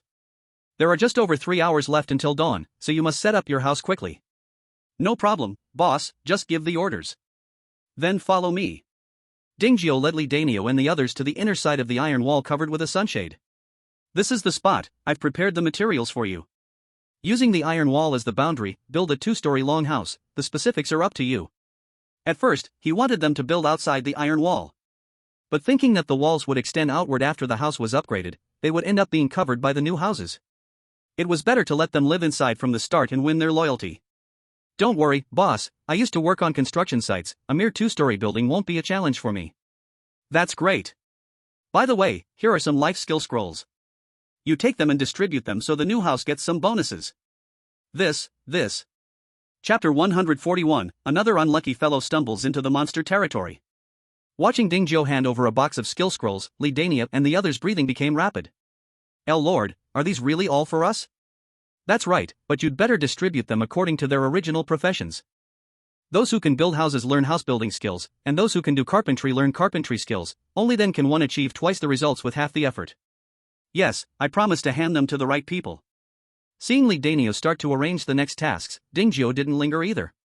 He said a word and left. Once he left, everyone finally relaxed. The boss is the boss, he's not someone we can compare to at all. I wish we could have come earlier, then we wouldn't have to be so worried all the time. It's not too late now, at least we can live a good life in the future. Brother Daniu, hurry to the chat channel and see, they're asking about our situation now. Oh right, I almost forgot about them. Li Daniu handed the skill scroll to Zhang San for distribution and opened the chat channel, where they were continuously asking about their situation. Qin Xian, Daniu, Zhang San, someone talk, did something happen to everyone? Mataba, to have an incident at the last moment, Daniu and them are really unlucky. Tong Kung Qian, are we still going over? I hope we won't be ambushed too. Qin Xian, where else can we go if not to Lord Zhou? At least there's a glimmer of hope if we go, if we don't, we won't have any hope at all. Li Daniu, thank you for your concern, everyone. We have successfully arrived at the boss's place. Qin Xian, really? That's so great. I didn't expect you to be so amazing, to escape from the jaws of the tiger. Mataba, congratulations, Daniu, you can finally relax. Li Daniu, the boss is full of security, even at night, I don't have to worry about being disturbed by monsters. Tong Kung Qian, Daniu, do you remember which area those two monsters were active in? Hurry and tell us so we can avoid it. Qin Xian, that's right, Daniu, we don't have the confidence to run away like you did. Li Daniu, don't worry, those two monsters are actually pets tamed by the boss, sent specifically to bring us back. That's why we are fine, it's not that we really had the ability to escape from them. Chen Xian, as expected of Lord Jiu, even monsters that turned into tigers can be tamed, why Dius? Mataba, hehe Danio, can you ask Lord Jiu to pick us up too? I've never ridden a tiger before. Li Danio, the boss wouldn't know where you guys have walked to, how can he pick you up? Mataba, then how did Lord Jiu pick you up? Li Danio, when we walked near the old home, we saw a fire, which is how we determined the location. Mataba, looks like we can't get a ride after all. Shu Yushue, is this what you mean by fire? Takes a photo.jpg.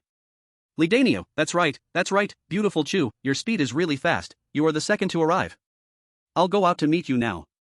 Chen Qian, jealous.jpg. Mataba, jealous.jpg. Tung Kung Qian, jealous.jpg. Shu Yushue, hehe, no need to send someone to pick us up, we can arrive soon. Li Danio, no, you guys wait, don't rush over, I'm worried you'll run into trouble.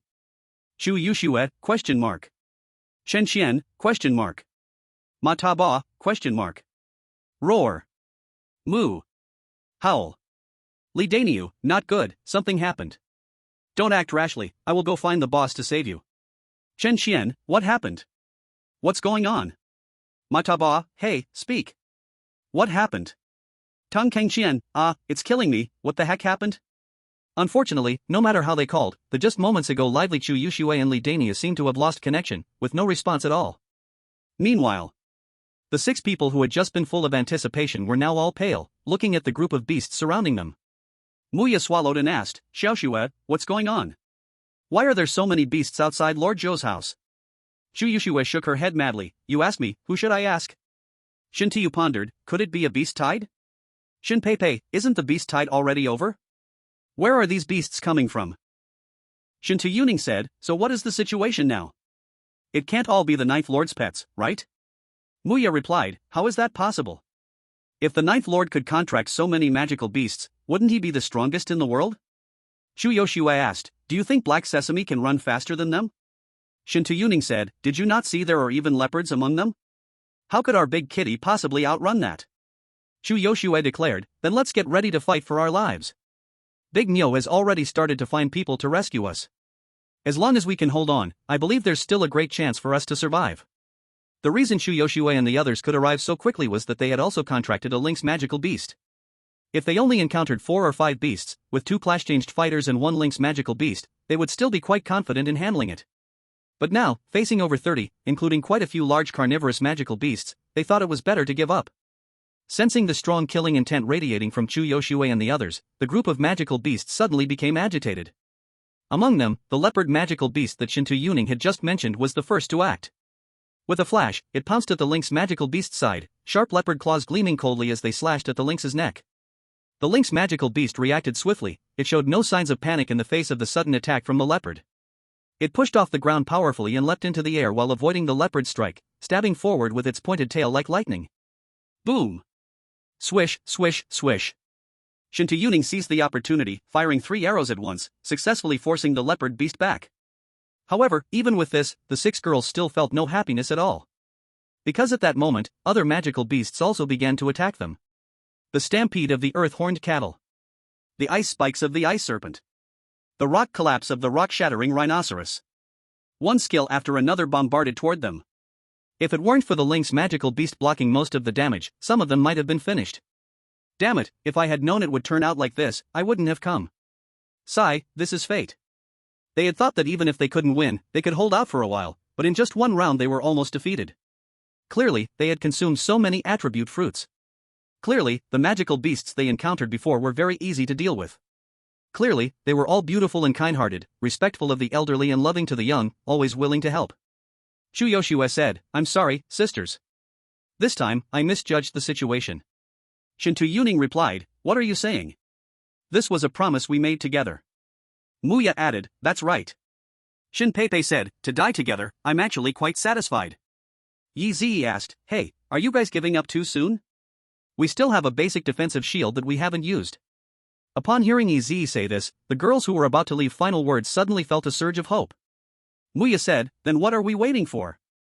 Little E, activate it quickly. Shin Peipei urged, come on, quick. Meow. Roar. Ow-woah. Squeak. It's here. Buzz. Just as the group of magical beasts prepared to launch a second round of attacks, Yi Zi timely activated the basic defensive barrier. A semi-transparent, semicircular energy shield narrowly enveloped the 6 girls and 1 beast inside. Rumble. Muya sighed, phew. We finally survived. Shin Peipei exclaimed, thanks to Little Yi's quick reaction, otherwise we would truly be history. Shu Yoshue reminded, the danger isn't over yet, so don't relax too soon. Little Yi, quickly check how much energy was lost from that last round of attacks. We lost over 10,000 energy. What? That much? That didn't drop this fast even during the Great Earthquake. The Great Earthquake was continuous, but now it's a series of attacks. It's even more dangerous now, can't you see? Another 10,000 energy is gone. If we don't replenish energy timely, who knows when the barrier will be broken. How many magical cores do we have left? Half a core. What? How can there be so little left? Isn't this all because of that previous earthquake? All right. Okay, enough chatter, hurry up and ask when the 9th Master and the others will arrive. Don't pull a movie scene and show up at the last minute to save us. Shu Yoshue, Big Cow, when will you get here? Li Daniu, we're already here, hang in there. Stop. Just as the energy shield was about to break, a stern shout caused all the magical beasts to pause, then they willingly parted to make a way. Little Grey walked in from the outer edge, the Wolf King's pressure erupted from it, forcing more than 30 magical beasts to crawl on the ground. Shin Peipei, are we saved? Muya, it should be. Chu Beauty, how are you? Are you okay? Li Dania jumped down from Little Grey's back. Phew. Shu Yoshua let out a long sigh, put away her weapon, and joked, good thing. If you had been any later, we would have really been done for. Li Daniel helplessly shrugged, I didn't expect you to get here so fast, otherwise, this misunderstanding wouldn't have happened. Misunderstanding? Yeah, actually these magical beasts are all pets captured by the boss. If you hadn't barged in suddenly, they wouldn't have attacked you. Shu Yoshue was both angry and amused, so it's still our fault? Li Dania shrugged. It could only be said that they were just unlucky. Are you the guests that the master is going to pick up? At this moment, a bright voice came down from above Little Grey. Shu Yoshue and the others looked up and were immediately taken aback. Is that a mermaid? Could it be a cosplay? Who has the free time to play dress up here? So this is real? Ahem, let me introduce you. This is Margaret from the Mermaid Tribe, she is under the 9th Master and is here to pick you up. Miss Margaret, these are the ones the boss asked you to pick up. Since they are our own people, let me treat you. The mermaid stretched out her hand, and a staff appeared in her grasp. Healing spell. Healing spell. Healing spell. With 7 consecutive healing spells cast down, the lynx beast that was on the verge of death and the 6 injured girls were all healed. Feeling the warmth suddenly surging through their bodies, Shu Yoshue and the others became even more curious about Dingjiu. Thank you. You're welcome. Will you ride your own magical beasts or hop on Little Grey's back? We'll ride on the big cat's back. Okay, then keep close. After the mermaid lady finished speaking, she waved at the group of magical beasts and led them back. Shu Yoshua quickly ordered the big cat to follow. Relaxed, Shin Peipei slumped on the lynx beast's back. That was really terrifying just now. Surviving a great disaster will surely bring future blessings, at least we won't have to worry all the time anymore. Hehe, if any of you catch the 9th Master's eye, we might get to enjoy life with good food and drinks. You should let Saoya handle this, she would definitely love it. Ahem, I wouldn't mind, but you saw that mermaid sister just now. I don't think I can compete with her. It's okay, if you can't be a wife, you can be a concubine, we don't mind. Oh come on, are we still good friends if you make me a concubine? I think you would be the concubine instead. Alright, stop messing around. When we get there, you all better behave, don't let anyone laugh at us. Humph, with our 6 beautiful ladies joining, they should feel honored. With the tense nerves finally relaxing, Shin Peipei, Feng Tianqing, Yizi, and a few others slumped down like soft mud, laying across the broad back of the lynx beast. Shin Peipei let out a long breath, her voice still carrying a lingering fear. I really thought I was going to die just now, my heart is still pounding. Shu Yoshua comforted her by hugging her tightly. Surviving a great disaster will surely bring future blessings. The 9th Master has so many magical beasts under him, from now on, we can sleep in without worrying. Muya's mouth curled up, her elbow lightly nudging the big ice block Shintuyun, teasingly saying. Why not show off your beauty charm? If we can get the approval of 9th Master, we will be able to live a life of luxury. Get lost. Shintuyu cast a white glance at her. But Shin Peipei was intrigued by the topic. Hee, if you ask me, it's most suitable for you to take the lead. Who doesn't know that the name Soya Chang echoes throughout the entire academy? Maya, not at all embarrassed by the counterattack, puffed out her chest instead. You think I don't want to step up? But you all saw that beautiful mermaid just now. My made-up charm can't compare to her natural allure even one bit. I might as well go with a cold persona. TSK, an explanation is just a cover-up, and a cover-up is just an explanation. Exactly. Even if we lose, what does it matter? If I can't be the main wife, I could be a little concubine. Anyway, we sisters won't mind. Come on. Maya held up a middle finger at Shinpei. You're really the best friend in Dragon Kingdom, wishing for me to be a concubine? You go if you want. From your personality, you seem quite flexible. He. Alright, stop the fuss. Chu Yoshua couldn't stand it anymore and quickly interrupted. We're almost there. When we meet the person, you all behave and don't act crazy to make us laugh. Yes, you're right. Actually, with our 6 beauties joining, those rough men should be secretly happy, right? How could they complain? Exactly. You all talk too much. As they spoke, the group finally arrived at their destination. Just like when Li Dainio saw the towering steel walls and various luxurious facilities earlier, Chu Yoshua and the others felt their hearts give a hard jerk. They thought they had already developed well enough, even surviving the massive earthquake perfectly just with the 6 of them. But compared to Dingzhou, it was simply a world apart. No wonder everyone said he had opened up. Looking at the lavish setup before them, who would believe it if he hadn't opened up? Chapter 143, Taking Turns to Pick Up People. You guys, quick look, there are even dozens of magical beasts in this yard. Is Ninth Master planning to become a beast master? He actually tames so many magical beasts. Who knows? Dainio, where's Ninth Master? Why haven't I seen him? Over there, the one fishing. Li Dainio pointed to the fish pond. Fishing at night? Oh now there's something interesting. Chu Yoshua was speechless. This was a bit showy. They had just nearly died, and Dingzhou, the host, still had the mood to fish? Let's go say hello to him. With thumping sounds, the ground trembled with her footsteps. Maya and the others weren't very familiar with Dingzhou, so they didn't rush over but curiously watched Zhang San and the others who were busy. What are they doing? Building houses. There are only a few hours left until dawn. If we don't hurry up and get the houses built, we will have to stay under the sunshade all day. Is this way of building even useful? Don't worry, the boss just gave us a box of life skill scrolls. The newly built houses will definitely come with attributes. A box of skill books? Yeah, the boss is super generous. Do you have any left? I have some, but what skills do you all have in real life? The boss said the professional matters should be left to professionals. We all major in business management. Then you'd better not study it. Meanwhile, Chu Yoshua had also met Dingzhou. Looking at the legal loli before him, who was about the same height as a little wild cat, Dingzhou, even having seen photos, couldn't help but be momentarily dazed. You're here? Dingzhou calmly asked. Humph, you really have spirit, fishing in the dead of night. Chu Yoshua's tone carried a hint of resentment.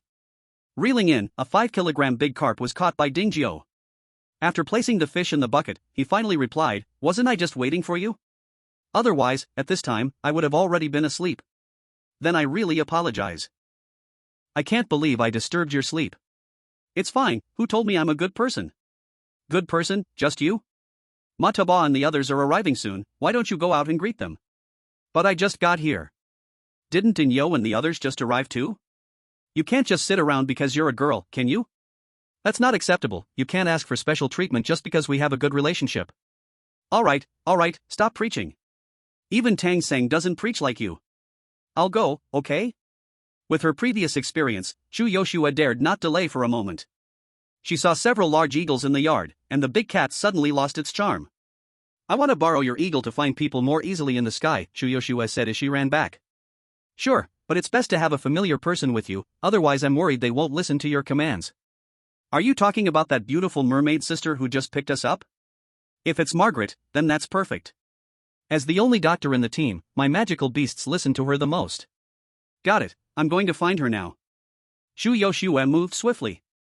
After quickly informing Shintu Yuning and the others, she sat on Big White's back behind Margaret. She had sat in planes many times, but this was her first time on a magical beast bird. She almost screamed when it took off. Unfortunately, her view was limited. If she had a flying mount, she could have patrolled the misty forest in no time. Chu Yoshua at Chen Xian at Mataba at Tang Kung Xian at Fang Wanwan, you all need to light the fire now so I can find you more easily. Chen Xian at Li Chu Yoshua, light it now? But we haven't seen the torches mentioned by Li Dinyo yet. Chu Yoshua, it's fine, I borrowed a few eagles from 9Yi. As long as you light enough torches, I can easily find you from the sky. Chapter 144, Bringing People Back, Refusing the Beautiful Woman's Stay. Eagles? That's right, just as you think. You don't know that 9Yi has over 100 magical beasts here. We almost got eaten by them just because we wandered in. So, remember to notify us when you get close, or I fear you'll follow in our footsteps. Although they didn't know what the consequences that Chu Yoshua mentioned were, just thinking about Dingjiu having over 100 magical beasts made their scalps tingle. They had all experienced the magical beast tide before, even if few could torment them to the point of death. If 100 came, they would ascend directly into the heavens. So they didn't dare waste a moment. If one torch wasn't enough, they would take two. If two weren't sufficient, they would just make a bonfire. Anyway, since their homes were torn down, they had plenty of wood to burn.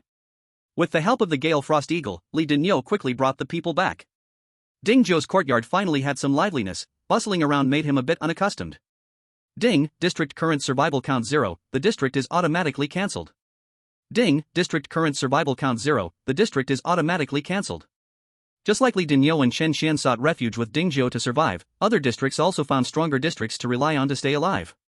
In less than a few hours, the original more than 5,000 small districts gradually reduced to over 3,000. However, while the number of districts decreased, some districts became stronger due to the increased population. Among them, District 1 and District 4444 stood out the most.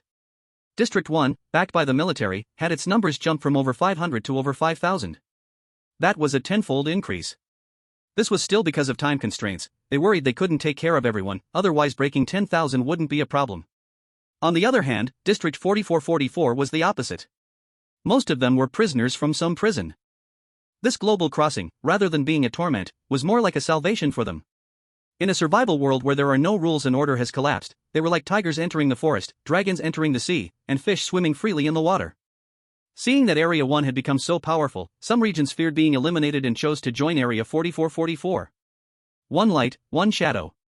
There was a sense of sharp confrontation. However, this had nothing to do with Dingjiu. As long as no one annoyed him, he couldn't be bothered to care.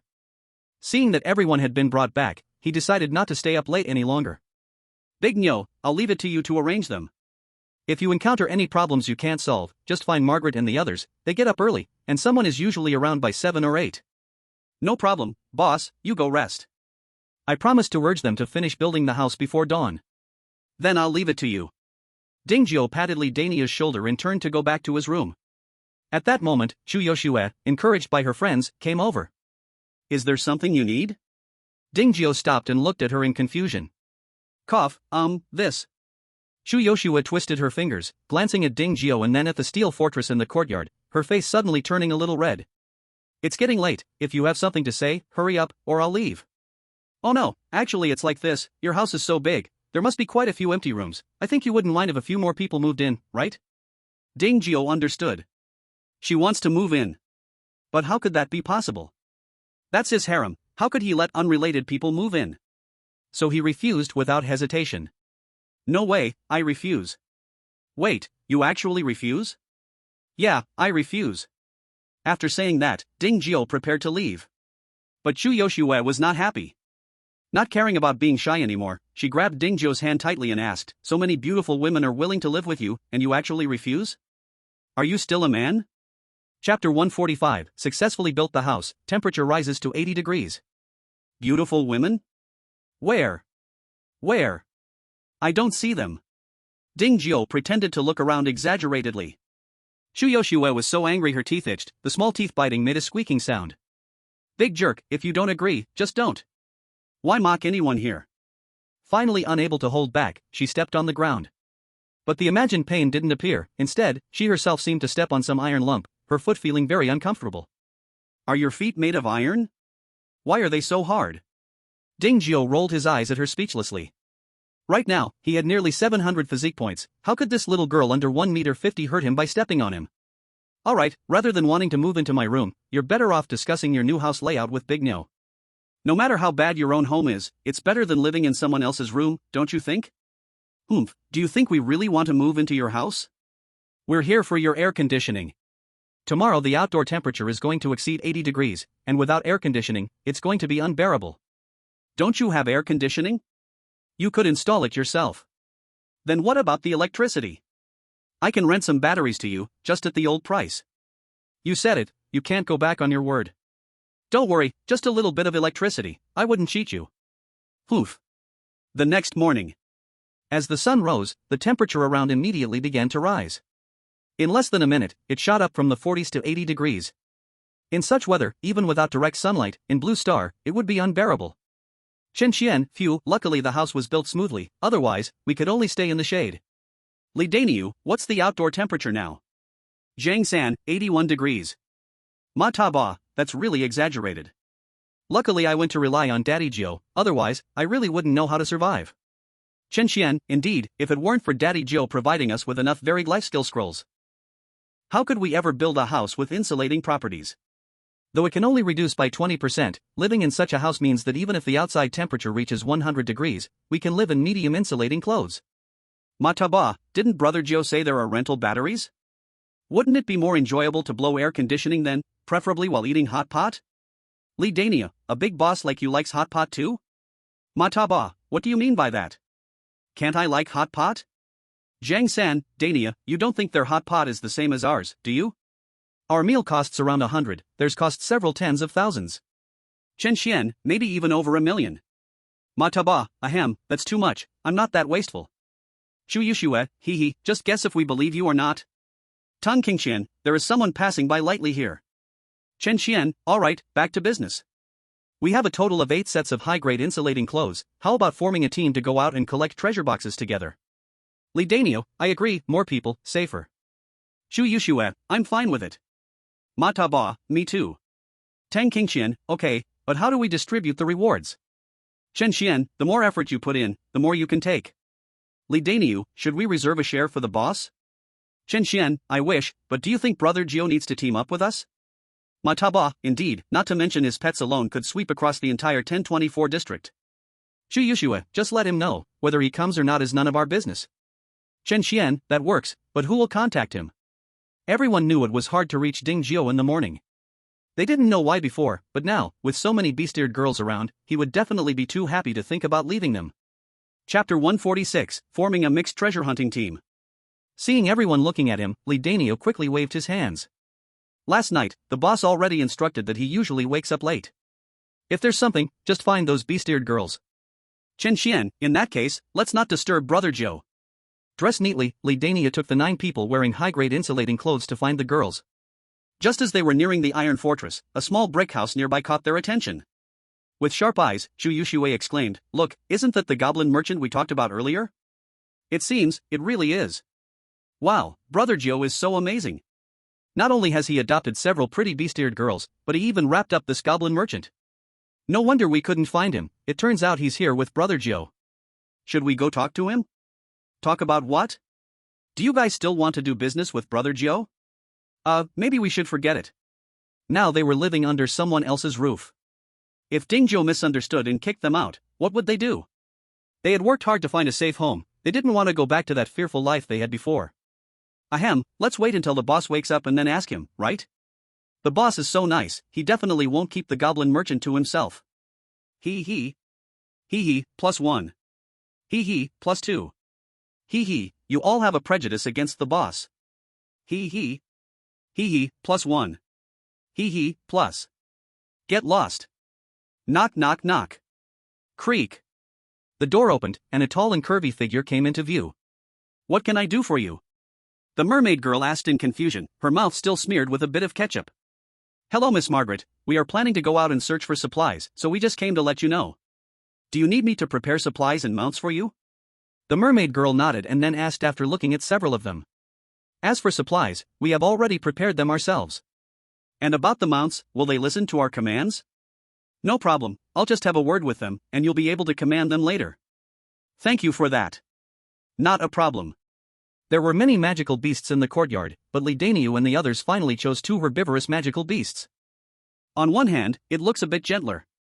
On the other hand, it's not so unruly and is easy to command. Plus, with Chu Yoshua's own lynx beast, the scene is quite impressive. The visibility is even lower now, yet we can still see within 100 meters. Isn't that better? We can find the treasure more easily. Exactly because it's easier to find treasure that I'm feeling anxious. You all know what this world is like, who knows when another big event might happen. We got through that huge earthquake safely before, what else could possibly defeat us? Yeah, don't forget we are at Grandpa Joe's place right now, it's definitely safe. Wow, you all really have tall friends to hold up the sky when it falls. Ha ha ha. There's a beginner strength fruit tree under the tree to the left in front, I'm going to pick some. Be careful, don't get ambushed. Don't worry, I'm an old hand at this. Although there were no beasts guarding the fruit tree, Zheng San did not relax at all. Just as he reached out to pick 3 fruits from the tree, 3 bald eagles suddenly flew out from the tree's crown. Zheng San remained calm, swinging his long knife to create shadows, slicing the 3 that lunged at him in quick succession. Hey, not bad. I heard you have a swordsman promotion scroll, is your attribute ready for a promotion? Not yet, I still need 10 more points in strength and speed. That's still quick, I'm really envious. I remember Grandpa Joe has a greenhouse filled with attribute fruit trees, why don't you ask him if he has any for sale? The boss already said his attribute fruits need to be reserved for those magical beasts. If we want them, we need to exchange them for the corresponding amount of cultivation liquid, he can help cultivate them to maturity for free. That's not bad, I wonder how many bottles of cultivation liquid are needed for intermediate fruits. No matter what level the attribute fruit tree is, it needs 5 bottles of corresponding level cultivation liquid to cultivate until maturity. So few? I think a fruit tree can bear 3 attribute fruits, right? 5 for 3, that's quite a bargain. Bargain my foot, do you think cultivation liquid is easy to get? Even 100 might not yield a few bottles. Yi Zi blinked and opened her mouth to say something, but she was stopped by Chu Yoshue first. Right now, she didn't plan to expose Yi Zi's royal luck physique. Do you think the ground will always be like this in the future? With big cracks appearing from time to time, it's really scary. Are you thinking of filling it back? That's impossible, if you throw a rock down, it takes 7 or 8 seconds to hit the bottom. How can you fill that? Not necessarily, some spots are quite shallow. Does it make a difference? I actually find it even scarier. The group joked and laughed, and in no time, they had collected more than a dozen treasure chests. But unfortunately, all these chests were low level, not even one black iron level among them. Chapter 147, Grandpa Gio gets straight to the point. Master, you're up. Is there something going on? Those people formed a small team of 10 early this morning and went out. I provided them with 2 magical beasts as mounts. Okay, I understand. Dingjio didn't mind the mermaid lending magical beasts to lead Dainyu and the others. After lunch, Dingjio went out for a walk. He had gone to sleep last night before the house was finished, and he had no idea what it looked like now. Since he was free, he decided to go take a look. With nearly 700 in physique, he could ignore severe cold and intense heat. Even if the outside temperature had risen to 86 degrees, he still wore a short-sleeved shirt and shorts without any discomfort. However, his outfit looked a bit showy to Chen Qian and others. Grandpa Gio, you're too bold, wearing a short sleeve and walking around in the sunlight? Wait until your physique attribute exceeds 300 points, then you'll be able to do this too. 300 points? Let's just forget about it, I can't manage that. Chen Qian said with a bitter smile. Dingjio smiled and patted his shoulder, no worries. Sooner or later, it will be enough. I hope so. Your house is built quite well, not only does it look good, but it also has insulation and heat retention effects, really nice. This is all thanks to you, Master Gio. If you hadn't provided us with enough survival skill books, we wouldn't have been able to build it. But even so, we still have to wear intermediate insulation suits at home, otherwise, it will be very uncomfortable. Just hang in there, there are only 10 days left of the extreme heat disaster, it will pass soon. Master Gio, other districts also want to move over, how should we handle this? Move over here? Yes. Aren't there official organizations? Why don't they go to their places? Of course, it's because your fame has grown, Master Gio. They all want to come and seek refuge with you. Then forget it, I'm not interested in managing so many people's daily lives. It's fine, you don't need to manage it, we can handle it. Before Dingjio could refuse, Chen Qian continued, Master Gio, you know about the invasion order, if we don't recruit them, others will. I know you are capable and can tame hundreds of magical beasts, but what if the enemies are too many? As the saying goes, 2 fists cannot fight 4 hands, a good man needs 3 helpers. If our district has more people, it will surely reduce a lot of trouble. Your words do have some truth, but the problem arises again, how can I guarantee your loyalty or theirs? It is easy to paint a tiger's skin but hard to paint its bones, knowing a person's face is not the same as knowing their heart. As the saying goes, the heart is hidden behind the stomach, and I do not want to raise a tiger that brings trouble. Ah, well. Chen Qian was momentarily speechless. My words may be blunt, but they are undeniable facts. With only these 300 people, I can easily suppress you, which is why I am willing to shelter you. But if the number exceeds 10,000, it won't be so easy to suppress. Unless you can find a solution, otherwise, I will not agree to take in more people. I understand your concerns. Rest assured, Master Jiao, I won't bring this issue up again until we find a solution. It's best if you can understand. Ding Jiao patted Chen Xian's shoulder again, saying calmly, I am not a hero, nor do I want to be a hero, so don't take me as a savior. Chen Xian smiled bitterly and nodded. In fact, from Ding Jiao's earlier performances, it was clear that he wasn't a selfless person. Hearing Ding Jiao say this face to face confirmed this for him. Alright, think positively. You're just an ordinary person, there's no need to take all the responsibility on yourself. Chen Xian awkwardly scratched his head, maybe it's because I've been a monitor since childhood, I've just gotten used to it. If that's the case, then focus your energy on how you dare to improve. You just moved over, there are definitely many things you need to prepare. Or think about how to enhance your yard's construction and defenses, ensuring you live a better life. Can I really give suggestions? Of course, but whether it gets accepted depends on my understanding. That makes sense. Chen Xian's eyes lit up again. Seeing him regain his spirit, Ding Jiao couldn't help but laugh. How hard-working you are, you need to be spurred on, just don't be like the little wildcats, who became lazy by binge-watching shows. Chapter 148, The Second Disaster of Poisonous Fog. If what happened earlier was a natural disaster, then after the earthquake, what followed was a complete man-made disaster. The emergence of the invasion order laid down a breeding ground for the hidden evil intentions within human nature. It allowed those dark desires to find soil to grow and spread. At first, it was a model of cooperation and win-win. Everyone banded together to struggle for survival. But as more and more people gathered, combined with the tension that had been building for many days, finally, someone couldn't hold back anymore, turning twisted evil thoughts into actual wicked deeds. They began to categorize people into ranks, either wallowing in the same dirt, either become a slave.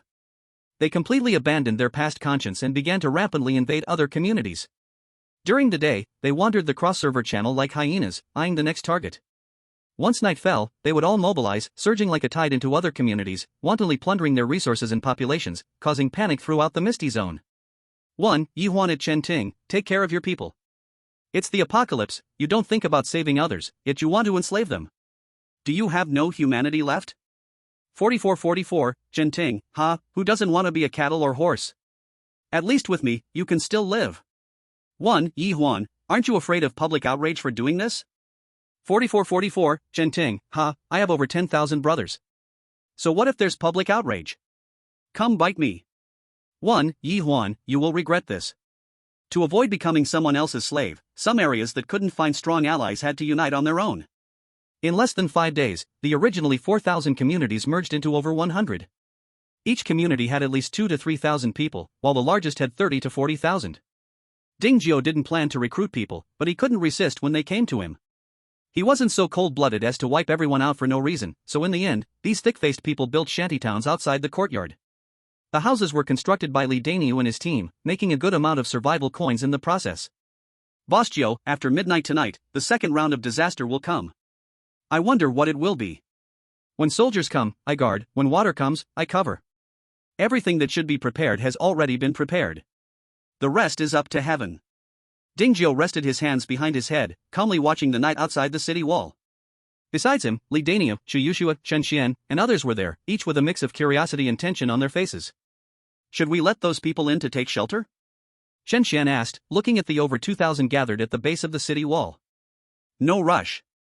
Long before they chose to stay out there, I had already covered them with the defensive barrier. Even if something really happens outside, I believe it can help resist a bit.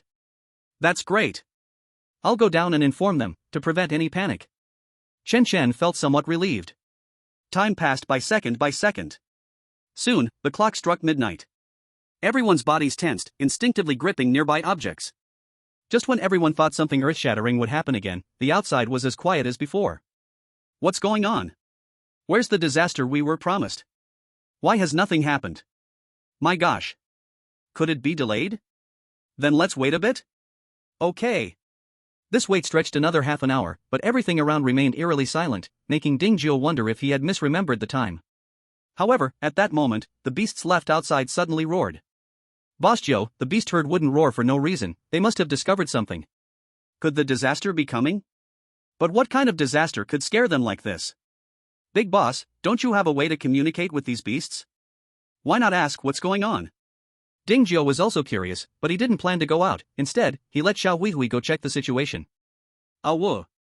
Xiao Huihui answered and lightly jumped off the 10-meter-high city wall, disappearing from everyone's sight in an instant. Chen Qian, aren't you clever? What do you think this disaster will be? Ma Taba teased.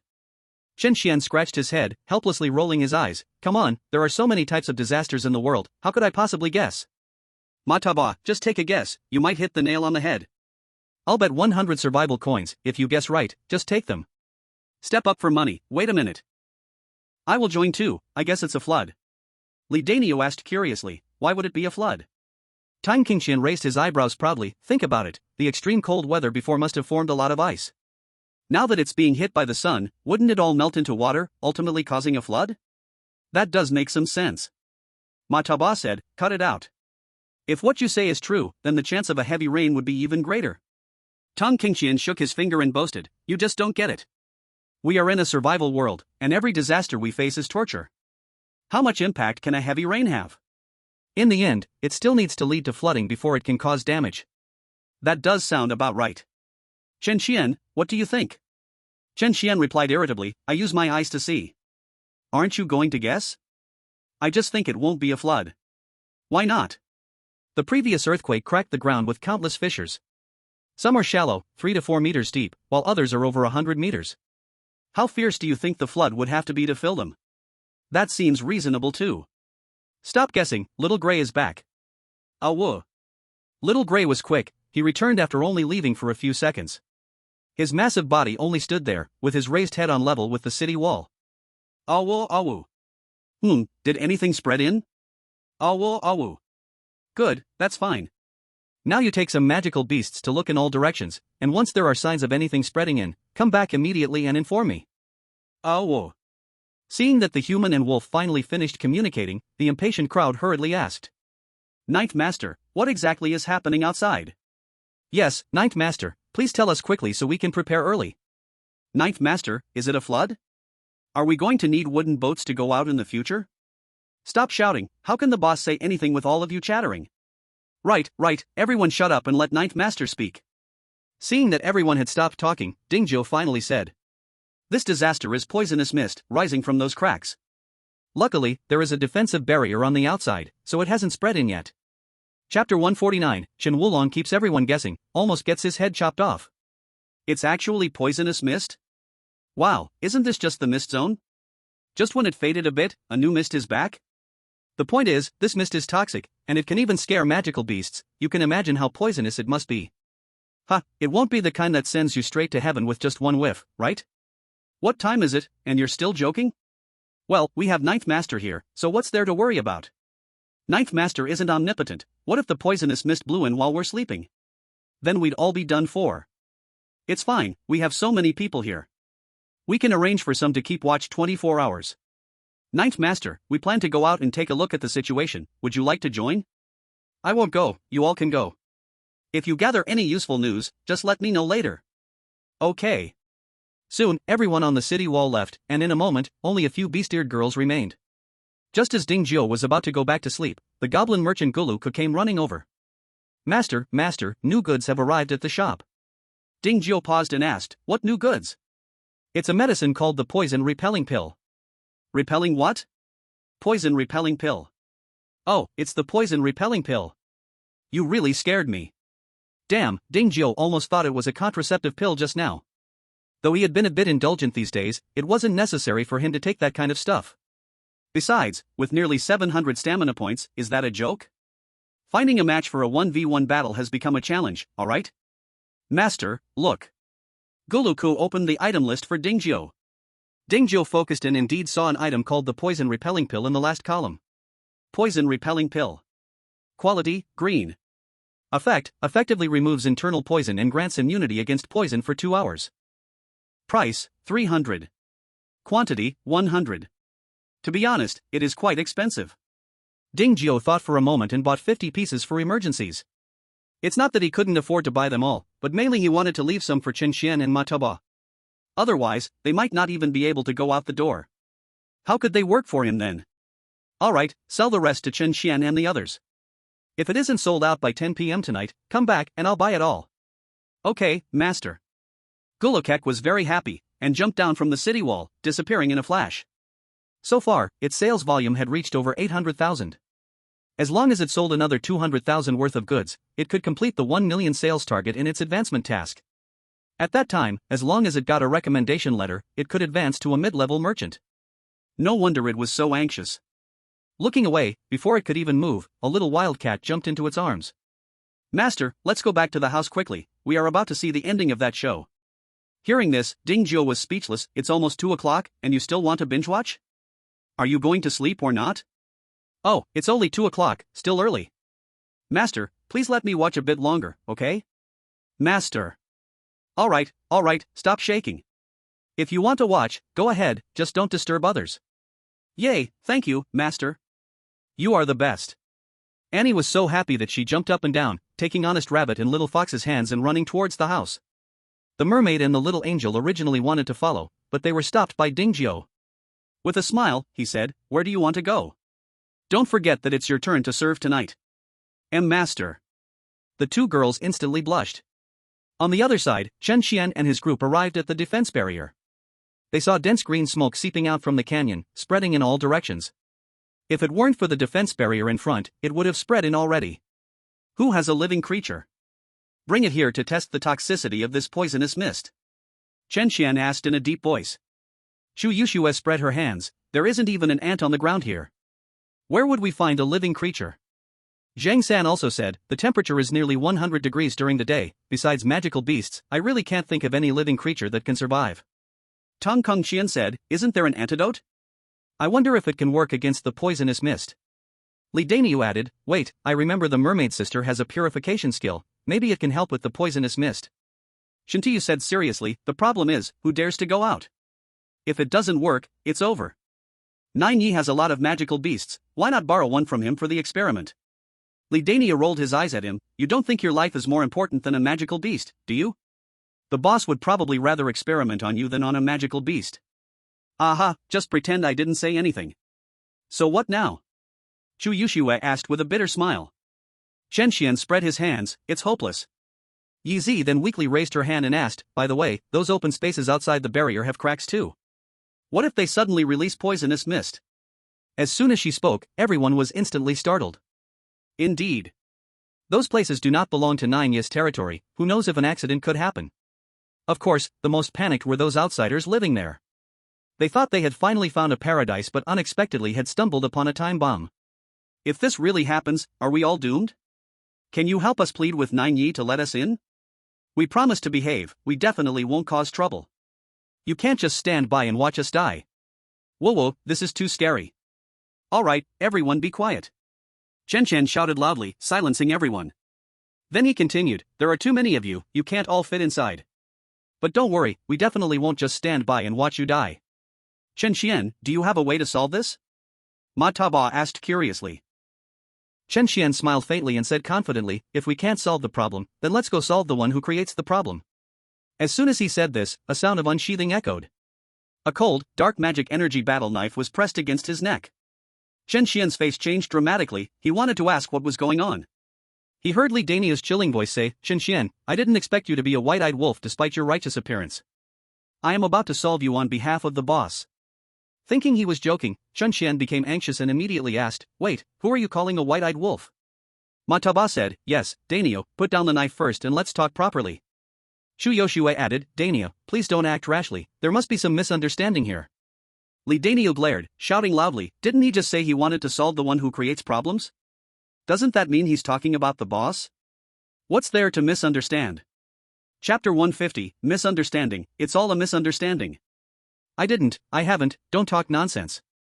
I heard it with my own ears, do you dare say I'm talking nonsense? I didn't. Yes, you did. I really didn't. Yes, you did. Alright, you two stop your bickering, Chen Xian, you better explain what you just said, or Dania really might chop you down. Oh, I'm wronged, I did say something like that. I knew it, you despicable white-eyed wolf. Can you let me finish my words? Fine, this time I'll give you a chance to explain for the sake of the beautiful Chu. If your explanation doesn't make sense, next year today will be a day of mourning. Okay, listen closely. I did say I wanted to solve the one who creates problems, but I'm not referring to Lord Gio, I'm talking about those big cracks. Really? Of course it's true. The problem we're facing now is the poison mist, and the ones creating the poison mist are those big cracks. Only a foolish person like you would think I intended to deal with Lord Gio. Do you really think my life is too long? Then why didn't you say it earlier? I wanted to, but did you give me a chance? You barely let me say half a sentence before putting a knife to my neck. If others hadn't interceded, I might have been chopped down by you. Aha, is that so? Oh, it was just a small misunderstanding. I apologize now, you're a big man, so don't take it too seriously. Lidania laughed and quickly put the knife away. Chen Qian looked at him with a face full of resentment. Feeling a slight sting on his neck, he reached up to touch it. He discovered that he was bleeding. Now his anger surged even more, making Lidania feel a bit uneasy. All right, it's all a misunderstanding. Chen Qian, quickly tell us your plan, time waits for no one. Chu Yoshue stepped in to smooth things over. Yes, it's already very late, we must solve the problem before dawn. Humph. Chen Qian shot Lidania a glare and then said, we can't seal them up, we don't have that much time. But we can cover them up completely. First, we lay wooden planks over the cracks, and then pour cement over them. This way, even if those cracks start to emit poison mist, we can keep them contained underground. That's a good method, the workload isn't too big. If everyone works together, I believe we can finish it in less than an hour. If that's the case, then let's divide the work now, 10 people per group, with each group responsible for a section. Whoever finishes first will go help the others. All right. No problem. While everyone was busy covering the cracks with cement, the goblin merchant Gruluk found the busy Chen Qian. Nothing comes for free, Gruluk, did you come here for something? I brought new products, the owner said you might need them, so he asked me to check if you want to buy. Chen Qian asked without looking up, what new product? Anti-poison pill. Hearing this, Chen Qian finally reacted, standing up straight and wide-eyed, incredulously asking, you actually have that for sale? What's the difference with condoms? It's not a condom, it's the pest repellent pill. Pest repellent pill? No, it's pest repellent pill. Pest repellent pill? That's right, it's the pest repellent pill. Do you want to buy some? Gulyuok rubbed his hands, eager to ask. What effects does it have? It repels pest toxins. Didn't new toxic mists just arrive outside? The pest repellent pill is used to detoxify. So you already have an antidote for the toxic mist. Hurry and show it to me. Chapter 151, More treasure chests, pest repellent pills not enough. Pest repellent pill. Quality, green. Effect, effectively removes pest toxins from the body and provides immunity against pest toxin invasions, lasting for 2 hours. Price, 300 survival coins. Quantity, 50. After looking at the introduction panel of the pest repellent pill, the surprise on Chen Qian's face gradually gave way to disappointment. 300 survival coins, but it only lasts for 2 hours. Not worth it at all. So, how many do you want to buy? Forget it, I'm not buying. Ah, not buying? Why not? This can detoxify pest toxins, don't you need it? You can only use it if you're poisoned. As for using it to go out and look for treasure chests, with just a 2-hour effectiveness, the loot isn't worth the cost. You can't say that. Besides survival coins, treasure chests also have other items. Overall, you still can profit. What you say isn't without reason. Then I'll buy 3 to try it out. Chen Qian took out 900 survival coins to buy 3 pest repellent pills. As for the others, they didn't even have advanced thermal suits, buying them would be useless. After completing the transaction, Gulyuok didn't stay long and started looking for other buyers outside the courtyard. After a round, anyone who had an advanced thermal suit would buy a few to try. 50 pills looked like a lot, but divided among them it wasn't much. As long as more than 10 people were willing to buy, it could basically be sold out. At least among the other items on the shelf, water sold the best. With the daytime temperature rising sharply and sweating profusely, everyone needed at least a few liters of water a day. The next day at noon, Ding Zhuo yawned as he came down from upstairs. As soon as his feet touched the ground, he saw several new faces in the living room. Lidania squatted at the doorway smoking. Chu Yushua hugged her arms, watching her little wildcats binge-watching a show. Chen Qian was sitting in a chair playing with an empty cup. Oh, you're all here? Ding Zhuo rubbed his eyes to greet, what's the matter so early in the morning? Just as he spoke, Chu Yushua pouted and opened her mouth. Her tone was sour, you're really something, it's already sunny and you're still asleep. Life must be really comfortable. Ding Zhuo had just come down and was still a bit dazed. Hearing her words made him laugh instead. He sat down at the table. After taking a big bite of the oil stick that Lasher Rabbit just served, he said, "What's wrong with sleeping in? It's not like I'm doing anything anyway. Should I not sleep in the bed and go sleep in yours?" As soon as those words came out, Chu Yushua's face turned red like it was dyed. She reached out as if to twist Ding Zhou's arm, pouting angrily, You never say anything serious. Hey, a gentleman uses words, not hands. Let go of me. No. Would my 700 physique be afraid of you twisting? I'm just worried you'll hurt yourself. If I get hurt, then I get hurt. Who's afraid of you? Chu Yushue wasn't going to let it go, but her hands did loosen. No matter how much trouble someone has, they shouldn't have trouble with themselves. Seeing that the two were about to make noise again, Chen Xian quickly stepped in to smooth things over. He pulled Chu Yushue back to the sofa and gave Ding Zhou a look. Jui, Beauty Chu is just playing with you, don't take it seriously. With her flat chest, she's a beauty? Why not call her Chu Pretty? Put. Li Daniu, who had been watching the show, chuckled aloud. Seeing everyone looking at him, he waved his hand to explain, cough, I usually don't laugh unless I can't help it. Killing the heart. Simply killing the heart. As a modern girl who understands memes, Chu Yushua's eyes turned red with anger. Damn, you two jerks, I'll remember you. Cough. Alright, enough of the nonsense, let's get back to business. Chen Xian continued, not giving the others a chance to mess around again. Ninth Master, do you still have the anti-poison pills you bought last night? We want to get some from you. Ding Zhou, who was chewing on fried dough sticks while drinking soy milk, raised his eyelids upon hearing this. Get some? Didn't you have 50 of those left? Isn't that enough for you? He smacked his lips and continued, I remember you guys brought high-grade insulation suits, counting everyone, there are only about 10 of you. 50 pills should be enough, right? Chen Xian glanced at Li Daniu, who scratched his head and remained silent. Bastard. Chen Xian secretly cursed his teammate for being unreliable. Clearing his throat, he said honestly, it's not that we're greedy, it's really not enough. You don't know, after the poisonous fog rolled in last night, high-level treasure chests in the forest started appearing more often. In the past, when we went out, we mostly found wooden chests, with only a few scattered bronze and black iron ones. Even silver ones were almost extinct. But now? Bronze chests are almost piled up everywhere. Just this morning, on average, everyone found 20 or 30 bronze chests. Some even got lucky and found silver chests. He paused before continuing, but each anti-poison pill only lasts for 2 hours. With so many of us, we've used them all up by midday, so we thought to come to you for some. Ding Zhou chewed on his fried dough stick and said slowly, such a good thing, you want me to share? Can't I just keep them for myself? As soon as Chen Xian heard this, he hurried over with a smile filled with eagerness. Oh Ninth Master, that's where you're wrong. Why should we let the ladies suffer from this dirty work? They're delicate and tender, going out to face the poisonous fog and burning sun, they'd surely get sunburned. It's better left to us rough men. Chu Yushue curled her lips. She seemed somewhat indifferent. Seeing Ding Zhou keep quiet, Chen Xian gritted his teeth and added, of course, we won't take it for free. When we strike it rich, we can give you a share.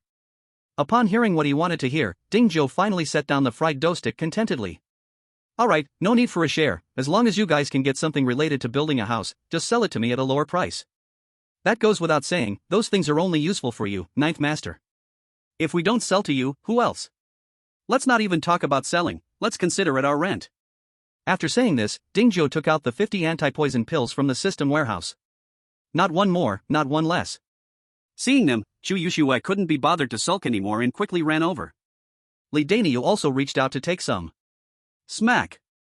Chen Xian slapped his hand away, a bit too forcefully. His hand turned red from the hit. Li Daniu had reason to suspect he was taking revenge for last night's misunderstanding. The 50 anti-poison pills are right here, how you guys split them is your business, but don't make a fuss in front of me. Got it, Ninth Master, I will distribute them fairly. After Chen Xian said this, he casually put the whole package of anti-poison pills into his backpack. Don't worry, boss, I will keep a close watch on him, absolutely won't give him any chance for favoritism.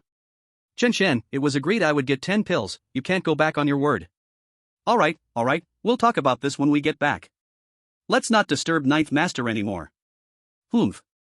Chapter 152, The gas masks emerge, turning into a fat sheep in District 6666. Ever since the goblin merchant Guluak acknowledged Ding Zhou as his master, whenever Ding Zhou wanted something, he could buy it directly from him, just like shopping in his own supermarket. Although he still had to pay, it was very convenient. However, compared to him, the other districts didn't have such treatment. Over there, the goblin merchants were like mischievous children, wandering aimlessly in the misty forest. Usually, finding them took a lot of effort, let alone now with the poisonous mist everywhere. If you can't find them, you can't buy anti-poison pills.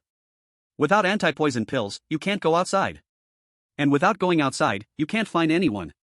This is a vicious cycle. Stuck at home, pacing around, anxious and pulling at their hair. Even with a defensive barrier, they felt trapped. Those without a barrier were even worse off, hardly sleeping all night. Standing on a 3-meter-high stone wall, they watched helplessly as the toxic mist rose little by little, the fear of waiting for death tearing them apart. Is there anyone selling defensive barriers? Price is not a problem. High prices offered for defensive barriers, name your price. As long as you give us a defensive barrier, I am willing to lead everyone to surrender. Sure enough, the cross-server channel was filled with requests to buy defensive barriers. The level of humility couldn't be any lower. Of course, not everyone was so spineless. Those unwilling to back down were secretly raising the height of the stone wall. 3 meters wasn't enough? Then let's make it 10 meters, 20 meters, as long as the toxic mist doesn't get in, we can wait for this disaster to end. Dingzhou secretly gave them a thumbs up in his heart, then continued to read on. The appearance of the toxic mist cooled the previously restless atmosphere in the misty area a bit. The earlier invasions temporarily stopped, and everyone began to focus on researching and preventing the toxic mist. Just when Dingzhou thought the misty area would be peaceful until the last disaster, an unexpected piece of news shattered the calm. On the second day after the toxic mist appeared, Mrs. Zhang Jiro from Zone 6666 managed to craft a gas mask using only basic forging and basic carpentry skills. As the most urgently needed strategic resource at the moment, the gas mask sold out immediately. From the initial price of 1,000 survival coins, it skyrocketed to 5,000 survival coins before it ended, and still had a high demand but low supply. Upon hearing this news, Dingzhou rushed to the auction house to grab a few. Then he handed them over to Chen Xian and the others for research, hoping they could replicate it. But unfortunately, although their district had many big bosses, there were clearly none who were experts in cutting-edge technology. They could build houses and come up with ideas, but if it involved research and development, it would be a complete joke. Master Jiao, it's not that we don't want to research, it's just that we don't have the ability. How about we ask in the cross-server channel? Maybe we can recruit some talent. Dingzhou rolled his eyes. Why not just say we should kidnap the person who made the gas mask? Hey, can we do that? Li Daniel's eyes lit up, thumping his chest and saying, Master Jiao, as long as you want, I'll immediately bring people to Zone 6666 to kidnap talent. I don't want to. For someone as simple-minded as Li Daniel, it's definitely best to be straightforward, or else he would completely misunderstand your meaning. He had heard about the incident where Chen Xian almost lost his head and felt a mix of relief and a bit of helplessness. Thankfully, there were others there at the time, otherwise, Chen Xian might well have ended up selling salted duck eggs. However, Dingzhou had no intention of setting his sights on Zone 6666, but some others did. After all, Zone 6666 was not like Zone 1024. They neither had a powerful Dingzhou nor hundreds of magical beasts. Such a piece of fat meat, if they could take it, wouldn't they fill their bellies? Chapter 153, The Floating Zone 6666. Ding, Zhen Ting from Zone 4444 uses an invasion symbol on Zone 6666, effective for 10 minutes. On the fourth day after the appearance of the toxic mist, Zone 4444 finally took action against Zone 6666. They dispatched a total of 500 people, each equipped with a gas mask, able to operate in the toxic mist for an entire day. The people in Zone 6666 never expected that Zone 4444 would act so ruthlessly. They had just bought a large number of gas masks from them, and now they were invading, clearly not taking them seriously. So they all clamored to give the invaders a lesson. However, the person involved, Zhang Jiro, was very worried. Zone 4444 was notorious as a red zone, the most vicious existence in the entire misty area. And they, although they had conflicts, were mostly small skirmishes, more talking than fighting.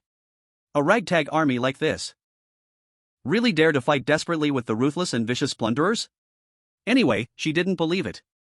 Just like the management team proposed to find outside help. But it was clear that her suggestion was not recognized. Miss Jiro, you don't need to worry about the decision. We can handle it well. You just need to focus on continuing to produce gas masks. Miss Jiro, you have little experience and don't know the wickedness of human nature. It's easy to find help, but what if a pack of ungrateful wolves arrives? So far, we have only sold a little over 3,000 gas masks, divided among each district that would only be dozens to hundreds of pieces. With so many of us here, we don't need to be afraid at all. Let them come and never return. Watching the few people get more and more outrageous, Zhang Jiro felt her heart sink to the bottom. She didn't advise anymore, silently returning to her studio. Sister Jiro, what did the administrator say? Did they agree to find outside help? Jiang Jiro smiled bitterly and shook her head. Then what should we do? I heard the people from District 4444 are wicked. We are so cute, if we get caught by them, wouldn't we become their meat? Angel, shut your mouth. Can't you be a little more reserved? Why are you talking about that all the time? TCH, can reserve fill your stomach? In this world of survival, fists are the hard truth. But I haven't seen your fists being that hard. If it weren't for the higher-ups cutting off our resources, I would have been strong by now. Alright, enough of that. Let's think about how to solve this issue. Jiang Jiro rubbed her forehead, her head starting to throb again. Angel poured her a cup of water and said earnestly, did we not secretly hide an invasion order before? We can completely change to live in another district. Jiang Jiro caught the cup with both hands, bit her lip, and asked, which district do you want to change to? No need to say, of course, it's District 1024. I heard it's the safest place. Not only is there no shortage of food and drink, but we can also sleep soundly every night. By what you said, isn't District 1 better and safer? That's a safe zone built mainly by soldiers. They will definitely treat everyone fairly. That's what they say, but I can't stand their rules. If we really go there, women will be treated like men, and men will be treated like livestock. No way, no way. Pfft, even at this time, how can you still be so vain? Anyway, I don't care. If we really switch districts, we're going to District 1024. I've already talked to their people. Good, I said it. Turns out you've already become their spy. Jiang Jiro rolled her eyes. But what's that smile at the corner of her eyes? It didn't look like she was angry. The announcement of District 4444 invading District 6666 immediately caused a sensation in the entire Misty Zone. Worried that District 4444 would grow stronger again, people hurriedly criticized Chen Ting in the cross-server channel, demanding that they give up the invasion. Among them, the Justice Alliance led by District 1 made serious threats. If they didn't give up their invasion action, they would unite to invade District 4444. Facing the threat from Yihuan of District 1, Chen Ting showed no fear, even arrogantly replying, if you dare, come and cut me. If I say the word afraid, I am your grandpa. On the side of District 1024. Looking at the two major forces starting to curse again, Shen Xian and the others felt a piercing pain. How many times has this been? Can't they take some real action? Every day they have to make a scene, fighting or not fighting. Do they really think they are just monkeys to be played with? Zhang San, I bet 100 survival coins that they won't fight. Li Daniel, I'm following up with 100 survival coins, they won't fight. Ma Taba, me too. Tong Kung Qian, is this even interesting? You all know they won't fight and still want to trick our money? Zhang San, you can follow up too, we can make money together. Tong Kung Qian, everyone is betting they won't fight, who do you want to pay you? Zhang San, it seems to really be the case. How about you take a little loss? Ten Kang Qian, get lost. Chu Yushue, cough cough, I have good news for you, do you want to hear it? Li Daniel, I want to hear it. Chen Qian, what good news? Ma Taba, at this time, what good news could there be? Tong Kung Qian, Chu Beauty, stop keeping us in suspense. Zhang San, exactly. Chu Yoshue, ahem, here's the thing, I've contacted a friend of Jiang Jiro, and they said they want to join our district. Li Daniel, who is Jiang Jiro? Zhang San, the amazing person who made the gas masks. Li Daniel, what? It's her? Are you saying she wants to come to our district? Then what are we waiting for, let's go pick her up. Chen Xian, is it true, does she really want to come to our district? Chu Yoshue, it's true, I've confirmed it with them. Ma Taba, wow, that's really great. When she comes, we won't lack gas masks anymore. Tong Kung Qian, Chu Beauty, did they say when they are coming? Do we need to send someone to pick them up? Li Daniel, hold on, does the boss know about this? If the boss disagrees, we'll just be happy for nothing. Chen Xian, this is a great thing, Brother Joe definitely won't, should not refuse, right? Well, actually, he wasn't sure. After all, this has a history. The thousands of people outside have been staying out there, Dingzhou hasn't let anyone in. Ma Taba, if Brother Joe disagrees, we can arrange for them to stay outside. Worst case, we can build them another house for free. Chu Yoshue, no way, their request to come over is to stay inside. Tang Kung Qian, how about we trick them over first? Once they are here, can they still run away? Chu Yoshue, scumbag. Ma Taba, little Tang, that's not right, how can we deceive people? Chen Xian, exactly, that's too much. Li Daniel, it's not right to lie. Tong Kung Qian, come on, I was just saying it, do you have to be so serious? Chapter 154, Joining. What is it this time? Chu Yoshue and Li Dainyu exchanged glances, and Chu Yoshue spoke first. Brother Gio, we want to invite some newcomers in. Invite away, there's plenty of space outside, just build houses. Ding Gio replied without looking up. Not outside, we want them to move inside the courtyard. Chu Yoshue emphasized her tone. Ding Gio's face changed immediately. Move in? That's not okay, we can't just let anyone in. But she's a super talent. If you don't give her a little incentive, how will she be willing to come? Chu Yoshua hurriedly advised. Li Dainyu, who had been silent, added, Boss, she's right, that person is indeed very capable. It would be a shame to miss out. Oh, even you are saying this? Ding Zhou's interest was piqued. Who exactly is it, and what makes her so impressive? It's the amazing one who made the gas masks. 2 PhDs, from the Chinese Academy of Sciences, and the key is, she's not even 30 yet, she's a true genius. Hearing this lineup of titles, Ding Zhou doubted whether his ears were failing him. With those credentials, it was his place that didn't deserve her. Someone so impressive, why would she want to come here? With her qualifications, she should be going to an official organization in District 1. Chu Yoshue proudly raised her eyebrows. What else could it be? Of course, it's because I talked her into it. Li Dainyu replied leisurely, I think it's more because she admires the boss, that's why she chose our district. Li Dainyu. How can you say that? I also put in a lot of effort, alright? Chu Yoshue was unhappy. I'm just speaking the truth, after all, the boss is the brand of our District 1024. So many want to join but can't. Li Dainyu was serious. Chu Yoshue was so angry her teeth were itching. I didn't expect you, with your bushy eyebrows and big eyes, to be so good at flattering. I didn't flatter her. Ding Zhou helplessly tried to smooth things over. Alright, stop arguing. Do you know how many people exactly? Chu Yoshue quickly calmed down, at most 10, and at least 2. We have plenty of rooms here, not a hassle at all. This few people is no problem. But isn't District 6666 currently being invaded by District 4444? Are you planning to rob people? There's no need for that, they already have the invasion order, they can come over themselves. Later, you just need to lend us a few flying mounts. Since you have already arranged everything, just go deal with it yourself. I'll send someone to inform Big White later. Hee, thanks. Unlike the calm and laid-back life in District 1024, District 6666 is currently in deep trouble. District 4444 often invades other districts and has already developed its own unique fighting tactics. Don't be fooled by the fact that there are only 500 people this time, their fierce determination creates the momentum of an army of thousands. Especially since Ding Zhou's hundreds of beast pets were revealed. Many forces have started to attempt to subdue the beasts. Among them, District 4444 actually managed to subdue and contract 3 beasts thanks to their reckless tenacity. The Molten Lizard Emperor. The Corrupted Vine Spider Queen. The Rockscale Ancestor Crocodile. Because they have these 3 beasts, they dare to bring 500 people to crash into District 6666. The primary defense barrier only has a total of 100,000 energy. With the 3 beasts taking turns to attack, the energy depletes like flowing water, and it's about to run out. Seeing this situation, the previously confident managers suddenly broke out in a cold sweat, constantly adding magic cores to replenish energy. Although they made a lot of money selling gas masks before, they can't afford this kind of drain.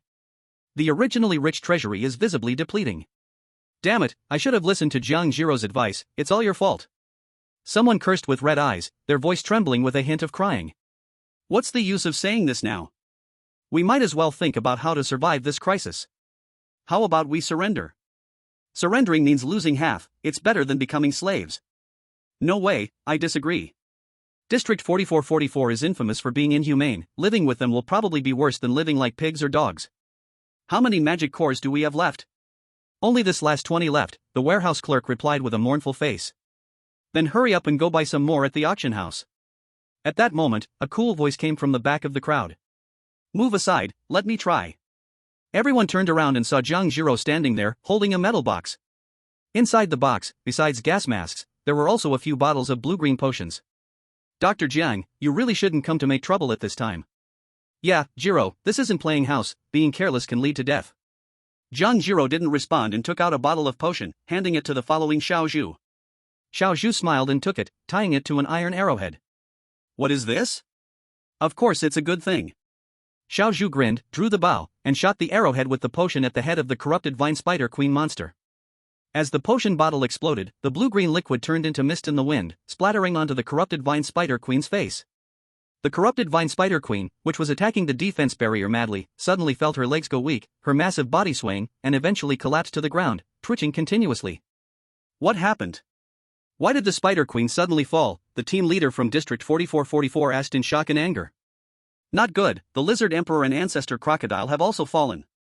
Retreat, we have to retreat. Chapter 155, Zhang Jiro's persistence and Chen Ting's anger. As the enemy scattered, there were traces of bullets left outside the courtyard.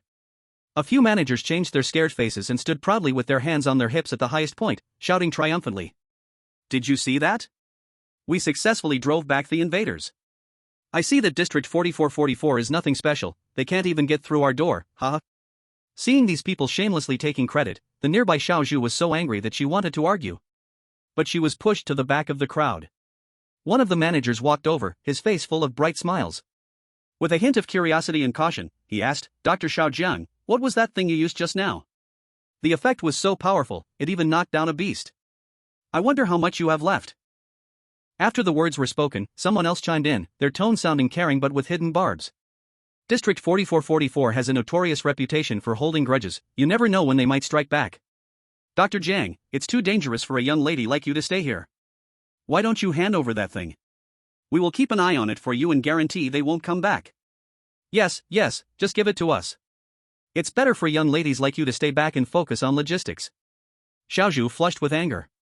Her tiny fists clenched, making a crackling sound. Just moments ago, it was Zhang Jiro who led them to fend off the enemy. Now that the fight had barely stopped, they wanted to abandon her? How cold-blooded and heartless. Zhang Jiro pursed her lips, sighed inwardly, and pointed at the box on the ground. The stuff is all here, you can arrange it as you see fit. The managers' faces lit up with joy as they rushed to grab the box.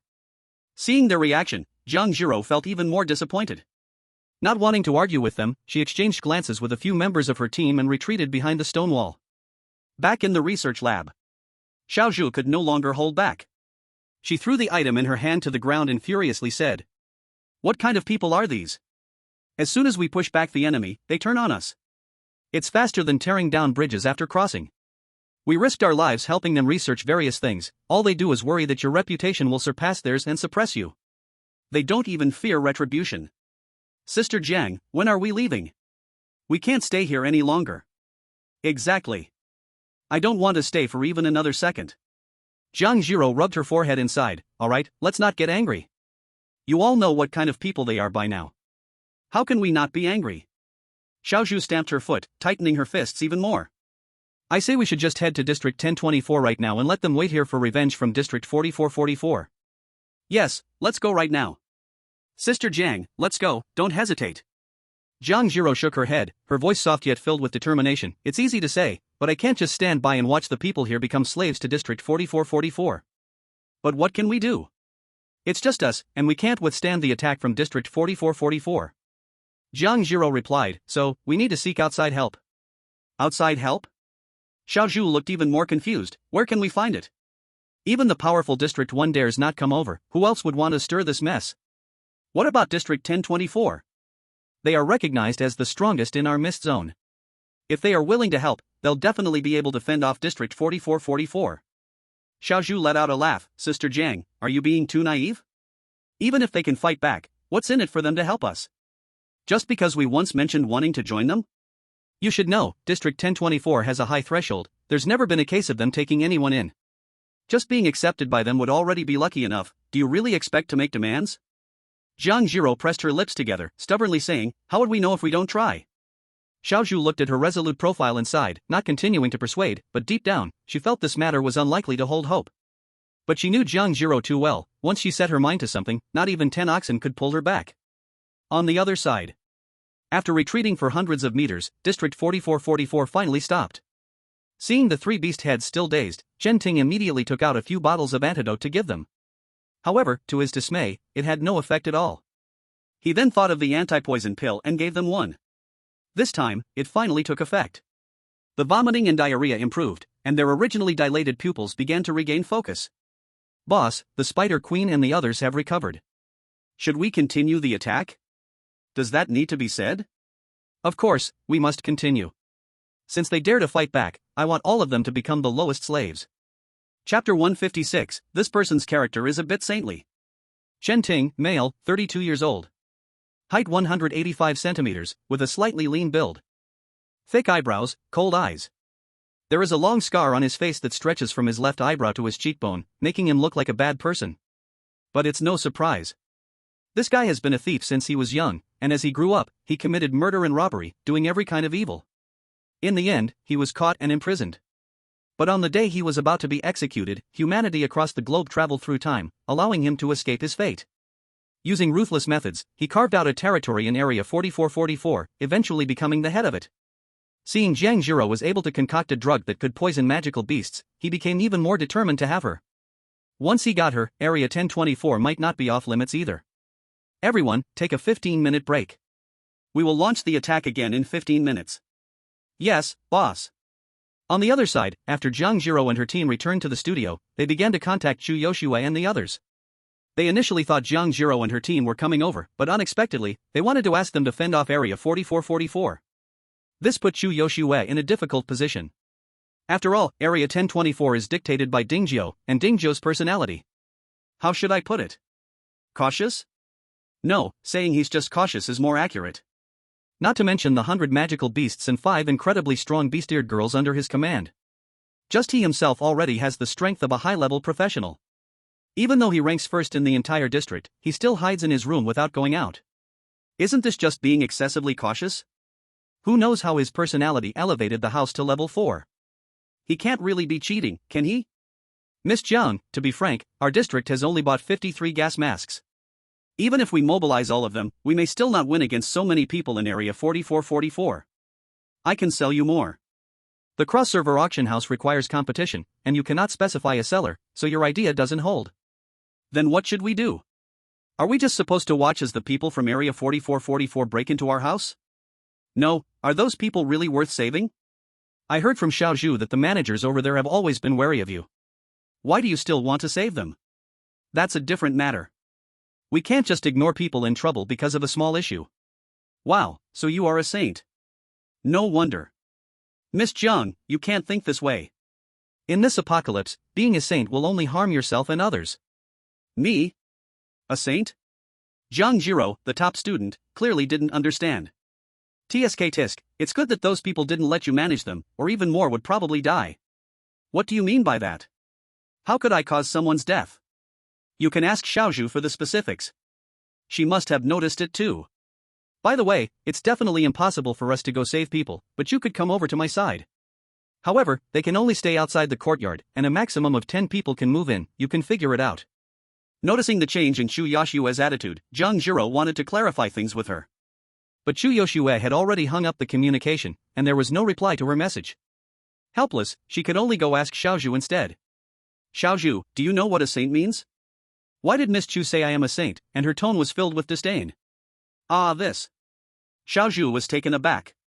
She didn't expect Chu Yoshue to be so straightforward and so clever. In just a few words, she identified Jiang Zhiro's character flaw. It can't be called a character flaw.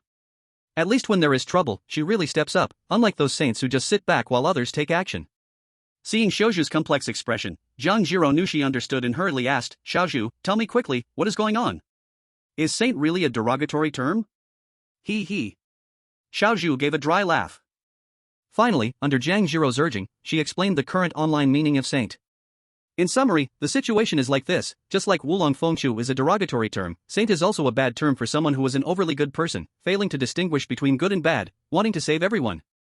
Jiang Zhiro bit her lip tightly, her head buzzing. She hasn't even turned 30 yet, how does she seem so disconnected from society? Chapter 157, resolutely deciding to leave. Not good, District 4444 has started attacking us again. Quick, bring out the poison made by Dr. Xiaojiang. Coming. What about those 3 magical beasts, where are they? I can't see them, they aren't near me. Hurry up and look, we don't have many magic stones left, how long have we been holding on? Unlike the magical beast riot, an organized assault is much harder to defend against than a tide of magical beasts. Especially after already suffering a loss, Chen Ting has arranged several helpers to cover each of the 3 magical beasts this time. And they are moving around constantly, exchanging positions, making the manager of District 6666 furious. No, their magical beasts are too fast, our people can't keep up at all. Even if we can't catch up, we still have to try. I warn you all, if we can't make it this time, none of us will have a good end. Ah, understood. Damn District 4444, you really are ungrateful. Why don't we just surrender? If we surrender voluntarily, they should treat us well. What good treatment can compare to what we have now? We hold all the power in District 6666. But if we lose our lives, no matter how good our position is, it won't matter. Aren't you afraid that District 4444 will go back on their word? They are infamous for being immoral. We aren't going to fight them for the top position, a little bit of treatment is definitely fine. Let's wait and see, if it really doesn't work out, then we'll surrender. By the way, we must keep a close watch on Dr. Xiao Jiang. She is our lifeline, we can't let her run away. Don't worry, I've already arranged it. As the subject of the conversation, Zhang Zhiro was still hesitating, lost in her thoughts after hearing Chu Yoshue speak. Especially after hearing that District 4444 has started their attack, she felt even more conflicted. Sister Jiang, stop hesitating so much and hurry up and leave. Sister Jiang, I've heard that District 4444 has no human rights. Most women are treated as tools for venting. Sister Jiang, please, we really don't want to become tools for men's venting. Sister Jiang. Alright, I understand. I'll think it over seriously. Zhang Zhiro rubbed her forehead, feeling a bit overwhelmed by the noise from everyone. Sister Jiang, what's there to think about? If the people from District 1024 don't come to rescue us, are we really supposed to coexist with those bastards? Yeah, Sister Jiang, the sooner we leave, the more peace of mind we'll have. Don't let any accidents happen. Bang! Just as Zhang Zhiro was about to be persuaded, the big door of the workshop was suddenly pushed open, and two armed guards walked in. Dr. Xiao Jiang, the management committee wants to see you, please come with us. Zhang Zhiro frowned, right now? Yes, please come with us. Okay, I will go with you. Wait, Xiao Zhu stepped forward to grab Zhang Zhiro, asking suspiciously, isn't District 6666 attacking us right now? What do they want Sister Jiang for? Seeing her speak up, the others echoed in agreement. Exactly, we don't understand the defense work, and we've already given them the potions, so what do they want Sister Jiang for? Right, Sister Jiang is completely defenseless, why are you asking her to handle something as dangerous as defending the city? Does your security team have no one left? Are you disobeying orders? The two guards had their hands on their weapon handles, coldly asking. Xiao Zhu did not back down and pulled out her iron bow. Asking a few questions is disobeying orders? How, is our district supposed to have less human rights than District 4444? Don't think just because we are women we can be bullied. Today, you must give us a reason. Yes, if you want to find Sister Jiang, have them come and invite her themselves. Don't act all high and mighty here. Faced with the threat from the few women, the two guards did not dare to truly pull their guns and left reluctantly. After watching them leave, Xiao Zhu finally persuaded Zhang Zhiro, Sister Jiang, they must have noticed something, so they sent people to monitor you. Let's leave now. Yes, Sister Jiang, don't hesitate anymore. If we don't leave now, it will truly be too late. Sister Jiang. Seeing the anxious faces of the few girls, and thinking of what those people had done before, Zhang Zhiro gritted her teeth and nodded in agreement. Ah, great. Sister Jiang, you finally agreed. Everyone, quickly pack up and leave. On the other side. Report. Why are there only two of you? Where is Dr. Jiang? They said to ask you to come and invite her in person. What? We have to go invite her in person? Yes. Bang. Damn it. Who does she think she is? Does she really think we can't do without her? You, each take your own team and bring her here. Master, what if she resists? Is the knife in your hand a firewood stick? If you can't bring her back with that, then you have no need to come back. Yes, I guarantee the mission will be accomplished. Chapter 158, Dr. Jiang is missing. Although Zhang Zhiro had a somewhat soft-hearted personality, her execution ability was very high. Once she was determined to leave, she would no longer hesitate. Quickly packing everyone's belongings into their backpacks, she took out the invasion token. Are you really not going to notify the others? What would it matter if we did? Our gas masks are limited, even if they want to come with us, they can't. Damn.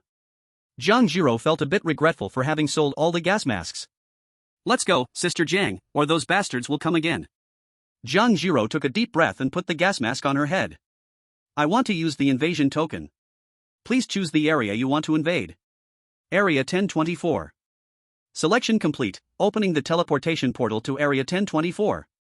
Buzz. Teleportation portal opened successfully, effective time 10 minutes. The teleportation portal was not big, just about the size of a room door, allowing two people to pass through at the same time. Fortunately, it was opened in a room, otherwise, such a bright and shiny portal would surely be seen immediately. Sister Jiang, let's go. Zhang Jiro nodded and led the way in. Xiaozhu and the others followed closely behind. Not long after they left, the guard team also came over. Seeing the extra teleportation portal in the workshop but not finding Zhang Jiro and the others, they instantly realized what was happening. Dr. Jiang and the others had run away. Thinking that the management committee was still waiting for them to bring people back, they laughed bitterly. Captain, what should we do now? What else can we do? Of course, we take the news back. Do you think you can follow them? Who dares to follow? Who knows which area they went to? Not to mention how these people would report back to the management committee. Zhang Jiro and her team passed through the portal and appeared in a giant stone forest. There was thick fog above and poisonous mist below.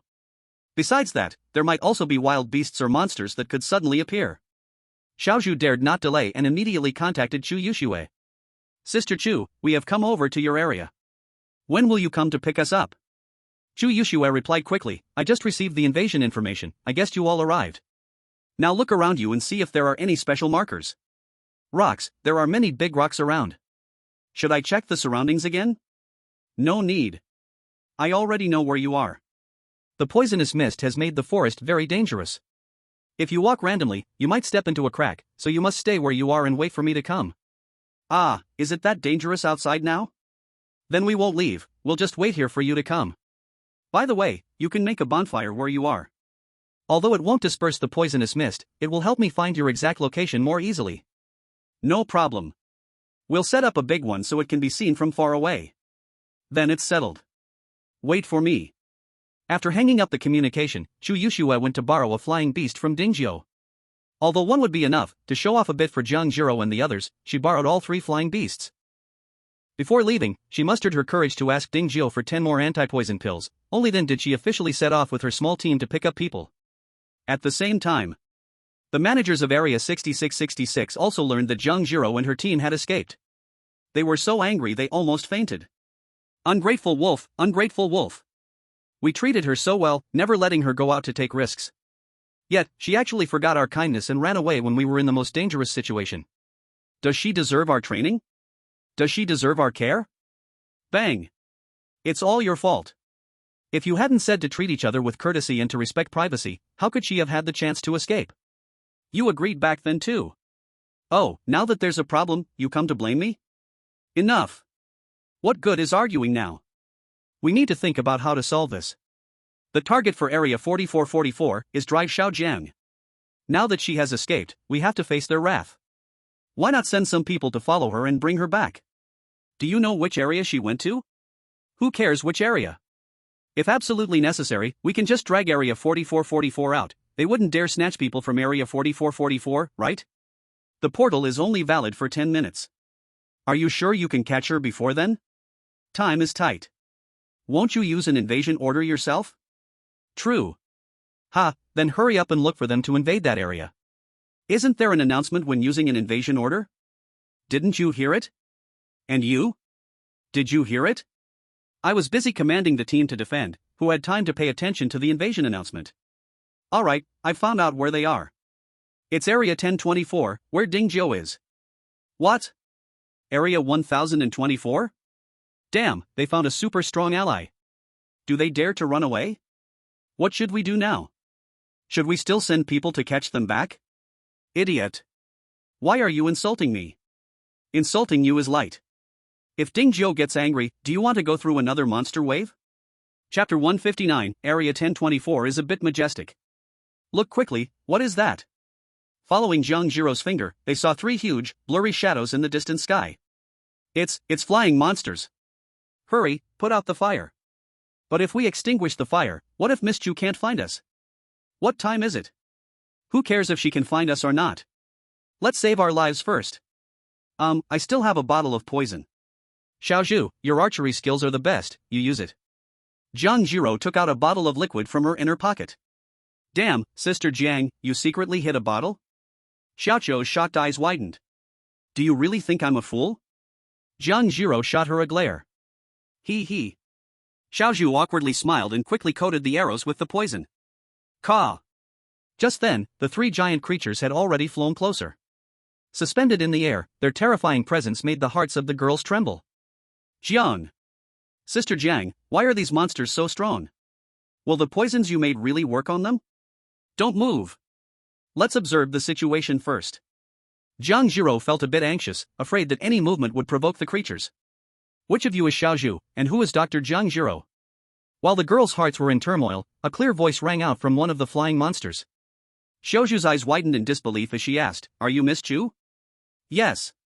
As the words fell, Chu Yoshua let the giant eagle descend to the ground.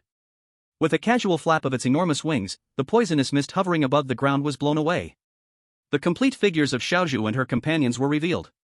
Seeing the three women jumping down from the giant eagle, Jiang Zhiro hesitated for a moment but still walked over with her team. "Hello, I am Jiang Zhiro. Thank you for coming over to help us." "Ha, it's a small matter. It's rare for Dr. Jiang to be willing to join us, we definitely wouldn't let you get into trouble. By the way, my name is Chu Yoshue, you can call me Sister Xiaoxue. These two are my teammates, Muya and Yuning." Although Chu Yushue's height was barely under 1.50 meters.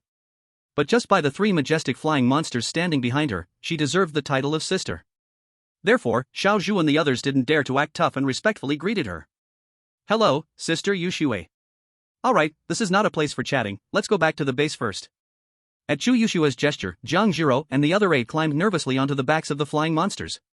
Unlike what they had imagined to be soft, these monsters' feathers were very hard, requiring a layer of monster skin to sit on. Among them, the snow beast was especially cold. In this sweltering heat, it was simply a magical pet for cooling down. "Everyone sit tight, we are about to take off." Chu Yushue whistled. Upon hearing that, the 3 flying monsters immediately spread their wings and soared into the sky. The sudden force of diving pressed the unprepared Jiang Zhiro and the other 8 tightly against the beast's skin. Luckily, this situation didn't last long, and after ascending to a certain height, they stopped. Jiang Zhiro wanted to ask Chu Yushue about the situation here, but the ensuing strong wind prevented her from opening her mouth. She could only wait until they reached their destination and adapt accordingly. The flying monsters were very fast, and in less than 5 minutes, they returned to their territory. In the air, the scenery below was clear at a glance. Unlike the heavy and oppressive District 6666, District 1024 was very lively. Due to sufficient electricity, Dingzhou had someone run a power line outside for electricity sales. So even though it was night, the place was brightly lit. In addition, he also lent out many basic life skill books, so outside the courtyard, in addition to houses, many shops were opened. Among them, the food shop was the most popular. With cooking skills to assist, those master chefs finally had a place to showcase their talents. They made various delicious foods every day. Dingzhou didn't even want to cook anymore, becoming a professional homebody, with 3 meals a day brought back by the honest rabbit and her companions. Smelling the aroma wafting through the air, Jiang Zhiro and the others couldn't help but their stomachs grumbled. In this survival world where everyone felt anxious, to have something to eat was already quite good, not to mention that District 1024 even opened food shops, which was truly luxurious. Gulpy. Chu Yushue didn't tease them, instead, she smiled and asked, "Do you need to eat something first? It's not expensive, and you can also buy on credit." No need, please take us to see Mr. Ding first." Jiang Zhiro swallowed hard, barely rejecting the offer. "Alright, it won't take much time anyway." Chu Yushue knew quite well Dingzhou's temperament. When they actually met, she feared it would only take 1 or 2 words to send them away. As they walked, people passing by greeted Chu Yushue, while curiously eyeing Jiang Zhiro and the others. This was the first time they had seen newcomers able to enter the courtyard since they arrived. In the past, they were all rejected at the door and ended up staying outside, thickening their faces to do so. "Sister Yushue, why are they all looking at us like this? Do we have a problem?" Xiaozhu couldn't help but ask. "It's nothing, they envy you." "Ha? Let's put it this way, currently only the local people of District 1024 can live in the courtyard, and you are the first batch of outsiders to move in." "Why? There are still many empty spaces in the courtyard, right?" Jiang Zhiro asked next. "Not much, mainly because Master Jiu finds it troublesome and worries about undercover agents causing trouble. He doesn't want to look after them all the time, so he sent everyone outside to live." "But you don't have to worry about them. Not to mention those monsters active outside, just the defensive barrier you saw earlier is enough to protect them." Soon, the group arrived at the steel fortress where Dingzhou was located. Compared to the modern buildings outside, the layout inside was quite extraordinary. Televisions, air conditioners, sofas, sound systems, refrigerators, everything they could think of as furniture. The table was filled with drinks, fruits, and snacks, making them hungry at the sight. Lord Jiao, Dr. Jiang and the others have arrived, what do you want to arrange? Ding Jiao returned his gaze from the television, calmly surveying the 8 women. His stare was a bit lazy, but Jiang Zhiro and the others felt as if they were being watched by some terrifying monster, instinctively standing up straight. Hello, Lord Jiao, I am Jiang Zhiro, with PhD degrees in biology and chemistry, and I was the team leader at the research institute before the incident. I heard you developed the gas mask the very next day. I thought you were studying mechanical engineering, but to my surprise, you are an expert in biochemistry. I dabble in it a bit, but it's not my specialty.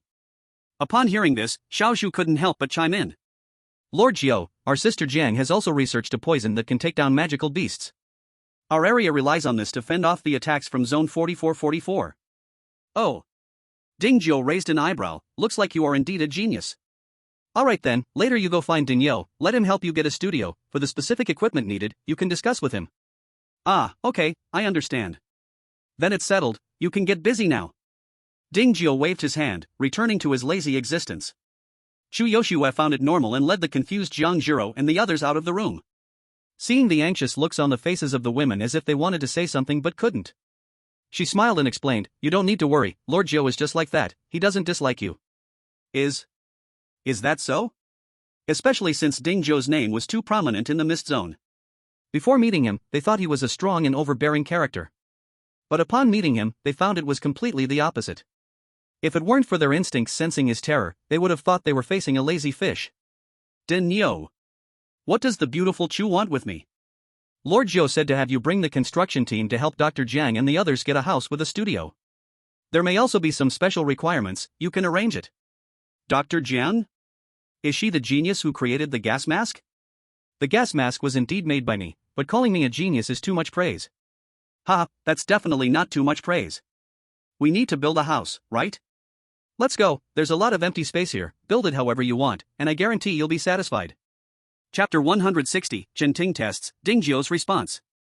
I asked the boss through message, and as long as the demands aren't too ridiculous, I will try my best to satisfy them. The few women who were still looking around felt extremely excited hearing Ding Yo's words. Looking at the environment that had no shortage of electricity or water, they thought having an air conditioner and a shower at home shouldn't be too much to ask for. Even the usually indifferent Jiang Zhiro couldn't help but start imagining. Dr. Jiang? Dr. Jiang? Ah, I'm here.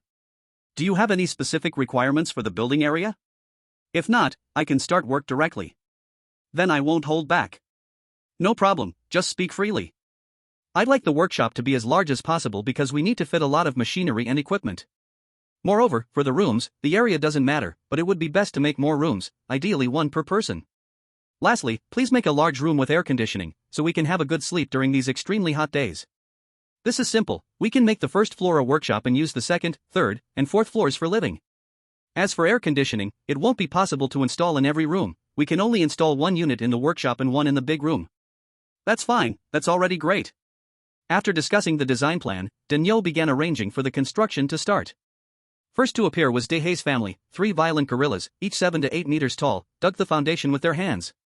Their efficiency was several times faster than a bulldozer. In less than a minute, they had dug a foundation 5 to 6 meters deep. Next, it was time for those with life skills to take the stage.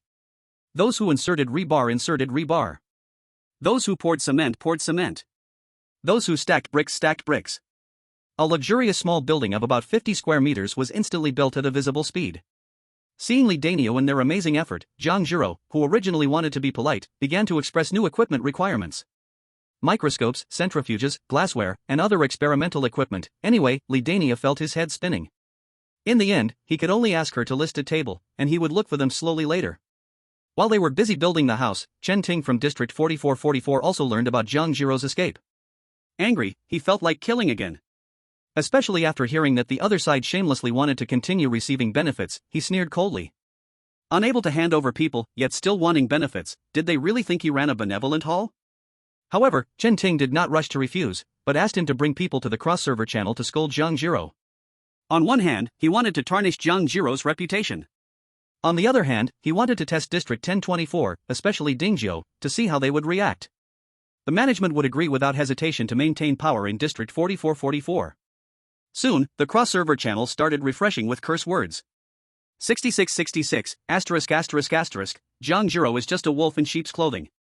To save her own life, she sneakily took her people and ran away. 6666, asterisk asterisk asterisk, Jiang Zhiro, you have no conscience. We worked hard together to develop the gas mask, and you actually stole the formula? 6666, asterisk asterisk asterisk, Jiang Zhiro, you are a wolf in sheep's clothing. What double PhD association are you boasting about? You're just as useless as a dog in a library. 6666, asterisk asterisk asterisk, Jiang Zhiro, come out. Asterisk asterisk asterisk front row watching, this drama is huge. Asterisk asterisk asterisk who is Jiang Zhiro and why are so many people scolding her?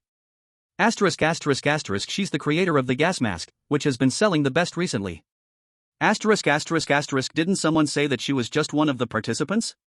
Asterisk asterisk asterisk don't spread rumors, don't believe rumors, just eat melon. Asterisk asterisk asterisk hey, isn't District 6666 currently being invaded by District 4444? How did this happen? Asterisk asterisk asterisk husband and wife are like birds in the same forest.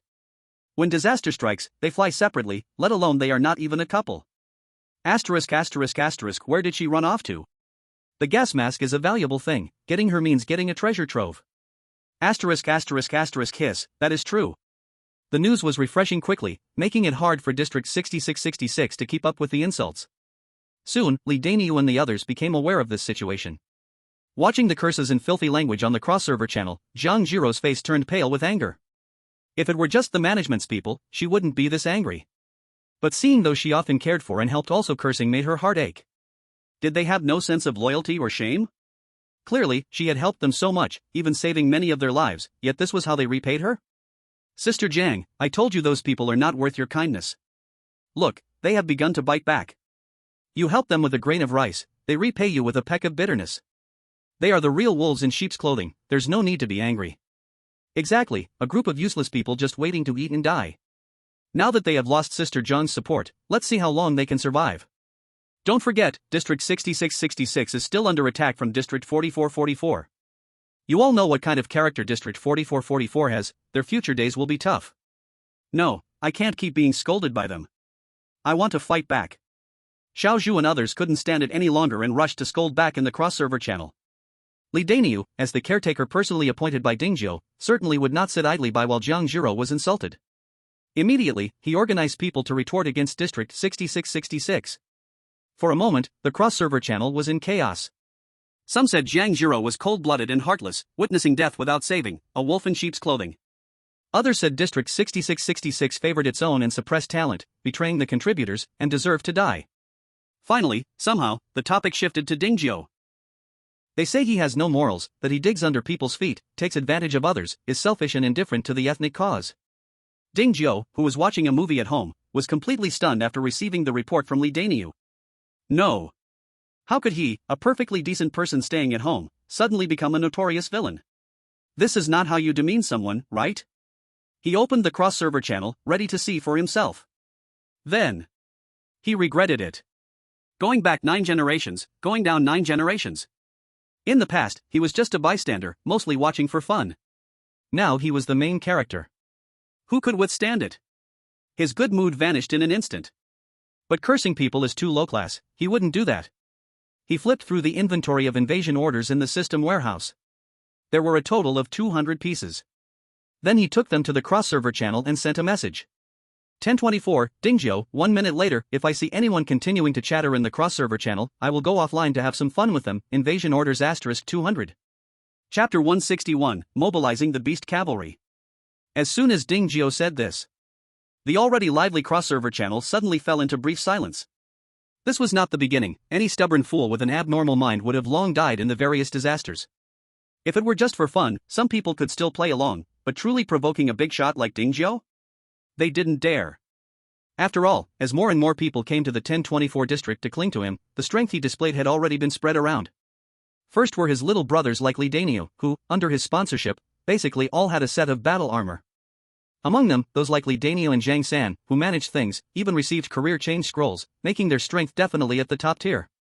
Next were the 100 beast battle pets, covering sea, land, and air, less than 10,000 wouldn't even dare to mess with them. Then there were the 5 high-ranking battle profession beast-eared young maidens, not only beautiful but also very strong. It said they could fight 10 beasts at once, though who knows if that's true. Finally, there was the mysterious master Dingzhou himself. Though no one had ever seen him fight, just judging by the fact that he could gather so many subordinates and beasts, one could imagine his terror. Now that he spoke, no one dared to disrespect him. As for the people from District 6666, they were even more cautious, all acting like turtles pulling their heads in. However, they wanted to hide, but Chen Ting had no intention of letting them. As the defensive barrier was broken, District 6666, already low in morale, quickly became their prisoners. Looking at the three managers crouching before him, Chen Ting ordered them to continue. Continue. Yes, continue. This time, directly curse Ding Jiu. But what if he really comes to take revenge? I can't beat him. With me here, what are you afraid of? Hurry and curse. This. If you don't curse, you die now. Chen Ting signaled, and immediately someone put a knife to the three's necks. The three managers had never experienced such a thing and were scared to the point of nearly wetting themselves. And no. Please don't kill us, I will go curse him now. I'll curse. I'm cursing right now. 6666, Manager A, Dingjiu, you're just a loser. Do you really think sending a few invasion orders can scare us? Come if you dare. 6666, Manager B, Dingjiu, you black-hearted scoundrel, I'm waiting for you in District 6666. Come if you dare. 6666, Manager C, Dingjiu, come on. If I'm afraid of you, then I'll be your grandson. Wow, District 6666 has gone crazy, they actually dare to continue cursing Master Jiu? Foolish. No wonder Dr. Jiang left, they must have been forced out. Sigh, another district doomed. Pitiful people naturally have something to be hated, I can only say they deserve it. Since Ding Jiu spoke, the previously polarized cross-server channels suddenly became one-sided. Everyone dared not chatter against Ding Jiu but could only vent their anger on District 6666. Li Daniu saw the people from District 6666 still daring to curse his boss and immediately declared he would personally go teach them a lesson. The usually kind Shen Shen also didn't support District 6666 this time. Although he didn't plan to go himself, he didn't oppose it. Ma Taba and Tang Qingxian need not be mentioned. For things that could please Ding Jiu, how could they let it go? They immediately readied their troops. Seeing that the people from Zone 6666 were seeking death, he had nothing to say. He immediately let Little Wildcat and her team take action to show some strength. The only regret was that there were currently only 10 purification pills in stock, meaning the Monster Legion could only deploy 10 beasts. Although they could still win, it clearly lacked momentum. As for Li Daniu and Mataba, who volunteered automatically, due to the limited number of gas masks, they could only go with about 60. Better than nothing. No, we can't show weakness in momentum on our first expedition. System, I want to open a treasure chest. What quality of treasure chest do you want to open? How many do you plan to open? What quality can get purification pills? Not clear. Really not clear? Really not clear. Okay, then I'll change the question. Can I get purification pills from the treasure chest? If you still don't know, then I won't open it. You can see that I can live well just by collecting rent, so I don't mind hoarding treasure chests. Everything is possible. Ding Jiu smiled, thanks, Lord System, now give me 100 consecutive wooden treasure chest openings. Ding, you opened 100 wooden treasure chests, congratulations, you received. Unfortunately, the wooden treasure chests did not give any purification pills. Ding Jiu thought for a moment, then opened another 1,000. The result was the same. Then he started opening bronze treasure chests. Anyway, he had several 100 million wooden treasure chests, so 1,000 bronze treasure chests were just worth 10,000 wooden ones. He didn't even blink. Ding, you opened 1,000 bronze treasure chests, congratulations, you received purification pills *10. This time he finally got some. But the amount was astonishingly low. Opening 1,000 bronze treasure chests only yielded 10 purification pills, a 100:1 probability, similar to living skill books. That was just him. If it were anyone else, they wouldn't even think about it. System, this time I want to open 100 consecutive black iron treasure chests. Ding, you opened 100 black iron treasure chests, congratulations, you received purification pills *250. Nice. 260 purification pills were enough to supply all the summoned monster companions. Seeing Ding Jiu appear, Li Daniu immediately jogged over, saluted with a not-so-standard military gesture, and said with great enthusiasm. Report, boss, the joint army of 68 has completed their preparations and can go to battle at any time. After saying that, as if worried he might misunderstand, he whispered in explanation, boss, there are only this many gas masks, so at most, we can only deploy this many people. It's fine, anyway, we would be just watching from the sidelines, it doesn't matter if more or less go. After speaking, Dingzhou took out 150 purification pills and gave them to him. Distribute 2 each, let them feed them to the monster mounts they will get later. As for the extra, keep it for emergencies. Yes, boss. Li Daniel happily took them and turned back to distribute them in the team. Dingzhou then gave little Wildcat and her team each 10, enough for them to handle a whole day in Zone 6666. 5 minutes later. Under Little Wildcat's arrangement, every combatant was assigned a monster mount temporarily. Looking at their fierce appearance, those who couldn't join the battle were envious to the point of drooling. Wow! They actually formed a monster cavalry unit. How would Zone 6666 defend against that? It was like an adult beating a baby, completely unfair. Chapter 162, Little Wildcat's single kill on Zone 6666. It's been 10 minutes, why is there still no response from Zone 1024? Could it be that? What's the hurry? Isn't it necessary to prepare for invading other zones? Exactly, let's just wait to watch the show. Ahem, according to my third aunt's niece's boyfriend's uncle, Zone 1024 is almost ready and will soon invade Zone 6666. Is that true? I don't read much, so don't lie to me. Lying? You're my grandson. Damn, if you say that again, see if I beat you up. Dingzhou from Zone 1024 issues an invasion order to Zone 6666, designated portal activated.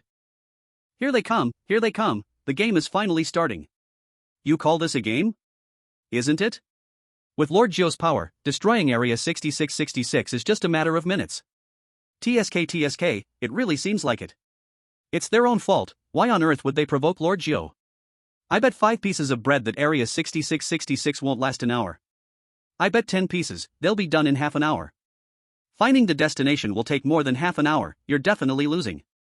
With the invasion announcement ringing out, the cross-server chat suddenly became lively, everyone guessing how long it would take Dingzhou to deal with Area 6666. Wait a minute, isn't Area 4444 also invading Area 6666? What if they run into each other? Will they fight? Oh, now that you mention it, I'm even more excited. I've been wanting to teach the arrogant Area 4444 a lesson. Finally, I can vent my anger. Area 6666, you guys are overthinking it. After the announcement came out, the people from Area 4444 went back to their zone, they won't run into each other at all. Area 6666, damn it, they took all the resources. How are we supposed to survive now? Doesn't Area 4444 like to enslave people? Why wouldn't they have come after you this time? I guess it's because of the poisonous gas. Without gas masks, they can't take anyone away. Yeah, it really isn't easy to take people now. Area 6666, Lord Zhou, please save us, we realize our mistakes. Area 6666, Lord Zhou, those words we said were forced upon us by the management committee, please have mercy and spare us. Area 6666, Lord Zhou, we are willing to hand over the management committee members to you. For the sake of everyone being from Dragon Country, please save us. Facing the pleas for mercy in the cross-server channel, Dingzhou merely viewed it as entertainment. If I had known this would happen, why did I bother in the first place? Characters like this, begging on the wall, I can't be bothered to save. On the other side, Zhang Jiro saw the sudden change in attitude from Area 6666 on the cross-server channel, and she felt a lump in her throat. She always thought she had adapted to the cruelty of this survival world. But only now did she realize, in the face of absolute power, all kindness is as fragile as paper. Sister Jiang, you mustn't be soft-hearted. Given how those people behaved, any normal person wouldn't forgive them. Don't go asking Lord Zhou for mercy. Yeah, Sister Jiang, those ingrates don't deserve your help. Alright, I'm not a masochist. They treated me that way, why would I help them? You can rest assured. That's best. On the other side, the little wildcats didn't rush into action after arriving at Area 6666. Instead, they sent 3 flying magical beasts to scout in 3 directions. Thanks to their height advantage, they found the gathering place of Area 6666 in less than 5 minutes. Seeing the giant creatures soaring in the sky with a wingspan of over 30 meters, everyone in Area 6666 panicked. The previous trio of magical beasts from Area 4444 was enough to terrify them, but the ones from Area 6666 were even more daunting. 1 beast against their 3. And looking at that terrifying presence, it was clear their power levels were worlds apart. What should we do? They don't look like they're here to rescue us. It's all that trio's fault. If they hadn't provoked Lord Jiao, we wouldn't be suffering like this. How about we capture them and hand them over? But they have guards with them. Can we win? We have so many people, what's there to be afraid of? Then why don't you go? Together, how can I go alone? You go first. Damn, do you think I'm an idiot? So it's them who insulted the master? In the sky, sitting on Dubai, the little wildcat looked coldly at the gathering place of Area 6666. Miss Annie, stay calm. Wait for the main force to arrive before we act. Xu Yushu, who sat next to her, saw her getting restless and quickly advised her to stop. However, there are only wrong names, not wrong nicknames. The reason Dingjiu calls her Little Wildcat isn't just because of her wild nature. With the ones who insulted her master right in front of her, how could she remain calm? Dubai, keep an eye on them, I'll go down and have some fun. Screech. Hey, wait, not yet. You. Xu Yashua's words were not yet finished when Catgirl Annie jumped down from the giant eagle, Big White. With full initial and intermediate attribute fruits, plus the high-level profession of Blood Shadow Assassin. Her current strength is unmatched even in the entire mist area. The 100,000 energy value of the low-level defense barrier was nothing but a moment's work in her eyes. With her double blade shimmering, she turned into a blood-red shadow, and the energy shield surrounding her started to shake violently. Xu Yoshua couldn't see its panel, so she didn't feel much. But the three managers hiding inside the house were terrified and sweat poured down their faces. Wow. The damage dealt by this one person was not at all lower than the combined damage of over 500 people in District 4444 along with 3 beasts. It was simply like grass on the vast plain. Brothers, see, I've already done what you asked. Isn't it time for you to take us away now? The defense barrier hasn't been breached yet, why are you in such a hurry? Here, Ing, take this, it's for your energy replenishment. One of the survivors from District 4444 threw 2 magic cores to the others. Outside, seeing that the wildcat had really started attacking, Xu Yoshua could only lead her team members to help. 6 people, 6 bows, although their killing power was nowhere near that of the wildcat. They had all changed to combat professions, so they were indeed much stronger than ordinary people. With the help of the Gale Snow Eagle, which also consumed full initial and intermediate attribute fruits, the energy value of the semi-transparent defense barrier dropped at least doubled. Old Jia, what are you waiting for? Quickly replenish the energy of the defense barrier. Stop urging me, can't you see I'm about to put the magic core up? Chapter 163, Killing Chickens to Warn Monkeys. Don't sell it, the energy has actually replenished. Noticing the change in the defense barrier, the killing intent on the wildcat's body didn't lessen one bit. Like the movie they had seen before. With her current physical attributes, she could fight all day without tiring. She didn't believe that the others had so many magic cores to replenish. At this moment, the other 2 flying beasts arrived.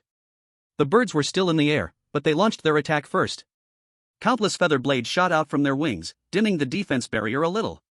My god, 2 more are coming, are they trying to wipe us out in District 1024? Should we hide for now? Hide? Where can we hide? The yard is only this big, the houses are obvious, and outside the yard is poisonous fog, where can we hide? Damn it, if I die for real, I won't let those fat pigs go even as a ghost. Howl. Roar. Before long, Big Yellow and Little Gray, along with their large army, arrived. Over 80 magical beasts appeared, instantly scaring the people in District 6666 to death. Especially when Big Yellow and Little Gray released their Beast King pressure, it made their hearts tremble in fear. Brothers, run quickly, if you don't run now, it will be too late. The 3 managers were anxious to the point of tears. The 5 remaining personnel from District 4444 exchanged glances and knew they could not stay any longer. They quickly recorded the situation outside the yard and coldly slashed the throats of the 3 managers. You. Until the moment of death, the 3 managers finally understood they had been used. Chen Ting did not kill them to use them as test pawns for District 1024. Now the result was out. In order not to expose that this was their arrangement, they specially left people behind to kill and silence them. Brother Hong, should we go back now?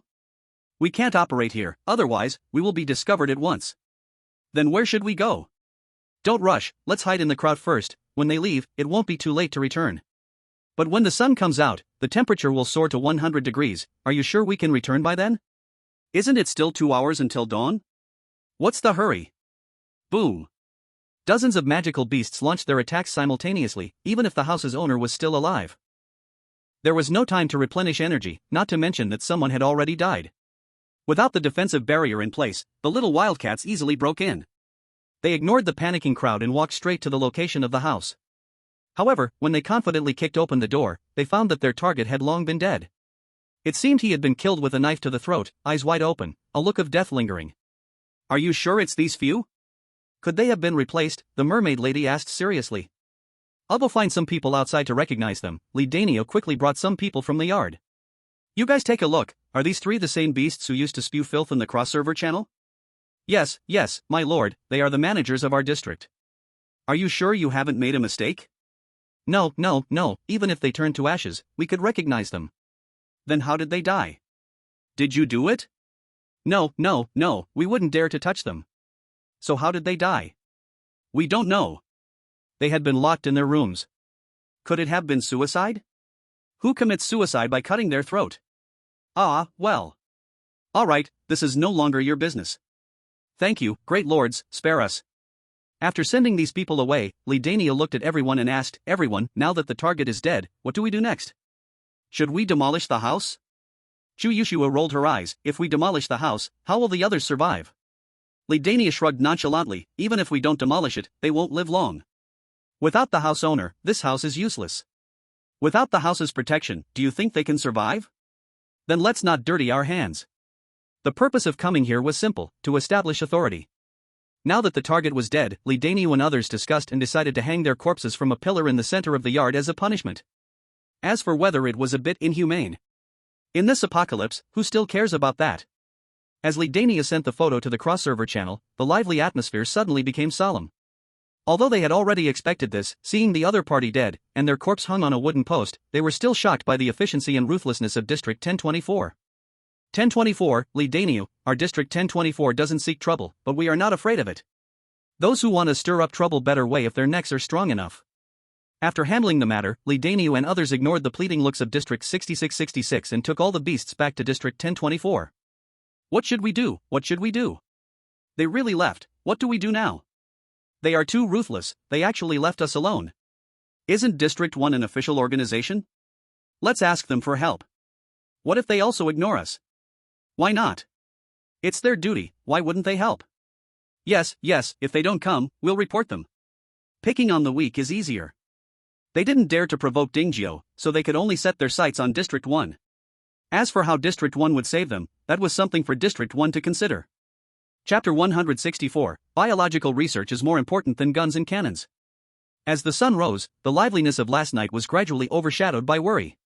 Today was the last day of the extreme heat disaster, and the temperature had dropped slightly. But no one on site felt happy, instead, the atmosphere grew more serious. On the last day of the extreme cold disaster, a tide of beasts had erupted. Who knew what kind of disasters this extreme heat disaster would bring? Because of the uncertainty of what would happen tonight, many people couldn't sleep well. Like Lidanio and his group. After only a few hours of sleep, they got up again. Taking his construction team, they began building fences around the residential area just in case. Everything was proceeding in an orderly fashion, while Dingjio, the owner, was still in bed discussing women's virtues with the daughter of the King of Dreams. It's a bit inappropriate. Before long, Zhang Jiro also woke up. Although the temperature had dropped quite a bit, it was still necessary to wear thermal clothing to go outside and move around. Seeing the busy crowd, she felt a bit embarrassed. Dinyo, you're busy. Dr. Jiang, you're awake. Why didn't you sleep a bit longer? It's the first day, I'm a bit unaccustomed to the bed. No worries, the boss is very safe here. You'll get used to it after a few more days. I think so too. By the way, what are you all busy with so early? We've been planning to build an outer city, and now that the temperature has cooled, we hurry to start construction. Do you need my help? No, these tough jobs are best left to us strong men. After saying this, Lidanio seemed to think of something and slapped his forehead dramatically. Oh, right. Since you're awake, it's time for you to choose those things. What things? Life skill scrolls. Lidanio brought over a large box of life skill scrolls from the warehouse. At first, these life skill scrolls were only for specialized technical talents. But as Dingjio opened more and more, they changed to a use first, pay later method of distribution. However, it's currently only implemented in the courtyard, and newcomers like Zhang Jiro also need to be arranged. Elementary planting skill scroll. Elementary tailoring skill scroll. Elementary forging skill scroll. Elementary carpentry skill scroll. Elementary pharmacology skill scroll. There were dozens of different types, and Zhang Jiro was amazed by all of it. She couldn't help but secretly marvel, the 1024 zone truly is wealthy. Others work themselves to the bone and can't even earn a few, but here they were coming in box after box. Once she returned to her senses, she swallowed hard and asked in surprise, "Are these all for me?" Lidania was taken aback for a moment, then burst out laughing. "An elementary life skill book costs 1,000 survival coins. If you want all of them, you might end up in debt." "Ah." Lidania stopped joking and began to explain, "These are provided by the boss. Anyone living in the courtyard can learn them freely. But it's not free, each book costs 1,000 survival coins and operates on a pay-later basis. Don't think it's expensive. Once you learn a life skill, you can participate in territory construction, earning wages every day, so you don't have to worry about repayment." "But does it really need so many people for construction here? If everyone just stays in the territory without going out to explore, how will the territory sustain its supplies?" Zhang Jiro asked, puzzled. "You can rest assured about that. The boss's magical beasts can also be rented. As long as you agree to share half the rewards, you can rent a magical beast to follow you, which those who like to explore are very fond of." After hearing Lidania's explanation, Zhang Jiro felt more and more that she hadn't made the wrong choice this time. Fortunately, she listened to Xiao Zhu and the others' opinions and switched over here, otherwise, they'd probably still be in deep trouble. As a dual PhD in biochemistry, Zhang Jiro naturally wanted to work in her professional field. However, compared to personal gains and losses, she felt the territory's development was more important. Although she wasn't an expert in machinery, as a genius, she believed she could develop some firearms and ammunition, even if she wasn't an expert level. "Dr. Jian? Dr. Jian? I've thought it over. I've decided to choose the forging-related skill scrolls." Lidania frowned in confusion and asked, "Dr. Jiang, if I remember correctly, you should be a dual PhD in biochemistry, right? Why choose forging?" Zhang Jiro smiled lightly. "I may be a dual PhD in biochemistry, but I still have some research in firearms. Rather than studying useless biology, it's better to make some machine guns and cannons for more security."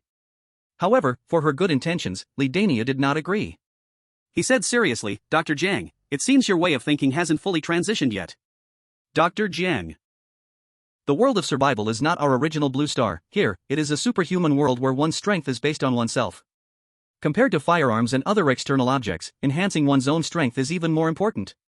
Is that really the case?" "Of course it is. Then what do you think I should learn right now?" Actually after we knew you were coming, we secretly discussed it and decided that it would be best for you to continue studying biochemistry." "Why?"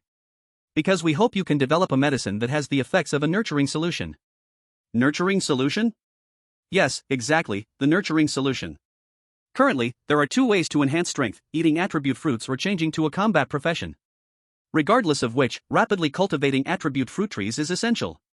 And to quickly ripen attribute fruit trees, we need to use the nurturing solution. But this stuff is difficult to obtain, so if you can really succeed in your research, it would be a huge blessing for the territory. How about this, follow me?" Lidania said to Zhang San, then took Zhang Jiro to the greenhouse. Since it is extremely hot weather now, the furnace inside had long been extinguished, and the air conditioning was turned on to cool down. "What are these?" Because she had always been excluded, Zhang Jiro had only heard of the attribute fruit trees but had never seen them. These are the attribute fruit trees. Each mature fruit tree can produce 3 attribute fruits. The primary ones take 5 days to mature, the intermediate ones take 15 days, and the advanced ones take 3 months. It is precisely because their maturation time is too long that we hope you can study the nurturing solution. And here are their seeds. Because planting them requires specially cultivated land, we have not had enough land to plant them." Lidania then took her to a shelf next to the furnace, which had 3 layers, each divided into 4 sections, containing various fruit pits. Zhang Jiro frowned and asked, "Isn't there a planting skill? Can't the land cultivated with it be used for planting?" Lidania shook his head. "No, it also requires relevant blueprints." "Oh." Zhang Jiro became interested. "Can I research it? If I can study the differences between the two, I might be able to create artificial planting land." She squatted down to touch the soil in the planting land, various elemental ratios unconsciously flashing through her mind. "Of course you can. From now on, you can come here freely, as long as you don't pick the attribute fruits by yourself." Once she understood her research direction, Zhang Jiro had no more desire to play. She dug some soil from the planting land with a bottle, then took the relevant life skill scroll and nurturing solution back to her workshop. At this time, Xiaozhu and the others had also woken up, happily chatting while having breakfast. Chapter 165, The extreme heat ends, the insect tide erupts. "Sister Jiang, you're back. Have you had breakfast? If not, let's eat together." "Where is breakfast?" "Sister Xiaoxue brought it over, and she also gave us a meal card." With it, we can get free food from the logistics department every day. But it's just basic food, like bread and water, and the taste is pretty average. If we want to eat something delicious, we need to spend our own money to buy it from the restaurant. It's not expensive, with our current salaries, eating out every day is not a problem. In just one night, you all have been conquered. Zhang Jiro found an empty seat to sit down and casually picked up a piece of bread to eat. Though it was a bit dry and tasteless, she ate happily. Hee, mainly because there are warm-hearted people here, and life feels hopeful. Unlike before, it was like being in prison. Exactly, I don't know where those bastards get so much vigilance from, not letting us go here and there. Listening to the girls chatter and curse, Zhang Jiro felt a bit helpless. Who told those people not to treat them as humans? Whom can she blame? After breakfast, Zhang Jiro recounted what Li Dainio had said to the group of girls. Sure enough, everyone assigned to assist Zhang Jiro was no fool, each had learned at least 5 types of life skill scrolls. Among them, Zhang Jiro, the one in charge, had learned as many as 30 types. Not because she was greedy for knowledge. It was simply because she knew too much, and with too few available research tools, many things needed her to work them out herself. As everyone busied themselves, time quietly slipped by. As the sun set once again, the scorching heat dropped from an initial 100 degrees down to 31 degrees. Dingzhou rarely left the house to watch movies, instead, he took everyone to stand on the city wall, awaiting the coming disaster. The little wildcat stood beside Dingzhou, arms crossed. Her amber eyes seemed to pierce through the fog, looking up indifferently at the blood moon in the sky. Master, the moon seems especially red tonight. Dingzhou followed her gaze. Indeed, the sky beyond the mist glowed with a strange dark red, like solidified blood. You guys don't feel like this scene seems familiar? Chen Xian suddenly said. Everyone was taken aback, and they began to think. But it was Zhang Jiro, with her dual PhDs, who recalled first, exclaiming, wait, if I remember right, wasn't it like this when the monster tide broke out back then? Everyone's heart jolted. No way, are we going to have another monster tide? It can't be, it already erupted once before, could it really happen again? Isn't there poisonous fog outside? Don't they fear getting poisoned? What are they afraid of? With Big Boss here, what's a mere monster tide? Exactly, even if they really come, it's just an opportunity for Big Boss to catch more monsters to guard the home. Right, we are at Jiu Ye's place, a monster tide is just a drop in the bucket. Ha, you guys are making too much noise, you have no guts. If you're so brave, why not go out and challenge the monsters? Idiot, I'm not stupid. Just as everyone joked and laughed, a sudden hissing and buzzing of insects came from outside the yard. Everyone, attention! Something is coming, get ready for battle! Li Dainio shouted. Yes. Bring it on, my big knife has been itching to taste blood. Feeling the fighting atmosphere rise, the monster pets in the courtyard roared in response. 3 flying monsters swooped down, circling low in the air, their eerie green eyes scanning the depths of the toxic fog. It's here! Before long, everyone saw countless tiny black figures emerging from the poison fog. They moved at high speed, like waves crashing one after another. As the distance closed, the fragmented sounds gradually merged into a buzzing roar. Is this a swarm of insects? It should be a toxic pest tide, can't you see they're all glowing green? Oh my, there are so many, there must be at least hundreds of millions. I don't think that's all. Soon, the first beetle crawled up against the barrier. It was only the size of a fingernail, entirely pitch black, with strange tiny patterns covering its shell. Its mouthparts at the top dripped dark green liquid, which sizzled on the ground, burning little pits. Ding! Cross-server announcement. The extreme heat calamity is about to end, the abyss pest tide is about to erupt, lasting for 4 hours. Ding! Cross-server announcement.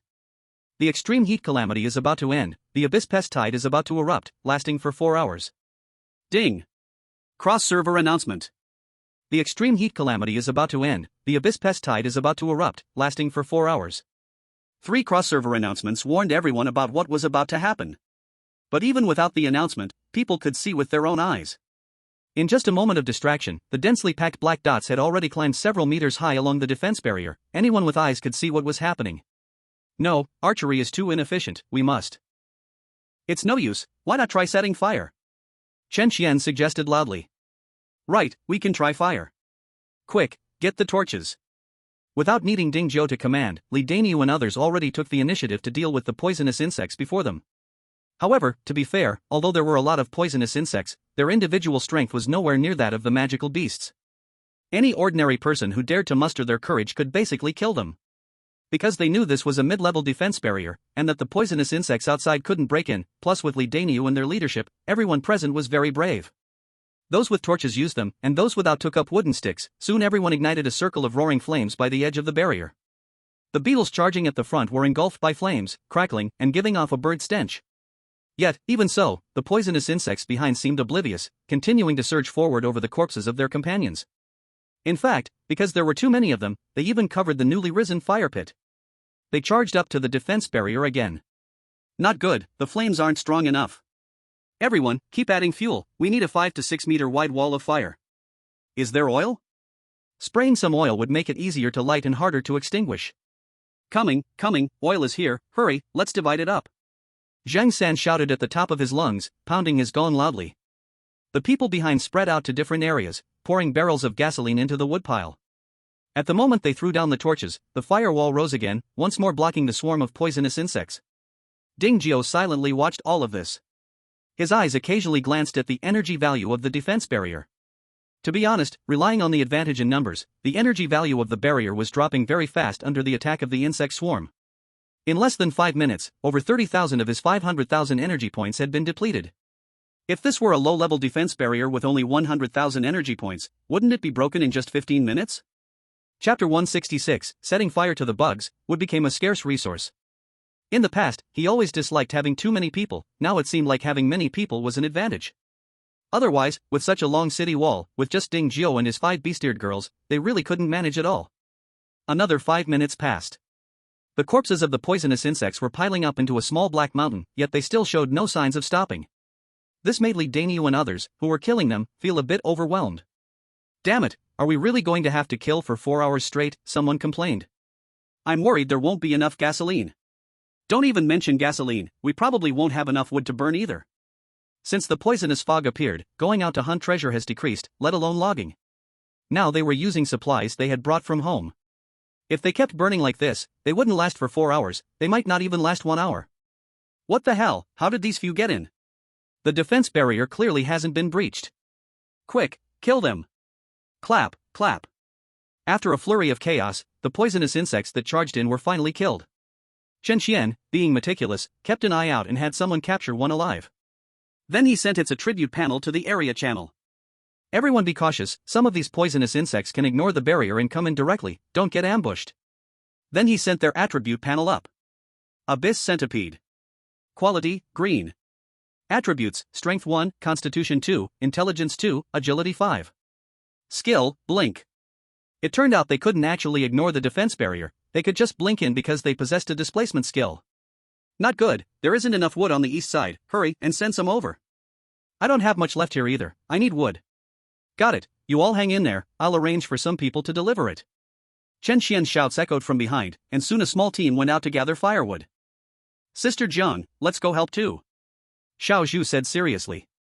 Zhang Jiro thought for a moment and replied, we won't go to the front lines, but we can help Chen Xian and the others organize the supplies. Seeing that only a few of them were left on the city wall, the little wild cat couldn't sit still anymore. Master, I want to go down and help too. Take Xiao Huihui and the others with you. Ding Jiao did not stop them, in fact, he even sent the beast army out. He had plenty of wood, gasoline, and other supplies in his system warehouse. But he didn't rush to take them out, he wanted to see how much these people could accomplish first. Oh right. He remembered his little skeleton. Since so many bugs had come, it was just right to let it devour them to see what would happen. Margaret, take care of the little skeleton and don't let it die. No problem, master. The wood is coming, make way. At that moment, a giant beast jumped from the city wall. Opening its mouth, a massive flame shot out, instantly clearing a large area of poisonous bugs. Wow, the beast army has been deployed, and one fireball wiped out a whole bunch of bugs. Ha, I'm even better, my big white wings can freeze over 100,000 bugs with just a flap, almost thought General Qingji had arrived. Now that the beast army is here, we can finally catch our breath. Catch our breath, but we can't stop working. This insect disaster will last for 4 hours, there's still a lot to fight. Sigh, if we had known there would be an insect disaster, we would have prepared more wood. You all quickly check the cross-server channel, many neighborhoods have already been attacked by poisonous bugs. It's super tragic. Asterisk asterisk asterisk help. The bugs have gnawed through the barrier, we can't hold them off. Asterisk asterisk asterisk our stone walls have huge holes chewed in them. Who can come save us? Asterisk asterisk asterisk that heartless guy is jacking up the price for wood, it's over 20 times more expensive, is there no humanity left? The military announcement says the poisonous bugs hate antidotes, we can mix antidotes with water to block them. We need to buy large quantities of wood, straw, and gasoline, the prices are negotiable. Collect magic cores and sell them at the auction house. Wow, they are too miserable. Come on, even before Jiu-Yi came, our lives weren't that great. It's really thanks to Brother Win's foresight, bringing us here and not leaving, otherwise, we would probably be worse off than them. Cough, Guzzi, instead of wasting time chatting here, you might as well think more about how to kill more bugs. Don't worry, if I don't burn at least a few million tonight, I'll stand on my head to poop. You are so disgusting. Everyone, pay attention. Check your wood supplies, if you don't have enough, speak up quickly, and we'll burn them fiercely later. Chapter 167, Selling Wood, Ding Jiu shows his chicken feet. The intermediate defensive barrier is useful, but it really drains a lot of magic cores whenever it needs to recharge. Ding Jiu's beasts are limited in number, if each of them is assigned to a spot, each one must guard at least 100 meters of area. And not all beasts are like De Huan, who can burn enemies just by standing there. Beasts like De He and Xiahua Bao, which rely purely on physical attacks, have much less area damage. Every time they charged out, they needed help cleaning off the poisonous bugs stuck to them when they returned. As for the little wild cats, they definitely couldn't charge out. They could only stand inside the defensive barrier and cast their ranged skills to attack the poisonous bugs. Since they had already advanced to the second tier, their damage was extremely exaggerated, even just a gust of wind could kill a whole bunch of bugs. The cooldown was a bit long. From time to time, they would switch to normal attacks, using a large iron plate to swat the bug swarm like swatting flies. Seeing their violent side, many people's images of goddesses shattered inside their hearts. They even developed psychological shadows. Only a true man like Jiu-Yi could subdue them, they better not try. Can't provoke.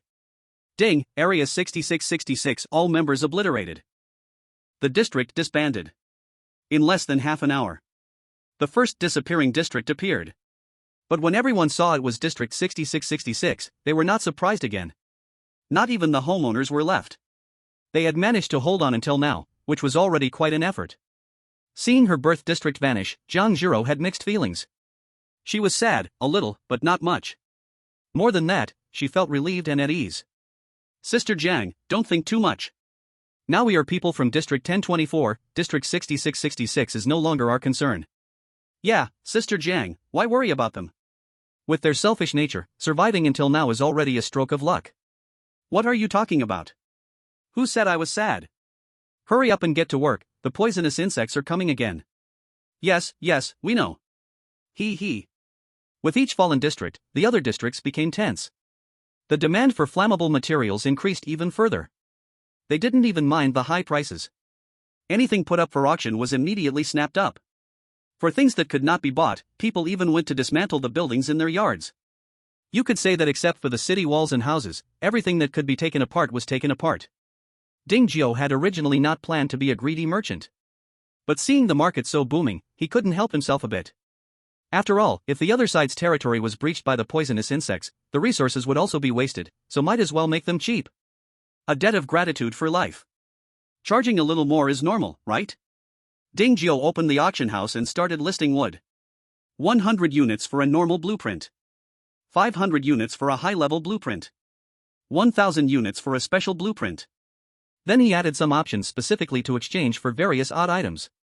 He focused on not letting any go. And this action stunned the entire Mist District. Right now, it was a plague of insects, what could be said to be a lifesaver. Even if he sold it, it would only be a little bit. Not like him.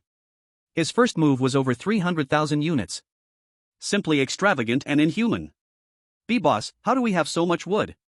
Li Daniu asked in shock. It's not us, it's me. Your wood is all in the logistics warehouse. Ah, is that so? Ahaha, Li Dania scratched his head awkwardly. Master Jiu, since you don't lack wood, why didn't you say so earlier? You scared us, thinking we would have to fight the poisonous insects.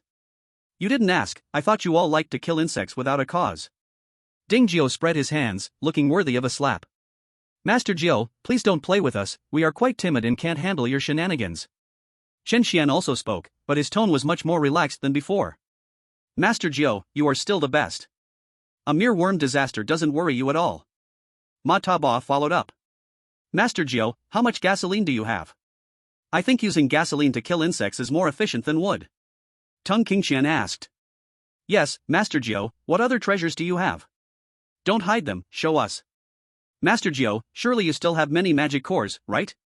It can't be that you can hold on for 4 hours just based on defense barriers? Holy crap, it can't be. Did we just get hot-blooded for nothing? Ahem, that shouldn't be possible. Magic cores are rare after all, how could there be so many? But this is Master Geo we're talking about. Now that you mention it, it's not surprising at all for Master Geo to have many magic cores. Alright, enough nonsense. It seems that this insect disaster isn't a big deal for our Master Geo, so let's treat it as a training exercise. It's hard to come by such a good opportunity. Brother Chan is right.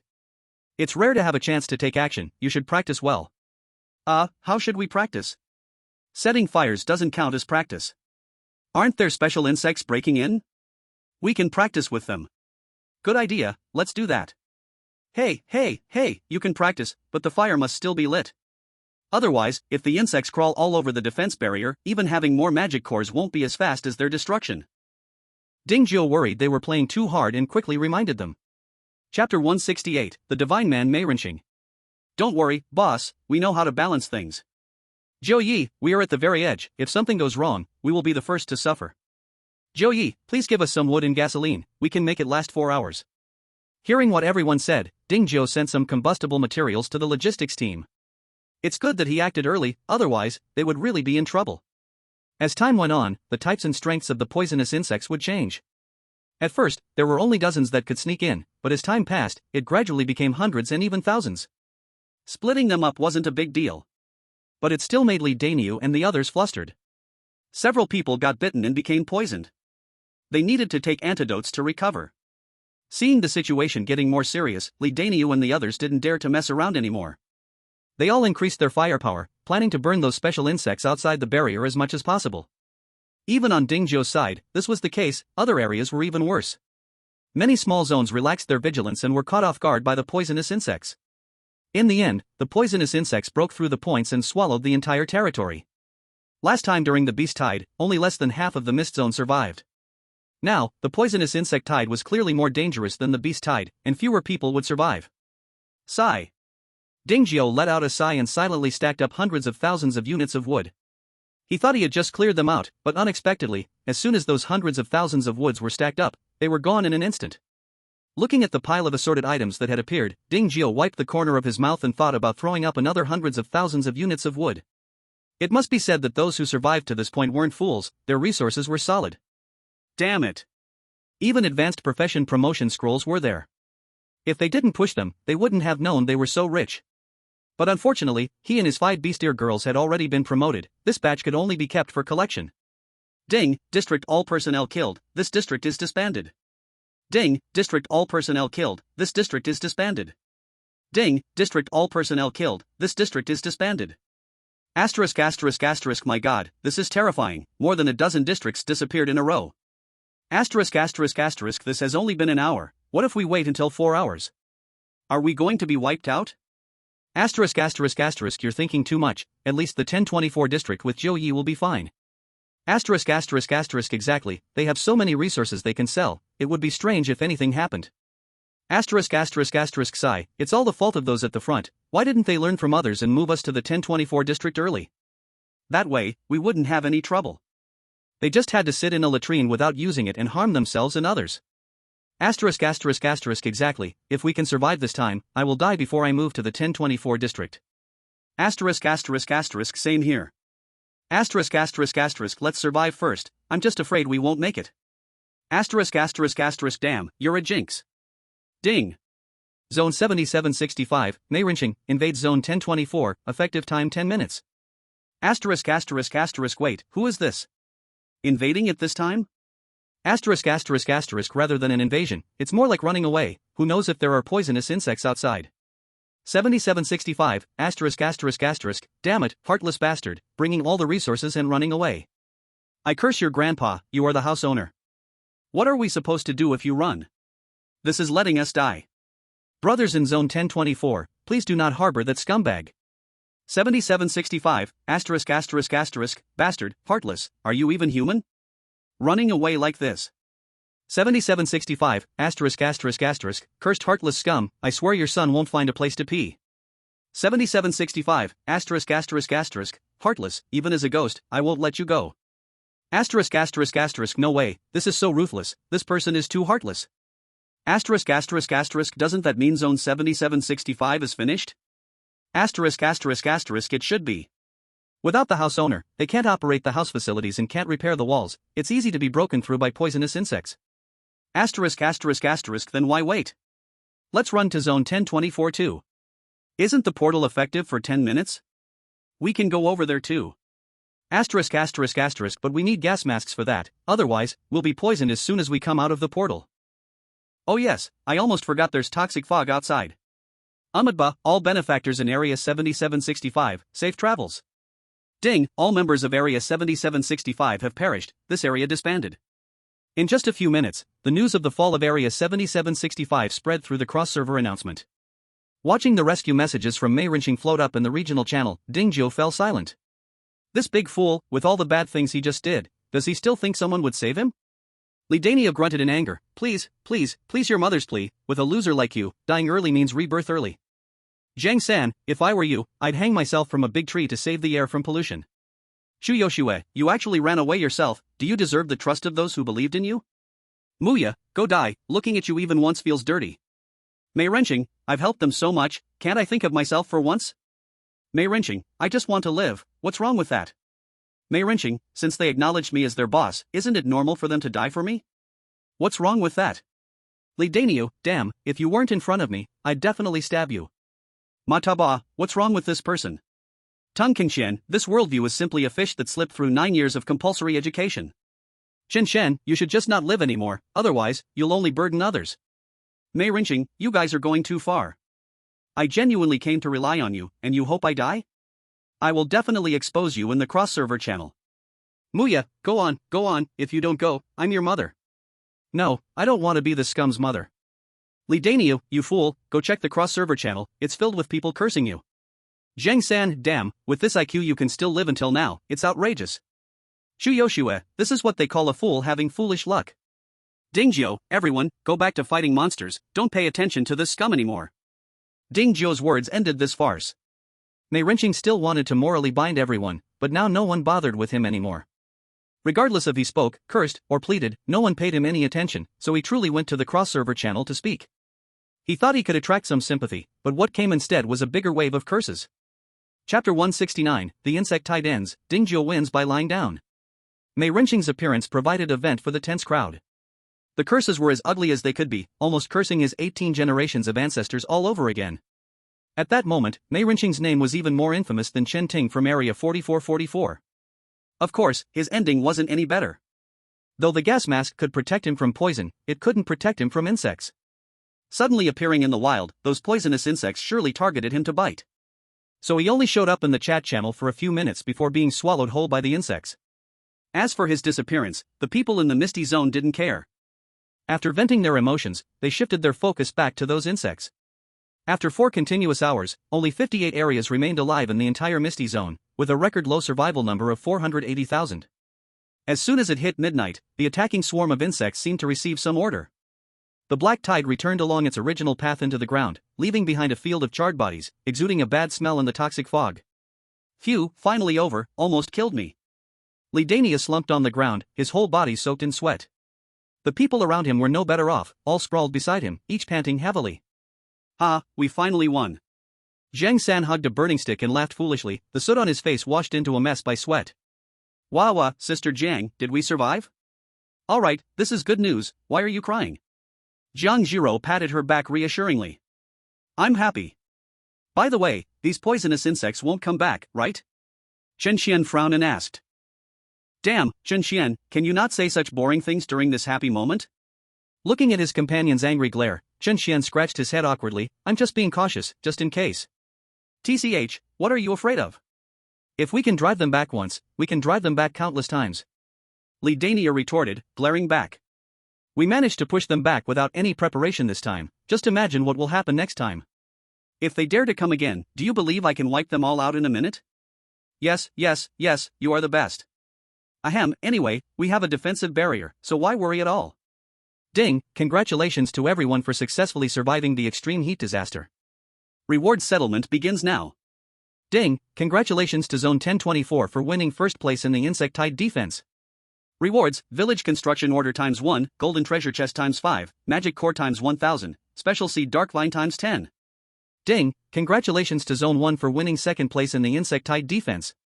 Rewards, Golden Treasure Chest ×5, Magic Core ×800, Special Seed Dark Vine ×5. Ding, congratulations to Zone 4444 for winning third place in the Insectide defense. Rewards, Golden Treasure Chest ×3, Magic Core ×500, Special Seed Dark Vine ×1. Ding, congratulations to Zone 88 for winning 10th place in the Insectide defense. Reward. Ding, congratulations to Dingjio from Zone 1024 for achieving the highest number of insect kills. Rewards, Legendary Treasure Chest ×1, Battle Pet Advancement Potion ×10. Ding, congratulations to Dingjio from Zone 1024 for achieving the highest number of insect kills. Rewards, Platinum Treasure Chest ×1, Battle Pet Advancement Potion ×10. Ding, congratulations to Chinting from Zone 4444 for achieving second place in the highest number of insect kills. Rewards, Golden Treasure Chest ×5, Battle Pet Advancement Potion ×5. Ding, congratulations to Chinting from Zone 1 for achieving third place in the highest number of insect kills. Rewards, Golden Treasure Chest ×2, Battle Pet Advancement Potion ×2. Ding, congratulations to Chin Xiaoliang from Zone 88 for achieving 10th place in the highest number of insect kills. Rewards. Chapter 170, Community Merger, Large Area Chat opens.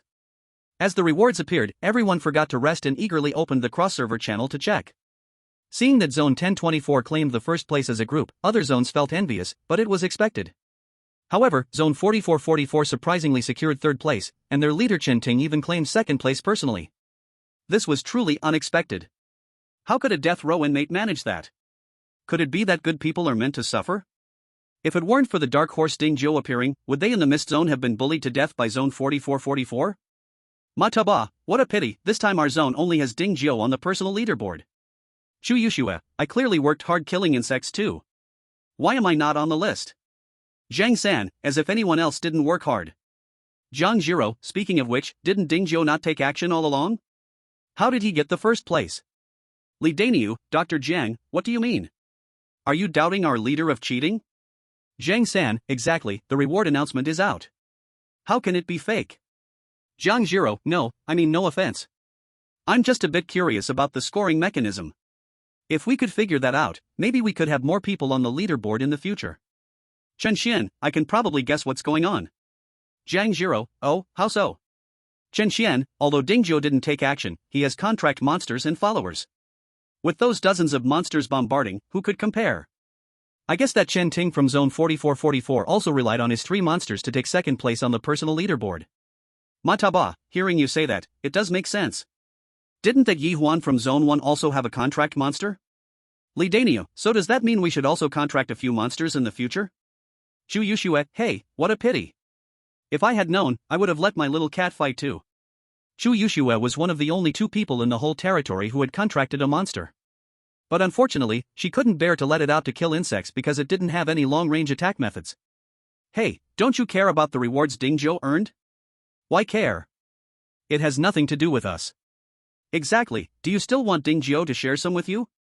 Be content as a person, don't be greedy. Right.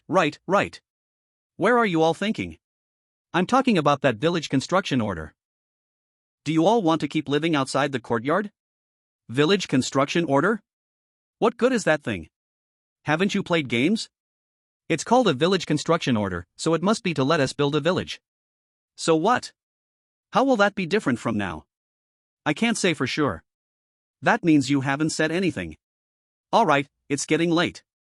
Everyone, except for those on night watch, go back and rest. On the other side, after returning to the villa, Dingjio did not rush to sleep. Instead, he took out the system rewards and started studying them. Honestly, he never expected that, despite not doing anything, he would win first place on 2 charts by lying down. 1 village construction order ×1, 1 platinum treasure chest, 5 golden treasure chests, 1,000 magic cores, 10 ghost vine seeds, 10 battle pet advancement pills. Looking at it, it doesn't seem like much. But the total value is astonishingly high. Speaking of the village construction order, he hadn't found its source for so many days at level 4 housing, didn't expect to actually get it from the rewards. Village construction order. Effect, an item for upgrading houses. Next is the platinum treasure chest. Ding Jiu always thought that gold was the highest quality treasure chest, but he didn't expect there to be a platinum level above it. He doesn't even know if there are higher levels above platinum level. As for the golden treasure chests, he has opened at least a dozen so far, and there hasn't been a surprise at all. The same goes for magic cores. Ding Jiu is not like others, he's not interested in things he can open from treasure chests. As for those 10 ghost vine seeds, being used as rewards, they shouldn't be bad either. Ghost vine. Description: can grow in poisonous fog, feeds on poisonous insects, its vines are as tough as steel, its fruit is edible and has detoxifying properties. Sure enough. After reading the introduction, Ding Jiu has a rough understanding of its use. It should be planted near the cracks to prevent poisonous insects from ambushing. As for whether it is better than blood-sucking magic vines, that needs actual testing to know. Lastly, there are the Battle Pet Advancement Pills, which can actually evolve contracted magical beasts, definitely good stuff. It's just that the quantity is a bit low, only 10 pills. Ding detected that the current number of survivors is below 1 million, area lockdown lifted, cross-regional chat channel opened. Ding detected that the current number of survivors is below 1 million, area lockdown lifted, cross-regional chat channel opened. Ding detected that the current number of survivors is below 1 million, area lockdown lifted, cross-regional chat channel opened. The crowd, still gathered, heard this announcement and immediately got excited again. Having experienced a merge once, they obviously knew what this meant. Wow, is it merging again? Tens of thousands of people on the same map, it's going to be lively from now on. What's there to be afraid of? With Lord Jiu here, if anyone is to be scared, it should be them. True. Our 1024 area is the strongest zone. You guys go check the cross-regional channel, the survival environments in other major areas are actually different from ours. Different? Aren't we all in the same survival world? We are in the same survival world, but the terrains are different. Ours is called the Mist Zone, while others have names like Desert Zone, Swamp Zone, Island Zone, etc. There are over a dozen in total. Wow, is this world really that big? Let's go check it out. Chapter 171, Rewards from the Platinum Treasure Chest. Desert Zone, Wang Hanmin, so many newcomers have come this time, could it be that all the survivors in the world are here? Swamp Zone, Lin Jianming, don't even think about how troublesome this natural disaster is, it's strange if no one comes. Ice Island Zone, Zhongli, different regions face different natural disasters, right? Desert Zone, Li Taidan, that may be true, but given the nature of this survival world, it won't be easy. Island Zone, Wang Zerhua, newcomers, come out and talk, don't be shy. Mist Zone, Chen, from your tone, have you all opened the cross-regional chat channel for a long time? Desert Zone, Wang Hanmin, oh, looks like you're quite clever, you figured that out in just a few sentences. Ice Island Zone, Zhongli, interesting. I wonder how your Misty Zone environment is it dangerous? Misty Zone, Chen, is there any place in this survival world that isn't dangerous? Cave Zone, it's all tears to talk more, I have to dig mines with a hoe every day, it's just not a life for a person. Misty Zone, Luo Feng, actually, whether life is hard or not depends on the person, not the environment. Like our Misty Zone's District 1024, not a single person died during this natural disaster, and we made a fortune instead. Island Zone, Wang Zerhua, is that true? Desert Zone, Wang Hanmin, sounds like boastful talk. Misty Zone, Luo Feng, how could it be fake? If you don't believe it, you can ask others in our district. Iceland Zone, Zhongli, amazing, tell us how they did it. As the conversation got more lively, more people joined in. There even appeared scenes of people looking for relatives again. Ding Jiu watched for a few minutes and then stopped paying attention. Mainly because these troublesome matters no longer needed his attention. Even if he didn't ask, Li Daniu and the others would inform him about related information. Besides, compared to these trivial matters, he was now more concerned about what good things the platinum treasure chest could give him. Ding, you opened one platinum treasure chest, congratulations, you obtained SSS level talent exchange scroll *1, random skill scroll *1, world map *1, detox pearl *1, golden rice seeds *100. Hiss. Seeing the items he opened, even Ding Jiu, a rich man used to big scenes, couldn't help but gasp. The SSS level talent exchange scroll goes without saying, even if it's just that one, it definitely lives up to the name of the platinum treasure chest. SSS level talent exchange scroll. Durability, 1/1. Effect, change the current talent to a random SSS level talent. Just don't know if it will work for those without talent. Ding Jiu hesitated for 3 seconds, and in the end, chose to use it himself. If it fails, then he'll just consider it as never having obtained it. No big deal. Ding, you are using the SSS level talent exchange scroll, replacing your talent. Ding, since you do not have talent, the replacement changes to direct selection. Ding, randomly selecting SSS level talent for you. Ding, selection completed. Congratulations, you obtained SSS level talent possession. Possession. Talent description, can forcibly possess a being with lower strength than yourself. After success, you can choose whether to control that being. Meanwhile, after possessing the being, it can endure one fatal injury for the host. Is that all? Feels so useless. After reading the talent description, Dingzhou felt a wave of disappointment. He can't possess those stronger than him. And possessing those weaker than him is unnecessary, it feels a bit pointless. As for being able to go outside after possession without affecting the home system. Okay. He admits this is a little tempting. But after all, this is still a survival world, going outside represents a bunch of trouble. He has food and drink at home, plus girls keeping him company, there really is no need to look for trouble. As for being able to block one fatal injury for the host, when he raised the building to level 4, there was already a similar effect, so it seemed a bit redundant. But how to say, it is still SSS level, at least the face value is there. Dingzhou then took out the random skill scroll to use.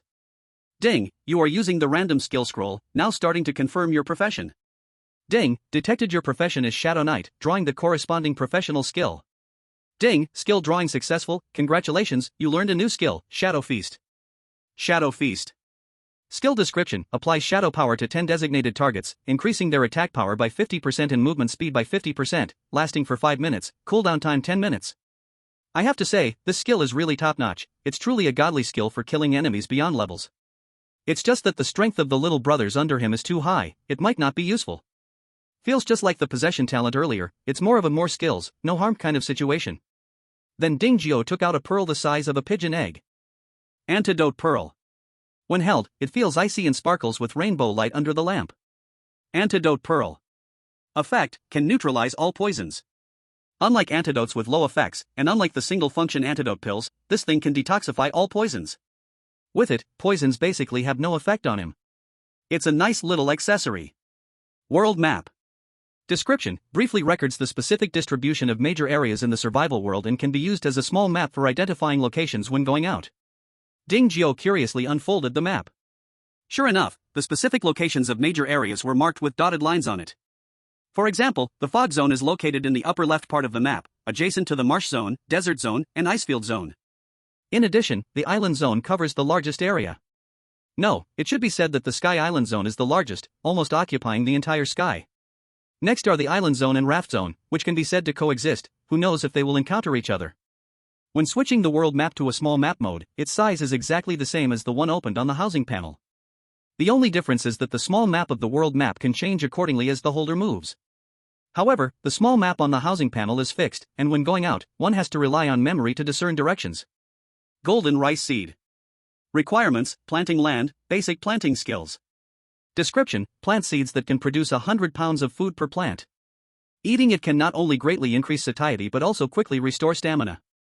Unlike attribute fruits that can increase attributes, being able to quickly restore stamina is already quite good. So far, Dingzhou has not seen any food or medicine that can restore stamina.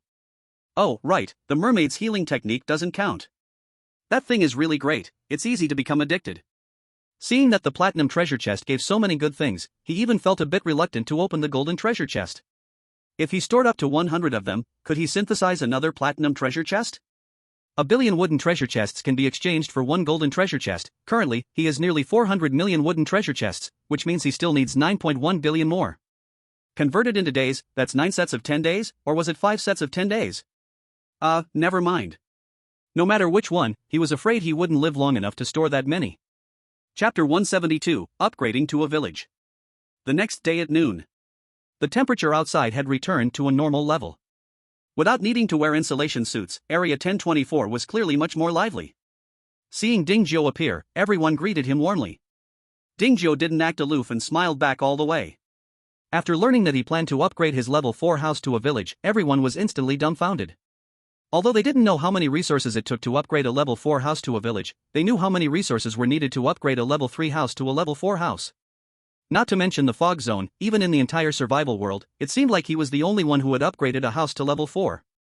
Others hadn't caught up, and now he was going to upgrade again. How could the others bear it? However, after the shock, excitement followed. Though Dingzhou didn't drive them away, he also didn't invite them to live in. Now, if he really upgraded the house to a village, would they have a chance to move in? After all, a village couldn't just have a few hundred people, right? While they were excited, those who heard the news, like Li Daniel, Zhu and Mataba, also hurriedly dropped their work and came over. Boss, I heard you're upgrading the house to a village? That's right. Do you need materials? We still have quite a few left. Yes, Jioge, don't be shy with us. No need, I have materials. Oh, come on, don't be polite with us. Here, this is my 3,500 units of iron blocks and 680 units of steel blocks. And mine, see if you can use it. Seeing them still chattering away, Dingjio was too lazy to explain. Directly pushed the upgrade requirements panel in front of them. Then the scene instantly fell silent. The demands were really a bit too excessive. With their limited resources, it simply wasn't enough. No wonder so many people couldn't upgrade their houses. It's not that they weren't trying, it's just that the requirements were too difficult. It was simply something people at this stage couldn't achieve. But on the other hand, with Ninth Master staying at home every day, where would all these resources come from? Isn't this just pretending? Boss, look at this. Enough, I appreciate your goodwill, now I'm starting to upgrade the house. Ding, please confirm if you want to upgrade the house to a village now? Yes. Ding, upgrading the house, please wait. Ding, detected a large number of special buildings in your house, would you like to consume 100,000 survival coins for a damage-free transfer? What does that mean? There was no such choice when upgrading the house before. However, the notice didn't explain to him and repeated the question again. Ding, detected a large number of special buildings in your house, would you like to consume 100,000 survival coins for a damage-free transfer? If no choice is made, the default is no consumption. Yes. Since he wasn't short on survival coins, Dingjio certainly wouldn't refuse. As soon as his choice was made, the entire courtyard was immediately enveloped in a burst of white light. And it kept expanding until it stopped extending up to a radius of 10 kilometers. Fortunately, the duration wasn't long. About 30 seconds or so. The white light disappeared. When his vision returned, the scene in front of him had undergone a tremendous change. The 10-meter-high steel city walls had all disappeared, and the defensive towers were gone, leaving only an ancient castle resembling a Western fantasy standing in place. Chapter 173, Redesigning the Village Layout. Looking at the empty environment, Dingjio suddenly felt a sense of loss. Boss, what's going on? Where are the other buildings? Li Daniel asked anxiously. It shouldn't be like this, there was no destruction of buildings when upgrading the house before. Chen Xian frowned, muttering to himself.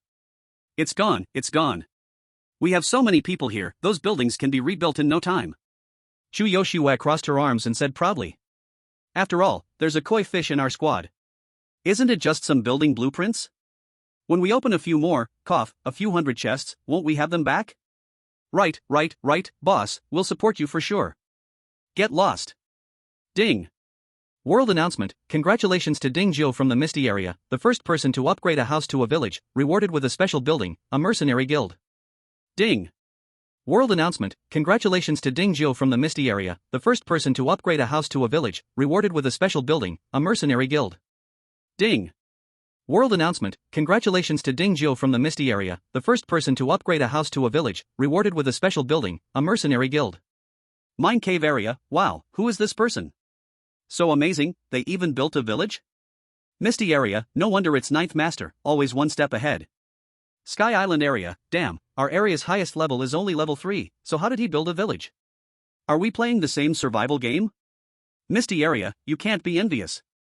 Ice Island area, now that we can build villages, does that mean we can also build cities and nations in the future?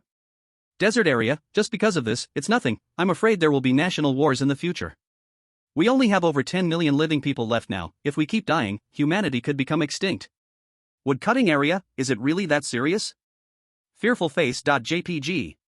Rainforest area, it sounds like if there are no national wars, nobody will die. Once these words were spoken, many people fell silent. People like Chen Ting from the Misty 4444 area were not anomalies, many areas had such people. It can be said that those who survived until now have mostly gotten used to the survival rules of the world. Compared to the dangerous survival environment outside, they were even more worried about their own kind. Facing the world channel that had gone off topic, those involved in Area 1024 were paying attention to the changes on site. According to the world announcement, Dingjio finally found the missing buildings in the village construction panel.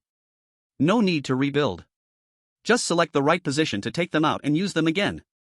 Zhou Yi, it's bad, the poisonous mist is coming towards us. What?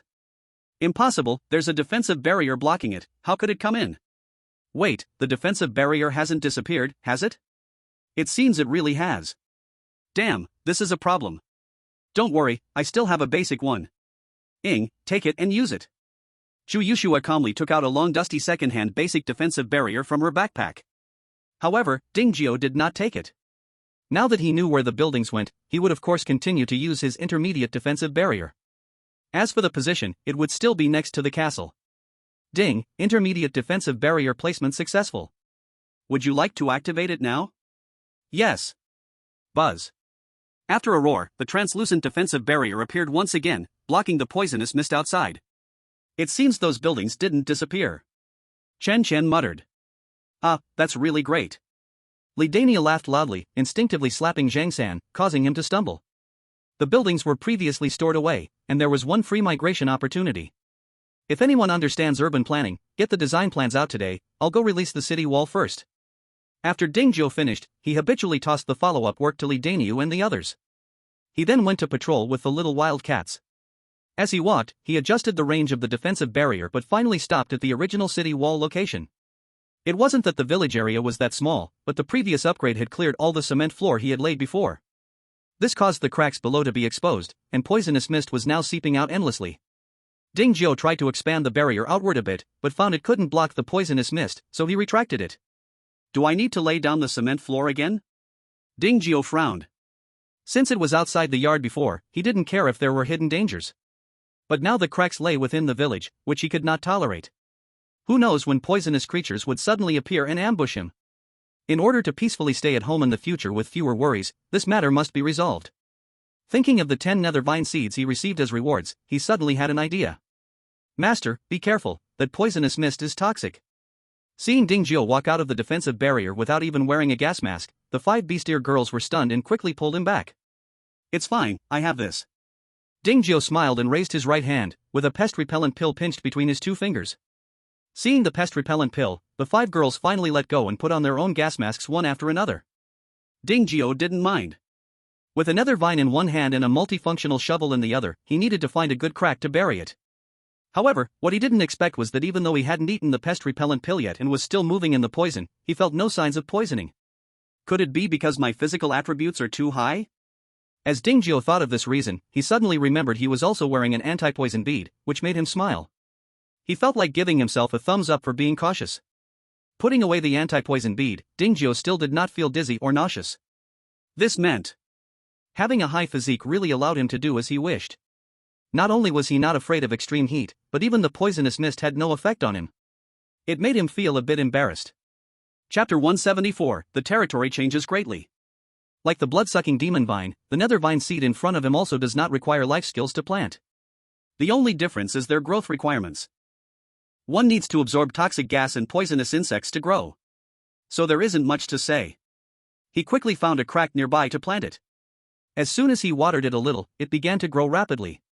Just like the blood-sucking magic vine that wraps around walls, this ghostly vine extends towards the area with the most toxic mist. In a short while, a large crack was covered by its vines. The ghostly blue leaves kept absorbing the toxic gas that spilled out into the air, becoming even more stunningly vibrant. Seeing such good results, Ding Jiao naturally continued. However, as the house turned into a village, his territory expanded dozens of times. With such a large area, relying solely on the 10 ghostly vine seeds obtained from rewards could not cover everything. It all depended on whether it would bear fruit. Arriving at the edge of the village, Ding Jiao found that there were indeed fences separating it. However, compared to the 10-meter-high steel city walls before, the wooden fence made by randomly inserting branches looked rather shabby. Just as he was thinking of replacing it with the previous steel city walls, he discovered that there were no steel city walls in the construction warehouse. Instead, the blood-sucking magic vine that merged with the city wall had been separated out. Could it be that the territory is too large now, and if the city walls could be reused it would incur a loss, so they were just directly embezzled? It was no wonder Ding Jiao thought this way. After all, other buildings were still fine, but the city wall was gone. Oh no, the steel fortress where he lived also changed, turning into an ancient castle built from large stones. Although he hadn't gone in to see yet, stones couldn't be harder than steel, right? Beep beep. Boss, many districts want to come and join us. Should we tell them our exact coordinates? Li Dania suddenly messaged Ding Jiao. I disagree, can't they just come by themselves? Ding Jiao replied irritably. Other districts' people all came over shamelessly, right? If he were bloodthirsty, he could just unleash a massacre. Boss, this time is different. After merging the districts, the invasion order will lose effectiveness, so they won't find us unless they know our exact coordinates. Let's build the village first. The toxic mist in the territory isn't even resolved yet. How can we find time to accept newcomers? They just want to ask for your opinion first. Otherwise, if the gas masks are ready and you reject their arrival, wouldn't it be a waste of preparation? Ding Jiao rolled his eyes, as if he wanted them to come that badly. Turning off the communication, Ding Jiao opened the wooden fence panel. Wooden fence, upgradable. Defense, 10. Durability, 50. Upgrade requirement, stone asterisk 100,000, cement asterisk 10,000. Although he didn't remember exactly how many resources were needed for upgrades before, it was definitely not as much as now. Upgrade. Ding, wooden fence upgrade successful, now a stone wall. Stone wall. Defense, 800. Durability, 1500. Upgrade requirement, iron blocks asterisk 500,000, steel bars asterisk 200,000, cement asterisk 300,000. He thought he could continue to upgrade. But when he saw the requirement for the next level, even this wealthy man felt a toothache. Too much. He was afraid he would need to open 1 billion treasure chests to gather enough. Forget it, let's go back. Ding Jiao felt that he couldn't do everything, he needed to leave some opportunities for others to shine. Otherwise, wouldn't they just be freeloaders? After all, what was lacking were just some basic materials. He could later teach them more mining skills and let them find an iron mine to mine. Returning to the ancient castle. After checking the property panel of the house, Ding Jiao realized he had miscalculated. Name, Level 1 Village. Prosperity, 800.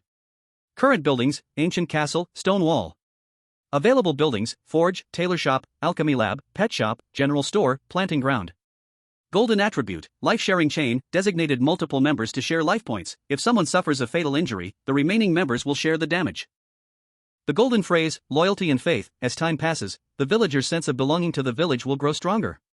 Upgrade requirement, prosperity asterisk 100,000, villagers asterisk 30,000, complete infrastructure, survival coins 1 million. The surface durability value was gone, turning into a prosperity value that he didn't understand. Honestly, not even reaching 1,000, he truly felt uncertain inside. Daniu, how is the urban planning going? Let them first divide the residential area, work area, planting area, and so on. Details can be adjusted slowly later. Boss, if it's just this aspect, I can show you right now. Alright, bring it over. Soon, Li Daniu came over with a rough sketch. Ding Jiao took it and indeed found it much more pleasing than what he had done before. Without making any difficult demands, he took the blueprints to place various buildings. The first was the artificial lake. It was placed next to the castle. Dalan had been away from water for a long time, he hoped it wouldn't dehydrate to death. Then came the fish pond. Close to the artificial lake, making it convenient to fish later. Next was the residential area. With many people around. It would definitely be lively coming in and out, so he let it be a bit further from the castle to avoid the noise bothering him.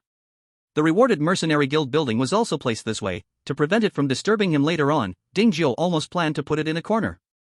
That corner was still shrouded in poisonous mist, otherwise, he would have put it there without hesitation.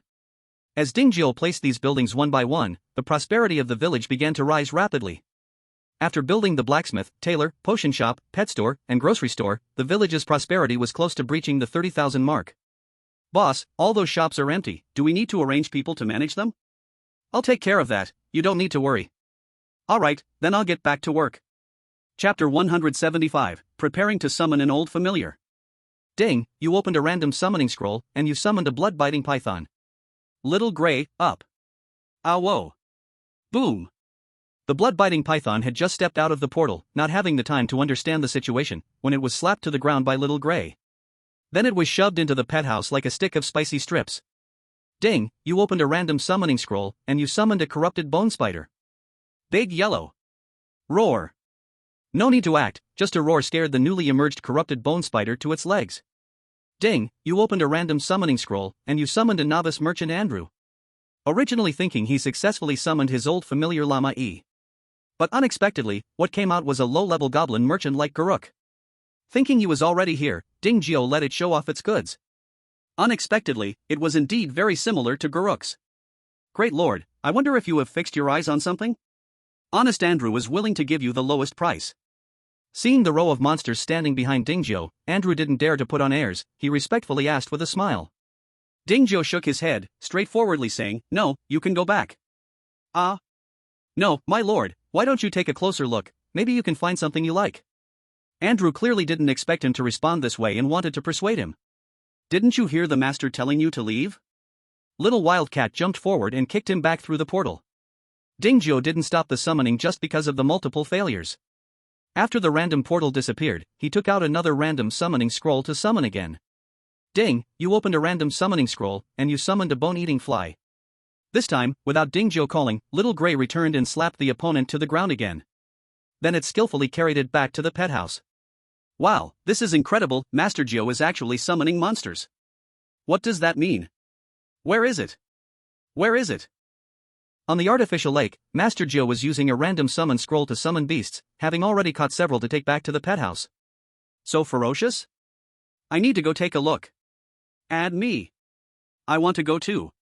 Ding Jiu was causing such a commotion, he surely couldn't hide it from everyone. Before long, a crowd surrounded him. Fortunately, they knew the dangers of wild beasts and didn't get too close. "Boss, are you catching beasts?" Li Danio asked curiously. "No." Ding Jiu replied without looking up. "Oh, really? I saw you taking beasts to the pet house and thought you were contracting them again." "What, do you want to contract one too?" Ding Jiu asked. Hee, saying I don't want one would definitely be a lie, but I listen to the boss. If the boss says contract, then contract, if the boss says not to contract, then I won't contract. I thought you were an honest person, didn't expect you to be a little fox as well. Ding Jiu shook his head and added, "I know what you all are thinking. I don't mind contracting one for you, but you'll need to exchange contribution points for it." "Really? Can we really contract one?" Li Danio asked in surprise. "Master Jiu, how many contribution points are needed?" Ma Taba followed up with a question. "Master Jiu, I already have one. Can I still contract another?" This was asked by Chu Yuxue. But this time, Ding Jiu didn't need to respond. Chen Xian, Tung Qingxian, and others quickly rebutted. "Chu Yuxue, you already have one. Don't compete with us." "Exactly, Chu Beauty, one must not be greedy. We have so many people here and none have even one." Alright, I won't contract one then." "Oomph, it's just a random summon scroll, I can go myself." Chu Yuxue crossed her arms and said angrily. Hearing her, Chen Xian shook his head. "Miss Chu, if contracting a beast were that easy, there wouldn't be so few people able to contract one." "What do you mean by that?" Chu Yuxue frowned and asked. "It means without the pet house to help train, the success rate of contracting a beast is very low." "But I contracted one before, didn't I?" Chu Yuxue argued. "Then why did you only contract one? Aren't there several people in your team? Did you not encounter any beasts again?" Chen Xian countered. Chu Yuxue was instantly stumped by the question. She hadn't tried again. After that, the beasts she encountered were all very obstinate, each refusing to bow down. Chapter 176, Summoning the Elf Mercenary. You're right, relying solely on oneself is indeed very much based on luck. Ding. You have opened a random summon scroll, and you have summoned a Thornswing Flybug. Roar. Boom.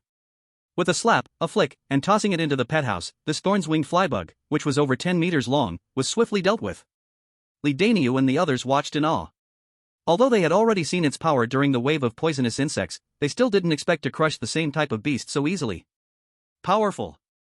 Amazing. They also wanted to find such a powerful beast to contract. While they were fantasizing about it, Ding Jiu continued his summons. Ding. You have opened a random summon scroll, and you have successfully summoned a silver-level mercenary, Mercenary? Silver level? Just as Ding Jiu was in shock, a tall female elf dressed in silver leather armor, with a green longbow slung over her back, walked out from the portal. She scanned the surroundings in surprise and her gaze finally landed on Ding Jiu. Are you the lord here? Her voice was cold yet calm, making people feel at ease. That's right. My name is a silver-level free mercenary. According to the summoning rules, you can choose to contract with me. Would you like to? Is it a direct sign? No conditions? Also, after signing the contract, will you completely obey my orders? Ding Jiu raised his brow, not believing there would be a free lunch in this survival world. And indeed, that was the case. Hearing Ding Jiu's inquiries, replied straightforwardly, the conditions are quite simple. Just pay me my hiring fee. How much? 300,000 survival coins per month. Ding Jiu fell silent. Li Danyu and others, who were daydreaming in their hearts, also fell silent. The elf is beautiful, with a pair of long legs that are the pinnacle of leg aesthetics. But it's too expensive. They simply can't afford it. 300,000 survival coins is quite a lot. I need to confirm if you're worth that price. Dingzhou had money, but he wasn't a fool. With 300,000 survival coins, you could buy 30 ordinary beast ear girls. After hearing Dingzhou's words, Yimini took a long time to respond, okay, but only you can see. Yimini. Race, elf.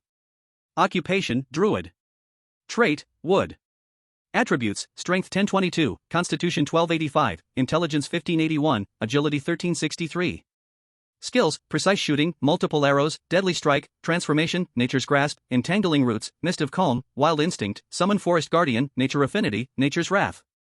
One has to admit that this elf mercenary in front of him really looks silver level, with many skills and frighteningly high attributes. No wonder she dared to ask for 300,000 survival coins a month. If things were to turn hostile, she could probably wipe out his little village all by herself. So, do you want to hire me? If the hiring period ends, do you leave directly, or can I continue to hire you? Of course, you can continue hiring, but then I would have the right to refuse. Dingzhou's mouth curved into a smile, so that means I can't refuse the hiring now? Yimini fell silent, and after a while, she replied softly, yes, but do you have 300,000 survival coins? Dingzhou did not answer immediately but asked again, is there a limit on the hiring duration? Yimini shook her head, there is no limit. Ha, if that's the case, then it's easy. Dingzhou held up a finger and said with a smile, I want to hire you for 1 year. Hearing that he wanted to hire her for a year, Yimini could no longer maintain her calm. A year costs 3,600,000 survival coins, the season just started, and she couldn't tell where he would get that many survival coins. With suspicion, Yimini took out a contract scroll, 1 year, 3,600,000 survival coins. Just sign your name to make it effective. No problem. Dingzhou took it and carefully looked at the contents. Unlike the contracts with Xiao Huigue and the others, this was an equal contract. Once signed, Yimini would have to protect Dingzhou with her life. However, if it was a matter unrelated to Dingzhou's life, she had the right to refuse. This meant that if he wanted her to warm the bed like a mermaid, it was impossible, she definitely wouldn't agree. But it didn't matter. In a year, Dingzhou didn't believe he wouldn't be able to conquer her. As Dingzhou signed his name, 3,600,000 survival coins immediately appeared in Yimini's backpack. At the same time, she also formed a contract relationship with this employer, Dingzhou. I didn't expect you to really have that many survival coins. Yimini's expression was a bit complicated. Thinking back to when they first arrived. Sigh, forget it. It's all in the past. From now on, I look forward to your guidance, the beautiful Yimini. Dingzhou extended his hand. Somehow, looking at Dingzhou's smug smile, Yimini suddenly felt like she had boarded a pirate ship. If it weren't for the contract binding her, she would want to return to the teleportation portal immediately. Please guide me. Chapter 177, Finally Summoning the Tsundere Loli. Having secured the elf mercenary Yimini, Dingzhou thought to strike while the iron was hot. However, summoning 10 random summon scrolls in a row ended up being beasts, almost driving him mad. Looking at the last random summon scroll in his hand, Dingzhou hesitated and decided to let Yimini give it a try. Me? Yimini didn't expect Dingzhou to designate her to use it, and she didn't react at all. Yes, you. Let's see if there's a newbie halo or something. Well, okay, but what exactly do you want to summon? Yimini took the scroll and asked curiously. Merchant Lamei. Who are you talking about? Yimini's voice went up a few octaves. Ramei, do you know her too? Dingzhou blinked, surprised that the pompous Loli was so famous. Wait a minute. Has her memory not been erased? No, I don't know that lady. I've only heard legends about her from others. Legends? Is she really that powerful? How does she compare to you? Dingzhou continued asking. Yimini shook her head. Lord Ramei is one of the strongest people on this continent. With just one finger, she could poke me to death. What do you think, is that powerful? She's that powerful? TSK, I really didn't see that coming. It wouldn't be right to say there were no hints, just didn't expect her to be this strong. Who knows what kind of luck led to her being summoned on the first try. Ha-chi. Ramei, damn world will, it's definitely making fun of me again in my heart. Just when she was bored counting gold coins, a portal suddenly appeared on the other side of the treasury. She thought someone wanted to steal her treasure and was ready to strike them down. The timely notification sound immediately shifted her anger into delight. Ding, you have received a random summoning invitation. Do you want to teleport now? Yes, I will go now.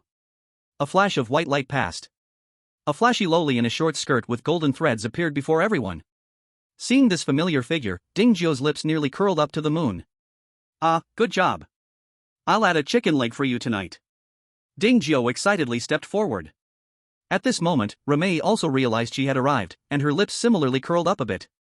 Why did it take so long to summon me? But her tone remained as prideful as ever. Your Majesty, it's not that I didn't want to summon you. I just didn't have that kind of luck. This time, it took over 100 random summoning scrolls to succeed. After dealing with each other several times, Ding Zhuo knew how to communicate with Ramei. This instantly made her feel a bit embarrassed. Is that so? Then I forgive you. Your Majesty, this way please. It's been so long, I've come up with many new dishes here. You must try them. Gulp. Ramei swallowed her throat, feeling a rush of anticipation. But it didn't show on her face. With arms crossed, she nodded proudly. Since you sincerely invited me, I will graciously give you this face. Yes, thank you for your grace, Your Majesty. Watching Ding Zhuo act like a little sycophant, Li Daniu and the others were all stunned. Who on earth is this little girl? How could she make their cold, lazy Ding Zhuo turn into a kiss-up? On the way Ding Zhuo took Ramei to the ancient castle, the mermaid lady found Li Daniu and the others. Daniu, stop being dazed. Hurry to the restaurant and tell the chefs to prepare food with all their might. Remember, they must take it seriously, make as much as they can. Sis, who exactly is that little girl? Why is the boss treating her so politely? Li Daniu couldn't help but ask. Margaret was startled and quickly interrupted, saying, Shu, didn't you see how the master addressed her just now? Remember to address her that way, or the master won't help you if something happens. Is she really that powerful? Even the boss isn't her match? I'm not sure how powerful she is. Why don't you try? Cough cough, I'll go get the food prepared. Chapter 178, The water in the survival world is a bit deep. In just 1 month, you've developed the territory so well. You're working hard. Actually, it's all thanks to Your Majesty's help. If you hadn't agreed to sell Annie and the others to me, how could my territory have developed so quickly? Cough cough, as long as you know in your heart, you don't have to keep saying it out loud. Ramei waved her hand, pretending not to care. But if she could take back her light steps, perhaps it would make people believe her more. After entering the ancient castle, Ding Zhuo immediately took out snacks, drinks, and fruits. Lamai didn't hold back, grabbing a bottle of icy soda and gulping it down. She finished a whole big bottle in one go. In the end, she let out a satisfied burp. This is the taste I've been longing for, finally, I can enjoy it again. Your Majesty, can't you just come over by yourself? If you want to eat, you can come anytime, and I'll welcome you. Do you think I don't want to? If it weren't for... Boom. Before Lamai could finish her sentence, a deafening thunder rumbled from the sky. Her expression changed, and she pouted in displeasure, but she didn't continue speaking. Noticing the odd atmosphere, Ding Zhuo also stopped asking. He took out the remote control. He turned on the television. Lamai's attention was immediately drawn in, as she munched on chips and curiously asked, "What is this thing?" "This is called a television, it's used to play videos." Television? Videos? It's like something from an opera, but it's pre-recorded, so you can watch it anytime, anywhere. Oh. Let me show you how it works. Knowing Lamai's interests, Ding Zhuo, of course, wouldn't mess with her like he did with little wildcats, using cats and mice to fool around. Instead, he chose to play The Legend of the Leaf Emperor. At first, the plot was a bit dull, even somewhat torturous for the main character, but because of the food, Lamai continued to watch. When she saw the great Emperor Yi finally becoming ambitious, and ultimately seizing power, putting on the crown, she couldn't help but shout hooray, along with the background music. Ding Zhuo almost laughed out loud watching her. Fortunately, he held it in. Otherwise, he would really worry that this proud little loli might kill him to keep quiet. Once she finished eating, Ding Zhuo finally got to the point. "Your Majesty, can I see your shop?" "Look for yourself, buy whatever you like, don't disturb me while I'm watching TV." Lamai casually summoned her shop. Ding Zhuo didn't mind and began to shop from the store. He didn't care about her abilities, just bought what looked good to him. After all, money was not an issue. In a short while, there were 10 beast-eared girls in the hall. Ding Zhuo worried that they would disturb Lamai and quickly had the little wildcat take them outside to explain. Watching a group of beast-eared girls walk out of the ancient castle, Li Daniu and the others were once again stunned. Good heavens, is the boss preparing to have 3 palaces and 6 courtyards with 3,000 beauties? It's not impossible. Whoa, it's just so damn enviable. Clearly, that one just now must be a slave trader. If you had some survival coins, you might be able to buy a few. Let's skip that, I still owe big money to Jiu Yi. Cough, cough, I think buying with money isn't real skill, a real man should conquer women with his charm. Right, love should be exchanged with sincerity, buying it with money is simply wrong. Come on, ultimately you're just envious because you don't have money. If you really had money, you'd probably spend more than a rich second generation. Defamation, he's defaming me. I, old Wang, have nothing to do with gambling and drugs my whole life. You're not even mentioning that, huh? By the heavens, I, old Wang. Get lost, you dare to bring out that worn-out joke. He. Booming. Hurry, hurry, hurry, I'm urging you to die. Hearing the thunder rumble again above, Lamai was so angry she nearly grabbed a knife to attack. Was it too much to ask for just one little violation? Did they have to keep staring at her? If only she could overpower them. Otherwise, she would have made them kneel and call her Your Majesty. Your Majesty, are you leaving? Ding Jiu asked in confusion. Someone's urging me, I have to go. By the way, the usual rule, give me all your snacks and fruits, I want to take everything with me. Oh, okay. And, get me a television too. Huh, do you want that too? What, you're reluctant? Your Majesty ordered it, even if I'm reluctant, I have to give in. This TV is different from snacks, it requires some skills to operate. So troublesome? Lamai frowned deeply. She hated trouble the most. Ding Jiu spread his hands helplessly, how dare I lie to you? If that's the case, then forget it. Kid, you better put in more effort and upgrade the village to a town soon. This way, I can open a store here, and that bastard won't have any reason to restrict my freedom anymore. Your Majesty, please rest assured, I will definitely upgrade the village to a town as soon as possible. Although he wanted to know who Lamai was worried about, Ding Jiu knew he couldn't ask that question. Otherwise, it would be like poking someone's heart right in front of them. Then it's settled, see you next time. Hey, wait a second, Your Majesty. Could you give me a recommendation letter? I have a low-level goblin merchant under me, it needs a big person's recommendation letter like yours to level up. Sure, in exchange, I won't pay for this meal. What are you saying? To treat you as my honor, how can I take your money? As for the recommendation letter, however much it is, I can't let you suffer a loss. Lamai's mouth curved up, you didn't say that before, at that time, you even argued over a survival coin with me. Ding Jiu showed a silly smile, pretending to be innocent, Your Majesty, I was poor back then, right? I had such a big family to support, I couldn't be overly calculative. Alright, don't complain about being poor in front of me, I don't buy that. Here's my recommendation letter, take it quickly. If you don't leave soon, that guy will start thundering again. After handing the letter to Ding Jiu, Lamai couldn't be bothered to go back the same way. With a casual pull, a crack in space appeared, and she walked in calmly, disappearing from Ding Jiu's sight in the blink of an eye. Even though he had seen it once before, Ding Jiu was still shaken by her abilities. However, even a terrifying person like her has to be cautious about someone. What kind of existence could that be? One could only say that the survival world was very deep. Currently, he couldn't even defeat Yamini, this silver mercenary, so it was better to continue surviving. Anyway, he had the treasure chest system. The longer he stayed at home, the more beneficial it would be for him. As the ancestors said, build high walls, store grains, and wait to become king.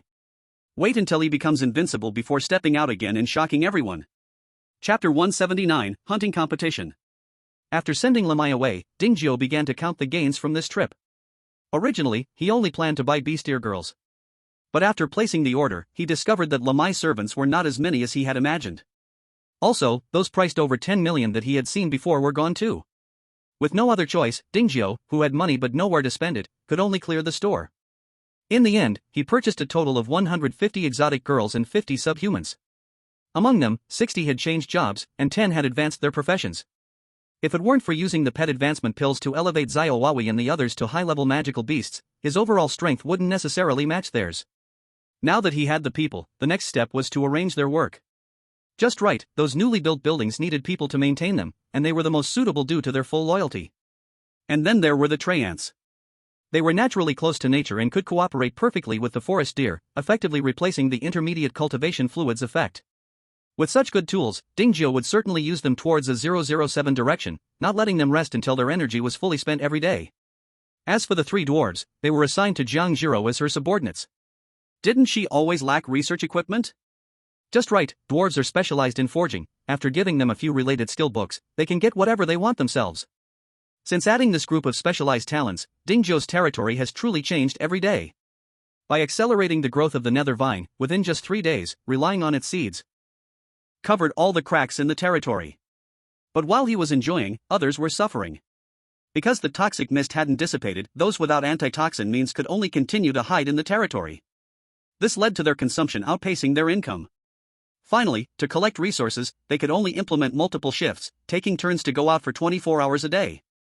As for District 4444, because they previously tried to steal the antitoxin mask maker Jiang Zhiro, they had early on grabbed 500 antitoxin masks. This allowed them to send out a large number of people to gather resources. Living conditions in the entire foggy area were only slightly worse than District 1024. Boss, the people from District 1 want us to sell them some antitoxin masks. Sell? What do they have to buy? Didn't they already sell all the good stuff to me during the bug tide? What Dingjio sold back then was not given away for free. They didn't say, but it shouldn't be bad. After all, antitoxin masks are essential in our district now. Do they have the nerve to haggle? You see to it, just as long as it doesn't affect Dr. John's research. Don't worry, boss, I know what's important, and I will ensure this doesn't delay our own development. Just after sending off Li Dania, a sudden world announcement echoed from the sky. Ding, world announcement. The first cross-server hunting competition will officially start tomorrow at 12 p.m. All participants will be teleported to the hunting grounds. At that time, whoever can be the first to kill the king-level magical beast of the area will receive a special reward, a space teleportation array blueprint *1. Note, the monsters in the hunting ground have a very high drop rate, capable of dropping various rare blueprints and skill scrolls. World Channel. This time it's not a natural disaster. How strange it is. This is more dangerous than a disaster, isn't it? Indeed, they say it's a hunting competition, but the real situation is just trying to make us hurt each other. Don't fall for it. Yes, don't fall for it. But the monsters inside can drop blueprints and skill books, don't you all want them? Well, that too. Humph, whether you participate or not, my desert district is definitely joining, otherwise, we will keep lacking water. It's so hot in your place, why not get some solar-powered generators? Let them run hundreds of air conditioners, and you'll have a steady supply of condensation water to drink. Can that stuff be drunk? There are just more bacteria, you just have to heat it up before drinking. While the World Channel was hotly discussing the hunting competition, District 1024 was also talking about this matter. Unlike the various conspiracy theories on the World Channel, they decided to participate soon after hearing the world announcement. After all, not everyone is as kind-hearted as they are, worrying about mutual slaughter. If they do not participate while the people from District 4444 join, wouldn't that give their opponent a chance to widen the gap in strength? So, they must participate in the hunting competition. Now they were discussing who would join. First, they ruled out non-combat professions. They may have consumed attribute fruits to some extent, but compared to combat professions, their strength was still far behind, and there was no need to take risks. Next, they needed to leave people to watch the house. Although the toxic mist filled the foggy area, not everyone was unable to go out. To prevent being robbed, they definitely had to leave someone behind. Among them, Lord Jiao, as the territory's owner, was the only one with the authority to adjust the territory's construction, so it was best to leave him at home to safeguard it. As for whether he was willing. Thinking of Lord Jiao's cautious personality of rarely going out, he would likely be very willing. As for who would specifically participate. Chapter 180, Desert Hunting Grounds. Although the magical beast army was following, no one could guarantee absolute safety. So the selection of participants prioritized those with strong strength. As for whether no one would participate. That's a joke. In the pet house, there were dozens of magical beasts yet to be contracted. Unless they are not interested, they will definitely show themselves. This hunting competition is clearly a great opportunity. Participating not only earns a lot of contribution points, but also leaves a good impression on the leaders. Those chosen cannot refuse. After layers of selection, 200 professionals were ultimately chosen. The number is a bit small. It can't compare to the tens of millions of surviving seekers. But none of them were afraid. At the final assembly, everyone was full of spirit, with a look of bloodshed on their faces as if ready for battle. Faced with this situation, Dingjio certainly did not hold back. Each person got a set of magic energy battle armor, directly maximizing the defense attributes. Master, we will definitely bring back first place. Little Cat patted her chest and promised. First place doesn't matter, as long as you can return safely, it's fine. Dingjio had a treasure chest system, so he didn't lack resources at all. It's just a pity that others didn't know this and were thinking about contributing to the village. Do you really not need me to stay? Silver-level mercenary Imani asked again. Dingjio shook his head, it's safer for you to follow. Ding, the cross-server hunting competition is about to start. In 1 minute, a portal to the hunting area will appear in each safe zone. Please enter the portal, participants. A minute passed in the blink of an eye. In the very center of the village, a huge portal suddenly appeared. Ding, the cross-server hunting competition has officially begun. Participants, please enter the portal in order. Non-participants can watch the live stream of their respective contestants in the channel. Boss, we are setting off. Master Geo, we promise to bring back first place for you. Take care, remember safety first. Under the watchful eyes of the others, a group of over 400 people passed through the portal one after another. At the same time, a live streaming window appeared in their respective chat channels. Ding Geo clicked to open it and found that it was showing Little Cat and her group who had just passed through the portal, curiously observing their surroundings. It's actually a desert environment, we can't be in the desert area, right? Li Danio asked curiously. Shu Yushu frowned, uncertain, and replied, that shouldn't be possible, otherwise, it would be too unfair to other areas. Ma Taba looked into the distance, where sand and dust rolled, and couldn't help but swallow. Regardless of whether this is the desert area, just the desert environment gives the desert area a huge advantage. Chen Xian nodded in agreement, that's true. Although we just experienced extreme heat disasters, we certainly cannot adapt to the desert environment like those from the desert area. Li Dania hurriedly asked, what do we do now? Chen Xian said, we can send a few flying magical beasts to scout the surroundings. Li Dania clapped his hands, that's indeed a good idea, I'll go tell the sisters right now. As for why he called the mermaid ladies sisters, it was all because Ding Zhou's close relationship with them was not hidden at all. In the past, when there were few beast-eared girls, they could pretend not to see. Now that there were so many beast-eared girls, they naturally had to be given corresponding titles. Patrol, right? No problem. Little Cat lightly whistled, and her big white beast took to the sky. After flying for just over 10 kilometers, she saw the ground faintly shaking. She felt a stir in her heart, patted Big White, signaling it to lower its altitude. At about 30 meters off the ground, she finally saw clearly. There were indeed things writhing beneath the desert, occasionally bulging into small mounds, but they quickly collapsed, as if some giant bugs were crawling in the sand. Big White, cast some ice spikes over there and see. Screech! Big White let out a cry. With a powerful beat of its white wings, countless ice spikes shot toward the target. Whoosh whoosh whoosh. Boom. Then she saw a giant bug, as if frightened, charge out of the sand. It was about 10 meters long, covered in brown-yellow scales, with a round mouthpart at the front. When opened, layers and layers of teeth are visible inside. It is quite terrifying. There really are monsters. The little wild cat narrowed her eyes. Before she could give an order, Big White increased its altitude on its own. It circled continuously in place. Big White, do it again, but this time remember to increase the firepower. Caw! Big White, cultivated by Ding Zhou, was not only full of low-level and mid-level attribute fruits but had also upgraded to a mid-level magical beast. Facing a worm significantly weaker than itself, and one that it could naturally defeat, it surely had no reason not to win. Under its full-powered attack, the sandworm was quickly beaten to a near-death state, twitching in the sand, with dark green blood splattering everywhere. Go down and catch it, bring it back to show everyone. Caw! Big White let out a long cry. In the blink of an eye, it dove down toward the sandworm, and its sharp eagle claws easily pierced the tough skin of the sandworm, lifting it into the air effortlessly. There was not a bit of pressure at all. Chapter 181, The Hard-to-Endure Desert Weather. Desert area, Wang Hanmen, a hunting ground is actually a desert, looks like heaven is helping us. Desert area, Li Taidan, this time our area will definitely take first place. Iceland area, Jiangli, damn, this is too fair, I protest. Desert area, protests are invalid. Iceland area, Jiangli, wow, didn't you guys say you wouldn't participate? Why is everyone here? Swamp area, Linjianming, you can't really believe their nonsense, right? Iceland area, Jiangli, I didn't believe it, but we didn't send many people here. We just planned to deal with small monsters to earn some resources. If you encounter us, please let us off, much appreciated. Desert area, Wang Hanmen, sure, as long as you don't compete with me for the boss, we're all good brothers. Iceland area, Jiangli, you guys in the desert have such a significant advantage in the area, we wouldn't dare compete with you. Desert area, Wang Hanmen, good to hear. Ding, congratulations to the fog area for successfully killing the elite sandworm, earning 10 points. As the first area to kill a prey, you earn an additional 100 points. Ding, starting the points leaderboard. First place, fog area, 110 points. Swamp area, Lin Jianming. Desert area, Wang Hanmen, Iceland area, Jiangli, oh, who just said they would take first? This is too face-slapping. Desert area, Wang Hanmen, just because we win first doesn't mean we'll win later, just wait for us to surpass them.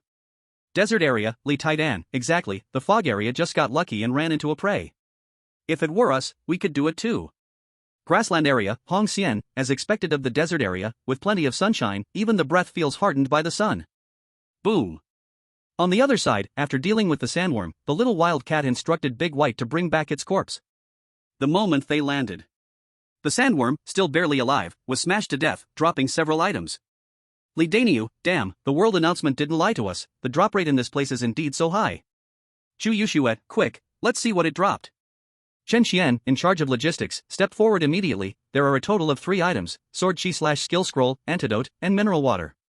Zhang San, the first monster, dropped a skill book. This place is too sweet. Chu Yushue, indeed. Chen Xian, alright, as usual, 1,000 contribution points, those who want it, come and draw lots. Tong Kong Qian, what a pity, I spent all my contribution points for safety before I came. Zhang San, hee, I humbly accept. In the end, the skill scroll was drawn by Zhang San, and he was so happy he could almost turn into a war god. After sharing the loot, the group continued on their journey. Since the desert was vast for dozens of miles, they could only randomly choose a direction to start off. At first, the novelty hadn't worn off, so the group was very motivated. It felt like they were on a trip. But as time went on, they suddenly found that surviving in the desert was truly exhausting. Looking around, all they could see was sand, endless sand, without a hint of green, which could easily lead to fatigue. Moreover, it was really hot. Even though the temperature was not as high as during the extreme heat disaster. But it just makes people feel very uncomfortable. As if there is not a trace of moisture in the air, breathing itself can make one feel a sore throat. Gulp. After chugging down a whole bottle of water, Li Daniu couldn't help but complain, this damn weather is really unbearable, no wonder those people in the desert area are so arrogant. Chen Xian, just bear with it, at least the rewards are good, right? An hour passed, and the scoreboard was already full. Although the desert area talks big, it has to be admitted that they indeed have home field advantage. Clearly, their points have already pulled ahead of others by quite a margin, yet they still hold on tightly. Hunting scoreboard. First place, Mist Area, 868. Second place, Desert Area, 825. Third place, Wilderness Area, 430. Fourth place, Plain Area, 425. Fifth place, Plateau Area, 389. Sixth place, Mountain Area, 388. Seventh place, Canyon Area, 385. Eighth place, Prairie Area, 368. Ninth place, Island Area, 365. 10th place, Marsh Area, 362. Here comes another one, this time it's a swarm of sand scorpions, probably more than 20, who wants to take it on? Chu Yoshue asked loudly. At first, the little wildcat was still interested in the exploration. But after seeing endless desert for half an hour, she was numb. Her eyes also became blurry. In the end, she handed this job over to others. Mataba, why is it our fourth team's turn to move this time? You're not allowed to snatch it. Tang Qingxian, wait, why is it your fourth team's turn? We were clearly drawing lots before, don't change the rules randomly. Mataba, of course, the fast get it, while the slow lose out. Fourth team, charge. Tang Qingxian, damn it, you old horse actually got a head start. Seeing Mataba leading his team rushing out, Tang Qingxian could only stay behind and curse. Xian, okay, we don't even know when this hunting competition will end, are you still worried about not getting any monsters to kill? Tang Qingxian, do I care about not getting monsters? I'm just unhappy that bastard didn't play fair. How old is he, yet still rushing into the fray, not afraid of hurting his back? Zhang San, as if you're very young. Yi Zi, pft. Tang Qingxian. On the other side, Mataba also encountered the swarm of sand scorpions. Compared to the disgusting sandworms, sand scorpions are much more normal. They are almost like oversized scorpions. With gray-brown armored scales and a venomous stinger as thick as an arm hanging behind. 20 or so lined up together, occupying nearly an area as large as a football field. Mataba did not dodge, waving his hand and shouting, old rule, let's start with some remote fire coverage. Boom. Whoosh. Puff. In an instant. Fireballs, water blasts, arrows, and other attacks surged towards the swarm of sand scorpions. Mataba, very good, let's do it again. Ready, fire. Whoosh, whoosh, whoosh. Flames burst into the sky, and before the sand scorpions could even get close, a large half of them were already blasted to death. At this moment, the angry swarm of sand scorpions finally charged over, their giant pincers swinging up and down, preparing to avenge their dead brothers and sisters. However, at this time, the group of monsters that had not moved finally sprung into action. First, 3 great earth demon bulls simultaneously used their earthquake skill to stun the targets. Then, 2 shadow leopard kings transformed into shadow assassins dashed out, quickly killing the stunned sand scorpions. Finally, a third wave of ranged attacks finished them off, leaving the sand scorpions all dead on the path of charge. Report to the captain, all sand scorpions have been killed by us. Mataba, not bad, we didn't let anyone get hurt. I truly am a genius. Chapter 182, Almost Ambushed. Sha.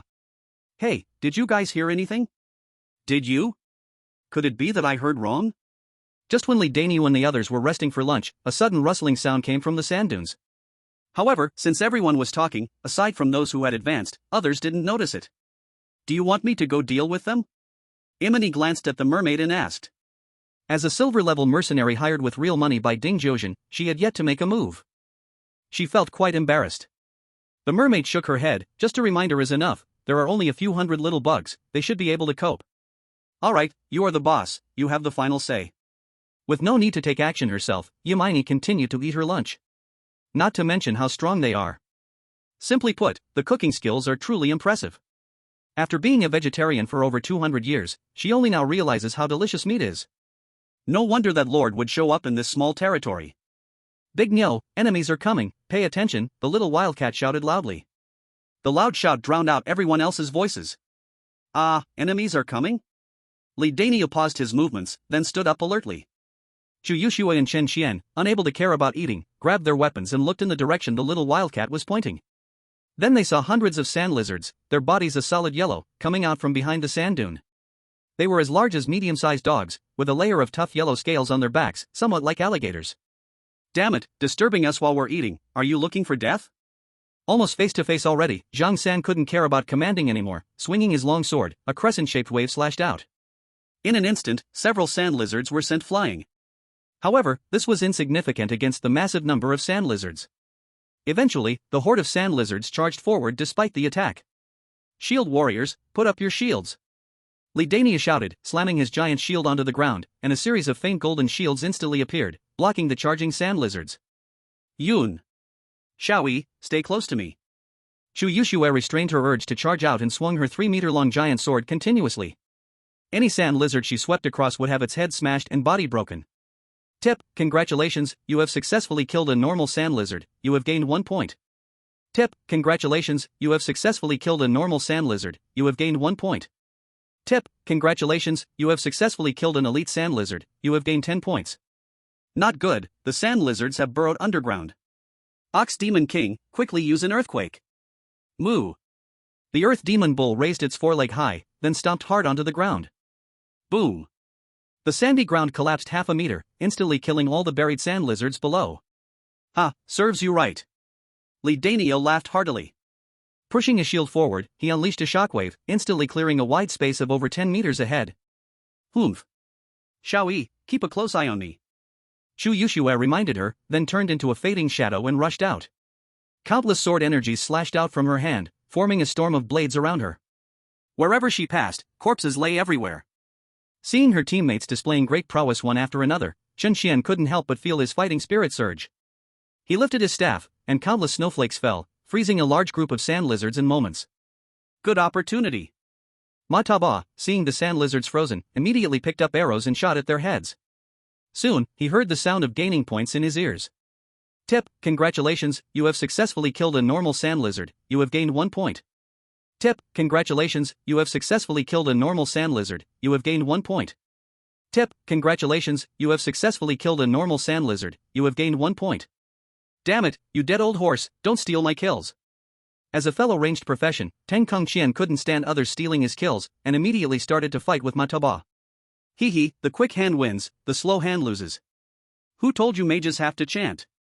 Mataba laughed proudly, once again killing 2 sand lizards while speaking. Humph, you fast shooters can only kill small monsters. When it's time to fight the boss, we mages will shine. Teng Kongqian retorted defiantly. That's hard to say.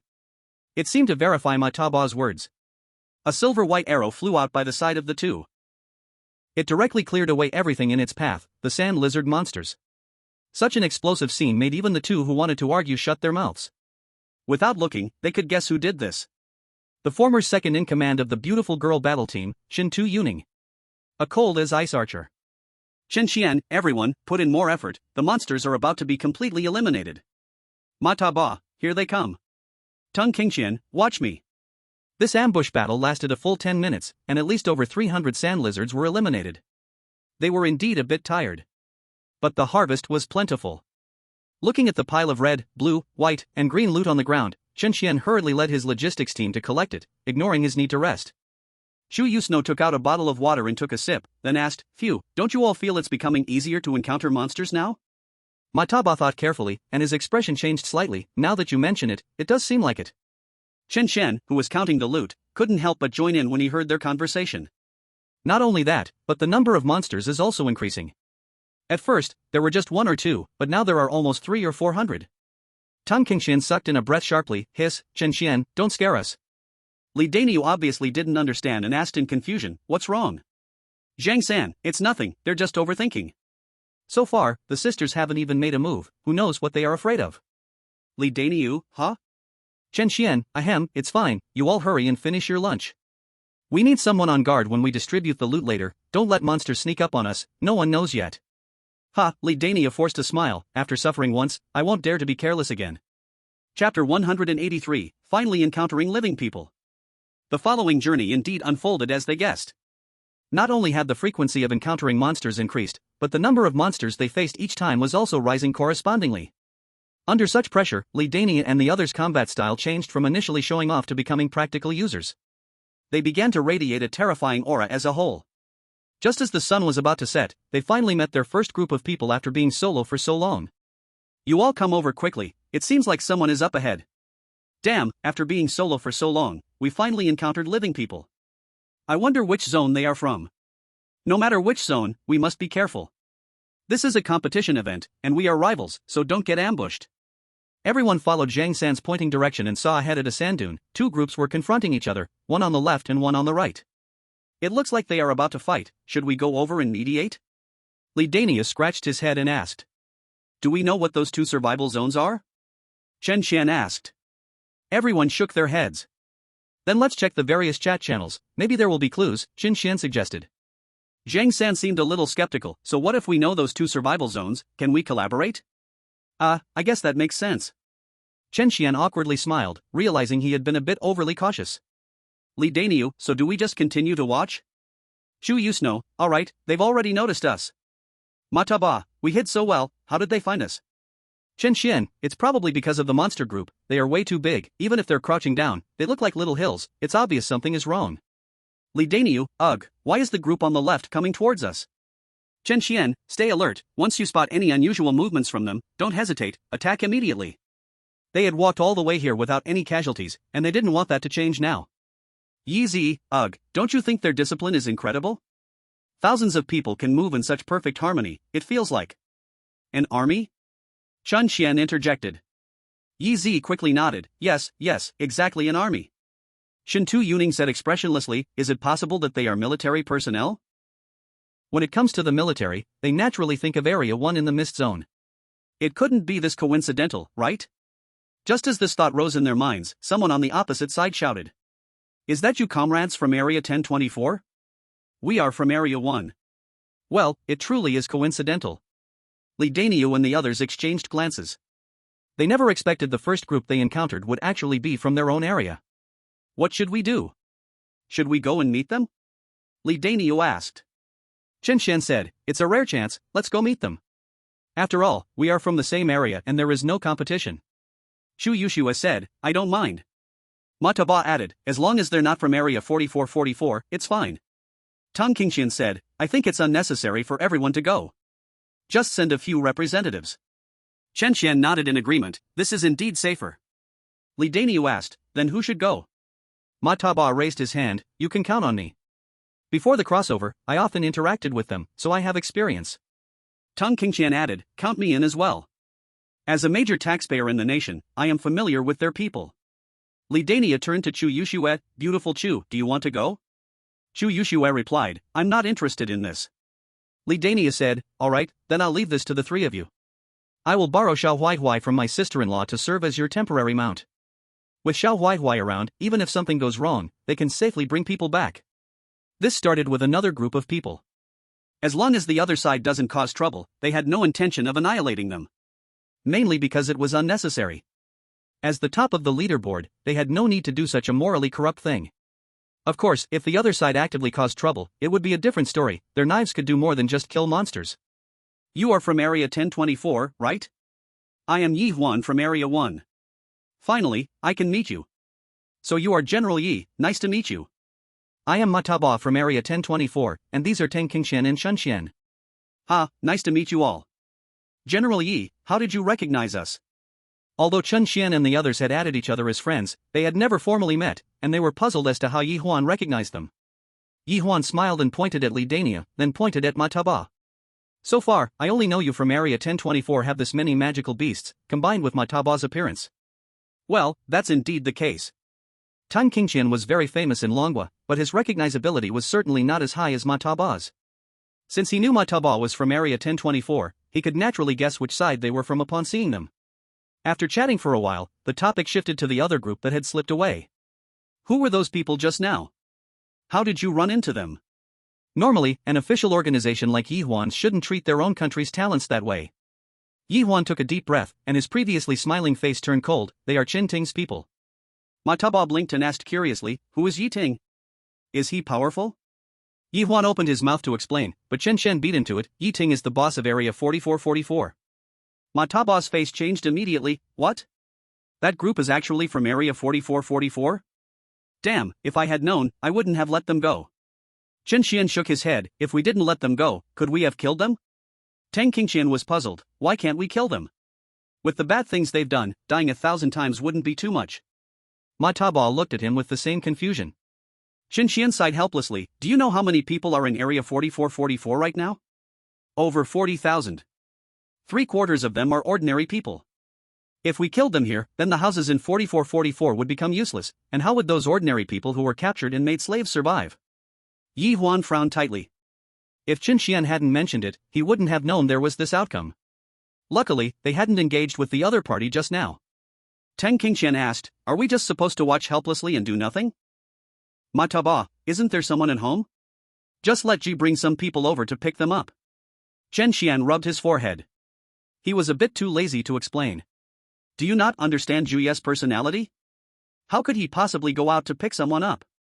Tong Kung Qian, old ma, I think you are overthinking. Think about what happened in Zone 6666. Juye is not the kind-hearted type. You might not even be welcomed if you go over there yourself, let alone expecting him to pick people up? You've thought too much. So what are your plans next? Can we follow you? This matter is not ours to decide, we have to ask the sisters. Yi Huan raised an eyebrow and asked with a smile, isn't your zone's Ju suffering from bronchitis? Not exactly, mainly, our Ju didn't come over. This time, it's his few close female friends leading the team. Close female friends? A few? Yi Huan's face showed surprise. But thinking about what kind of world this was, it seemed very normal. Once men hold power, the rest is just about desire. At least, they are not like Chen Ting, who is cruel to the point of treating women like goods to be toyed with and traded. Chen Xian conveyed Yi Huan's request to Li Danio, asking him to check their opinion, the mermaid lady and the others. After hearing this, the mermaid lady said that as long as the others could keep up with the team, it wouldn't be a problem for them to join. But if they slowed down the team's progress, they shouldn't blame them for not waiting. General Yi, that's the situation. Do you still want to follow? Yi Huan hesitated.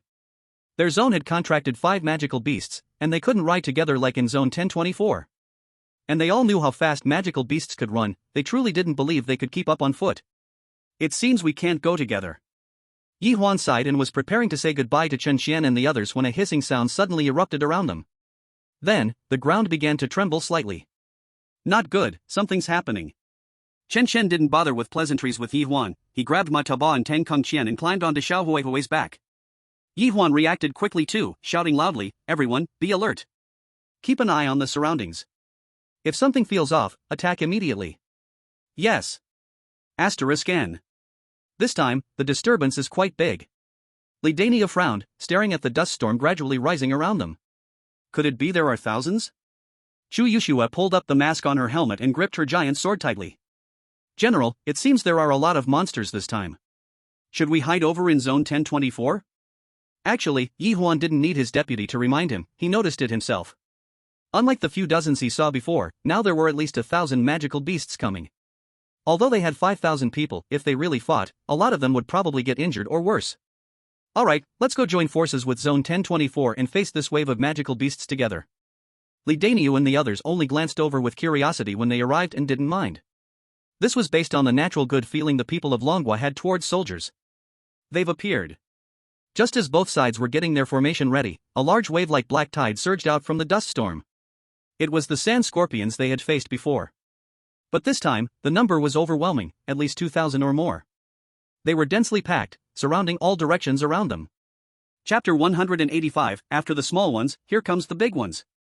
Just as Yi Huan was about to suggest working together to eliminate this wave of beasts, dozens of larger sand scorpions appeared behind the crowd of sand scorpions. Each of them was 2 to 3 meters long, with deep brown shells and large pincers marked with dark red stripes. Just the aura they emitted was several levels stronger than regular sand scorpions. They are actually elite sand scorpions, and there are so many of them. Mataba, this time we are in trouble. Yi Huan, the general, frowned tightly. What trouble could there be?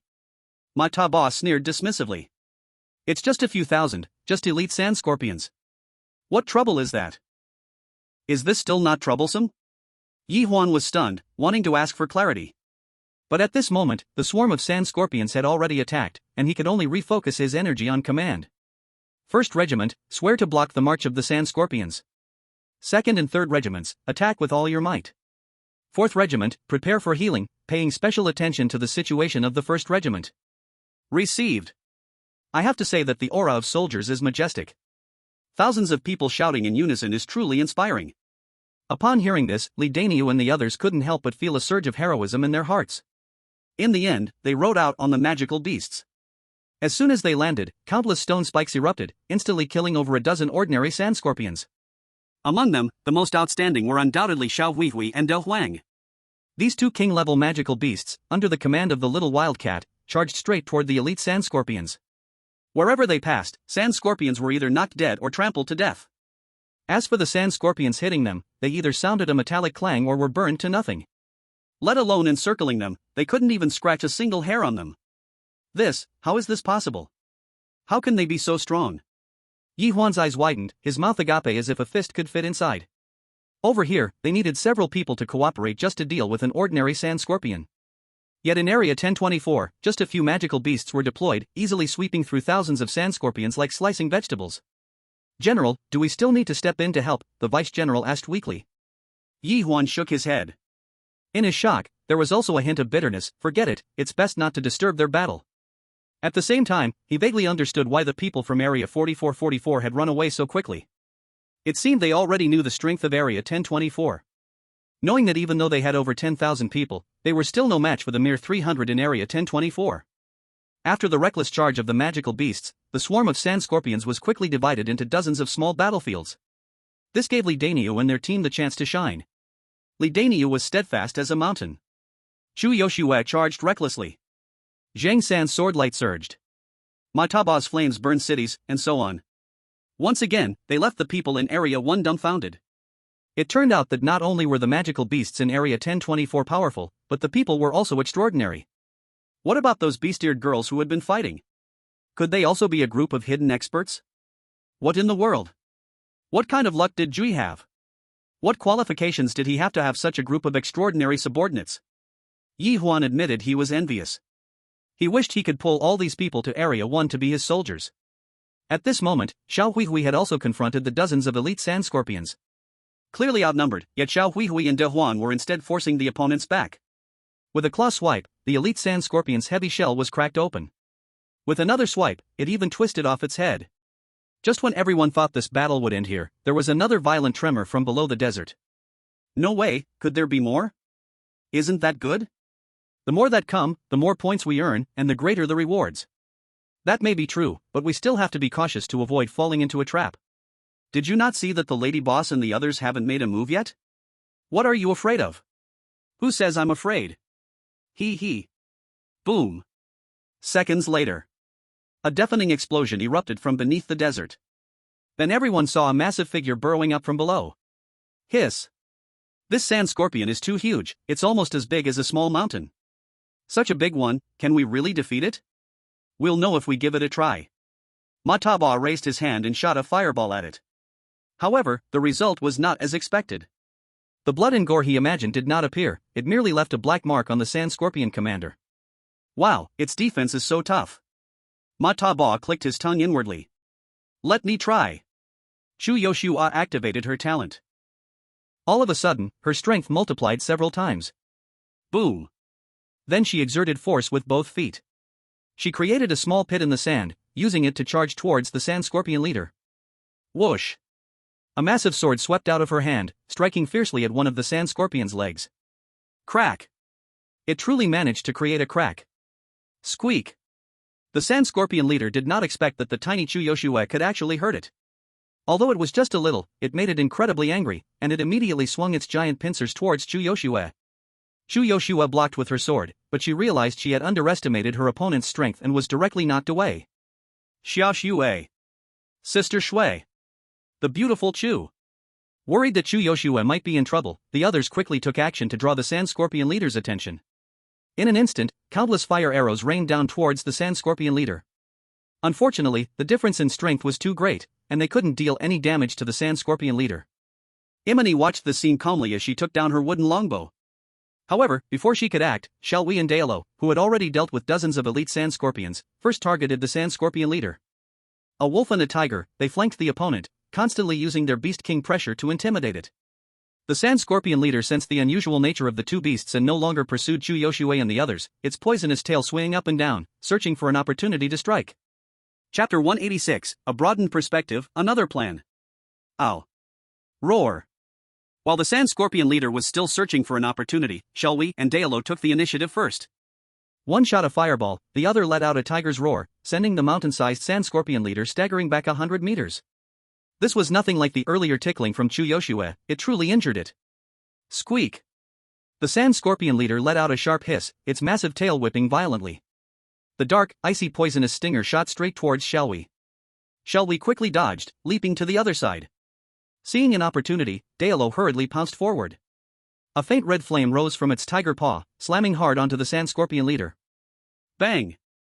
The flames exploded, and the sand scorpion leader's shell was instantly dented in. The sand scorpion leader let out another pained hiss. No longer focusing on the nimble Xiaowei, it turned and charged at Daolo. Its massive pincers opened wide, planning to deliver a deadly blow to Daolo. However, even though Daolo was not as agile as Xiaowei, it was not something the clumsy sand scorpion leader could easily hit. Seeing the sand scorpion leader start to chase it, Daolo quickly began to play a game of cat and mouse, refusing to engage directly. Ow. Xiaowei, who had been evasive, noticed the sand scorpion leader ignoring it, and so it took the initiative. One fireball after another erupted from its mouth, continually bombarding the sand scorpion leader. This made the sand scorpion leader extremely furious, and it opened its mouth, unleashing a torrent of venom towards Xiaowei. Xiaowei didn't expect the sand scorpion leader had such a move, and was caught off guard, getting drenched in the venom, making its iron-like skin sizzle and smoke. Ow. Seeing Xiaowei injured, the observing little wildcat couldn't remain calm, its amber eyes radiated an endless killing intent. Xiaowei was the first to follow the master and was one of their earliest partners. How dare the sand scorpion leader hurt it? Absolutely unforgivable. Boom. Blood demon awakening activated. A faint blood mist began to rise from the little wildcat. Then, those around only saw a flash, and the little wildcat had already jumped onto the back of the sand scorpion leader. Squeak, squeak, squeak. The sand scorpion leader instinctively sensed the danger of the little wildcat and immediately began to shake its body continuously, trying to throw her off. But the little wildcat's paws were like suction cups, firmly staying put. In just a few breaths of time, on the back of the sand scorpion leader, countless fierce wounds were made. This made the sand scorpion leader even more afraid, and it even wanted to use its poisonous tail to kill the little wildcat. Unfortunately, it couldn't even stab Little Gray. How could it possibly stab the more agile little wildcat? This action not only failed to drive away the little wildcat but instead hurt itself.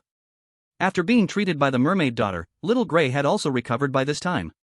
Seeing the sand scorpion leader being beaten to a pulp by the little wildcat, it quickly joined Big Yellow to beat the drowning dog. Hint, in the mist zone, Dingjio successfully killed the sand scorpion leader, points plus 100. Since both the person and the two beasts belonged to Dingjio's contract beasts, their points would also be counted towards Dingjio, even if he wasn't there. That being said, although the sand scorpion leader was difficult to kill, the rewards were equally generous. A total of 10 types of items dropped. Among them, the most valuable was the blueprint for making a desert flying boat. Desert flying boat blueprint. Durability, 1/1. Requirement, level 2 house. Materials needed, wood *1000, iron blocks *300, rubber *100, rope *100, cloth *100. Is this it? Yi Huan swallowed in disbelief. Thousands of sand scorpions, along with dozens of elite and leader level ones, were taken down by the people of Zone 1024 in less than half an hour. More than 5,000 people from Zone 1 watched the whole time, unable to join in at all. The gap in strength was just too great. Watching Chen Xian lead the cleanup of the battlefield. Looking at the countless dropped items on the sandy ground, he felt both envy and jealousy. If he were to gather them, wouldn't the strength of their Zone 1 directly increase a level? Ah, finally we had a good fight. Li Daniel laughed loudly, his voice filled with boldness.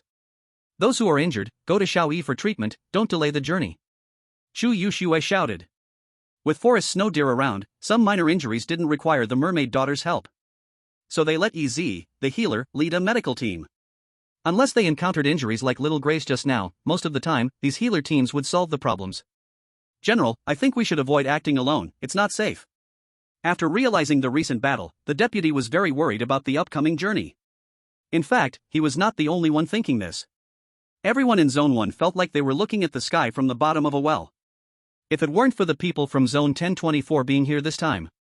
Just the recent sand scorpion swarm, even if they could win, they would at least have to sacrifice half their forces. It wasn't that they were afraid of dying. Mainly, they didn't want to die without value. Plus, there were 20,000 civilians waiting for them to protect in Zone 1, they couldn't afford to have accidents during this hunting event. Chapter 187, The Black Sandstorm Approaches. Warning! A special weather black sandstorm is about to occur in the hunting sand plains. All participants please find shelter as soon as possible. Warning! A special weather black sandstorm is about to occur in the hunting sand plains. All participants please find shelter as soon as possible. Warning! A special weather black sandstorm is about to occur in the hunting sand plains. All participants please find shelter as soon as possible. Just when everyone was happy, a sudden announcement made their hearts sink. They never expected that this hunting competition would also have a disaster occur.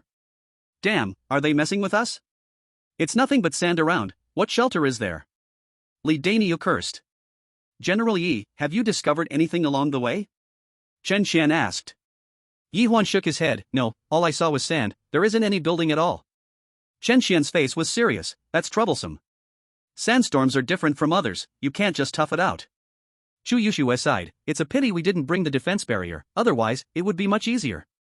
Chen Shen, it seems we have to dig it ourselves, it doesn't need to be too good, it just has to block the sandstorm. Ma Taba had a complex expression, if it was just us, that would be one thing, but... Just over 300 people plus 100 magical beasts, it will be done soon. The key is that over there in Area 1, they have over 5,000 people. How big of a hole do we need to dig to fit them all?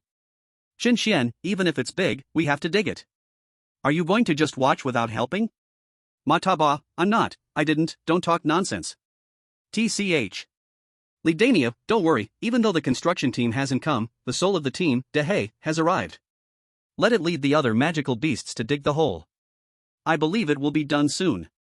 Chen Chen nodded, then I'll leave the digging to you. I'll go talk to General Yi. At the same time. Outside the instance. In Area 1024 Square, Ding Jiao was enjoying afternoon tea while watching the competition livestream with great interest. Fortunately, he was smart. He didn't send a clone to join the fun. Otherwise, he might be eating sand right now. Lord Jiao, do you think Danio and the others will get into trouble? Besides him, the people who were relaxed in the territory were also watching. Compared to his carefree attitude, they were much more invested, worried that Li Danio and his team would be hurt by the sandstorm. Don't worry, everyone sent out are professionals. Even if they can't find shelter, they can definitely handle it. As long as they are still breathing, do you really think we can't get Margaret back? Ding Zhou's calmness did a good job of soothing the anxious crowd. At this time, Dehe on the screen had already taken out its exclusive Luoyang shovel and started digging one shovel at a time. Worried about a collapse, Li Dania specifically took out some steel for reinforcement. Since it was a one-time use, Li Dania didn't plan to make it too sturdy, just lasting for a day or half a day would be enough. Whoosh whoosh whoosh. Before long, the desert began to whip up strong winds, making people's cheeks sting. Chen Xian, Daniu, time is running out. Don't bother with the steel framework, switch to wood instead. That can be done, but we need someone with carpentry skills, otherwise, it won't last. Li Dania replied quickly. Chen Qian, there are definitely people in Area 1 with carpentry skills. I'll have them come help. No problem, I'll send them over to assist now. General Yi agreed without a moment's hesitation. A total of 26. Not many, but definitely enough. Whoosh whoosh whoosh. 10 minutes later. The black sandstorm arrived. The whole sky seemed to be covered by night, pitch black, with the surrounding sounds of wind howling like angry ghosts. Chen Qian, worried they would be blown away, hurriedly ordered everyone inside the hole. Retreat. Into the cave, dig while living, pack the newly dug sand and rocks into backpacks. Damn, it's so cramped. Hang in there, it's better than being blown away. Too bad I'm not a girl, otherwise, I could go to the beast-eared girls. You could just cut that part off. Get lost. Ha ha. As Ding Jiu's woman. Li Daniu and the others surely didn't dare let her squeeze in with them, so they dug another spacious hole for her to hide. As for whether anyone would be unhappy, I don't know about Area 1, but in Area 1024, definitely not. After all, everyone knows Lord Zhou's power, who would dare to be jealous? Should we seal the entrance? Li Daniu asked. Chen Qian shook his head, no, otherwise the oxygen inside will be insufficient. Li Daniu, then we need someone to watch, or we'll be buried by the sand coming in. Chen Qian, let those with high defense keep watch. Otherwise, I'm worried about being hurt by the sandstorm. By the way, arrange a few healers just in case. Li Daniu, got it. At this point, the black sandstorm had developed, with a roaring sound growing louder. The sand hitting the sand wall created a series of popping noises, making people quite annoyed. Li Daniu, dressed in black armor, frequently used shield strikes at the cave entrance to prevent it from being buried in sand. Chapter 188, Cave Encounter. Speaking of which, this desert area is quite miserable. Eating sand every day isn't a life for humans. Li Daniu started to make small talk. Come on, compared to our fog area's blind people with their eyes open, I think eating some wind and sand isn't a big deal. I heard that their treasure chests are mostly buried in the sand and can only be found with specific metal detectors. No way, that's too troublesome. Anyway, I haven't heard that area is easy. The grass in the grassland area is tall and dense. The water in the swamp area is black and smelly. The ice in the icy area is hard and cold. In short, there's nothing good. The whole world channel is almost turning into a complaint session. Before, Li Daniu and the others were not much better off until they joined Ding Jiu, and now they don't have to struggle for food anymore. As they chatted, the topic quickly went off track, starting to speculate about the specific strength of each area based on the leaderboard. Especially the desert area, which ranks second. Even though they now have doubled the gap, they still have far more points than other areas, which is astonishing. I think it's still because of the venue advantage, otherwise, they wouldn't have gotten so many points. I agree. Look at the other areas behind, their scores are basically all similar. How come they can stretch the gap to 3 times? What about us? We have pulled ahead of other areas by a full 10 times. Our area has Master Jiu, if it weren't for him helping us, how could we have become so strong? But the other areas can't have similar figures? That's impossible, Master Jiu is unique. Why would anyone else be like him? Exactly, why would they? The person fell silent. So you all think this way, huh? Randomly slandering Master Jiu, don't you fear he might give you trouble? Rumble. What sound? What kind of sound? Did you not hear? The ground seems to be moving. Really? I don't hear anything. Could it be that you heard it wrong? It's so windy outside, you must have misheard. That can't be, let me listen again. The person directly knelt down, pressing their ear to the ground. People around wanted to laugh. But they didn't say anything, silently watching him act foolishly. So, did you find anything? Shoo. As time passed, this person's face turned increasingly grim. Xiao Chen, what's wrong? Don't scare us. It seems there's really something moving under the ground, like some animal is digging towards us. Are you sure you didn't mishear? This is not a joke. I'm very sure. Quickly notify Brother Niu and the others, just tell them we might be under attack. I'll go now, step aside. Some people didn't believe it and, like Xiao Chen, pressed their ears to the ground. Soon their faces turned astonished. Just as Xiao Chen said, there was indeed something moving underground. What to do? It's still blowing a black sandstorm outside.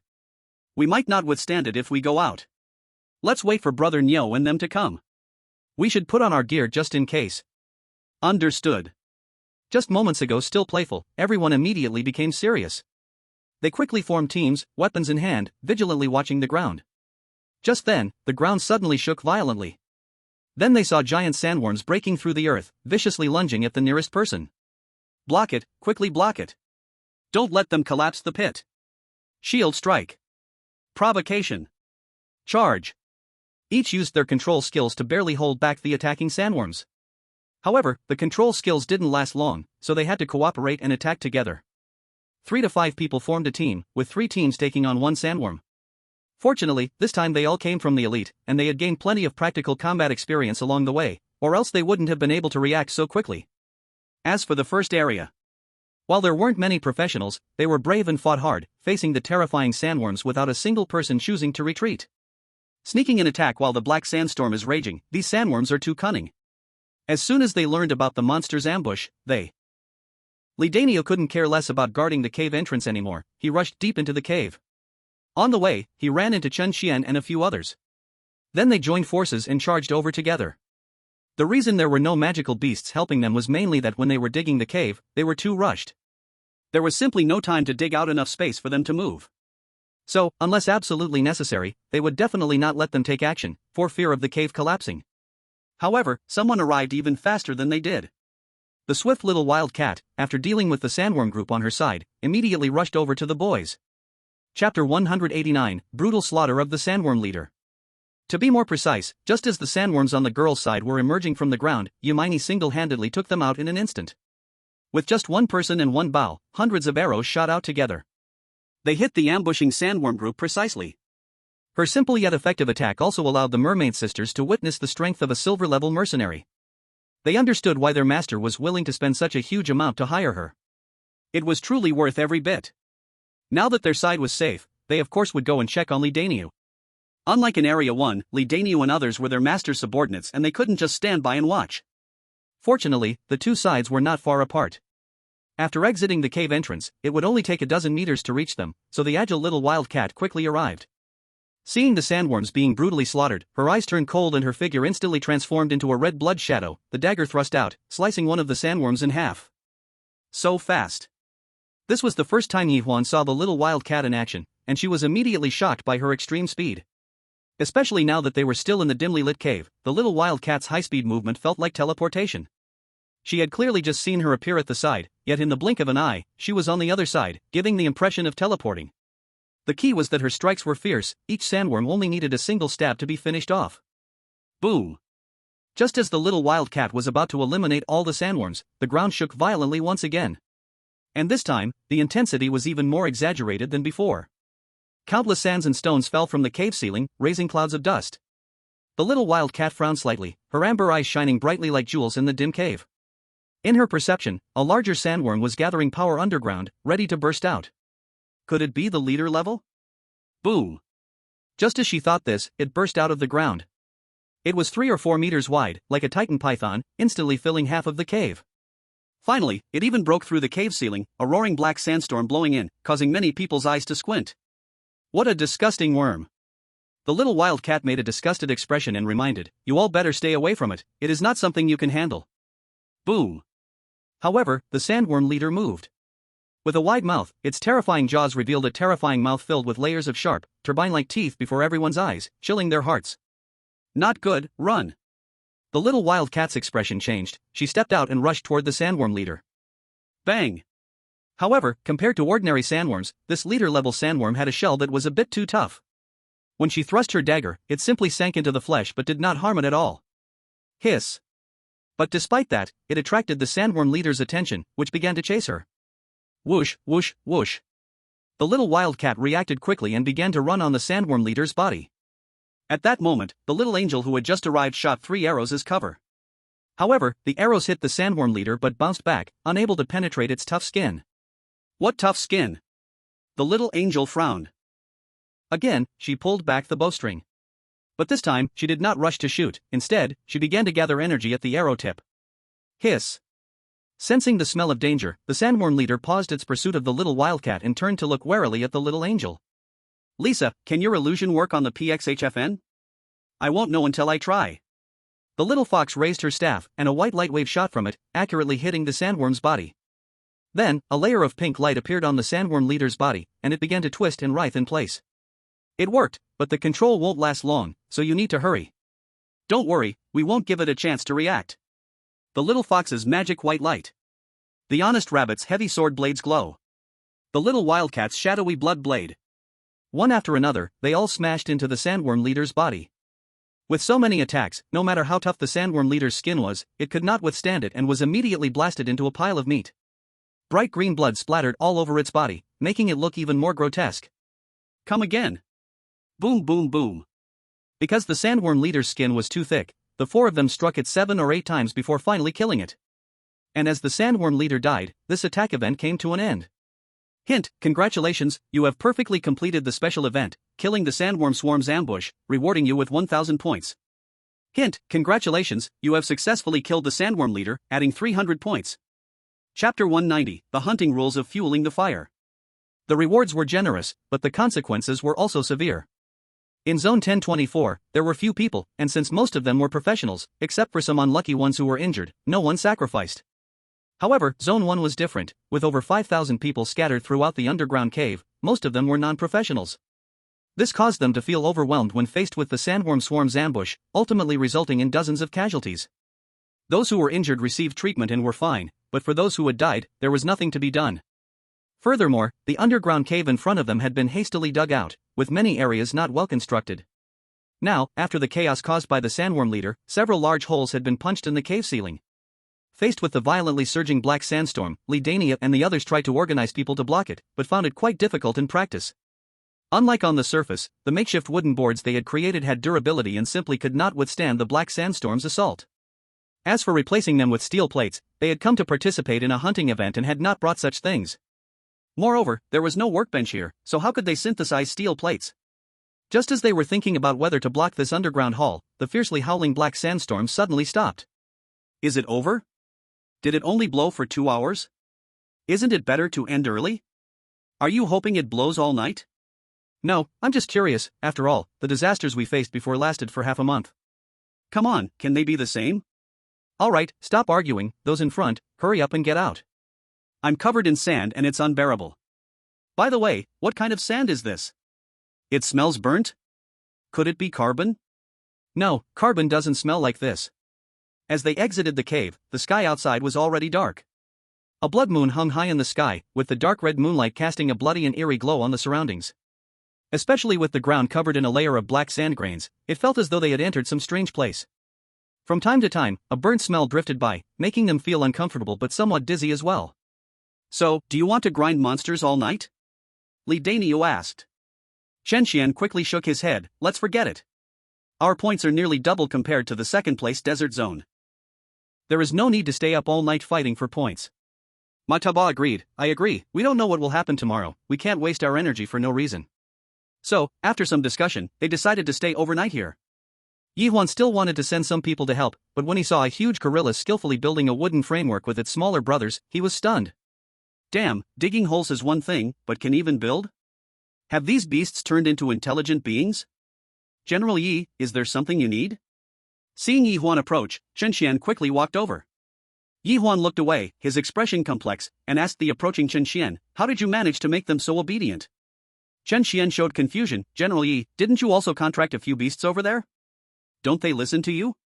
Yi Huan smiled bitterly and shook his head, that depends on the order. If it's just for battle, it's fine, but for anything more complex, that's a different story. Is that so? Then I'm not sure. These beasts are all Grandpa Zhou's pets, we don't know how he trained them. Talking about Ding Zhou, Yi Huan took the opportunity to inquire about the other person's character and way of doing things. Since there was nothing to hide, Chen Xian revealed everything without holding back. As for what Ding Zhou's specific strength was, Chen Xian said he didn't know either. Didn't you join his territory long ago? How could you not know? Chen Xian spread his hands and said helplessly, with so many people under Grandpa Zhou, do you think he needs to make a move? Yi Huan. While everyone was busy setting up the temporary camp, suddenly an area announcement caught everyone's attention. Ding, the first phase of the Sunburned Desert Hunting Competition has ended, and the top 3 on the leaderboard can receive rewards for the first phase.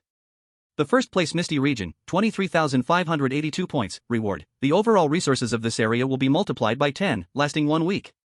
Second place Desert Region, 12,857 points, reward. The overall resources of this area will be multiplied by 5, lasting 1 week. Third place Wilderness Region, 866 points. Reward, the overall resources of this area will be multiplied by 1, lasting 1 week. Warm reminder, the second day of the hunting competition will close the barrier. All survivors from different regions will be in the same map. At that time, successfully killing survivors from other regions will earn high point rewards. Those who successfully eliminate an entire region will plunder its ranking rewards. As the announcement ended, the regions that had just been envious of the top 3 rankings suddenly turned green with envy. Especially the first place, the Misty region. It rewarded a full 10 times the resource reward. It was simply a gold mine. Wow, if this is the rule, isn't our region going to become the world's public enemy? So sinister, they actually want to push us to kill each other.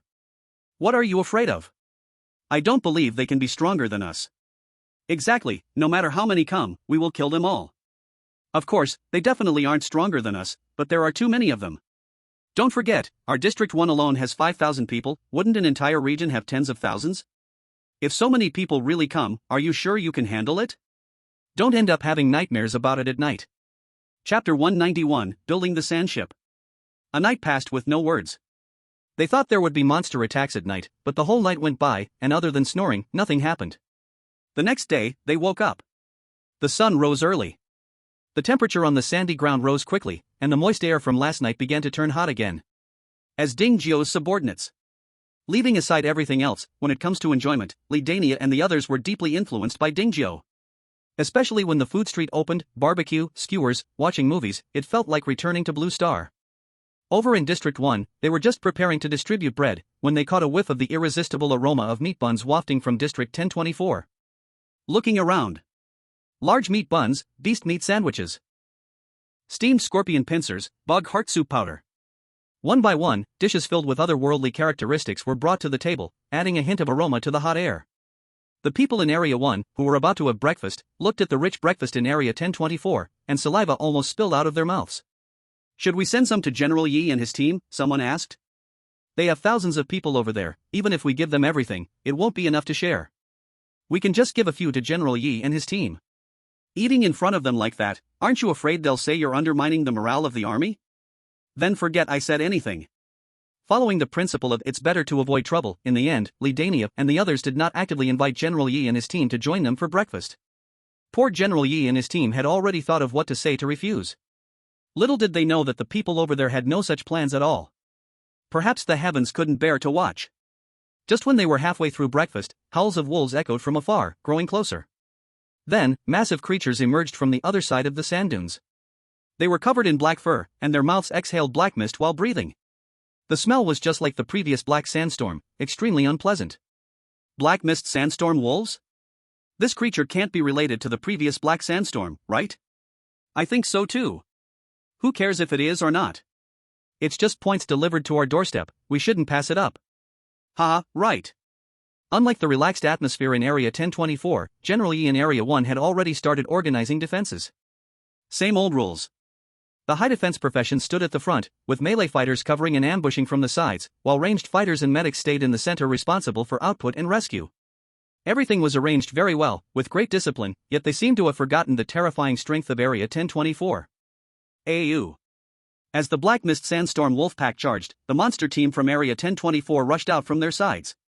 With overwhelming strength, they easily slaughtered the 1,000 Black Mist Sandstorm wolves in front of thousands of people in Area 1.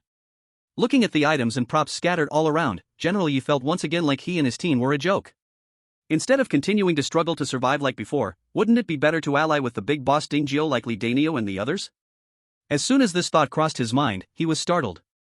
But when he thought about the experiences of the past few days, he felt that this was indeed the right choice. Compared to them, Area 1024 clearly had more ability to save everyone. The only question was whether Area 1024 would take more people in. After all, they had 30 to 40,000 people, and they wouldn't be able to cross the poisonous fog of the misty forest relying only on themselves. General Yi, should we follow Area 1024? Follow, we must follow. General Yi came back to his senses and hurriedly ordered the troops to march quickly to catch up. Noticing the movement behind him, Li Danio and Chen Xian exchanged glances, feeling a bit helpless. Without mounts, Area 1 simply couldn't keep up with their pace. But Area 1 wasn't like those bastards in Area 4444. As one of the few just and orderly forces in the Misty area, they still had a good impression of the people in Area 1024. It was rare to encounter them, they certainly couldn't just watch and do nothing. What should we do? Should we bring them along? Chen Qian asked. I don't mind, but how do we take them? There are so many of them, we can't carry them all. Although they had more than 100 beasts, not all beasts could serve as mounts. Moreover, most people in Area 1 were non-professionals. If they got on, it would only affect the beast's combat effectiveness. Weren't a few blueprints for sand boats revealed earlier? Let's see if we have enough materials to build a few. Shu Yushu suggested. Right, let me check. Chen Qian smacked his head and quickly looked into his backpack. Small sandboat construction blueprint *3. There were 3 blueprints for sandboats inside, all small-sized. But unlike the real game, there were no seat restrictions in reality. If they were really short on seats, they could refer to the practices of the Sri Lankans. As long as you don't die from sitting, just sit as much as you can.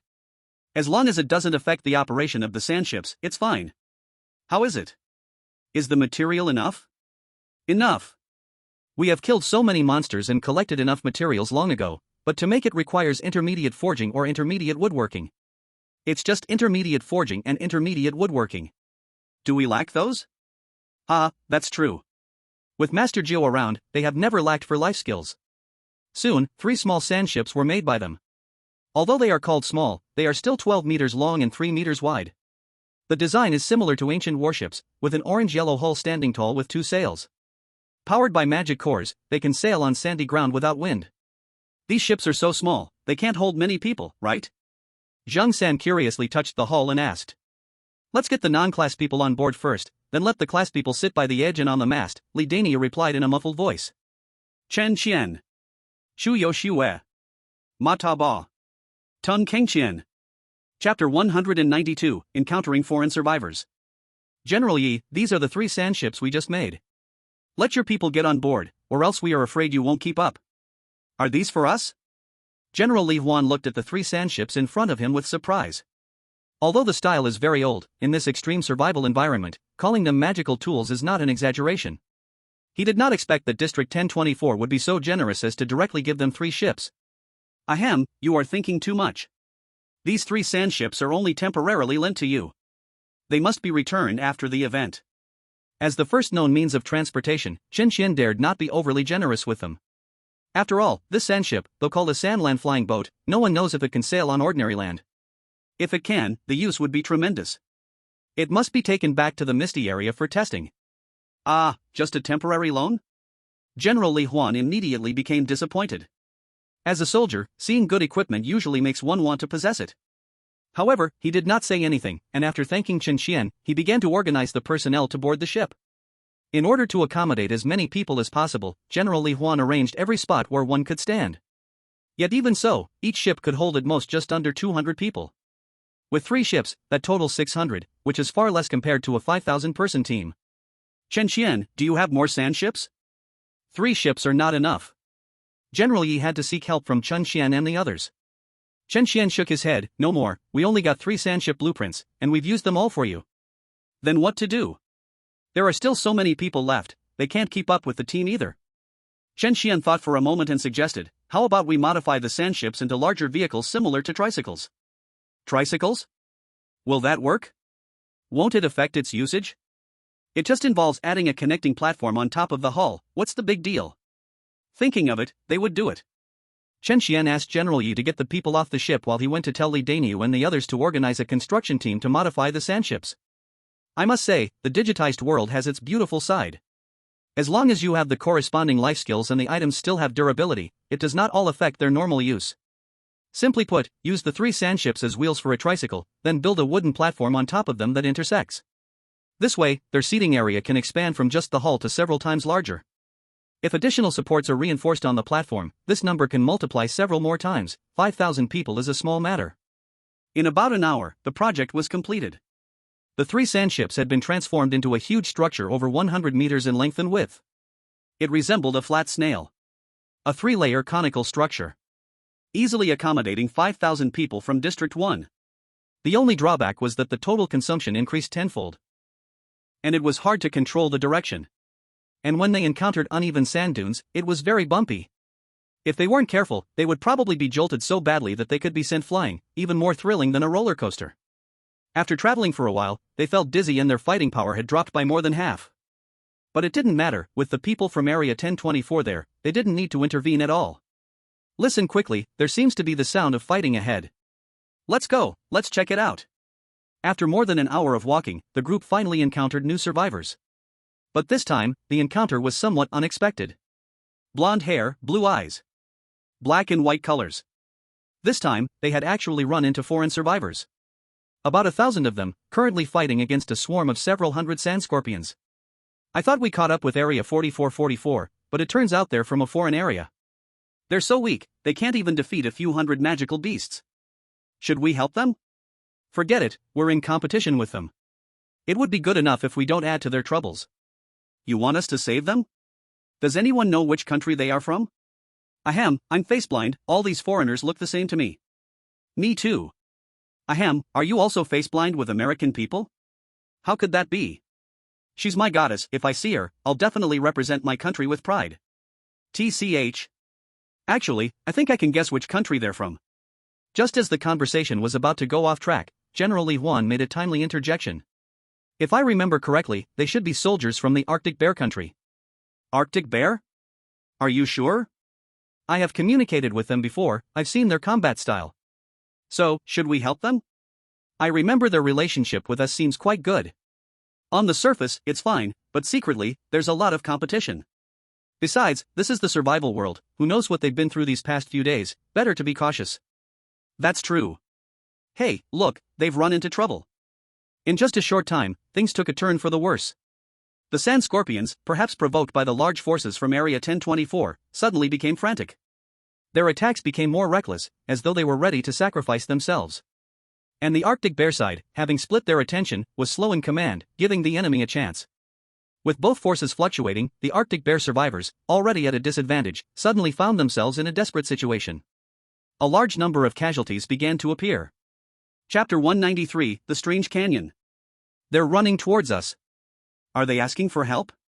I think it looks more like they're leading the trouble here. Should we help them? They're not from our faction, their hearts must be different. Our ancestors were right. Besides, they're not from the same area as us. Even if we help, it's just a waste of effort.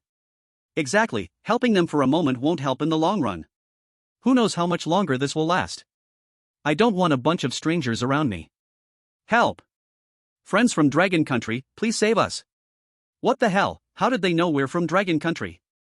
We're so tall and mighty, apart from Dragon Country, who else could we be? The short, poor, and weak ones from the Little Day Country? Haha, they do have good taste. Too bad they're all going to die. As the group was scattered, the Arctic Bear side began to rapidly decrease in numbers. In just a few minutes, the Arctic Bear survivors were almost completely slaughtered by the sand scorpions. The yellow sand was soaked in blood, bodies lying everywhere, some even eaten beyond recognition. The scene was unbearable. With the blood in the air, the sand scorpions became even more agitated. They licked the blood from their mandibles, raised their large pincers, and began charging toward Area 1024. They really don't know when to quit. Lidania sneered. With a sweep of his large knife, he led a team of magical beasts towards the sand scorpions. Surround them from both sides, make sure to wipe them out in one go. Yes. Whoosh, whoosh, whoosh. Before they even arrived, the arrows flew first.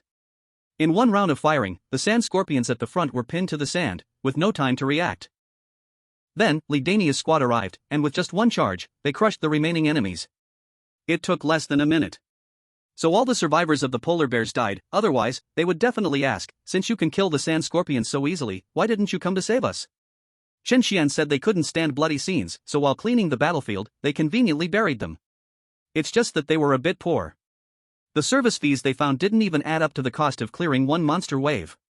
After dealing with the sand scorpion bodies, the team continued forward. Just as they speculated about encountering survivors from that country next, suddenly the distant sky turned a murky yellow. Then a massive wall of sand quickly approached from the horizon. It blocked out the sun.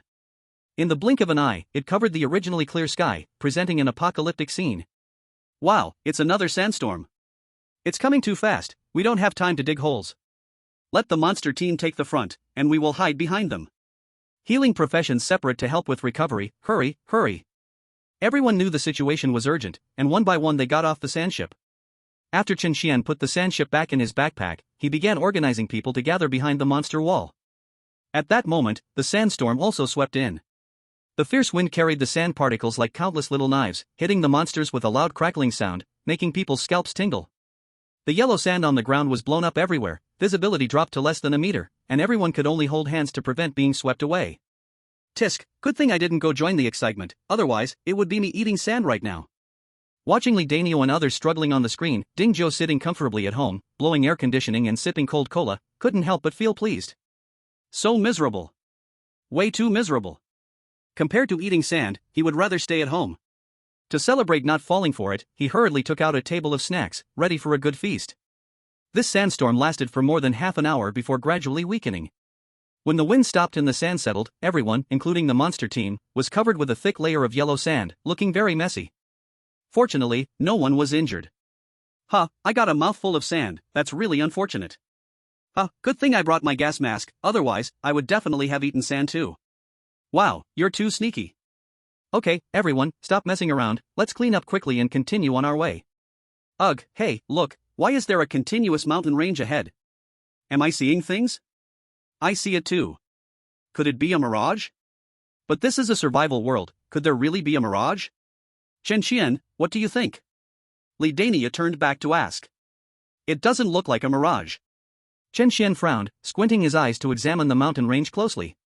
It was a continuous black rock formation stretching hundreds of miles, with a huge gap in the middle. Dark mist occasionally blew out, bringing a burnt smell. Faintly, one could even hear wails and howls from inside. It was even eerie. Should we go over there? Zhu Yoshue and the others, being girls, were still a bit afraid of such a creepy scene. With Lady Yimini here, what is there to fear? Compared to the dangers in the canyon, Li Dania trusted Yimini's strength more. With such a big shot around, all the monsters would just be paper tigers.